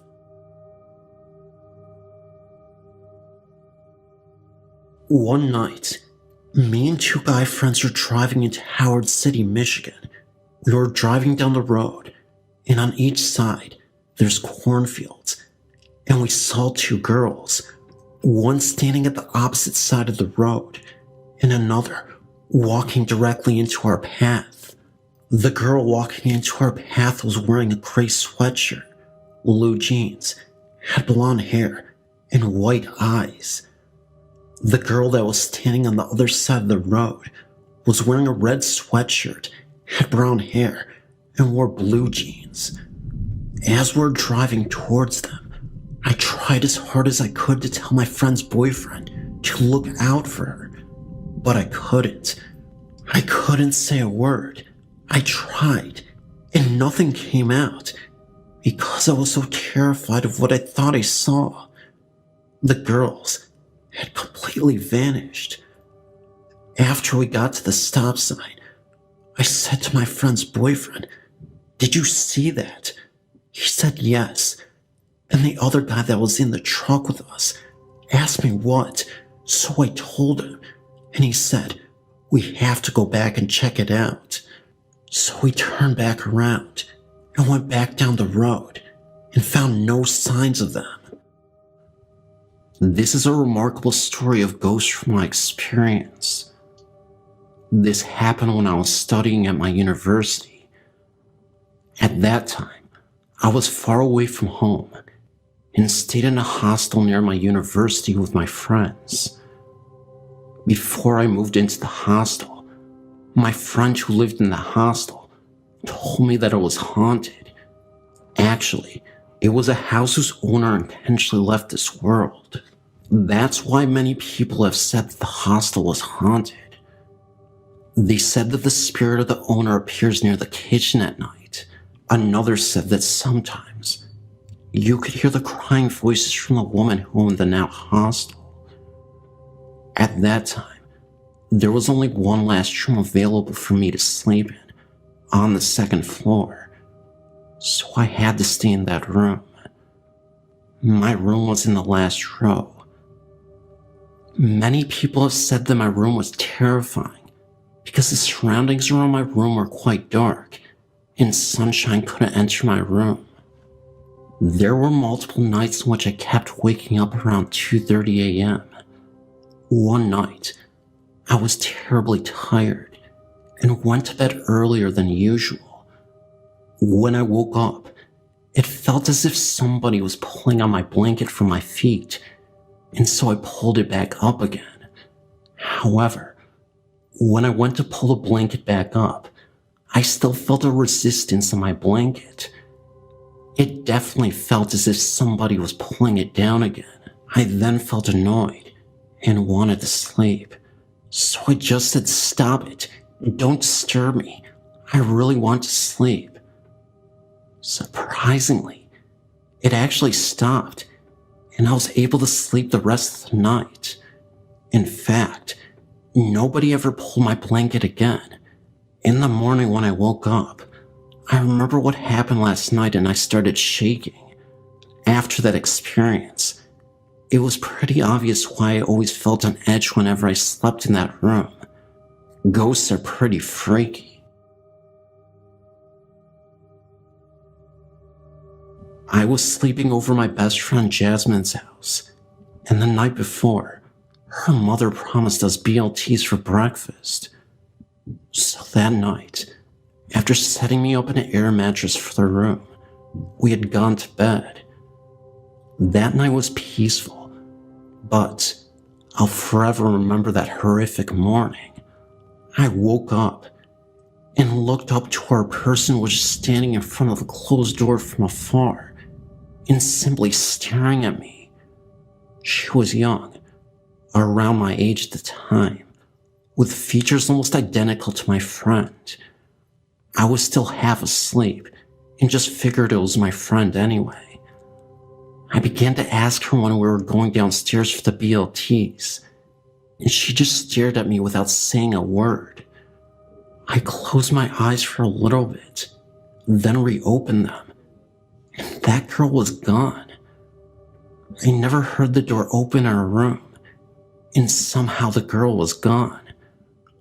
I looked at my clock, and only 10 minutes had passed since I closed my eyes to lay down. I had screamed loud and ran down the stairs to find Jasmine and her mother sitting in the kitchen.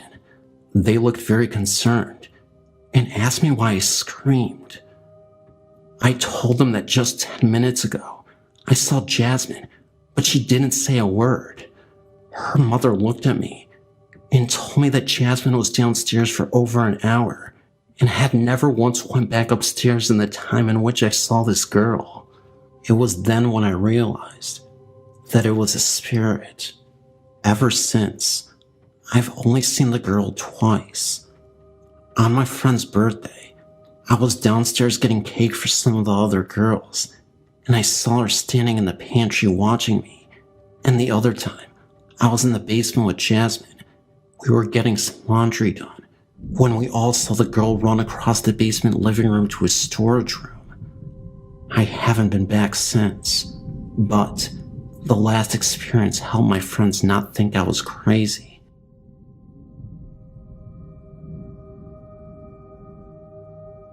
I've been enjoying your site, and I wanted to share some of my experiences. Well, I went to Mercyhurst College in Erie, Pennsylvania in 1995 to 96, and I left in the fall when my father died.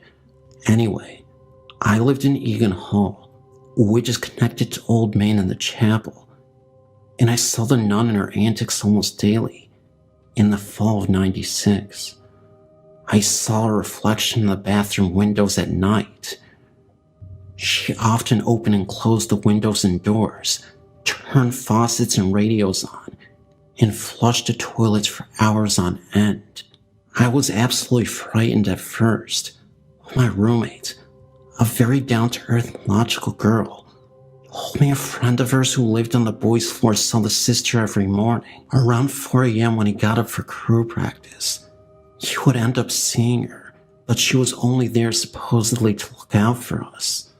It turns out that the heartbroken nun story is just a fun, creepy story, and the truth is that the nun died peacefully of old age and stuck around to keep an eye on all the students.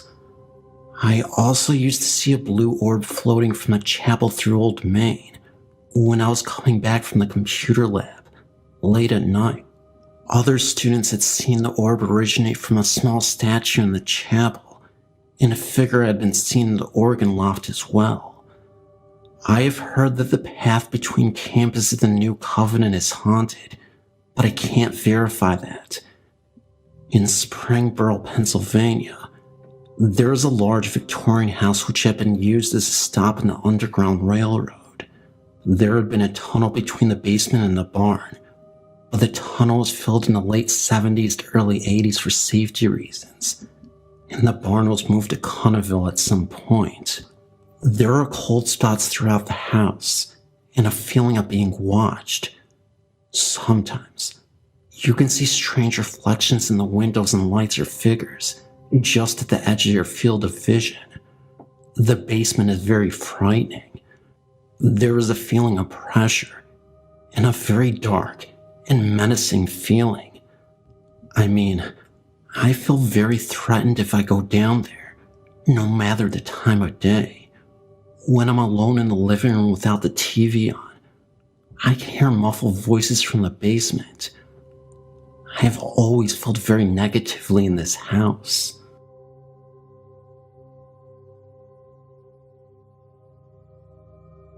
Now, about 4 years ago, I lived at Country Hills apartment in Las Vegas, Nevada. My family and I had some weird encounters there. Well, first, it started with this. My sister and I went to my grandparents while my parents stayed home. We were all the way in Cali from Las Vegas, Nevada for a weekend. My dad woke up at night, the night we left, claiming he heard a little girl singing in mine and my sister's room. He goes in there and sees my sister's rocking chair moving. Our second encounter was when my mom was going to take me to school one morning, and right when we open the door, the DVD player goes on, the radio on the DVD player. My mom and I were so tripped out, we were telling each other to turn it on, until eventually my mom does it. Now how freaky and unexpected is that? Our third encounter was when the blinds for the sliding door that leads to the porch just started moving. It was strange, really strange. My uncle had moved in with us a little bit before the second encounter, but the only encounter that he shared with us is when he invited a friend over and the blinds were closed. Then he noticed that all of a sudden they were open. He told us, and we got tripped out. I was right next to the blinds too. That was my story, and thank you for reading.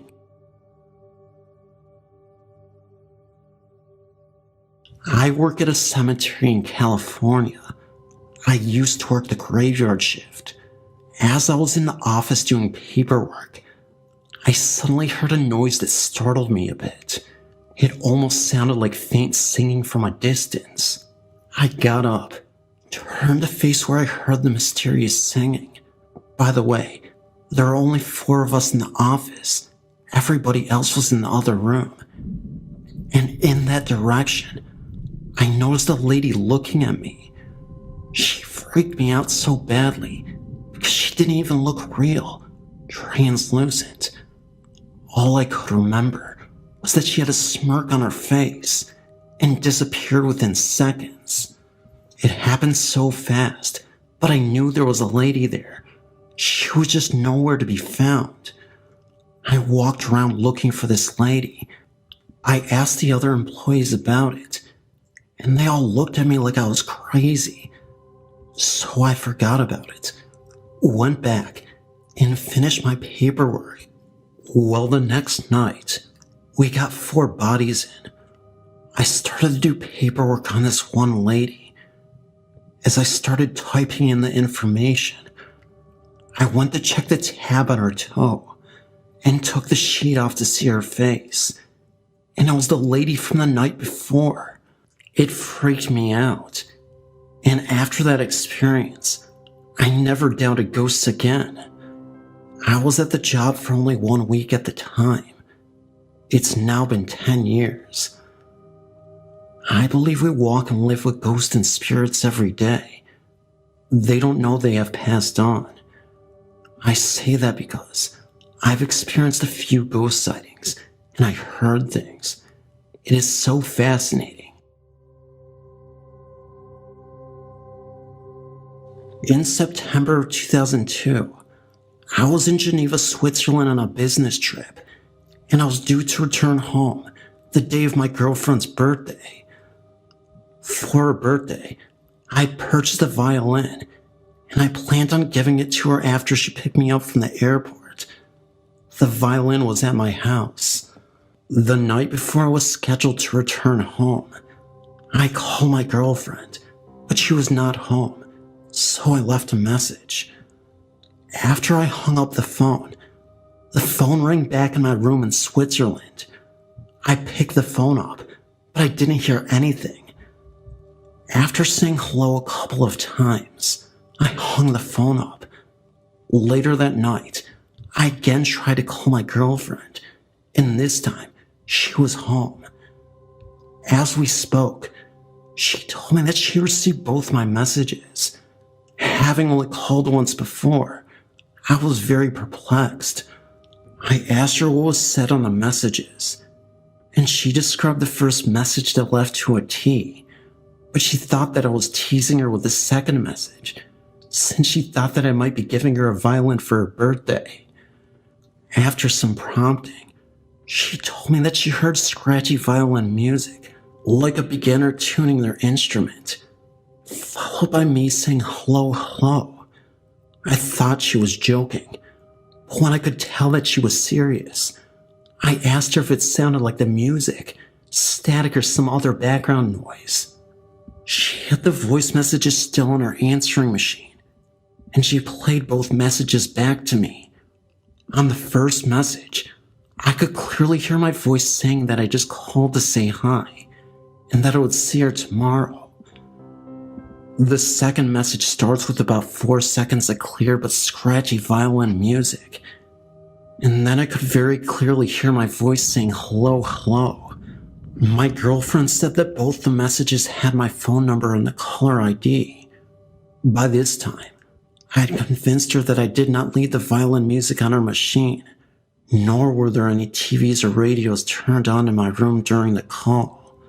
All I could think of was that I may have been hearing some future event when my girlfriend would be tuning her violin, and that I would not be around to hear it. So I changed my plane reservations to take a different flight home. Nothing happened to the plane that I would have been on, but I cannot help to think that the violin music was meant to be some type of warning. Maybe I would have had a car accident if I took the other flight, or I would have been hit crossing the road. Regardless, an omen like that is hard to ignore. I've kept the message recording as a reminder of this very strange experience. May 2006. It happened again. After over 3.5 years, we received another ghostly phone call.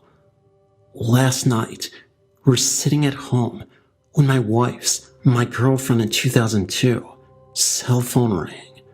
She answered it, and at first did not hear anything. Then, the sound of the same scratchy violin music became slowly more pronounced. She said hello several times, but had no response except the music. She handed the cell phone to me, and I also heard the violin. Then, the sound just stopped. I did not hear a phone hang up. It just stopped. I closed the cell phone lid and then checked the call log.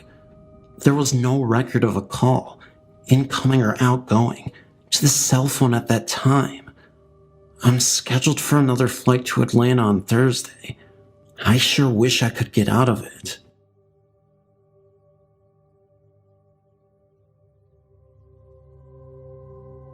In the Chinese calendar, people believe that the month of July is the time where all the ghosts come to Earth from hell. We call it the Ghost Festival. This is why Chinese people are very used to buying incenses in order to pray for these ghosts. During last year's Ghost Festival, something strange happened onto my family. It was the time where all my aunts and uncles and other relatives came back to my nanny's house. The entire family of mine sat in the living room, watching TV and chit-chatting. Suddenly, one of my aunts started yelling very loudly, "I'm cold, I'm bleeding, I'm in pain." She then ran upstairs and started throwing everything she saw. She acted insane, and her face turned pale. Every one of us in the family was shocked by her actions. We were panicked and did not have any idea of what had happened. My nanny was the only person who remained calm. Immediately she called the ritual witch, whom we called her as Boombo, to the house. As soon as the Boombo arrived, my aunt ran to her and wanted to choke her to death. She yelled, "I'm dead, and now it's your turn."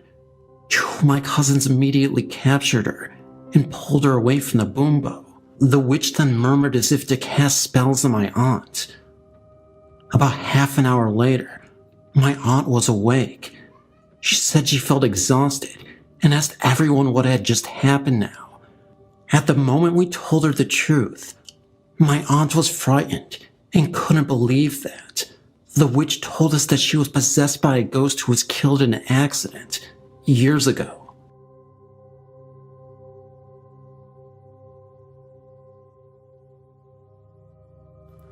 I have always been an avid believer in ghosts. I've never seen one physically manifest itself in human form, and I don't think I could cope if I did. I have an intense fear of ghosts, and at the same time, a morbid fascination with them. My first experience happened when I was 14 years old. I was going to stay with a friend of mine in a seaside village in Cornwall, England. I think it's called Portscape. My dad had a friend who drove me down to the meeting point where my friend, whose family were already staying there, would pick me up. This guy's name was Mike, and he was the nicest guy you could ever imagine. We joked all the way down in the car, and he wound me up with stories of the beast of Boogeyman, a supposed large cat that lives in the moors in Dortmund, the county before Cornwall. We had a good laugh, but by the time we reached the meeting point, it had gotten dark, and my friend was unable to pick me up. Mike took me back to his house where I met his wife, Jenny. Jenny was as nice as Mike, but she was a little kooky, looking at things that weren't there and drawing really childlike pictures with crayons. I didn't really think much of it because I was tired from the journey. I was more fascinated with their house. Their house was so large that it had been divided into 4 apartments, each one with winding stairs, large rooms, and old-fashioned structures.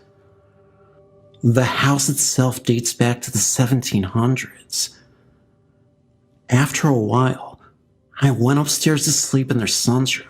He was away at the time and set about rifling through his music collection to pass the time.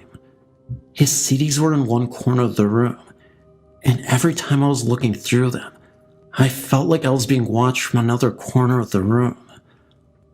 I looked over to where I felt this presence emanating from, and saw nothing except a barred window.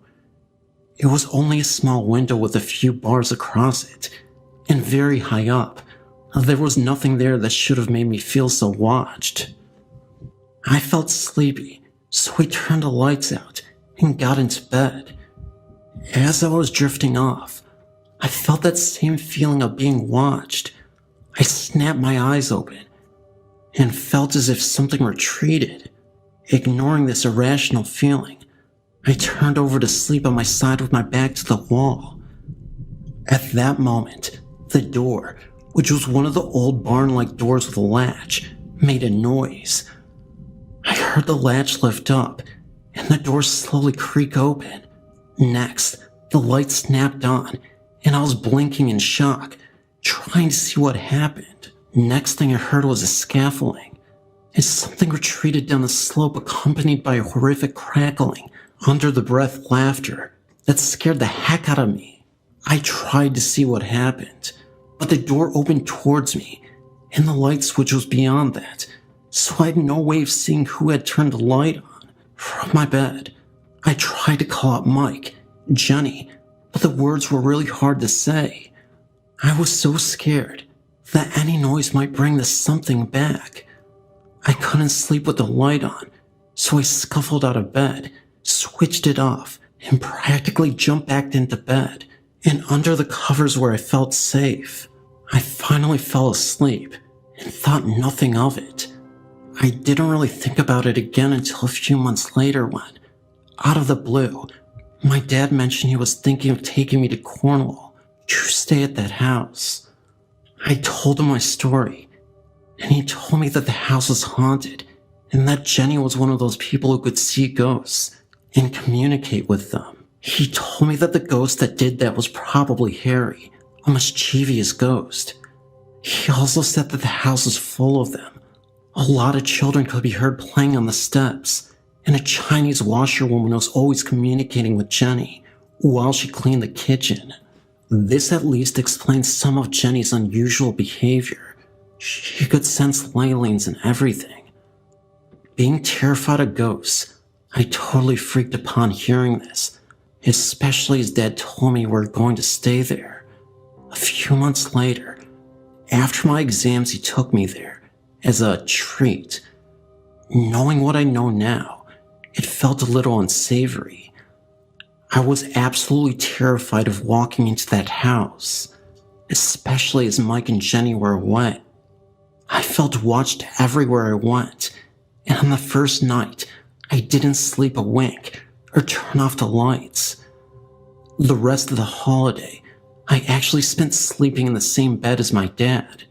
A little unorthodox for a girl of 15, but it was a choice between my dad and the ghost, and I'd choose my dad any day.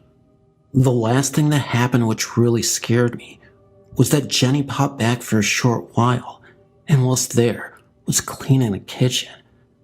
As she did, I repeatedly saw her brush off something that wasn't there and say, with a giggle, "Get off," in the calm and patient way a mother does to a child that's pestering her for cookies. The next thing I saw was an invisible force actually pinch her clothing and pull it from her. I actually saw the shirt she was wearing become pinched and pulled away by nothing. She looked at me and said, "Oh, don't worry, that's just Hong Lee, the washerwoman. She thinks I'm not doing a good job of these surfaces." We didn't stay much longer. I've had several paranormal experiences during my life. Hearing my mother's voice after she had died, and feeling my mother-in-law's presence after she had also died. But in February 2002, an angel guided me from certain death. I awoke on a Saturday morning because I heard our dog whine, and that is when I realized our house was on fire. Our bedroom was off the living room, which was totally in flames. I yelled to wake my husband, who jumped out of bed and ran right through the fire and out the front door. I started to follow him, but a hand touched my right shoulder and turned me to the right. At the same time, I heard a voice in my right ear saying, "The window." I ran around the bed, opened the window and screen, and rolled out to the ground. It was a one-story house. I escaped with just a few burns in my back and left shoulder. My husband, on the other hand, was in intensive care for almost a month, with acute smoke inhalation and second-degree burns over half his body. I am certain that if I had followed him through that burning living room, I would have died.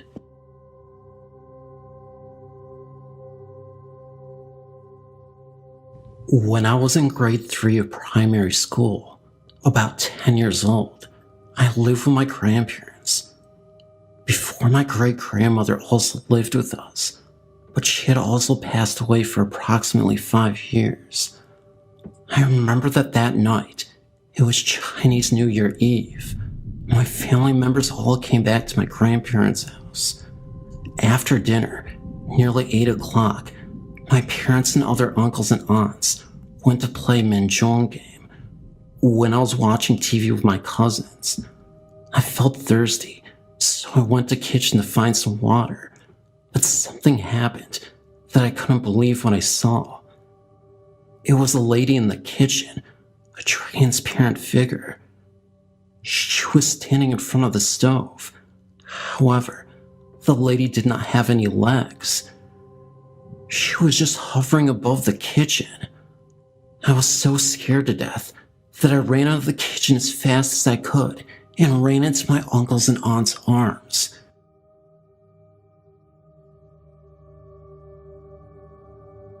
"3 years ago, I was taking university classes at St. Peter's College in Saskatchewan, about an hour-and-a-half drive east of Saskatoon. The college was originally built as a monastery for monks who came up from Minnesota to found a colony around 1900. Since then, it had been expanded from a boys-only school to a fully integrated co-ed college.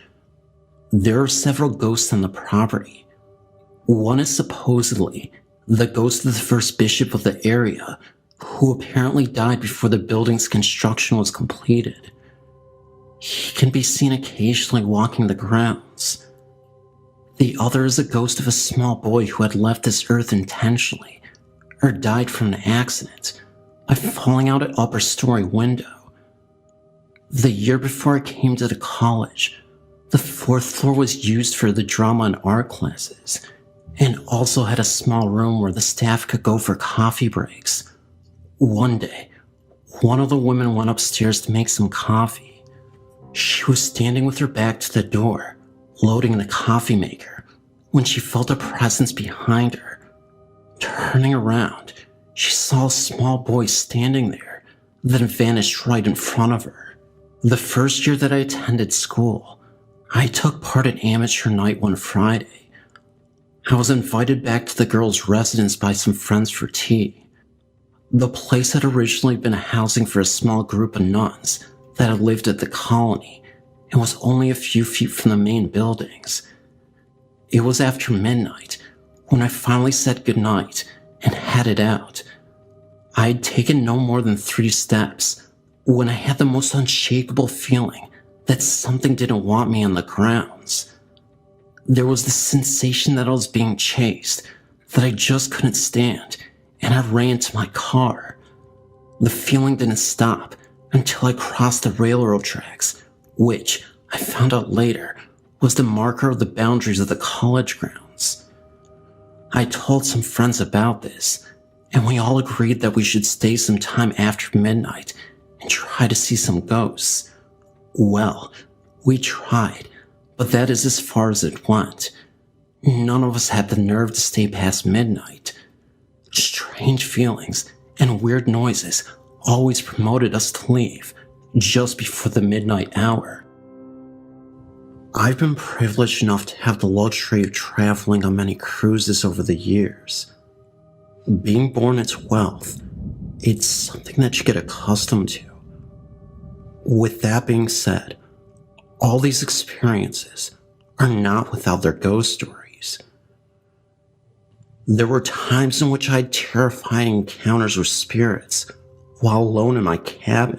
I'm not just talking the stereotypical hauntings, knocks on the walls, objects being moved around, and other supernatural phenomena, but legitimate full-bodied apparitions and dark shadows looming the halls of the cabin, as well as seeing the presence of ghost sailors. One of my earliest paranormal experiences on a ship was when I was roughly 12 years old. My parents were wealthy enough to purchase a gigantic yacht for me and my family. However, we were able to buy it off the previous owner, who ended up being a great family friend. His name was Joe. Joe suffered from a multitude of health problems, suffered mild heart attacks, had high blood pressure, and he really became somewhat of a father figure for me in my youth.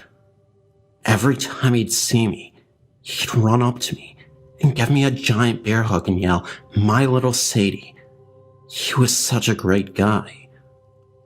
However, being a 58-year-old male with all these medical health issues, I kind of felt like our days with him would be numbered.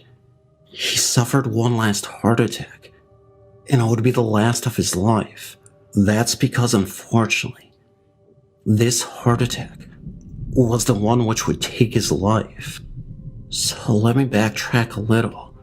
Joe had been with us, me and my parents on the yacht, for the entire day. The morning before he died, Joe and I had a heart-to-heart. We were on lawn chairs on the deck, and he warned me about the dangers of excess, to not get so absorbed in these riches. Joe was a successful man, but he always reminded me that all of these riches don't mean a thing if you're not a good person at heart. I'll never forget his words. "Sadie, you can't bring anything with you when you're gone. These are the moments we live for. It's not about this yacht or the things you own in life.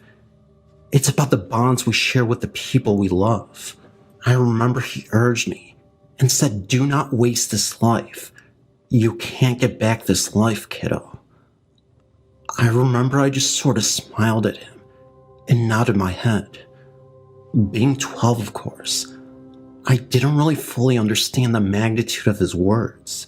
So the day went on. We all had dinner together on that yacht, and later that night, that's when Joe decided to go back to his cabin to rest. He told us that he was very exhausted and just wanted a good night's rest. The morning after, I knocked on Joe's door in the cabin in his room. We had 3 separate rooms, and he wouldn't answer. I called for my parents. They opened the door, and that's when they found him dead. I was devastated and cried for days. About a month or so after his death, my parents were again on our yacht. All of our moments on our yacht were a little more somber after the death of our great friend Joe. Anyway, it was starting to get dark when my parents told me to get back into the cabin to go back to sleep. I yelled back that I wanted a few more minutes, and they eventually relented. Our yacht is pretty long, so there's a lot of space to get around. The next few events are unexplainable and lead me to believe that our ship was in fact haunted. So, I'm standing right in the spot that me and Joe used to, with our lawn chairs, and just taking in the scenery of the blue waters and breathing in the fresh air delicately touching my face.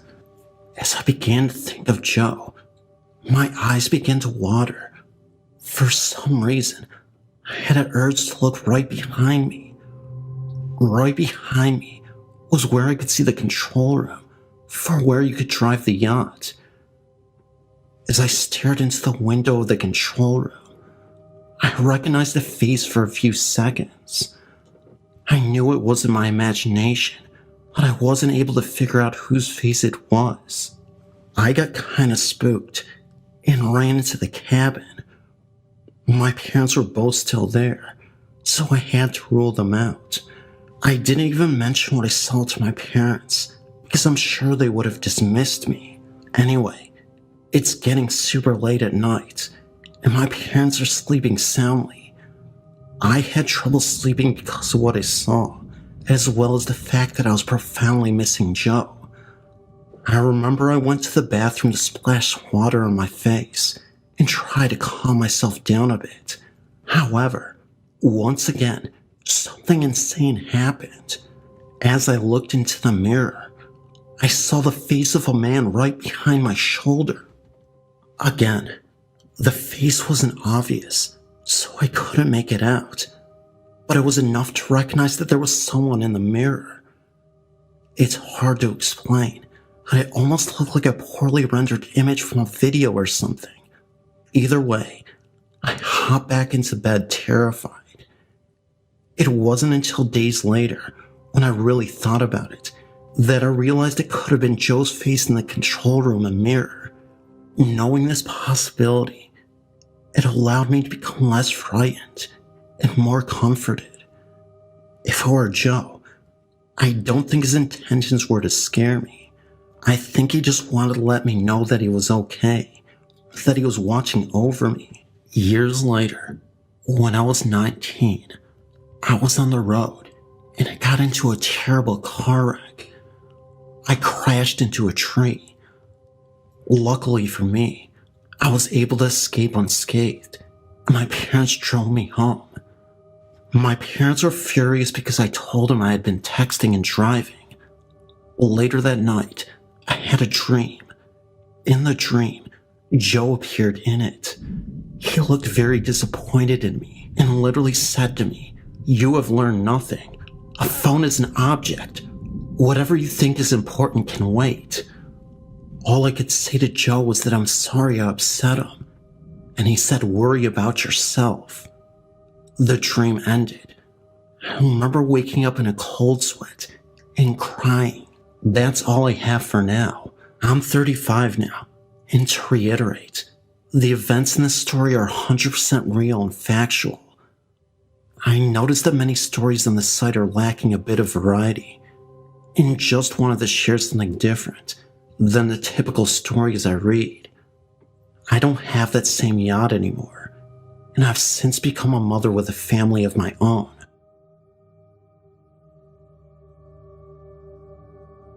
I'm a 20-year-old English writing professional major, attending Slippery Rock University, Pennsylvania, and I've never believed in ghosts until this happened to me. Early last fall, my good friend told me about Snyder Cemetery in Butler County, Pennsylvania, and its alleged hauntedness. He, our other mutual friend, and I decided to visit it one Friday night. We drove up to the entrance, parked his truck, and bought a few lighters and a scented candle. the only things we had in the car that would emit light, and ventured in. We as a group initially found nothing out of the ordinary in the way of activity. I, however, started hearing unhuman moaning coming out of the surrounding trees. My 2 other friends didn't hear them. However, when I asked them if they heard it, even as it was going on, still skeptical, it surely was some kind of animal, I told myself. I ventured around to the rusted iron gate in the back. As soon as I opened the gate, I felt as if I had walked into a wall. I've been in a life and death situation before. My arm was severed by a large piece of glass when I was young, and I know what it's like feeling and knowing that I may die. I had the same exact feeling as I walked through the entrance. I physically, for the first time that night, was scared. Beyond scared, petrified even. It was now dark. I creeped forward and lit my lighter to read a gravestone. I couldn't read it because of my actual shaking and fear. After about 15 seconds in the enclosed graveyard, I quickly exited. Then, the real problem started. As I went back to my friends who were standing at the entrance, they both decided it was best to leave. Apparently they were bored. We walked out through the entrance and got into his truck, a late 90s GMC pickup. The truck wouldn't start for about 5 turns of the key. Eventually, it did start. Then the truck's headlights started flickering extremely rapidly, but randomly, from high to low beam, as if being controlled by a person. We started barreling down the gravel road, in fear of whatever it was doing this. Immediately we noticed that a dense, zero visibility fog had come around our truck. We could only see about 3 inches past the headlights, and only the outline of the road. Burton Road extends for probably about 2 miles either direction out of the cemetery. For that entire stretch, we had no visibility due to the fog, and the truck's lights were behaving erratically, as previously stated. As soon as Burton ended, and we were on the main road, the fog disappeared, and the headlights were fine, and have been ever since. No areas that we drove through to get home had fog, and the lights haven't acted that way since. These are the things we have experienced. Cell phones go out as soon as you get onto Burton Road. No service from 4 different providers, including Virgin, Nokia, Verizon, and TracFone. Drums. This is sometimes listed on other sites, but not on yours. Odd, bassy but wooden sounding drums are heard. Not like a bass kick drum, but more of a war drum sound, playing simple war beats. Sounds of heavy creatures, peoples, or whatever entities in the woods, snapping sticks, walking in trees, etc. When pulling out, a feeling of tugging or extra weight in the car, as if we were riding the brakes, or we had about 500 pounds in the trunk. I hope all of this will be helpful in your listings on your hauntings. One last thing. Butler County, Marine State Park, Burton Road, Snyder Cemetery. Red eyes will chase you out. Also, something else will chase you out as well. It is Conrad Snyder, who is haunting the family's resting place.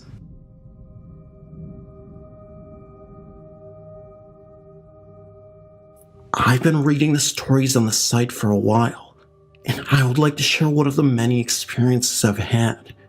This was without a doubt one of the most terrifying experiences of my life. Now, as a little bit of a backstory, I've been aware of the other realm and its inhabitants all my life. Also my mother, her mother, my Nana, and her mother, my great Nana, have as well.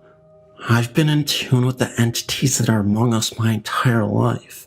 So, to say that this particular event scared the heck out of me is saying a lot. But I think the only reason why it scared me so much is just because it happened to someone I love, and it hits so very close to home. I want to make it very clear that I am absolutely no way being dishonest. Here is my story. My boyfriend and I had just recently gotten together and had only been dating a few months. We were house sitting at his parents' house while his parents were out of town, and we were sleeping in his parents' room. Also, we had just gotten our dog, that was a puppy at the time, a week before. This is all relevant to the story. It was a Sunday, and things had felt very different that day, not normal, and I had taken a nap during the day, which for me is just simply not something I do, but it was a good thing that I did, and I found out why later.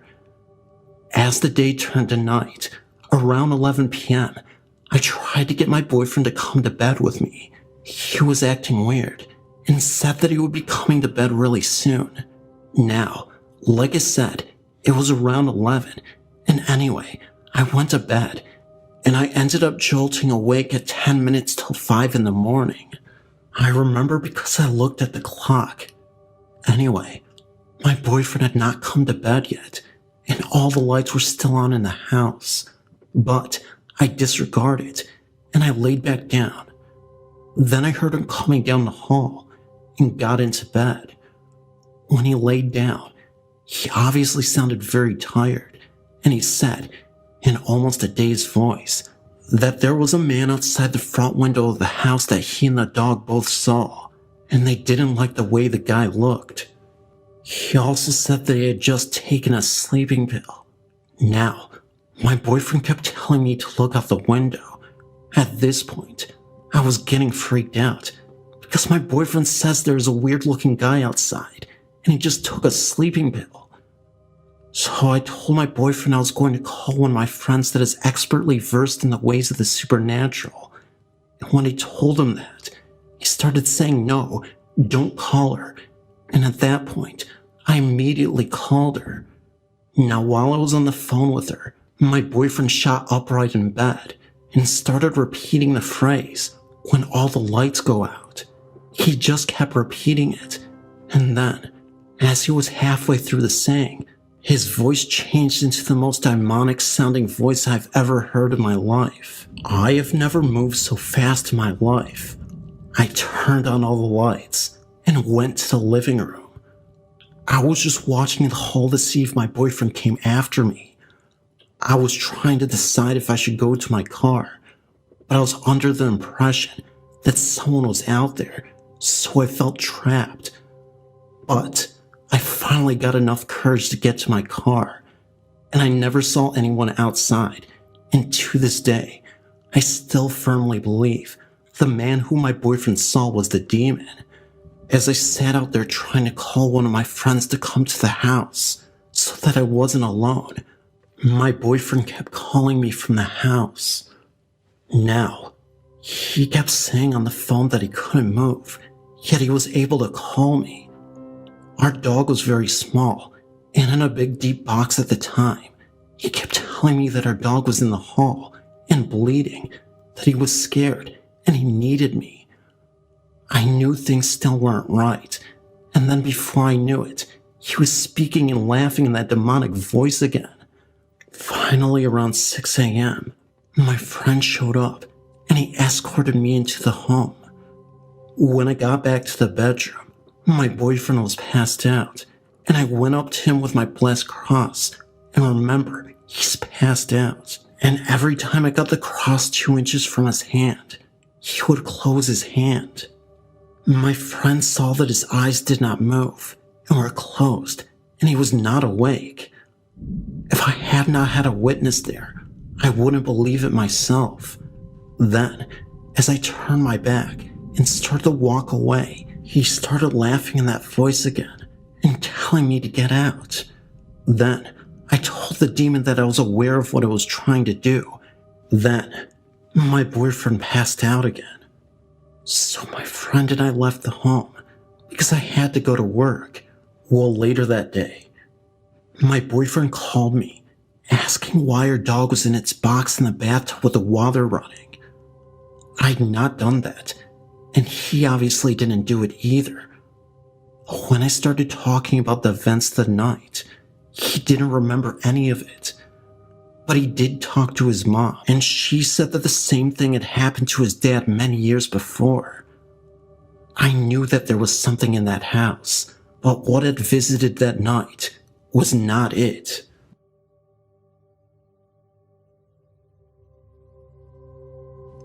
I grew up on a farm and I had stepbrothers and sisters. We lived in this old farmhouse that had 4 bedrooms upstairs, and I'd shared a room with my stepbrother who was about 2 years younger than me.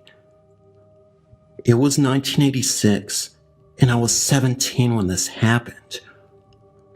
Our room was a small one, but we had 2 beds in there, and the way I had my bed was that the end of my bed was towards the bedroom door, and then my head was about 2 feet from the wall because I had a couple rifles, a .22 and my .32 Winchester Special. The night this happened, I was sleeping on my belly with my arms under my pillow, and something woke me up. It wasn't a noise or a light. Maybe it was a dream, but I woke up and kind of pushed myself up a little bit with my arms to look at the door. When I looked, there was this figure, a dark shadow, or better yet, like a silhouette, and for some reason, almost telepathically I learned that it's just one of my sisters. Their room was straight across from mine on the other side, just bringing in one of the cats to sleep with me, because the cat was keeping them up. We had a lot of barn cats that weren't allowed in the house. So I turned back around the way I was before I woke up, and laid my head back down, and I expected the cat to be put on my bed, and the feeling that I got was a very comfortable feeling, like everything is okay. A few seconds later, I felt the weight of the cat snuggled up to my side, like it was half on my bed and head, and paws on my kidney area of me. I woke up a couple more times feeling this kitty cat still next to me. I was going to reach around and pet it, but I didn't want to wake her up. After a good night of sleep, I woke up and I couldn't believe that the cat was still in my bed and partially on my side, and I did not find a cat on bed with me.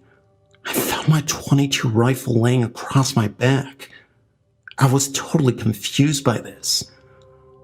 I wanted to confirm that it was not me who put my rifle across my back, so I put it back to where I had it before I went to sleep.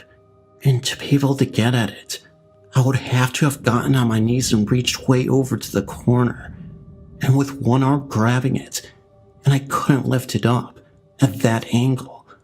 Of course, nobody had believed in me, so I just never tell the story, except for now. For my next story, I'm going to say something first as it relates to my story. I have what is now known by some as sleep paralysis. I'm sure a lot of you know what this is. When you wake up and you are mutually awake, but you cannot move. This is a very terrifying experience. I have heard many theories on this, and the one that makes the most sense to me is by Sylvia Brown. She says that while you sleep, your soul leaves its vehicle, your body, and goes wandering around to various places. As a result, your body wakes up, but you can't do anything about it because your soul isn't back from its journey to whatever. On with the second story. After we had sold the farm, my family moved into this town called Ashland, Wisconsin. I decided that if I wanted to make it in life, I had to go to college, so I stayed in this house my parents bought, which was very old. Not sure what year it was built, but it was one of the first ones built when the town started. My room was a very small room, about the size of a large bathroom, but it worked. The year was 1993, and I stayed there throughout my college years till I graduated. One night, again I was sleeping on my belly, and I was in a very deep sleep. Something woke me up, not a noise or light. Everything was as dark as it could get. It woke me up enough where I sat up and I was staring towards my door. I couldn't see my door. It was so dark. I was wide awake and I kept looking at it, almost as if I was in a trance of some sort. All of a sudden, I got this telepathic-like communication that told me that everything is okay. You don't have to worry. This feeling is the most bizarre feeling, as if someone's mind is with my mind, talking to each other. So then I was told to lay down and don't be scared. Then I got this extremely comforting feeling, so I laid back down, except this time I laid down on my left side.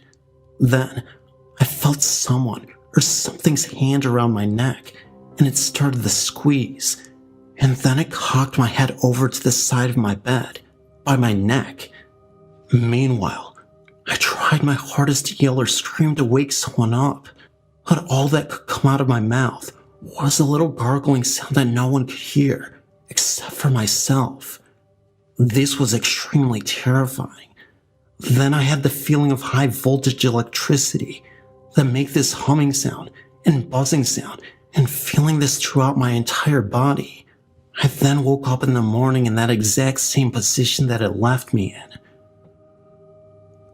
So, those are somewhat short versions of my two stories. I have many more like them. Thank you for taking the time to listen.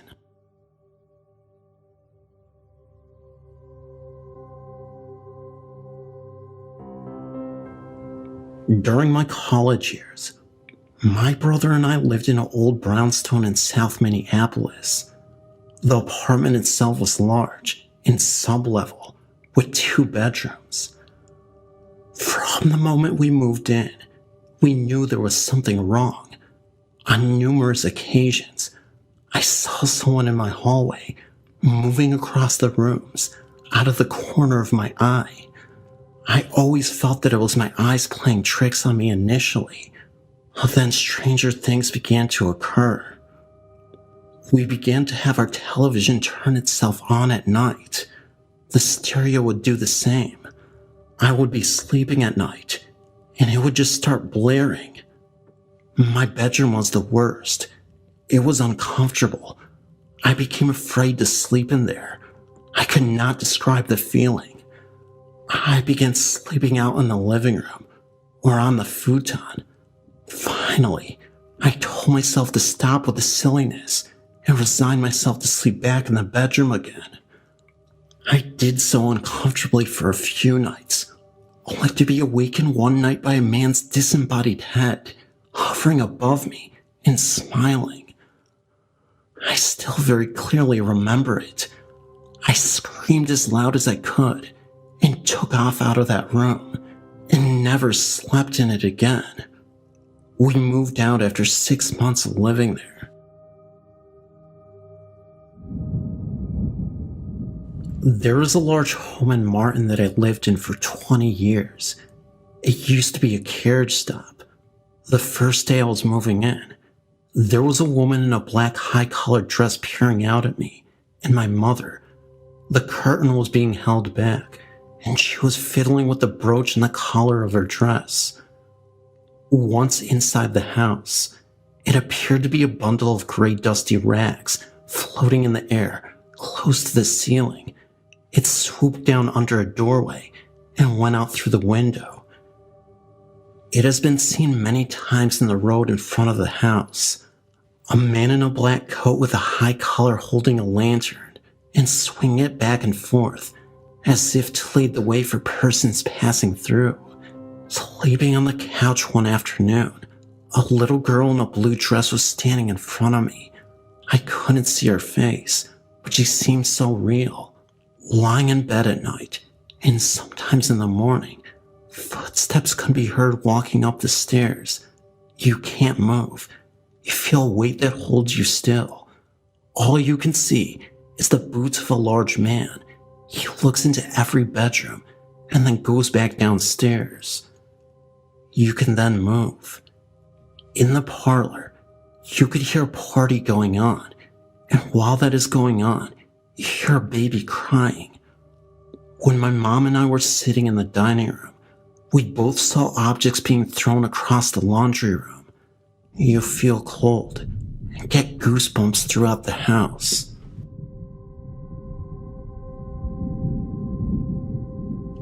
A while ago, me and my friend were doing a project for school, and we got to choose what we did.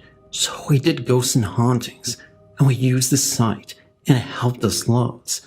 But anyway, while we were working, our substitute came over and saw what we were doing, and he asked us if we ever had seen a ghost. I think I've heard a ghost crying, but I wasn't too sure, and my friend hasn't seen anything. But my sub said that he had seen one. He said that he went to look after his nephew once, and he saw something.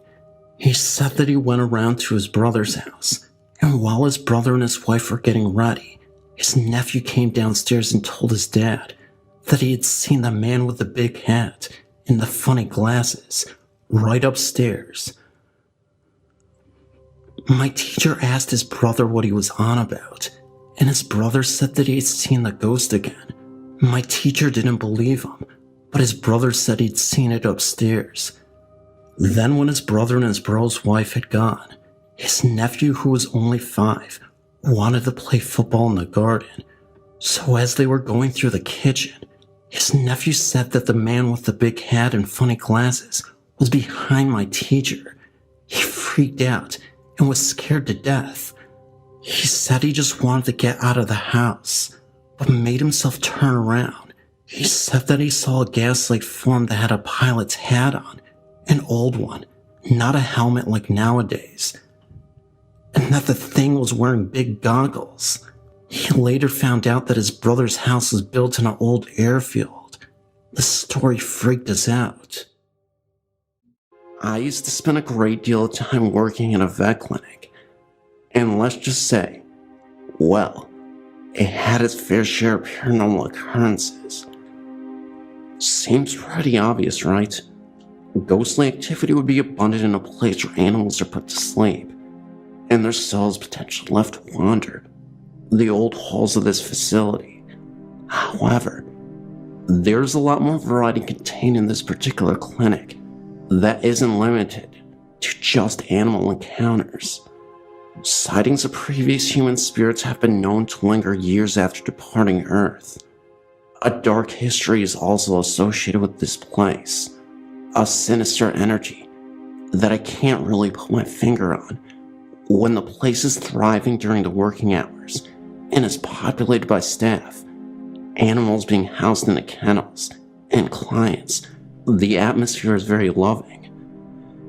However, late into the night, after the business closes and the doors lock, it takes on a different kind of energy, especially when you're left alone, something that I've spent a great deal of time doing, since I often work closing shifts.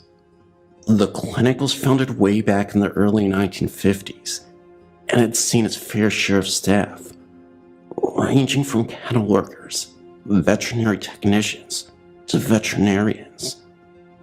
The biggest rumor I've heard since being employed here is the story of Dr. Fleming.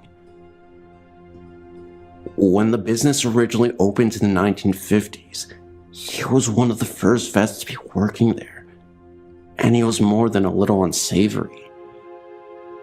That's because this man was truly repulsive, as he had a reputation of treating the animals like crap that stayed in the kennels. It started with the mistreatment of dogs that would stay, where he would take his aggression out on the animals when he had a bad day, kicking, hitting, etc. You'd think that someone would say something eventually, right? Well, from what I've been told, everyone kept their mouth shut because he was such a great veterinarian. He did his job very well, right up until he had enough of his life, when at that point, he just snapped. A client had come in to get a checkup for their dog, and he went into an exam room. The dog wasn't cooperating with him, and he started screaming at the dog, When the staff rushed in to see what was going on, he pulled out a gun and aimed it at the dog for a second, before pulling the gun on himself, and that was the end of his life. Unfortunately, I can't confirm if this was just an old legend to explain the ghost hauntings, but everybody, from the current longtime staff to the boss, all say this happened, and the staff before them had told them this to be factual. So this story was passed on over the years, and it's 2015 now. My boss even told me of a story in which she saw the ghost of Dr. Fleming at night, while she was at the clinic, by herself, and alone, with nobody else with her. It was just after 11 p.m., and she had to run to get something that she left at the clinic earlier in the day. She drove over to the clinic, and the lights in the lobby were left on before she walked in. Not thinking much of it, she dismissed it, thinking maybe one of the staff members had left on the lights accidentally. The weird thing is, as soon as she walked into the building, the lights in the front lobby shut off by themselves for about 20 seconds. My boss turns the light back on. That freaked her out a little bit, as again, she knew nobody was there. So she's walking down the narrow hallway, and all the way at the end, she sees a figure move into the last exam room, at the end of the hallway. It was a cloudy figure, almost like a shadow person. Now get this, after she saw whatever that thing was, the light in the exam room turned on, and then off. That room was supposedly the same one where the incident with Dr. Fleming took place. I didn't want to believe her at first, but then again, I feel the energy in that clinic all the time after hours, and it is not a peaceful energy. It feels like ghosts are roaming the halls. In my personal experience, I never saw anything, but I've heard ghostly growls that didn't sound like cats or dogs, or any animal for that matter, as I was closing up the clinic. I remember my coworkers had left for the night, and it was just me. Out of nowhere, a very low guttural growl, almost human-like, was heard as I was sitting down at the reception desk. It sounded like it came from the staff room just down the hall nearby. I walked into the staff room, turned the lights on, and there was nothing there. Some staff members say that they heard voices after closing, the sounds of light footsteps in the hall, and knocks on the walls. One staff member even claimed that they saw a ghost face staring back at them in the mirror. The clinic is a privately owned practice located in the countryside of Michigan, effectively a business with small, intimate staff where everybody knows each other very well. In fact, the current boss lives in a house that is literally right next to the clinic, a few feet away. A countryside home that has existed long before the vet clinic has even existed, dating back to before the 1880s. Maybe all those ghostly occurrences and paranormal instances start with this house, and it oozes into the vet clinic. That's my story. Hope you enjoyed. It is nice to know that there is someone who will not tell me I am insane. I've had several experiences that I would describe as otherworldly. For about the first 14 years of my life, I lived in an old farmhouse about 3 miles outside of a small town in Tennessee. From my earliest memories, I could remember that the bedroom in the back of my house had an odd feeling to it. I still have no clue as to what was in that room, but it did not like me. Early in my childhood, I also had what my parents called imaginary friends. That seemed very real to me. That seemed to go away around the time I entered kindergarten, at around age 5. I have vague memories of these friends.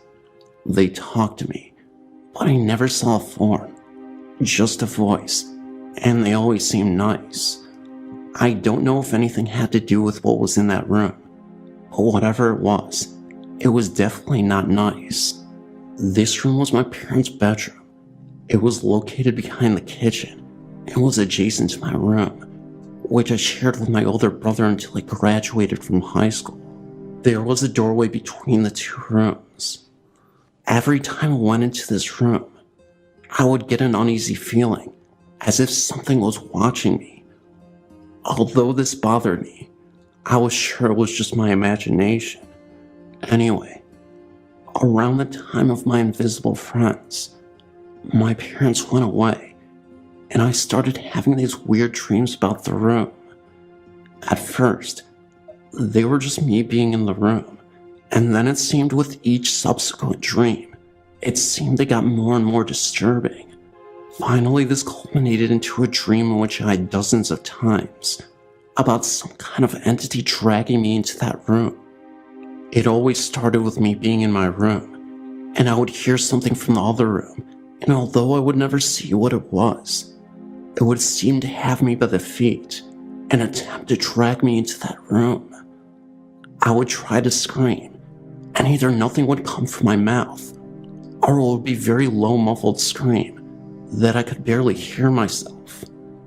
It seemed that this dream would occur very often, with no regular pattern.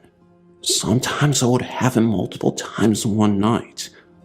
I never saw what it was that was trying to drag me into that room, but it felt sinister. Somehow I seemed to know that if it was successful in getting me into that room, that I would die, or worse. I tried to tell people in my family, and most of them said that I was letting my mind play tricks on me, or it was just a bad dream. My mother never said these things and always tried to avoid the subject if I brought it up, so after a while, I just dealt with it.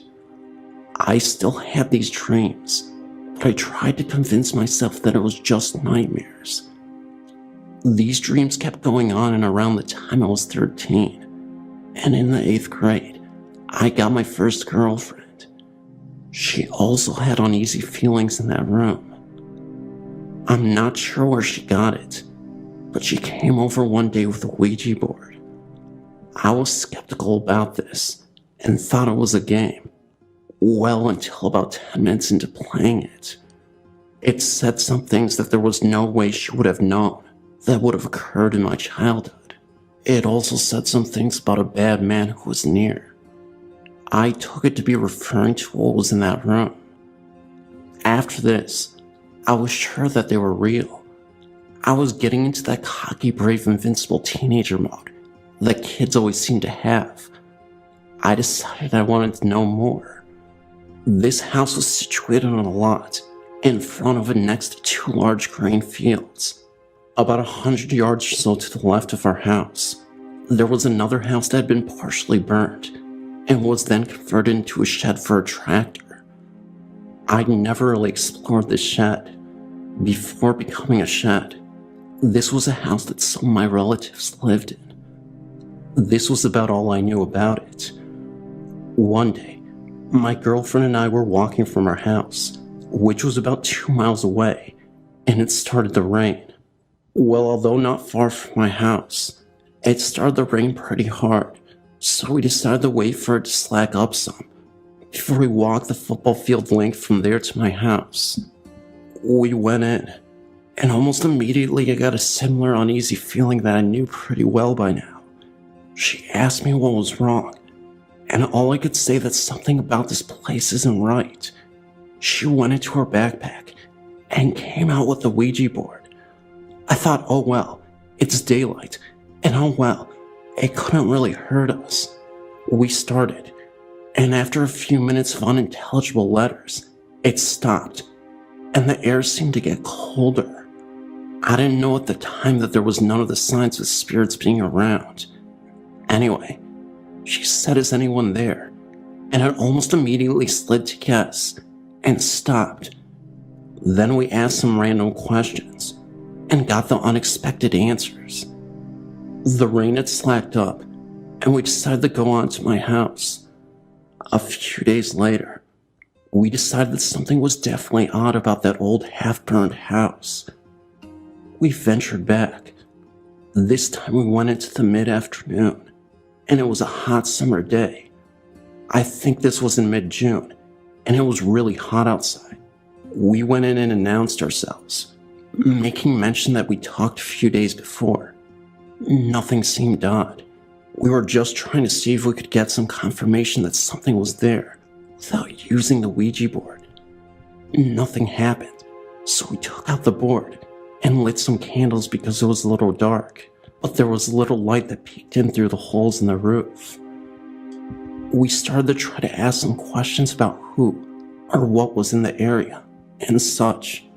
At first, the spirit we were talking to seemed nice and unthreatening, but it said that it must leave, and almost immediately, the room became cold again, as it had done the previous time. It was at least 80 degrees outside, and in this room, it seemed to drop 20 degrees almost instantaneously. This was startling, because the last time we wrote that off as being wind from the rain outside. Again, we asked stupid questions, and then we asked for her name, and it spelled either evil or devil. It happened so fast, so we're not 100% sure. Either way, this freaked us out, and I was pretty sure whatever this was either the same thing that was tormenting my dreams, or related to it. It then told me some disturbing stuff.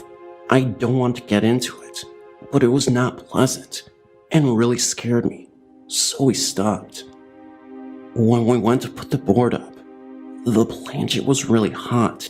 This thing was made of plastic, and it was hot enough to almost burn you, but the plastic didn't melt or show any outward signs of the heat, only when you touched it. This really scared us, and we got the heck out of there.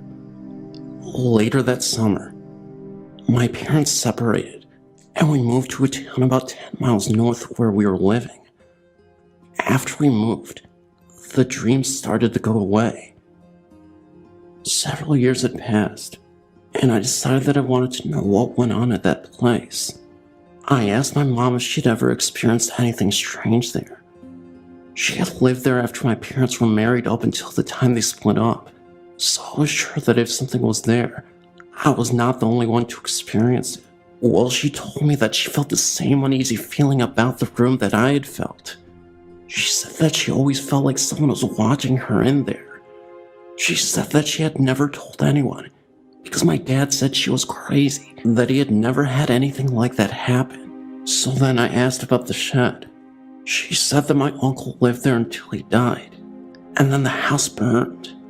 I asked if anyone was hurt in the fire, but she said that no one was there when it burned. I told her about the experiences with the Ouija board, and she got a weird look on her face. And then she told me about some of the stuff that happened before I was born. She didn't give me specifics about names, but she said I had some relatives whose house burned down, and their children died in the fire. Their bodies were laid out in the house before the funeral. She also said that it was suspected that the fire that killed the 3 children was set for insurance money. I don't know if it was their spirits or something else, but after we moved, the dream stopped, and everything seemed to be normal.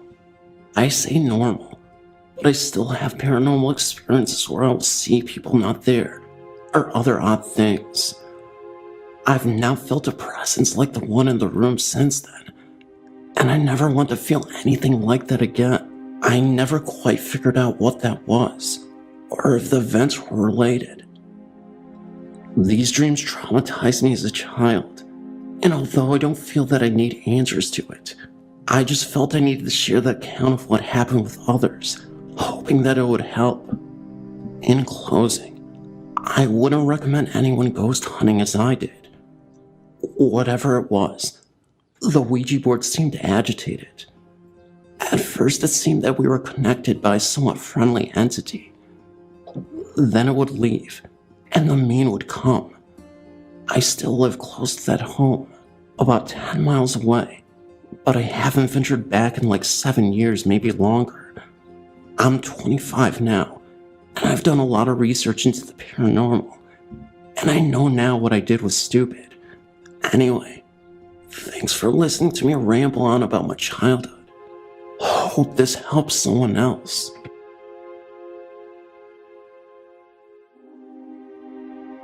I now own the hospital, and it is utterly amazing. We have heard sounds of something working on the boiler late at night that even draw the attention of our many animals. There is a faint humming in one wing of the hospital, though there is no electrical power to the building. I've personally seen a little boy who I thought was coming down the hallway to the house in the back to see my daughter. I called to him in the twilight that she was out front and started to walk towards him. As I got closer, I realized he was on the stairs on the side of the building and disappeared out of sight. When I reached that point, we have taken pictures of the windows and have been able to bring up the face of a young woman with prominent cheekbones and a pointed chin, with long curly hair with an elderly gentleman in the background. On Photoshop, we magnified the image. The picture was taken in a stairwell that is 12 feet off the floor. There are many orbs around the building, and a local newspaper reporter and photographer who did a story on it this past Halloween photographed a white mist in a second floor window that seemed to be a focus point to some residents of town, giving them an uneasy feeling when they drive by. The previous owner had tried to change a portion of the second floor wing, but left everything in the middle of the construction and moved far away without selling the place first. He has never mentioned anything to us, but it is obvious something made him uncomfortable because he just wanted out. We feel nothing but peacefulness when we are in the building and are hoping to gain landmark status to protect the building. Many people died here during the 1947 tornado, since it was the only point of refuge for the town. We consider it hallowed ground and are supported by the many people who have an attachment to the building for various reasons. We are amazed by the amount of people who travel from different states who are born here, who just want to visit it. It is a compelling piece that we hope to preserve.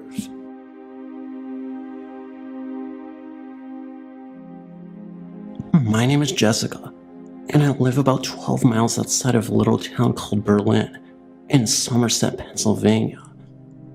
When I was a little girl growing up down in the middle of nowhere, I heard ghost stories all the time.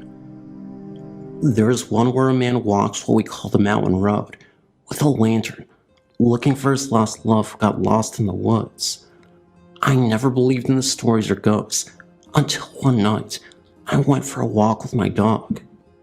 Usually my dog was trailing behind me, but this time she was going in front of me, acting as if she didn't want me to walk any closer to the barn or the light, but I kept pushing her aside and kept walking towards the light. I had my earphones on and I was listening to music. I got a feeling that I wasn't alone, so I took my earphones on and turned the music off. I listened very quietly, and as soon as I was able to yell out who's there, I heard what to me sounded like an old covered wagon up the field. I couldn't see anything, but I could hear it. I heard a whistle and the sound of hooves hitting the ground and the wheels turning. My dog started to bark, and I got scared and ran into the home. The next day I went to the field where I thought the sound of the wheels were coming from, and there were hoof prints and wheel tracks. I followed them for about 5 minutes, and then they just vanished. It was like they just disappeared.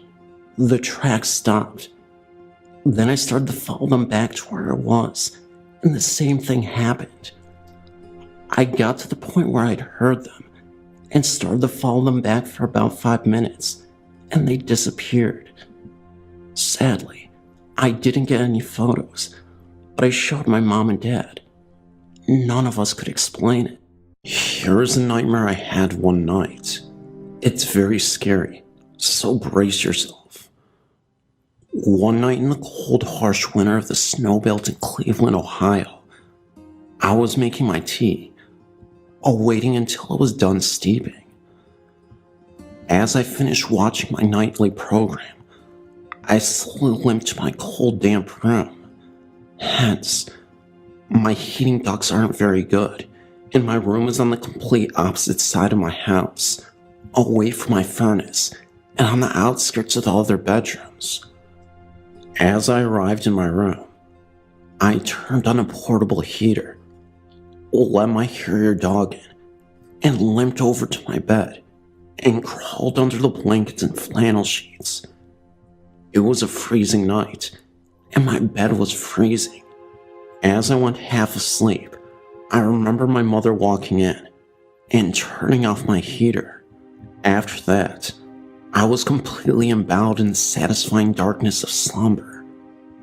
I was sound asleep, and not to be disturbed until my own cries of horror awakens me. As I sit watching TV, too vague to tell what program it was, I was merely amused watching it, lesser the fact that it seemed that there was no screen that I could make out. I zoned everything out.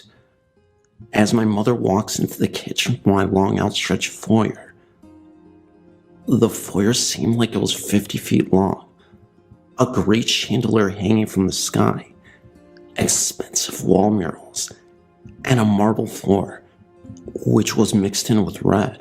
She greets me with a mere kiss on the cheek and a brief conversation. She persuaded me into my dining room, which was empty with beige carpeting, white walls, and a chandelier on the ceiling. She leads me to a window where we look out into the unknown. As we stare into the forest, we notice nightfall is soon to come, and it is just past dusk. The clouds look like they are about to have a long blizzard. As we scan down the sky, I notice that there's already an inch of snow on the ground. The trees were all leafless, and they looked dead because it was that time of the season. As we just stare into the edge of our land and into the rest of the deep weald, we notice how gothically beautiful it looks. Just then, we notice a slight change in the landscape. We see deer scattering about, especially away from a certain side of the timberland. Just then, we hear a blood-curdling scream. The scream you hear when somebody's in excruciating pain and agony. It lasts for about 5 seconds and dies out. I tremble in my dream, even though it does not seem like it. I look at my mother, and she does not make a sound. We stare into the unknown. We look into the woodlot and hear the cry for help again, and it ceases after 5 seconds, then recites. Finally, she grabs my arms and takes me to my room. We sit in there and keep getting these haunting phone calls of a man screaming, "You're next, you're next." She solemnly hangs up and has a trace of fear across her face. Suddenly, the scream is much closer to my bedroom window. Suddenly, I awaken with a jolt. I feel a cold sweat run down my back and notice that my breath shows up in midair. My furry little friend is in a little ball next to me, which means it was too cold for him too.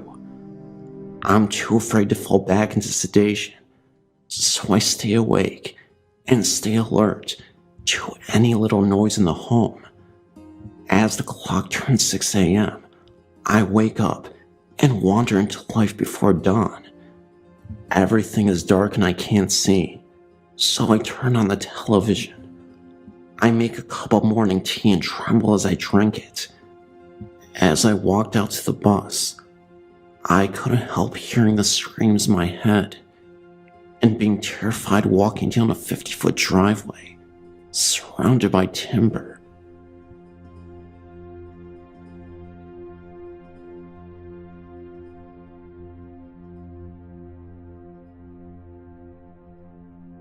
I've had a few experiences as a child, probably being less than 8 years of age, give or take.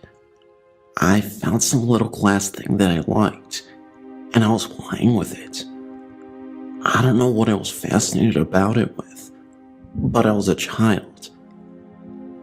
I lost it, and I woke up that night to go to the bathroom, and there it was on the bathroom counter. I didn't know how I had gotten there. I walk out in the hallway to go back to bed, and I see a figure run into my room. I run into my room, looking under my closet, under my bed, and all over. I find nothing. I go into my brother's room. He's still asleep, and see nothing else. I suppose the figure was returning the object to me. Who knows? Another time, I guess I woke up my mother to get me something to drink. After we went down the stairs and turned a corner to go to the kitchen, I'm behind her, and as she is about to go to the other room, I see a little boy, probably about my age at the time, and dressed in old-style clothes. I don't know, maybe 17th or 18th century clothes, just old. I asked my mother if she just saw that, and she said, "No, Bradley. What did you see?" I told her what I'd just seen, and she didn't tell me it was my imagination or anything. She believed me. She says that many people in the family have seen things from time to time like that. I've seen other things in those days. My memory is a little shady about them, but those are my two best remembered. For some reason, I was somewhat scared of what I saw. I don't know why. Maybe because they were so sudden and gone so quickly. I would only see them for about 2 or 3 seconds, and they would just disappear as quickly as they appeared. I did live across the street from a cemetery, and someone we sold something to at a garage sale said the plot of land we lived on used to be a cemetery. An old one, judging by the clothes the boy was wearing. An old girlfriend sent me a link to the site, and I thought I would check it out. I came across the link, Children and Ghosts, and I thought I would give you my thoughts after reading it.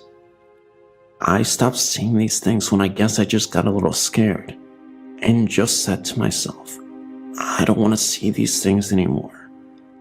After that, I hadn't seen a thing. I don't know if that's a good thing or not.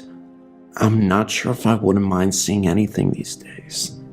I worked at a funeral home for 6 months and saw a lot of sadness and some gruesome things as well. People seem to be most upset when someone takes their own life, more so than a murder even. I got out of that because there is no money in it. It is because of those experiences that I do believe in life after death. Well, I hope I didn't make this message too long. I hope what I told you was helpful to you in some way.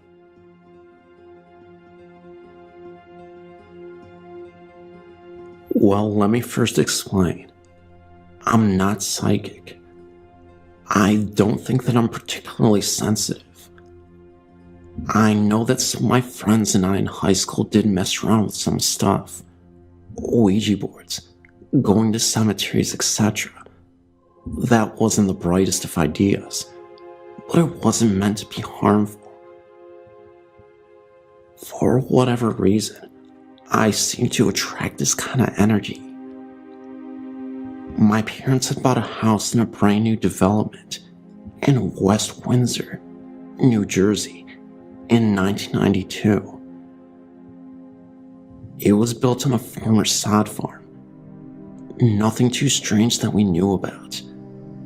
From the very beginning, I'd gotten weird vibes and sensations there, that something just wasn't right. My grandmother's sister, who was very sensitive, did not like coming over, that she never felt comfortable there. I never saw anything outright when I lived there, but I always got some strange vibes. My late grandmother did have a frightening experience. She had fallen asleep watching TV in the family room and awoke around 2 a.m. to 2 men standing in front of her. She screamed, and they were gone. I would get sensations of cold spots in certain spots in the home, especially in the front room. A lot of misery befell my family when they lived there too. Maybe it was a coincidence. Maybe not. In 1994, I lived for a brief time at 50 Main Street in Roebling. It was once a doctor's office, and I believe a post office at one point in time. I had many strange experiences in that home.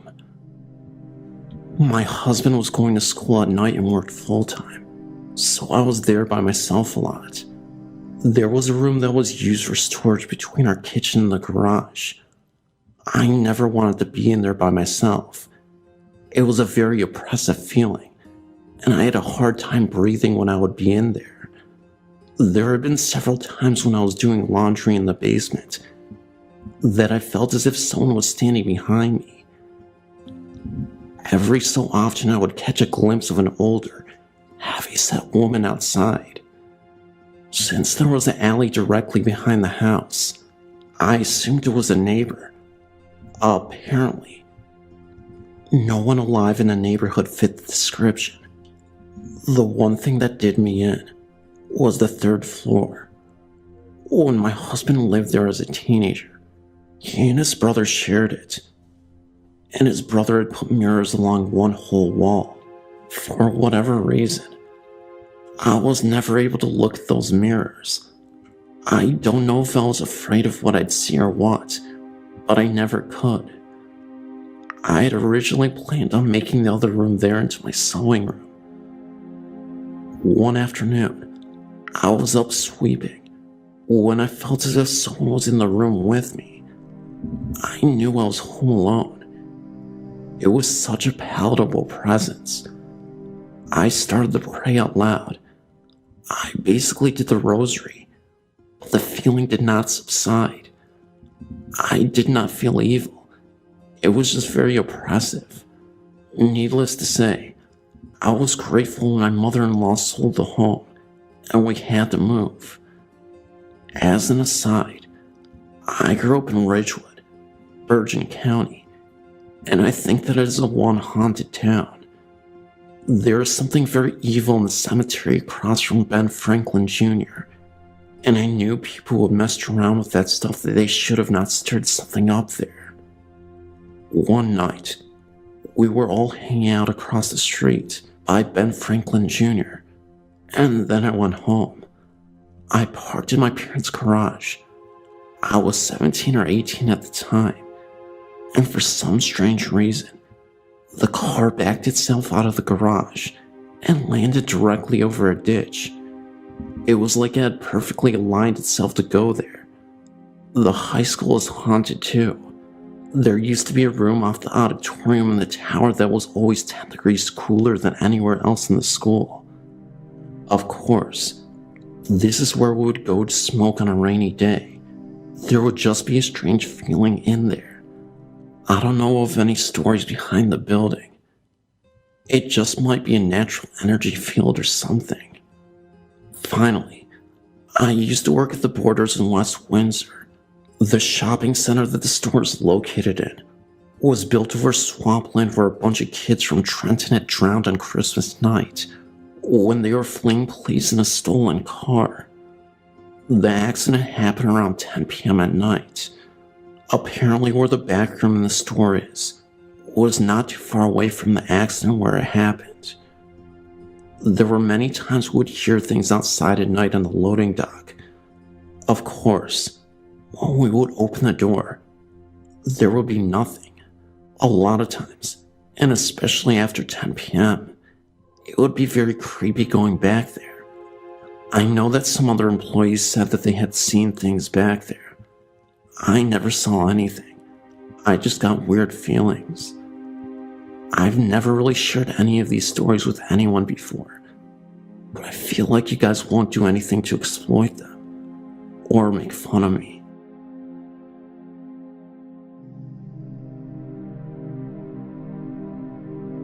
When I was 15 years old, I used to frequently babysit from a next-door neighbor who has 5 children. It was a Friday night at about 10 p.m. I just put the children to sleep in their bedrooms upstairs. I stayed up for a while watching a few late-night shows.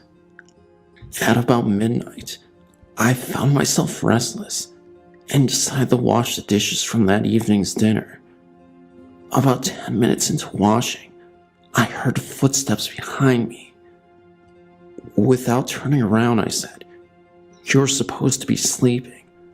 I received no response and turned slightly to my right, and out of the corner of my eye, I seen the outline of a little boy with dark hair, dressed in a t-shirt and shorts, and white tennis shoes.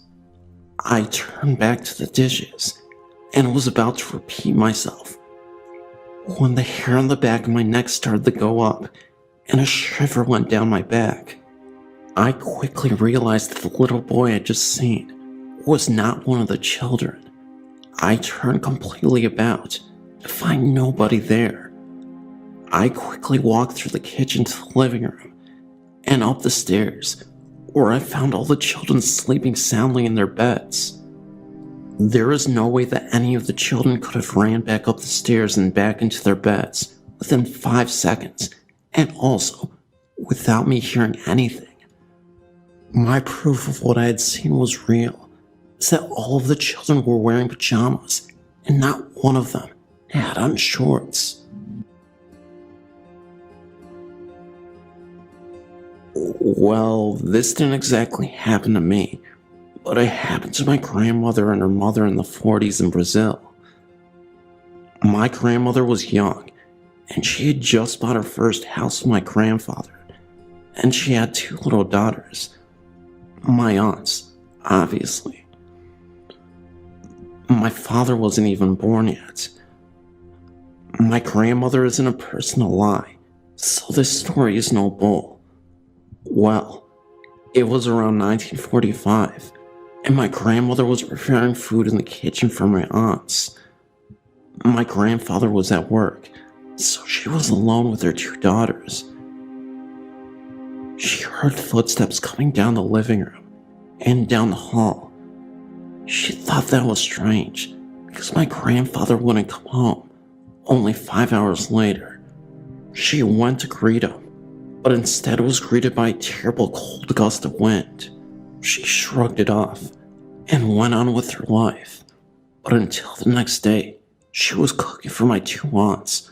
My oldest aunt was around 5, and the second was around 2. She heard the same footsteps, and she noticed that it was always at the end of her mother's room. My great-grandmother would sleep there sometimes. She grabbed her 2 daughters and waited outside for my grandfather to come. This would always happen at lunchtime, around 12 p.m. Well, my grandfather was always skeptical when it came to ghosts, so he comforted her and told her he was hearing things. She believed him and went on. The next day, my great-grandfather went to sleep there. She would sleep there to help out my grandmother with the girls, and the footsteps still came, but my grandmother felt safe because she was with her mother and 2 daughters, so she didn't mind it.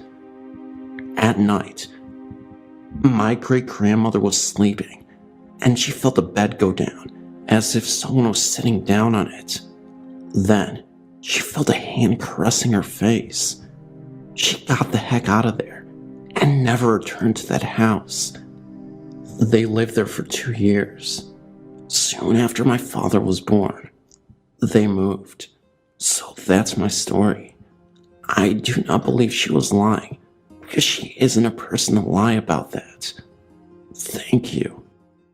My first story begins when I lived in Ohio, USA. I was driving back to my house one day with my friends when I saw a girl visiting a graveyard. She was right at the top by a statue of an angel. The girl looked very young, about 11 years old. She was wearing old-fashioned clothes. I went up to the grave the next day. The inscription was written on the angel's Bible. It said in memory of Jane Doe, died 1832 to 1845, died of tuberculosis. I did not use the girl's name out of respect. I now realize that yesterday I'd seen a ghost. I can see the graveyard from where I live, and I always see a girl visit the grave. One time I went up there to see if I could catch a glimpse of the girl. This time, she was bending over 2 other graves. I went away because I thought the girl was starting to sense my presence. I came back though, and found the 2 graves.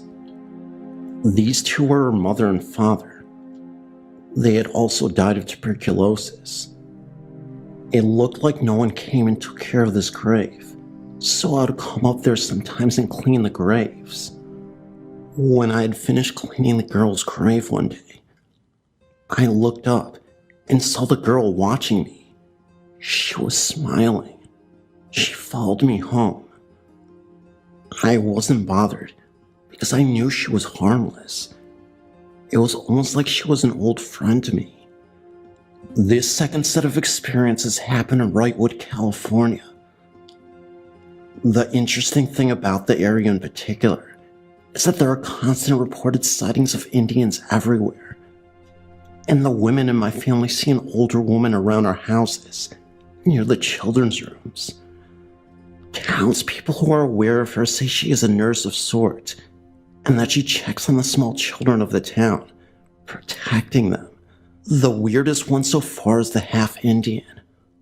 All that is ever seen is the top half of an Indian, head to waist and floating. Most seem to see this figure especially down by the old ranch that sits in Cajun Pass, on Highway 66, between Clegherd Road and Kenwood. That's where the figure would appear. Many times around Thanksgiving, which makes you wonder a little bit. Anyway, my sister has seen him on Lone Pine Ranch Road around Clyde Ranch, the only structure on Lone Pine, until you reach Wrightwood. We have a lot of paranormal activity happening constantly, according to those who are tuned into it, or have that sixth sense. And if one's violent or sudden death brings about that type of activity, then we add approximately 10 spirits every year because of the slippery snow-covered roads like Lone Pine. That, and the lack of common sense that California drivers possess.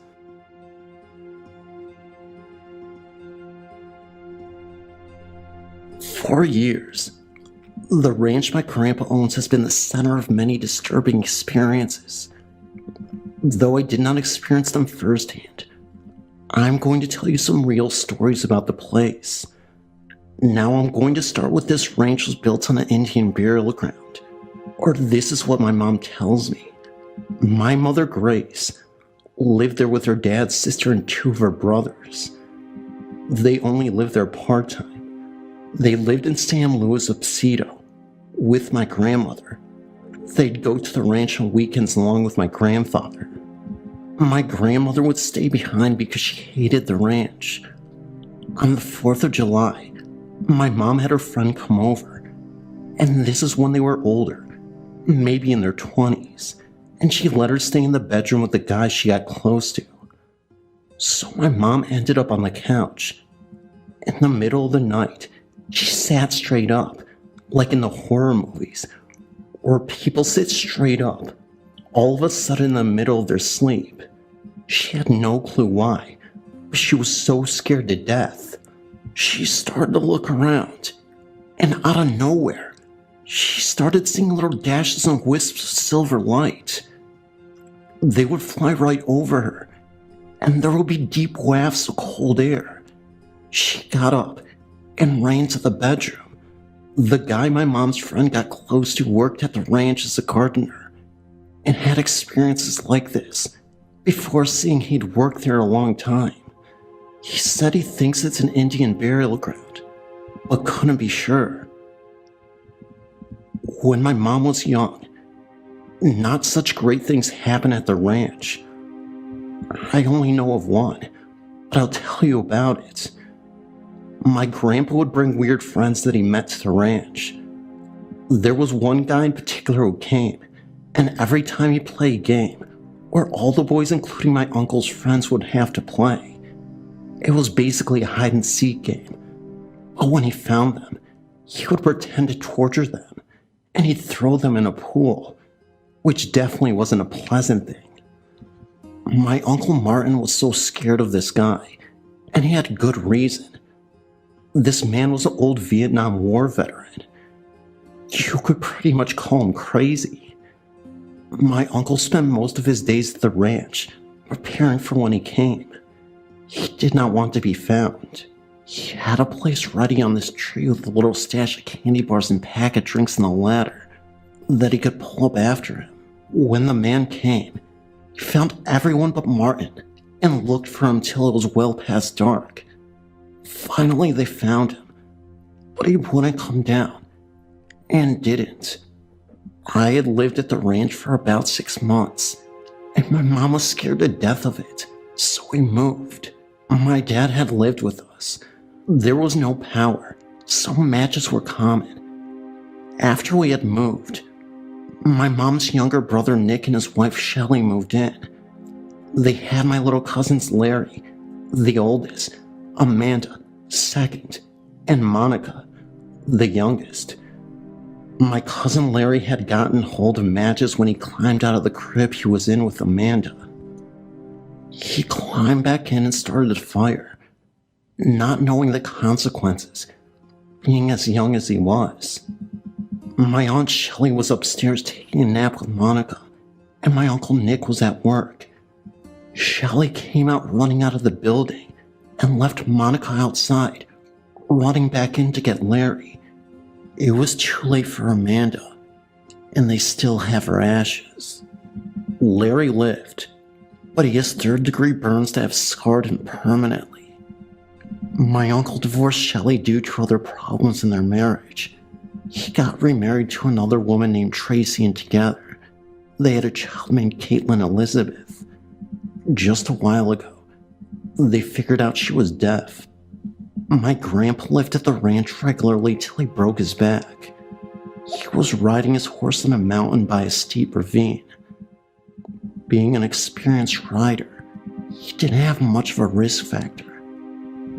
No one knows what, but something spooked the horse and he fell off, down the ravine, and broke his back. Now he's in a wheelchair, and it seems like he'd rather die than not be able to live at the ranch. So far he's not there, but he's trying to get there. Another bit that interests me about my family's ranch is that it tore my mom's side of the family apart. There have been endless fights about it, and pretty much everyone has turned away from each other. Are all these things a coincidence? I don't know, but I find it hard to think of it that way.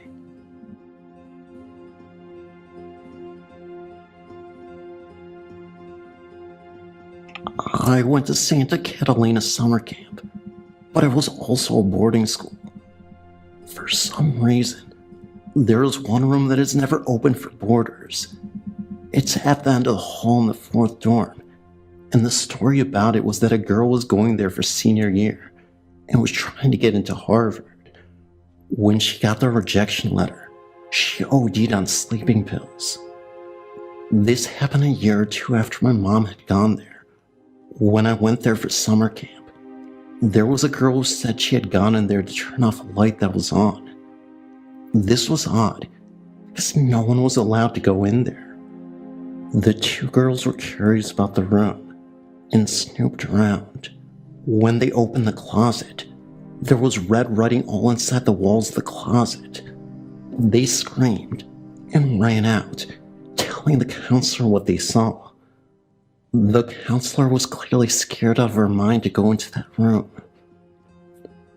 Before she turned off the light, she checked the closet.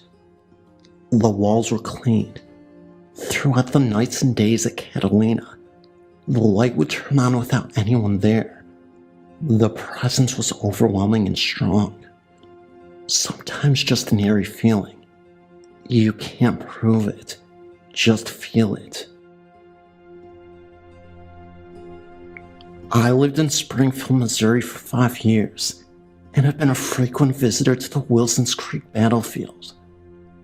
The place is a presence that you could feel day or night, because it was the site of a good-sized battle, and the park rangers will tell you the same thing of sightings while they patrolled the park, or hearing gunfire and cannons going off. One of the most active spots in the battlefield is the farmhouse that doubled as the field hospital where the wounded were brought in for amputation in the home. But I believe it was a Confederate hospital, if my memory serves me correctly. Last year in June, myself and a few friends were given permission to camp the night at the location so that we could experience the events reported ourselves. One of my friends got his degree in psychology and wanted to see if the reportings were due to the history of the area, and we confirmed everything the park ranger had told us. At midnight, we began to hear what we could have sworn to be low moaning coming from the house, and what we could have sworn were the shadows of several people passing the windows, as well as the footsteps on the front porch. The footsteps would either sound like someone pacing as if on guard duty or waiting, or it would sound like someone running into the home, such as an orderly or a surgeon. But the one thing that remains in my mind was a smell that suddenly just arose around us of blood. It was a heavy smell that lingered in the air, that just made you almost want to scream, because it had an incredible sadness and pain. There was also a constant presence being verified of cold spots that would allow us to see our breath, and this made it very uncomfortable, because it was an 85-degree night. The presence would get stronger throughout the night, and finally, when we composed ourselves, I looked at the house and said as loud as I could, "We know you are with us, and we know the sacrifice that you have made. Please leave this place in peace." My friends, of course, gave me that look that I had lost it, but they immediately noticed that there was a calm feeling now, instead of agitation and sadness.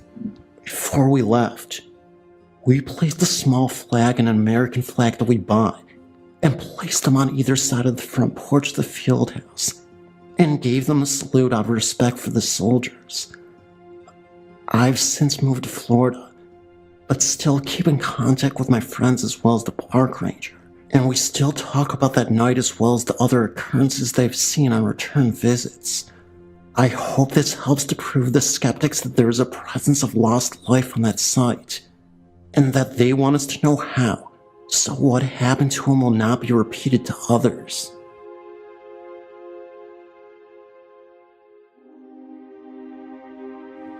I lived in my newly built home for 1 year now. It all started when I woke groggy from sleep. I heard a woman crying and thought perhaps it was my child or neighbor. Her husband would travel often. I realize now that it was a linked experience. It was a couple of days ago, and I'd stayed up late watching TV, started to get tired, and decided to go to sleep. So I walked upstairs and went to my bedroom, laid down, and was fast asleep. I remember dreaming, and the woman that I heard for a year crying came to me. She came over me and put one hand on my throat and the other on my mouth and face. She began to strangle me. All I can remember after was willing myself to be awakened. I was flailing, kicking, and trying to scream. That is when I finally awoke. My husband was laying right next to me the whole time. He was also awake after the episode, scared and wondering what the heck. He told me that I was really screaming and tossing all over. You know when you watch someone sleep, and they say they were screaming, it's always muffled. I wasn't. Tonight, me and my sister were making dinner for all the kids, hobo dinners to be exact, and we had made all the kids come in one at a time to pick out their ingredients in their own hobo dinner, If you don't know what hobo dinners are, they have an assortment of vegetables and meat, or chicken, and condensed soup wrapped in aluminum foil. We have made the first 3, no hitches. Then came little A, we'll call her that. She picked up her foods and we argued that she had to have more than chicken and broccoli. She didn't want to, but agreed. So I folded hers up and put it into an oven with the other 3, realizing that when I put in the 5th one, I would have to move them all. We then proceeded to make the last one, and we never left the kitchen. Upon finishing, I opened the oven and found that little A's dinner was gone. I put it in there myself, and it was not small, not something you could misplace.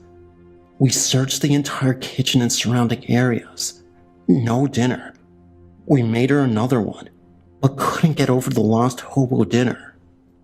We talked about it for a few hours while our husbands researched the kitchen. Then we started talking of related stories, and the woman came up. We joked that she ate it, or her deceased grandma did. Then I told my sister and her husband of my dream experience. My husband chimed in and finished the dream, but I didn't even know the end. He had said that after he had gotten up the next morning, I came out of our bedroom crying and saying that the ghost tried to suffocate me again. Then he said I proceeded to get a glass of water and went back to my room. That happens to be on the top floor and my kitchen on the main. I didn't know that happened. Then he also started talking about an old forgotten coal mine and how a girl died in one here in Littleton, Colorado. So we went online and somehow in our main searches came to this site. Do you think that maybe the deaths of the miners and their families are still here, reminding us of all the injustices they faced in their lives? Or are they just wanting us to take notice and change things?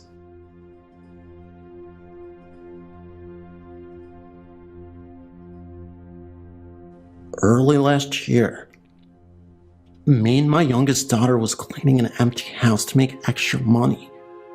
Being sensitive to spirit guides, I picked up a presence, but chose to ignore it and clean the home. My daughter kept hearing someone tell her to come upstairs, and she wouldn't do it. As evening approached, we headed upstairs to vacuum the bedrooms. Whatever the presence was, it kept on blocking the vacuum from the wall and threw a marble at the wall also. I also felt a cold hand attempt to brush me down the stairs as I was going from one bedroom to the other. I dropped the vacuum and fled down the stairs, telling whatever it was that we would be back the next day. As we were locking the door, we felt someone on the other side trying to stop us from locking up and leaving. The next day, I lit a white candle and stood at the foot of the stairs. I simply stated we were here to do a job and mean no harm to him. I also said that we would leave as soon as the house is clean. After that, we felt them. They let us do our job. The house is rented now, and I won't step foot on the property anymore. I had a very tall black shadow step on the house's porch and speak to me using telepathy. It told me not to come back to its territory, or else it will push me down the stairs next time. Meaning I have small grandkids. That's fine by me never to go over there again. I'm still not sure what I encountered, but I didn't like it. The new tenants can deal with it. As for me, I don't need the money that bad to come in contact with whatever lives in my neighbor's house. It's been 17 years, but it still happens to this day. It happened on a summer night on the back road connecting Mount Clair to West Milford, known to the locals as Alfie Hill. The area had very few houses at the time, and one house stood out, a brand new gorgeous home right at the crest of the dirt road. The man who lived there built it for his wife, and they had a daughter who was, I believe, around 8 years old at the time. I remember traveling the road, more of a cow path really, and watching the home being constructed. Once it was finished, it always looked so pristine and happy. But one night, I was coming through this patch, black stretch of land, and saw the mother and daughter in the middle of the road, both in what looked like nightgowns in a mud puddle. I could see them standing there as I approached, and the moon seemed to shine on them alone. When I got to them, they disappeared in front of me. I wasn't alone in the car, so I asked did anyone else just see that, and everyone just sat there, too scared to answer. By the light of day, early, I was crossing back across the hill and saw 6, maybe 7 police cruisers and an ambulance. Crime scene tape everywhere, and one covered figure in the grass by the house, and several officers crouched by the road, beside where the mud puddle was the night before. Apparently the man had long suffered from depression and killed his wife and daughter before running to the house and killing himself. The officers said that they speculated he had committed the act the night prior to them being discovered. Still, on summer nights, you can see the girl and her mom looking down into the middle of the puddle in their nightgowns.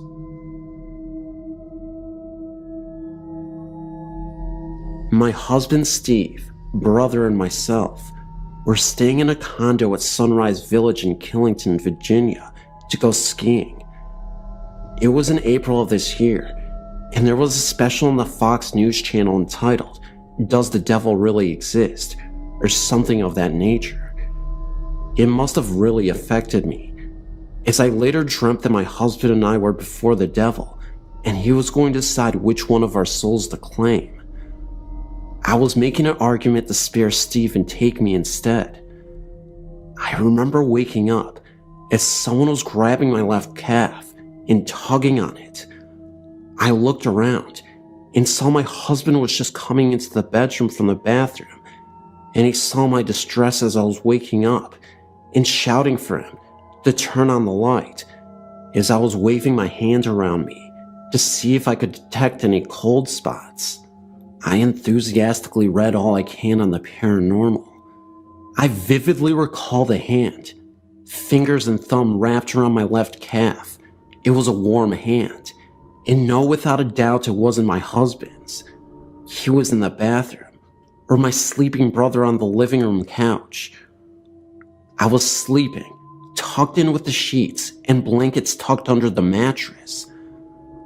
I think whatever it was trying to wake me up from a horrible dream. Perhaps my father, who passed away 5 years ago prior. Don't know. What I do know is that my husband believes it was a dream, and he won't accept any other explanation. This infuriates me to no end. I know it was real. Thanks for listening, and keep up the good work on your website. It's great.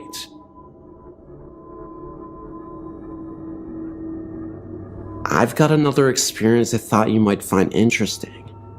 In October of 2006, I got orders to move from Arlington Air Force Base, Alaska, to Peterson Air Force Base, Colorado.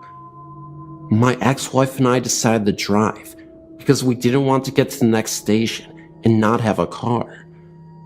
We spent the weekend with her relatives in Wasilla, then made the drive to Haines Junction and stayed the night. We really didn't sleep well that night. The room was rather uncomfortable. So we left at like 500 and began the trip to Canada. We took the Alcan, Alaska-Canada highway and pushed into the Yukon Territory, stopped and had a rather awful lunch, but my daughter, who was a year old, needed to get out of the car for a while. We pulled into White House around 1800 and decided to stop for the night. We chose the Best Western Hotel, mostly due to the military giving us a list of which hotels were best for us to stay in, and that was one. As we were checking in, I noticed a rather cold spot by a cartoony statue of a Canadian Mountie. Mind you, This was October, and things were getting cooler, but not that cold. I believe we had a room on the 6th floor and let my ex-wife and my daughter get settled while I brought in the things we needed for the night. While I was making the trips to the car and back to the room, I learned that this Best Western was once a saloon and brothel. I'd mentioned the cold spot to my ex-wife, and she had stated that once she had made the trip to Alaska in '02. This was 2 years before our marriage, and I did not know her before '03. That she had stayed on the 4th floor and experienced similar cold spots and orbs. Well, we decided to have dinner, then turn in. We had been in the car for over 12 hours, and we sorely needed a seat after the awful night before. My ex-wife said she had forgotten something in the car, and for me to get it, as she was going to give our daughter a bath and put her to bed. I went out from the restaurant in the hotel, and as I was walking in the entrance to the hotel, I kept feeling cold spots in various places. I also felt like someone had brushed up against me, and like a hand on my shoulder. Of course, no one else was around except the front desk clerk. It got stranger as I came back in after getting what it was. I have since forgotten, and got on the elevator again. I got this feeling like I was being watched, or something was there with me. Now, I was the only one in the elevator, but for some reason, it stopped on the 4th floor, and when the doors opened, an odor of tobacco filled the area. This is a non-smoking hotel, and what can be best described as a wet dog smell filtered through the hallway. When I finally got back to the 6th floor, these cold spots seemed more spread out than before, and I swear I saw some floating orbs in the window overlooking Whitehorse. By this time, it was around 1930 to 2000 at night. Of course, when I looked again, nothing was there. I also heard something that sounded like someone banging pots and pans. Obviously, there was no one there, and you weren't allowed to bring such things into the hotel. I got back to her room and told my ex-wife about it, and she said she had a similar experience in '02, without the pots and pans banging noise. We slept the rest of the night without any further disturbances, and decided to head out at 6:30. While I was loading the car, it was still kinda dark outside. I swear, I saw what looked like a prospector from the latter part of the 1890s. Of course, when I looked up, he was gone. When I went back into the lobby near that cartoony Canadian Mountie statue, the cold spot really intensified, and when I got to the area where the elevator was, I saw someone out the window, and I thought nothing of it. But once I got closer to the elevator, I noticed that the person was wearing Victorian-era clothing. He passed by the window and disappeared. Again, I told my ex-wife, and she by now was picking up on animal spirits as she called them, and she was telling me it was time to get moving. But she noticed the intense cold spot by the statue as well, and like our trip to Rika's Roadhouse in Alaska back in '04, she was quick to get out of the hotel with our daughter and get to the car, while I checked out and brought the bags out. Again, I felt something brush against me, and something touched my shoulder. However, this time, the hand felt cold and clammy almost. Of course, I turn around, and no one is there. Just that cartoony Mountie statue. We get out of there okay, without any further strangeness, save for a feeling of sorrow.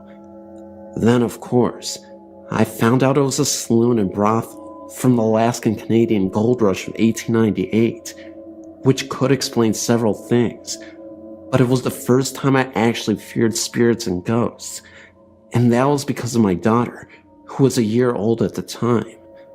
Again, my ex-wife and I would talk about this till our divorce.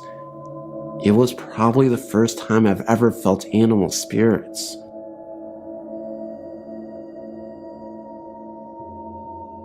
This is a personal experience that happened to me 2 years ago in Charleston, South Carolina. I'm in the Navy and had just got off the swing shift on base, leaving at approximately 11:45 p.m.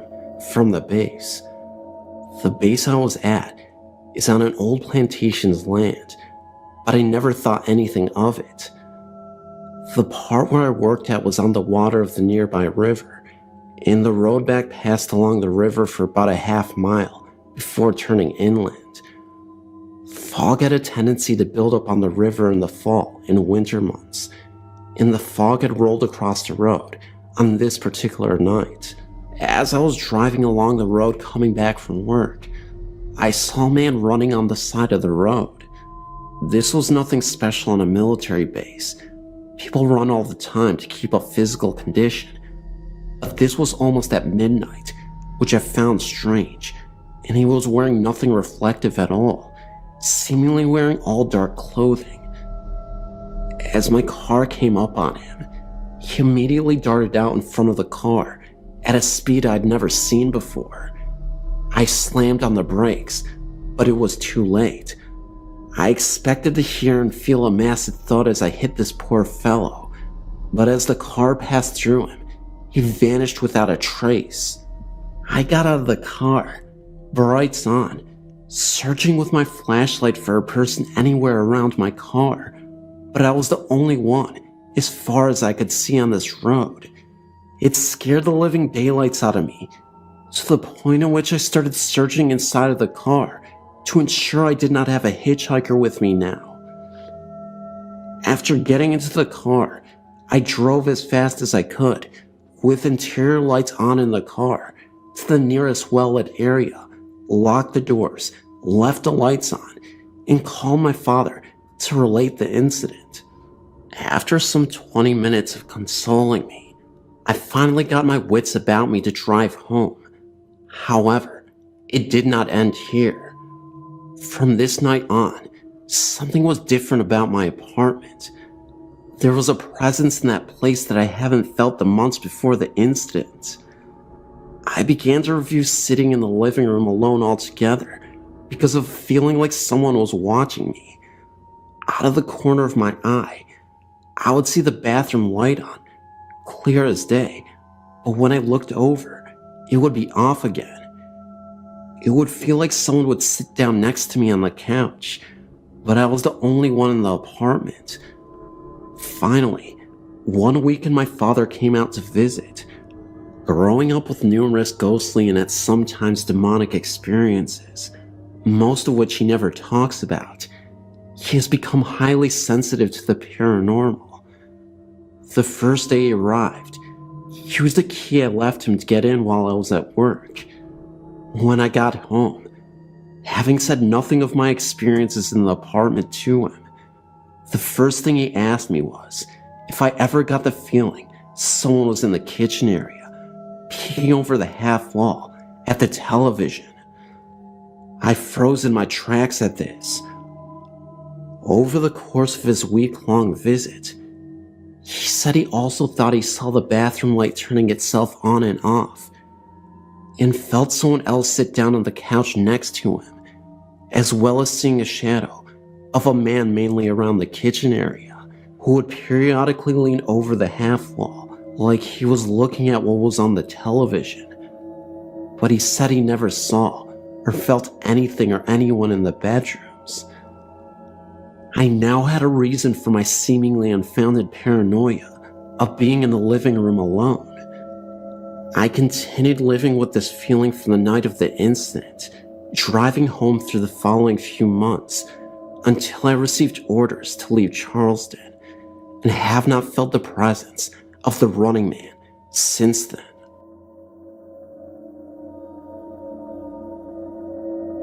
When I was little, about 5 or 6, we lived in a big house which was originally 2 cottages, later joined together.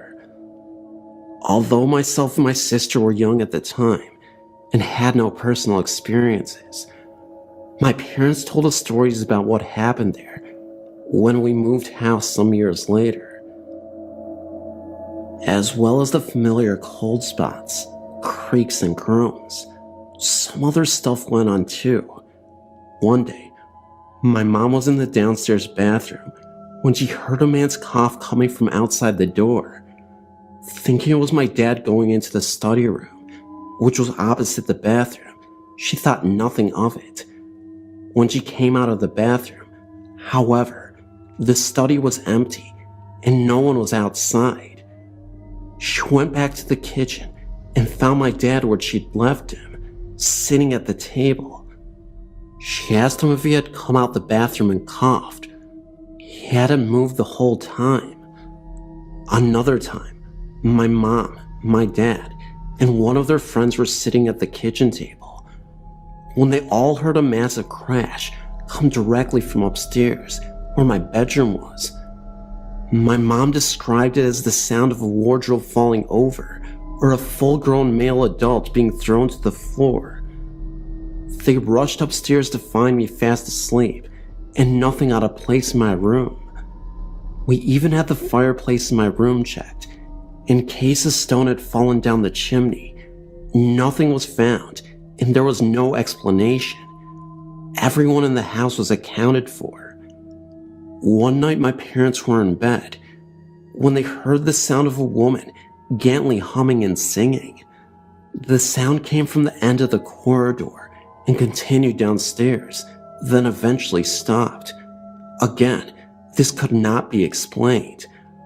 Myself and my sister were asleep, and even if we did get up, we certainly would have walked down the corridor singing.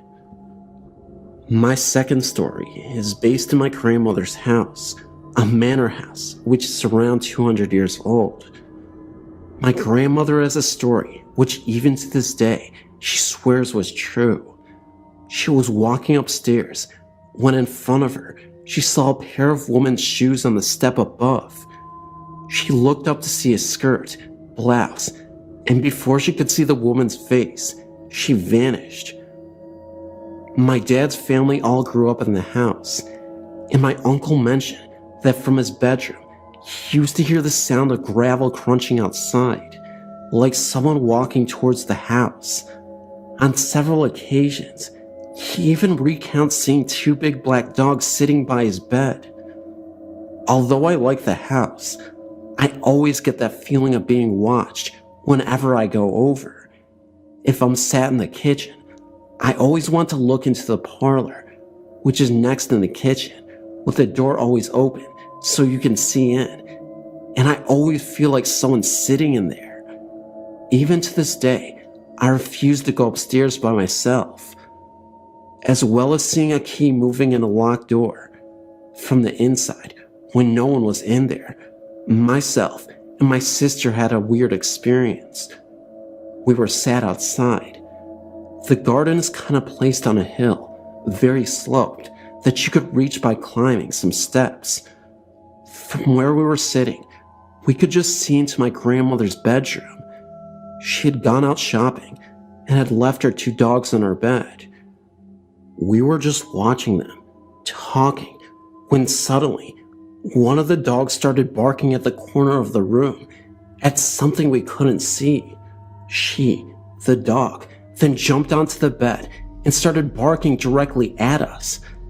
Then, at the exact same time, we both saw a white mist, sort of in the form of a hand, move gently over the dog's head. He then stopped barking. My sister and I both looked at each other in surprise. We'd both seen it, but could not understand it. It was daylight, but not sunny, quite cloudyless. There was no reflections on the glass or anything like that, because there was nothing to reflect, no trees or anything behind us, and we quite clearly seen the mist from the inside of the window.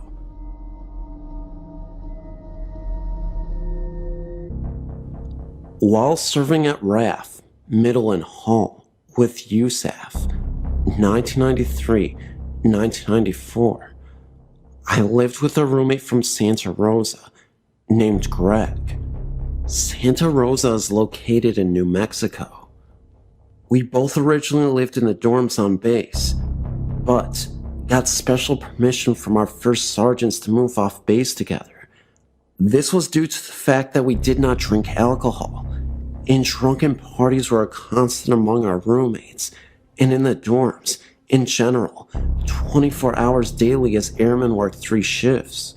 We were both practical-minded Air Force aircraft mechanics with serious responsibilities and not given to flights of fancy, and had no previous interest or experience in the paranormal or occult. I simultaneously dated an Englishman I would later marry named Bill. The cottage only had a coal fireplace for heating. Greg did all he could to keep the coal stoked, but the house never warmed, and coal always died out quickly, despite large piles of coal Greg stoked well often. The phone rang at various hours day and night, with a loud, hissing static. There was a faint, but unmistakable sound of someone whispering loudly through the static, but the words were always unintelligible. Calls to the operator to discover where the calls came from were answered that we had not received any phone calls at all during these events as far as the phone company was concerned. The calls simply came from nowhere. Reg worked a night shift. I worked days. Every night, I heard heavy footsteps come up the stairs to the bedroom landing, 4 square feet, and back downstairs after varying lengths of pause. When I was home at night, these heavy footsteps occasionally went into Greg's room. When he was at home, he heard the steps enter my room a few times. 500-year-old stairs creaked very loudly beneath thin carpet when no known humans were using them. The human footsteps could be heard anywhere in the cottage. These phantom footsteps were much, much louder and projected a foreboding emotion to the roommate at home when they occurred. The rocking chair in the living room near the fireplace rocked off of its own accord on a regular basis. Once, Greg and I were simultaneously TDY, or assigned temporary duty, to separate bases for a few months. We locked the cottage down tight as a drum. A friend agreed to check the place from time to time, but as all doors and windows remained locked, he never went inside. I returned before Craig did. Every object in the kitchen that could be moved, such as cutlery, dishes, pots and pans, bread bins, knickknacks, whatever, were taken by someone and all dumped in the middle of the living room floor. Nothing was missing. It was simply transported to the middle of the living room and unceremoniously dumped there. At other times I was TDY, and Greg experienced occurrences more often and more intensely for him when I was gone. However, his worst experience happened unbeknownst to me while I was deep inside the cottage. One night, as Greg went out to his car to go on duty, he saw what are sometimes called a shadow figure, but in much more detail. Greg was not bothered by the unmistakable occurrences in the cottage until he met this thing. It was blacker than black, the outline of a large adult male, about 6.5 feet tall, be his estimation. No facial or other features, except glowing eyes that looked at Greg in such an evil way. Greg said he was scared to death. He claimed without hearing a sound that this thing was unmistakably evil and had ill intentions, to say the least. Greg got in his car, a true British yellow Mini, and sped away as soon as he could. There is a broken down shed directly behind the house in the backyard. Both Craig and I looked into it from time to time, but refused to enter until one day we agreed to go in together. We both experienced an unexplainable strong sense of being watched from up close, though no one else was on the property. The sensation we both agreed at the time was an evil one. We both thought we heard heavy breathing, but neither one of us wanted to jump to the conclusion and appeared to the other one to be easily duped by what we couldn't explain. There's a storage area on the side of the house that cannot be accessed from inside the house, only by the door outside the storage area, attached to the side of the cottage. Greg and I both hardly dared to look inside after our first time inspecting the property. There were no electrical lights in the room. There was junk and building materials scattered around, as if someone dumped everything from the ceiling, and materials changed positions from time to time. Occasionally, the taps, faucets in the bathrooms upstairs turned on and off on its own accord, yet both hot and cold tap levers were always in the off position. Every unexplained occurrence was of an extremely strongly sensed nature. It always got our attention, except for the static phone calls and the chair rocking itself. Most activity took place when there was only one roommate in the cottage. Neither Greg nor I had ever experienced anything paranormal before. At least, he had not anything to this degree. Of the photos taken inside and outside the cottage, there is nothing remarkable. No orbs, light streaks, vortices, apparitions, etc. The Englishman I was dating and later married was a complete skeptic, but strongly disliked being in this cottage. He would only state, something is wrong with this house, something is strange about it. For his degree of skepticism, that was quite a statement in itself. When a man with a young teenage girl moved into the other side of this duplex cottage, Greg and I decided to warn her, without giving anything specific away about the occurrences, so we weren't planting suggestions in her mind, knowing teenagers are very impressionable. We simply welcomed her, made chit-chat, then told her when she was alone if she was ever uncomfortable or frightened, telling us she was in her bedroom alone when she audibly heard a voice call out for her.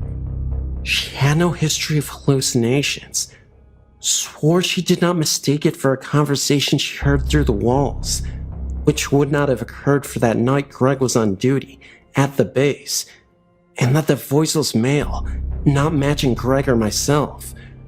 Shortly after this, I moved in with my fiancé in a nearby town, largely to get away from the occurrences, and soon lost touch with Greg entirely. The paranormal occurrences in the cottage were constant, in one form or another, and experienced intensely.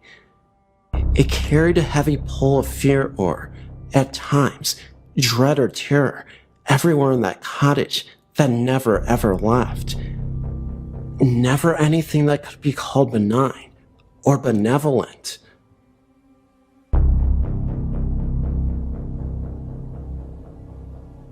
In the summer of 1996, I bought a large home in a nice, older neighborhood.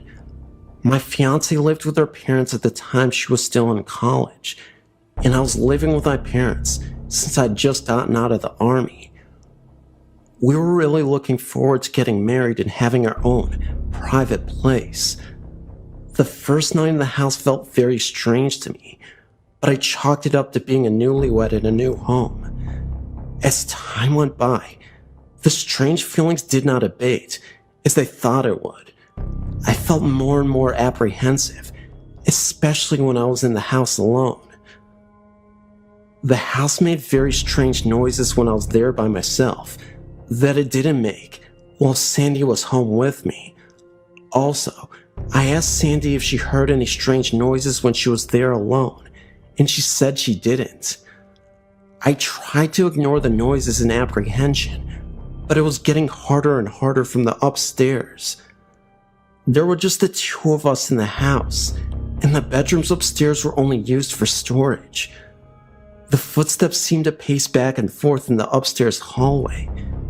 Sandy claimed she never heard any of the sounds and was calling me paranoid and crazy, At first, the footsteps were confined to the upstairs, but eventually they came downstairs and into our bedroom. Whatever was making the footstep noise would come up to my side of our bed and stand there for several minutes before walking straight out of her room. I heard other strange noises in the house, like the sound of an animal growling and scratching noises in the walls. Someone or something knocked on our front door one morning at 3 a.m. so loud that I thought the door was going to come off the hinges. Of course, Sandy never heard anything and accused me of trying to scare her. I began to see small, black humanoid figures darting in and out of the corner of my vision. They would shoot behind furniture or duck into some rooms when I tried to lay my eyes directly on them. I saw them during the night and day and began to see them more often and often. I would often get this odd feeling that someone was behind me, and if I quickly turned around, I could see one or more of those things run away. One day, when I turned around to try and see the little black things, I saw a large, black thing at the other end of the hallway. It was about 6 feet tall, and though I could not make out any features, I could tell that it was a human shape under a cloak, and it did not run away. It just stood there for several seconds to let me get a good look at it, and then it slowly disappeared. I saw that apparition several more times over the next few months, always standing some distance away and just looking at me. I was really getting scared, and it came to the point that I did not want to go home at night. The experiences were taking a huge toll on our marriage. Sandy would blame me for scaring her with reports of things that were not happening in her mind, just to cause trouble in our marriage. She would not begin to convince that I was truly scared and that something was really happening, even if she did not experience it. We stayed married for a total of 30 months before she moved out of the house and filed for divorce. But here's where the story gets even stranger. The day she moved out of the house, the frequency and intensity of the experiences began to diminish. That night, the footsteps did not come downstairs like they always had in the past. I saw the large black apparition only one time after she moved out, and that time it was translucent, as opposed to being completely opaque as it had been before. It also did not stick around as before. Once I saw it, it vanished. 4 months after she was gone, all the activity ceased. The house was quiet and still, and I no longer felt that apprehension I wrote about earlier. I've since remarried, and we live in the same house with our children. I thought that the experiences might return once I brought my new wife into the home, but they didn't. If they had, I would have sold the place. It had to be something associated with Sandy. Maybe she was into the occult or something. I spent plenty of nights with her in her parents' home when they were away, before we were married, and never experienced anything like what happened in the house. Perhaps it was the combination of her and the house that was the problem, but I hope not. If it were, then that means the same thing could happen again, and I don't want my family subjected to that.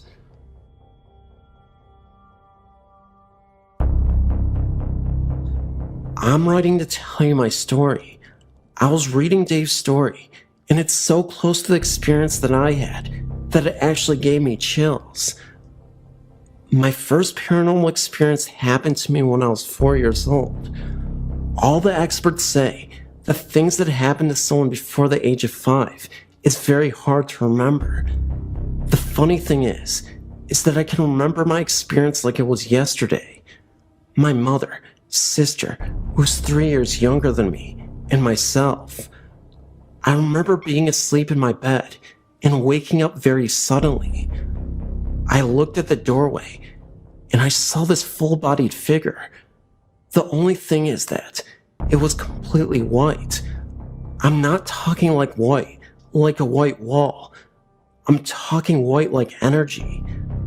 This figure to me was a child. The reason I believe this is actually because of its height. I mean, it did not have a face or anything like that. It walked towards me and got on my bed. I remember pulling the blanket up over my head because I was so scared, but I actually felt it on the bed. At that point, I ran screaming and crying into my mom's room. Her boyfriend got up and walked me back to bed to show me there was nothing to be scared of. When we got there, it was gone.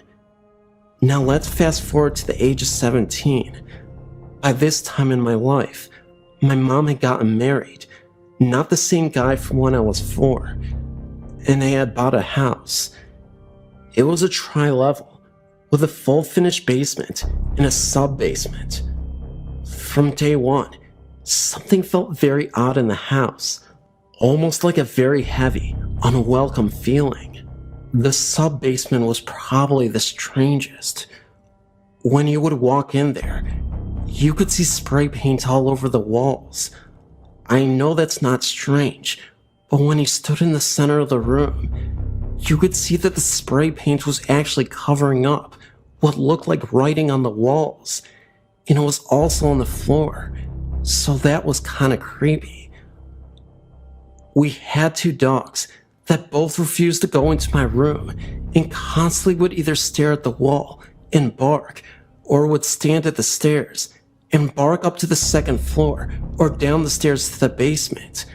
The longer I lived in the house, the more I began to feel almost alone. It was like I was becoming isolated mentally from everything. In my room, it would constantly feel as though I was being watched. I would hear loud bangs and things sounding like they were hitting the floor, but nothing would be around. All the motion sensor lights around the outside of the house would turn on all at once for no reason. I mean, I actually began to think I was going crazy. Finally, I broke down and told my stepdad everything that had been going on. He looked at me very seriously. I remember thinking, oh crap, he thinks I'm nuts.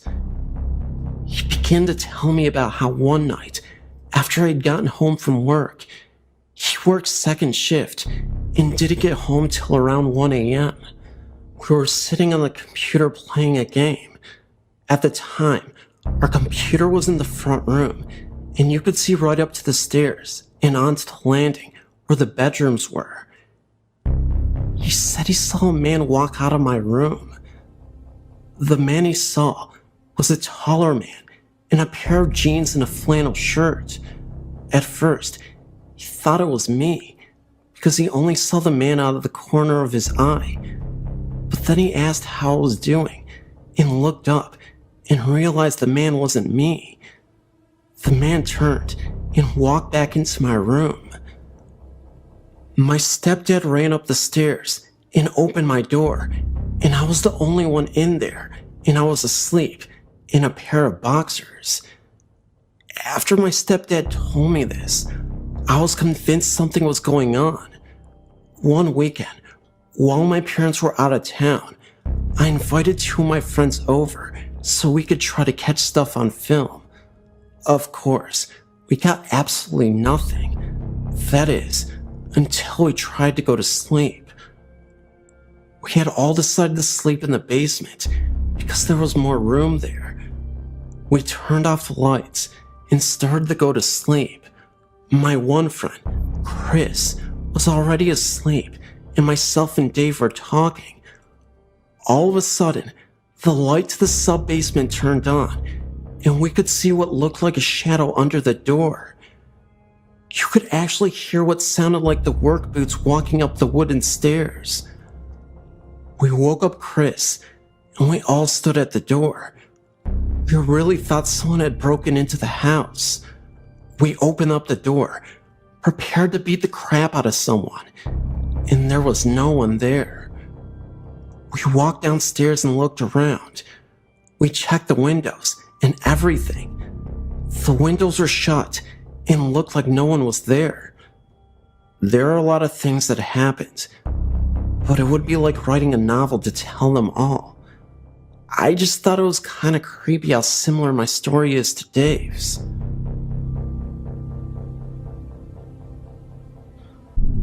This experience happened when I was in my late 20s, back around late 1994 or early 95. I was laying in bed asleep. I felt something touch my face, and I woke up. I was face to face with a smiling old man. He crawled backwards out of my bed and stood there smiling at me. He looked like he was Caucasian descent, in his 80s at least. He had a glowing light all around him. He looked like he was at peace while staring at me. I have no idea who this was.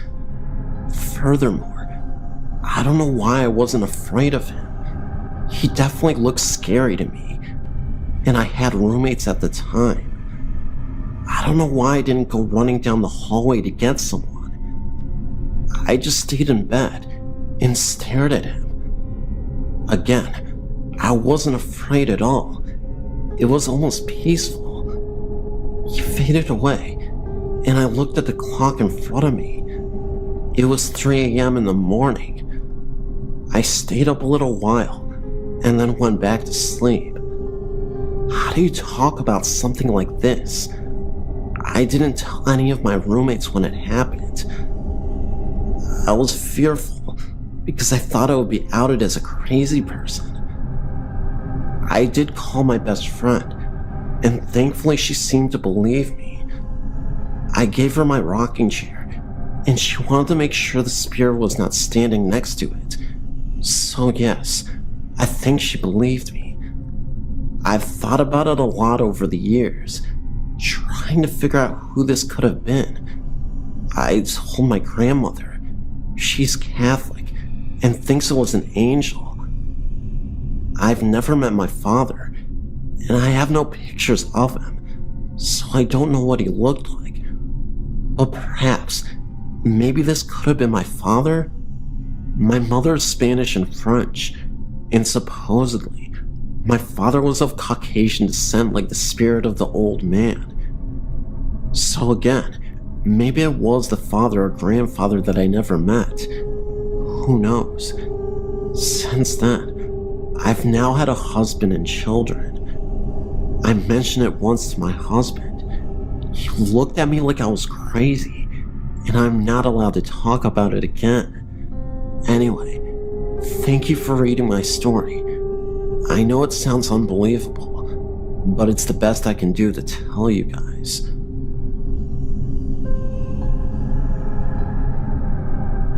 These are two experiences that happened to me about 5 years ago. Here's the first story. My house is 6 years old and has never been lived in by anyone else. This started about 2 months ago. I'm laying in my bed alone, with the door to the hall and the door to the bathroom open. I swear I see the door open a little bit and then go back to where it was. I then see black figures with little or no shape appear in the doorway. Then whoosh, they are gone. I also saw what looked like people I knew, who will stick their heads in the door and then turn and leave. Last night I was asleep when I felt something nudge me 2 times. I woke up to see this black form standing beside me. It stood there for about 2 seconds, then vanished out the door. The most interesting aspect of this all is that these figures have no legs. They are just a black oval shape with no faces or arms. Just a black form. Last night was the first time it really scared me. I felt like it was the Grim Reaper asking me to follow him. Now on to my next experience, which was even spookier, I might add. I was working in a gym at a hotel in Moodsburn near Glasgow. One night, I was getting ready to leave for the night. The route I had to take was down a dark corridor to the main door. This was a walk I had made many times before and had never any problems. But this night, as I was going along, I felt like I was being watched. As I got to the end of the corridor, I turned to close the door when I saw what looked like a white shape running towards me. Needless to say, I closed and locked the door very quickly and sprinted to the bus stop outside the hotel. The next night, I was working again and decided to see what could have caused it. I went through every possibility I could have think of, from car headlights to interior lights, but nothing recreated what I had seen. About 2 days later, I was looking through the old accident book when I found an entry from 3 years before. A man was running on the treadmill and died of a heart attack whilst using it. What was interesting was, it was the same date and time of when I saw this incident myself, of the running man.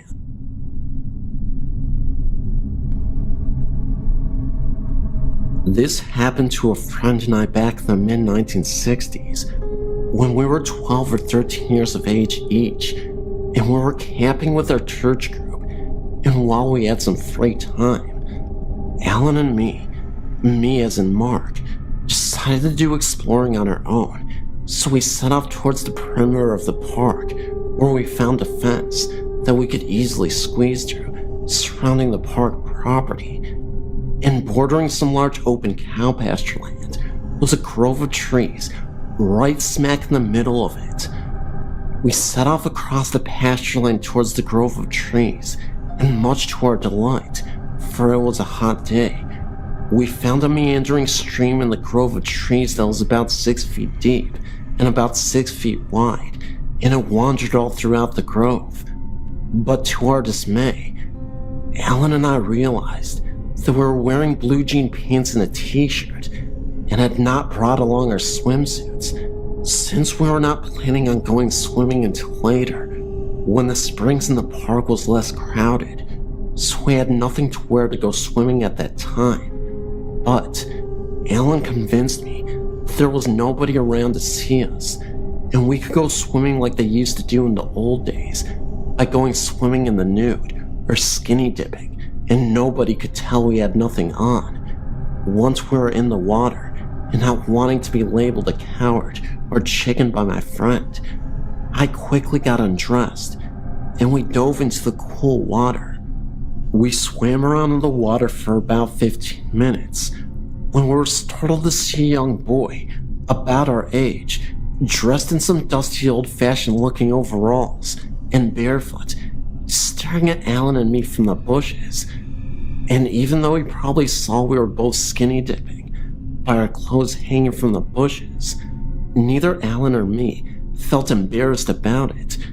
After all of us were boys, and Alan got bold, but staying in the water, Alan said hi to him. The boy came out of the bushes, but didn't get near the banks, and he just stared at Alan and me for a solid 20 seconds. All we could think to do was ask him if he wanted to go swimming with us, but at this point, I don't think we realized it was a ghost at the moment. We just always thought it was a kid that always hung around this area and just wanted to play because we were playing around. But then, it was like he had simply vanished again. Helen and I did not wear glasses, and our vision was perfect, and we were looking straight at the boy as we climbed out of the stream, and like I said, the boy just disappeared before our very eyes, just kinda blinked out of sight, and Alan and I quickly got into our jeans and looked around for him, but he was nowhere to be found in the bushes. And if he wanted to play with us, why did he disappear? And if he had left the grove of trees, which he didn't, we would have seen him in the open pasture land. And afterwards, we talked about our experience between us, but Alan and I didn't tell anyone of this. knowing that no one would ever believe us. Alan and I both wondered if the boy might have fallen into the stream from the crumbling banks and drowned in that stream many years ago. And, as the kids our age wouldn't be caught dead wearing old-fashioned looking overalls, when all the kids we knew were wearing the latest looking fashions, was it even remotely possible that perhaps Alan and me saw a ghost that day? One who was lonely and just wanted to play.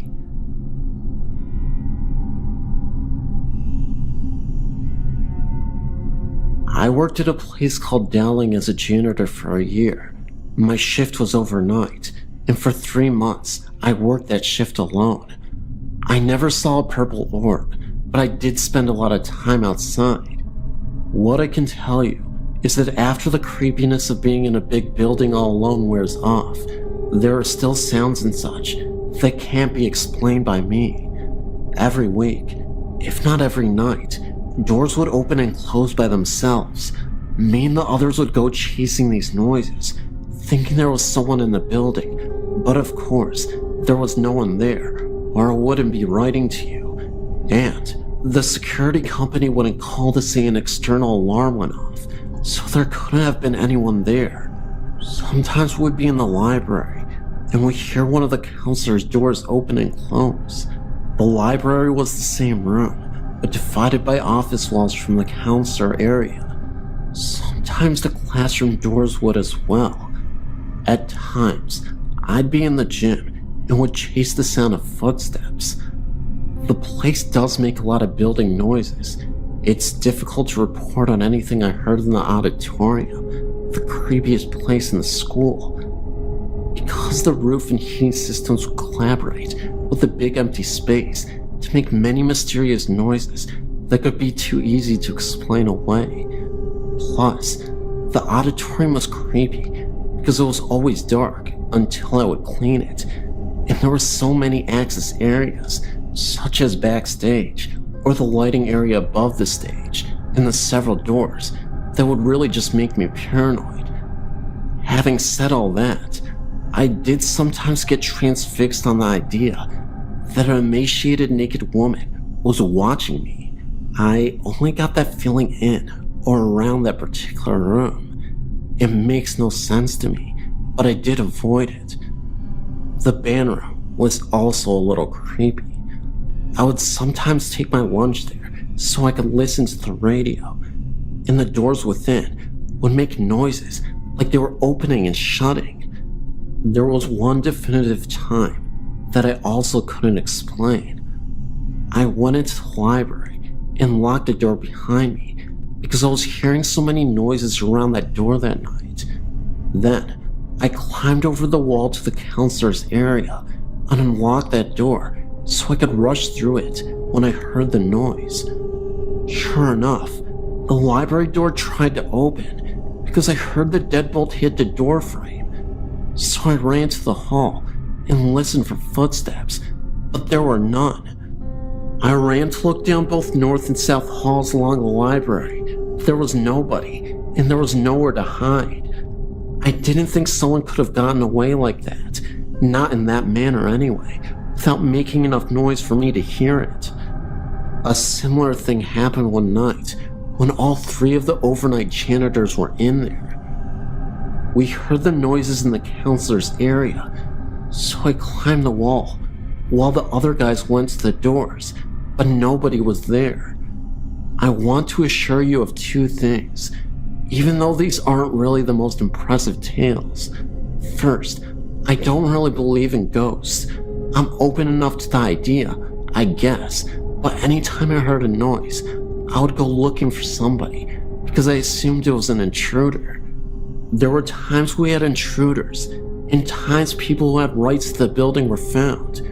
However, there were so many times that we were sure there were noises, and so little chance for whoever was making them to escape, and we still found nothing, that I thought you might be interested to hear the story of Dowling from someone who was there for a long time. The building stopped creeping me out by itself about a week after I was working there alone. I heard voices and chased them, but the air unit, the building setting, and other normal noises stopped giving me the jitters by the time they became normal for me. I don't really believe in ghosts, but I saw the purple orb listed on the website after a night of chasing these noises, so I decided to write this to you, albeit 2 years after the fact. Last thing I want to say, there are 2 creepy stories about the place from a source that I'm not sure I trust, but I'll tell you anyway. One time, this guy saw people in robes walking into the woods west of the building.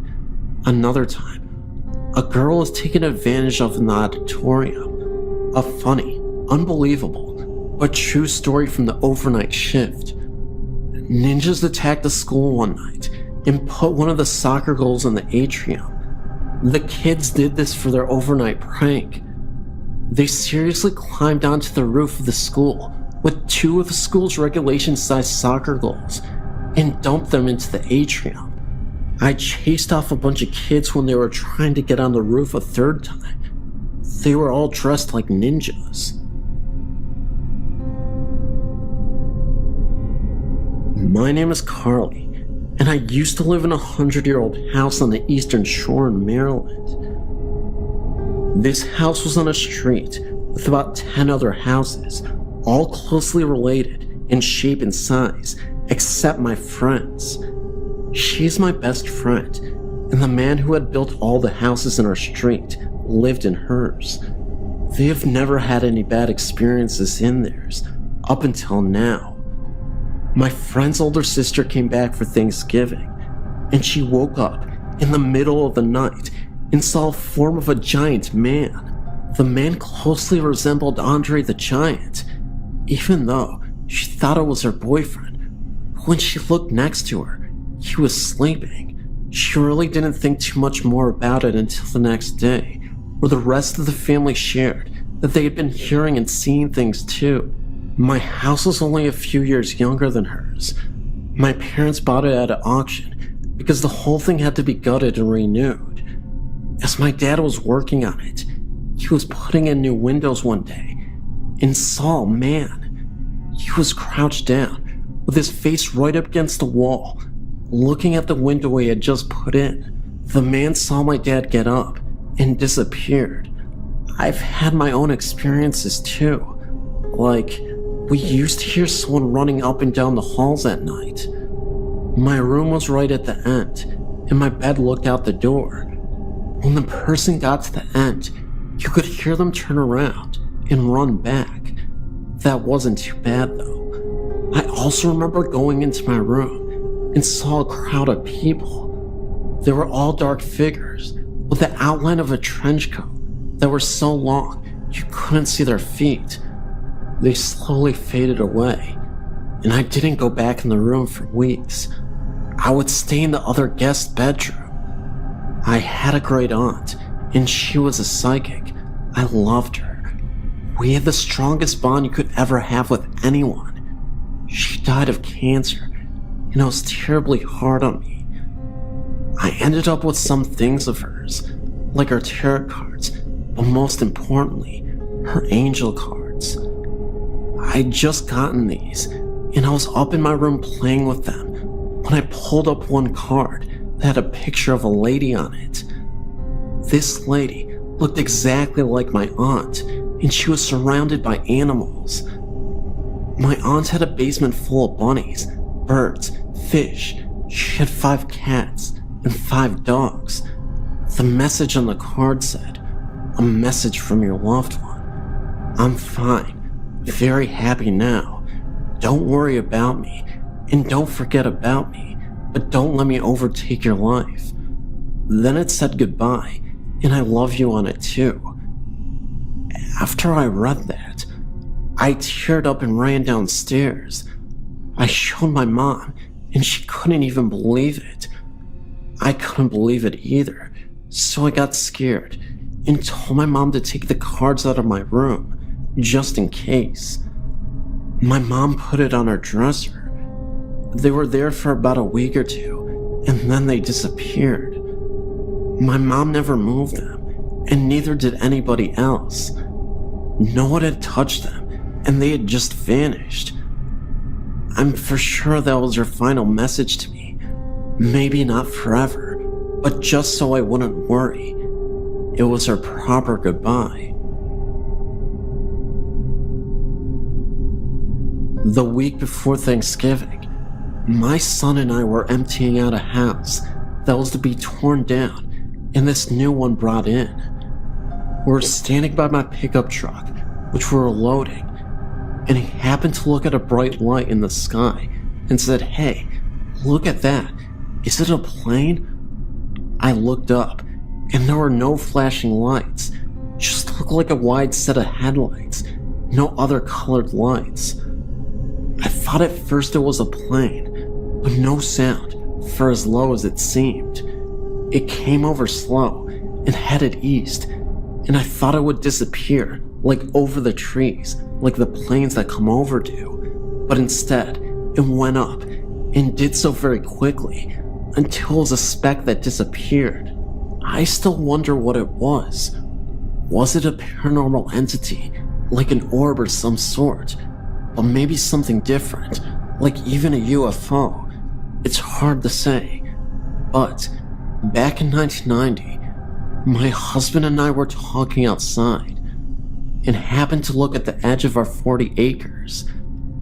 There, just above the trees, was a long cigar-shaped object that covered the entire line of the 40-acre parcel. It had flashing lights and looked like windows were along the side of it. It was reported in the newspaper, as a lot of people saw it that same night. It made no sound at all. My son passed away in August 2008, and I've had my grandson say that he sees him in my bathroom. I find that strange. Last week he came to me and his mother and said that there was a man in my bathroom and he needed to put his clothes on. When I found my son, he was naked. My grandson didn't see him that way, the way he passed away. He has told me many times that there are ghosts in my house. We have heard doors open and close, and sometimes the floor's creaking. Like last fall, I'd gone in my bathroom to turn off the lights the kids left on. I called out to him, thinking that maybe someone was still in the bathroom. Finally, I said loudly and impatiently, "Who is in here?" I heard a voice distinctly said, "I am," very quietly and clear. I didn't recognize the voice and thought one of the kids were playing a joke on me. No one was near the bathroom, which is just off my master bedroom. It didn't scare me. There are other strange things that happen in my house. We hear little kids outside talking. Most of the time, it is indirect, and you can't make out what they say, and other times, something comes in clear. We just think the land is haunted. These incidents happened around 1984 or 1985 in Baltimore, Maryland. I was in my early 20s and on my way to meet a shuttle bus that would take me to my job in Washington, D.C. It was around 1 p.m. in the afternoon. I was driving down Windsor Mill Road, going towards Woodland, Maryland. As you drive down that hilly road, it kind of feels creepy because you pass an old graveyard that sits across the street from a small patch of old, single-family homes. As I drove, I looked over at one house in particular, and I saw a young girl. She appeared to be about 10 years of age. She was extremely pale, and her hair was long and bright red. She was alone, sitting on the steps. What really stood out, though, was the way she was dressed. She wore a long, old-fashioned dress and black granny-style boots that buttoned up. The clothes looked like something people would have worn in the 1800s. She just kind of sat there, with no expression on her face, staring across the street at the graveyard. I was really puzzled seeing her. First, because of the clothes she was wearing, and second, because it was extremely hot that day. We were experiencing a heat wave. It was at least 85 to 90 degrees. I figured she was just a kid playing dress up, and maybe her parents weren't aware that she was outside in the oppressive heat, dressed in those heavy clothes. I went on to work and didn't think any more about it. I took the same route every day and didn't see her again until about 3 to 4 months later. I was driving down that same road, and when I came upon that house, I noticed a group of kids in front of the house playing a very lively game of tag, laughing and chasing each other. I looked closely, and there was the redhead girl running along as if she were playing with them. I say as if, because it seemed like the other kids were not playing with her. It looked like they didn't know she was even there. There was no direct interaction between her and the other kids. The kids would run one way, and she would run too, but not with them. She looked like she was playing by herself. I can't explain it any other way. It was just weird. She wore the same old-fashioned clothes that she had on the first time I saw her. I honestly thought my eyes were playing tricks on me. A year passed. I changed jobs and forgot about the sightings until one day I was having a discussion about the paranormal with my mother. She was born in the South and had experienced her fair share of paranormal sightings.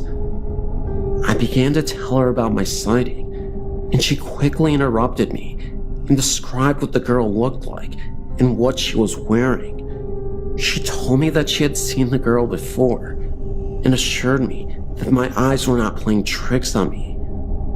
That is because I had indeed seen a ghost. I've driven down that road several times since then, but I've never seen the red-haired girl again.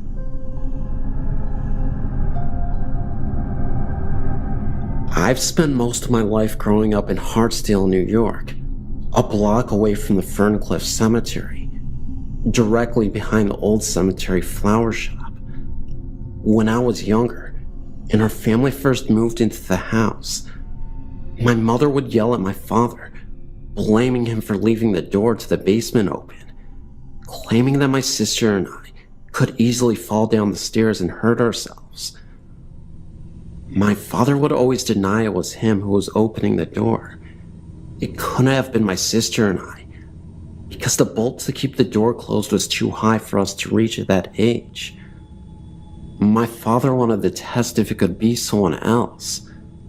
My mother, my father, sister, and I all went into the guest room to watch a movie one night, around the times of the door constantly being opened. Before the movie started, my father went downstairs to check and make sure the door was closed and the bolt was locked. Halfway through the movie, he went downstairs and realized that the bolt was undone and the door was wide open. My mother had to have a priest come over one day and do whatever it is they do when there are signs of a ghost in a house. Clearly, it didn't work. Or maybe there's different spirits because that instance isn't the only time. One day, around the time we were about to remodel the kitchen, I walked into the house and my mother was looking at me like she'd seen a ghost. That's because she actually saw this white form of a little girl running up the stairs and into my bedroom. Often, I've come home and heard voices or whispers. I would yell out that I'm home to inform whoever, thinking my mother or someone else was home, that I'd come back from school. I would then go around the house and realize no one was there. At first, I would think there were thieves who broke in and hid. Eventually, I realized this was a common occurrence and did not want to be home alone by myself because of this. My mother has heard voices too. When I moved away for a while to live in New Jersey, I would get frantic phone calls for my mother to come home to visit her, because she would constantly hear voices and objects would move on their own. One night, the most terrified I ever heard my mother. She said she did not get any sleep because she kept hearing things, objects moving about, and then the wireless doorbell she had recently installed went off at around 2 or 3 a.m. She went as far as to take the batteries out, but the bell continued ringing for a good half an hour or so. I believe she said her bed was shaking too before any of this happened. Books had flown off the shelves and across the room in my sister's bedroom. This has happened on several occasions. I also recall as a child my toys moving on their own and me just telling myself that it was all my imagination because I couldn't believe what I was seeing, resulting in me just hiding under my covers until sunrise. Finally, I know this is probably just a weird coincidence, but the day my old refrigerator died was ironically the same day the elderly grandmother of the previous owners died. She was very fond of that old fridge and was very upset that the family didn't take it with them to the next house they moved off to. I just considered it an odd occurrence, but whatever. The dang thing was as old as time, so I was surprised it even lasted as long as it did. Oh, and while we're on the subject of the paranormal, the Ferncliff Cemetery. Never had a problem with it until one night I was walking through. My friends and I would always cut through the cemetery to get to one another's houses, because it was safer than walking on the main and busy streets. Usually, we would go in packs, or if alone, during the daytime. I don't anymore because, well, besides the fact I can drive now, one night, when the moon was full, and you could clearly see that no one was around, except for the field of graves, I constantly heard voices whispering. I would constantly look around, thinking maybe it was some teenagers drinking. That's what kids used to do in town, drink in the cemetery, but no one was anywhere in sight. I know my house in this town and area near the cemetery is not the only one that has or is still being haunted. On the other side of the cemetery, in White Plains, there is another house near where my mom's friend lives. The mother thought the son was making up an imaginary friend that he would talk to, until one day she saw for herself an apparition of an elderly man. He rose up from the ground of the room she has her washer and dryer in, and then he vanished.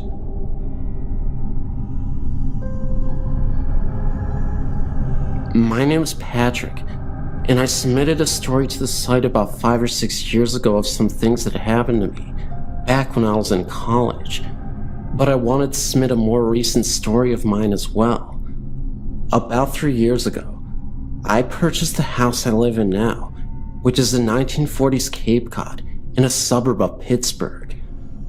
The land upon which my neighborhood sits is the site of the post-revolutionary military installation known as Legionville, which is where General Matt Anthony Wayne trained the first peacetime U.S. Army. The first night I slept in my house, I woke up about 3 or 4 a.m. with the light next to my bed turned on. Now, I'm a light sleeper and need total dark to fall asleep. I figured I must have turned the light on in my sleep, so I turned it off and went back to sleep. The next night, I woke up again at 3 or 4 a.m. and the same light was turned on. I was a little weirded out with this occurrence, but shut the light off and went back to sleep. The next night I made sure I was going to sleep with the light off, moved the light all the way to the other side of the nightstand, and slept all the way on the opposite side of my queen-size bed. Sure enough, at 3 or 4 a.m., I woke up and the light was on. What weirded me out more than the experiences of waking up with the light on is the fact that it completely stopped after I confronted it. Fast forward about 3 months. I have a career which allows me to work from my office at home for much of the time. I was in the second bedroom, which I converted to my office, doing some paperwork around 3 p.m. I heard a door downstairs open and could sense that someone was in the house. I figured it was my parents, who have a habit of letting themselves in on unannounced visits. I called down, "I'm up here," to them, but received no response. I went to the top of the steps and yelled down, "Hello," and nobody answered. At that point, I heard the door to my kitchen slam shut, and loud, heavy footsteps run down into my basement. I ran outside of the house and called the police, as I was certain there was an intruder. From the sidewalk across the street, I observed the house while waiting for the cops to arrive. I have a front door, a garage door, and a side door, all of which are visible from the street. Nobody exited the house during this time. 2 police officers showed up and seared my house, but found nobody. The strangest part of this occurrence is that the door I heard slam, which is at the top of my basement steps in my kitchen, was locked. That door locks with a deadbolt. It is the type where you cannot lock it behind you and shut the door. You have to either lock it from the kitchen side or with a key on the basement steps side.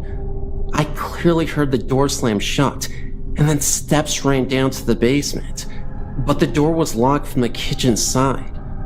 At that point, I decided to have a priest do a house blessing. For the next few months, nothing that degree would happen. However, I would be in bed late at night, just at the point where I'm about to doze off, and would hear a male and female talking. It's just like when you were a kid and were sent to bed when the adults are still up talking downstairs.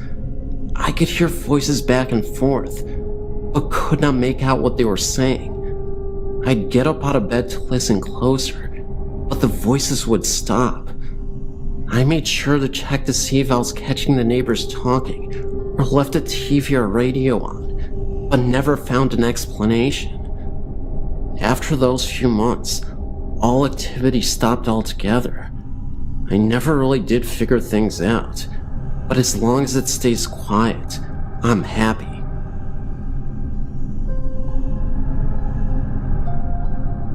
I've had an encounter with an invisible thing, such as what was posted in the first Lowing, Texas post. It was on my great uncle's farms, Uncle Nut. Have no idea why they called him that, out near Elgin, Texas. We were visiting, and I got bored of the grown-up talk, so I went out past the barn, and their dog went with me. We went out about 50 yards from the back of the barn, and we were looking for bugs and such. The dog was fine, I was fine, and all was good. The fields and woods we were in had short grass, and all the trees looked about the same age, and the trunks were maybe a foot around each. The trees were spaced roughly about 10 to 20 feet apart, or more, and you could easily see through and past them without any problems. More trees were behind them about the same distance, but there would be no way a person could move from behind one tree to another without being seen.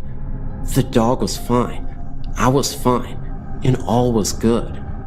Well, pretty soon, all that changed. I started feeling like something big was up ahead of me and the dog, maybe 100 feet or more. I looked, nothing in sight. Shake it off. Keep bug hunting. Nope, something is there. Can't see it, but something is there. Then, a loud grunt-like noise from ahead of us sounded deep like a bull or buffalo. Still can't see anything, but the hair is standing up on my neck. I move my position to get a better view, and as I do, the dog moves closer to me and let out a low growl, which is answered by another loud grunt, but slowly closer. Now I can hear grass and leaves being crunched, and can definitely tell where the sound is coming from, but still nothing but trees and grass ahead of us. Those trees can't hide a bull and buffalo, and as I look forward, I see some of the grass moving, but there isn't any wind. It's like I'm in a vacuum. I look down at the dog. He looks at me, and whatever is ahead of us comes closer. This time, not a step, but a faster pace. I'm still looking at the dog, and he at me. We hear a gurgly, ugly sounding grunt, and whatever it is coming on strong at a good speed. I look up and see Bart get knocked off the side of a tree and decide I've had enough. I look down to the dog who is already hauling you-know-what back to the barn. I took off and actually got to the barn before the dog did. Neither one of us stopped at the barn as we both headed straight to the house. Whatever that was in those woods was chasing after us, snorting and stomping as I was running after us. I've been chased by a bull before and vividly remember the sounds associated with that experience, but stopped before it got to the barn. At least I think so. But it still sounded like a bulldozer crashing around out there when I turned back towards the field and woods once I got to the house. It was something. I went in and told my great uncle about what happened, and he got all worried and said, "Oh, we don't go out there." And that's all he said. I later looked, and on the back of the barn was painted this weird symbol, like a pair of glasses, like an infinity sign, but with some other marks as well. Nope, I didn't go out to the field again and press my luck, and the dog spent the rest of my stay under the old house.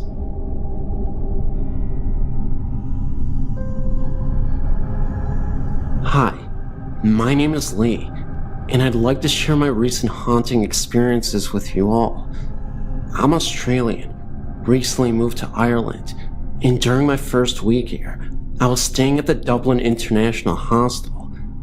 I was staying in a dorm with 9 other women. However, one night, I woke up in the middle of the night, sitting bolt upright. I didn't have any trace of sleepiness, and after looking around for a few seconds, I heard someone whisper Ella in my ear, clear as day. I thought it might have been one of the other women, but looking around, I saw that everyone else was asleep. The next day I asked at the front desk about the history of the hostel, and apparently it used to be an orphanage, go figure right, and a school for the local area, and the good folks at the front desk told me there has been a fair share of people reported spooky things. Next, I arrived at my new house, new job working as a nanny. I got to know the children and got to know the story of the family. The father's parents had passed away before the children were born. One day, I came into the room to find the oldest daughter, who is 4, talking away to herself. I asked her what she was doing. She said that she was talking to Granny Teresa at the window. I asked her if she was there right now, and she said that she was gone now, but Granny Teresa knows all about you. You're staying in her room. I got the chills like you wouldn't believe. The parents told me that she often says she's talking to her Granny Teresa. Another time, it was just myself and the baby, she's 2, in the house, and we were just playing away when she stood up, went to the staircase and said, "Hello? Hello?" with a big smile on her face. I asked her who she was talking to, and she just pointed to the top of the staircase and started chattering away in baby to the person at the top of the stairs. At other times, I've heard footsteps on the upper floor when it's just me in the house on the bottom floor, and sometimes in the room I sleep in, it gets unbearably cold. I wonder, who was Ella? Has anyone else stayed at the Dublin International Hostel and had any ghostly visitors? I wonder if the girls are actually talking to their granny, or if they're just pretending to feel close to her. It's still creepy either way. I will start with my time in Guam. Once my wife and I moved into our house in Guam, we set up the rooms.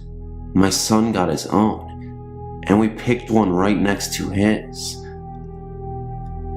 After we set up and finally got situated, we got this feeling from our son's room, like somebody or something just wanted us out of that part of the house. So being normal adults, we just ignored everything. But our son would not want to be left alone in the room, kind of like he was in pain or being scared. But once we left the room, he would relax and return to his normal 3-month self. Anytime we would be in his room, the feeling came back. I would pass it off as a new house, gotta get used to it. I never got used to it, neither did my wife or son. The presence in the corner of the room started to take over his whole room. Anytime we would walk past the room from any direction, the feeling would come back, kind of like daring us to confront it. The first confrontation of this ghost was one I'd never forget. It was close to 1 a.m. and everyone was asleep at the time. I was walking past my son's room when I noticed this bright light illuminating the room for a second, then disappear like a flash of light. It might have been an orb, but it happened so fast that I couldn't tell. But there was definitely a flash of light. So I went into the room to investigate. The room was pitch black, except for the window that barely kept the room visible. But what I saw in front of the window still haunts me to this day. Outside the house, there is a tree that faces the window. After making sure that I didn't wake up my son after walking into the room, my attention immediately turns to the tree outside the window. My heart was pounding. I could have sworn I saw a bearded man in a raincoat sitting on the tree, just staring at me.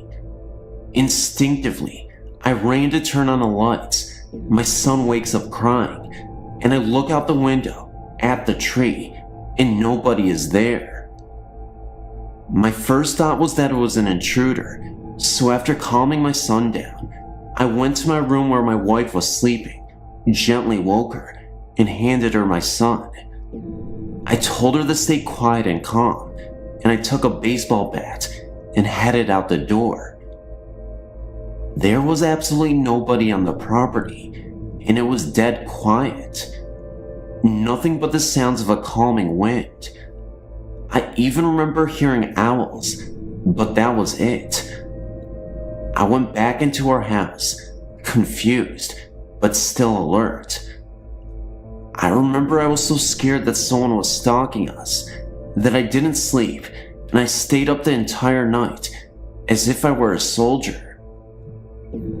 Finally, we get orders to leave, and we were happy to get off the island. Fast forward, and we get our house in New Jersey. My wife is at her mom's house. It's me and my son in the new house. I get the house set up. We had a baby a couple months before we left the island, so she gets her own room with the same crib from Guam. The first night my son and I finally get to relax, we hear the sounds of boxes shifting and stomping on the floor. I brush it off as something fell from a box. When I go up to the second floor room, I open the door. Right across the door is a window, and in the reflection is me and a bald guy that is smiling. I shut the door and thought it was my imagination, so I opened it again to make sure. Not surprisingly, nothing was there, but it freaked me out. I went back downstairs to shake it off, and as I sat back on the couch, I saw in the reflection of the entertainment center glass door that same bald guy just sitting on the stairs and watching me like a hawk. Well, I just shut my eyes and opened them again, and he disappeared. later on down to her time in the house, my kids started complaining of a bald guy walking in their rooms, scaring them, and making them wake up. They came to us, wanting the bald mean guy to leave them alone. So I told them, if he comes back and scares them, to tell him to go away and leave them alone. So I wake up one night to the kids yelling, "Go away. We don't like you." And that was the last of the bald guy scaring the kids. I think that was the time I boxed up the crib from Guam and got rid of it.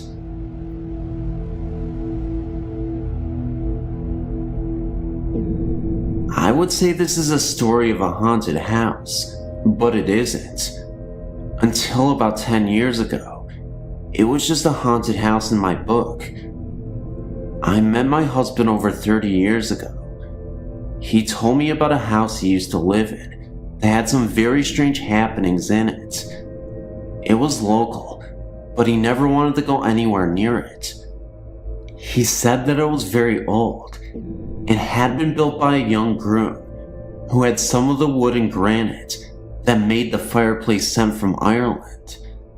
Anyway, the story is that when he married his wife, she came with her mother, a real shrew. She harped at him and distressed his wife to the point where he went mad and killed them both, then ran screaming that the demons of the house made him do it. My husband's family moved into the house in the early 60s.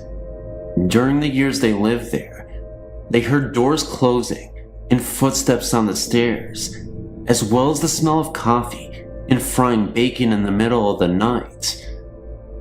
His mother was quite a gardener, but could never get flowers to grow in the yard. He said the whole family was quite uncomfortable in the home and eventually moved. We had been together for a few years when we heard that the property had been sold for a mini storage lot. We were talking about it one evening with my sister and some friends. When my husband told the story, the friends asked to see the house. I'd never seen it to this point, and I'll admit, was more than a little bit curious. We finally talked him into going, and away we went. When we turned onto the street, I got a really creepy feeling, but we pulled up to the house, and I was terrified. There was not a living blade of grass or anything else on that lot.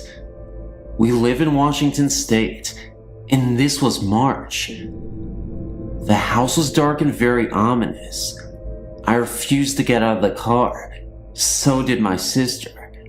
The guys, 3 of them including my husband, took a flashlight and headed around to the back of the house to see what they could see. After a few minutes, we saw a flash of light on the second floor. In the window on the second floor, they all swear that they saw an old lady's face with long gray hair staring at them through the window. A few minutes later, we saw the front door open, but nobody came out. After a few minutes more, they returned to the car. We commented on the fact that we had seen the light, and they told us they had never turned it on. Then we asked them why they didn't come out the front door. They told us it was locked, and they had tried it before going around back. I was always skeptical about the stories connected with the house, but after they tore the house down, the mini storage was plagued by problems and eventually went out of business. The property sits abandoned and barren. Still nothing lives there, and it's still as creepy as it was years ago.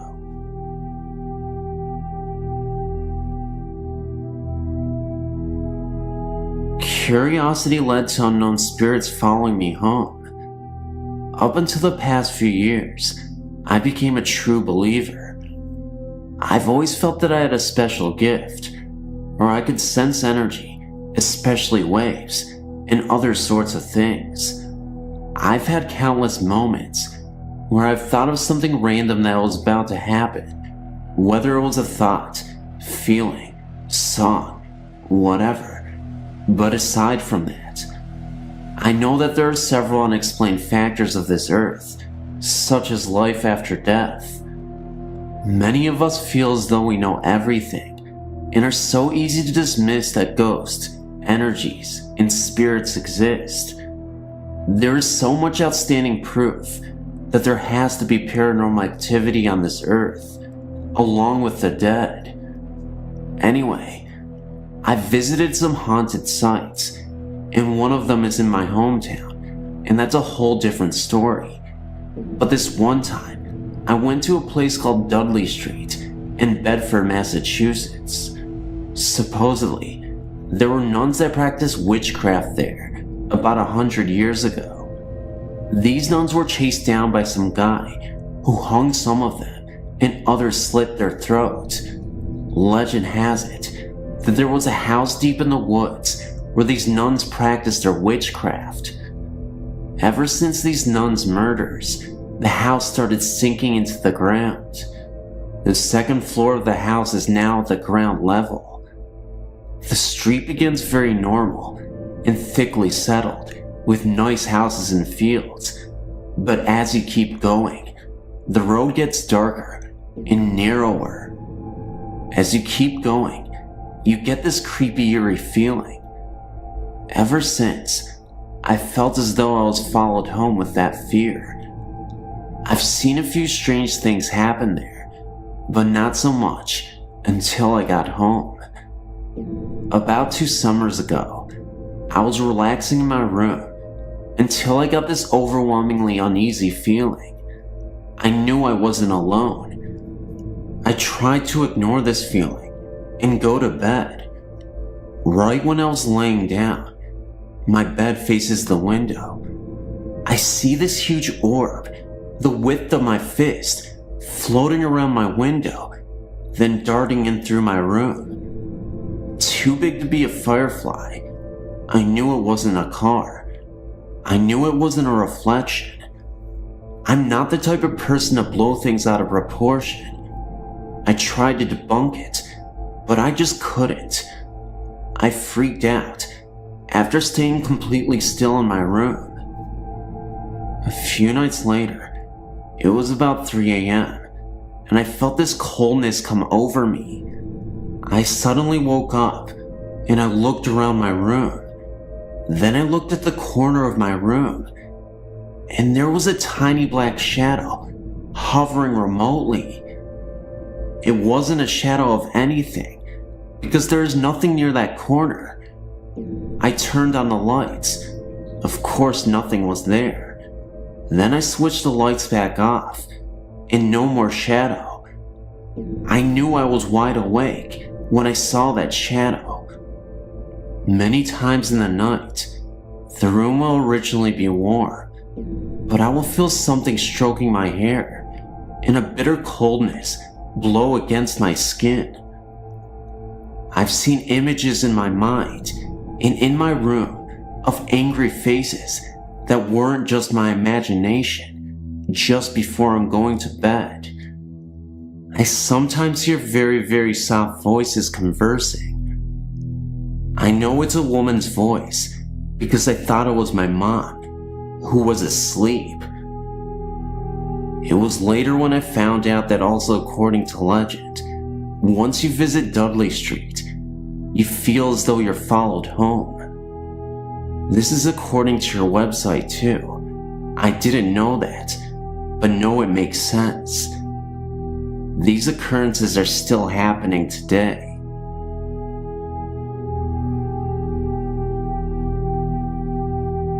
In July of 2008, I went to Sedona, Arizona on vacation with my mother. At the time, I'd been through several surgeries. Although I was not ill, I was in quite a bit of pain, and I hoped that the vacation would do me some good. One afternoon during our stay, we decided to hike around Bell Rock. About halfway through the hike, we stopped to rest and drink some water. We paused for several minutes to look at the view and catch our breath. I was facing away from the trail when we decided to continue on our way, and so I turned around to head back out. When I turned, there was a man standing very close to me in a long blue tunic type shirt. I turned and backed up to let him by me on the trail, but when I turned again, he was gone. I looked around and said to my mom, "That was odd. There was a man," and as I said the words, I felt the coldest chill pass through my body. In July, I became very dizzy and needed to sit down. We found a tree to sit under, and as the dizziness passed, I realized that I was suddenly out of pain. I had no pain. I still felt fairly disoriented, and so my mother was asking me about the experience, and so I told her that the man had been wearing some sort of a long blue shirt, and as I told her this, a large flock of some sort of blue jay or scrub jay with brilliant blue feathers filled the tree. I believe that I was visited by a shaman who knew how to relieve my pain. I lived pain-free for several weeks after that. I've searched for stories of legends of a shaman in a blue tunic, but I've never been able to find anything. If anyone has any information on him, I would love to hear it. I know this isn't the scariest story in the world, but I thought it was the most special experience I've had. Thank you.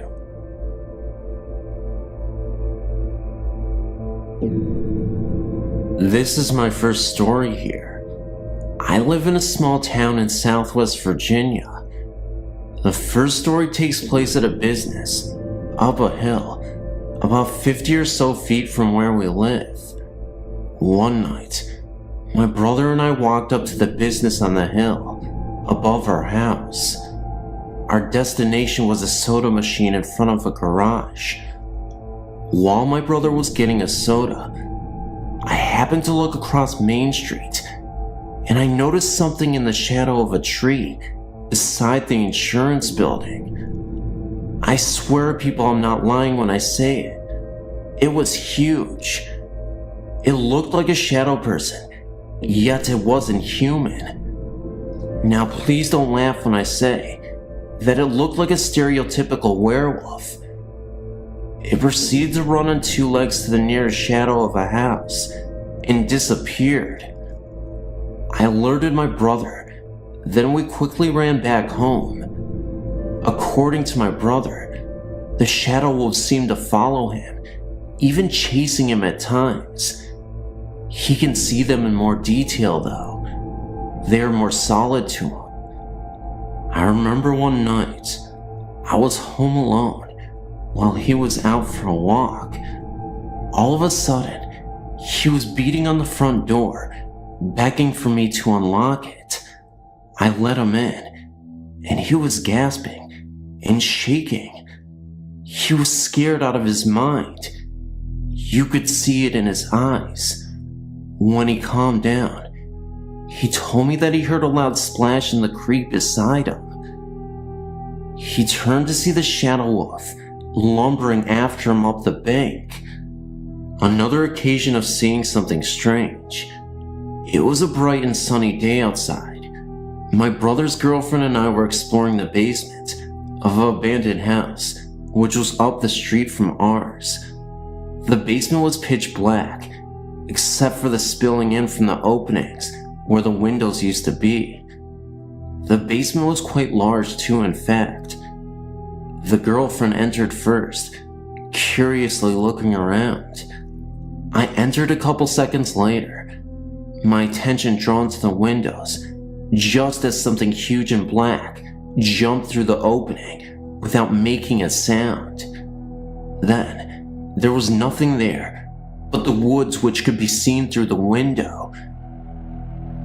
Before I could relax, it returned, peering in the window like it was lying on the ground.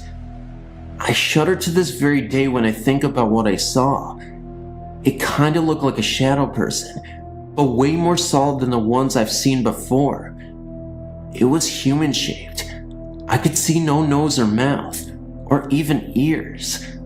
What I could see was its eyes. It had golden cat-like eyes. It just stared at me for a few seconds before it took off.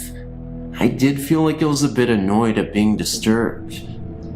The house we lived in was across the street from the house we saw that being in. Our house used to be a miner's bathhouse or something. I don't really remember the term the locals used. The house had lockers and showers in the basement. It was extremely dark and creepy. I would never go to the basement alone.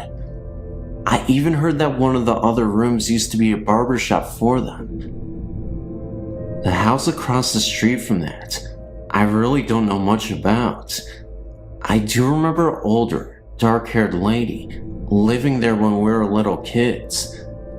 There was a store and an old post office in the building next door many years ago.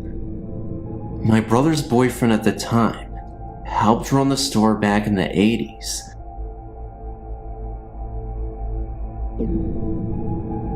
My uncle and aunt now live in a house near the bank in Auburn Town.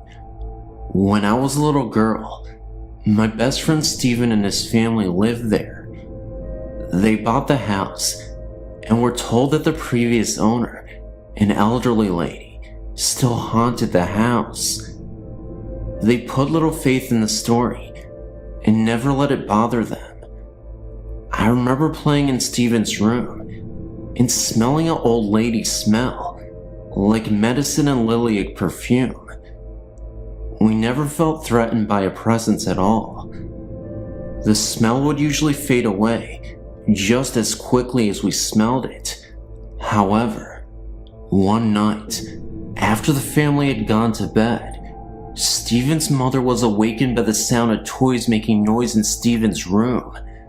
Steven had one problem. He was highly susceptible to nosebleeds. The slightest bump would set off a massive flow of blood.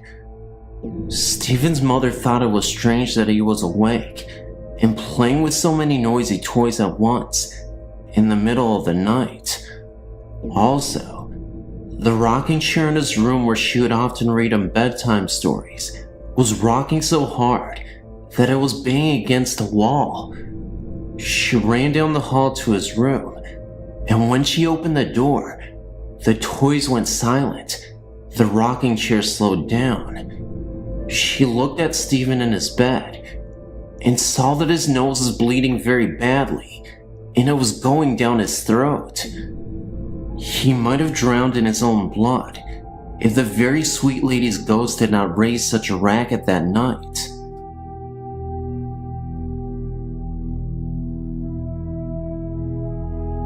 About a year ago, when I was 16, I decided I was sick of sharing a room with my little sister.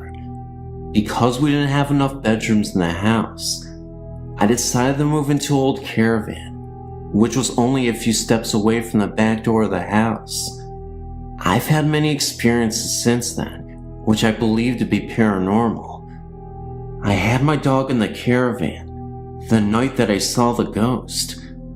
When I woke up the next morning, I had the most vivid memory of waking up in the middle of the night. I saw the top half of a man attempt to go through one of the cupboards that are in the caravan, but he was unable to. He fell backwards after crashing into the cupboard and then disappeared. He was elderly, with the top half of his head bald, but with a ring of hair around the back of his head. He was wearing an old-fashioned, light brown tartan jacket. As I said, I only saw the top half of his body, about from the belly button up. My dog didn't wake up at all, and I myself didn't feel neither frightened or threatened, so I feel that the ghost was not evil. When I told my mother, she really didn't believe me, but my dad showed me a picture of his father, who had died about 30 years ago. He looked very similar to the ghost I saw. In addition to this, about 3 or 4 months later, I woke in the middle of the night for no particular reason. As I lay there, attempting to go back to sleep, I heard what sounded like footsteps on the roof of the caravan. My parents gave the explanation of the heat or cold compressing the metal roof, but this doesn't explain why it sounded like human footsteps across the roof. There were about 5 steps, and it sounded sort of like someone was swaggering. This experience did frighten me, and even when the footsteps stopped, I couldn't sleep for hours afterwards. Another night, I woke at exactly 2 a.m. in the morning to the sound of a backfiring car. I pulled back the curtain to one of the windows, which faces the road. What I saw was the outline of an old pickup truck moving very slowly down the road in front of my house. This may sound normal, but it gave me an eerie feeling, and when I lay back down, I could hear the rumbling of the truck for a half hour after that, even though when I looked out the window again, the truck was gone. I found it odd that I could still hear the truck for at least a solid half hour, even after I had passed the house. It felt paranormal to me. This most recent event may not be paranormal, but it is eerie. Just recently, I woke up at 4:12 a.m. I'm still in the caravan. I fell asleep about a half an hour later, but when I woke, I found out that one of my dad's friends had died that very morning. Apparently, he woke up at 4 in the morning, and his wife went to fix him breakfast. His job required an early start, and when she returned about 10 minutes later, he was dead. Is it a coincidence that I woke up at 4:12 in the morning? That may very well be the exact time he died. All these experiences almost began when I moved into the caravan, and although most of them are frightening, the old man's ghost didn't scare me in the least. We don't have any past records on previous owners of the caravan, but I feel that maybe someone has died in there, and a restless spirit continues to be earthbound.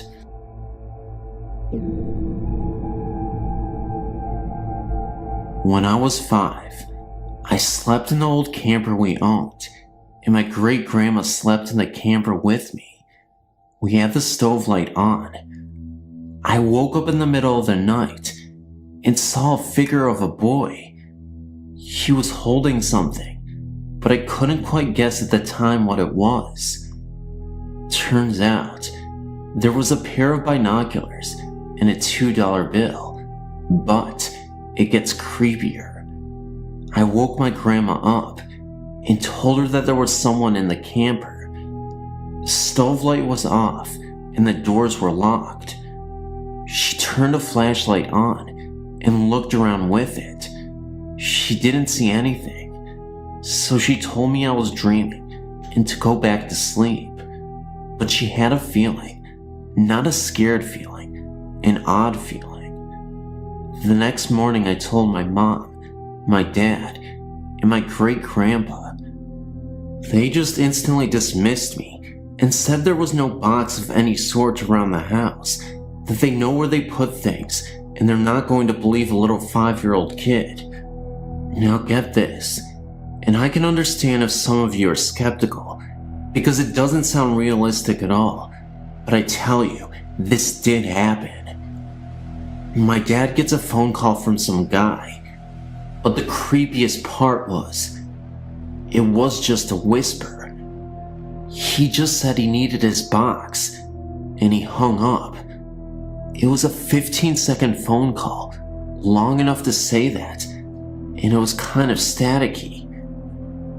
I don't know what that meant, or if this means anything at all, but I wonder if that kid grew up and became a ghost, and as he became a ghost, he somehow transmitted his voice to the phone and actually spoke to us. I know this sounds ridiculous, but believe me, It actually happened, or you may not believe me. But whatever the case, I know my truth, and that's exactly what happened. I live in a place called New Eton in England that has a lot of old history going back hundreds of years. It's also where George Eliot, the writer, was brought up. Well, because it is old, people around here say that there are quite a few haunted places to go to, including Arbury Hall, where she was brought up, and another place nearby called Adsley Castle that is supposed to be haunted by the young lady Jane Grey. You know, the one that was queen for only 11 days, and then got beheaded by the King of England. Well, anyway, here is my story. It must have been about 2.5 years ago now, when me and my friend couldn't get to sleep late at night, so we thought about having a late night jog into the country, towards the ruins of Adsley Castle. As we started jogging towards Adsley Castle, at about 1:30 in the morning, I started to feel somewhat scared at the thought of going towards the macabre ruins. Even in daylight hours, it looks eerie and oppressive. And with the 600-year-old church next to it, can you blame me for feeling nervous at the time? So, as we were jogging down these narrow country roads, I was starting to think back to the other times when I've been to the castle in the daytime, and the overpowering sadness of the place, and the cold spots too. Should I go back? I thought. But no, me and my buddy carried on towards the lake nearby, and then towards the old run-down empty village. We started to hear a faint hard tapping sound, like metal hitting metal, coming from somewhere in the village, or the church near the castle. Now, due to the situation, we started to feel somewhat scared and apprehensive about approaching anywhere near the village, let alone the castle.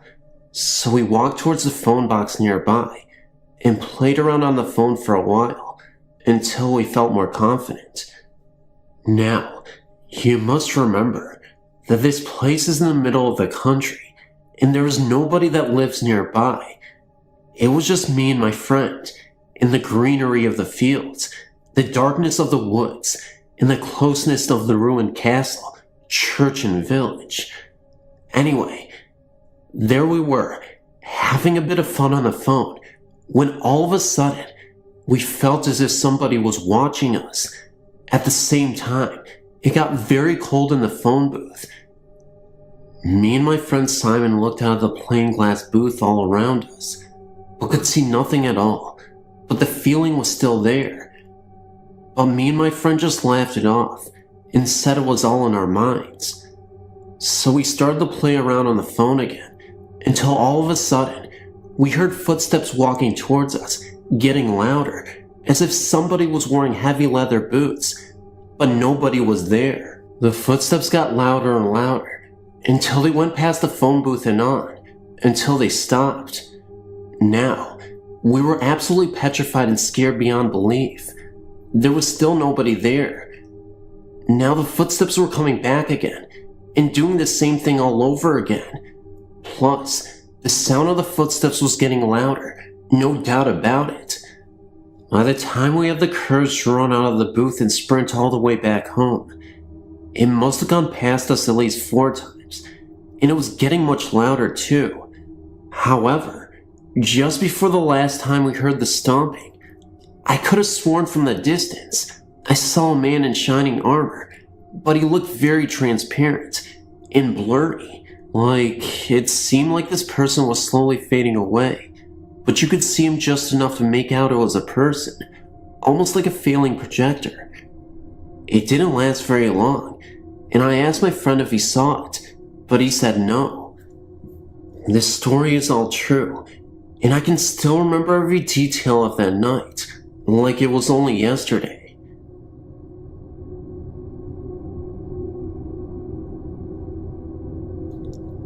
When I was between 3 and 4 years old, I shared a home with my mom and dad. There were many nights where I would wake up screaming, until my mom or dad would come into my room to calm me down. They were sure that it was my Spider-Man poster on the wall across from my bed that scared me. Maybe they were right. However, one night, I will never forget.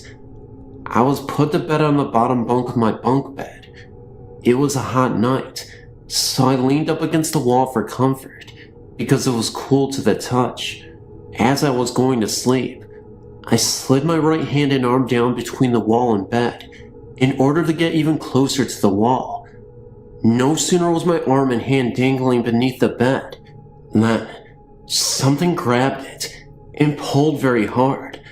I leapt up, freeing my hand and screaming bloody murder. My dad came into the room and eventually calmed me, convincing me that I'd imagined it all.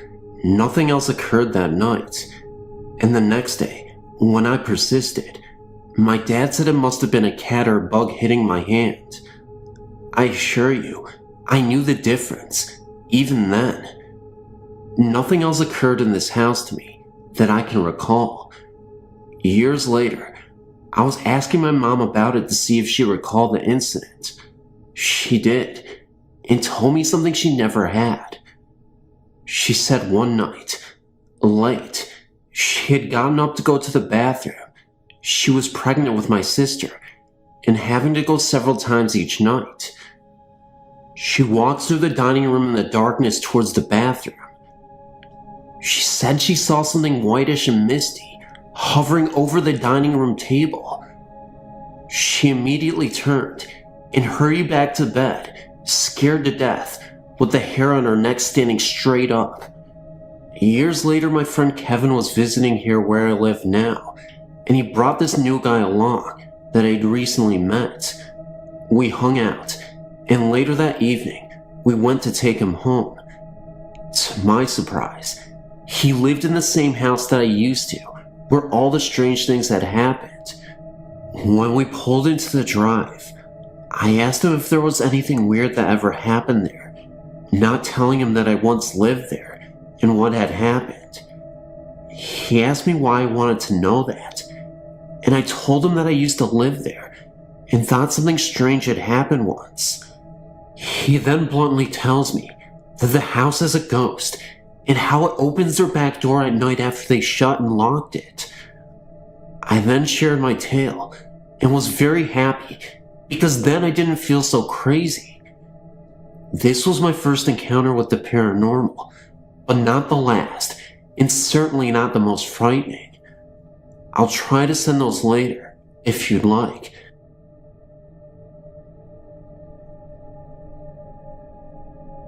When I was a young kid, around about the age of 8, me and my family decided to go on holiday to a place called Matlock for 2 weeks. We arrived at this old farmhouse that was built in about the 17th century and looking the worse for wear. Anyway, on about the second night we were there, we started to hear scratching sounds and furniture moving downstairs, but we just ignored it at first and tried to go to sleep.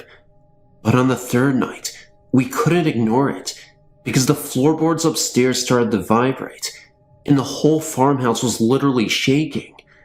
It was more worse for me and my brother because we had to sleep on the floor and we could hear strange mumbling sounds coming from downstairs, and the horse in the field next to the farmhouse was making really weird sounds too.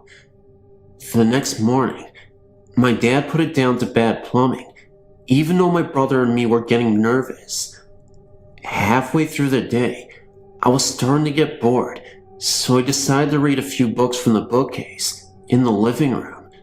So I sat down at the table next to the bookcase that faced a window and started reading for a while. I remember at the time reading a book called The Iron Man. All of a sudden, I can remember seeing something standing in front of the window. So I looked up suddenly, and right in front of me was a young pale-looking lady smiling at me. She was wearing white Victorian clothes and a straw-looking hat with flowers in it. I remember sitting there, just looking at this lady for what seemed like ages, even though it must have been only a few seconds. So, thinking it was somebody from my mom or dad, I shouted for them to come downstairs. As I turned to confront my dad to tell him this lady wanted him, she had vanished.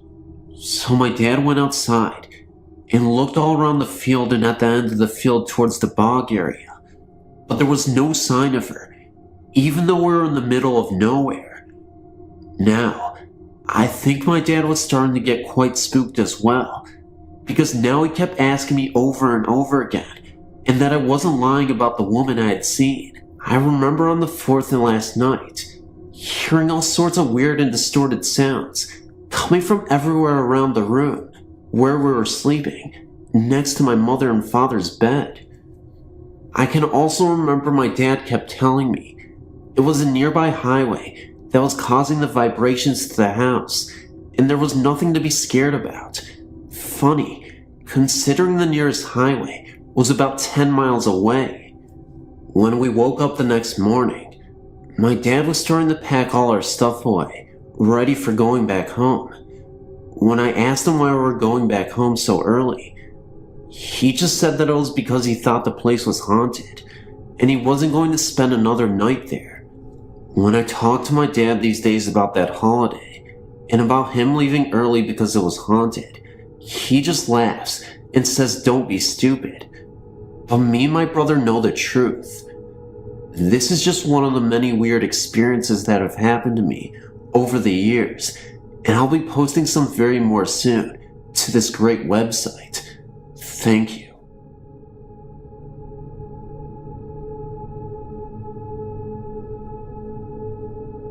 I grew up in a very old house in Mason, Michigan.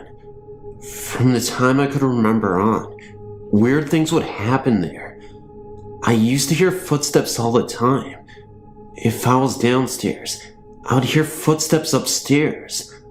I always slept upstairs in one of the two rooms. When I slept in the small bedroom, I would hear what sounded like phonographic music, laughter, and glasses breaking. My wind-up music boxes would play by themselves, and I often heard a low male voice say my name. Mine and my parents' pillows would sometimes breathe. Downstairs, we had a sliding glass door leading into a back room, and my parents, visitors, and myself would see a silhouette of a tall man bent over working or walking around. It got so aggravating that we put a curtain up so we wouldn't see it every time we walked by. Sometimes, when we opened the curtain, we would see his face pressed up against the glass. We found out through research that a family had lived there, and the man, John P., had his blacksmith shop at the house. We believe that was the room where he was found dead there by a troop of Boy Scouts. His wife Ida was a socialite and died a very long death upstairs. There was also a woman named Tessa Ann that lived there during that time, and we do not know what happened to her, but we know she had a son named Donald. When my son was a baby, I would often hear a woman's voice in his room talking to him softly, and he would be staring up like there was someone else. One time, I'd come out of the bathroom, upstairs, and saw a woman in a long black dress with sandy brown hair standing in the doorway to the big bedroom. Ida?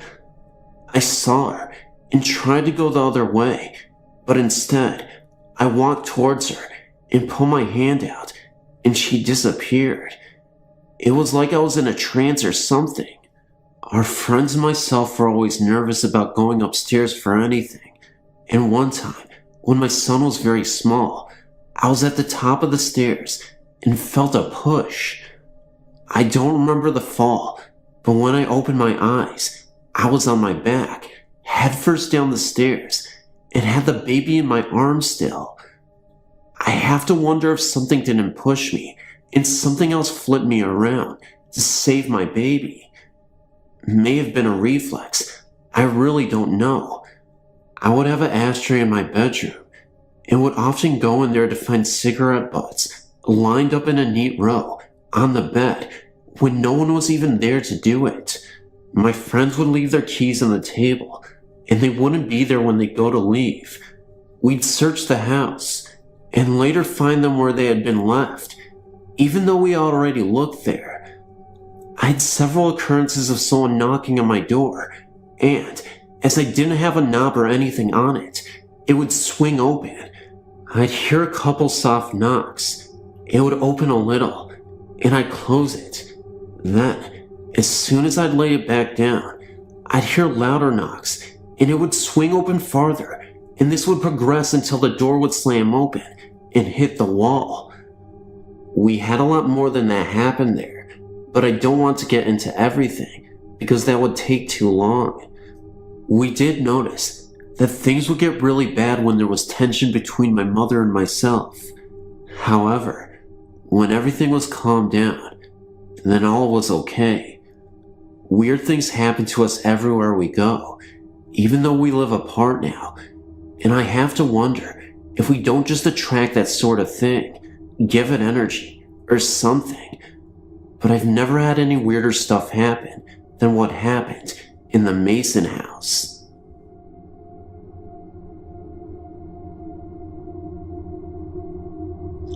I've been raised with the belief that's supernatural. My family has had a long line of being able to see and hear ghosts, and I never really believed I had the ability until I was 10 years old. My mother and we had went down to Kentucky to visit some family that lives there. My mother is from there. We had spent most of the night talking and finally went to bed. Nothing happened throughout the night, but when I woke up in the morning, I saw a sight that I couldn't believe. I want to believe that this was only sleep paralysis, but I truly feel as though this was a ghost. I woke up and rolled over on my back with my eyes still closed. When I opened my eyes, I saw an elderly woman floating above me. She was wearing a white dress and had long flowing hair. I remember she was smiling at me. Well, being 10 years old, I was terrified, so I screamed for my mother. I told her about the woman that floated through the wall and then disappeared. My mother came in the room and felt the cold, but missed a woman. From this point on in my life, I felt and seen ghosts. I'm guessing that this woman was my great-grandmother. The only reason I believe that it is her is because I am named after her, and my mother said that when I was a toddler, I would talk to her. Now, I know this sounds hard to believe, but my mother said that I would say these things that only her and my great-grandmother knew, so I have no choice but to believe this. Thanks for reading, and if this doesn't give you nightmares, I don't know what will.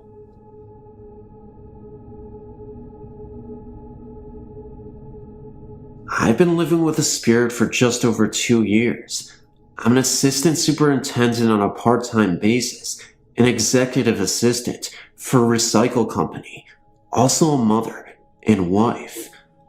I guess I'm just telling you this so that you know that I'm not someone who has nothing better to do with my time.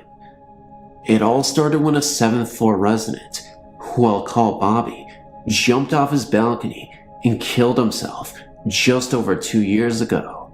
My sister and I, who also worked here, had to clean up the mess, later finding out that this is supposed to be done by the fire department. His family left a lot of furniture in his apartment. Usually, we give the leftover stuff to the Salvation Army or to a needy tenant. In this case, my sister had just gotten separated from her husband and was in need of a bed. You might think this is kind of morbid. I know I do. She took the bed from the former tenant's apartment for herself to use. In the months that followed, a lot of strange things happened at her place and mine. She lived just down the hall from me. Doors would open and close for no apparent reason. Lights would go on and off. The toilet would flush. I would wake up in the morning to find the kitchen cabinet doors open, and on 2 occasions, the shower turned on. So it sounded like your basic haunting. Last November, my sister moved back to her home country, 3,000 miles over the ocean. A few weeks before she moved, things got worse. Not in the sense that it was dangerous, just that it happened more often. One night, I was down at her apartment with my 2-year-old son. My son was standing in the doorway that led to the living room. He was looking down the hall, as if watching someone walk towards him. It was like he turned around when the person walked past him looking up, suggesting it was an adult. We made a joke of it. I told my son to say hi to the nice man. He turned around and looked in the corner right by the front door and say in his little voice, "Hi." This really freaked me out, so I left. Later that night, I went back without my son.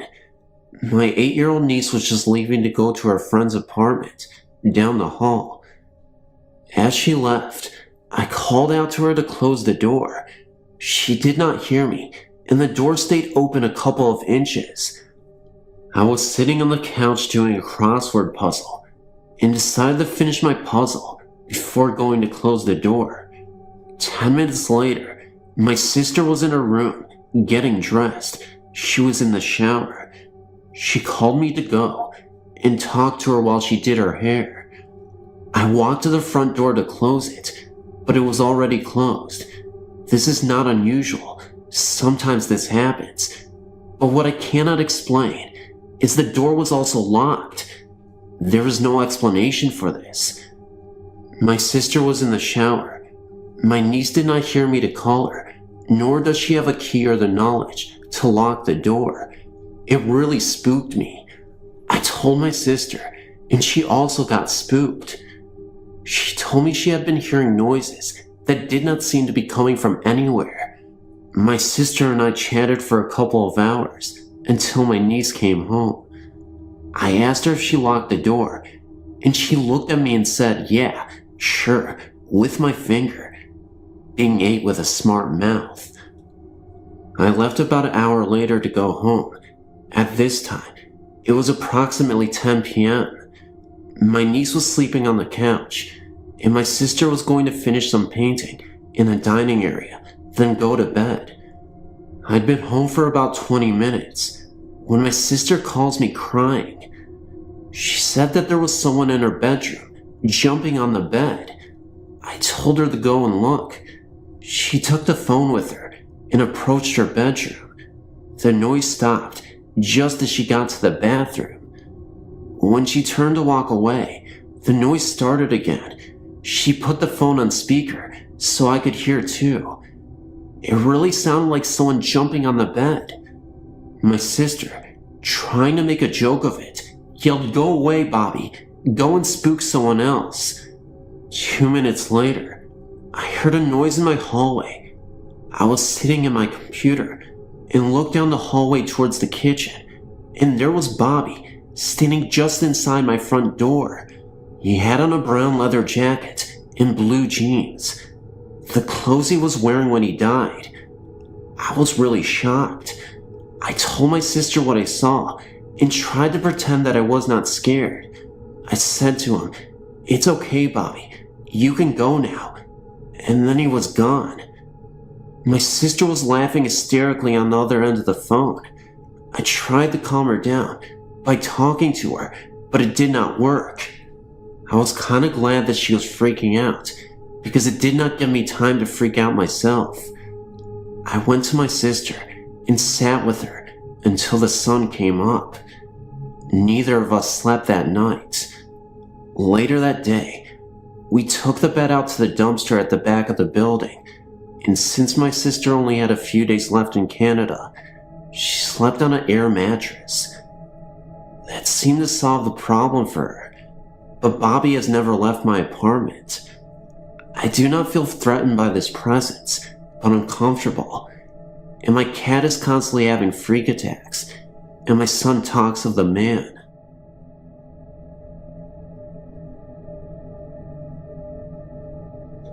The stories I'm about to tell you actually happened to a cousin of mine at his college campus. One night, This one guy was lounging around in his dorm while his roommates were out.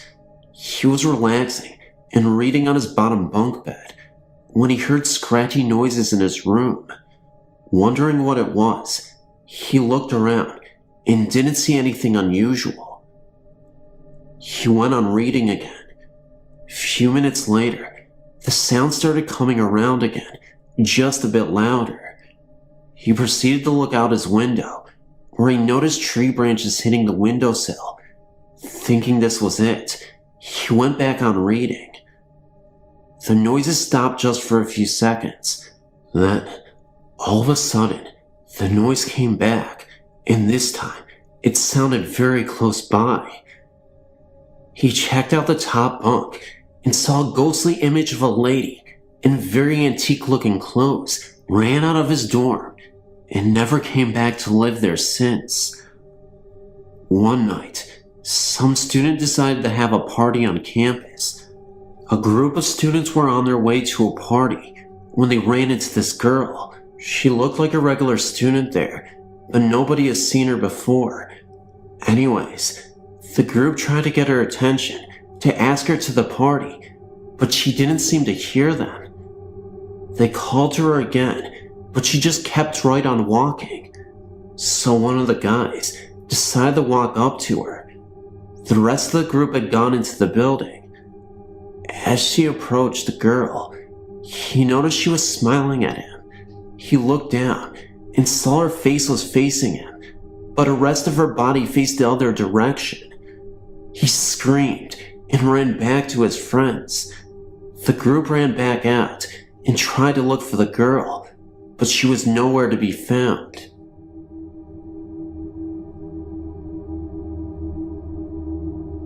When I was little, I used to be able to see spirits.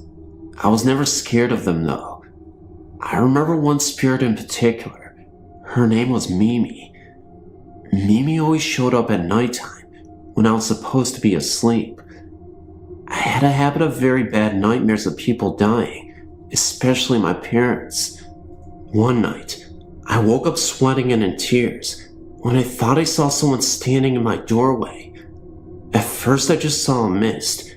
That then turned into an old lady. I was able to see through her. At the moment I didn't realize it, but it was Mimi who came back to check up on me, and she had her little dog with her. I watched as she came near my bed. When she was standing right next to me, petting her dog, I felt calmness come over me, and I felt so safe with her there. As she sat down on the corner of my bed, she told me not to fear, that my parents were sound asleep, safe, and sound in their bed. I remember how I still couldn't calm down right away. I was still crying when she put her dog up on my bed with me. At the time, I used to call the dog Pinky, since you could see the pink of her skin under her white fur. I watched Mimi as she went into the hallway and then faded away. I heard from Mimi almost every single night since then, until my 10th or 11th birthday. I'd been playing games with my cousins when we decided to have a race to see who would get outside the fastest. They let me have a head start since it was my birthday. As I headed up the stairs, I heard them right behind me. All the grown-ups were right outside at the time. I ran through the kitchen and went to hit the door handle to go outside, but I missed it. Instead of opening the door, I went through the glass back door. Glass was everywhere. I had cuts all over the place and was bleeding. I ended up passing out, but before I even lost consciousness, I thought I saw a figure of Mimi. It was weird, but then I passed out. Then, when I regained consciousness, I was sitting in a hospital bed, and my family and friends were all around me. They were so concerned, and I was just wondering about what happened to Mimi. I screamed out Mimi, and they were so confused, like they didn't know what I was talking about. I tried to tell them in detail, but they just waved me off and dismissed me like it was stupid or something. They told me ghosts definitely don't exist, and that I was just seeing things because of my injury, but I had told them about the bed incident of me being in my room, and they still waved me off like I was nuts. So that's where the story ends. Nothing really came of it, and after that, I never saw Mimi again. I honestly don't know what she represents. Maybe she's a guardian angel. Maybe she appeared in my dreams and I was just imagining it all. Whatever it was definitely a special incident, and I'll never ever forget it. Hello, I'm Kylie, and I'm 14 years old. I'm going to try my best to tell you my entire story without making it too long to read. In the winter of 1980, my mom and her husband, at the time, moved into a house on a friendly, pleasant street. The first day they moved in there, numerous things happened wrong. First off, my sister Cindy ended up finding out that she had the measles. Secondly, my brother Todd had a very high fever and had to be taken to the hospital that night. The electricity in the house would not work, and this made my whole family rather upset. My mom began to resent the house for no particular reason. She complained to her husband about it so much that they end up violently arguing. He had an emotional attachment to the house in less than a week, while my mom, she was the exact opposite and felt she needed to leave. Regardless of my mom's feelings, she ended up staying there for another 12 years. There are a few incidents that I'd like to focus on particularly. Incident number 1. When my mom and her husband first purchased the house, my brother was just a baby. One night, after hearing sounds coming from the attic, my mom got up from bed to check everything out. Although she did not find anybody or anything in the attic, she did find a man who she can describe rather specifically: blonde hair, brown eyes, and work clothing. He was entering my brother's room. My mom was so shocked to see him that she started to scream and blocked the door to my brother's room. Her husband heard the yelling and came downstairs to see what was the matter, and all he saw was my mom blocking my brother's door. My mom says that as soon as her husband came downstairs, the ghost disappeared. The police came, but did not find any evidence of anyone being there.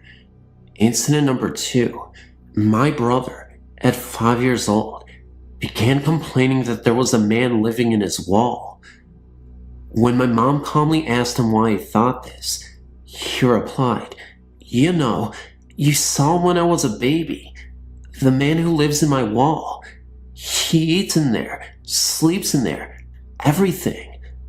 My mom was very frightened, but after consulting the child physician about the matter, she was told that I probably had imaginary friends. Incident number 3. I was born in 1985 to my mother's third husband, Howard. My mom tells me that I was a horrible baby who would never stop crying. When I was 3 years old, I became rather curious by the attic, since my parents told me not to go in there. Disobeying them, I went up there instead. An unknown force pushed me into a car seat that my mom had recently stored up there.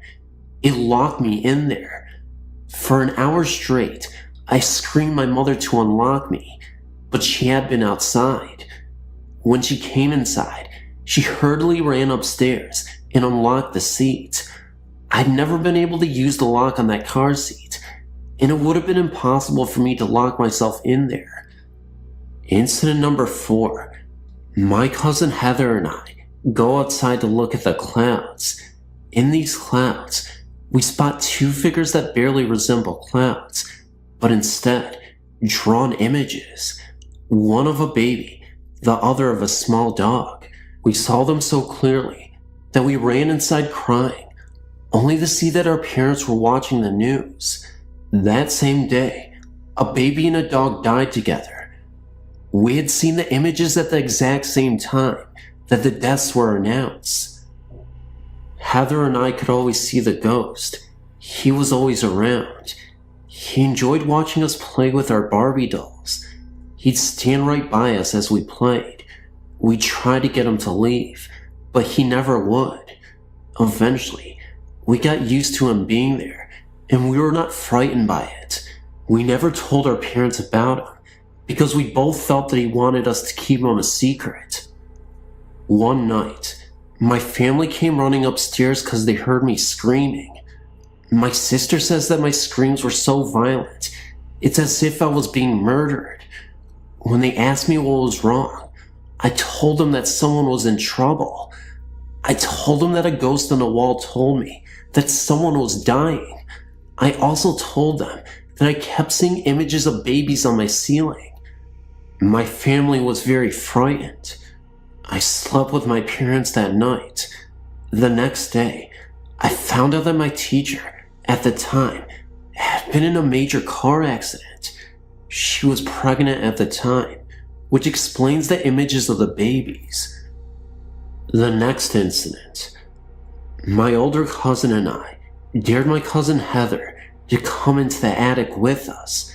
She would not come up there, and so my older cousin pulled her into the attic with me, and once she was in there, she seemed fine. My older cousin headed downstairs, leaving me and Heather to search the attic for my missing doll. We looked everywhere until we heard a loud scream that sounded as if it was coming from a human. We ran downstairs. Our parents, trying to keep us calm, told us it was probably something we stepped on. Incident number 7. I continued to look for that doll in the weeks to come, only to find it outside, torn to shreds. In the other incidents, one night, while my sister was watching a late night movie, the rest of us heard her screaming and ran down to see if she was okay. There was a bat in the house, and it was attacking her. She had a towel over her head and was running from it, shaking and crying. My dad ran after it with a fishing net and luckily was able to get it trapped on our porch. My sister later told us that it appeared from out of nowhere. Later on, my mom runs into the lady who sold us the house. As soon as the lady sees my mother, tears fill up her eyes. She begins to cry and tells my mom how sorry she is for letting her buy that house. She too knew it was haunted and had many bad experiences with it. My mom and her had a big conversation concerning the whole thing, and the lady told my mother that she too had seen a man with blonde hair, brown eyes, and work clothing. We found out from my mom's second husband that the man who built the house died by falling from a ladder. He was not finished with the house, which is obvious. Now that we think back to the unfinished stairway, work clothes, I wonder if he had blonde hair and brown eyes.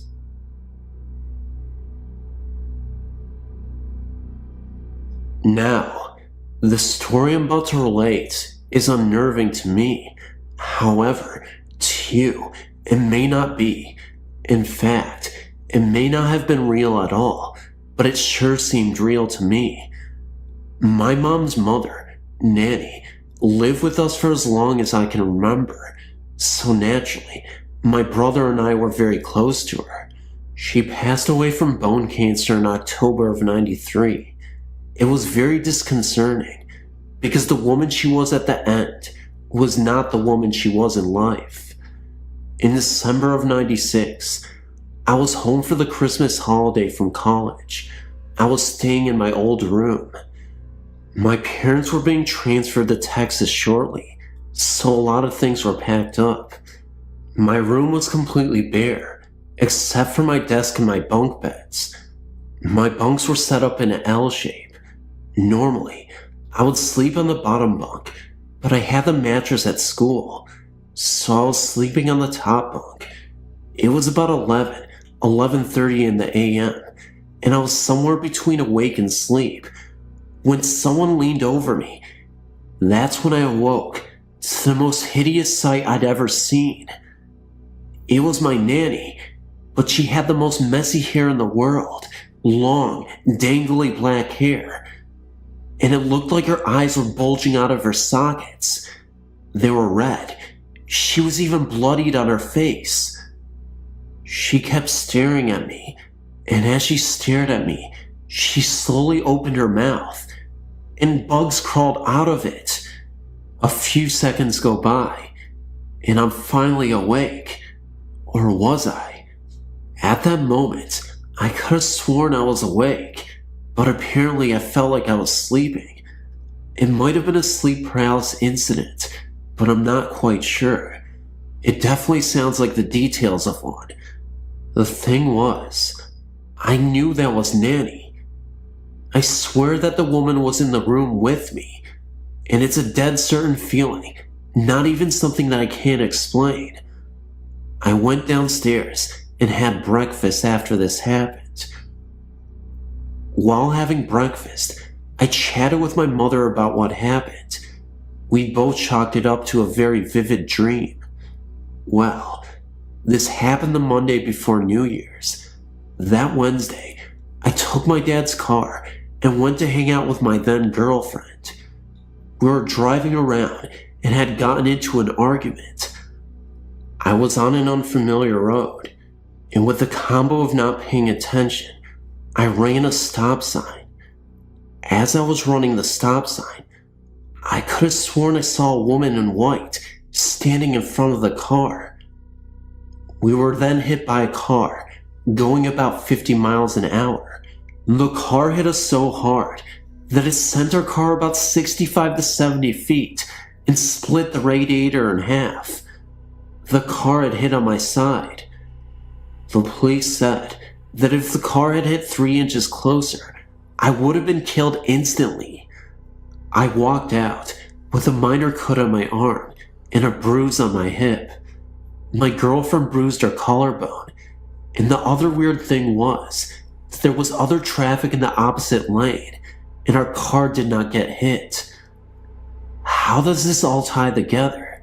Well, my mom, the night before I got into the wreck, had a dream about my nanny, so she believes that the experience I had was her protecting me. I know that sounds absurd, considering what I experienced previously was a really dramatic encounter with my grandma. A little background though, my great Nana, my mom's Nana, was a very strong maternal presence. She had 8 children and raised them pretty much by herself. My mom and my Nana lived with her for a long time, so they were very close. My great Nana passed away the day before I was born in a hideous car accident. My interpretation of the facts is as follows. When I was having that experience in bed, and I saw that hideous woman, it was my nanny, and she was in the car crash, so she was showing her form to me. It was almost like a ghostly premonition, and she was warning me of what might come next. Of course, I had no idea what was coming next, and at the time, I was thinking how bizarre it was to have this experience and how freaked out of my mind I was. Then, when I got into my own car crash, I truly believed that I ran that stop sign, and before I even got into the crash, the woman who was there, who flashed before me, was my nanny. Well, anytime my mom or Nana dreamt of my great Nana, something bad would follow within a few days. So based on all of this, my mom thinks that my Nana protected me. I'm not sure what I think. I just know that she was in the room with me that day.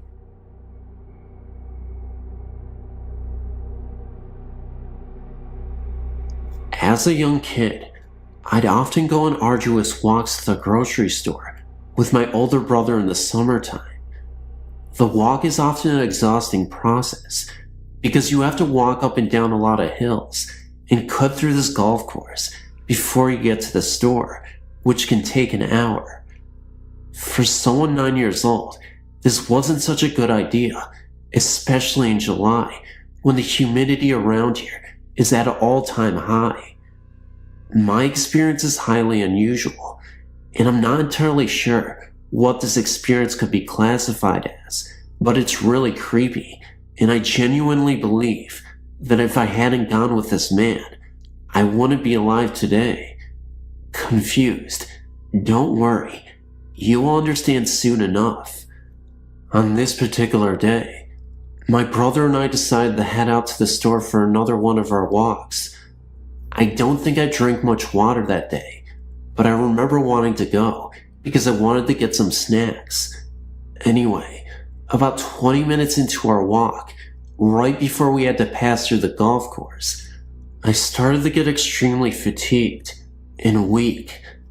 My brother looks back at me and asks if I'm okay. The heat was starting to take its toll on me, and I eventually collapsed. I don't remember how long I was knocked out for, but it definitely seemed like it was a while. But this is where it gets insane. For a second, I thought I had woken up and was just aimlessly staring at the sky.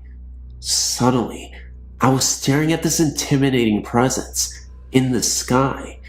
It was a man from the early days. He was wearing Victorian-era clothing on, suit and tie, and a top hat. He also had a classic car with him that was also floating in the sky next to him. The car was from the same era as him. Anyway, the man started to reach out his arm for me, signaling me to get into the car with him.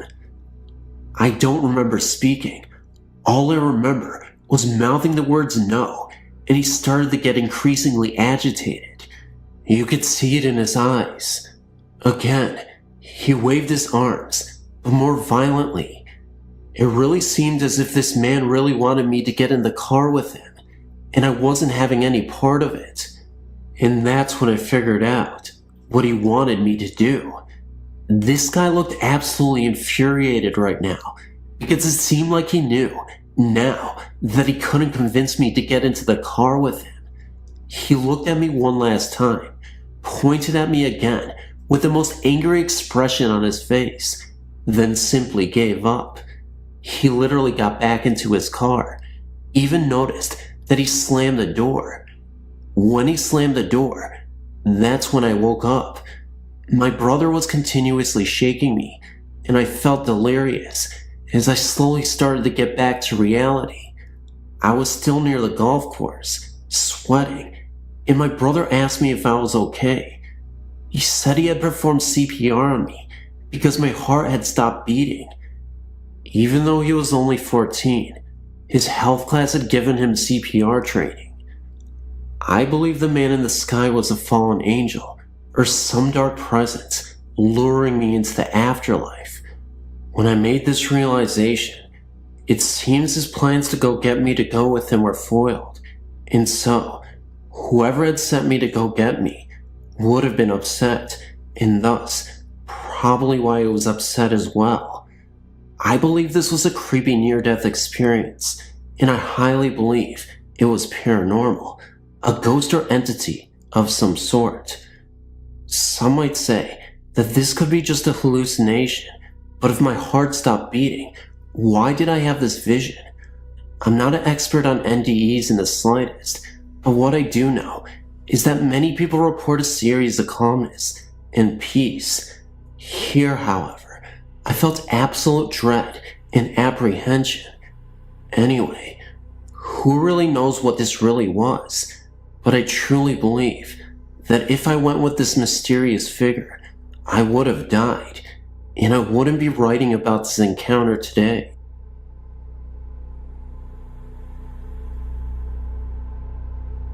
I don't know if you're interested in stories from around the globe, but I thought I might as well give it a go. I live in Northern Ireland, and have done so all my life. I come from Tyrone. This is where my story comes from. After a night spent out, one friend was leaving another friend home to burn pub and traveling the road from Boogeyman through Moy and out another few miles to Burn Bub where he lived. It was late, and the road was windy, very rural, and old houses scattered around. The roads are bendy and prone to fog patches, and when wet, can be treacherous. The bloke who was driving the car suddenly swerved and screamed. They somehow got the Burn Bub to my friend's house, and they set him down and tried to get him calm enough to get him talking. He was shaking and sweating, even though it was a winter's night, and we aren't that warm over here in the summer. He eventually said that when he was driving, someone ran out in front of his car. The creepiest part was that he said this person was dressed like a nun. He locked eyes with the nun, who looked at him deep into his eyes with fright for a moment's time, and he swerved to try to avoid her, but when this figure finally reached the middle of the road, it simply disappeared into thin air. The friend traveling home with them hadn't seen a thing, and neither of them drank, so it wasn't that. There wasn't any fog on that particular bend, and we didn't hear about any other stories involving this mysterious nun. Not even about a past accident or such taking place there. We aren't sure if this was just his imagination, but he never really had much of an imagination. We just still aren't sure. Hey there, before you turn the video off, can you please like, share, and comment? Comment on this video, engage with likes. Do what you can to keep the video alive, because the algorithm will love you.